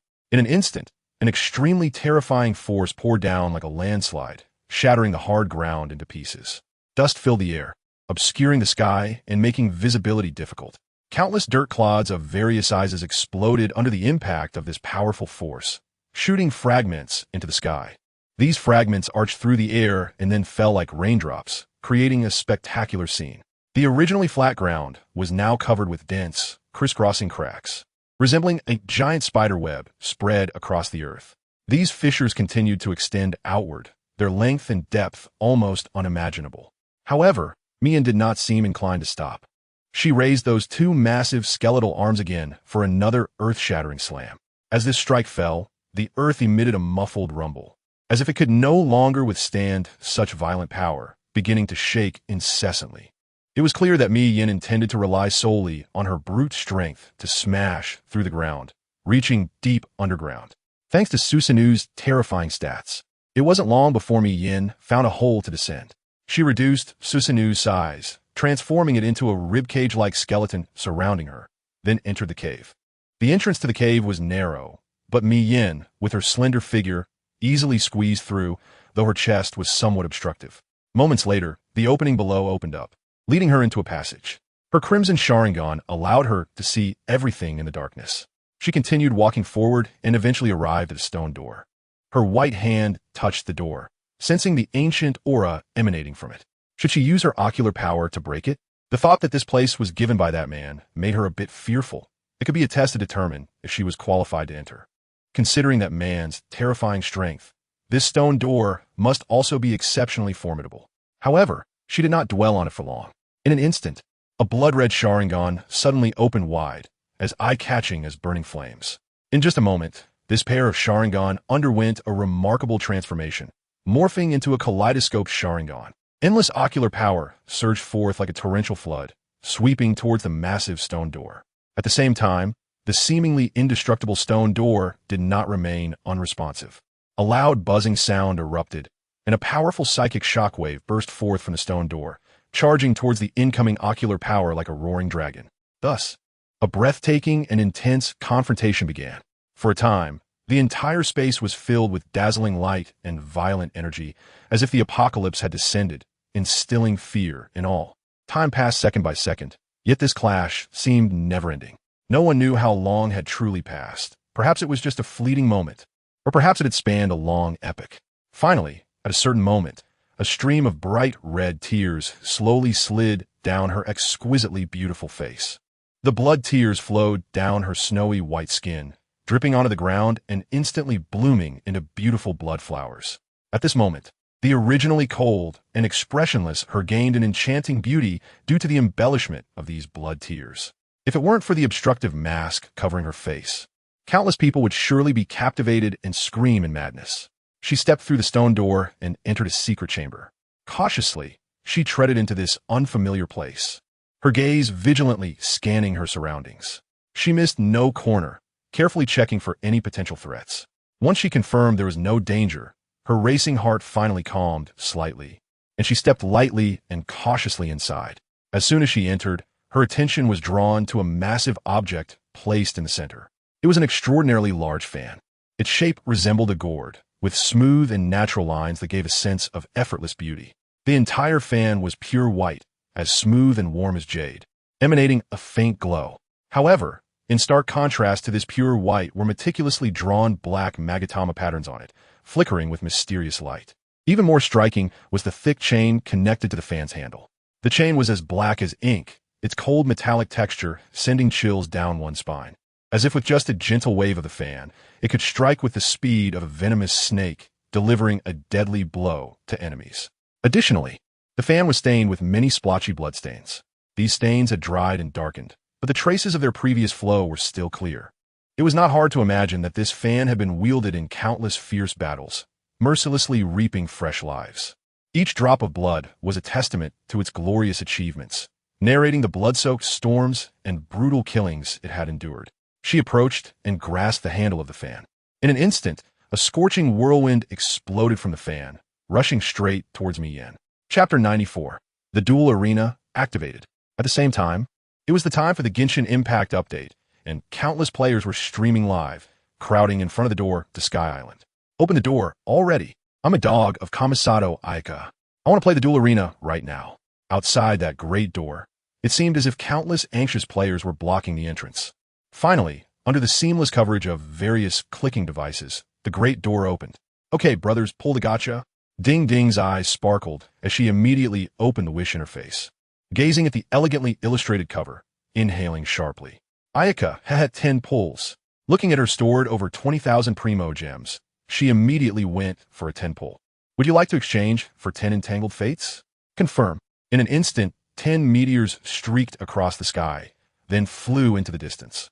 At that moment, one of the dazzling meteors suddenly erupted with blazing golden light. Wu Chao! Ding Ding immediately exclaimed. If she remembered correctly, she had just pulled Ganyu's C6, with no cushion. Ad Bully Gun. Dog of Luck, eat my spear. The Xinwen Men direct. She's still so lucky. On Shine Heo, why is that? Ding Ding looked excitedly at the 3-star weapon in front of him, trembling as he clicked on it, and it was another 3-star weapon, ignoring the blue skies. Then he saw a brand new 4-star weapon, an unusual great sword called Dark and Lin. Looking at this marvelous weapon that was a mix of black and color, he didn't think much of it, because the next one would be gold. Ayaka! With a click, his heart almost stopped. A purple cat head appeared above. Since it wasn't his first time getting it, there was no animation, just a silhouette followed by its appearance. The J balance of Liyue's 7 stars. I'm super. Ningguang, you can't surpass her. Of course, while some people were pulling cards right away, others were immediately exploring the new map. When they arrived on this thunderous land on Beidu's ship, they were all captivated by the strong Japanese style. Wow, these cherry blossoms, these maple leaves, this little wooden house, this torii gate, this pointed roof, this little kimono, this little persimmon, few. As they walked along with the jars, feeling the shock brought by Genshin Impact's powerful art design, they couldn't help but feel a wave of emotion. However, thinking about the storyline, where Inazuma was in a closed country phase, made it feel somewhat heavy. This was about exploring the new map and enjoying the scenery. There were also some players immediately linking multiple accounts, frantically searching for treasure chests on the map, trying to create strategies as quickly as possible, like Baikai, Eri, and Lanwei. Others were searching for information on the map to analyze the subsequent plot, someone to find the map bosses for a solo challenge. And a large number of casual players were also enjoying their own happiness. In the past, this was the type of all players. But this time, after the version update, it would be completely different, because a brand new built-in game duel arena was added. Interested players immediately followed the task indicators to Yujing Terrace, located in the most prosperous area of Liyue. Here, they followed the guidance to a shop that looked quite extraordinary. Aaron's cabin. What a name Aaron has chosen. Ian felt somewhat speechless. He didn't know why, but when he saw the new game content during the preview, he felt a tremor in his heart, as if this thing was calling out to him. Holding a skeptical mindset, he opened the live stream, glanced at the sparse viewer count, sighed, and started the stream. Jiamino, oh, Ian's sister is streaming again. This spot is by Aaron. Agaris, could it be that our Ian's sister is going to try this dual arena mode? Not expanding. It seems the official means this mode will be quite extensive, covering the ground. Ian's sister should seize the opportunity. Who knows if we old buddies can become true fans of the big main package today. Encrypted Corcus, it doesn't matter. Let's see how many primo gems are given. Ian glanced at it, smiled. He was used to their nicknames for him, then controlled his Vinny and walked to the front desk. He saw the handsome dog he had seen before glance at him and then fly over. With one claw, it grabbed the traveler from the storyline and pulled her inside. Hey, why are you pulling the traveler? Paimon was immediately stunned and hurriedly rushed forward, only to be directly pulled inside by the astonishing strength of the external magic dog. Then he saw a high-tech machine. The large screen suddenly lit up, and huge text appeared. Genshin Impact? Ian was stunned. Wait, am I playing a game within a game? Instantly, the perspective rotated and arrived at the duel arena page, where Dialek, Kaching, and Jean were depicted in a visually striking confrontation. Although he didn't know why these three were fighting, he still acknowledged this image. It was so dynamic. Then he looked at the large novice rank above. Quite interesting. After looking around, he noticed there wasn't much use for it now, so he clicked on the shop. Upon entering, a large envelope filled the screen. He opened the envelope, and a letter appeared. Thank you, travelers, for playing the game I created. In this duel arena, characters are indispensable, and I see you have some. You can choose one as your answer and unleash your combat spirit. Ian looked at it, then noticed a big treasure chest icon below. He clicked it open, and an image containing all characters appeared, which was certainly due to Ian's complete character collection. He looked at these characters, then his gaze lingered on Dialek. It was clear he knew dialect strength, as it had been showcased in previews. But he had a feeling that there was a character destined for him. He looked at them one by one, and suddenly, his gaze landed on that purple cat head. With a thunderclap in one hand and a dragon's roar in the other, she exuded a unique charm. Kaching, yes, it should be her. He then clicked on Kaching, who joined his team, and he directly proceeded to the beginner tutorial. After playing for a while against Hilichurls, he understood the gameplay and felt a sense of fate. He was born for this. He was suited for it. After finishing the beginner tutorial, he also received quite a few items called dual coins and secret scroll fragments. He studied it for a while and figured out. Dual coins are the special currency for this dual arena mode, which can be used to exchange for characters. If you own this character in Genshin Impact, there will be a discount. The secret scrolls are obtained from battles and are essential items, similar to summoning. But the summoning rate is quite disappointing. Aside from the one red-orange small frog given at the start, he hadn't gotten any other summons. He then eagerly clicked on Battle, selecting Kaching for position 1, a Fire Arrow Hilichurl for position 2, and a Stick Hilichurl for position 3. No secret scrolls or summons, and the opponent's lineup was similar, with Amber in position 1. A flash of brilliance seemed to cross Yian's eyes. Yian, am finally going to make my mark. Chapter 95. Is Kaching still gloomy? As both sides entered the duel arena, Yian was surprisingly a bit trembling with excitement. Carrying joy, he was incredibly happy. That indifferent voice rang out, and Yian felt his blood surging. His fingers flew over the keyboard. The few viewers in the live stream didn't know Yi and situation, but they were watching intently. Agaris, I saw other main characters try out Kaching, and honestly, she wasn't that great. She can start well, but her damage is too low. Big change of day. Indeed, I saw them use Grandpa Lu to fight Kaching. She hit a few times, but Grandpa Lu regained health with one enhanced fiery wind charge. You just don't understand Kaching. Agaris, no way. Does Ian's sister actually get it? Directory price. Unlikely, it just came out. Development can't be that fast, right? One Kaching will make you fall in love completely. Ian's sister. With that, both sides could move, and the opponent's Amber was definitely going to cling to the Baron Bunny. In an instant, a Baron Bunny, swift as lightning, pounced forward with tremendous force. The rich power of the fire element it contained surged, as if it could burn everything to ashes. Such a powerful momentum was truly astonishing. Many new players who have just started playing this game must be feeling quite overwhelmed by the long distance and rapid speed of the draw skill, right? They might find themselves in a panic, unable to dodge in time, scratching their heads, and even breaking into a sweat with no solutions in sight. However, facing the aggressive Count Bunny, Kaching remains calm and collected. A flash of purple light appears in her hand, and a beautifully crafted purple lightning spear suddenly materializes. Without hesitation, she throws the lightning spear forward with great force, and it slices through the air like an arrow, creating a sharp whistling sound, rushing straight towards Amber. Just as the Count Bunny is about to strike Kaching, her figure suddenly transforms into a purple illusion, ascending an astonishing speed and vanishing in the blink of an eye. With the target lost, the Count Bunny's attack naturally misses, and it can only continue its slow, bouncy movements, wandering off to the side. Meanwhile, Kaching has instantly appeared above Amber, leveraging her incredible agility. She then gracefully wields her long sword, launching a flurry of strikes like a tempest, accurately hitting Amber with each blow. The opponent is caught off guard, and so is the livestream audience. Ian seizes the initiative first, but does not rush into an attack. Instead, he casually lands 2 hits before suddenly throwing a lightning spear that glimmers with electric light, planting it firmly nearby. Just as Ian anticipated, Amber immediately uses her substitution technique, entering an invincible state. At this moment, she is fearless, charging straight at Ian, clearly intending to use her powerful flame sword rain skill to catch Kaching. However, Kaching reacts quickly, her figure flashing again, transforming into a bolt of purple lightning. And in an instant, she reappears at the position where she had thrown the lightning spear. This agile movement causes Amber's attack to miss, shifting their positions along the V-axis. Seizing the opportunity, Kaching swiftly unleashes a 3-hit combo, each strike accompanied by a flash of lightning, with the final blow thrusting a lightning spear that accurately interrupts Amber's skill. At that moment, it seems the energy she had built up for a long time finally erupts, as a dazzling layer of purple lightning envelopes Kaching, crackling and exuding a terrifying aura. Seeing such an astonishing change in Kaching, Amber can't help but feel a twinge of fear, especially when she notices the flickering purple mark above her head, sending chills down her spine. However, before Amber can recover from her shock, Keqing suddenly appears before her like a ghost. To make things even more astonishing, a faint lightning illusion follows closely behind Keqing.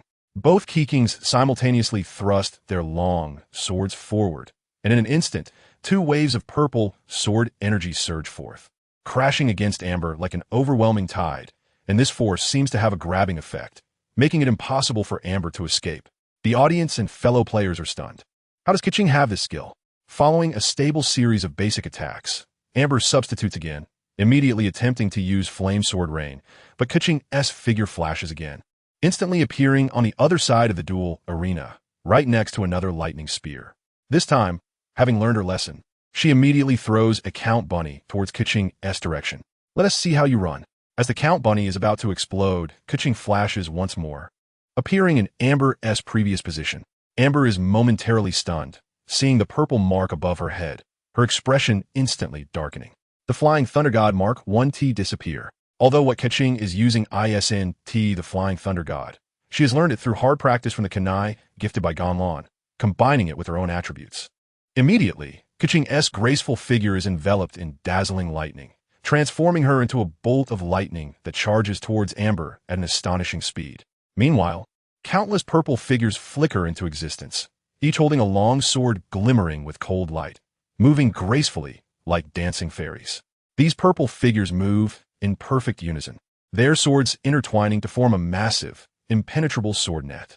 The sword net, infused with sharp sword energy and thunderous power, sweeps towards Amber, its overwhelming might instilling fear. Amber is hit by another series of attacks, her health already hanging by a thread. With one more substitution, if her skill misses again, she will be out of options.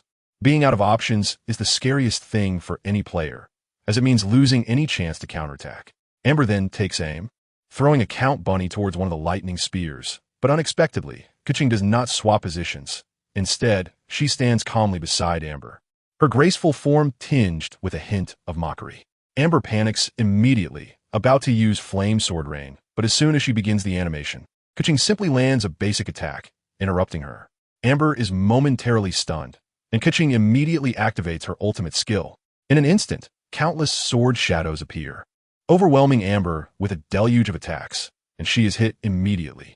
The countless sword shadows converge, and then Keqing appears in the middle of the ultimate, delivering a beautifully executed frontal strike, though her side glance is clearly still watching the sword rain.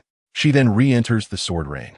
Suddenly, a golden figure appears, revealing itself to be Narukami in beast form, and the two exchange smiles. One holds a Rasengan, and the other holds a lightning ball, instantly forming a formation reminiscent of the 8 trigrams, attacking Amber together. After a burst of purple-green explosions, an old-fashioned image of the ultimate appears. Keqing holds her sword with one hand, in a pose reminiscent of her ultimate, lightning crackling on her sword. Her cold exterior dyed purple by the lightning. I am Yuheng of the Liyue Qixing, and I have the power to expel you all.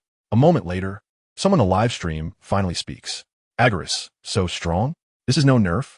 Hearing this, Yin instinctively replies, not at all, buddy, is Keqing still OP? Chapter 96. The heat of the duel arena. As the ultimate image concludes, the words indicating victory and defeat appear, and the little ones in the live stream haven't yet recovered. When the second round begins, Keqing once again opens with a Flying Thunder God to gain the upper hand, prompting exclamations of disbelief.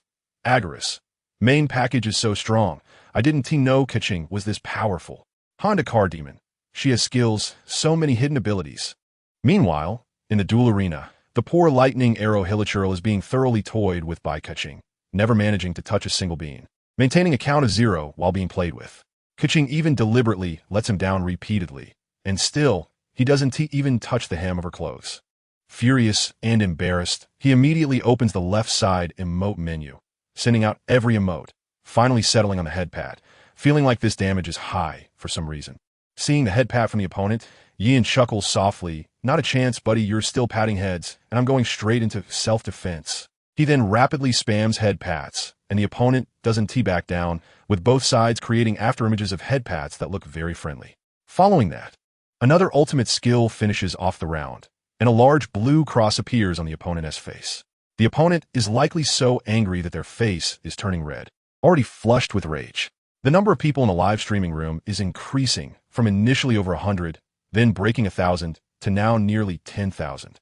Although compared to the likes of Deng, Zijun, and Guanzi, who are major figures in Genshin Impact, it still seems small. It is already quite impressive for the lesser-known character Yin. He doesn't realize that this live stream is where the wheels of fate begin to turn.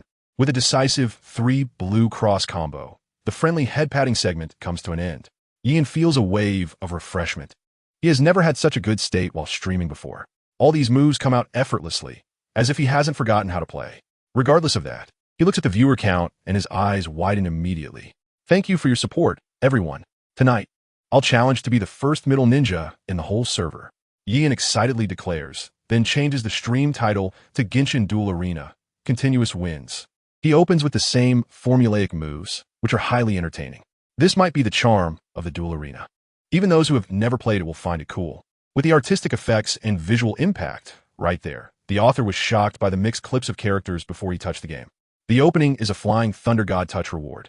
Unless Dialect starts with a defense counter, he'll go for a basic attack. Then directly unleash a spiral attack, Electro Sword Wave, to deal damage. If you substitute, I'll just use my ultimate. He dodges and moves smoothly. If you predict my landing, I'll just teleport again. Then follow up with a strengthened spiral attack, Electro Sword Wave, to take the initiative or use a quick movement for an unstoppable counterattack. If they're S energy, he'll go for the ultimate and seamlessly connect it. It's simply unanswerable. The only ones who can resist are characters like Lisa with wide area attacks, who can start with a Thunder Strike, and it has to be instantaneous or they'll be interrupted by the Flying Thunder God. Dialect can also do it, but given the current player's understanding of the game, they definitely wouldn't use such a good counter skill at the start, and would naturally get hit by the Flying Thunder God, falling into an infinite loop. Yin breezes through, relying on this catching formula. Climbing ranks is as easy as drinking water. He quickly reaches Lower Ninja 3 and is about to achieve today's goal of Middle Ninja, which is already the fastest speed in the entire server, while many players are still in novice teaching or battling hilichurls. The number of viewers in the live stream skyrockets to 100,000, something he never dared to imagine before. Many people come out of curiosity, wondering what kind of skills this catching master has, entering with skepticism and mockery, only to be dazzled by Yin's stunning catching plays, instantly becoming fans. While the popularity of the Duel Arena continues to rise, Yin has also tasted the benefits of the version. It seems that his era is about to arrive. But the version benefits aren't exclusive to Yin. Many others are also catching up. Characters like Cake, Kinhu, Karabi, Zhao Datian, Xianbu, and Xiaoba, Air Conditioner Do Tairang, Yujibo Sha Yi Li, and Ci Lin Xiao Tianshi are also emerging like mushrooms after the rain in the Duel Arena. In no time, the Duel Arena even trends on social media, attracting even those laid-back players who enjoy scenery to give it a try. In Cake's livestream, the slightly pink Cake is using Xiao and performing. Just then, everyone sees Xiao's figure flash, instantly unleashing his stunning skill. In an instant, a mysterious and majestic mask appears on his face like an illusion, as if he is fused with it. At the same time, a faint green wind elemental force surrounds him like a thin veil, sparkling with a weak yet enchanting glow. Soon after, Xiao begins to move with astonishing speed, like a gust of wind sweeping across the battlefield. However, the opposing Noelle is no ordinary opponent. She swings her giant sword without hesitation, striking fiercely at Xiao. This strike is powerful, carrying immense force, but Xiao does not dodge. He takes the fierce blow head-on. Nonetheless, he remains composed. After successfully enduring this hit, he knows he still has 2 valuable blocking opportunities left. So, when Noelle attacks again, Xiao seizes the moment and lightly presses the normal attack button. At that instant, Xiao transforms like a rocket ignited, instantly becoming a deep green whirlwind, piercing through at lightning speed. The power contained in this whirlwind is incredibly strong, sending Noelle flying into the air, directly entering a knock-up state. After completing this series of graceful moves, Xiao comes to a steady stop. Holding his spear, he slowly twirls it, the tip drawing beautiful arcs in the air like a blooming flower. Each swing carries an indescribable rhythm and momentum, captivating onlookers. Cat Lao Di, do you like it? Lao Di performs a double spear card. When a white light appears on Xiao, Cake immediately clicks the normal attack button. But due to timing issues, it turns into a regular attack. Ahem, I misclicked. Muku C. Ha. Card 0 spear. Ren Yuan. The main package looks good, you. In Karabi's livestream, Karabi is using dialect, moving up and down, watching if Amber will make a move. Then Amber comes into view, and a rabbit count with no visibility rushes over. At the crucial moment, Dialect quickly draws his sword, instantly unleashing scorching flames. Perfect counter, that's the reaction. Karabi exclaims excitedly. Me to Ozi, Iwan Yuan. The main package has strength, just looks like a tall girl. Chapter 97. The mysterious 3 Hilichurl's underworld. The increasing popularity of the duel arena is also boosting Genshin Impact's popularity and receiving high praise. Although there are still complaints from some brothers in the village who got beaten up. Because in this game, players are set as students from the Hidden Leaf village. Everyone affectionately refers to the duel arena as the village and encourages everyone to join this harmonious big family, and then beat them all up, followed by a frenzy of head patting. Those skilled main characters in the duel arena are also rising rapidly. Especially those top main characters are close to becoming major figures. Meanwhile, the early Genshin main characters like Deng haven't played. After all, players like Deng, with ridiculous skills, are still happy to watch her for entertainment. Good-looking but unskilled, hard-headed, easy to go viral. If not her, then who? However, Deng has never chosen to try. There's a premonition that in the future, there will be a character with operations truly suited for her, one that requires full skill. As for Yi-Un and others, they are also fiery streamers. This pure-hearted young man in his early 20s, after struggling on the internet for so long, finally sees a breakthrough. At this moment, he is already a middle ninja 3, and the next step is upper ninja. Looking at the first place in the server below, he can't help but feel it's a bit surreal. After all, from his cold start to his glory, it was only a night's time. No one would expect that the tyrant of the duel arena was just a small player who could be counted on one hand in terms of viewer numbers last night. He clicks to start the battle again. Then it was time to choose characters. After many matches, Yin has filled the last 2 positions with Dialect and Jean. All these 5 stars have their differences. The highly mobile and flexible Keqing, the balanced offense and defense with decent damage Dialect, and a long charging block that can deal significant damage Jean. Together, these 3 forms a formidable trio in the underworld. Even though they have become less popular in Genshin here, they are still the main damage dealers. On the opposite side, there were 3 completely ordinary Hilichurls. Okay, I got this, it's an easy win. I glanced at them disdainfully, but hadn't noticed if they had asked for names or avatars. The avatar was the Genshin Impact logo, but it was changed to a style resembling Raiden. As soon as the match started, Keqing instantly threw out the flying Raijin Thunderslash, the same old tactic. How many rounds have I played? And it's always the same opening, yet it works quite well. However, the expected opening didn't happen. Yin was taken aback, wondering how this little Hilichurl was going to attack. In an instant, the Hilichurl executed a vertical maneuver, dodging the skill. Moments later, the Hilichurl shot a lightning arrow towards Keqing. Keqing quickly moved up, dodged the attack, and performed a quick press of the spiral shuriken, Raiden Sword Wave, pushing forward directly. The Hilichurl was naturally aware and immediately executed a vertical maneuver to dodge the attack as quickly as possible. Then the lightning arrow hit Keqing, causing a brief stagger. Yin felt something was off. It seemed he had truly encountered an evenly matched opponent. Just that vertical maneuver made Yin hold him in high regard. But it wasn't over. Yin certainly wouldn't give up his winning streak. Fighting against a strong opponent was what made it interesting. Next, Keqing advanced with a normal attack. Chapter 98. Tell me what these 3 are. In a tense game filled with sweat, the last character, Chi, finally managed to win against the 3 outrageous Hilichurls. Taking advantage of a slight health lead, Yin let out a long sigh, wiped the sweat off his forehead, and looked at his sweaty palms. Clearly, these were 3 of the lowest level characters in the duel arena, with excessive startup and recovery times, and their damage and performance were garbage. None of their skills could compete, and no code could suppress them. Other than being used to fill positions, no one would buy them. Yet what he encountered today shattered his understanding. The high awareness level and perfect control of every skills range. Every rhythm mastered perfectly, if it weren't for Chi-Chi's superior skills in the end. In the last 3 seconds, while stalling the opponent, a quick press of the uncharged wind sword produced an astounding critical hit of 940,000, instantly bringing back the health the opponent had fought hard to deplete, which was just too shady. But in the end, his skills were indeed superior.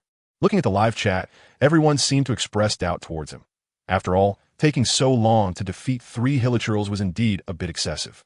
This person had skills. Kiting, baiting, recalling, definitely a master. He spoke to himself, but felt a sense of mutual respect. He had maintained a leading strength in this duel, arena mode. And now he finally encountered someone with similar skills. But it seemed that he could only use 3 hilichurls.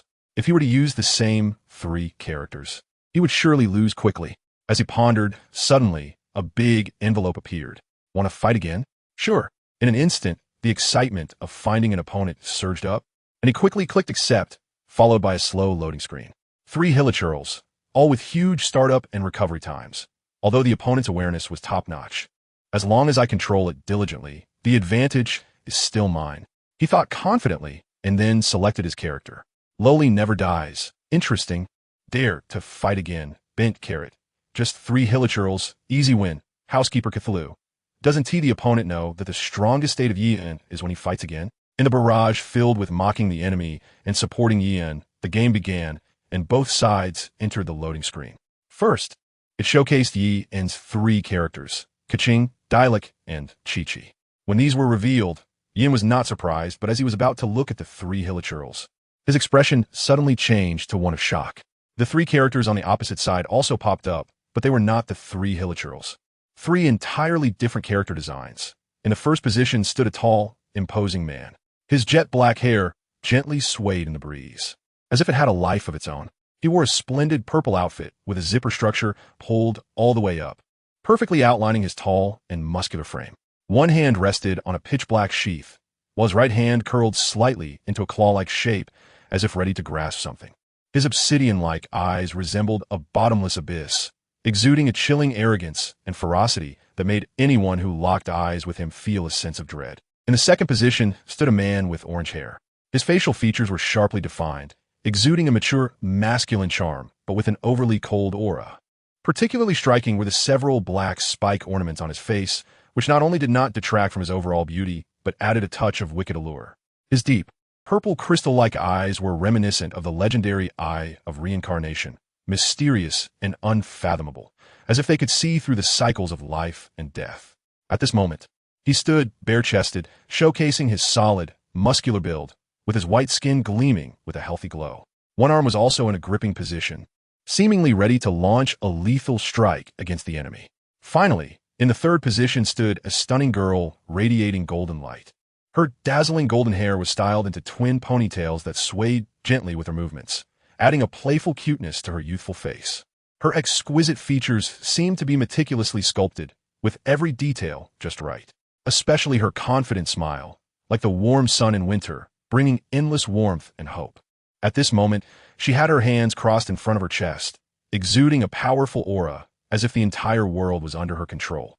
Yin was so shocked he leaned his face close to the screen. What are these 3? Are there these 3 characters?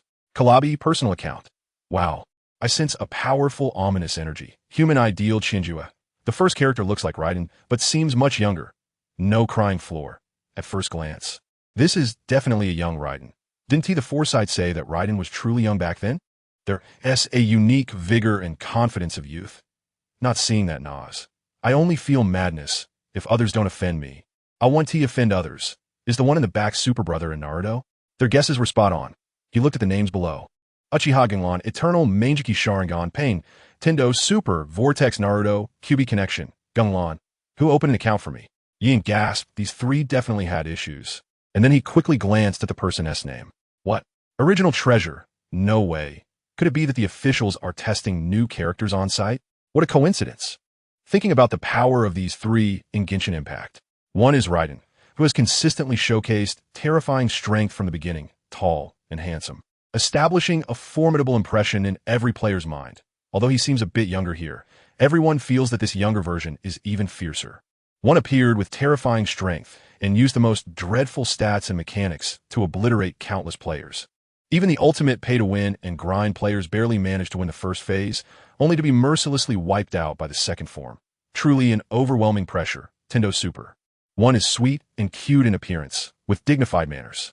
She can make tea and go shopping with you, but when it comes to a real fight, she crushes the Demon King armed young master with one hand, instantly defeating the Abyss Mage and the Apostle, intimidating the Traveler, and soloing Osail and her Fox Mech as Liyue's strongest combat force, Minglu.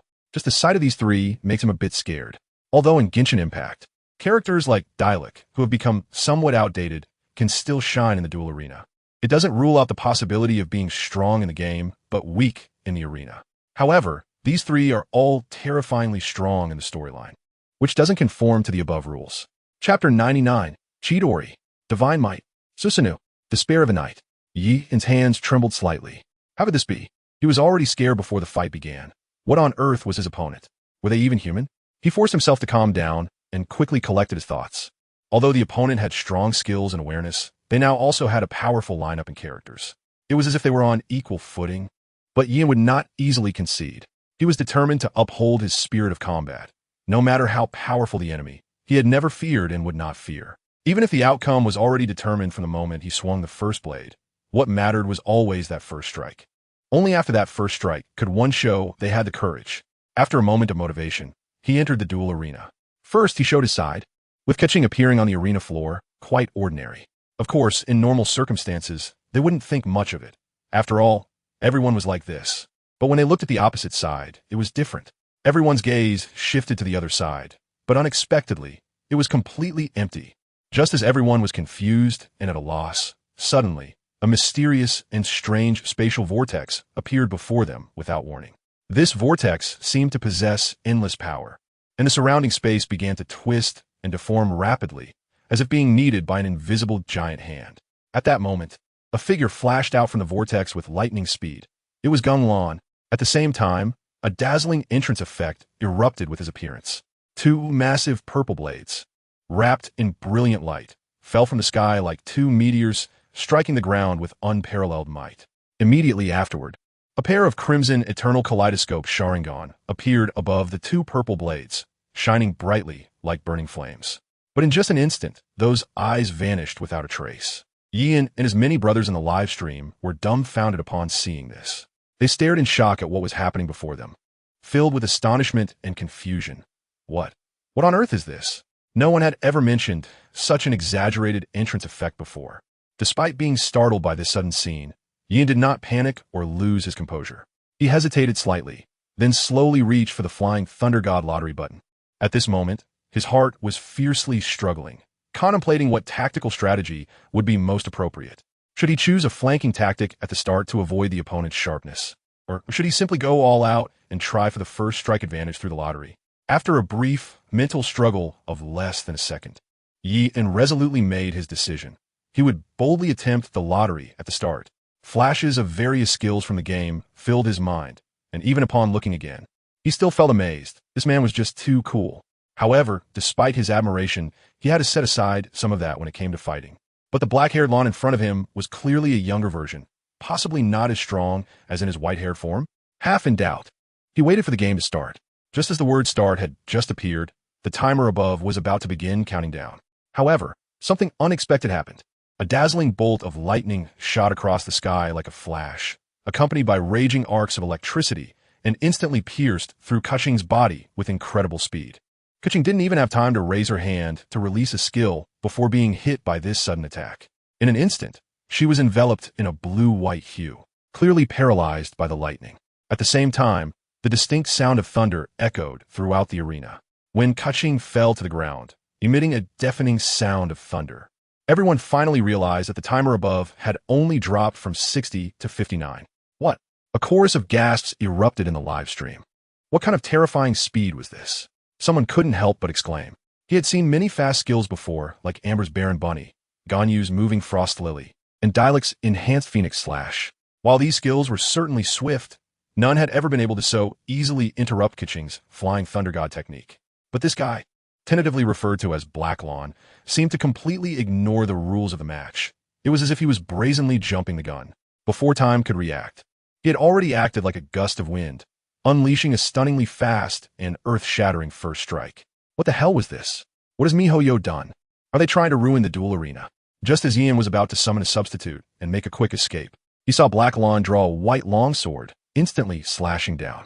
Countless white blade lights densely covered Keqing like a net, then exploded at the center. Yian discovered that this blade light couldn't be avoided at all. Before Yian could make his next move, Black Lan immediately used another lightning attack to fix Keqing in place, followed by another flurry of blade lights. Yian was stunned. How could he hit twice?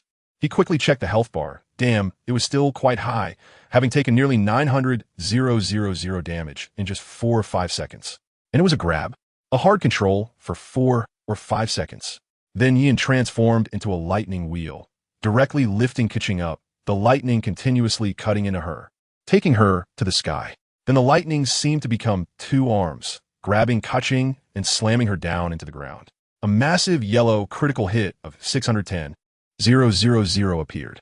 Yin was astonished. Couldn't he chain a 1,000,000 combo? At this moment, Yin had already considered all of this to be Blackland skills. He never expected that this effect was merely the first skill of his first form. Next, as he slammed Keqing into the ground, he stabbed his long sword into the ground, and violent lightning directly blasted Keqing up. Then, Blackland's hands erupted with lightning, instantly creating a piercing sound like the cries of thousands of birds, turning into a light spear that fiercely pierced through Keqing. There was even a line of small text that muted the world, allowing one to listen to the sound of the 1,000 birds' cries. Moreover, he looked at his health bar, which had suddenly dropped by a third, and he immediately froze in shock. Chapter 100. Perfect Phantasm. Fire Release. Storm Dantian was stunned as he watched the scene unfold. His hands were numb from frantically pressing the substitute button, and he couldn't summon at all. The whole time he was being grabbed, with over 1 million ultra-high damage. What on earth was this? Was this a setup to ruin him? After desperately pressing the substitute button, it finally worked. Yin managed to summon the first and last substitute of this game. He immediately used his second skill, Rasen Shuriken, Lightning Sword Wave, hoping to take advantage of his clone's invincibility to counterattack. At this moment, Gunlan stood still on the field after performing Chidori, like a statue, without any unnecessary movements. His deep eyes were fixed ahead, as if waiting for something. Time passed second by second, and finally, that sharp lightning sword wave surged toward Gunlan with a thunderous force. Just as the dazzling skill effect was about to touch Gunlan's body, an unexpected event occurred. A huge scarlet eye suddenly appeared behind Gunlan, exuding a strange and terrifying aura that sent chills down people's spines. At the same time, the air around Gunlan seemed to be affected by some mysterious power, becoming illusory, as if he could disappear from this space at any moment. Kawi! A passionate shout echoed throughout the arena, accompanied by a deafening roar that could stop one's heart. However, the next scene left everyone dumbfounded. Keqing's lightning sword wave passed through Gunlan's body without any obstruction, as if Gunlan did not exist at all. Naiden, who was closely watching the screen, felt a strong sense of foreboding as he saw the giant kaleidoscope Sharingan. For some reason, a huge character for danger floated in his mind, as if signaling that a great disaster was about to arrive.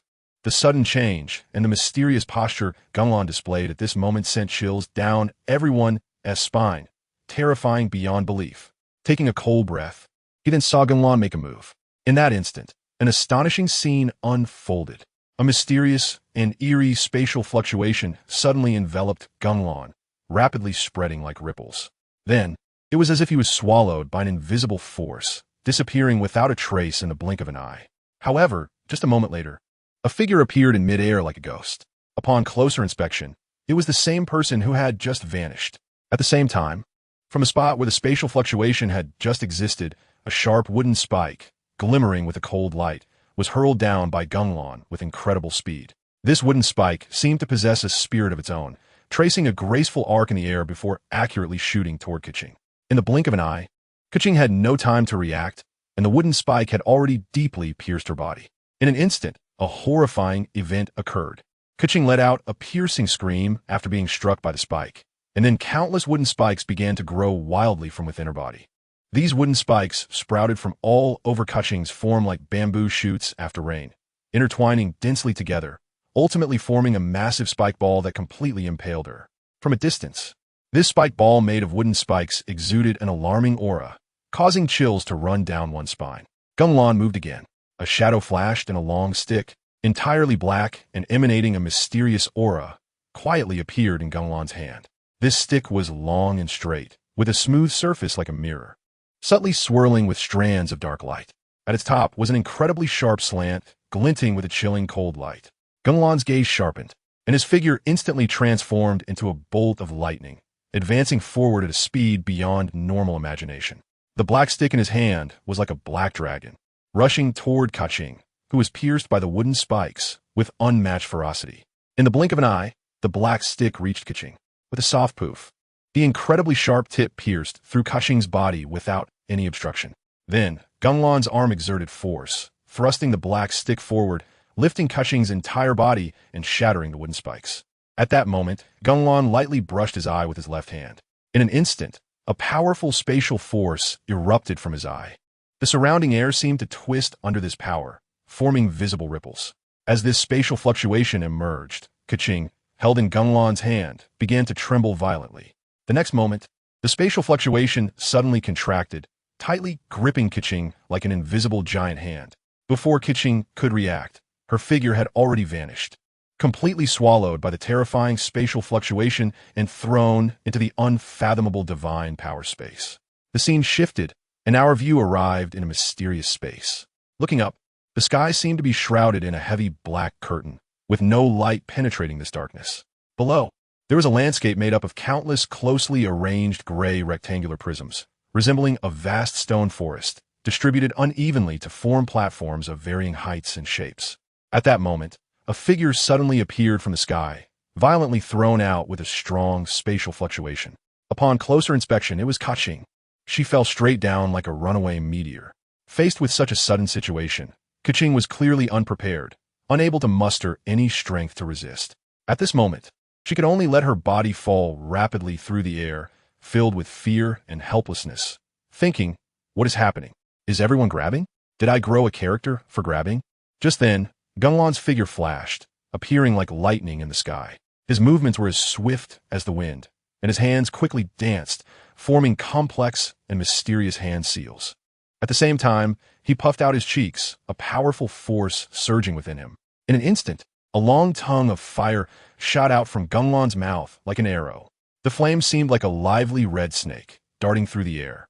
However, this was just the beginning. In the blink of an eye, the originally slender fire tongue expanded at an astonishing speed, transforming into a massive sea of fire that blotted out the sun. This sea of fire burned fiercely, its scorching flames seemingly ready to swallow the entire world. Meanwhile, the marvelous spatial force began to take effect, twisting this sea of fire like an invisible giant hand. Under the influence of the spatial force, the sea of fire constantly deformed and rolled, ultimately coalescing into a gigantic and more terrifying fire dragon. This fire dragon emitted a heart-pounding high temperature and pressure, lunging fiercely at Keqing. Wherever it passed, the air was scorched and distorted, producing crackling explosions. With Gunlan's loud shout, "Fire release, storm dance," the fire dragon surged forward with overwhelming momentum, determined to completely engulf Keqing in endless flames. Naiden watched Keqing's rapidly depleting health, his jaw nearly dropping in shock, thinking, "This is outrageous." Chapter 101. A little clap guessed the damage the terrifying, winding flames scorched Keqing fiercely, and soon, Gunlan released her from the divine power space. Afterward, Gunlan attacked her a few times. Naiden watched as the timer for the clone dwindled to 3 seconds, mentally counting down while contemplating how to counterattack later.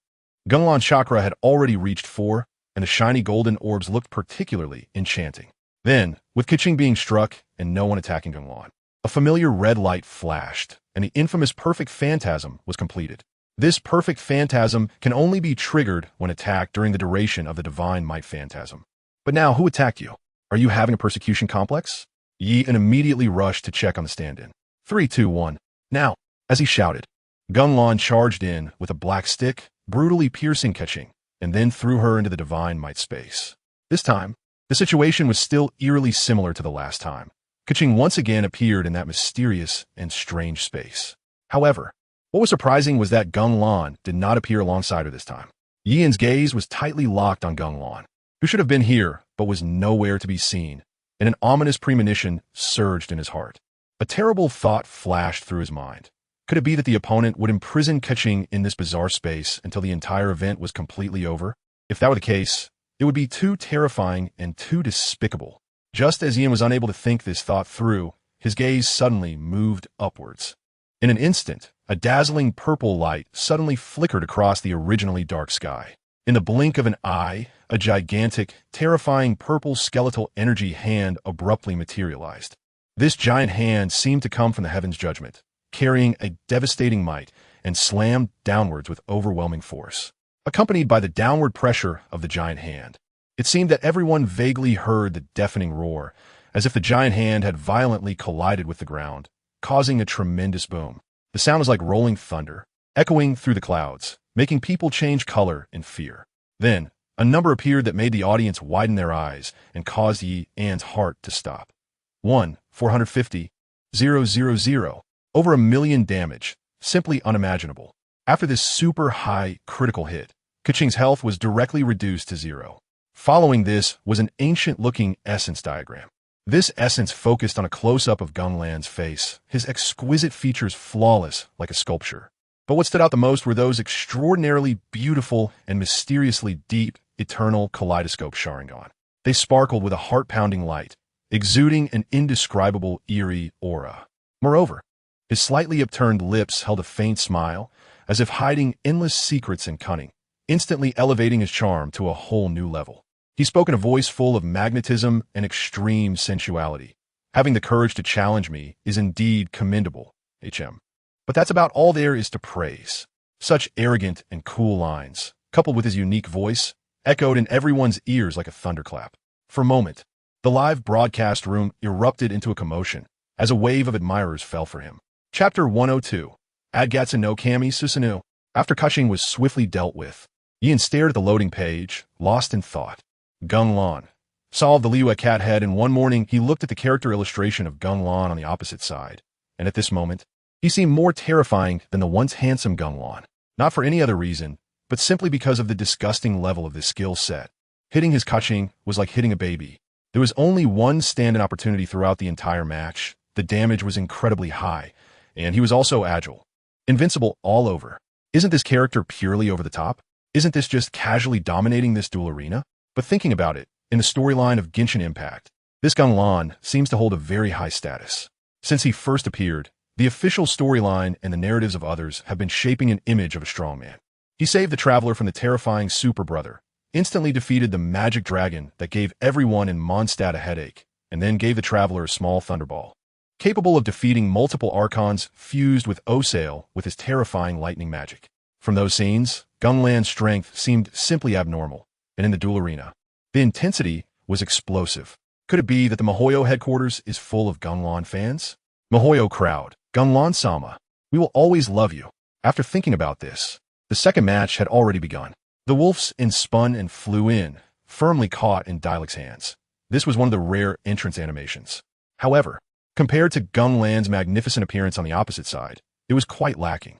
Ian wiped his sweaty palms, feeling uncomfortable from the sweat-soaked clothes. It seemed that Genglan had already influenced Ian, pulling him from the game into reality. He took a deep breath and then stared intently at the screen. Break a cheese, go for it. Alcohol-selling big brother. Lan is so handsome. Mom loves you. One life's love for Lan. Mihoyo. Hurry up and release Lan. I can't wait. Family to me. To be honest, am I the only one paying attention to Brother Lan's main character? Uncontrollable. Uchiha Genglan. This name looks invincible at first glance. Hasagu. He is simply invincible with a human form. It was clear that many people admired Genglan. He was handsome, had a charming personality, strong abilities, held a high position, and was wealthy.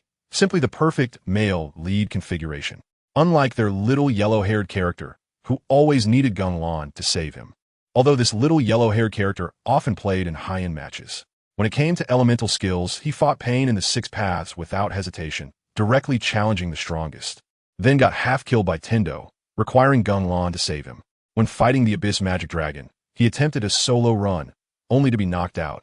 Waking up with Mondstadt's hopes, wielding the Holy Sword, finally resembling a protagonist, and then almost helplessly watching everyone die, before Genglan went to save him. In the dual element phase, he fought the Demon King Armchild, but that was a complete suppression from start to finish. The stage was set, but the two of them were brushed off by Naruto like wild monsters. Quite embarrassing.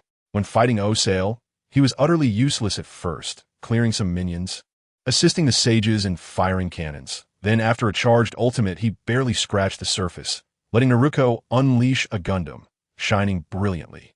Later, he did give the Traveler a chance to shine, but still relied on Naruto's tailed beast mode and Genglan's big Kirin. Reflecting on all this, players suddenly felt that the protagonist seemed a bit lackluster, as if this guy was purely relying on his teammates to carry him. But then again, how did this little yellow-haired character survive, jumping straight from beating Hilichurls to battling at the Archon level? No wonder he was the protagonist. In such drastically different level matches, he could still cling to life. There was definitely skill involved. Traveler, come on, do you really think I'm bad? Just one element, and I'm daring to fight Archons. Unlike some dudes I know, who with 5 elements get taken down by minions in one hit. When does that dude sleep? Fighting nation-destroying attacks, like it's nothing. Ahem. Returning to the duel arena, at the start, Yin furiously spammed the second skill for a perfect counter.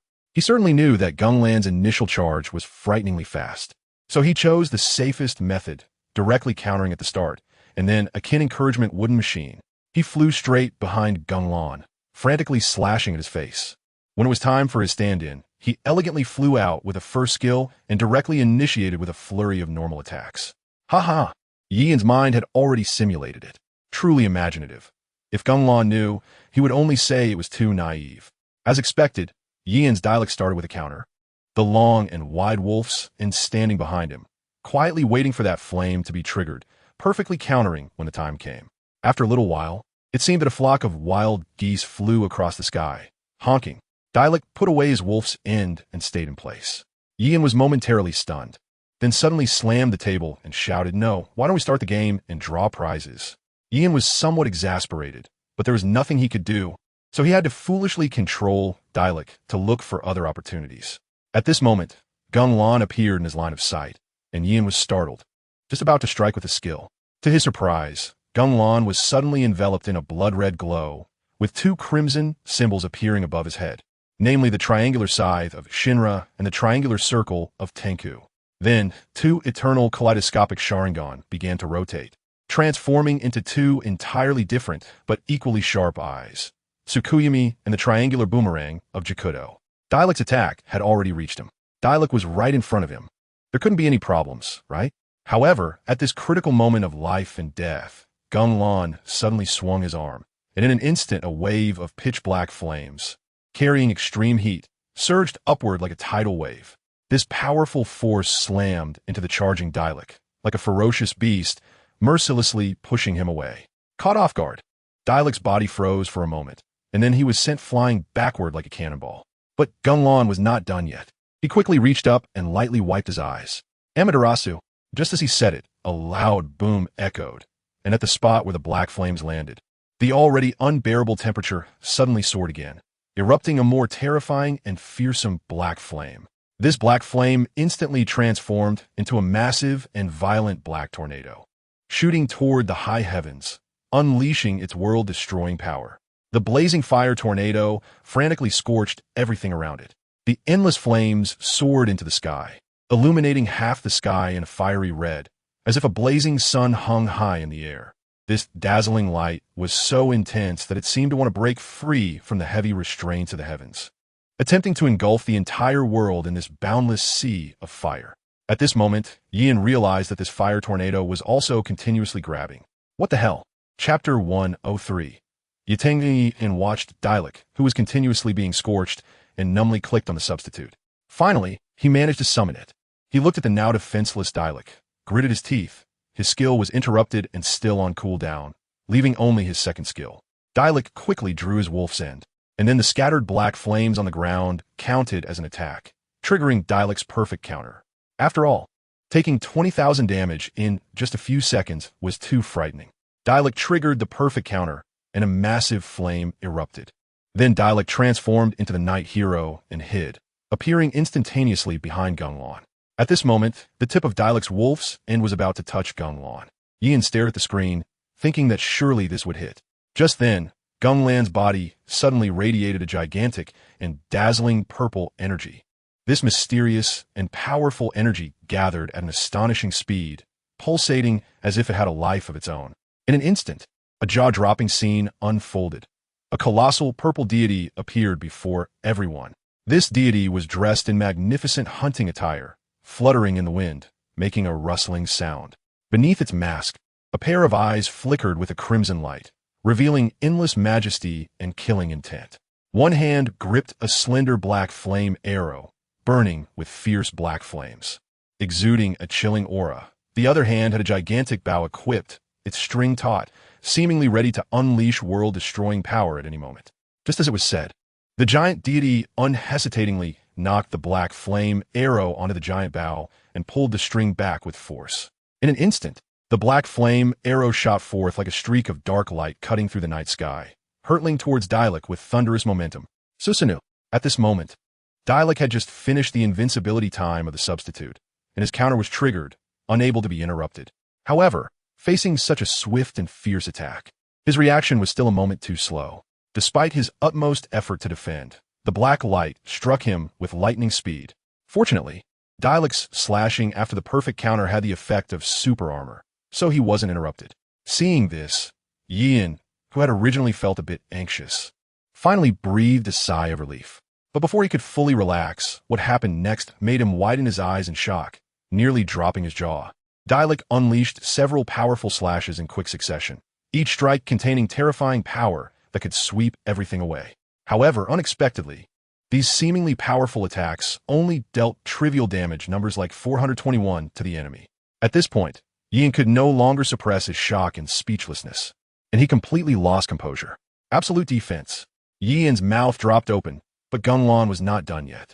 Following a roar, the half-formed Susanoo instantly grew taller, and countless incredibly sturdy armors appeared in an instant, revealing an even more terrifying demon, Yatengu Susanoo, in its complete form.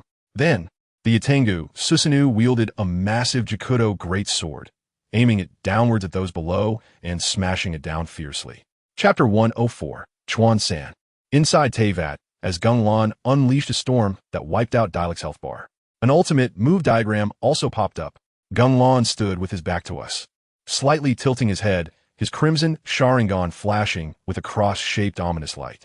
The surrounding environment was shrouded in purple mist, and Gunlan stood there like a king, looking down from above. Ants. The merciless taunt sent a chill down Yian's spine, causing his blood pressure to spike. How could this ultimate move diagram have such high attack power? He clicked on the expression and frantically scratched his head, as if this was the only way to vent his anger. Meanwhile, the opponent remained silent for a moment before sending an expression. The expression was still a small white ball, but its look was particularly arrogant, and then it waggled a finger, as if to say, "Too naive, kid." Yian was furious and anxious. He had never experienced such a suffocating situation since entering the duel arena. He was angry, but he opened the next match.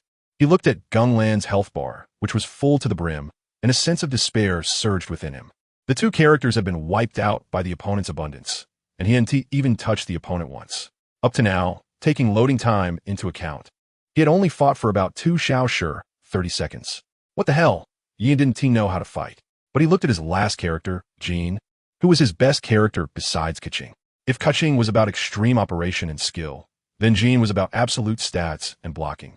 With her extremely high skill damage and charge block, she could easily tank various skills, then unleash a fully charged Gale Blade for a high critical hit. He thought to himself, he absolutely could not be defeated, at least take down one from the opponent. And as for the reverse 3, he wouldn't dare to think about it at all. Not to mention that Gunlan is already tricky enough. There's also a super brother and Ming Jie behind. Let's play some street market. Can't see a C. Is the main package okay? Isn't it 100% win rate? Chen Shi Lai Ming. You don't even look at what kind of thing that Lan Go on the opposite side is. Looking at Lake, too ominous. By Bianbu Lu 1. The strength is indeed terrifyingly high. Too versatile. The stats, mechanics, and appearance are all top-notch. Bianbu, Ation. That ID and avatar on the opposite side seem to be from Genshin Impact's official. Are they using experimental characters to bully people? Huluwa. Maybe those 3 won't go live, just exclusive to Yuanbao. Ignoring these bullet screens, Yian took a deep breath. Kids, today's winning streak is probably going to end, but I can't be reverse 3'd. I've already figured out his skills. The advantage is on my side. Bianbu, Ation. Suddenly want to laugh. If I can reverse 3 this time, I hope to see a screen full of applause. As Yian's excited voice rang out, the game started.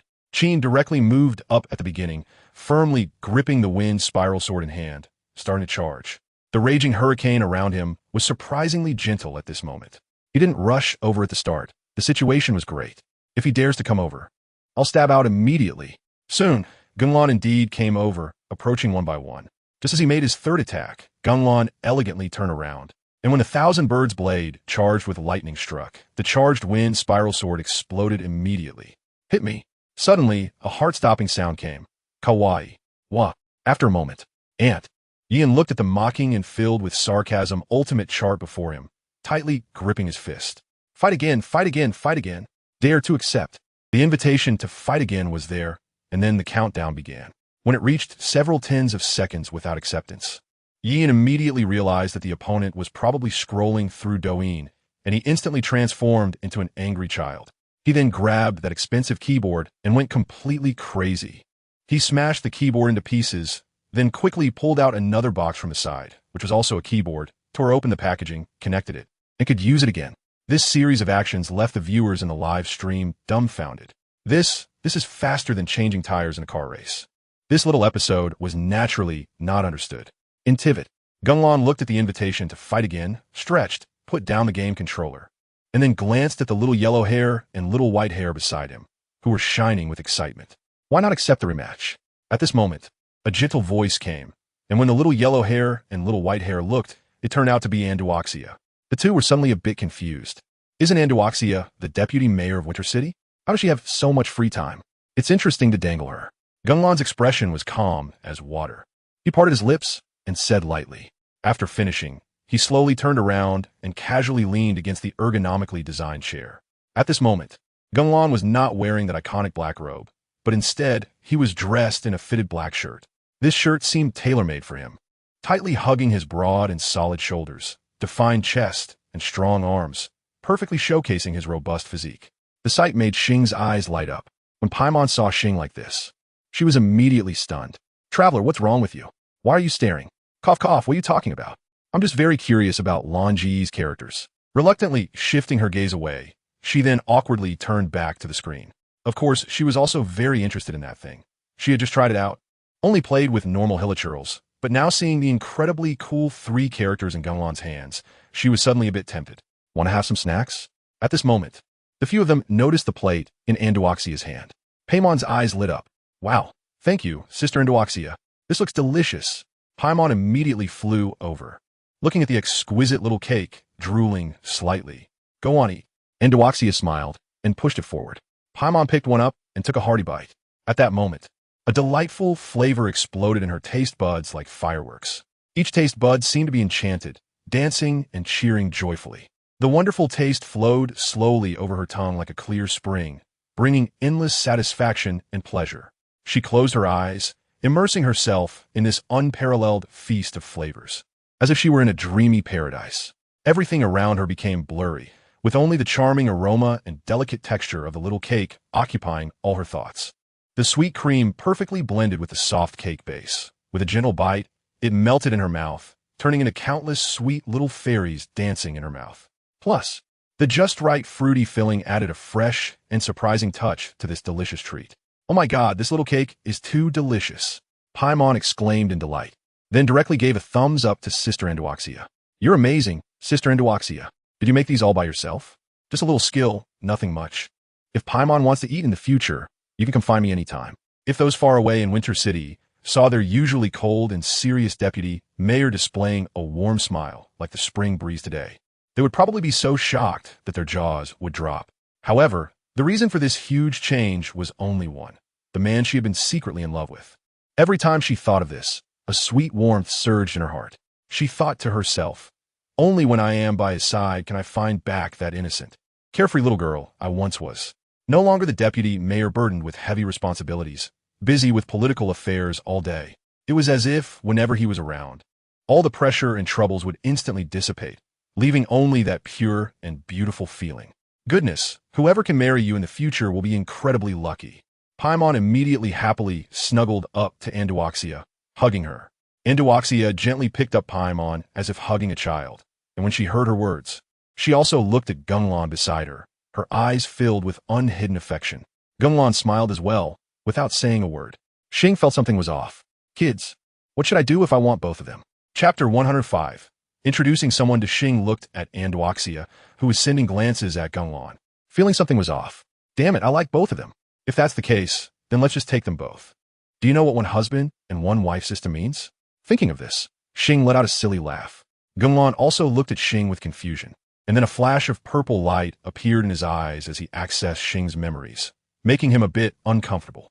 Little girl, your thoughts are quite extravagant. Then, Gunlan also picked up a small cake and put it in his mouth. Quite good craftsmanship. He generously praised. I'm glad you like it. Andawaxia's gentle voice came, and Xing looked into Andawaxia's eyes, almost losing herself.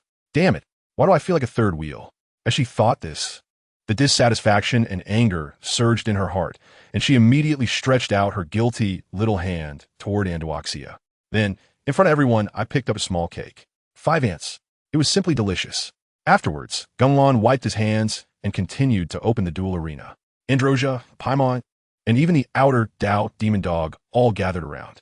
Clearly, they were all very interested in this game console, which might be the first game console in Teyvat.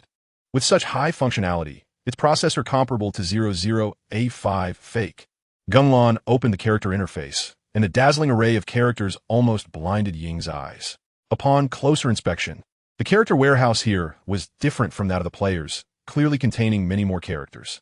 Ying immediately leaned in with her cute little face, and Gunlan looked at her slightly chubby, snow-white face, not knowing why he had the urge to pinch it. Brother Lan, who are these? Ying pointed to many characters above. Gunlan looked at the ones Ying was pointing to, which were naturally the ones not yet online, and then his gaze landed on a handsome young man. The young man was dressed in a snow-white robe, with neat black short hair and a gentle, handsome face, exuding an ethereal aura, clearly a handsome guy with extraordinary grace. At this moment, he was crossing his arms with a slightly serious expression. This is Saad, also known as Su Huang. You should have seen him before. Ying was taken aback. Wait, when did I see him? Countless figures flashed through Ying's mind, but she couldn't recall who this handsome guy was. Saad should be living in seclusion in the mountains of Liyue, but I remember he seems to look old now, Androsia said thoughtfully. After a moment, Ying suddenly exclaimed, That neurotic old man in Tianing Mountain? Cough, I didn't expect that guy Saad would be called like this. Gunlan coughed awkwardly. Ying immediately looked back at the handsome face on the screen. He was really young back then. Ying was dumbfounded. What? An 80-year-old old man transformed into a handsome guy with an ethereal aura? Then, Gunlan switched to another character with orange hair, black nail decorations on his face, a cold expression, and half of his body exposed. You should recognize this one, right? Ying replied dully, her hands clenched into fists, trembling slightly. When Gunlan looked over, he found that Ying was in a contradictory state, filled with anger and fear. Wow, this guy is definitely not a good person. Not only did he bully Vinny, but he also beat up the Traveler hard. If it weren't for you, Brother Lan, the Traveler would have been done for. Paimon looked at the character angrily, waving her little pink fists. Next time I encounter him, I will pay him back. A strange light flashed in Ying's eyes, and she seemed a bit confident. Perhaps her experiences traveling through 2 nations gave her confidence. After all, she had once fought against a being of god-level strength. Gunlan didn't know where Ying's confidence came from, and then asked, Who do you think is the strongest enemy you've encountered so far? Ying thought for a moment and focused on the white figure that had separated her from her brother, then immediately stopped and didn't mention that person, fearing it would implicate Gunlan and the others. Ozer, that guy's really terrifying. If it weren't for Sister Minglu and Brother Lan's help, the Chuanyu Pavilion would probably have crashed long ago. Well, Ozer is indeed formidable. After absorbing several gods, his strength is not what it used to be, Androsia said, then looked at Gunlan. Gunlan felt Androsia's gaze and smiled gently. And he can defeat Ozer within 10 rounds, leaving no trace behind. The plain statement exploded in Ying's mind. 10 rounds? Not a trace left. She and Keqing had fought desperately against Ozer and nearly lost to him in front of Pain. How is that possible? Ying suddenly began to doubt life. What about him and Sister Minglu? Paimon asked cautiously. That little guy, let's say it's a 7. 3 split, Pain 7, Minglu 3. What? Sister Minglu is so fast, and the fox is so big. How is that possible? Paimon was completely stunned, not expecting that they had encountered the biggest boss right in the beginner's village. Of course, after all, that's the Eye of the Sage of the 6 Paths. As soon as those words were spoken, Ying and Paimon were shocked again. This significant name in Liyue clearly intimidated them both. The Eye of the Sage of the 6 Paths. Is that the terrifying circle-eyed one? Ying remembered the fear that came from her soul when she locked eyes with Pain. However, it seemed that aside from Pain's Deva path, the others all had red eyes. The so-called Sharingan could be regarded as a lower version of the Rinnegan. Each Sharingan had powerful visual enhancements and skills like replication. When the Sharingan evolved into the Mangeki Sharingan, it would develop by techniques, which varied widely but were generally very powerful, and those pains were all Mangeki. Upon hearing this, Ing gasped, realizing there were such terrifying eyes. Why had she never heard of them before? Suddenly, she thought of Pain's red eyes and abruptly recalled Geng Lan at that time. Brother Lan, your eyes? MHM. It's a secret. Lan smiled gently, continuing to fiddle with the game console. But Ing had already guessed in her mind that Brother Lan must have the Sharingan, and it was probably not low-level, perhaps even a Mangeki Sharingan. Then, he showed Ing many things, all familiar faces. Finally, he paused on a stunning figure dressed in a blue and white simple dress, with blue dragon horns on her head, surrounded by dreamy watercolored silk ribbons. Wow, Sister Androsia. So beautiful. Paimon was immediately shocked by such a beautiful illustration. Androsia felt a bit embarrassed, a blush appearing on her cheeks, making her look quite cute. Is this Sister Androsia's battle stance? I guess so. It's called the perfect celestial mode, Geng Lan said with a smile, looking at the blushing Androsia with some pride. It's really celestial and beautiful. Can we take a look? Paimon's eyes sparkled as she flew to Androsia's side, looking very excited. How did you draw it so? Androsia shyly said to Geng Lan, obviously feeling that the illustration was somewhat overprocessed. Because in my eyes, you are this beautiful. Chapter 106, The Unbelievable Wait. What are you drawing? I pressed the alarm clock to stop its noisy sound, sat up from bed, and slowly stretched. I looked at the clock. It was 9 o'clock. I'd slept well. Then I got up and brushed my phone for a while. It was 10 o'clock. Cough cough, this doing is really delicious. I opened WeChat and looked at the various streamer groups, seeing that many streamers were sharing their experiences in Inazuma, which made me a bit excited. I hadn't streamed in the past few days because of the holiday, and correspondingly, I hadn't played Genshin Impact, spending my days either watching videos or sleeping, or giggling at Lan's fan art while writhing in bed like a maggot. Last night, my favorite artist released a new work. It was actually a younger version of Hylan, the character that was famously encountered in the duel arena by the Genshin players, referred to as a godly form. The black-haired Lan looked much younger, with a slightly childish face but exuding an arrogant aura, and the outfit was a trendier purple. Such a proud character, good-looking, clearly the kind that would be most comfortable to admire. Then, that artist directly drew a picture. I saw Pain's bony hand, painted with flashy nail polish, gently gripping the chin of the black-haired Lan before me. His fingers poked at Hylan's face, seemingly without much force, yet he firmly grasped Hylan's chin, leaving Hylan unable to escape at all. At that moment, Hylan's face clearly showed a look of defiance. His beautiful and sharp crimson eyes fiercely glared at Tian Dao Peiyan, as if they could spit fire. However, despite appearing very angry and filled with resentment, he seemed to be wary of Tian Dao Peiyan, involuntarily leaning back slightly. Even more striking was the hint of blush that had appeared on Hylan's cheeks, which looked incredibly cold to countless players, now showing a touch of shyness. This blush resembled the evening glow at the horizon, adding a few shades of bashfulness to his originally stunning face. Perhaps it was because Tian Dao Peiyan was holding his chin so closely that he felt an unprecedented sense of embarrassment and awkwardness. But it could also be for other reasons. Geng Lan, no man, what is this? You guys shouldn't be too outrageous. Deng saw this picture and instantly turned into a maggot, writhing on the bed and continuously grinning lewdly. So amazing, I love it so much. I'm going to give a hefty reward. The gifts were sent without cost, and as she looked at Geng Lan in the picture, her cheeks kept reddening. She had previously seen the lady draw Lan and Peiyan, and it seemed they had a rival relationship in the game, both being exceptionally handsome, making it perfect for her to ship them, especially since the lady often depicted Geng Lan in embarrassing situations, although it was indeed shocking at the time. That was by Lan. His emotions were too stable, too gentle. He was like Andousia, both being soft-nature characters. If you talked to him, he might genuinely feel too shy to refuse. So, there was always a sense of lack. But now, with a black Lan emerging, if this proud persona were to be broken and transformed into a shy demeanor, it would create a greater contrast and be even more exciting. Then, she sent many gifts, and the lady continuously expressed her gratitude. Afterward, Deng satisfiedly closed her phone. It was already 10 o'clock, nearly noon. She still got up to brush her teeth, wondering whether to stream today. A moment later, she arrived at the makeup table, began to apply makeup, and prepared for the live stream. Meanwhile, in the world of Teyvat, Geng Lan was lying on a soft big bed, holding his small phone and scrolling through videos.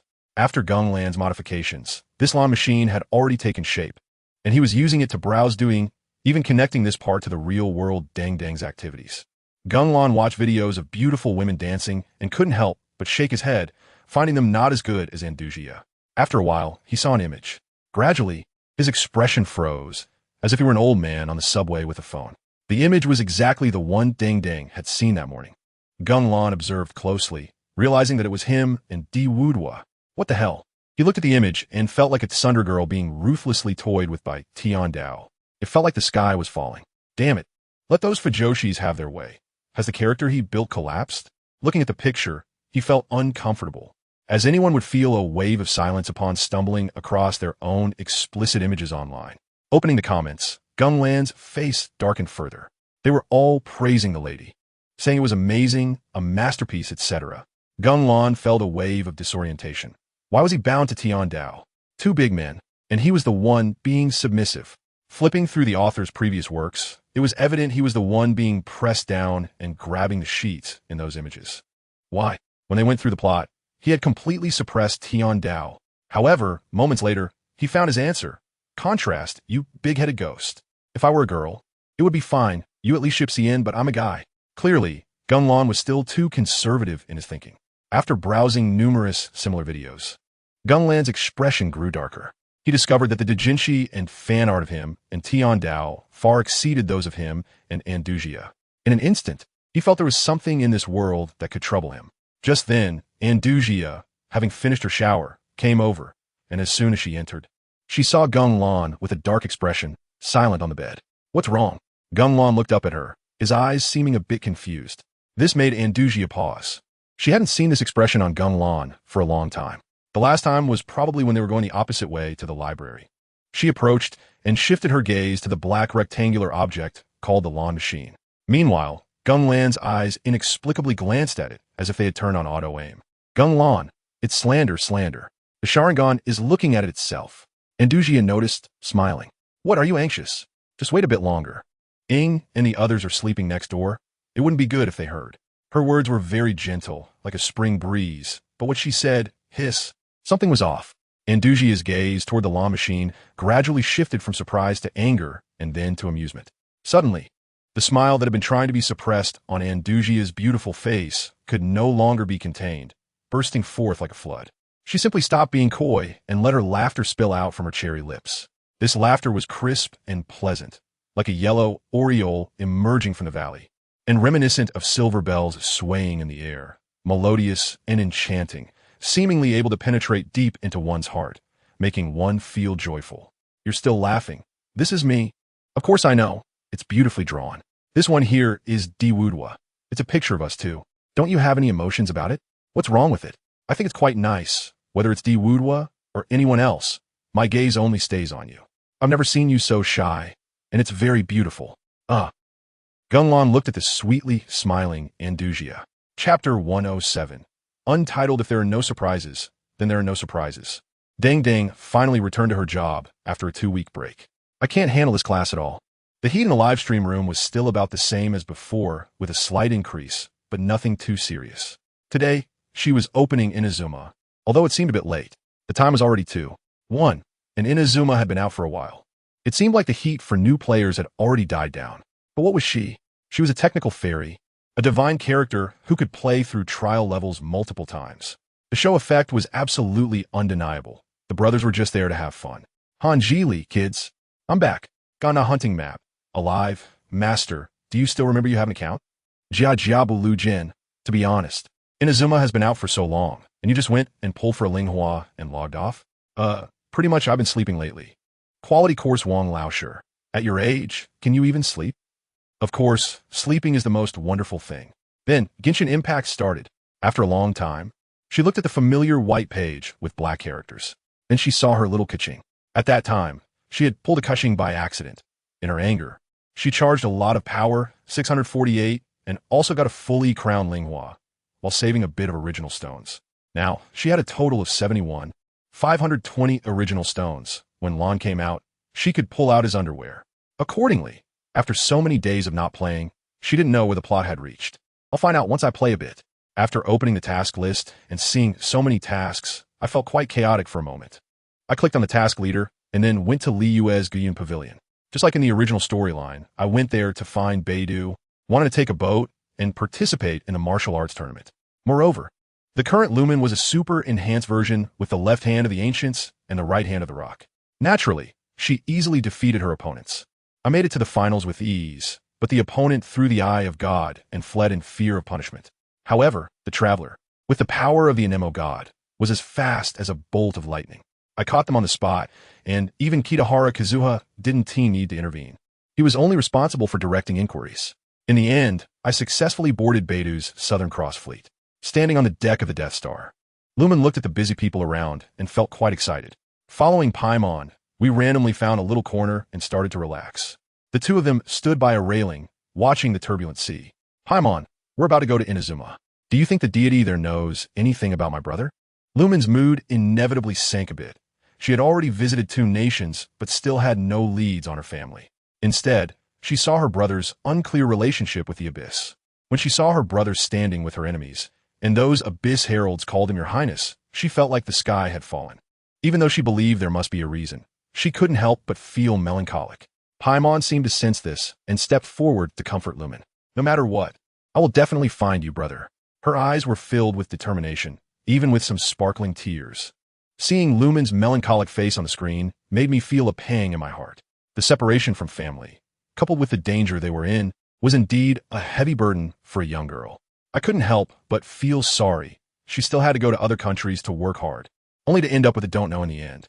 It seemed that Ether also knew something when Lumen mentioned her brother. Ether seemed to know something but didn't say it outright, perhaps to avoid unnecessary trouble. In this world, Lumen still had to avoid touching those taboo things. Otherwise, it could hurt those around her.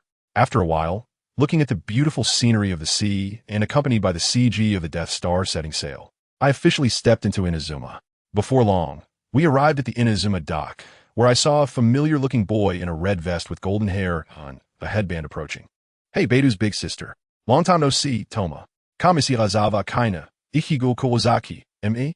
Let me introduce, this is my friend in Inazuma, Toma. Beidou enthusiastically introduced Lumen, clearly indicating that Lumen would need Toma's help in Inazuma. After all, the National Isolation Order was very unfriendly to outsiders. For instance, the entry procedures to the island cost a whopping million mora, and then Toma managed to get it reduced significantly with just a few words, which surprised him. The viewers in the live stream were not surprised at all. Jia jia bu lu jin. Don't worry, the surprises are still to come. Butuami site.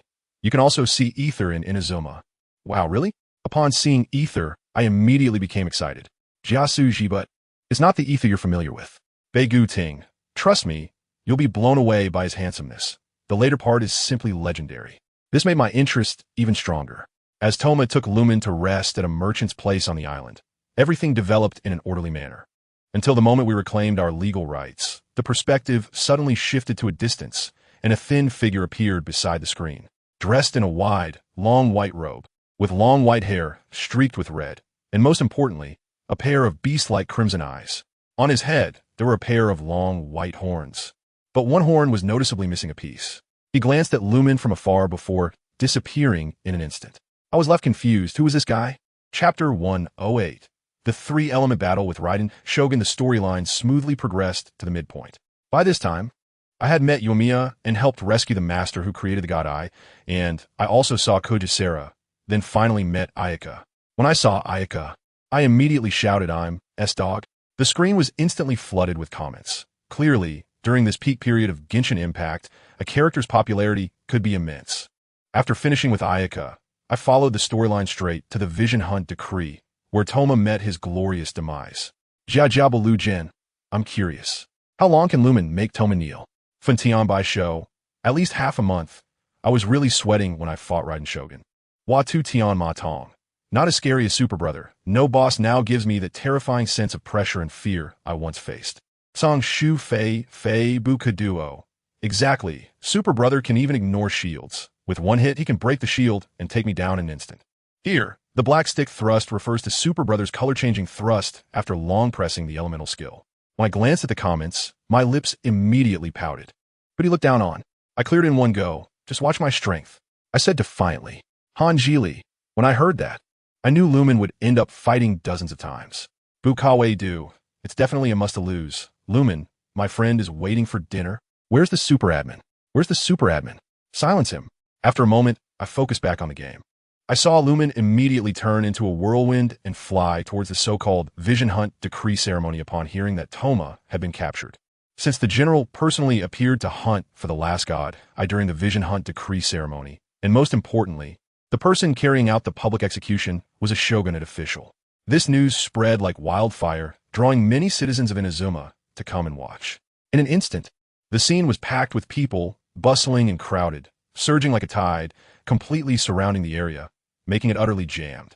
With such a massive crowd gathered, if anything unexpected happened, the consequences would be unimaginable. These people could very likely perish in a sudden incident or be trampled by the frenzied crowd. Looking around, the uniquely designed Inazuma-style buildings stood in a staggered manner. Their exquisite eaves and ancient, elegant doors and windows complemented each other, showcasing a rich Japanese aesthetic. In the center of this architectural complex stood a magnificent statue of the Raiden Shogun. This statue was tall and imposing, evoking awe in the beholder.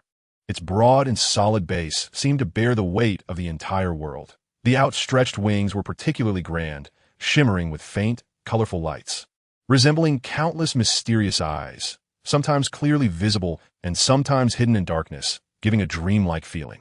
In this slightly dim atmosphere, everything appeared especially solemn and serious. The powerful aura emitted by the Raiden Shogun statue intertwined with the surrounding muted tones, instantly forming an extraordinary sense of oppression, overwhelming everyone. Even the local residents who had lived here for generations couldn't help but feel an inexplicable discomfort in their hearts facing this scene. Wow, even Thor has a big statue, and so does the Anemo god. But why doesn't the Geo god have one? Ding Dang thought about the incredibly massive statue of the Anemo god in front of the church. She vaguely remembered wanting to go up and enjoy the view, only to fall to her death countless times. And today, she might have to die 1,000 or 800 more times in front of a statue like this.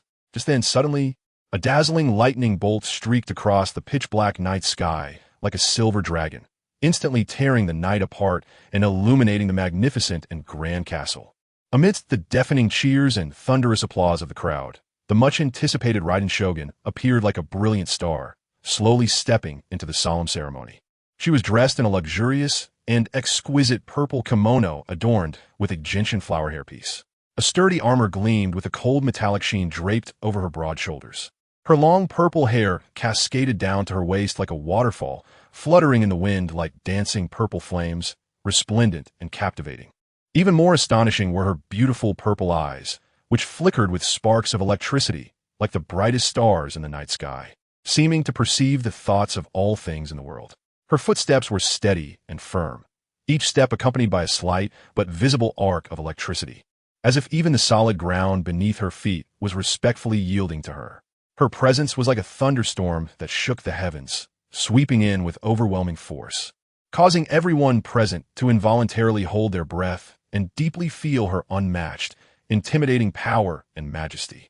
After steadily ascending the towering platform, the Raiden Shogun looked down from above at the densely packed subjects below. Her sharp gaze swept mercilessly over every corner, missing not a single detail. Ultimately, her gaze firmly fixed on the bound figure of Toma, who was tied up and placed aside.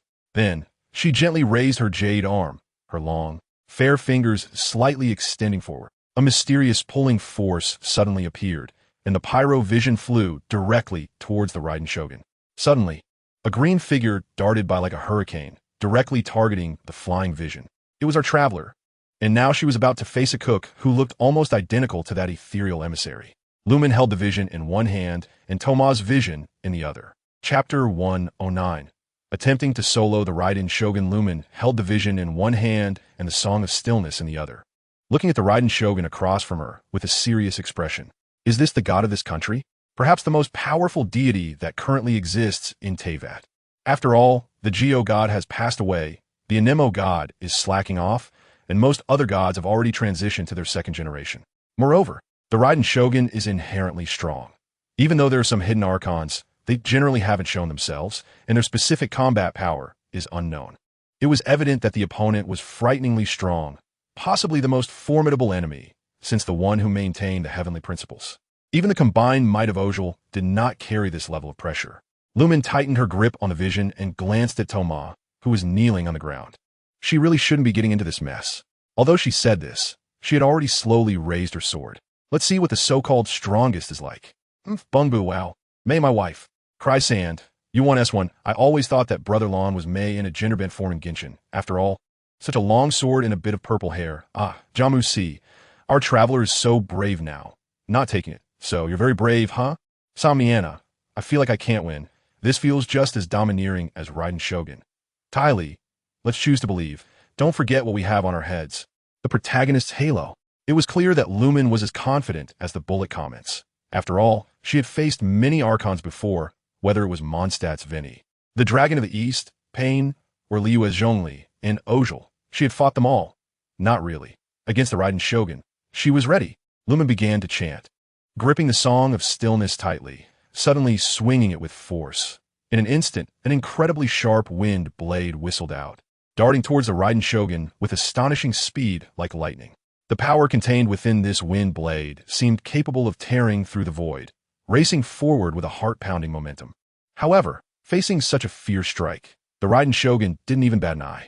Just as the wind blade was about to reach her, a muffled bang echoed, and a powerful aura erupted, like an invisible giant beast opening its massive jaws to devour the wind blade, instantly shattering it into countless tiny fragments that dissipated into the air.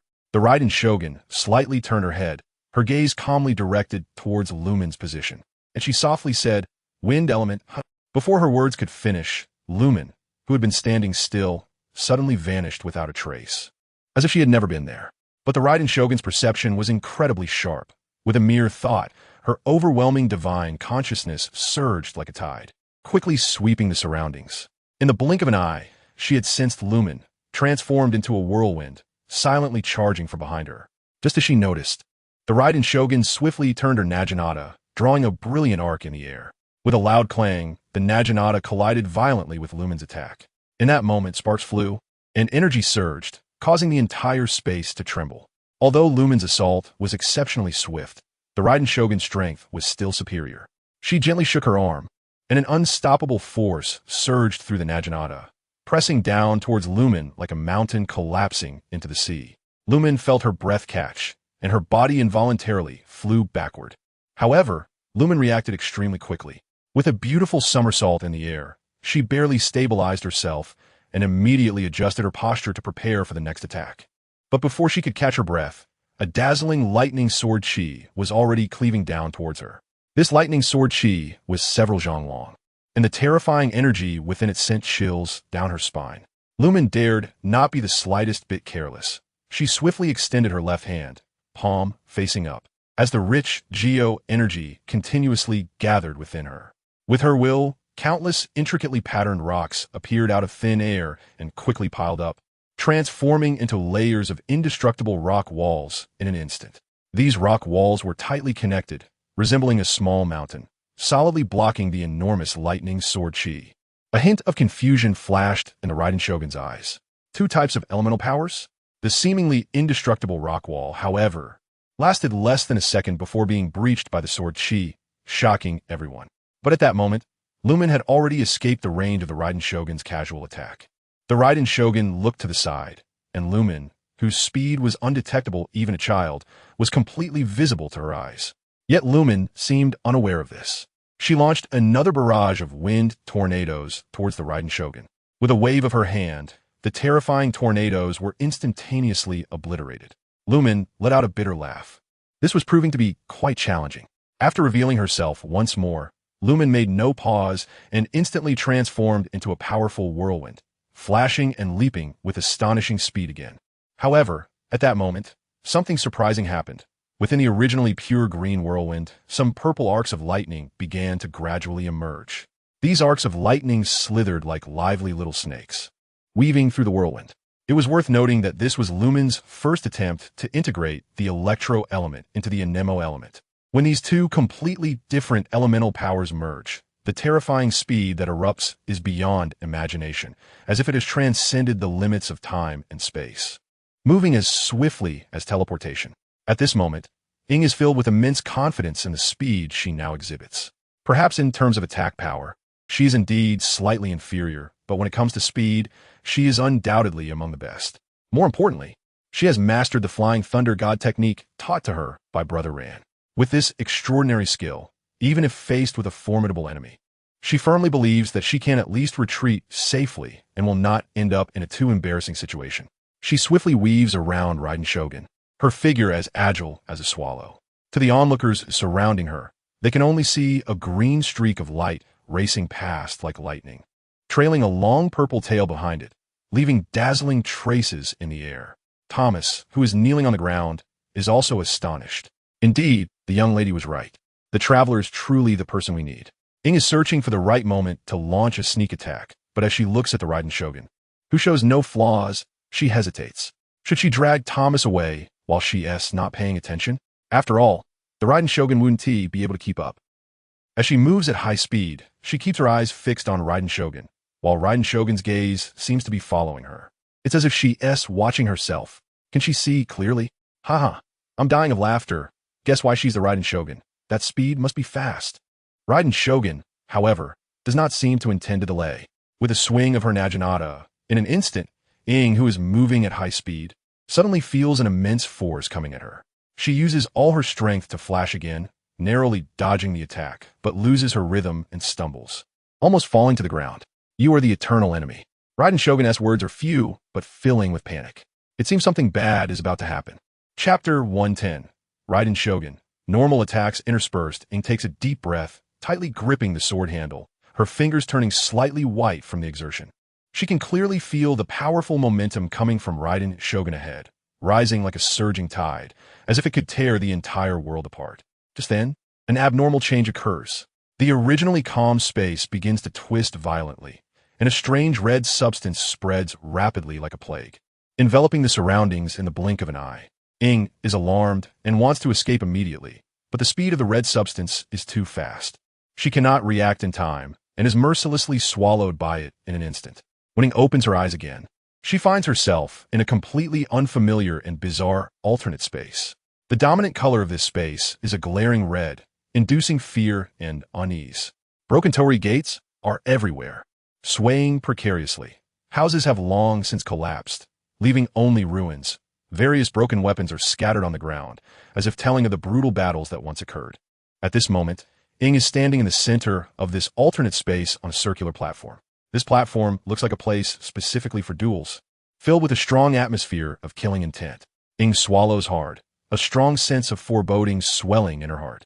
She scans her surroundings warily, but suddenly realizes something terrible. Paimon, who had been by her side, has vanished. Oh no! Ing can't help but exclaim softly, but then thinks to herself, forget it. Having that little guy around isn't really helpful anyway. Maybe getting lost like this will actually make her safer. Just then, a brilliant flash of lightning streaks across the sky, and Raiden Shogun descends onto the platform like a god. Holding her renowned Naginata, she radiates an even more intense lightning glow, as if enveloping the entire world in thunder. Though the sight before her is terrifying, one cannot help but admit that Raiden Shogun is breathtakingly beautiful at this moment. Her cold features, tall figure, and the violent lightning swirling around her create a striking image, resembling a war deity from ancient times, exuding unmatched majesty and charm. However, facing such a powerful opponent, Ing shows no intention of retreating. She knows she can't adopt the close combat strategy like before, so she swings her hand decisively and recites incantations. Stand firm as a 100-foot wall. In an instant, the ground begins to tremble violently, and countless huge rocks burst forth from the ground, rapidly gathering into towering stone pillars that reach the clouds. These pillars grow and extend at an astonishing speed, forming an unbreakable line of defense in the blink of an eye, attempting to seal Raiden Shogun within. But Raiden Shogun is no ordinary foe. With a light swing of her Naginata, several purple rays shoot forth like lightning. Wherever they pass, those incredibly hard stone pillars are instantly sliced into countless tiny shards, scattering everywhere. Before the crowd can react, Ing charges towards the flying stone debris. At the same time, the lightning power within her erupts violently, transforming into a stormy tornado infused with fierce lightning, sweeping towards Raiden Shogun with an earth-shattering momentum. As the tornado moves, the air is torn apart, creating a piercing, whistling sound, as if it intends to devour everything in its path. Raiden Shogun's expression remains unchanged as she gazes at the overwhelming and powerful attack, her heart calm. With a sudden swing of her arm, the Naginata, glowing with lightning, slices through the void, creating a sharp gust of wind. In an instant, the once rampaging massive tornado is torn apart like a piece of paper, creating a terrifying gaping hole. As this hole appears, a figure is sent flying out like a kite with a broken string. Upon closer inspection, it is Geng. It turns out that Raiden Shogun merely used two seemingly ordinary normal attacks to effortlessly block all of Ying's fully unleashed skills. Following that, Raiden Shogun does not hesitate to initiate a counterattack. Her figure flickers, appearing next to Geng, who is still flying through the air in the blink of an eye. The Naginata in her hand draws dazzling arcs in the air, threateningly aimed at Geng's fair and slender neck. At this moment, Geng is already terrified, drenched in cold sweat, her mind blank, completely at a loss in the face of such a rapid assault. However, just at this critical moment, an idea flashes in her mind. Geng suddenly shakes her body, transforming into a dazzling golden flash that seems to evaporate into thin air. Raiden Shogun is momentarily taken aback, looking at the scene before her with confusion. After a moment of thought, she seems to remember something, her expression turning to one of shock. That guy's technique. How could she possibly? Raiden Shogun murmurs softly, a glimmer of disbelief flashing in her beautiful eyes. Then, she quickly scans her surroundings, trying to find Geng's trace. Not long after, Raiden Shogun's sharp gaze catches sight of Geng, who successfully escaped using the Flying Thunder God technique. When she sees the kunai tightly gripped in Ying's hand, her mood becomes increasingly complicated. Geng holds the kunai tightly, her eyes fiercely fixed on the Raiden Shogun ahead. Suddenly, she swings her arm, and three kunai, flashing with lightning, shoot out like lightning. This is her ultimate technique, the lightning kunai. However, facing such a swift attack, Raiden Shogun appears exceptionally relaxed and composed.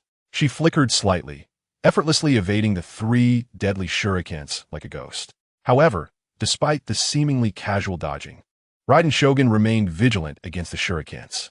Just as the shurikens were about to hit the ground, Raiden Shogun gently raised her jade hand, palm open, and an invisible force suddenly surged forth, firmly drawing the rapidly falling shurikens into her hand.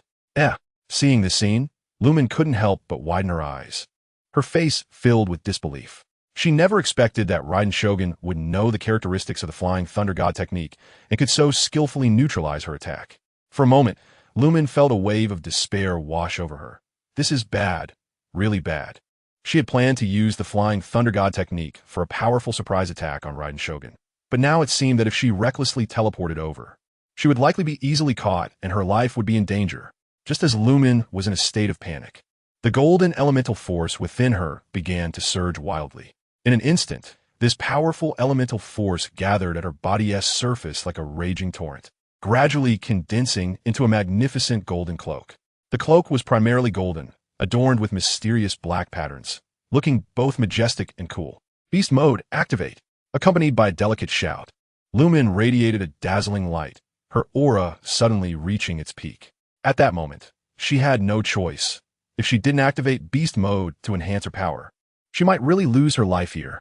On the other side, Raiden Shogun quietly observed everything happening before her, her expression showing little change.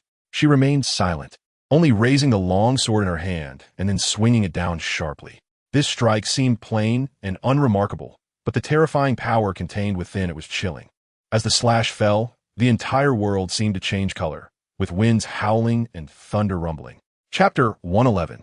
Gone you chillin'? Raiden Shogun. Are you his offspring? Lumen, what should I do? Waiting online, it's urgent. Raiden Shogun was slowly walking towards her, and the lightning storm wrapping around the Naginata felt like it could cut her in half.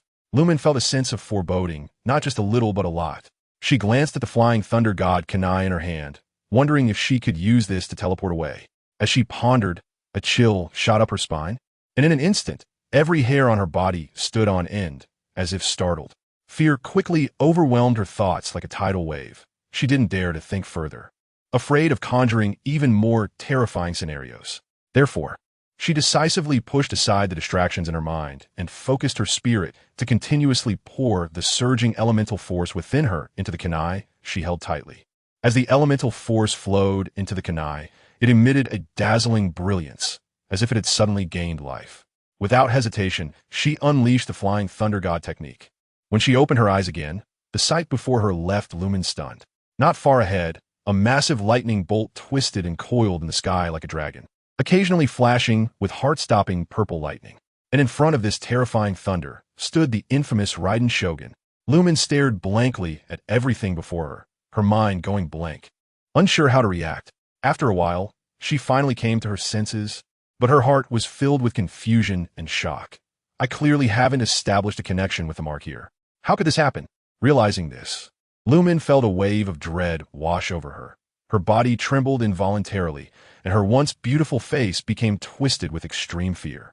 However, at that moment, Raiden Shogun's calm voice slowly reached her ears. Indeed, it's the Flying Thunder God technique again. Her deep-set eyes fixed intently on Lumen, who appeared like an abstract painting, a slight seriousness flickering in her gaze. Clearly, Raiden Shogun was not unfamiliar with this miraculous ninjutsu that could instantly traverse space. Recalling her previous encounter with someone who also mastered this technique, Raiden Shogun still vividly remembered how she had been toyed with and left in a daze. So now, facing Lumen, who was trying to escape using the Flying Thunder God technique again, Raiden Shogun naturally could not allow her to succeed. To prevent repeating the past, she decisively unleashed her powerful force to seal off the surrounding space, causing all marks related to the Flying Thunder God in the outside world to vanish without a trace. If it were the original user, they could surely teleport out. Even when he was blind, he managed to escape from the divine space.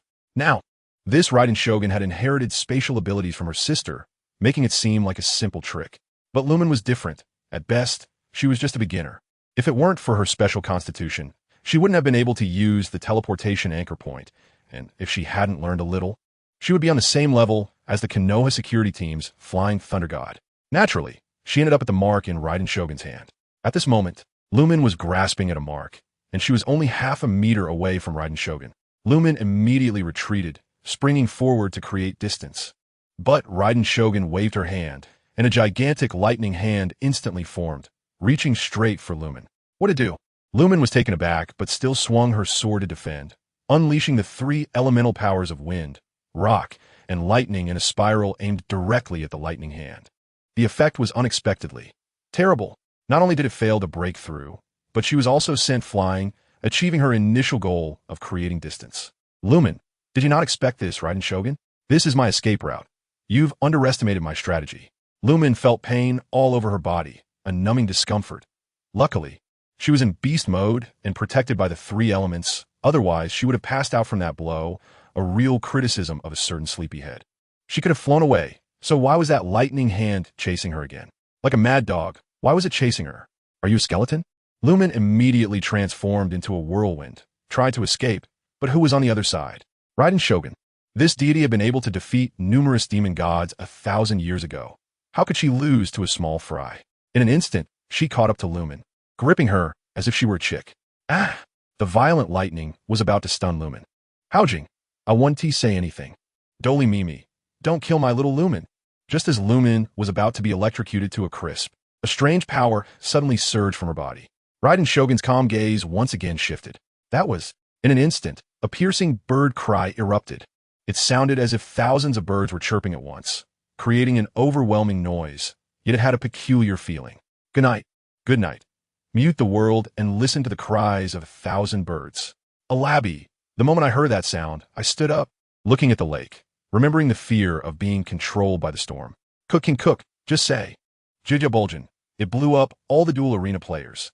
Big Nose listening. Then someone might ask, Cook, aren't you the one who said you only play dual arenas and not Genshin? Cook, I think Kaching is quite cute, like a little cat. A flash of silver lightning suddenly burst from Lumen's body, like a silver snake, and upon touching Raiden Shogun, the unstoppable lightning hand instantly dissipated into boundless lightning light. Ing was taken aback and quickly pulled out a bunch of food from her bag to supplement Cuckoo's health. She looked around at the lightning surrounding her in confusion, a bit dazed, automatically filtering out the harsh sounds. Suddenly, she was reminded of the big Qilin that Langu had given her back in Liyue. Heaven hasn't abandoned me. As she spoke, the lightning absorbed the power of the Raiden Shogun, gradually taking shape, forming a sinister and familiar version of the Qilin, a smaller replica of the one that had once exuded an overwhelming sense of pressure. The Qilin, every time she looked at it, was so different from Ganyu. Ing couldn't help but complain. The Raiden Qilin was taken aback, glanced at Ing, and transformed again. In an instant, it turned into a cute little blue ball. A chibi version of Ganyu, the one from that rolling down the hill animation. Wow, so cute. Ajamu si. Mihuyu, how do I buy this? Tribal Nini, isn't it too cute? Duoli Mimi, it can understand us. Sophie Gia, LanUses creations are really user-friendly. The Raiden Shogun looked at the familiar items on Ing, multiple elements, flying Raijin, Thousand Birds Thunder, and that familiar power within the Golden Windbreaker. So strange. Were you born from him? Jia Jiabalu Gen. Dalbeiting. Awamiya. Chapter 112. Raiden Shogun. It's too late. Ing and her friends in the live stream were baffled. Who was I born from? Of course, it was her mother. No. She meant he was born from. Who is he? Liyue. Oh, that makes sense. Just now, whether it was flying Raijin, tailed beast mode, or 1,000 birds. They all made the usually serious Raiden Shogun show different expressions, and all of these were given by LanUses. It can't be Naruto, right? The Raiden Shogun is actually a fox lover. Having one pink little fox isn't enough. She wants another golden little fox?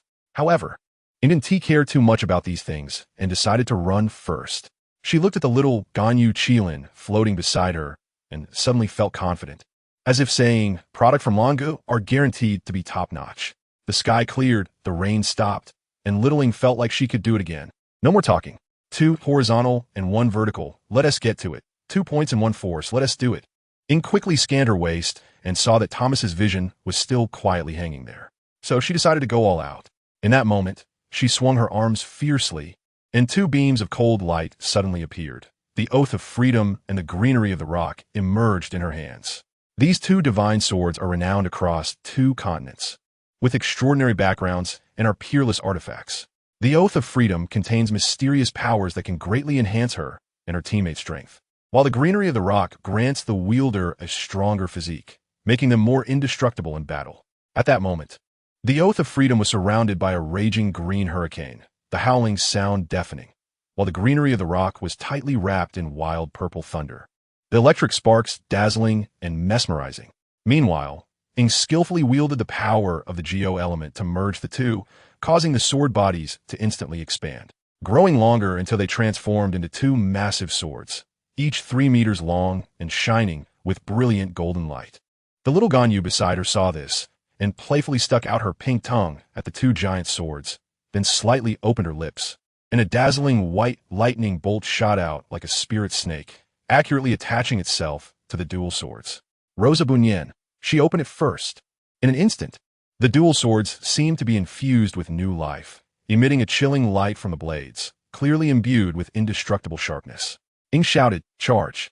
Accompanied by this roar, she darted out like a golden lightning bolt, charging straight towards the Raiden Shogun. The Raiden Shogun's face was as cold as water, staring at the girl, who had reignited her fighting spirit. With dual swords in hand, she exuded an imposing aura, like a war goddess descending. The Raiden Shogun slowly lifted the Naginata in her hand, which radiated terrifying pressure, and said in a low voice, "Judgment." With this shout, endless lightning surged wildly from all directions, continuously gathering on the Naginata. In an instant, the entire space was illuminated by this dazzling lightning. The Raiden Shogun poured all her destructive power into it, preparing to deliver a fatal blow to her enemy. Ing crossed her arms to gather her strength and charged at the Raiden Shogun with astonishing speed. The Raiden Shogun still performed a normal attack, but this time it had special effects, clearly taking it seriously. A purple explosion appeared, accompanied by the furious roar of thunder, and the 2 sides clashed for the first time. With the assistance of 1,000 birds, the attack was outrageously effective, and Ing was actually able to compete with the Raiden Shogun in a melee. The Raiden Shogun was surprised to see her Naginata being deflected. That guy.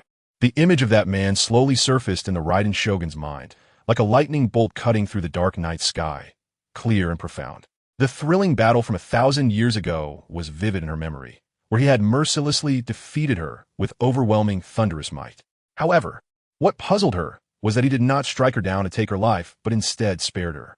For someone who was obsessed with martial arts and pursued the ultimate realm, being so easily defeated by another was undoubtedly a heavy blow. That feeling of defeat surged like a tide, drowning all her pride and confidence. But she did not let it break her. Instead, she chose to silently endure this humiliation and vowed to surpass him. Thus, from that day on, she embarked on a long and arduous path of cultivation. Day after day, year after year, regardless of the wind and rain or the harshest cold and heat, she never paused for a moment. She continuously honed her skills, challenging her physical limits, all to one day catch up to that once unreachable man. Time flew by, and years passed. After countless days and nights of hard work, the Raiden Shogun finally felt she was no longer the same, possessing sufficient strength to compete with him. Filled with passion and anticipation, she eagerly set off on a journey to find her opponent. But when she finally found clues about that man after enduring countless hardships, what she received was the heartbreaking news that he was already gone. At that moment, it felt as if the entire world had collapsed. The Raiden Shogun stood dazed after hearing the words of the god of Geo, her heart filled with endless emptiness and loneliness. This feeling was like thousands of ants gnawing at the softest part of her heart, causing her great pain. She could not understand why she had put in so much effort to defeat him, even willing to sacrifice everything. Yet in the end, he left her first. Was this the mockery of fate? Thus, with a heart full of resentment and bitterness, the Raiden Shogun lived day by day in longing and doubt. Before long, countless years passed. During this time, she remained troubled by that defeat, unable to let it go. However, just a few days ago, miraculously, the long-lost man appeared, even directly in front of her. At that moment, she felt both the joy of reunion and the tension of facing an old enemy. Both memories of past grievances and the anxiety of an unknown outcome. She realized he had changed, and she had changed too. She found herself somewhat enjoying the time spent with him, vividly remembering that brief half-hour, the taste of all the sweets he had fed her, eating those irresistible snacks while looking into his deep eyes, wanting to continue like this forever. Indugia. No, something's wrong. What are you doing? And now, she encountered this eternal enemy. What is more astonishing is that the girl exudes many similar vibes and traits to him. Just a single glance exchanged. And even someone as powerful as the Thunder God felt a momentary wavering in his heart. He gazed at the girl before him, and a question involuntarily emerged in his mind. Could this be his child? Once this thought arose, it spread rapidly like a wildfire. He even imparted his unique techniques to her. These techniques were utilized with such skill and ease by this unfamiliar girl. As his thoughts drifted, the Thunder God recalled a memory from a millennium ago. Back then, he had also encountered a fox girl with golden hair who was similarly inquiring about him. Now, as he examined the girl before him again, he found that she too had dazzling golden hair.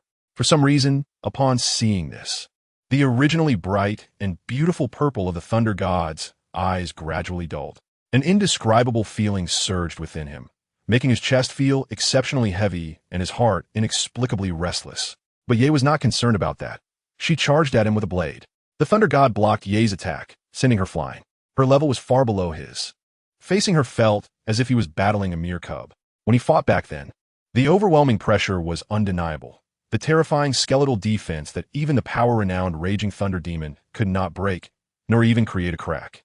The monstrous learning speed. Her swordsmanship was not very refined at first, but in a short exchange, she was able to surpass his past self. The terrifying destructive and attacking power. The lightning stronger than himself, and the Raging Thunder Demon. The deadly black flames. The elusive spatial abilities that split the Inazuma continent into several islands. And the ability to manipulate hearts, which had controlled his fox shrine with just a glance, even donning that purple armor. Lastly, there was the terrifying giant Buddha that instilled hopelessness. Even if she gathered all the strength and hope of everyone, the heart's explosion would be unable to contend with him. It was too frightening. Just thinking about it was terrifying. But this little blonde girl seemed far too lacking. If she were his descendant, she would definitely not be like this. Chapter 113, Milk Fragrance Slash. Ye looked down at her two large swords, realizing something was off. Brother, I've built up the atmosphere to this point, but how can I go up against her? It feels like no difference at all. She glanced at her chest, noticing the overwhelming stats. Definitely quite excessive. Ye frowned slightly, and after a moment of contemplation, she suddenly turned her body sharply, like a whirlwind. She tightly gripped the two shurikens glowing with mysterious purple light, her arm muscles tensed, and then she used all her strength to hurl them out. The two lightning shurikens transformed into two purple bolts of lightning, slicing through the air, accompanied by a terrifying explosive thunder as they rushed towards the Thunder God from both sides like a storm. The Thunder God, upon seeing this, narrowed his eyes, casually glancing at the approaching lightning shurikens. Then his naginata suddenly spun with an indescribable speed, creating a fierce gust of wind. With two loud bangs, the originally aggressive shurikens were effortlessly scattered by the naginata, dissipating into specks of purple lightning in the air. However, the Thunder God did not stop there. He keenly scanned the shattered shurikens, and, once confirming that they were not marked with the flying Thunder God seal, a faint cold smile appeared on his lips. In the next moment, he transformed into a dazzling bolt of lightning, appearing directly in front of Ye in the blink of an eye. Faced with this sudden change, Ye was startled, but her reaction was quick. Without hesitation, she raised her dual swords, crossing them above her head in an attempt to block the Thunder God's overwhelming strike. Unfortunately, despite Ye giving it her all, the gap in their strengths was simply too vast. With a dull thud of impact, Ye felt an irresistible force travel down her swords, causing her arms to go numb and her palms to ache. In the end, she could not withstand this powerful force. Like a kite with a broken string, she was easily sent flying by the Thunder God. After rolling on the ground a few times, she lay there, eyes closed, in a defeated posture. Yay, well, I got one shot. What else can I say? She quickly consumed healing food to regain her strength and bravely rose again. The real battle had just begun. Ye suddenly shouted passionately, catching the Thunder God off guard. Thunder God, what are you acting crazy for? Cover up already. The golden beast cloak on Ye exuded a faint golden glow, like a thin veil enveloping her body. As time passed, the glow intensified, flowing like water, almost as if it had a life of its own. Eventually, this golden light slowly gathered into her hands, disappearing without a trace. Ye gently stowed away the nearby rock core, leaving her with only the ancient sword of freedom. She tightly grasped the hilt, placing the blade horizontally before her eyes, slightly closing them to quietly feel the mysterious aura emanating from the sword. When she opened her eyes, she focused intently on the dark blue blade, as if she could see the boundless power hidden within. The powerful energy that had been compressed within the beast cloak was now continuously converging onto the ancient sword of freedom. In just a brief moment, golden streams of light began to flow along the blade, akin to shooting stars streaking across the night sky, breathtakingly beautiful. However, beneath this beauty lay a heart-pounding sense of danger. The next crucial step was to infuse 3 different elemental powers. Wind, grant me the power of flowing breezes. Ye softly called. As her voice fell, a gentle wind appeared out of nowhere, swirling around her and the sword. The soft breeze seemed to possess boundless strength, carrying a sense of agility and grace. Earth, grant me the power of unyielding suppression. Accompanied by this call, the very ground seemed to tremble. A massive rock burst forth from the earth, levitating in mid-air, rapidly disintegrating into countless small stones that merged into the sword. In an instant, the ancient sword of freedom exuded a steady and heavy aura. Thunder, grant me the power of raging thunder. When the final shout rang out, a dazzling lightning bolt suddenly streaked across the sky. The roar of thunder echoed through the clouds, deafening. The violent power of lightning struck the blade, intertwining with the previous 2 elemental forces. Surprisingly, these 3 seemingly incompatible elemental forces perfectly fused together at that moment, complementing and enhancing each other. The strange fluctuations they generated caused the surrounding space to ripple. The final touch was the astonishing Thousand Birds thunder.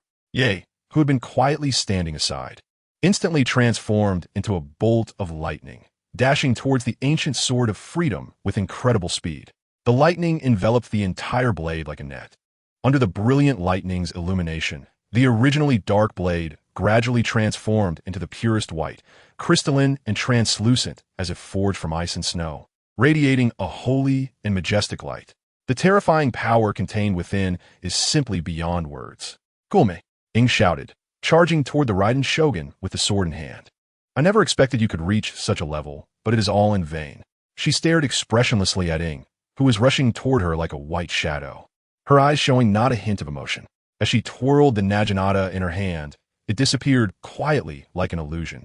Ing certainly understood that the Raiden Shogun, high above, would not easily back down. Sure enough, in the next moment, the previously calm Raiden elements around them began to stir violently, as if a furious giant beast was about to break free from its restraints and wreak havoc upon the world. Following that, the Raiden Shogun slowly spread her left hand, while gently placing her right hand on her chest, making the whole action look like she was preparing to draw her sword from its sheath. Big nose, it's coming. It's coming, joy. Ajamu see. This is exactly what I want to see.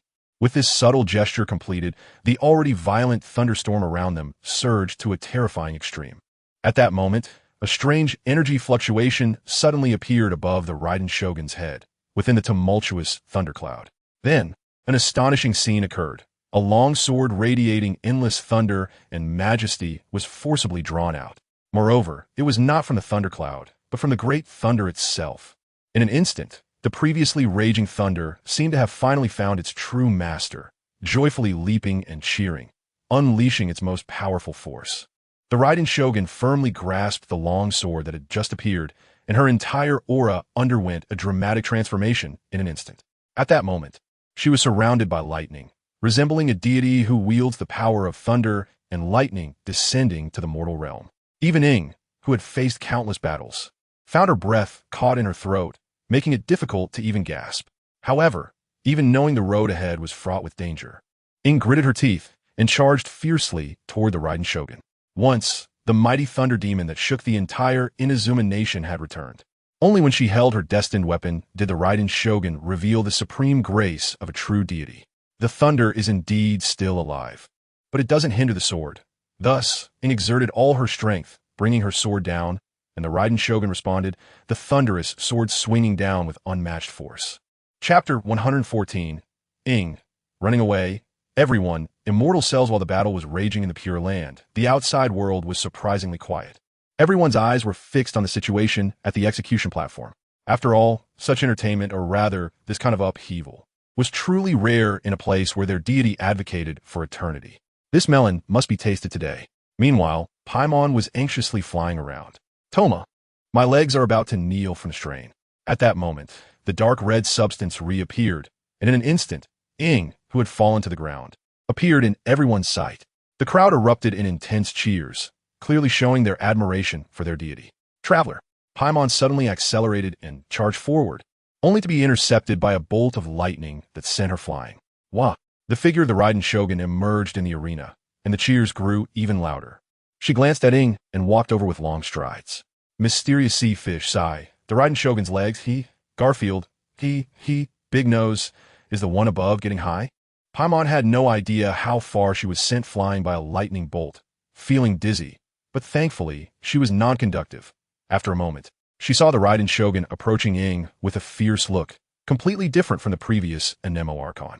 Jai Jiabilu, did you forget the terror of the Archons because the previous one was too strange? Safina, one strike, shattering your travel dreams.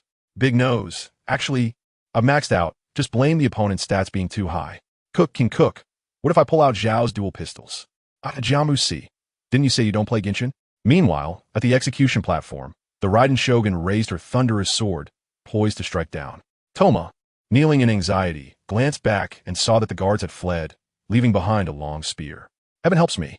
He rushed over, using the spear blade to free himself from his bindings. He then picked up the long spear. Spare the people. With all his strength, he threw the spear like a lightning bolt. The Raiden Shogun did not even glance, raising her thunderous sword, and the fierce lightning transformed into a strike that hit the long spear. As the spear approached, the fallen Ing emitted a scorching firelight from her waist. God's Eye activate. The spear was engulfed in flames, colliding with the thunderous sword, resulting in an overloaded reaction that caused a violent explosion. The Raiden Shogun cleaved through the smoke produced by the explosion, only to catch a glimpse of something out of the corner of her eye. That strange shape. A flying kunai? Why is this here? Before she could think further, Toma dared to charge in. He brandished the long spear, sweeping it horizontally. How dare you? When the Raiden Shogun blocked with her sword, she realized why he had the audacity. The thunderous sword passed through Toma's spear during the collision. Divine Might Phantasm? The Raiden Shogun was startled. How could this be? How could this thing be here? Could that little yellow-haired one really be Genshin's child, inheriting those eyes? Instantly, feelings of loss and anger flooded her mind. Then, suddenly, she realized, wait, isn't Divine Might supposed to phantasmalize itself? Why is this kid? Toma, having failed to land a hit, suddenly grinned. The Toma standing before the Raiden Shogun vanished, leaving only a serious-looking Raiden Shogun behind. Tricked again. Meanwhile, Toma directly pulled Ing up, tucking her under his arm, and ran away. This scroll is too useful. Paimon, flying while looking at the scroll in her hands, said joyfully. Indeed, The traveler is impressive. Even such a treasure can be obtained. Toma generously praised, feeling embarrassed as today's events were indeed initiated by him. This was given by someone else. Toma spotted the cliff from afar and glanced at Paimon. Hey, what are you thinking? Although I can fly, I definitely can't carry both of you. Then there's no choice. Everybody jump. Toma leaped down, diving toward the bottom. Rich fire elements enveloped him, with 3 armors surrounding them, protecting them as they fell. The Raiden Shogun reached the edge of the cliff, momentarily falling silent. Issue a warrant. The Raiden Shogun briefly uttered these words before vanishing in a flash of lightning. Wah! Paimon's scream continued. Paimon, what are you doing? Can't you fly? Why do you still feel weightless? Toma ruthlessly criticized. I can understand if someone falls from the sky. Even a newborn baby would fear the feeling of weightlessness. Why is the falling demon so strong? But you, Paimon, can fly. Why are you still shouting, especially now that we're on the ground? What's wrong with you? We're down? You scare me to death, traveler. Paimon immediately pounced on the traveler, crying out loudly as she lay on her. Don't die, woo. Toma also silently watched this scene, realizing that it was they who had dragged the traveler into this situation, causing her to get hurt. Sigh. I wonder what the lady will do about this. The sinner who secretly possessed the god, I turned out to be a servant of a Shokan family. I hope the lady can resolve this. By the way, I remember Ayato mentioned that if someone was close to death. He quickly flipped through the scroll and found a page with a syringe illustrated on it.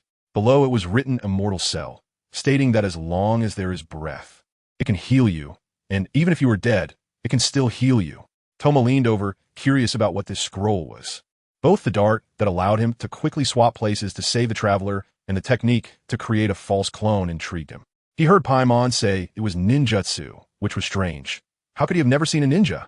There were a bunch of ninjas under the Shokan family, but they didn't seem to have such skills. He approached Paimon's front and glanced at the name of the scroll, the book of seals that Paimon can understand. It looked simple and easy to understand. Toma, quickly infuse elemental energy into it. Toma immediately complied. Under the warm elemental energy, the scroll burst into dazzling light. And then a syringe appeared. Paimon quickly picked up the syringe, looked at it without any instructions, and scratched her head. Toma looked at Paimon, who had a confused expression. You don't know how to use it? Do you know how to give an injection? Injection? What is that? How have you lived until now? Toma took the syringe. He knew how to give injections. After all, as a servant of the Shokan family, he had learned a bit of everything. His technique was praised by both the young lady and the head of the family. Ayaka, well, quick and precise, it hurts a lot. Chapter 115. On the way to Sairai Island. Rising power after receiving the immortal cell, Lumen slowly opened her eyes, gradually regaining consciousness from the chaos. When she fully regained her senses, she realized she was being held by Toma, following him in a dazed manner as he hurried toward the seaside. Finally, they arrived at the beach. There, a small and exquisite boat was quietly docked. The sea breeze gently brushed by, creating rippling waves that crashed against the rocky shore, producing a crisp and pleasant sound. Toma stopped, turned around, and looked at Lumen with a serious and solemn expression. He took a deep breath and said earnestly, "Take care. Traveler, leave things here to us. You can leave with peace of mind." After saying that, he carefully helped Lumen onto the boat and steadied her. Paimon stood aside, constantly waving at Toma and looking at the still somewhat dazed traveler with concern. She silently wondered, what is going on? Did the system fail? Why does the traveler look so blank? Could it be that the mysterious immortal cell has some unknown side effects? At that moment, Lumen suddenly asked Paimon, "Do we get blasted away by the Raiden Shogun?" Her voice revealed a hint of confusion and bewilderment. Paimon quickly shook her head and explained, "No, Toma saved you. The situation was extremely critical at that time, and we managed to escape the pursuit thanks to the magical scroll given by Ayato. Later, we injected you with Ayato's immortal cell, which allowed you to quickly recover from your injuries." Upon hearing Paimon's detailed and vivid account, Lumen slightly furrowed her brows. Falling into deep thought, she silently stared at her hands, as if trying to find some answers within them. Then, she gently pulled down her sleeve and was surprised to find that a patch of skin on her arm had become exceptionally fair. Although her original skin tone was already considered delicate and fair, compared to other parts of her body, this patch of skin was as white as snow, standing out remarkably. She felt anxious, unable to judge whether the situation was a blessing or a curse. However, a voice deep inside her told her, "Ayato would never deceive me." This unwavering trust felt like an indestructible fortress, supporting her to move forward bravely. If Ayato could hear these words at this moment, he would probably just smile slightly, thinking, this silly girl, I wonder if she will still believe so firmly in the future. At this moment, they were sailing on the vast and boundless sea. Lumen focused intently on the map in her hands, pondering which route would lead to the mysterious Sairai Island.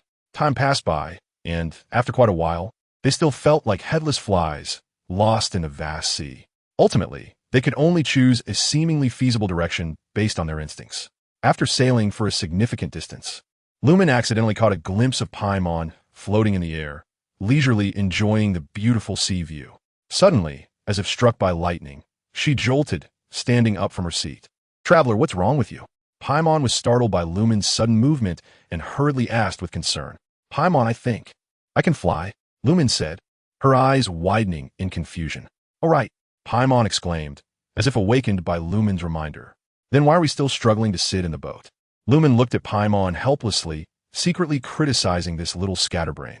Without further ado, Lumen transformed into a fierce whirlwind and shot up into the clouds in the blink of an eye.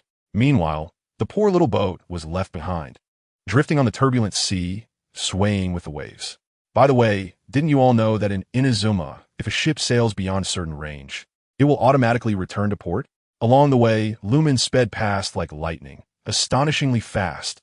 The raging wind howled in her ears, as if it wanted to tear everything apart. Yet Lumen was completely unaffected. She exerted her full strength, flying forward at breakneck speed. As time passed, Lumen was astonished to discover that her stamina seemed to have greatly increased. Normally, such a high-intensity, high-consumption way of traveling would quickly tire her out, but at this moment, she only felt a little tired. This change was truly unbelievable, and even she couldn't help but exclaim, "This is terrifying. Ayato really didn't lie to me." Thus, Lumen flew tirelessly, unaware of how much time had passed. Finally, in the distance, a vague outline of an island gradually emerged. That was their destination, Sairai Island. Since the entire Inazuma was currently on the lookout for them, they dare not stop for a moment or rest in other seas, but flew straight towards Sairai Island. People below heard the roaring sound from above and curiously looked up. They saw a green streak of light shooting across the sky like a meteor, disappearing into the distance in the blink of an eye. People marveled and whispered about this strange sight. However, they did not know that this green light was the wanted Lumen and her emergency food. Thinking back thousands of years ago, a purple streak of light had also appeared in Inazuma's sky. At that time, the mysterious figure had caused a sensation throughout the entire nation. However, compared to the current Lumen, that person's strength was clearly far more unfathomable, something that Lumen could not hope to reach at this time. After all, before his arrival, Inazuma was still a continent, not just a mere island. Lumen gazed at the mysterious and beautiful Sairai Island in the distance, her bright eyes shimmering with determination and curiosity. She slightly raised her right hand, and in an instant, a dazzling bolt of lightning coalesced in her palm, quickly forming a delicate lightning shuriken. Lumen took a deep breath, her entire body bursting with power, and with a swing of her arm, she forcefully threw the lightning shuriken. In an instant, the shuriken cut through the air like a flash of lightning, transforming into a brilliant stream of light, speeding straight towards Sairai Island. The stream of light was incredibly fast, disappearing from sight in the blink of an eye. However, just moments later, the figures of Lumen and Paimon, who had been standing in place, suddenly became blurred, as if enveloped by an invisible force. Soon after, the two of them seemed to evaporate into thin air, completely disappearing from view. When they reappeared, Lumen and Paimon were already standing firmly on the solid ground of Sairai Island. The sight before them made Paimon exclaim in awe, "Wow, it's so beautiful." Looking out, Sairai Island looked like a pink gemstone embedded in the vast ocean. Chapter 116, Sairai Island, appointed captain of the Swordfish 2nd Division. Sairai Island resembled a dazzling pearl set in the boundless sea, its towering terrain breathtaking. The landscape here was rugged and uneven, with mountains rising and falling in layers, resembling a giant dragon winding and coiling, giving an unparalleled sense of majesty. The island was dotted with numerous majestic waterfalls of various shapes. The rushing water cascaded down from the towering peaks like the Milky Way falling from the heavens, splashing and misting, sparkling with colorful light in the sunlight, as if silver ribbons were dancing in the air, creating a beautiful scenery. Sairai Island was connected to other surrounding islands by only a narrow and deep strait. This strait acted like a natural barrier, isolating Sairai Island from the outside world, making it seem relatively secluded. However, it was precisely this state of isolation that shrouded the mysterious island in a veil of mist, filling people with endless imagination and a desire to explore. The vegetation on the island was uniquely colored, not the common emerald or deep green, but instead presented a captivating and unique purple hue. These purple plants intertwined with each other, swaying in the wind, resembling a vibrant purple ocean, creating a rich exotic atmosphere for the entire island. Additionally, dense fog lingered above Sairai Island year-round, lightly enveloping the land like a thin veil. Under the fog's influence, everything appeared dreamlike and elusive. The massive and ornate shell structures appeared and disappeared in the mist, as if they came from a wondrous fairy tale world, adding a touch of mystery and fantasy to the island. The two of them began to speak strange words in unison, and if someone were nearby, they would certainly wonder if this was Teyvat's language. Just like when Sod encountered Aoshi in the moon-reading space, they were chattering nonsensically. At this moment, Lumen was leisurely wandering around the outskirts, her lively eyes curiously scanning the unfamiliar environment. Just then, a few flustered and bewildered soldiers entered her line of sight. Lumen's heart stirred. She was about to step forward to greet these soldiers friendly, when suddenly a clamor of footsteps approached. Immediately after, another group of soldiers surged out from around the corner like a tide, their numbers far exceeding those of the earlier ones. Upon closer inspection, the surrounded individuals wore bright red uniforms, but the weapons and equipment in their hands appeared somewhat shabby compared to those of their encircling adversaries. In contrast, the group surrounding them was dressed in splendid purple uniforms, and the various high-quality equipment they carried was quite impressive. One soldier in a purple uniform shouted loudly, "Quickly surrender, you vile remnants of the resistance." However, in the face of the enemy's threats and intimidation, the red-clad soldiers trapped in the encirclement showed no fear, collectively shouting, "We would rather die than submit to you, you shameless lackeys of the shogunate." Standing by and observing, Lumen instantly caught a crucial piece of information from the intense argument between the two sides. These soldiers in red uniforms were actually the resistance, which meant they were her allies. Realizing this, seeing that both sides were about to engage in a thrilling battle, Lumen did not hesitate to dash towards the center of the battlefield like an arrow released from a bow. For Lumen, she did not like the cliché trope of waiting until the critical moment to emerge as a hero to save the day. The resistance soldiers gripped their weapons tightly, their expressions grave, their eyes revealing determination, clearly ready to fight to the death. However, at that moment, everyone suddenly felt a powerful gust of wind surging from afar, roaring in like a tempest. In an instant, the wind swept through like a tornado, scattering dust and debris everywhere. When the wind finally subsided, everyone was astonished to find that the previously aggressive shogunate soldiers had all collapsed to the ground in an instant, losing their fighting capability. Following that, in the center of the raging wind, a white figure gradually emerged. She descended from the air like a fairy, floating down gracefully. She wore a long dress as white as snow, flowing with the wind. Her dazzling golden hair cascaded down her shoulders like a waterfall, sparkling with radiant light. And most strikingly, behind her were a pair of enormous white wings, wings of snow concealment, gently waving as if they could stir the winds and clouds. Such a beautiful and pure figure, combined with the violent winds swirling around her, presented a breathtaking scene before everyone, making them unable to help but be captivated. In this fleeting glimpse, one of the resistance soldiers felt his heart race uncontrollably. Until now, he had always been the staunchest supporter of the mysterious and powerful snake god. But at this moment, upon witnessing the appearance of this angelic woman, his faith in the snake god began to waver significantly. "Oh my, wow, it really feels like I've seen an angel," the soldier murmured, his gaze entirely drawn to the white figure, unable to look away. At this moment, the woman gracefully walked closer, a gentle smile blooming on her face. She softly spoke, "Are you all okay? Did anyone get hurt?" Lumen tried her best to make her smile appear more friendly and gentle, fearing that she might scare the startled people before her. At this moment, the few soldiers could no longer contain their excitement and almost jumped up. She smiled. She smiled. "Oh my God, she is simply stunning. Loving, kids, your taste is impeccable. Zabu Warren. Wow, this entrance, this beauty, it's hard not to fall in love." Toby, Ingmin, Chapter 117, Guru Heartsea. The mysterious cave of Heike Island. A few rebels led Ing to the headquarters of the rebels, and Ing looked around. The huge shell was particularly eye-catching.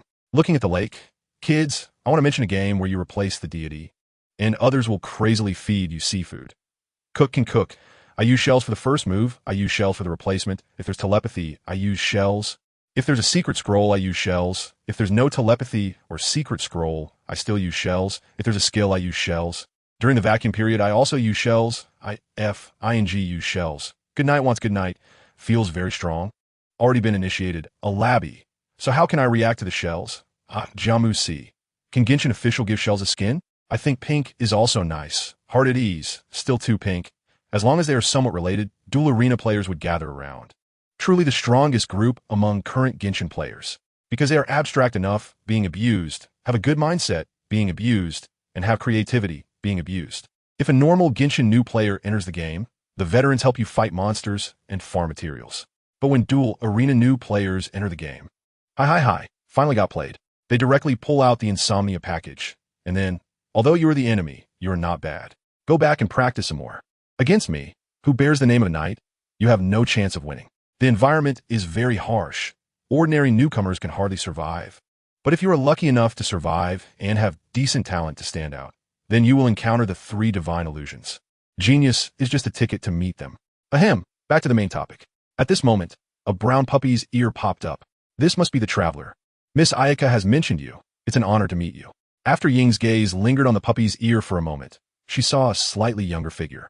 I am the general of Heike Island, Goru. Nice to meet you. Nice to meet you?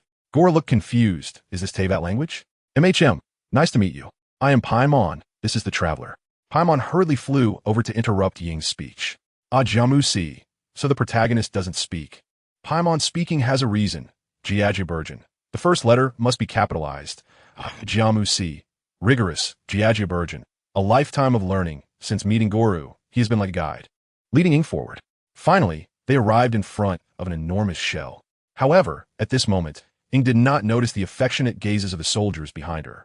These soldiers silently watched the traveler Ying's retreating figure, secretly resolving, we must spread this traveler's name throughout Heike Island. Not only that, but we must make her fame resonate throughout Inazuma. Completely unaware that she had already gained several loyal fans, Ying stepped lightly up the stairs. At that moment, a pink figure caught her eye. The woman had long pink hair, cascading like a waterfall, resembling the legendary mermaid princess.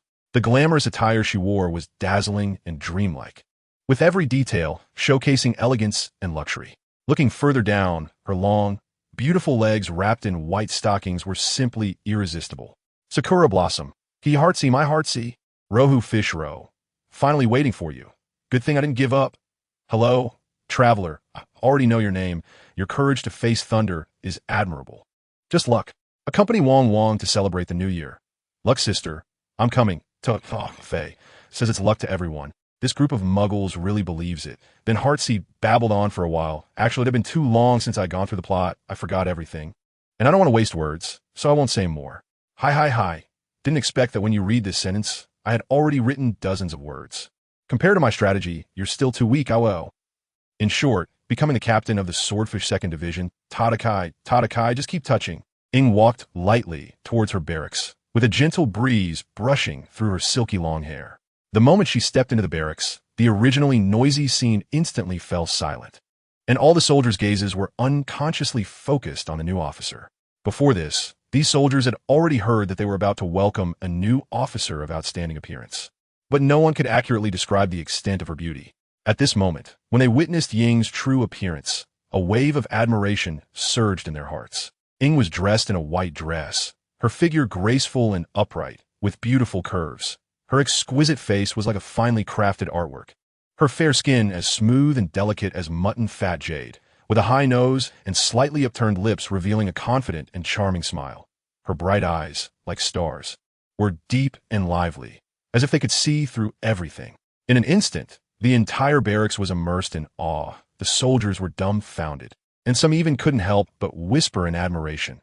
This is not a human. She is clearly a fairy descending from the heavens. Such an enchanting beauty is truly rare in the world. If it were a male protagonist, he would be incredibly handsome, simply the man among men. Jamusi. The fairy cells are said to be good. Jiajiburgen. This can't be a succubus's cell. Why is the charm suddenly so great? Loving. What are you talking about? A succubus of that kind can't compare to me. I am sacred and noble. Big Nose listening. Out of character. Loving. What are you saying? Shut up. Big Nose listening shook his head. Then saw a private message. It was from Loving. Loving. Bro, there are many people outside. I spoke loudly. Please, send me a copy. Huh. You made me laugh. Nevertheless, in any military camp, there will always be a few unruly, difficult to tame rebellious characters. Such character settings have long become a common trope in many novels. These rebellious ones are usually proud individuals who, on ordinary days, look down on everything because of their abilities. The previous officer may have been strong enough to suppress their arrogance, so they could temporarily endure. However, today's new officer happens to be a seemingly weak girl, and her skin is fair and delicate. She doesn't look like someone who could ride in a battle. Therefore, they immediately harbored malicious intentions, deciding to provoke this new officer. One audacious soldier took the lead and shouted, "Yo, Captain, your legs are very white," as he spoke. A mischievous smile hung on his face. However, in the face of such frivolous and disrespectful words, Ing appeared to be oblivious, showing no response at all. She simply walked over to the weapon rack and gently picked up a spear. Then, something unexpected happened. Ying's arm shook slightly, and with a swift motion, a fierce wave of slashing energy shot out, extending to a length of about 10 feet. The wave of slashing energy carried an unparalleled might, slicing through the air like lightning. Wherever it passed, a series of massive stones were effortlessly shattered into countless pieces. The soldiers who had intended to provoke were all stunned at this scene, especially the one who had just spoken disrespectfully, who couldn't help but gasp, cold sweat pouring down his forehead. It's all over. In an instant, the entire scene fell into a dead silence, everyone shocked by the astonishing power displayed by Ying. After a while, Ying's cold voice slowly rang out, "All troops, run 10 laps around Heike Island." As soon as the command was given, all the soldiers shouted in unison, "Yes, sir," and quickly began to carry out the order. Ying looked at everyone, feeling it was quite amusing, and Paimon beside her felt the same. After issuing the order, Ying looked at the young man beside her. "Hello, I'm Zhiping. I have a bad feeling about this." After the handover, Ying continued to wander around Heike Island. While wandering, she suddenly sensed a strange flying thunder god mark, wondering how something like this could appear in such a place. Without hesitation, she teleported to it. When she opened her eyes again, she found herself in a strange cave. Chapter 118, Traveling Through the World. 1,000 years ago, in Inazuma, Ying and Paimon fumbled around in the cave and soon spotted a peculiar little turtle, whose back resembled a ship. The turtle's black eyes looked at the two cautiously. Then it opened its small mouth, and a tremendous sucking force erupted, pulling both of them in. "Wow, what is this? Paimon, hold my hand, wow." Then, a strange spatial vortex appeared, enveloping the two. Meanwhile, in a villa far away in Liyue, Geng was sipping tea, watching Kaching and Minglu break through the dueling arena's defenses, and smiled slightly. "Have you arrived? So fast. Soon, you'll see the big gift I prepared for you." In his perception, that guy should have also obtained the fan and the outer path magic statue. Haha, traveler, you're gonna like it. Ying felt the world spinning, unable to hold herself, and vomited a rainbow. After a moment, she regained her senses, only to find herself on a patch of grass. She checked around. Everything was still there, but Paimon was gone, and she couldn't use the flying thunder god anymore. She cautiously looked around, clearly worried about her surroundings. After a moment, she transformed into a whirlwind, flying everywhere in search of Paimon. Meanwhile, Paimon was in even more danger. She fell from the sky and immediately became dizzy. In her dazed state, she heard a voice. "Look, Geng, I caught something really cute." Paimon instantly perked up. That name couldn't be wrong. Her consciousness instantly awakened, and she looked up to see a familiar, stunningly handsome face, along with a white-haired longhorn figure holding her. "Where am I?" Then she fainted again. Andugia looked at the little one in her arms who had fainted again. It was the first time she had seen something smaller than herself, as she had only just been born not long ago. Geng looked at Paimon, and his crimson Sharingan appeared, wanting to directly extract her memories. But Andugia's hesitant expression made him stop. "This thing looks like a non-combatant. It should be a marvelous being born in this continent. Let Andugia take her. Even if there are problems with him around, it won't turn into chaos." Meanwhile, Diodwa, Shimu, and others gathered around. This meant that Paimon and Ying had seemingly traveled back in time, even to 1,000 years ago. Back to Ying's perspective. Ying was flying when suddenly a loud shout below made her stop. She looked down, confused. "You come down. What are you doing flying around in my territory? Do you think you're one of those damn Tengu?" Upon closer inspection, she realized it was a girl from the Oni clan. From a distance, she could see the girl had a pair of fleshy horns growing from her head, as if carefully crafted, exuding a mysterious and unique aura. She had long, flowing black hair cascading like a waterfall, gently brushing against her fair skin, resembling the twinkling Milky Way in the night sky. Looking at her face, she should have been extremely cute, with a round face like a ripe apple and pink lips slightly raised, likely having two charming dimples when she smiled. However, at this moment, her brows were furrowed, her eyes wide open, and her face was filled with anger, instilling fear in others. She wore a red and white shrine maiden outfit, the bright red and pure white contrasting sharply, creating a strong visual impact. The exquisite cut of the clothes fit her graceful figure perfectly, and the skirt swayed with the wind, like a fairy dancing. The sleeves and collar were embroidered with intricate patterns, adding an air of mystery. Hey, come down. If you don't come down, I'll beat you up. She looked very angry, but what could she do? She couldn't fly. Just as she hovered in the air, a bolt of lightning struck down, and she couldn't dodge it, immediately being knocked down. Wow, ouch. You, what the heck? Ing was clearly very angry, and then she saw the Oni girl wielding a blood-red blade larger than herself, radiating a menacing aura. So you've come down. The intensity of her killing intent was comparable to that of a desperate player in a game, feeling the pressure of their last chance. No, I mean no harm. Upon sensing the aura, Ing was instantly stunned, realizing how strong Inazuma was, filled with hidden talents. Damn it, eat my Oni slash. The Oni girl's voice became hoarse as she charged forward. A massive blood-red Oni face appeared, opening its gaping maw to lunge at Ing. Without hesitation, Ing drew her dual swords, elemental powers at her side, and met the attack head-on. The clash of the dual swords against the Oni face erupted in an explosion. Chapter 119, Chiyo Kuzai Palace. In the Raiden sisters, Ing and the Oni girl fought for a long time, and ultimately, Ying's skills were superior, narrowly defeating her. However, seeing the increasing aura emanating from the girl, she pondered whether there would be a second form. Just as the third battle was about to begin, applause rang out. Oh my, how impressive. You managed to fight against Chiyo for so long. A teasing and somewhat mocking voice floated over. Ing turned around, only to see a white-haired, graceful fox lady elegantly standing there. She exuded a captivating charm that made it hard to look away. The white fox blinked her lively big eyes. The corners of her mouth slightly lifted, revealing a mischievous smile. Hello there, cute little girl. I'm Kuzai Palace. This is you with Chiyo. It's truly fate to meet you here today. I'm so glad to get to know you. However, when Ing turned her gaze to Chiyo, she found the latter wearing a cold expression, seemingly having no fondness for her. Seeing this, Kuzai Palace quickly reassured her, don't worry, she's just like that. She's not actually bad at heart. Rest assured, I'll talk to her nicely. Now come, let us go. With that, Kuzai Palace elegantly waved her sleeve and turned to walk ahead. Ing hesitated for a moment, pondering to herself. She instinctively felt that the words of Kuzai Palace were trustworthy, despite not knowing why. Could it be that the immortal cell she had obtained earlier had produced some peculiar effect?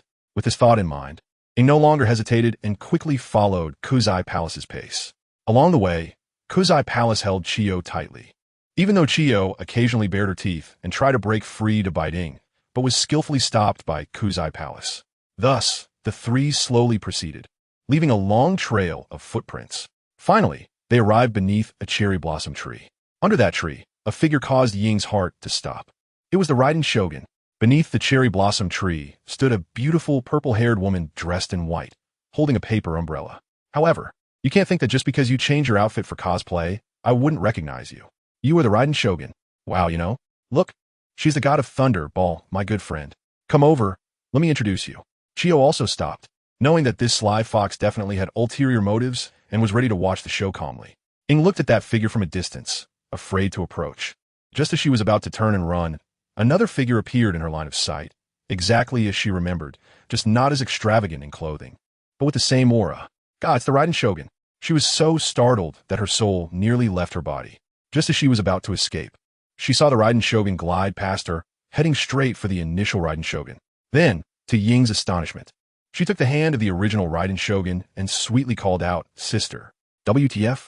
Ing was confused, and the kids in the live stream were also baffled. Jiaji Burjin. Hiss, nice voice. Jiashu, it sounds like a bell. Huh.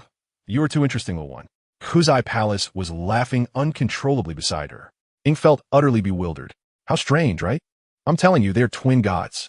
Listening to Kuzai Palace's explanation about things she didn't understand. In Kuzai Palace, didn't know about Ing and the Raiden Shogun's past grievances, nor did the Raiden Shogun. She realized that this might be the past. She had traveled back in time. This is getting interesting. Jeshu. This way, she can directly conquer the Raiden Shogun and talk about it later. Jiajiburjin, you talk about it later? Is she normal? At this moment in Inazuma, a mysterious declaration. At this moment, the heart that had been hanging in Ying's chest finally calmed down a bit. After all, the Raiden Shogun had no grudge against her, so things shouldn't be too bad. At least she didn't have to worry about life and death issues for the time being. Ing turned her gaze to the two sisters standing under the brilliantly blooming cherry blossom tree. She carefully observed them and couldn't help but mutter to herself. These two look exactly the same. However, if she had to distinguish them, one seemed much gentler, while the other, how should she put it, gave off a bit of silly vibe? Wait, why am I having such a strange thought? The Raiden Shogun could never be silly. Just thinking back to the terrifying power of the Raiden Shogun she had witnessed made Ing shiver. Just as Ing was about to say something, Kuzai Palace spoke up first. Ing, let me tell you, today I encountered an incredible little one. You must take a good look. She could actually hold her own against Chiyo, and might even surpass her. Hearing this, Ing, who had been calm, suddenly became interested and exclaimed softly, "Oh." However, Ing's heart sank as she felt a chill run down her spine. "Oh no, Ing, look, you scared her." At that moment, Jean hurriedly grabbed Ing, who was about to draw her sword, and gently poked Ying's cute little nose with her finger, smiling at Ing. "Don't be afraid, little one. Hello, I'm Bal, but you can also call me Raiden Jean. This is my sister, Bal Zeeble, and she is also Raiden Ei." Hearing this gentle voice, Ing felt a bit more at ease. So this Raiden Shogun has a sister, but where did the sister go? I am Ing, a traveler. A traveler? Have you been to many places? Of course. Ing was best at sharing various adventures, but just as she began to recount her experiences, mentioning the Wolf of the North and Mondstadt, she was interrupted. "Isn't the Wolf of the North battling the High King of the Lonely Tower?" How could? Ing realized something was off and quickly changed the topic, saying she wanted to hear about their current world. Upon hearing what they didn't know, she was shocked to learn that she seemed to have crossed into an era called the God War, where countless gods vied for supremacy and peril was everywhere. Ing immediately felt a bit panicked. How could she fight? In her later life, she had some strength, but here, what could she do? However, she thought about clinging to the Raiden Shogun's leg for safety and looking at the Raiden Shogun's leg. It was both white and long. While they were chatting, a green shuriken suddenly flew over. Ing was taken aback, thinking, am I going to die? Meanwhile, Ing picked up the shuriken, and upon seeing it, she was stunned. The flying Raiden shuriken, how could this be? Could it be that Raiden was traveling through time to save her? No. She suddenly remembered the black-haired Raiden she had seen on the game console. No way, Raiden was young back then, but not this young, right? We are already in the God War. Ing looked at Ing, who had a serious expression. What is it? It was a declaration of war. A declaration of war from a god to all the gods here. Without hesitation, Ing followed them, but a sense of unease crept into her heart. Building a good relationship with the Raiden Shogun was fine, but if it came to fighting Raiden, things would get complicated. After all, once the relationship with Raiden broke down, the consequences would be unimaginable. Thinking of this, Ing couldn't help but reach for her body to check if a certain item was still there. However, upon touching, her face changed drastically, and she exclaimed, "Oh no, it's bad." It turned out that the crucial seal book was not on her, but had been entrusted to Paimon for safekeeping. At the same time, let us switch perspectives to Paimon. Paimon was facing a person who looked exactly like Raiden, but had a completely different personality. The person stared at Paimon and asked, "Do you truly not know where this thing came from?" Paimon hurriedly nodded in response. At that moment, Paimon's gaze was fixed on this person, secretly thinking, although this person looks just like Raiden, their personality is worlds apart. Just then, the person suddenly said, "I know most of the content recorded in this book." As soon as the words fell, his blood-red Sharingan eyes locked onto Paimon. In an instant, Paimon felt an indescribable, terrifying power wrap around her like a giant python, overwhelming her with a suffocating sense of pressure. She was terrified, and even breathing became difficult. However, this terrifying feeling lasted only a moment, and then the chilling sensation vanished without a trace. After surviving the ordeal, Paimon dared not linger and hurriedly took deep breaths, as if trying to replenish the air she had just lost. It was so terrifying. Paimon murmured to herself, still feeling rattled. What's wrong? What's wrong? Can I keep her? Andreas ran over, grabbing Paimon, who was about to take off, her big eyes sparkling as she stared at Gunglon. Just don't let her die. Gunglon didn't say much, instead looking over at Daiwujo, who was blankly pointing at herself. Gunglon was speechless. Well, I'm hungry. Let us just go with this. Yay. Little one, I'll give you a name. You're so white, so from now on you'll be called Little Black. Paimon was taken aback. What is that about? Why should something white be called Little Black? And I already have a name, okay? She immediately corrected the mistake, and Andreas agreed to the name, happily spinning around with Paimon in her arms. When Paimon was being held, she could only feel how flat and uncomfortable it was. Her development wasn't quite right. It was too sci-fi. There was this cool Gunglon and such a cute and petite Andrea's sister, and over there, if she wasn't mistaken, that should be the heavenly Tao without any black adornments. It was too sci-fi. Where exactly was she? On the other side, and was following Raiden Makoto and the others. Remember, we must not separate later. My time to protect you is limited. They are all Archons, so don't let your guard down. Raiden Makoto reminded, looking at Ing. Ing nodded, indicating she would definitely stick close behind her. Then they flew to a part of the mountains. They looked at the repaired mountains, and only Raiden was sighing, saying it would be blown up soon. Sigh. Chapter 122. The Thunderous Archon. After Ing followed the Raiden Archon to the mountains, it was a long wait. Ing kept thinking, so Gunglon is an Archon, right? That explains why she is so strong, and it seems she is quite an extraordinary being. After all, she dared to fight all the Archons of Inazuma alone and still live healthily in later generations. But what puzzled her was why, on their way here, it seemed like a vast connected land. Based on their journey, they should have seen quite a few islands by now. Could it be that Inazuma was still a continent 1,000 years ago? And then what? Did continental drift split it into various islands? Thinking this way, it seemed possible. It couldn't be that these Archons fought and caused this, right? Ing looked at the mountains, pondering about the other Archons. They might not be as friendly as Ing, so she might have to be more cautious. After all, this Archon from 1,000 years ago, she didn't know how strong she was, but she could only fight evenly with the subordinate of the Rice Archon, Uchiyo, who was stronger than Chiyo. Encountering her would probably mean death. Thinking like this, what about those Archon-level beings in later generations? She unconsciously shrank closer to the Raiden Archon, as if that would give her more security. Ing glanced at the calm-looking Ing, noticing she was looking in a certain direction. Following her gaze, she saw a shadow. Wait, she remembered there was no one when she came up. From a distance, a slightly slender girl stood gracefully there. Her complexion was pale as paper, as if she had just recovered from a serious illness, evoking a sense of pity. The gray-white robe she wore gently fluttered, as if a light breeze was passing by. What was even more striking was the pair of purple wings tucked behind her. They trembled slightly, emitting a mysterious glow. Upon closer inspection, these wings were adorned with exquisite sharp purple feathers, shining brilliantly like luxurious decorations. The girl stood quietly, and everything around her seemed to complement her presence. She appeared to merge with the world, making it hard to tell whether she had blended into her surroundings or if the environment had become extraordinary because of her. This mysterious and elusive aura made her seem like a sprite that had stepped out from a world of illusions. Looking closer at her face, which should have been very cute, was now expressionless, as if sculpted from 1,000-year-old ice. Even with such coldness, it couldn't conceal her natural beauty, especially her light purple eyes, like deep lakes. When they gazed at the hurried Ing and the others, it felt as if they could see through one's heart, making them tense up involuntarily. The Thunderous Archon. I've long heard you were a twin Archon, and the Blue Flower Archon was killed by you, right? Her voice was ethereal and melodious. Raiden Makoto glanced at the girl, about to say something, but her sister stepped in first, smiling as she struck up a conversation. You're the Archon of the Sky, right? I've heard your Feather Divine dance is quite remarkable. Seeing you today, truly. Ing carefully observed the girl, thinking she was quite beautiful, and if she really danced, she would be even more beautiful. Adding a Gaburgeon. I truly like this. Ajamu si. Why do I feel like I'm sending too many bullet comments? Hanjingli, there is something off. Pushi to she, you little lowly. What are you pretending to be a big sister for? However, before Raiden could finish her words, a hearty laugh suddenly rang out. Ha ha, this little broken bird claims to be the most beautiful, not even comparable to my little bugs. It's really laughable. Upon hearing that voice, everyone turned to look in the direction it came from. In an instant, their gazes were drawn to a figure.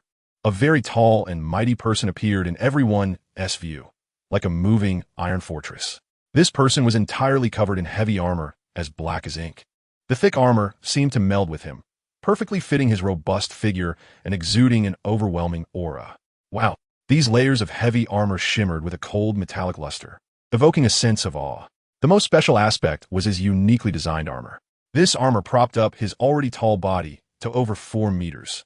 Such an astonishing height made him stand out among the crowd, becoming the undeniable focal point. Looking at the helmet he wore, it was even more peculiar. A huge horn resembling a rhinoceros horn grew from the top of the helmet. The horn was deep brown, covered with hard textures and protruding spikes. Like a naturally formed divine weapon. It stood tall, pointing towards the sky, exuding a chilling aura. Senior Tokusatsu fan. Digga says he LL handle this. Ajemuzi, bro. With such a big horn, what do you want? Dabai Ting. With such a big horn, which good brother will take it off for him? The giant armored Archon. Such thick armor. I wonder if it can withstand my blade. Uchiyo and Kuzuya whispered, their voices not loud, as if afraid of being overheard, yet also as if wanting others to hear. Ing kept staring at the horn of the giant armored Archon. What a big bug. However, the giant armored Archon seemed to possess extraordinary hearing. His gaze suddenly turned towards them. It seems like there are bugs talking too much. His tone carried a hint of threat, and his gaze became extremely sharp, as if it could penetrate the soul. Yet, he seemed completely unaware that he himself was the truly massive bug. Facing the provocation of the giant armored Archon, Uchiyo showed no signs of fear. She met his gaze, slowly drawing out her large sword, her movements steady and firm. Ing also drew her dual swords. In an instant, the tense atmosphere in the air escalated, as if an intense battle was about to break out. Fortunately, Hu Zhaigong quickly sensed the change in the situation and swiftly intervened to stop Chiyo. Although Chiyo was reluctant, she obediently sheathed her sword.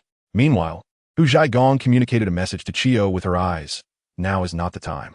Chiyo understood Hu Zhaigong's meaning and had to temporarily abandon her actions. Subsequently, Hu Zhaigong shot a glance at Ing. If you want to die, go ahead. Ing felt a bit disheartened. How infuriating. However, the giant armor seemed unwilling to back down and wanted to continue provoking. At that moment, he suddenly felt a chill run down his back, followed by an indescribable numbness spreading throughout his body.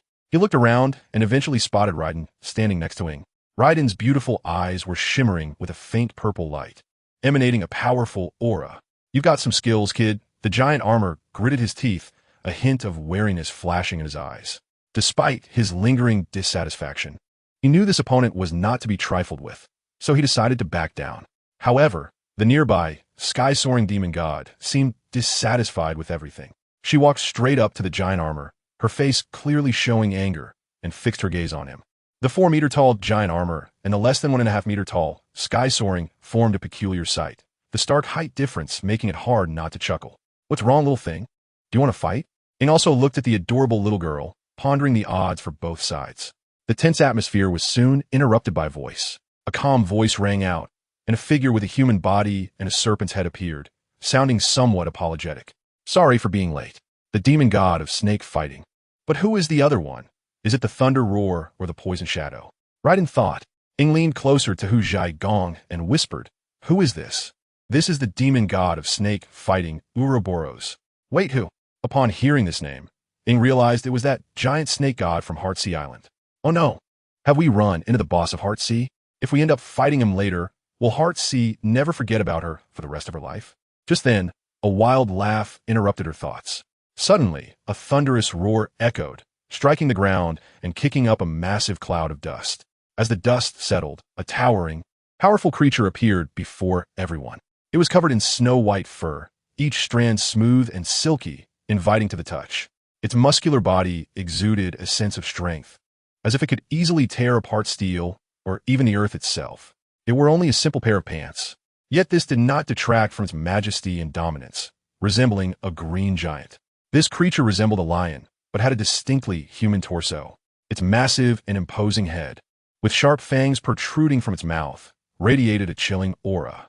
Its eyes sparkled with a sharp light, as if they could see through everything. At this moment, arcs of dazzling electricity flickered across its body, complementing its unique appearance and enhancing its formidable presence. These arcs seemed to symbolize its power, pulsating with life. Fallen Honeybud, I guess it's a lion dog. Ajamusi, Mihu, are you still trying to fool me? Euro mysterious. I have to say, this thing is really impressive. Looks like everyone's here. The voice of the demon god was rough and powerful, cutting through the air. It seemed that it was a meeting initiated by the Thunder Roar demon god. Raiden realized from his words that he had summoned everyone. Hu Gong whispered to Ing. The Thunder Roar demon god is nearly the strongest demon god in this area. She and her sister were already rulers before they were born. I just wonder what his purpose is, if it's to start a war directly. Raiden felt some worry. She wasn't sure if they could win, even though she had moved her people, her followers, to safety. However, a chaotic battle among 5 demon gods was unimaginable. Ing also felt a bit apprehensive. Unlike the other 3 demon gods, this giant lion displayed a terrifying aura right from the start, similar to Ing, but even more ferocious. Earlier, they could rely on Ying's protection to mitigate some of the demon god's pressure, but now this guy seemed to be on par with Ing. Was this what the God War was like? However, the next word from Thunder Roar left Raiden and the others stunned. Who sent me here, you little long worm? He gazed intently at the demon god of snake fighting, brimming with battle intent. The demon god of snake fighting looked completely bewildered, and so did everyone else. So it wasn't you? Raiden asked, and Thunder Roar turned to look at her. I certainly could, but it's not necessary yet. I'm quite curious about who is so bold. His gaze swept over everyone and finally landed on Ing. Ing looked into those lantern-like blue eyes, sparkling like sapphires. But when she saw a hint of a smile on his lips, she felt something was off, something was wrong. This kid has some interesting ideas. Ing silently moved behind herself, feeling warmth in her heart at Shadow's action. She felt protected. Stay back a bit, Shadow reminded. Okay, I'm the best at running away. So you're not going to sleep anymore, just running away, huh? Little Thunder, it's time for you to know who the real boss here is, just a naive little kid. In an instant, a violent surge of thunder erupted from his body, the lightning roaring like a giant dragon, causing his smooth fur to stand on end, the powerful force shaking the ground. Shadow remained silent, also unleashing a burst of lightning. As Ing saw this, she immediately took 2 steps back. As soon as her feet landed, a deadly aura appeared behind her before she could react. The sound of clashing metal rang in her ears, and she hurriedly turned around to see Thunder Roar's massive claws coming down on her, while Shadow held his Naginata with both hands to block the attack. So fast, she couldn't react in time. Ing was astonished, retreating from the 2 most powerful lightning strikes in this moment. Oomph! Thunder Roar demon god sneered, the terrifying thunder crashing down like a heavy hammer. Shadow made a desperate slash, cutting through the astonishing lightning, which then transformed into a purple bolt, rushing towards Thunder Roar. Thunder Roar demon god also struck back, becoming a blue-white lightning bolt, colliding with the purple one countless times in an instant. The dancing lightning and ferocious aura shattered the mountaintop into pieces. Yes, sir. What terrifying speed. The little yellow hair didn't even react. Ajamusi. Don't say I didn't see clearly either. Sadalome. Is this what it means to be strong? Cook can cook. Why not let Black Lawn charge him with a thunder knife? If it hasn't fallen in 60 seconds, just go for it. Alabi. Can you even react, brother? Ing watched this shocking scene, realizing that Shadow had held back when he hit her. She had thought it was just Shadow's tactic. Little did she know that when the Thunder God looked at Ing, his mind was filled with, no wonder it has the appearance of an old acquaintance. It truly is an old acquaintance. Be careful, it's incredibly uncomfortable. Naturally, he held back quite a bit. What lay before her was full firepower mode. Even so, Thunder Roar Demon God still matched him. This is a true demon god. Is this the battle of the predecessors? Chapter 123. The celestial soaring demon god, Ing quickly retreated a considerable distance, watching the 2 gods disappear, feeling a bit afraid. Damn it. Even after visiting 2 countries, she was still powerless in the face of such strength. The thought of that white figure, who kept herself and her brother apart from such a high position, made her clench her fists tightly. A sense of helplessness washed over her. Meanwhile, as the 2 gods clashed, another battle was unfolding. The enormous armored demon god looked at the tiny, celestial, soaring demon god, grinning widely. Dark, purple elemental energy gathered in its mouth, transforming into a perfectly round sphere. Die, little thing. Before the sphere could be released, the petite girl suddenly appeared in the air, waving her jade-like hand. Countless pure white feathers appeared out of nowhere and slowly fell. Despite their slow descent, before the feathers could touch the ground, the armored demon god exploded from within. The sphere in its mouth detonated instantly. The armored demon god glared at the celestial, soaring demon god with a dark expression. brown light flickered on its body, and several massive insect-like limbs extended out, transforming into spears that lunged toward the celestial, soaring demon god. She remained unfazed, transforming into countless pure, white feathers at the moment the spears struck. The feathers drifted in the sky, then seemed to be drawn together by some force, instantly forming a storm. The pure white storm swept toward the armored demon god, each feather as sharp as a blade. However, striking the heavily armored demon god, known for its defense, evidently did not cause any damage. Is it all you've got? Not painful at all. The storm of feathers in the sky seemed to sense this, and then surged upward, rising above the countless dark clouds formed by the battle of the two lightning elemental demon gods. A piercing cutting sound rang out. Suddenly, a gigantic spiral spike broke through the cloud cover, carrying immense power as it lunged toward the armored demon god. Only then did the armored demon god show a hint of interest. Its insect limbs raised again, brown elemental energy erupted from each one, gradually converging at its massive horn. Centered around its horn, a huge beam of elemental energy shot out, striking the calamity like white feathers. Ah, Jamusi, is this the power of a demon god? Damicus, how did Wendy win the demon god war? Ing watched these two calamity-like beings, clicking her tongue. So demon gods are this strong? She had been feeling smug after defeating those previous foes, but now, in this top-tier battlefield, she felt utterly powerless. Her determination to grow stronger was increasing with the increasingly perilous situation. At that moment, deep within her body, faint golden light began to form. With a loud bang, a figure emerged in the sky. It was the celestial, soaring demon god from earlier, but she appeared to be in bad shape, spitting out purple blood and struggling to ascend. In contrast, the armored demon god seemed to be unscathed. It seemed that in this clash, the armored demon god had gained the upper hand. At that moment, the brown beam of light shot toward Ing and the others. Ing saw the armored demon god's massive horn pointing in their direction and realized something was wrong. Just as she thought of fleeing, she remembered the remaining trio of lightning elemental beings. She could probably escape on her own, but what about them? A flash of anxiety crossed her mind, and then she gritted her teeth, instantly channeling 3 different colors of elemental energy. Chio, let's go. This call snapped Chio into action, her blood surging as she transformed into a fierce, ghostly figure. Ing was taken aback by her intimidating appearance. Was this the ancestor of the Inazuma demon clan? She wondered what the future demon clan would be like. Arataki Itoe. The two's surging elemental energy and blood power exploded at once, momentarily catching the armored demon god off guard. It hadn't expected 2 clawed little bugs to show up. With that guy absent, I wonder who can save you. Instantly, the brown destructive beam shot out from the horn, targeting the 4 of them. At that moment, a layer of rock elemental shields surrounded them, crackling with lightning and whirlwinds. Ing drew her twin swords, which were immediately enveloped by elemental energy, lengthening and enlarging. Even though she had used her strongest attack, Chio also slashed forward, transforming into a massive blood-red face. Their attacks collided head-on with the destructive beam. From the outset, they could sense a disadvantage.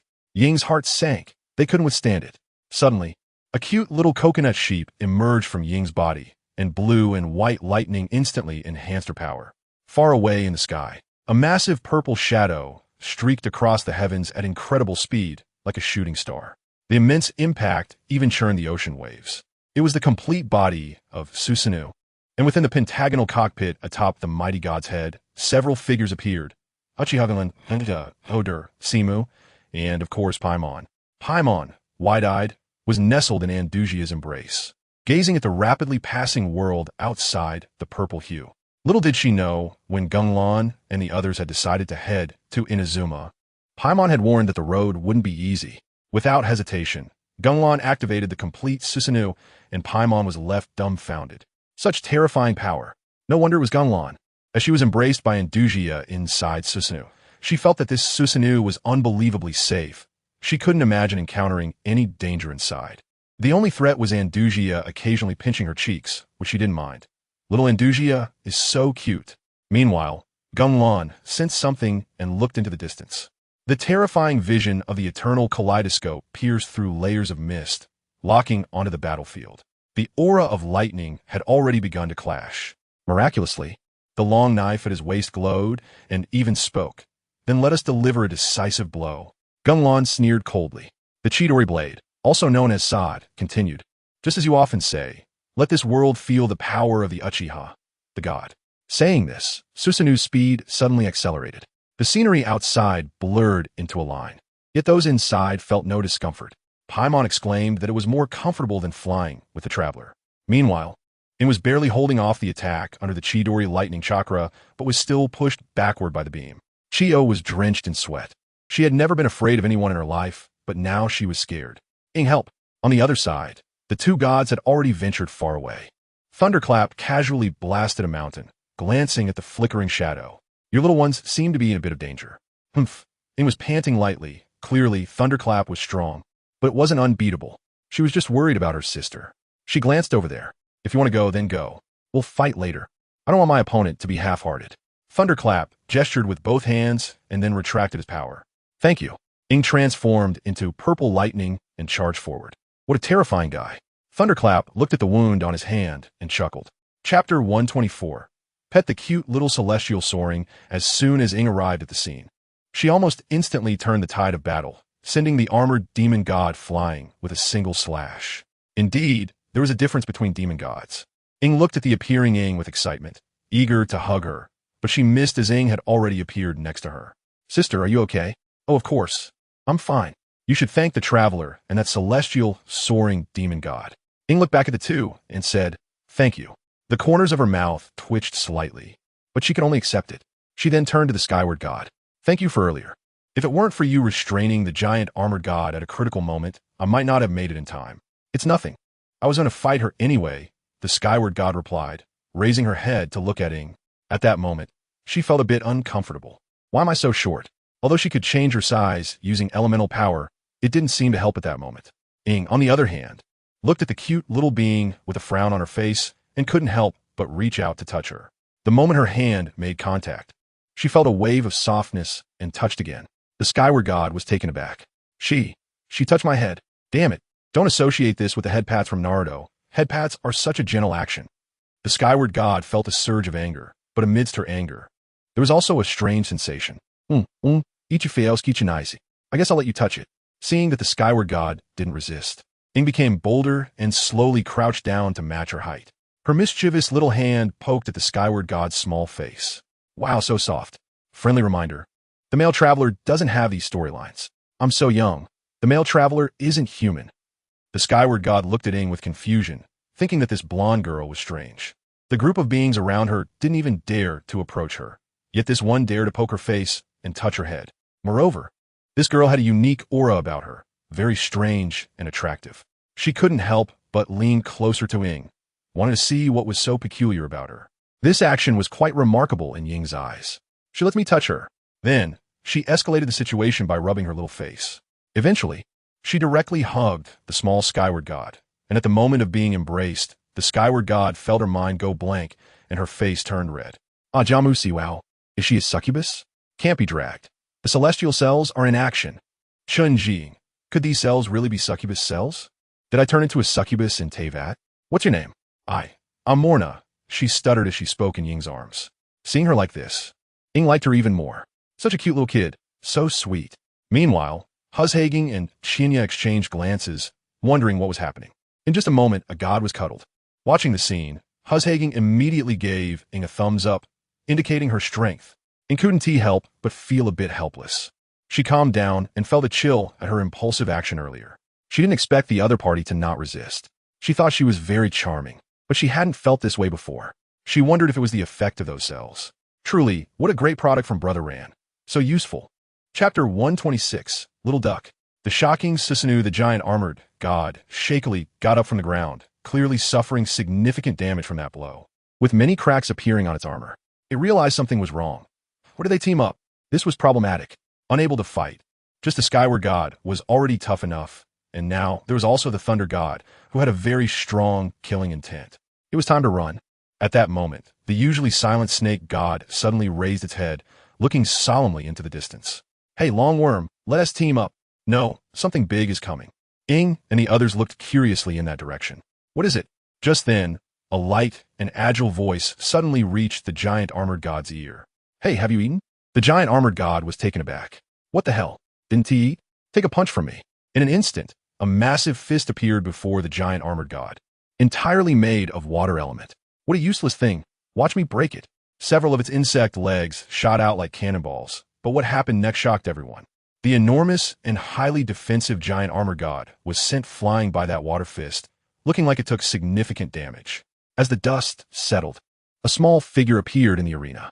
She wore a blue and white dress, her blue and white long hair styled into 3 spirals, with a delicate and cute little face. Her blue and white eyes sparkled like gems, and a pair of light blue small horns made her look even cuter. In her arms was Paimon. Paimon, traveler. Paimon immediately tried to break free from Andusia's embrace, but Andusia's strength was a bit overwhelming. Ah, Jamusi, wow, little duck. Zawa Kulu Su. So beautiful, miho yo, give me one. Yiro Medea.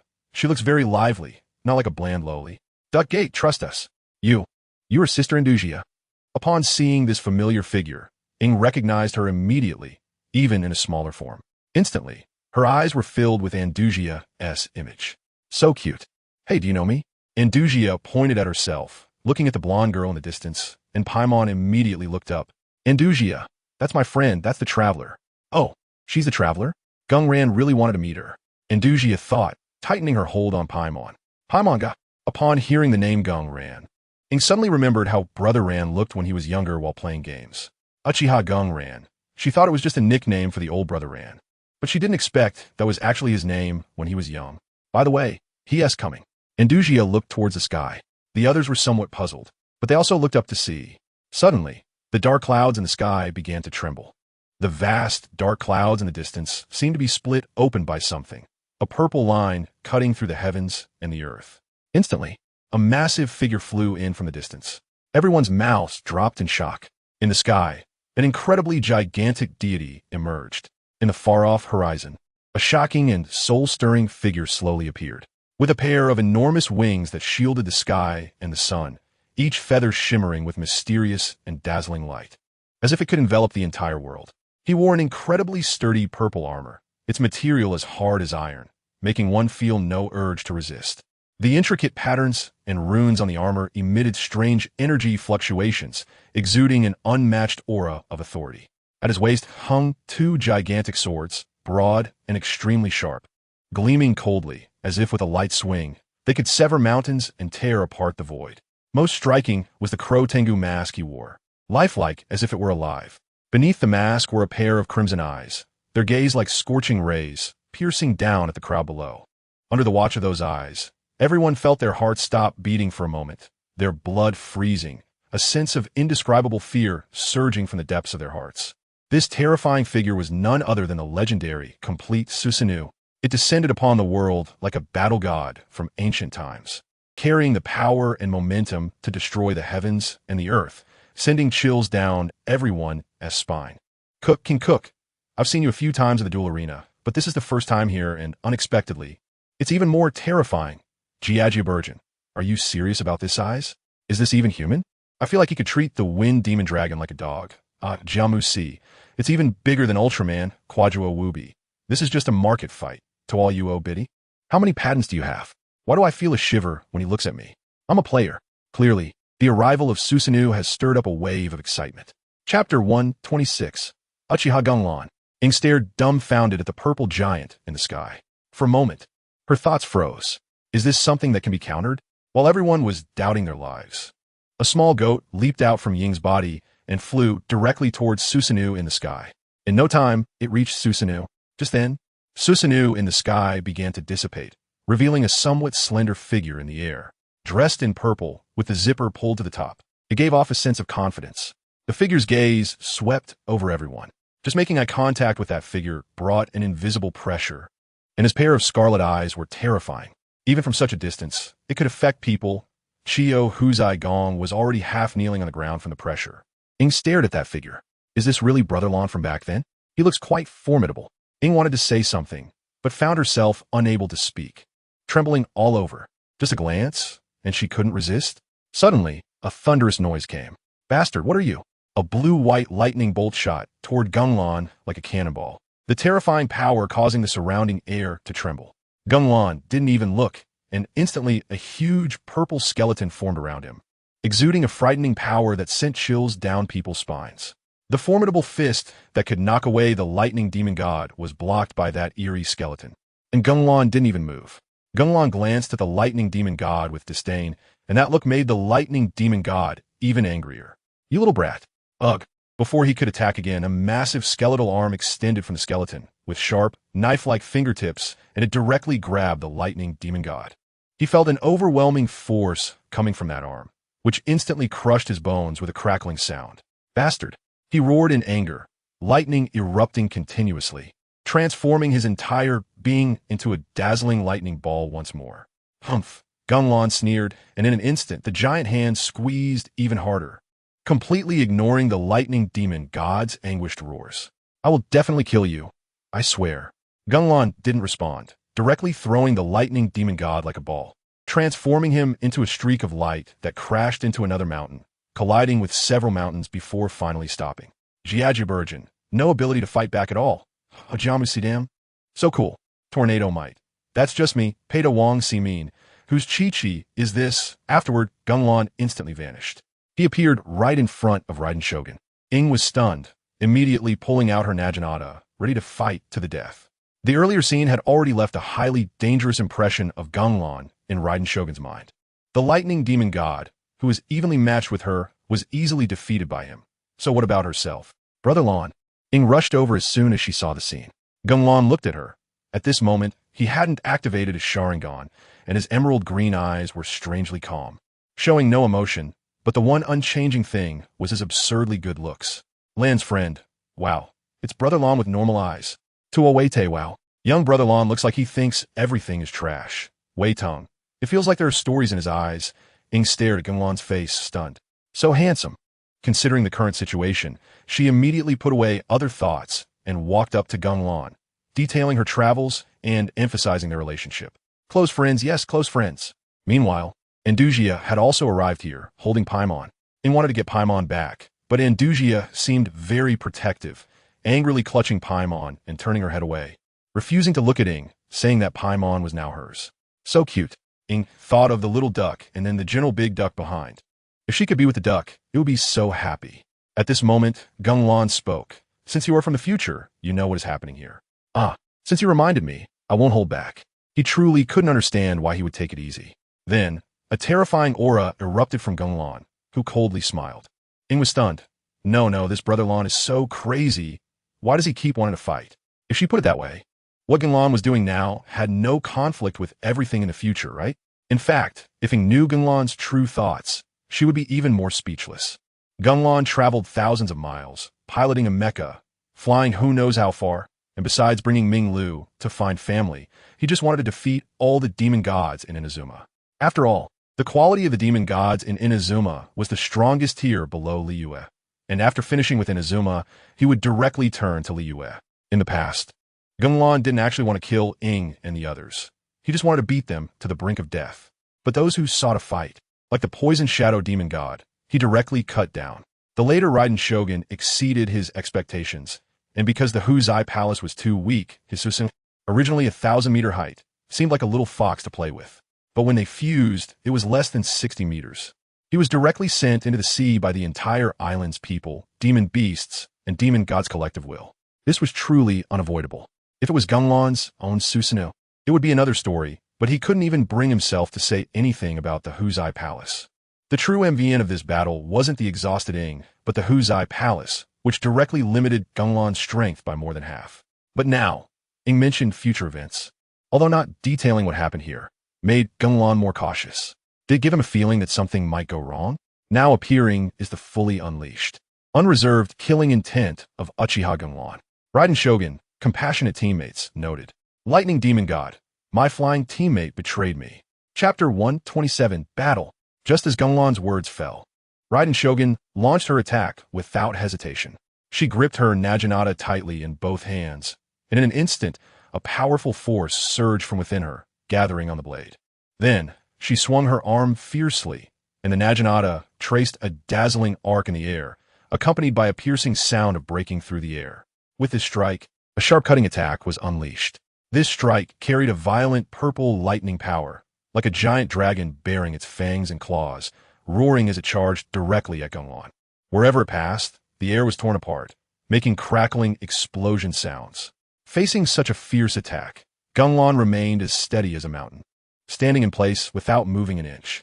However, just as that sharp slash was about to hit him, an unexpected scene unfolded.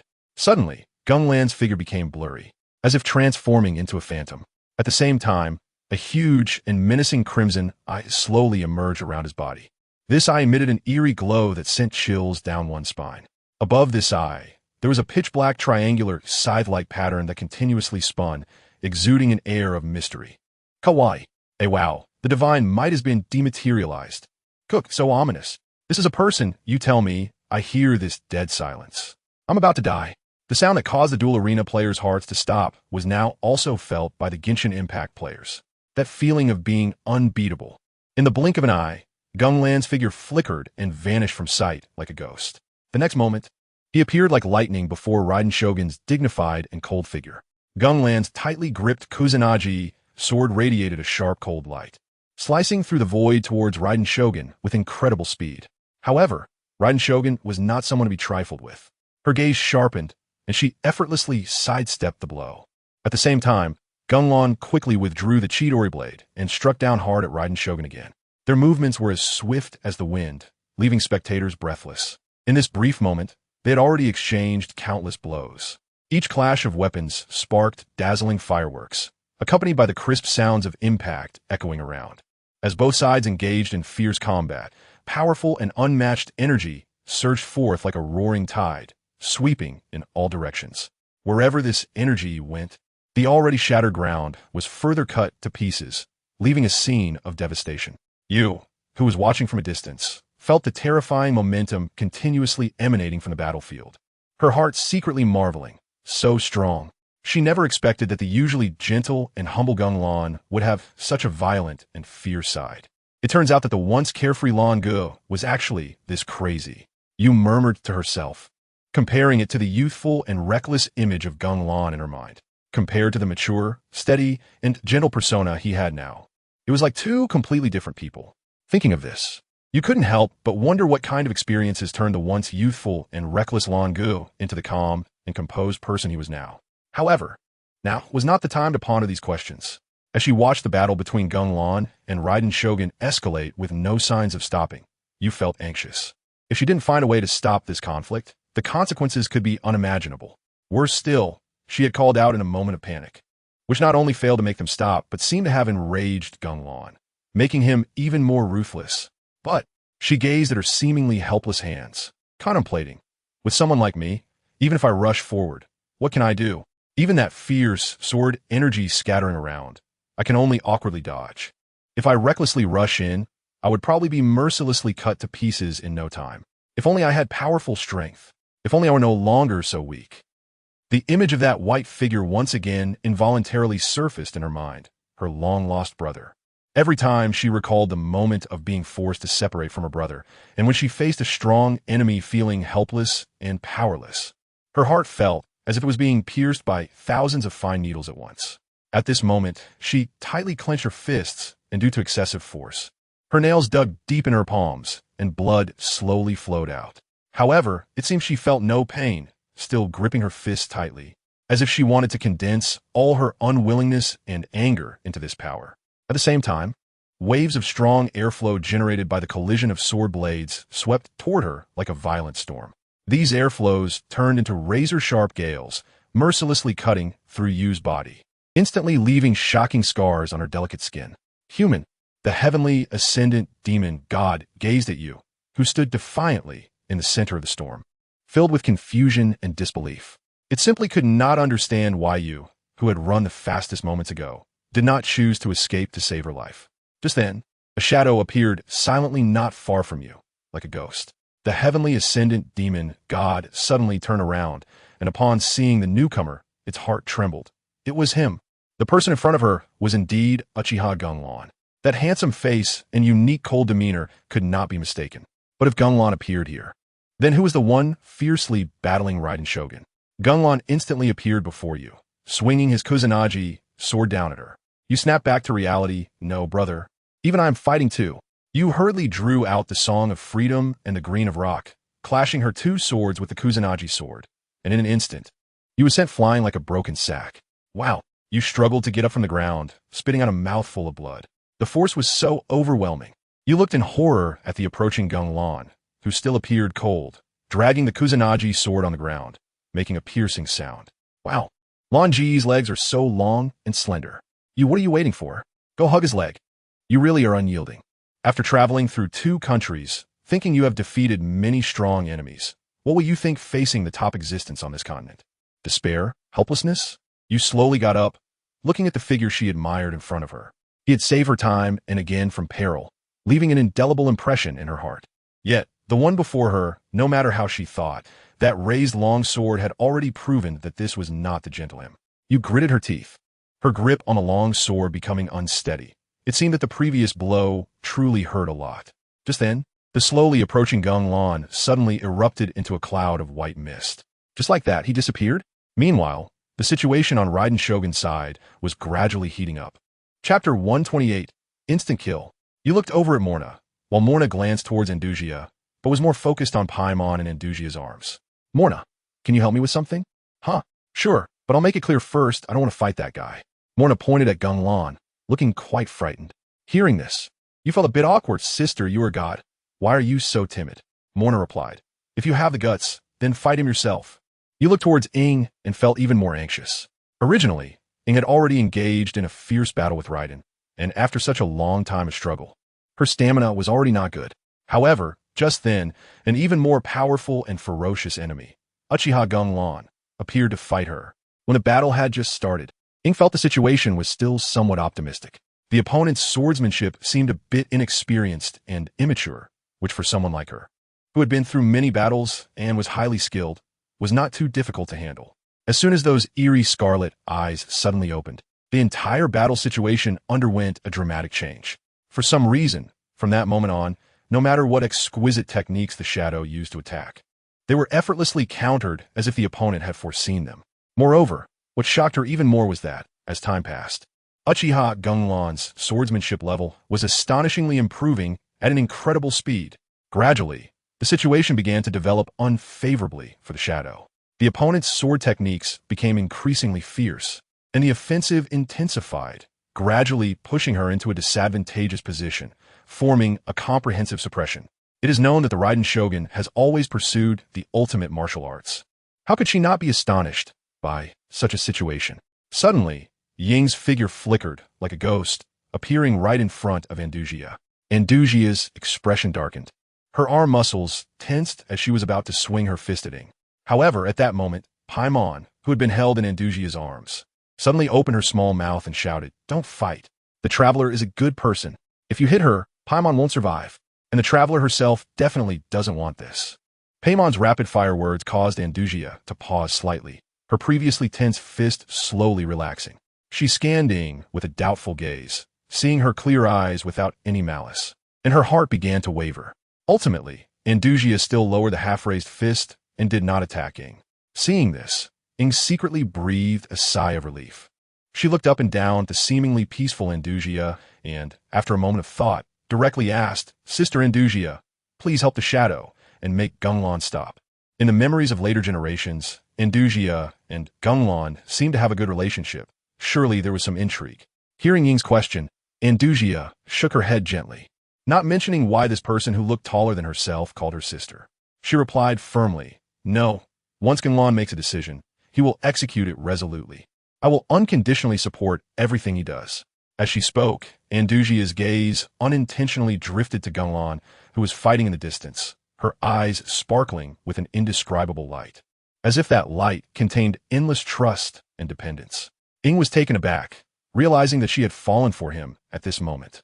At this moment, Ing was burning with anxiety, feeling as restless as an ant on a hot pan. She absolutely could not bear to watch the Raiden Shogun perish at Geng's hands. Although at first, due to some experiences, she held some grudges against certain deities in this world, after spending these days with the Shadow, she deeply felt the care and attention the Shadow had for her. Ing knew she was not the kind of person who would be ungrateful and deceitful. So no matter what, she had to find a way to rescue the Raiden Shogun from this life and death crisis. But what should she do? Watching the shadow gradually fall into a disadvantage, even showing obvious signs of defeat, Ing felt her mind go blank, completely unsure how to deal with such a difficult situation.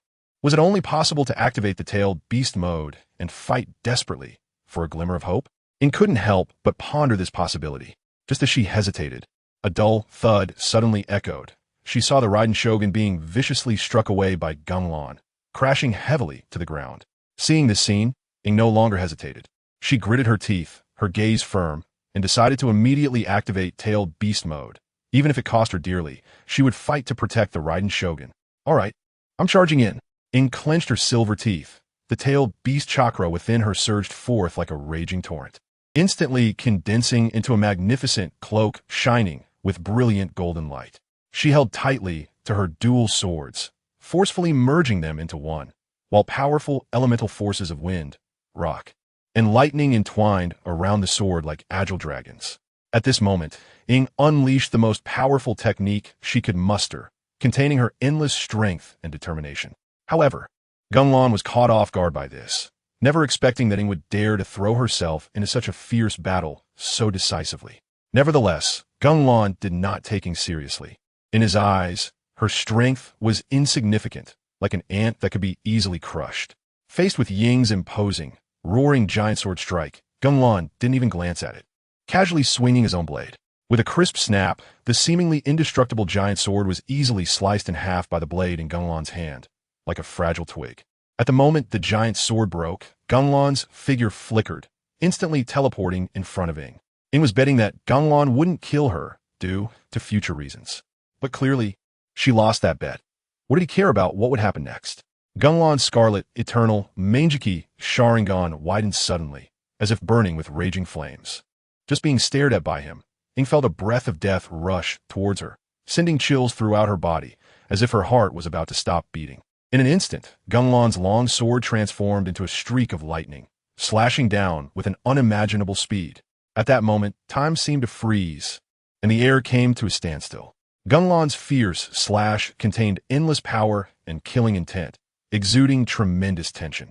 His frenzied eyes were as fierce as a beast, revealing a reckless determination. Around his body, countless lines shot out, resembling sharp sword chi, cutting through the void and emitting a sharp whistling sound. At the same time, as he tightly gripped the long blade, the muscles in his arms bulged, veins popping, indicating he was putting in all his strength. The strange red light emanating from his scarlet eyes extended outward like red threads, weaving into an impenetrable net that enveloped the enemy completely. Witnessing such a shocking scene, the players present were left speechless, unable to help but marvel at Mihoyo's masterful artistic skills. Through this realistic scene and detailed depiction, they truly felt the fear of impending death, as if at that moment they were really about to lose their lives. Just as everyone was astonished, a loud crash echoed as Genglan's long blade swept through the air. Following that, a tremendous explosion sounded, as the entire screen seemed to shatter, appearing with countless cracks. Subsequently, the screen completely plunged into darkness, leaving hearts sinking into an abyss. Chapter 125. Veil. After finishing the Tianshang demon god, Ing felt an ominous premonition, sensing countless pairs of eyes watching her. She looked around for a moment and then saw the dark-faced, giant armor demon god in the distance. Watching his rising murderous intent, she glanced at the Raiden Shogun next to Raiden. Okay, steady now. You're called the giant armor demon god. Ing somewhat arrogantly pointed the Tsangu free oath at the giant armor demon god. The giant armor demon god felt a twitch at the corner of his mouth, his killing intent barely contained, wishing he could just rush over and swatting away with claw. But looking back, the thunder demon god was still there. This was not something he could contend with. Moreover, the Skywing demon god, although not as strong as himself, is really good at assessing the situation. Seeing that Xing is relatively safe, he immediately uses despicable means to force his way in. Damn it, just because you look cute, does that make you special? I, the armored demon god Kabutora, am also a well-known handsome bug. Cursing inwardly, he was already preparing to flee. But seeing the flickering lightning on the naginata of the thunder demon god, it seemed a bit difficult to run away. A drop of cold sweat rolled down his forehead. Hiss, how could such an enemy make me sweat? After forcing himself to act tough, he suddenly showed a fierce expression, his eyes flashing with madness, and unhesitatingly opened those creepy insect legs. These insect legs stretched out in a bizarre manner, as if they were going to tear apart the surrounding space. Immediately after, he struck a terrifying pose like a radiation beam, directly aiming at Xing and the Skywing demon god. Giant foot cannon, accompanied by his hoarse roar, a dense, almost tangible brown, elemental force suddenly surged forth. This powerful force instantly gathered together, transforming into an extremely thick beam of light that rushed towards Xing's direction with the might to destroy the heavens and the earth. Xing was startled and thought, "Oh no, no way, buddy. You're really daring to attack again, and even vaporizing." However, at this moment, she had no time to make an effective defensive move. Just at this critical moment, a violent flash of lightning suddenly appeared. This lightning was as fast as a bolt, and in the blink of an eye, a slender purple line appeared in front of Xing. This purple line radiated dazzling light, like the most brilliant meteor in the night sky. The next moment, the purple line exploded violently, transforming into countless tiny electrocurrents that quickly intertwined to form a massive rift. The shape of this rift was quite peculiar, resembling a gigantic and twisted eye, glaring fiercely at the front. In an instant, the power of thunder surged upwards like a raging wave, overwhelming and sweeping towards the incoming beam of light. With a crisp crack, that originally powerful beam appeared so weak in the face of this unparalleled thunder, effortlessly splitting in half. As the light gradually dissipated, a purple silhouette slowly emerged. She was graceful and poised, with long purple hair fluttering in the wind. She raised her hand and gently waved, her jade hand adorned with half a delicate glove radiating a faint purple glow, tightly shielding Xing behind her. Xing's face instantly flushed. Bastard. Why is it always an alternate character for Xing? Actually, it's a player character. Where did this bug come from? The cold words of Raiden seemed like a sharp blade, piercing straight into the heart of the armored demon god.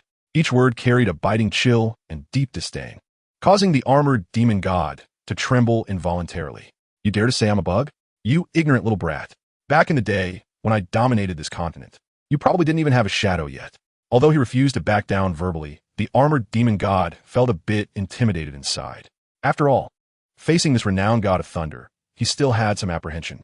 However, he couldn't lose face, so he could only grit his teeth and let out these harsh words. That said, the armored demon god's actions were not slow at all. Suddenly, 3 pairs of rapidly vibrating membranous wings opened behind him, and with a piercing, buzzing sound, he shot into the sky like an arrow.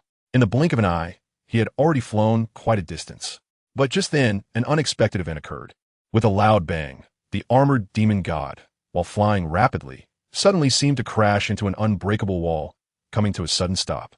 Due to inertia, he almost fell to the ground.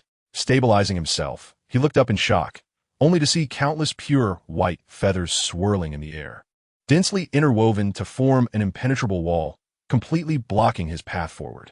Damn it! The armored demon god roared in anger, his voice echoing through the skies.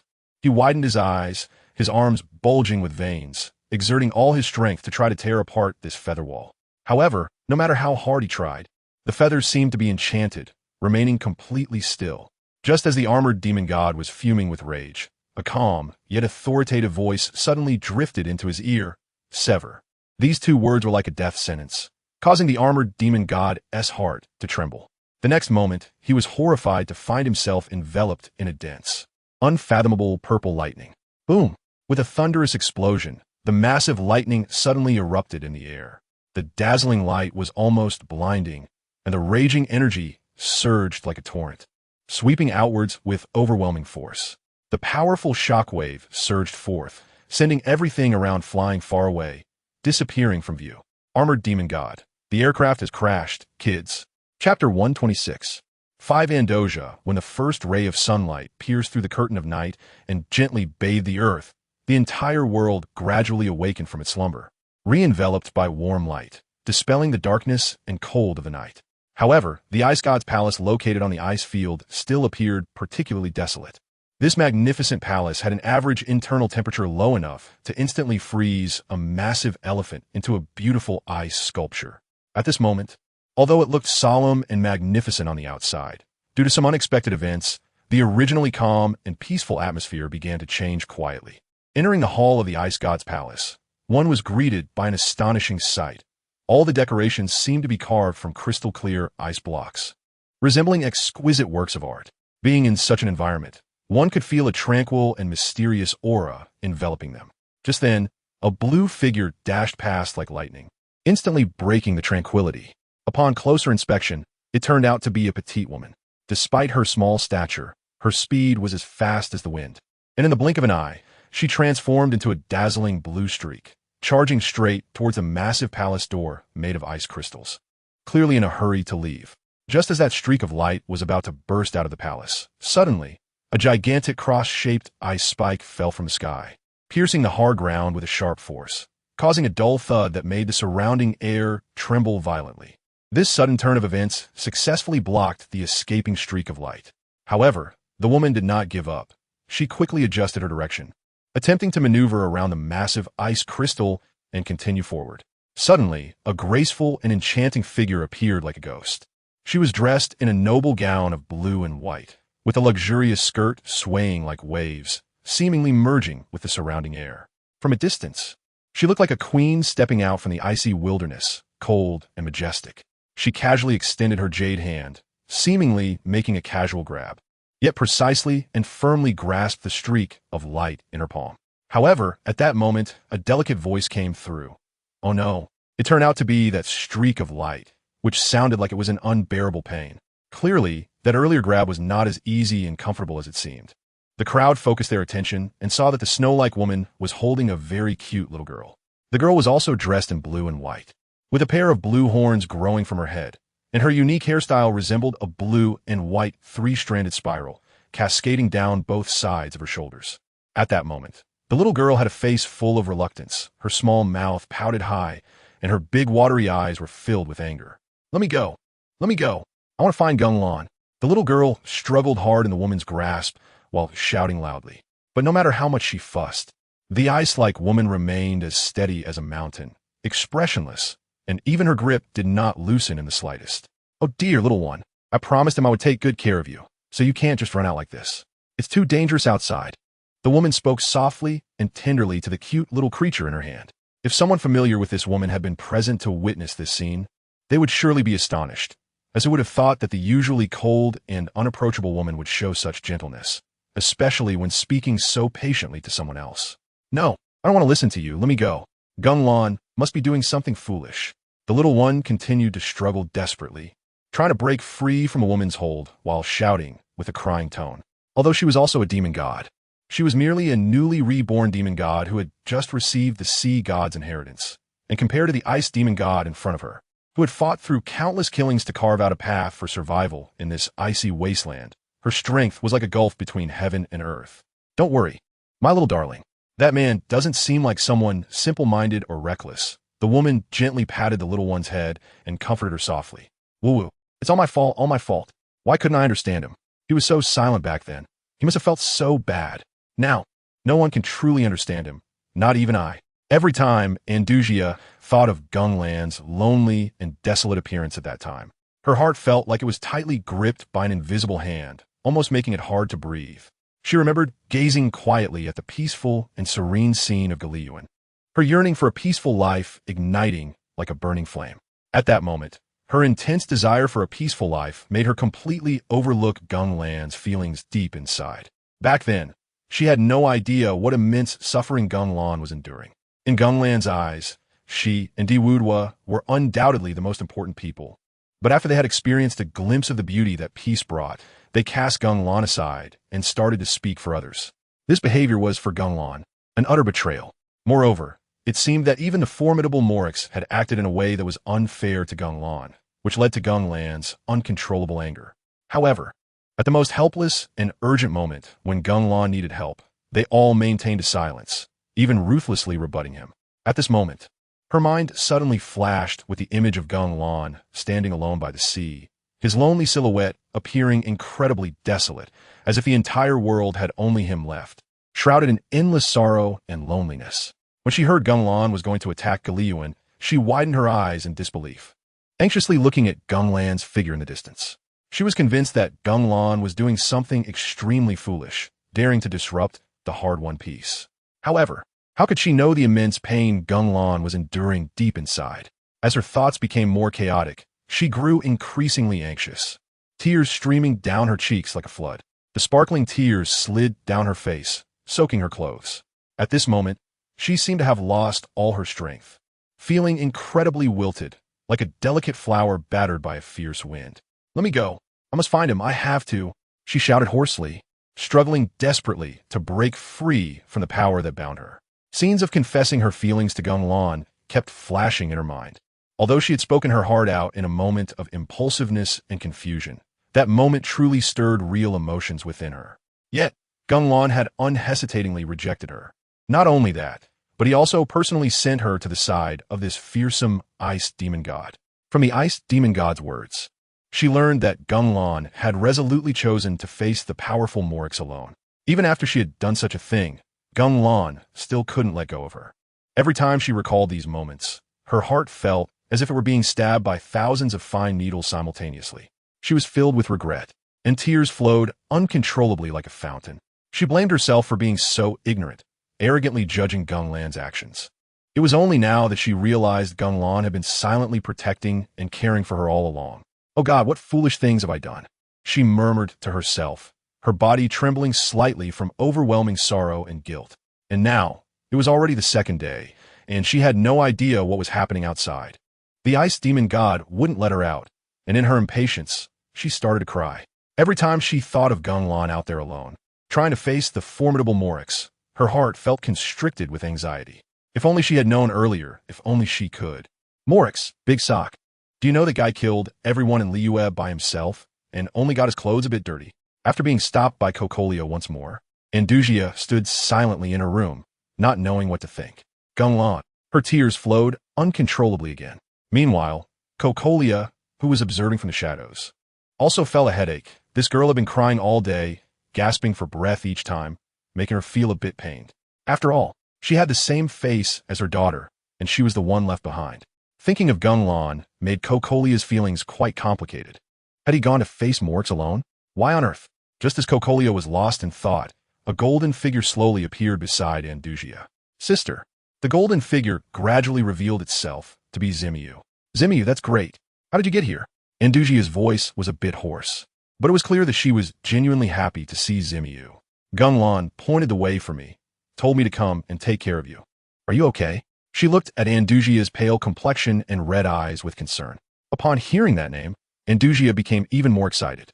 "Where is he? Where is Geng Lan?" She grabbed Susanoo's shoulders, leaving Susanoo momentarily stunned. "A few hours ago, I saw him heading towards Liyue. He pointed the direction for me. A few hours, there's still time. There's still time, still." Her consciousness connected with her bloodline, where she could directly see the seals guarded by the 8 demon gods in the distant deep sea. The enormous Susanoo had inserted its blade into the sealing array, continuously suppressing the power below. In her perception, the form of Susanoo was gradually fading. Her complexion became even paler, her legs went weak, and she almost fainted. Frightened, Shermu immediately supported her. At the same time, Cocolia reappeared before her. "Another cute little creature has come." Cocolia looked at the vigilant Shermu, seemingly quite fond of children. "Shermu, can you help me stop her?" Shermu glanced at Cocolia, feeling a chill that made her a bit scared, but she still let go of Inazuma's hand. "I will always follow you, my elder sister." As she spoke, a golden light erupted, and a huge golden ring appeared behind Shermu, from which extended 18 golden spear-like appendages, engraved with mysterious patterns. Their tips constantly changing and gradually transforming into ferocious dragon heads. "Oh dear, such a cute little girl. I can't bring myself to harm her." Although she said this, the long spear forged from extreme ice had already appeared in her hand, even possessing the ability to create unmelting ice, which once could freeze Susanoo. Man-eating tree, the methods of tongue teaching. "Don't worry, she won't kill you." Inazuma seemed to comfort her, causing Shermu's mouth to twitch. As she spoke, Inazuma immediately transformed into a blue light and rushed toward the door. Cocolia also charged towards the door, and at that moment, a massive golden sphere suddenly appeared in front of Cocolia. "Huh?" Cocolia was stunned by the blast, looking up at Shermu, who was flying in the sky, covered in dirt. "Oh dear." Cocolia waved her spear, summoning countless ice crystals to form a giant ice beast, all roaring and charging toward Shermu. "I won't let you disturb my elder sister." Saying this, Shermu produced a golden spear in her hand and threw it with all her might. On Inazuma's side, She urged all her strength to charge towards the door, the figure of Gunlon flashing in her mind. You must wait for me. You must wait for me. I will apologize whatever you ask, as long as you can forgive me. As the door drew near, a figure similar to her appeared. It was Kokolia's daughter. Bologna stood with her arms crossed, her overwhelming aura even blocking Andusia's full-speed charge. She looked at the face almost identical to her own. Step aside. Bologna silently watched Andusia. She could see the strong emotions in Andusia, wondering what could make her so agitated. Yet she could never understand what that was. I said step aside. Andusia charged again, this time even transforming into a perfect sage mode. What is it? Why are you like me, yet different? Bologna pondered, miraculously lowering her hand. Andusia successfully burst through the door, glancing back at Bologna at high speed. Bologna continued to look at her calmly. Well then, when you come back, be sure to tell me all about it. From then on, Bologna no longer had to deal with any matters related to the ice god. It was all Andusia's responsibility. Bologna, investment kid. Andusia finally burst out of the palace.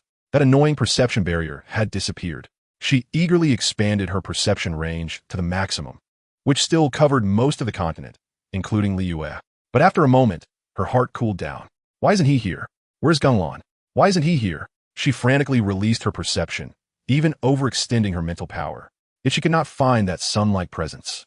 Meanwhile, in the Liyue land, remade by mysterious powers, Moryx looked towards the sky, slightly dazed. He vaguely sensed that the suppression that had constrained Teyvat for countless years had been lifted. Is this what you meant? Moryx recalled what Gunlon had said to him before leaving, dressed in a white robe. Your worries are meaningless. If you think I will bring disaster to this world, then I will change this world to show you. He really did it. He even believed the words of the Sky Island and doubted Gunlon. His guilt towards Gunlon deepened. At that moment, he sensed the frantic perception. It was the little girl beside Gunlon. Moryx rarely fell silent. Should he tell Andusia about Gunlon? After a while, a blue-white giant dragon darted towards Moryx at high speed. This frightened the people of Liyue, except for Sad, who watched the dragon with a complex expression. Moryx, the almost roaring voice stirred waves of sound. Moryx was taken aback. This was just like Gunlon. Where's Gunlon? When it came to Gunlon, his tone even softened a bit. He is no longer in this world. Andusia's enormous dragon eyes suddenly constricted.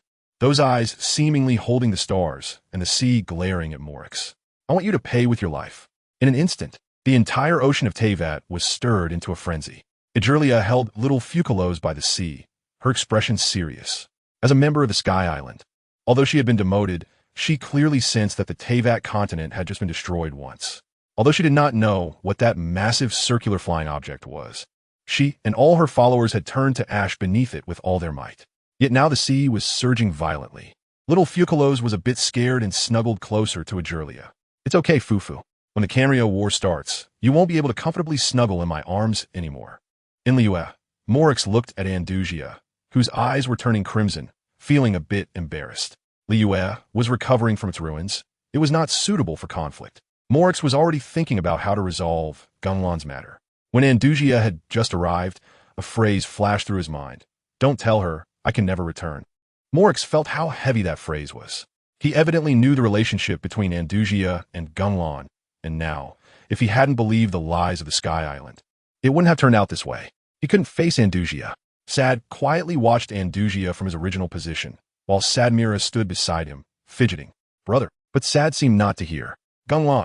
Andusia opened her enormous mouth, the overwhelming elemental power gathering within, forming a massive beam of light that directly engulfed Moryx.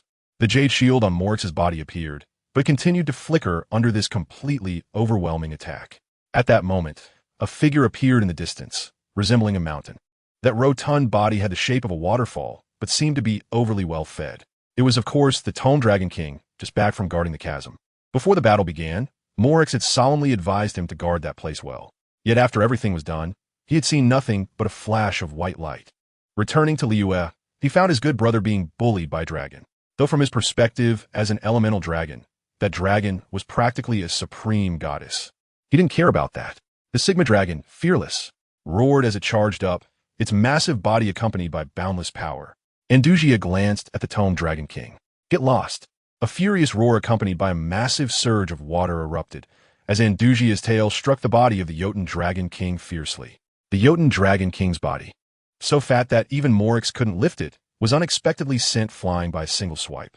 It crashed heavily into the ocean, creating towering waves that reached a kilometer high. Countless tsunamis seemed to have a will of their own, swallowing the Jotun Dragon King, along with countless sea beasts with crimson eyes rushing towards him. The people of Liyue stared in shock at the scene before them. Under the relentless assault of the light beam, Morix emerged first. He floated in front of Andugia and then flew away from Liyue. Andugia wanted to follow, but looked back at the people of Liyue, an immortal or a human.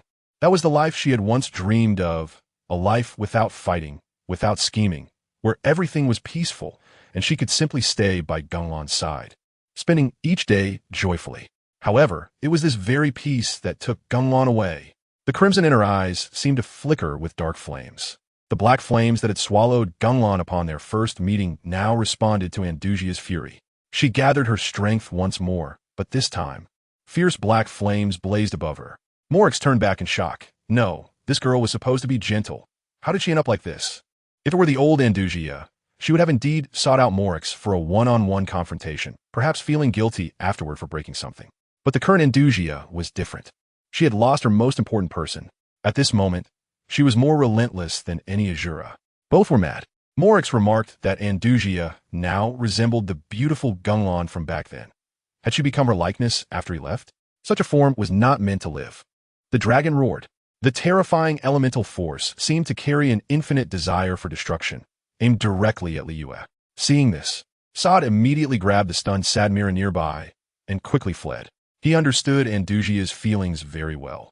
He too had once been an unmoored existence until he encountered his sister. He deeply understood the pain of losing someone important. I want you all to pay with your lives for him. Andugia's roar echoed through the heavens and earth. Meanwhile, Istaru and Asmod were lying on the sky island, recovering their energy. The two maintainers lay on the ground without any ladylike demeanor. They had sensed that the sword hanging over Teyvat had disappeared. These beings who upheld their master's beliefs had misjudged someone this time. Unexpectedly, he accomplished what the master had not. Asmod mused, her golden eyes glimmering with tears. Teyvat is finally safe. The two celestial maintainers, such exalted beings, now showed a vulnerability akin to that of little girls. They had carried this burden since their master created them and entrusted them with the protection of Teyvat. They had been shouldering this burden for an indeterminate amount of time, and now. But the massive elemental reaction beneath the sky island shattered their sentimentality. Were the gods fighting again? Probably.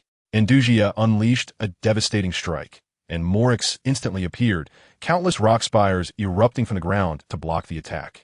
But that beam of light effortlessly shattered the rock spires, charging towards Liyue. Morix realized that if he held back any longer, Liyue would truly be finished. This time, there was no Genglan to cover for them. Morix fully unleashed his power, creating a massive shield to block the attack. But the laser continued to pour down relentlessly. Everyone, can we stop? At that moment, a sweet female voice emerged. Morix turned to see a stunning woman in sheer fabric and pink hair adorned with horn-like decorations appearing in the air, accompanied by a woman in green clothes with snow-white hair. But Andugia seemed to hear none of it, even increasing her force. Oh no, Bayer, what should we do? She won't listen. Let me, Andugia, look in my eyes. Andugia was taken aback. Who was this, and how did they know her name? Her eyes involuntarily glanced over. To her surprise, she saw that the woman in green had one eye with a purple circle. But what did it matter? No one could stop her, except Genglan. But Genglan was no longer here. The firepower intensified. Morix was stunned. Who were these two? Why isn't it working? Bayer clearly didn't know that Andugia had never seen a reincarnation eye. At that time, when she transformed to tell Genglan that prophecy, Genglan had cast the transcription seal into Bayer's eyes. With Genglan's evolution, that seal had also evolved. Although it had no effect on Bayer, if not triggered, it was just a decorative contact lens. Genglan had said at that time, if something really happened to him, a small blue and white creature would come, and she would understand if she looked into that eye. Back then, Bayer easily read the vastly different attitude Genglan displayed when he spoke. But now, why wasn't it working? As she pondered, she wondered if it could be adjusted. Bayer fiddled with it. And then the reincarnation, I transformed into the appearance of an eternal kaleidoscope riding wheel, I, the familiar six-pointed star. Wow, I'm simply the god of wisdom. Look at my eyes. Andugia, feeling somewhat irritated, glanced at Bayer and the others, deciding that she would spray this noisy one dead. Andugia. That pair of eyes, it couldn't be wrong. Andugia immediately ceased the light and suddenly appeared in front of Baier, making it hard to imagine how her massive frame moved so quickly. Baier was also taken aback. "Why is that I with you?" Andugia's voice remained filled with rage. Baier recounted the series of events from Gunlan's arrival at the World Tree. It was all because of the prophecy. Andugia glanced at Morix, understanding why everything had developed positively at that time. Yet Gunlan insisted on starting a war. Was it Morix's betrayal? With that thought, Andugia's anger surged even higher. Baier sensed that the situation was still off and immediately aimed that eye at Andugia. "Let me look into your eyes." Andugia stared at the familiar eye. If it were in the past, she would have found it beautiful and lovely, but on Baier, she found it lacking. In that moment of looking at the eye, Andugia's mind was transported to another place. There a world of pure white existed, only white, nothing else. Andugia felt a bit dazed, as if it were unreal. And as she was lost in thought, a figure appeared. Upon seeing that figure, Andugia wanted to cry, but her tears had long since dried up. Gunlan. Andugia lunged towards Gunlan, but found only emptiness. She fearfully rose, trembling as she reached out towards Gunlan. Gunlan would never use divine might against her. He had said so himself, which meant this was not him. Sure enough, her hand passed through his body once more. "If you see this, it means I've already left." Gunlan suddenly spoke, and Andugia listened quietly. "I'm sorry, I didn't explain it clearly to you. It was my selfishness." No. It's my fault, Gunlan. I didn't believe you." Andugia charged forward again, speaking incessantly, but Gunlan seemed to be like a pre-recorded video. "I went to a very distant place, and although I won't die, it still feels no different from death. Where are you? I will find you. I will definitely find you. Beyond this world, far beyond imagination. Then I will go back to look for you. No matter how far it is, I will." Gunlan did not stop. "Don't look for me. Don't wait for me anymore. Just be happy, and keep that silly look every day. I don't want you not here. I should. By the way, at the beach where we met, I built a small house there. Inside are some things, like the feather of the flower forest demon that you said you really like, the white angel flower, and the crown made of ice by Kikolia. Don't forget, you are the princess of the sea." And Andugia listened as Gunlan spoke slowly, unable to hide the pain in her heart. Everything that she casually mentioned. Gunlan remembered. "You can choose to stay with Kikolia. Her intentions are not bad, and she will take good care of you. I am also a clumsy person. Although I seem cold and heartless, you are the first person in my life, and I didn't know what to say at the farewell. Andugia, I know you really like sweets, but don't eat too much. It's not good for your teeth. Don't be picky. Eat enough every day, and don't starve yourself. Grow up strong. Don't stay up late. Make sure to get a good night's sleep. I remember you loved to sleep. When I found you while fighting Dabola, you were sleeping, which made me really angry." Looking at the smiling Gunlan, Andugia couldn't find the words. "Make friends. It doesn't matter if you don't have many friends. Just those who are trustworthy are enough. Saad, though, they're fine people. I can understand their thoughts. They're all good people. Don't hold a grudge against Morix. They're not bad people. If you need help in the future, you can go to them. Because of me, they won't refuse you. If you want to find me, look at the stars. I might be there. The stars of this continent are no longer false." Andugia saw Gunlan's figure gradually becoming ethereal, and her heart tightened. "By the way, Andugia, come here." He gestured ahead. Andugia walked over, facing Gunlan. Gunlan's 2 fingers gently touched Andugia's head. Although they passed through, her own disappearance was accelerating. "And also, Andugia, in this brief time together, having you with me." Andugia hurriedly tried to grasp those lights with her hands, but found it completely useless. "That's so great." After Gunlan's words were finished, he completely vanished, and Andugia seemed to be drained of strength, collapsing to the ground. When a person is in extreme sadness, they cannot speak. The pure white space ended, and Andugia appeared in place. She had ended her dragon transformation mode, sitting there blankly, her eyes vacant. No one understood why Andugia liked Gunlan so much. If Andugia were to speak, she would say, "Because he is Gunlan. If I were the earth, then Gunlan would naturally be my son, and the earth will always revolve around the sun." Days and nights passed without her knowing. On a beach near the sea in Liyue's Dihua Island, an ancient small house stood on the beach. Waves crashed against the sandy shore. A fairy-like girl quietly sat on a stool in front of the small house. She quietly gazed at the vast sea. Her stunning blue eyes held no emotion at this moment. Although she was still quite small, one could tell she would definitely be an extraordinary existence in the future. Big sister. On a distant mountain peak, a girl in a black robe was looking towards the coastline. This was Shimu. Behind her stood a girl with white hair and a white dress. Shimu, does Andugia come here every day?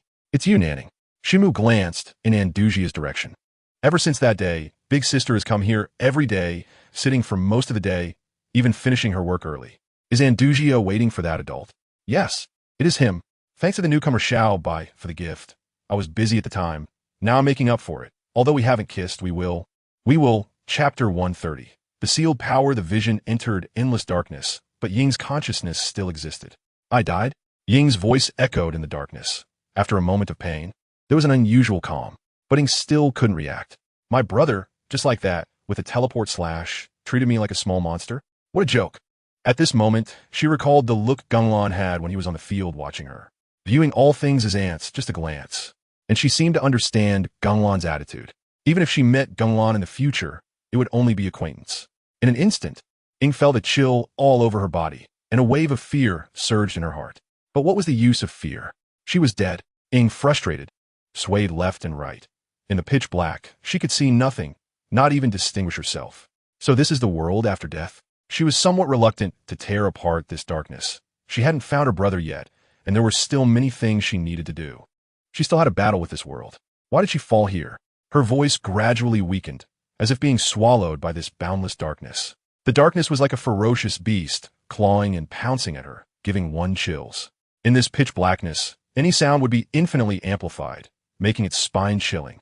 In an instant, memories of the past surged like a tide. She remembered the days when she embarked on an adventure with her brother. They traversed countless worlds, experiencing numerous strange landscapes. However, fate mercilessly blocked their path in this mysterious world. She was unfortunately sealed by a powerful force, forcibly separated from her brother.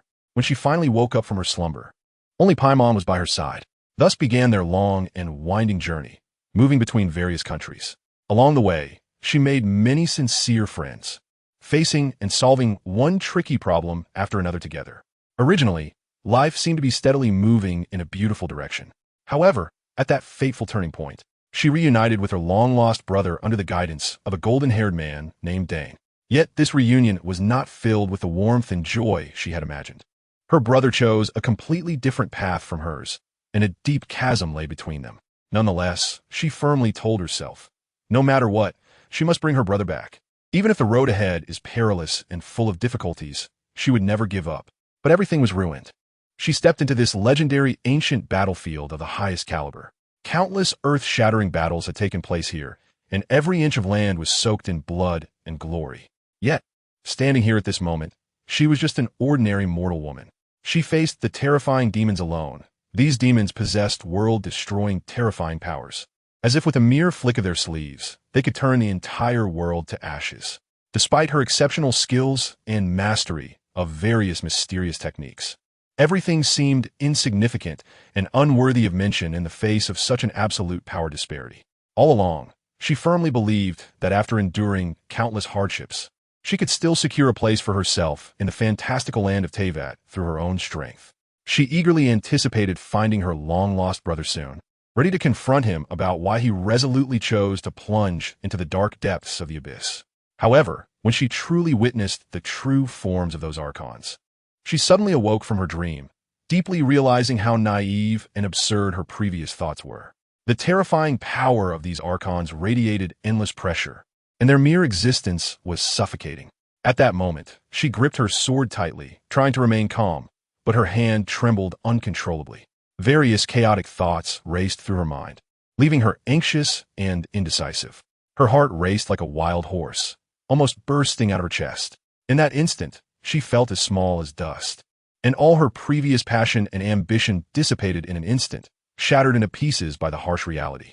Jaijiabulyajan, but it sounds so uncomfortable. Lubo boat wait. I feel sorry for Ing. She carries too many expectations from others. It's too forced. Ajiawizi ding.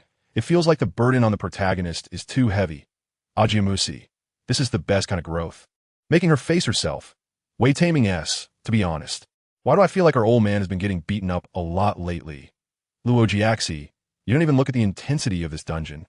It's like Xiao Hua, a 5-star Do Wong, fighting against an 8 or 9-star Do Jamu, just out of the novice village and directly facing the intensity. Which protagonist wouldn't be stunned? And Ing, in the endless darkness, felt the torment of loneliness and panic. She was somewhat on the brink of collapse. The repeated blows and the crushing darkness had shattered this spirited girl. Her Tao heart was broken. Ying cried, like a defenseless child, in this terrifying silence of darkness. The sound of her crying echoed as she vented her emotions. She released the pent-up frustration accumulated from enduring various pressures. After an unknown amount of time, Ying stopped making sounds.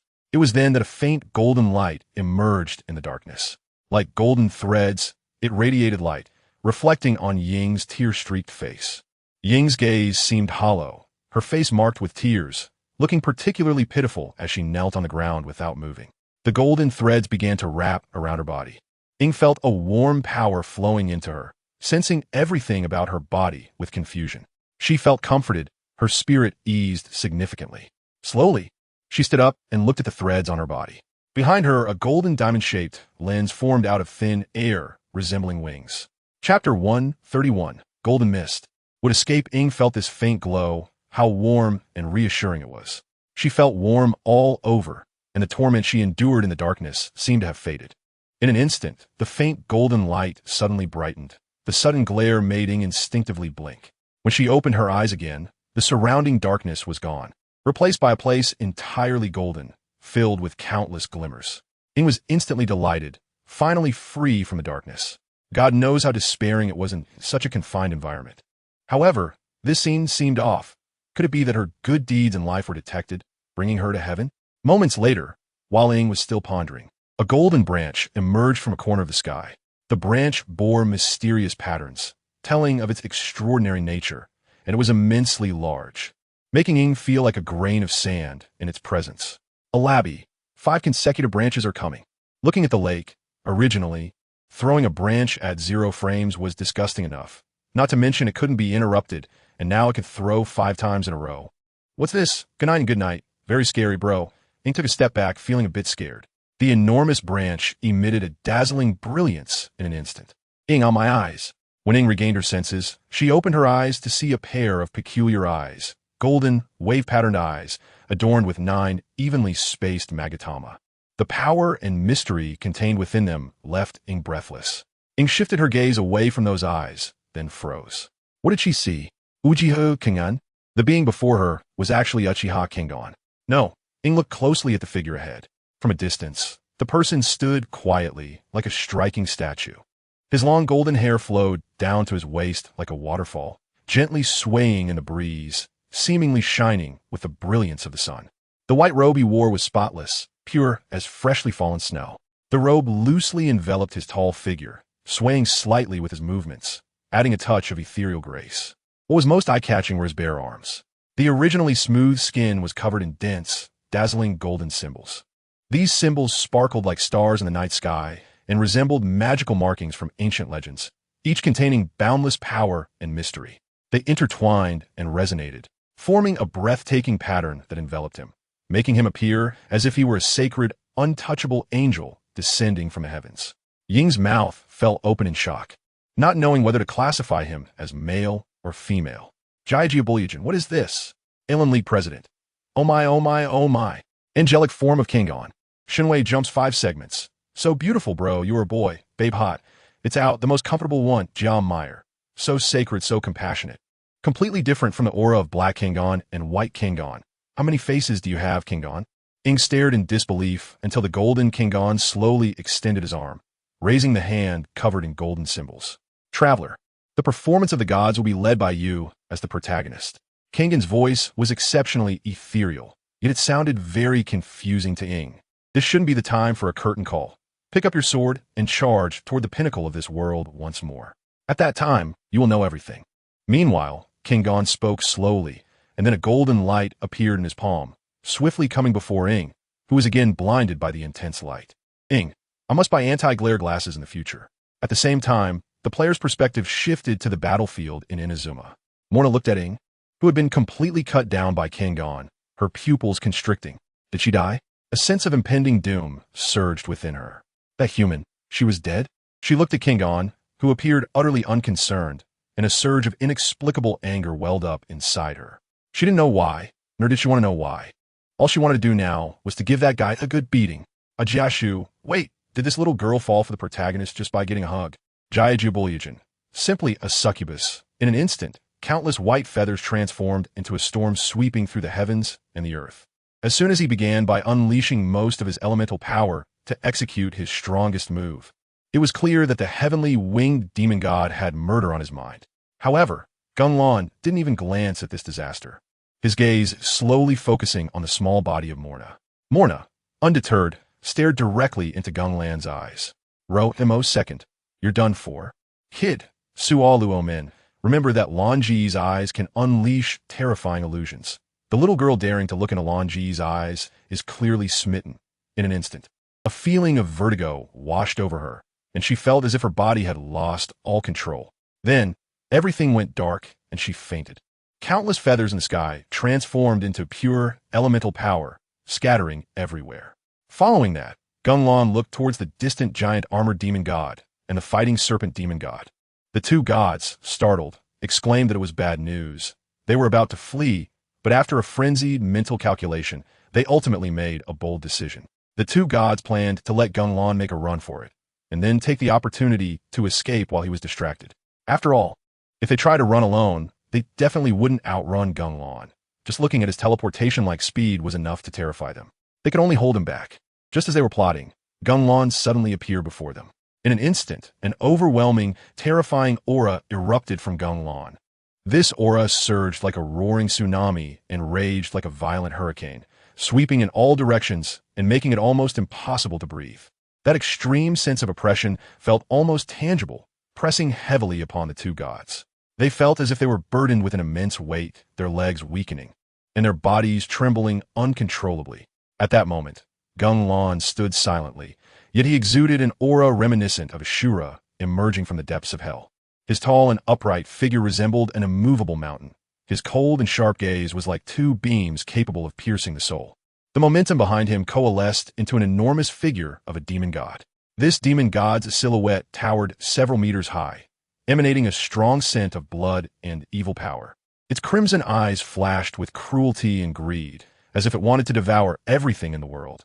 Its grotesque mouth gaped wide, revealing a row of sharp fangs and emitting a chilling, sinister laugh. The gaze of this demon god was filled with mockery and disdain, coldly watching the two gods, who were so frightened they were frozen in place, not daring to move. For details, please see the third power. Susanoo, more time with Brother 2. This sense of oppression is invincible. AI Lawn said, "I only see the beauty of my lawn, Dofield. So cool." Just the aura alone has dumbfounded the two demon gods. This is Uchiha Geng. Cook can cook, indeed. Encountering this thing makes people scared just by standing there. Heart is uneasy. Is it the god's might that can catch you with a hand slap, or the constant skills that can't be replaced with a million combo moves? Choose one. At that moment, on the battlefield, Raida Makoto finally got up from the ground. She spat out a mouthful of blood, and the pain throughout her body made her somewhat unsteady on her feet. She raised her head, her beautiful purple eyes filled with exhaustion. Looking towards Geng, her heart was a mix of emotions. It was the first time she had encountered someone whose martial arts were equal to or even surpassed her own. Although she admired such a strong individual, their positions could never allow for a conversation about martial arts. If Geng came at her again, she would have to use that move. Even if it might still not be enough, she just needed to let her sister and the others escape. Suddenly, a golden light appeared before her, and then a figure slowly emerged. The traveler? Raida Makoto was taken aback. How did she suddenly appear next to her? Is it the flying thunder god? Before Raida Makoto could think further, Ing immediately turned and lunged at her. Just as Raida Makoto was about to counterattack, she was knocked away, and the two of them flew out together, followed by a gigantic, sharp rock breaking through the ground, striking at the place where they had just been. Then, a massive, gray rock crocodile, hundreds of meters tall, appeared before them. The huge blade it held came crashing down without hesitation towards the two who had dodged. Zulfust. Ing gritted her teeth and then extended her arm, channeling that strange power that had suddenly awakened within her. That strange power flowed throughout her body and then infused into the ground. Boom! The sound of the giant crocodile's blade striking echoed loudly, but the giant crocodile frowned. Raida Makoto looked at Ing with a puzzled expression. This guy, has she mastered another attribute? The grass attribute? Watching the massive trees sprouting from the ground around Ing, they rose up to form shields against the giant crocodile's attack. Would release, would force defense technique. This phrase suddenly popped into Ying's mind, and then countless pieces of knowledge flooded into her brain. After absorbing it, Ying excitedly smiled. Would release, what a powerful ability. Chapter 132. Is that also called would release? Birth of the Tree World. Ying was digesting the knowledge in her mind, and at that moment, she was shaken by this brand new power. Such a powerful ability, combining attack, control, defense, and healing in one. Just now, she couldn't understand where it came from. But after acquiring would release, her sensing ability had also improved. She could clearly sense that it was from the previous sage cells. Ying couldn't help but grin. My family has finally turned the tide. LanGu is still LanGu, casually giving out cells that are so aggressive. Technical Kumidor, no. Isn't my new ability similar to LanG's little branch? Jiaxia anti-theft. I remember there was a move in LanG's big moves that seemed like a big tree. Safina. I always have a bad feeling about this at this moment, facing the enormous crocodile demon god before her. Although she was still suppressed by that terrifying pressure, the sage cells within her body were continuously exerting power, making her appear calm and composed. Ying felt that she had undergone a transformation. The gratitude she owed to LanGu was still unpaid, and it was for the white lawn. Although LanGu had black, gold, and white, the white lawn was definitely her favorite. Don't ask. Just let the black lawn be dealt with once. The golden lawn is sacred and inviolable, and the white lawn becomes approachable. Miniature, thinking beauty, hiss. I need to think of a way to climb on a LanG's bed. Would release, insertion technique. Ying stopped her daydreaming, immediately raised her arm, and several wooden spikes sprouted from her body, shooting out at high speed. Sasiki-eyed that machine. Diwudwa, this formidable demon god of granite, coldly stared at the wooden spikes shooting at him like arrows. He suddenly swung the large knife in his hand, creating a fierce gust of wind that fiercely struck those wooden spikes. In an instant, there was a series of crisp sounds, and several incredibly hard wooden spikes burst apart, turning into countless small wooden chips flying everywhere. However, these seemingly ordinary wooden chips did not stop there. They flickered with a chilling light in midair, as if they had gained life, rushing towards Diwudwa at high speed. Faced with such a dangerous attack, Diwudwa showed no intention of dodging, standing firm in place and letting the flying wooden chips cascade down behind him. Just as quickly, those wooden chips pierced into Diwudwa's body like a mass of sharp needles, each one acting like a greedy vampire, frantically draining the elemental power from within him. As time passed, Diwudwa could feel his power being drained little by little. It was a small amount, but for Ying it was significant. Feeling the elemental energy feeding back into her, Ying became even more excited. So useful. Soon, Diwudwa's attack came again. Ying seemed unable to dodge in time, and was smashed to pieces by Diwudwa's blow. Under Raiden Shogun's bewildered gaze, Ying slowly appeared beside her. The Ying that had been smashed to a pulp transformed into a lump of wood. Would release, would clone technique. The more she used her abilities, the more Ying realized the power of would release. It was strong, versatile, could absorb energy, and wasn't afraid of high consumption. In a prolonged battle, it was practically invincible. The only drawback was the lack of large-area destructive skills. After all, with her beginner's understanding, she couldn't deeply explore the full extent of the would release knowledge in her mind. If that knowledge were a book, Ying had only read up to the part about building houses, specifically the would release, house pillar technique. A few more pages flipped, and she would reach the would release, all bag technique, would release, would dragon technique, and would release, birth of the tree realm. However, these few pages were challenging to turn, and for Ying, she still needed to accumulate a lot of proficiency. Ying looked at Diwudwa and then used the cutting technique again, sending countless wooden spikes flying toward Diwudwa. Diwudwa opened his huge mouth, and the elemental energy condensed into a barrage of flying stones that instantly shattered the wooden spikes and shot toward Ying. Without hesitation, Ying clapped her hands again. Would release, wooden block wall. Would release, tree realm wall. After casting 2 would release techniques, Ying was almost unable to recognize the character for wood anymore, and neither could I. The wooden block wall formed a row of wooden pillars that bent to create an arch standing in front of her, while the tree realm wall rapidly grew from the ground into a shield made of multiple wooden vines for protection. After casting both techniques, Ying felt a bit flustered, then took a big step back, grabbing Raiden Shogun's hand and casting again. Would release, Fang shield technique. A wooden shield shaped like a toothy demon face appeared around Ying and Raiden Shogun, as if the demon face was mocking Diwudwa. Diwudwa's stone spikes instantly broke through the first 2 layers of defense and violently struck the Fang shield technique. Inside, Ing and Raiden Shogun immediately felt a tremendous impact hit them. It felt like being in a car accident, but fortunately, the vehicle was sturdy, comparable to a Xiaomi SU7. Withstanding the fierce attack, Raiden Shogun looked at Ing again, and at that moment, there was once more a glimmer of confidence in Ying's eyes. Although she didn't know how her ability had come about, now she could protect herself and her sister. All she needed to do was to fight with all her might. As the Fang shield technique made contact, Raiden Shogun looked toward Genglan's direction. Genglan had almost instantaneously killed the two gods. A glance showed that Amaterasu's black flames had instantly engulfed Kabuto La, and then a divine might sucked Ouroboros inside. Ouroboros looked at everything in the divine might space with confusion, falling into deep thought. In front of him, a little girl held a golden spear, calmly looking at him. From the elemental energy, she was on par with him. But most importantly, behind the little girl was a giant monster nearly 10,000 meters tall. Its entire body was the color of wood, with protrusions on its back resembling wooden stakes, and it had strange multicolored flames. It resembled a human, but its hideous face clearly indicated it was a terrifying monster. Ouroboros' entire snake body went numb. Oh, and there was a golden little fox on one side. But Ouroboros simply didn't notice. Minglu, are you a raccoon cat? Back to the battlefield. Raiden Shogun looked gravely at Genglan's side, and Genglan also shifted his gaze over. Looking at Ing, Genglan quickly understood. Interesting. He then looked up at Diwu Duo, using divine might to suck Diwu Duo in before instantly appearing before Ing. Ouroboros, I'm playing reverse horse. Ing immediately went on guard. Although the face in front of her looked exactly like her handsome brother Lan, this guy was not her familiar brother Lan. She had to teach him a lesson. After gaining wood release, Ing once again felt the confidence to challenge.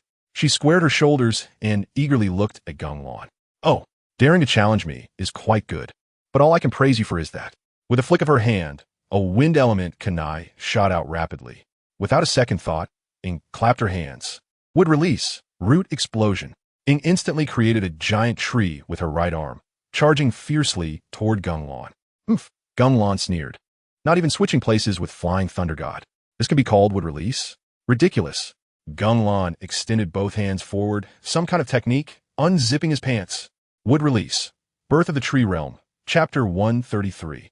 Is this how you tell me about wood release? Genglan extended both hands. And Ing felt something ominous was about to happen. Huh, can Brother Lan also use wood release? Before she could process it, the entire ground began to shake violently. Wood release. Birth of the Tree Realm. Accompanied by a deafening, thunderous roar that echoed through the sky, a powerful force, enough to make one's heart race, suddenly erupted from deep within the earth. The entire ground began to tremble violently, and countless terrifying cracks spread rapidly like a spider web. Following that, thick, unimaginably huge tree roots burst through the ground, growing rapidly towards the sky in a nearly frenzied manner. The might of these enormous tree roots was akin to the arrival of the apocalypse, leaving both Raiden Shogun and Ing in shock. Each root roared like a giant dragon, rushing upward with a destructive momentum, and Ing, caught in the midst of it, felt so small and fragile. The small grove she had created after using wood release was a mere joke compared to the overwhelming giant tree roots coming her way. What is this? The massive tree roots descended upon Ing like a gigantic net blocking out the sun, applying immense pressure. Familiar with the characteristics of wood release, Ying's heart sank. She instantly realized that if she didn't escape quickly, once those tree roots touched her body, she would likely be turned into a withered husk in an instant. Just then, Raiden Shogun, without any hesitation, drew out her Naginata. She flashed forward like lightning, in the blink of an eye, slashing out 3 incredibly fierce bolts of lightning that struck violently at the expanding birth of the tree realm. Raiden Shogun's combat power was already exceedingly high, and the terrifying lethality contained in the lightning was not to be underestimated. A huge crash resonated as several massive tree roots snapped, with wisps of black smoke rising from the breakage. However, unexpectedly, those severed tree roots almost instantly regrew, and their offensive force became even more ferocious, as if they had been completely enraged. Ing, the situation is dire. We must escape immediately. Ing couldn't afford to waste a moment. She made a quick decision. Using all her skills, transforming into a rapidly spinning whirlwind, with the wind howling and flashes of lightning flickering within. Thus, she surged forth with the power of wind and thunder, racing away from the area of the birth of the tree realm at an astonishing speed. Wei Sentai. Kids. Just got new powers, didn't even have time to be happy, and then got overwhelmed. Who is the protagonist here? Fake crying. Do you like my brother Lan's full-screen big move in the middle? Death Robble. Wow, these roots are like a big bulldozer, so powerful. After witnessing this scene, Raiden Shogun did not hesitate for a moment, her form instantly transforming into a dazzling bolt of lightning, rushing out like a flash. However, things were far from as easy as they had imagined. You should know that the tree domain birth technique has many significant advantages, one of which is extremely important. Its coverage area is incredibly vast. At this moment, Ing transformed into a gust of wind, speeding through the air. She nimbly dodged left and right, doing her utmost to avoid the enormous tree roots that attacked like giant pythons. Not only were these tree roots terrifying in size, but they also struck down with astonishing speed, and the impact left no doubt that if hit, Ing would likely be turned into a puddle of flesh. Even more troublesome, these tree roots had the ability to absorb elemental power, making Ying's already difficult situation even worse. Ing raised her hand to wipe away the cold sweat that had formed on her forehead when suddenly, an unusual feeling surged in her heart. She couldn't help but wonder, I've already run so far, why are there still so many tree roots appearing around me? Just how extensive is the range of this skill? Thinking of this, Ing couldn't help but silently lament, while also feeling indignant. Why can others' wood release be so powerful, while my own wood release is so small and weak? Jabu Lu Jin. Laughing, buddy, you should look at where your ability comes from. The situation on Raiden Mei's side wasn't very optimistic either. At first, she managed to chop down some tree roots with a few strikes. But when she discovered that the roots she was chopping down were absorbing the elemental power from her attacks and growing back, Raiden Mei realized that she couldn't just fight head-on. If she used that ability now and couldn't destroy all the roots at once, they would only become stronger. Raiden Mei had no choice but to choose a roundabout approach. Who would have thought that the once fearless Thunder God would now be dodging in a panic? While the two were evading attacks, the others from the Fox Shrine, who had already retreated far away, were now staring blankly in this direction. As far as the eye could see, the huge mountain range that had been shattered and scarred from the fierce battle between the Thunder God and Raiden Mei suddenly underwent an astonishing transformation in the blink of an eye. Countless thick tree roots burst through the cracks in the mountains like bamboo shoots after a rain, rapidly spreading out. Following that, towering trees sprang up from the ground, their dense branches and leaves intertwining to form a sea of green. In just a moment, this once devastated mountain range was rejuvenated with vibrant life, as if it had never experienced that earth-shattering battle. Not only that, but the newly sprouted trees were also growing at a visible speed, threatening to cover the surrounding area as well. Watching this unbelievable scene, the Fox Shrine's expression turned blank.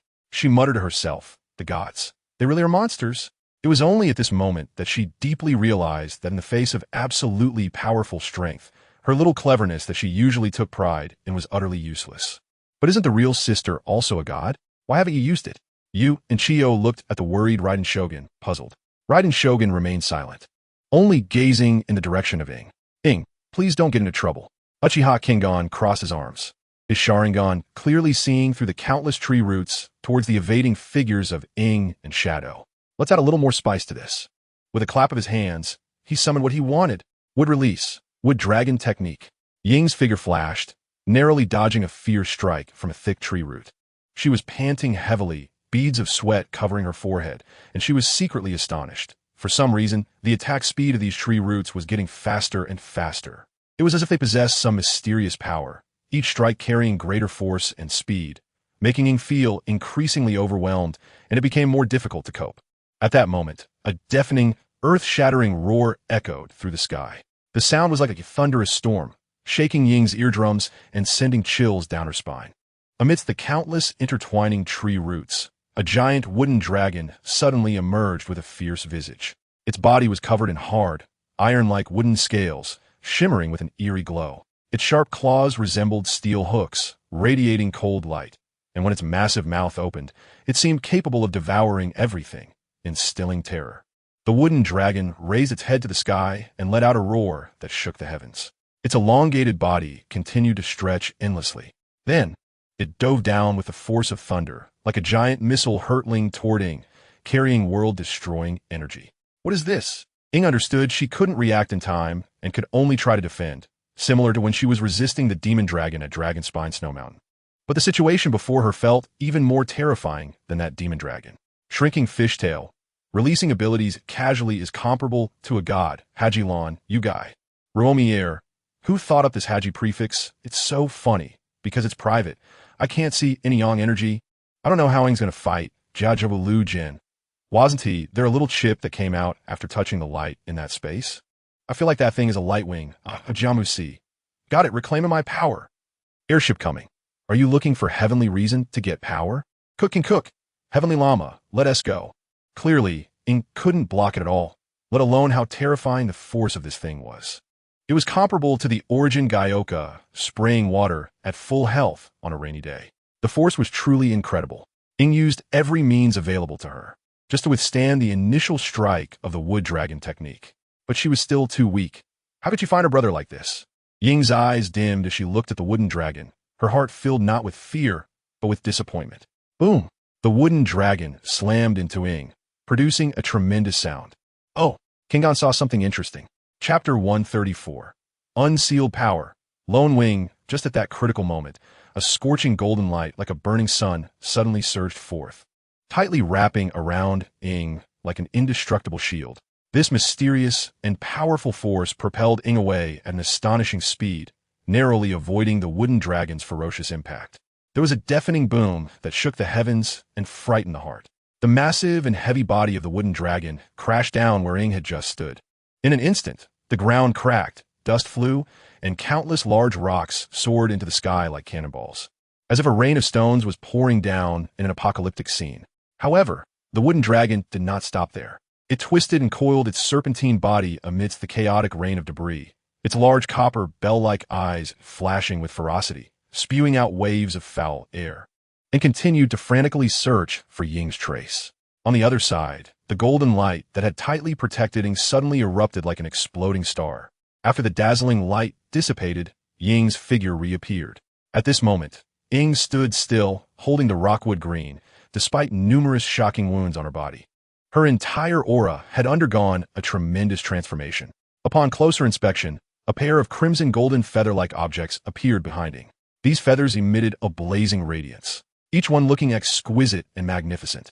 Even more astonishingly, golden prism-like structures extended from these feathers, floating lightly in the upper left behind Ing, combining to form a small but majestic wing. At this moment, Ing slightly squinted her eyes, took a deep breath, and began to exert her power slowly. As she moved, the rock-solid green sword in her hand suddenly surged with a brilliant golden light, as if it had been ignited. This radiance was so sacred and solemn, as if it contained endless mysteries and immeasurable powerful forces, evoking a sense of awe in anyone who merely glanced at it. Vitos, wow, she has powered up. Is Ing finally going to stand up? Sagamida. This looks like the light wings when starting to fight Kiana. Toruofi. Light wings unfold. Why not point the tower? The power is back. Not much, but enough. Jiajia Bulgin. I feel like they should strengthen Ing as the protagonist. She is always getting beaten up. Ajamusi. Just not getting killed by this group of monsters is already a success. Gastritis fan. Do you have such expectations for the protagonist? Haggis, you guy. Ganjun Li Mile. To come up with this term is evil. My family has also invited deities. Ing now felt her whole body filled with power. It was a familiar feeling, just like when she traveled with her brother before. But there was something different this time. She tightened her grip on the sword that emitted a faint reddish-gold glow. It feels doable. Just as she thought this, the wooden dragon roared and charged at her again. Ing swung her long sword with a strike as swift as thunder, directly cutting a huge gap in the slender body of the wooden dragon. The wooden dragon felt no pain and continued to charge forward. Ing transformed into a golden light, instantly appearing above the wooden dragon, and thrust her sword down fiercely. The already extraordinarily sharp, rock-solid green sword, under the dazzling golden light, pierced toward the wooden dragon's head like a bolt of lightning. In an instant, a muffled sound was heard, and the long sword had deeply embedded itself. However, this was not over. Ing, holding the long sword, did not hesitate to exert her power again. She gripped the hilt tightly and forcefully slashed downward along the wooden dragon's head. This strike was as unstoppable as a bamboo being split, and wood chips flew everywhere as if the entire space was being torn apart. In the blink of an eye, the long sword had sliced from the wooden dragon's head all the way down its massive body, leaving a horrifying deep sword mark. At this moment, the wooden dragon, having suffered such a heavy blow, remained silent and even turned back to try and swallow Ing whole, so she couldn't stop her attack. Immediately, she flashed her figure, appearing like a ghost behind the wooden dragon, and she leaped high, raising the long sword with both hands and striking down with all her might onto the wooden dragon's back. Another loud bang sounded as the wooden dragon's hard back was actually caved in by this strike, with countless wooden pieces flying everywhere. After the rock-solid green sword was thrown aside, the ancient vow of freedom reappeared in her hand, and then she wiped the blade, the reddish-gold light reappearing. Ing swung fiercely, unleashing a massive reddish-gold sword light that cleaved the already severely damaged wooden dragon in half. The wooden dragon turned into countless wooden chips, and then trees grew again on the ground. Would escape such a terrifying ability. Without waiting for Ing to think more, a piercing sound rang out. The chaotic noise was like the screeching of thousands of birds, feeling as if it could pierce her eardrums. Without even thinking, it was 1,000 birds. Suddenly, Geng appeared behind Ing, holding 1,000 birds engulfed in dark flames. Geng's eyes flashed with a crimson light from the eternal kaleidoscope. Ing involuntarily made eye contact with him, and in an instant, her brain spun, but from somewhere a golden light appeared, purifying the illusion and allowing Ing to recover. But it was too late. Geng was also puzzled as to why Ing woke up so quickly. He could only vaguely sense that there was a familiar aura about her. Is it my cells? No, it's more than that.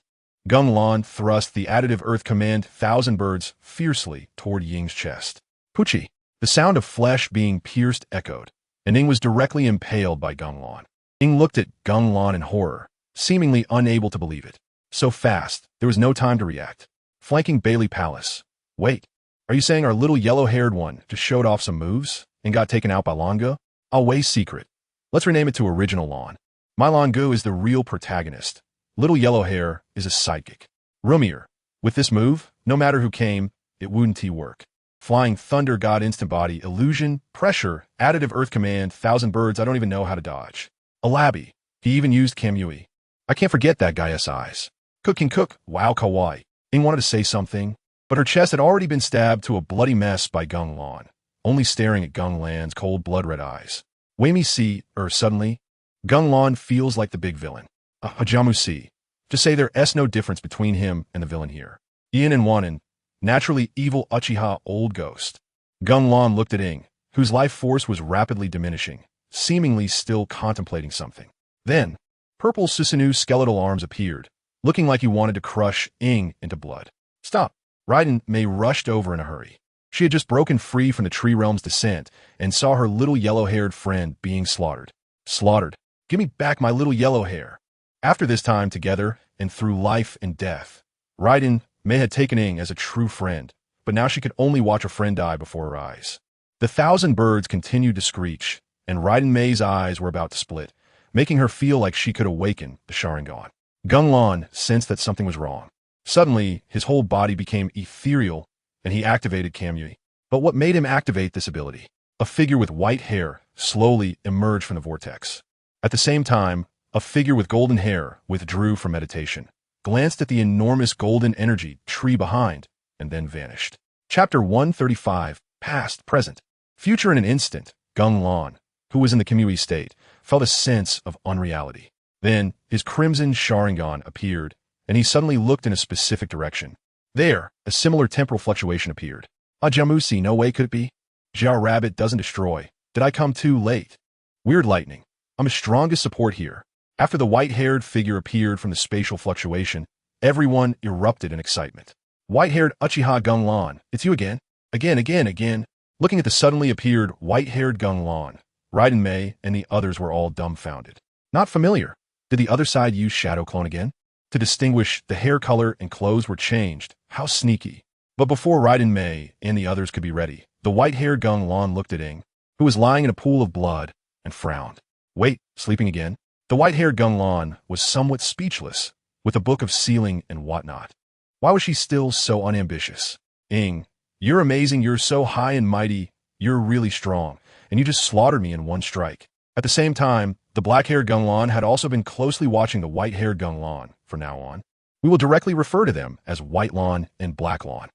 Such a mysterious aura and that overwhelming sense of terror. Yes, it must be my future self. Blackland's eternal kaleidoscope Sharingan looked at White Lawn. Meanwhile, White Lawn still had those strange yellow-green eyes, seemingly unaffected by Blackland's Sharingan suppression. How did this secret realm come into existence? Bylon swept around and glanced at the sky, a flash of purple light passing through his eyes. The purple light instantly made Hei Lan's pupils shrink.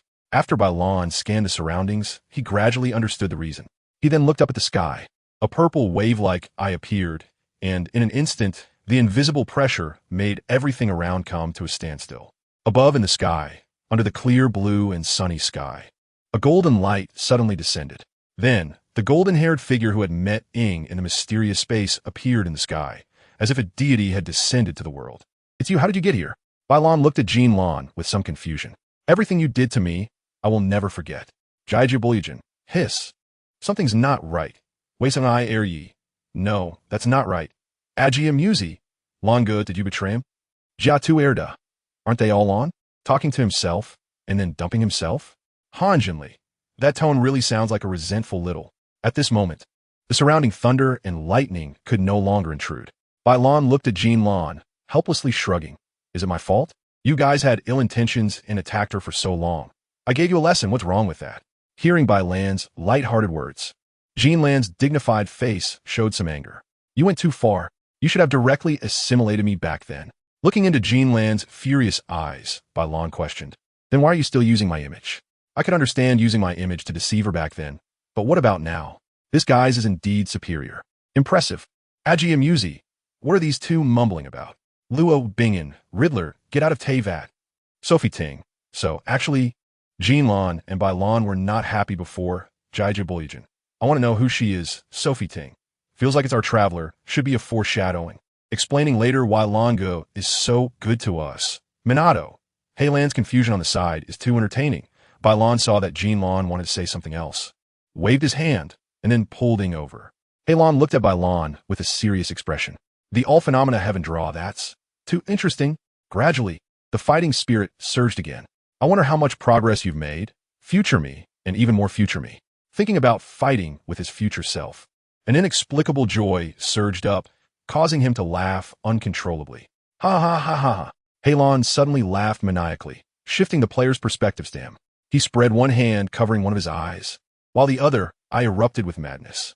"Aji Muzi, this laugh feels so good. Jaiji Bolijin. What the hell, so peak? Cook can cook. Little cat prison brother. Alabi. ISNT this the end of the Crow Tengu, the original image." Bylon looked at the Hei Lan in front of him, thinking for a moment. Ha ha ha ha ha ha. He was still the same as before, unchanged. Meanwhile, in the distance, Andugia could hardly believe her eyes. Three Hei Lans. Am I dreaming? This is incredible. The beings in the Divine Might space had no idea what was happening here. "We can't shrink." These two are laughing so devilishly, Sophie Ting. This is how readers laugh. Kato family. So Longa has this side too. Short in time difference. It was always like that. Big event cigar. This scene is incredible. Past, present, future. On the other side, Jean Lan wore a face of silence, suppressing the instincts within. Damn it. What's this mechanism that makes you want to join in just from a laugh? Is everyone from the Uchiha clan like this? This was truly fascinating. Future me. Let me see what kind of strength and abilities you possess. Hei Lan laughed wildly, stretching both hands forward. As he shouted, "Would release. Birth of the tree realm." In an instant, the ground began to shake violently, as if the earth were about to be torn apart. Countless thick, gigantic roots like giant pythons burst forth from the ground at an astonishing speed, rapidly growing and spreading upwards. These roots intertwined with each other, and in the blink of an eye, a vast and boundless giant forest took shape. This forest resembled a green fortress, surging towards Bylon with an overwhelming force. Faced with such a fierce assault, Bylon merely smiled faintly, revealing a calm and indifferent smile. Then, he too leisurely unleashed his ultimate skill, Would release. Birth of the tree realm. In an instant, even larger and sturdier giant roots burst forth from the ground like bamboo shoots after rain. These new roots clashed violently with the ones summoned by Hei Lan, creating a deafening roar. The entire world echoed with continuous, resounding booms, the magnitude of which was enough to shake the heavens and terrify the hearts of all. Bylan's birth of the tree realm effortlessly overpowered Hei Lan. During the casting process, Bylan glanced at Ing floating beside him. He then reached out to pat Ying's head. A dazzling green light appeared, which was subsequently infused into Ying's body. Done.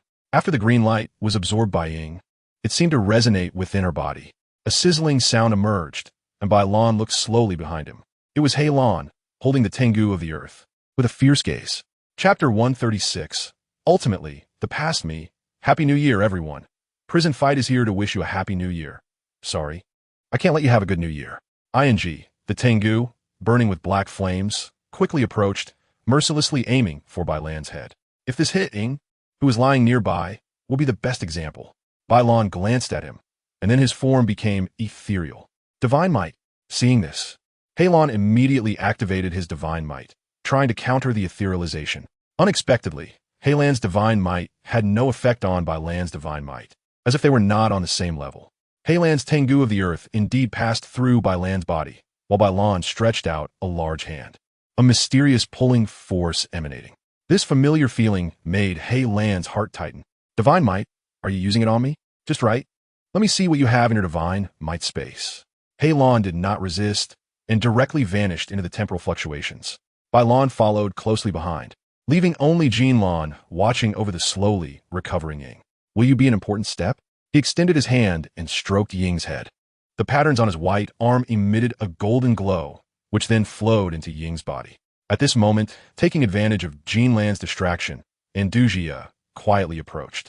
She got closer, but not too close, then her gaze lingered on Jin Lan. She carefully examined Jin Lan from head to toe, her eyes filled with little stars. It's the angelic form of He Lan. So cool. Jin Lan had long noticed Andugia's peeping, glanced at her, his eyes filled with complexity. Remarkable. You can go to such lengths for him. Jin Lan thought to himself, his gaze towards Andugia full of calmness and suppression. Indeed, it can't be ignored. Jin Lan smiled self-deprecatingly. Then his body transformed into golden light particles and dissipated. Andugia had just been watching Jin Lan smile, and in the blink of an eye, the person was gone, leaving him in shock. He hurriedly flew to Ying's side, looking left and right, but he couldn't find any trace of the three of them. He then shifted his gaze to Ying, recalling how the two color versions of Ganglan had been touching this little yellow-haired person earlier, and an uncomfortable emotion surged within him. Meanwhile, in Bai Lan's divine space, He Lan's eyes flashed with images, and he instantly found himself in a world composed of countless blue data. The white numbers and garbled text floating in the air made this space appear exceptionally complex. He Lan's eternal kaleidoscope, Sharingan, swept around, and, to his astonishment, he realized the Sharingan couldn't see anything. It was as if everything was shielded from perception. Then, Bai Lan appeared before him, quietly looking at him as if reminiscing about something. Bai Lan gazed at the face that looked just like his own, feeling a sense of nostalgia for the wild and proud person he used to be long ago. But after the tempering of time, he became even more arrogant and proud. It wasn't until he witnessed countless worlds that he became as calm as he was now. Bai Lan didn't know if he'd been dulled by time, or if the sharpness he once had was now just an outer shell he had wrapped around himself. After all, after leaving the novice village, he had indeed been unparalleled and hadn't encountered any significant difficulties. Perhaps this transformation was a result of the tedium of millennia repeating. If it weren't for that encounter, he might still be in some dark place, sealing himself away and sleeping until the end of time. At this moment, He Lan was in that phase where he wanted to kill everyone as a Uchiha, and his combative heart seemed unable to rest. He was completely indifferent to Bai Lan's melancholic appearance, with only one thought in his mind: charge in and fight. Without hesitation, he swung the Kusanagi sword, also known as Sod, and shot toward Bai Lan like a bolt from a crossbow. At the same time, under the enhancement of Chidori, the already razor-sharp blade now radiated a chilling light, as if it could cut through all things in the world. The fierce sword energy, accompanied by an unstoppable momentum, sliced straight toward Bai Lan. Facing such a ferocious attack, Bai Lan merely smiled lightly, seemingly not taking it seriously. In the blink of an eye, he also manifested an identical Kusanagi sword in his hand. With a flick of his wrist, he easily met He Lan's descending sword strike. A loud clang echoed as the two Kusanagi swords collided violently, sending a shower of dazzling sparks into the air. Following, there was a series of crisp clinking sounds as the two had already exchanged several blows in an instant. Chidori blade. Hashinori. With a furious shout from He Lan, several bolts of blue lightning suddenly shot from his sword, streaking through the air like lightning, directly aimed at Bai Lan. Yet Bailan remained calm, his steps agile and varied, with the Kusanagi sword spinning rapidly in his hand, effortlessly deflecting all the lightning. Despite Hei Lan's attacks being as fierce as a storm, Bailan always managed to respond with ease. He not only perfectly blocked every move from Hei Lan, but also skillfully controlled his own strength and rhythm, neither allowing his opponent any openings nor easily choosing to counterattack. This calm attitude only further infuriated Hei Lan, making his attacks even more brutal as he attempted to break the deadlock in front of him. Pretentious. After failing to land a hit, a massive folding fan appeared in Hei Lan's hand, slamming toward Bailan. Bailan still maintained a relaxed demeanor, casually dodging the blow. Hei Lan swung the fan again, and Bailan reached out to grab it with one hand, then pulled Hei Lan closer and threw a punch at his handsome face. Just as he was about to land the punch, Bailan revealed a mysterious smile, glancing sideways but still striking at Hei Lan. A shadow appeared above Bailan, and with a full charge, the sage art, Kagaya's divine, Might Chidori rushed toward Bailan like a meteor. Meanwhile, the original Hei Lan transformed into countless crows. Bailan looked at the Hei Lan who now had golden eyes, observing his triumphant expression. Ultimately, it was the past me, but what you don't know is that my evolution is faster than the speed of light. Then, under the tight lock of Hei Lan's eternal kaleidoscope Sharingan, Bailan vanished. Hei Lan immediately looked around. I'm right here. Hei Lan looked up to see Bailan, dressed in a white six-paths robe, with long white hair cascading to his waist, the tips colored beautifully purple. A pair of purple Rinnegan eyes displayed dominance, and in the center of his forehead was a Rinnegan with 9 tomo. At this moment, Bailan looked entirely like its Suitsuki. The pressure of his aura caused the sod in Hei Lan's hand to faint, and Hei Lan trembled all over, but he still managed to force a smile.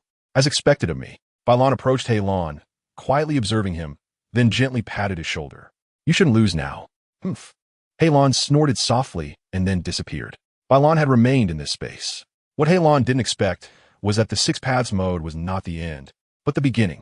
After all, the moment behind him suddenly dissipated, golden light pouring down. A gigantic golden tree appeared, and on the trunk of that giant tree was a massive Rinnegan. Chapter 137. Back to Inazuma.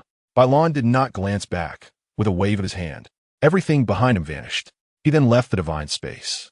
On the battlefield, Jinlan was already standing beside Ing, observing her changes.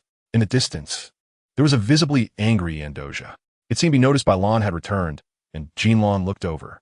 The two exchanged glances. Casually probing into others' memories is not a good behavior, Jinlan said lightly, her golden gem-like eyes calmly gazing at Bailan. Do you think it's useful? Bailan's tone was somewhat flippant. Jinlan remained silent. Moments later, the Ing lying below suddenly moved. She opened her eyes wide, gasping for air as if she hadn't breathed for years. Huff, huff, am I still alive? Upon opening her eyes, she saw 2 Genglan, both of them, and neither had black hair. Jinlan glanced at her, then slowly retreated. We won't let you go, Jinlan said in a low voice, then transformed into golden light and disappeared. Useless, Genglan then looked at Ing, reaching out to touch her golden hair. Very healthy. It seems the conditioning worked well. Brother Lan, did you save me? Probably, mainly because of the cells you transplanted. They just activated. Oh, no wonder I feel full of energy now. Ing looked around. Even though the tree of reality had stopped operating, it was still slowly absorbing the elemental power around it to grow. This place, I remember it used to be a continuous mountain range, right? Now, it's been turned into a basin. The demon god is really terrifying. As she thought about it, she became worried again. With her like this, getting beaten up every now and then, how could she save her brother? Gabrijan, it's okay, kid. Your brother will also get beaten up when he comes over. Chunzi Fengqing, I can't even imagine how enjoyable it would be with the 3 lands together. Seiji Abrujin, this is so relatable. Seeing Ying's dejected expression, Genglan understood something. It's fine, don't be downcast. You'll never catch up to me in your lifetime. Ing, Gabrijan, is this even human language? Jiamusi, genuine feelings revealed. I have to admit it. Sophie Ting, he's so good at comforting people. Of course, it's certain that you won't catch up to me, but surpassing them isn't difficult at all. Really? You already have the potential to become a strong person. Red bean paste? I've already been beaten up many times. I need to learn to grow. Ing. So, Jitong. A chance encounter with the super comforting Lan, trying hard not to break down. Jiamusi, not a chance encounter. Don't worry. The Book of Seals I gave you, as long as you understand it, you will definitely not be weak. He patted Ying's little head. Ying was startled. No. The Book of Seals? Where's my Paimon? She quickly looked towards Andoja. All she saw was that Andoja was empty-handed, only looking over here, more specifically at Gunglon with a longing gaze. Andoja, where's Paimon? Huh? Little Black? I didn't see her after she flew out just now. Andoja scratched her head blankly, indicating she didn't know about these things. Oh no, Paimon won't be crushed by these huge area attacks, right?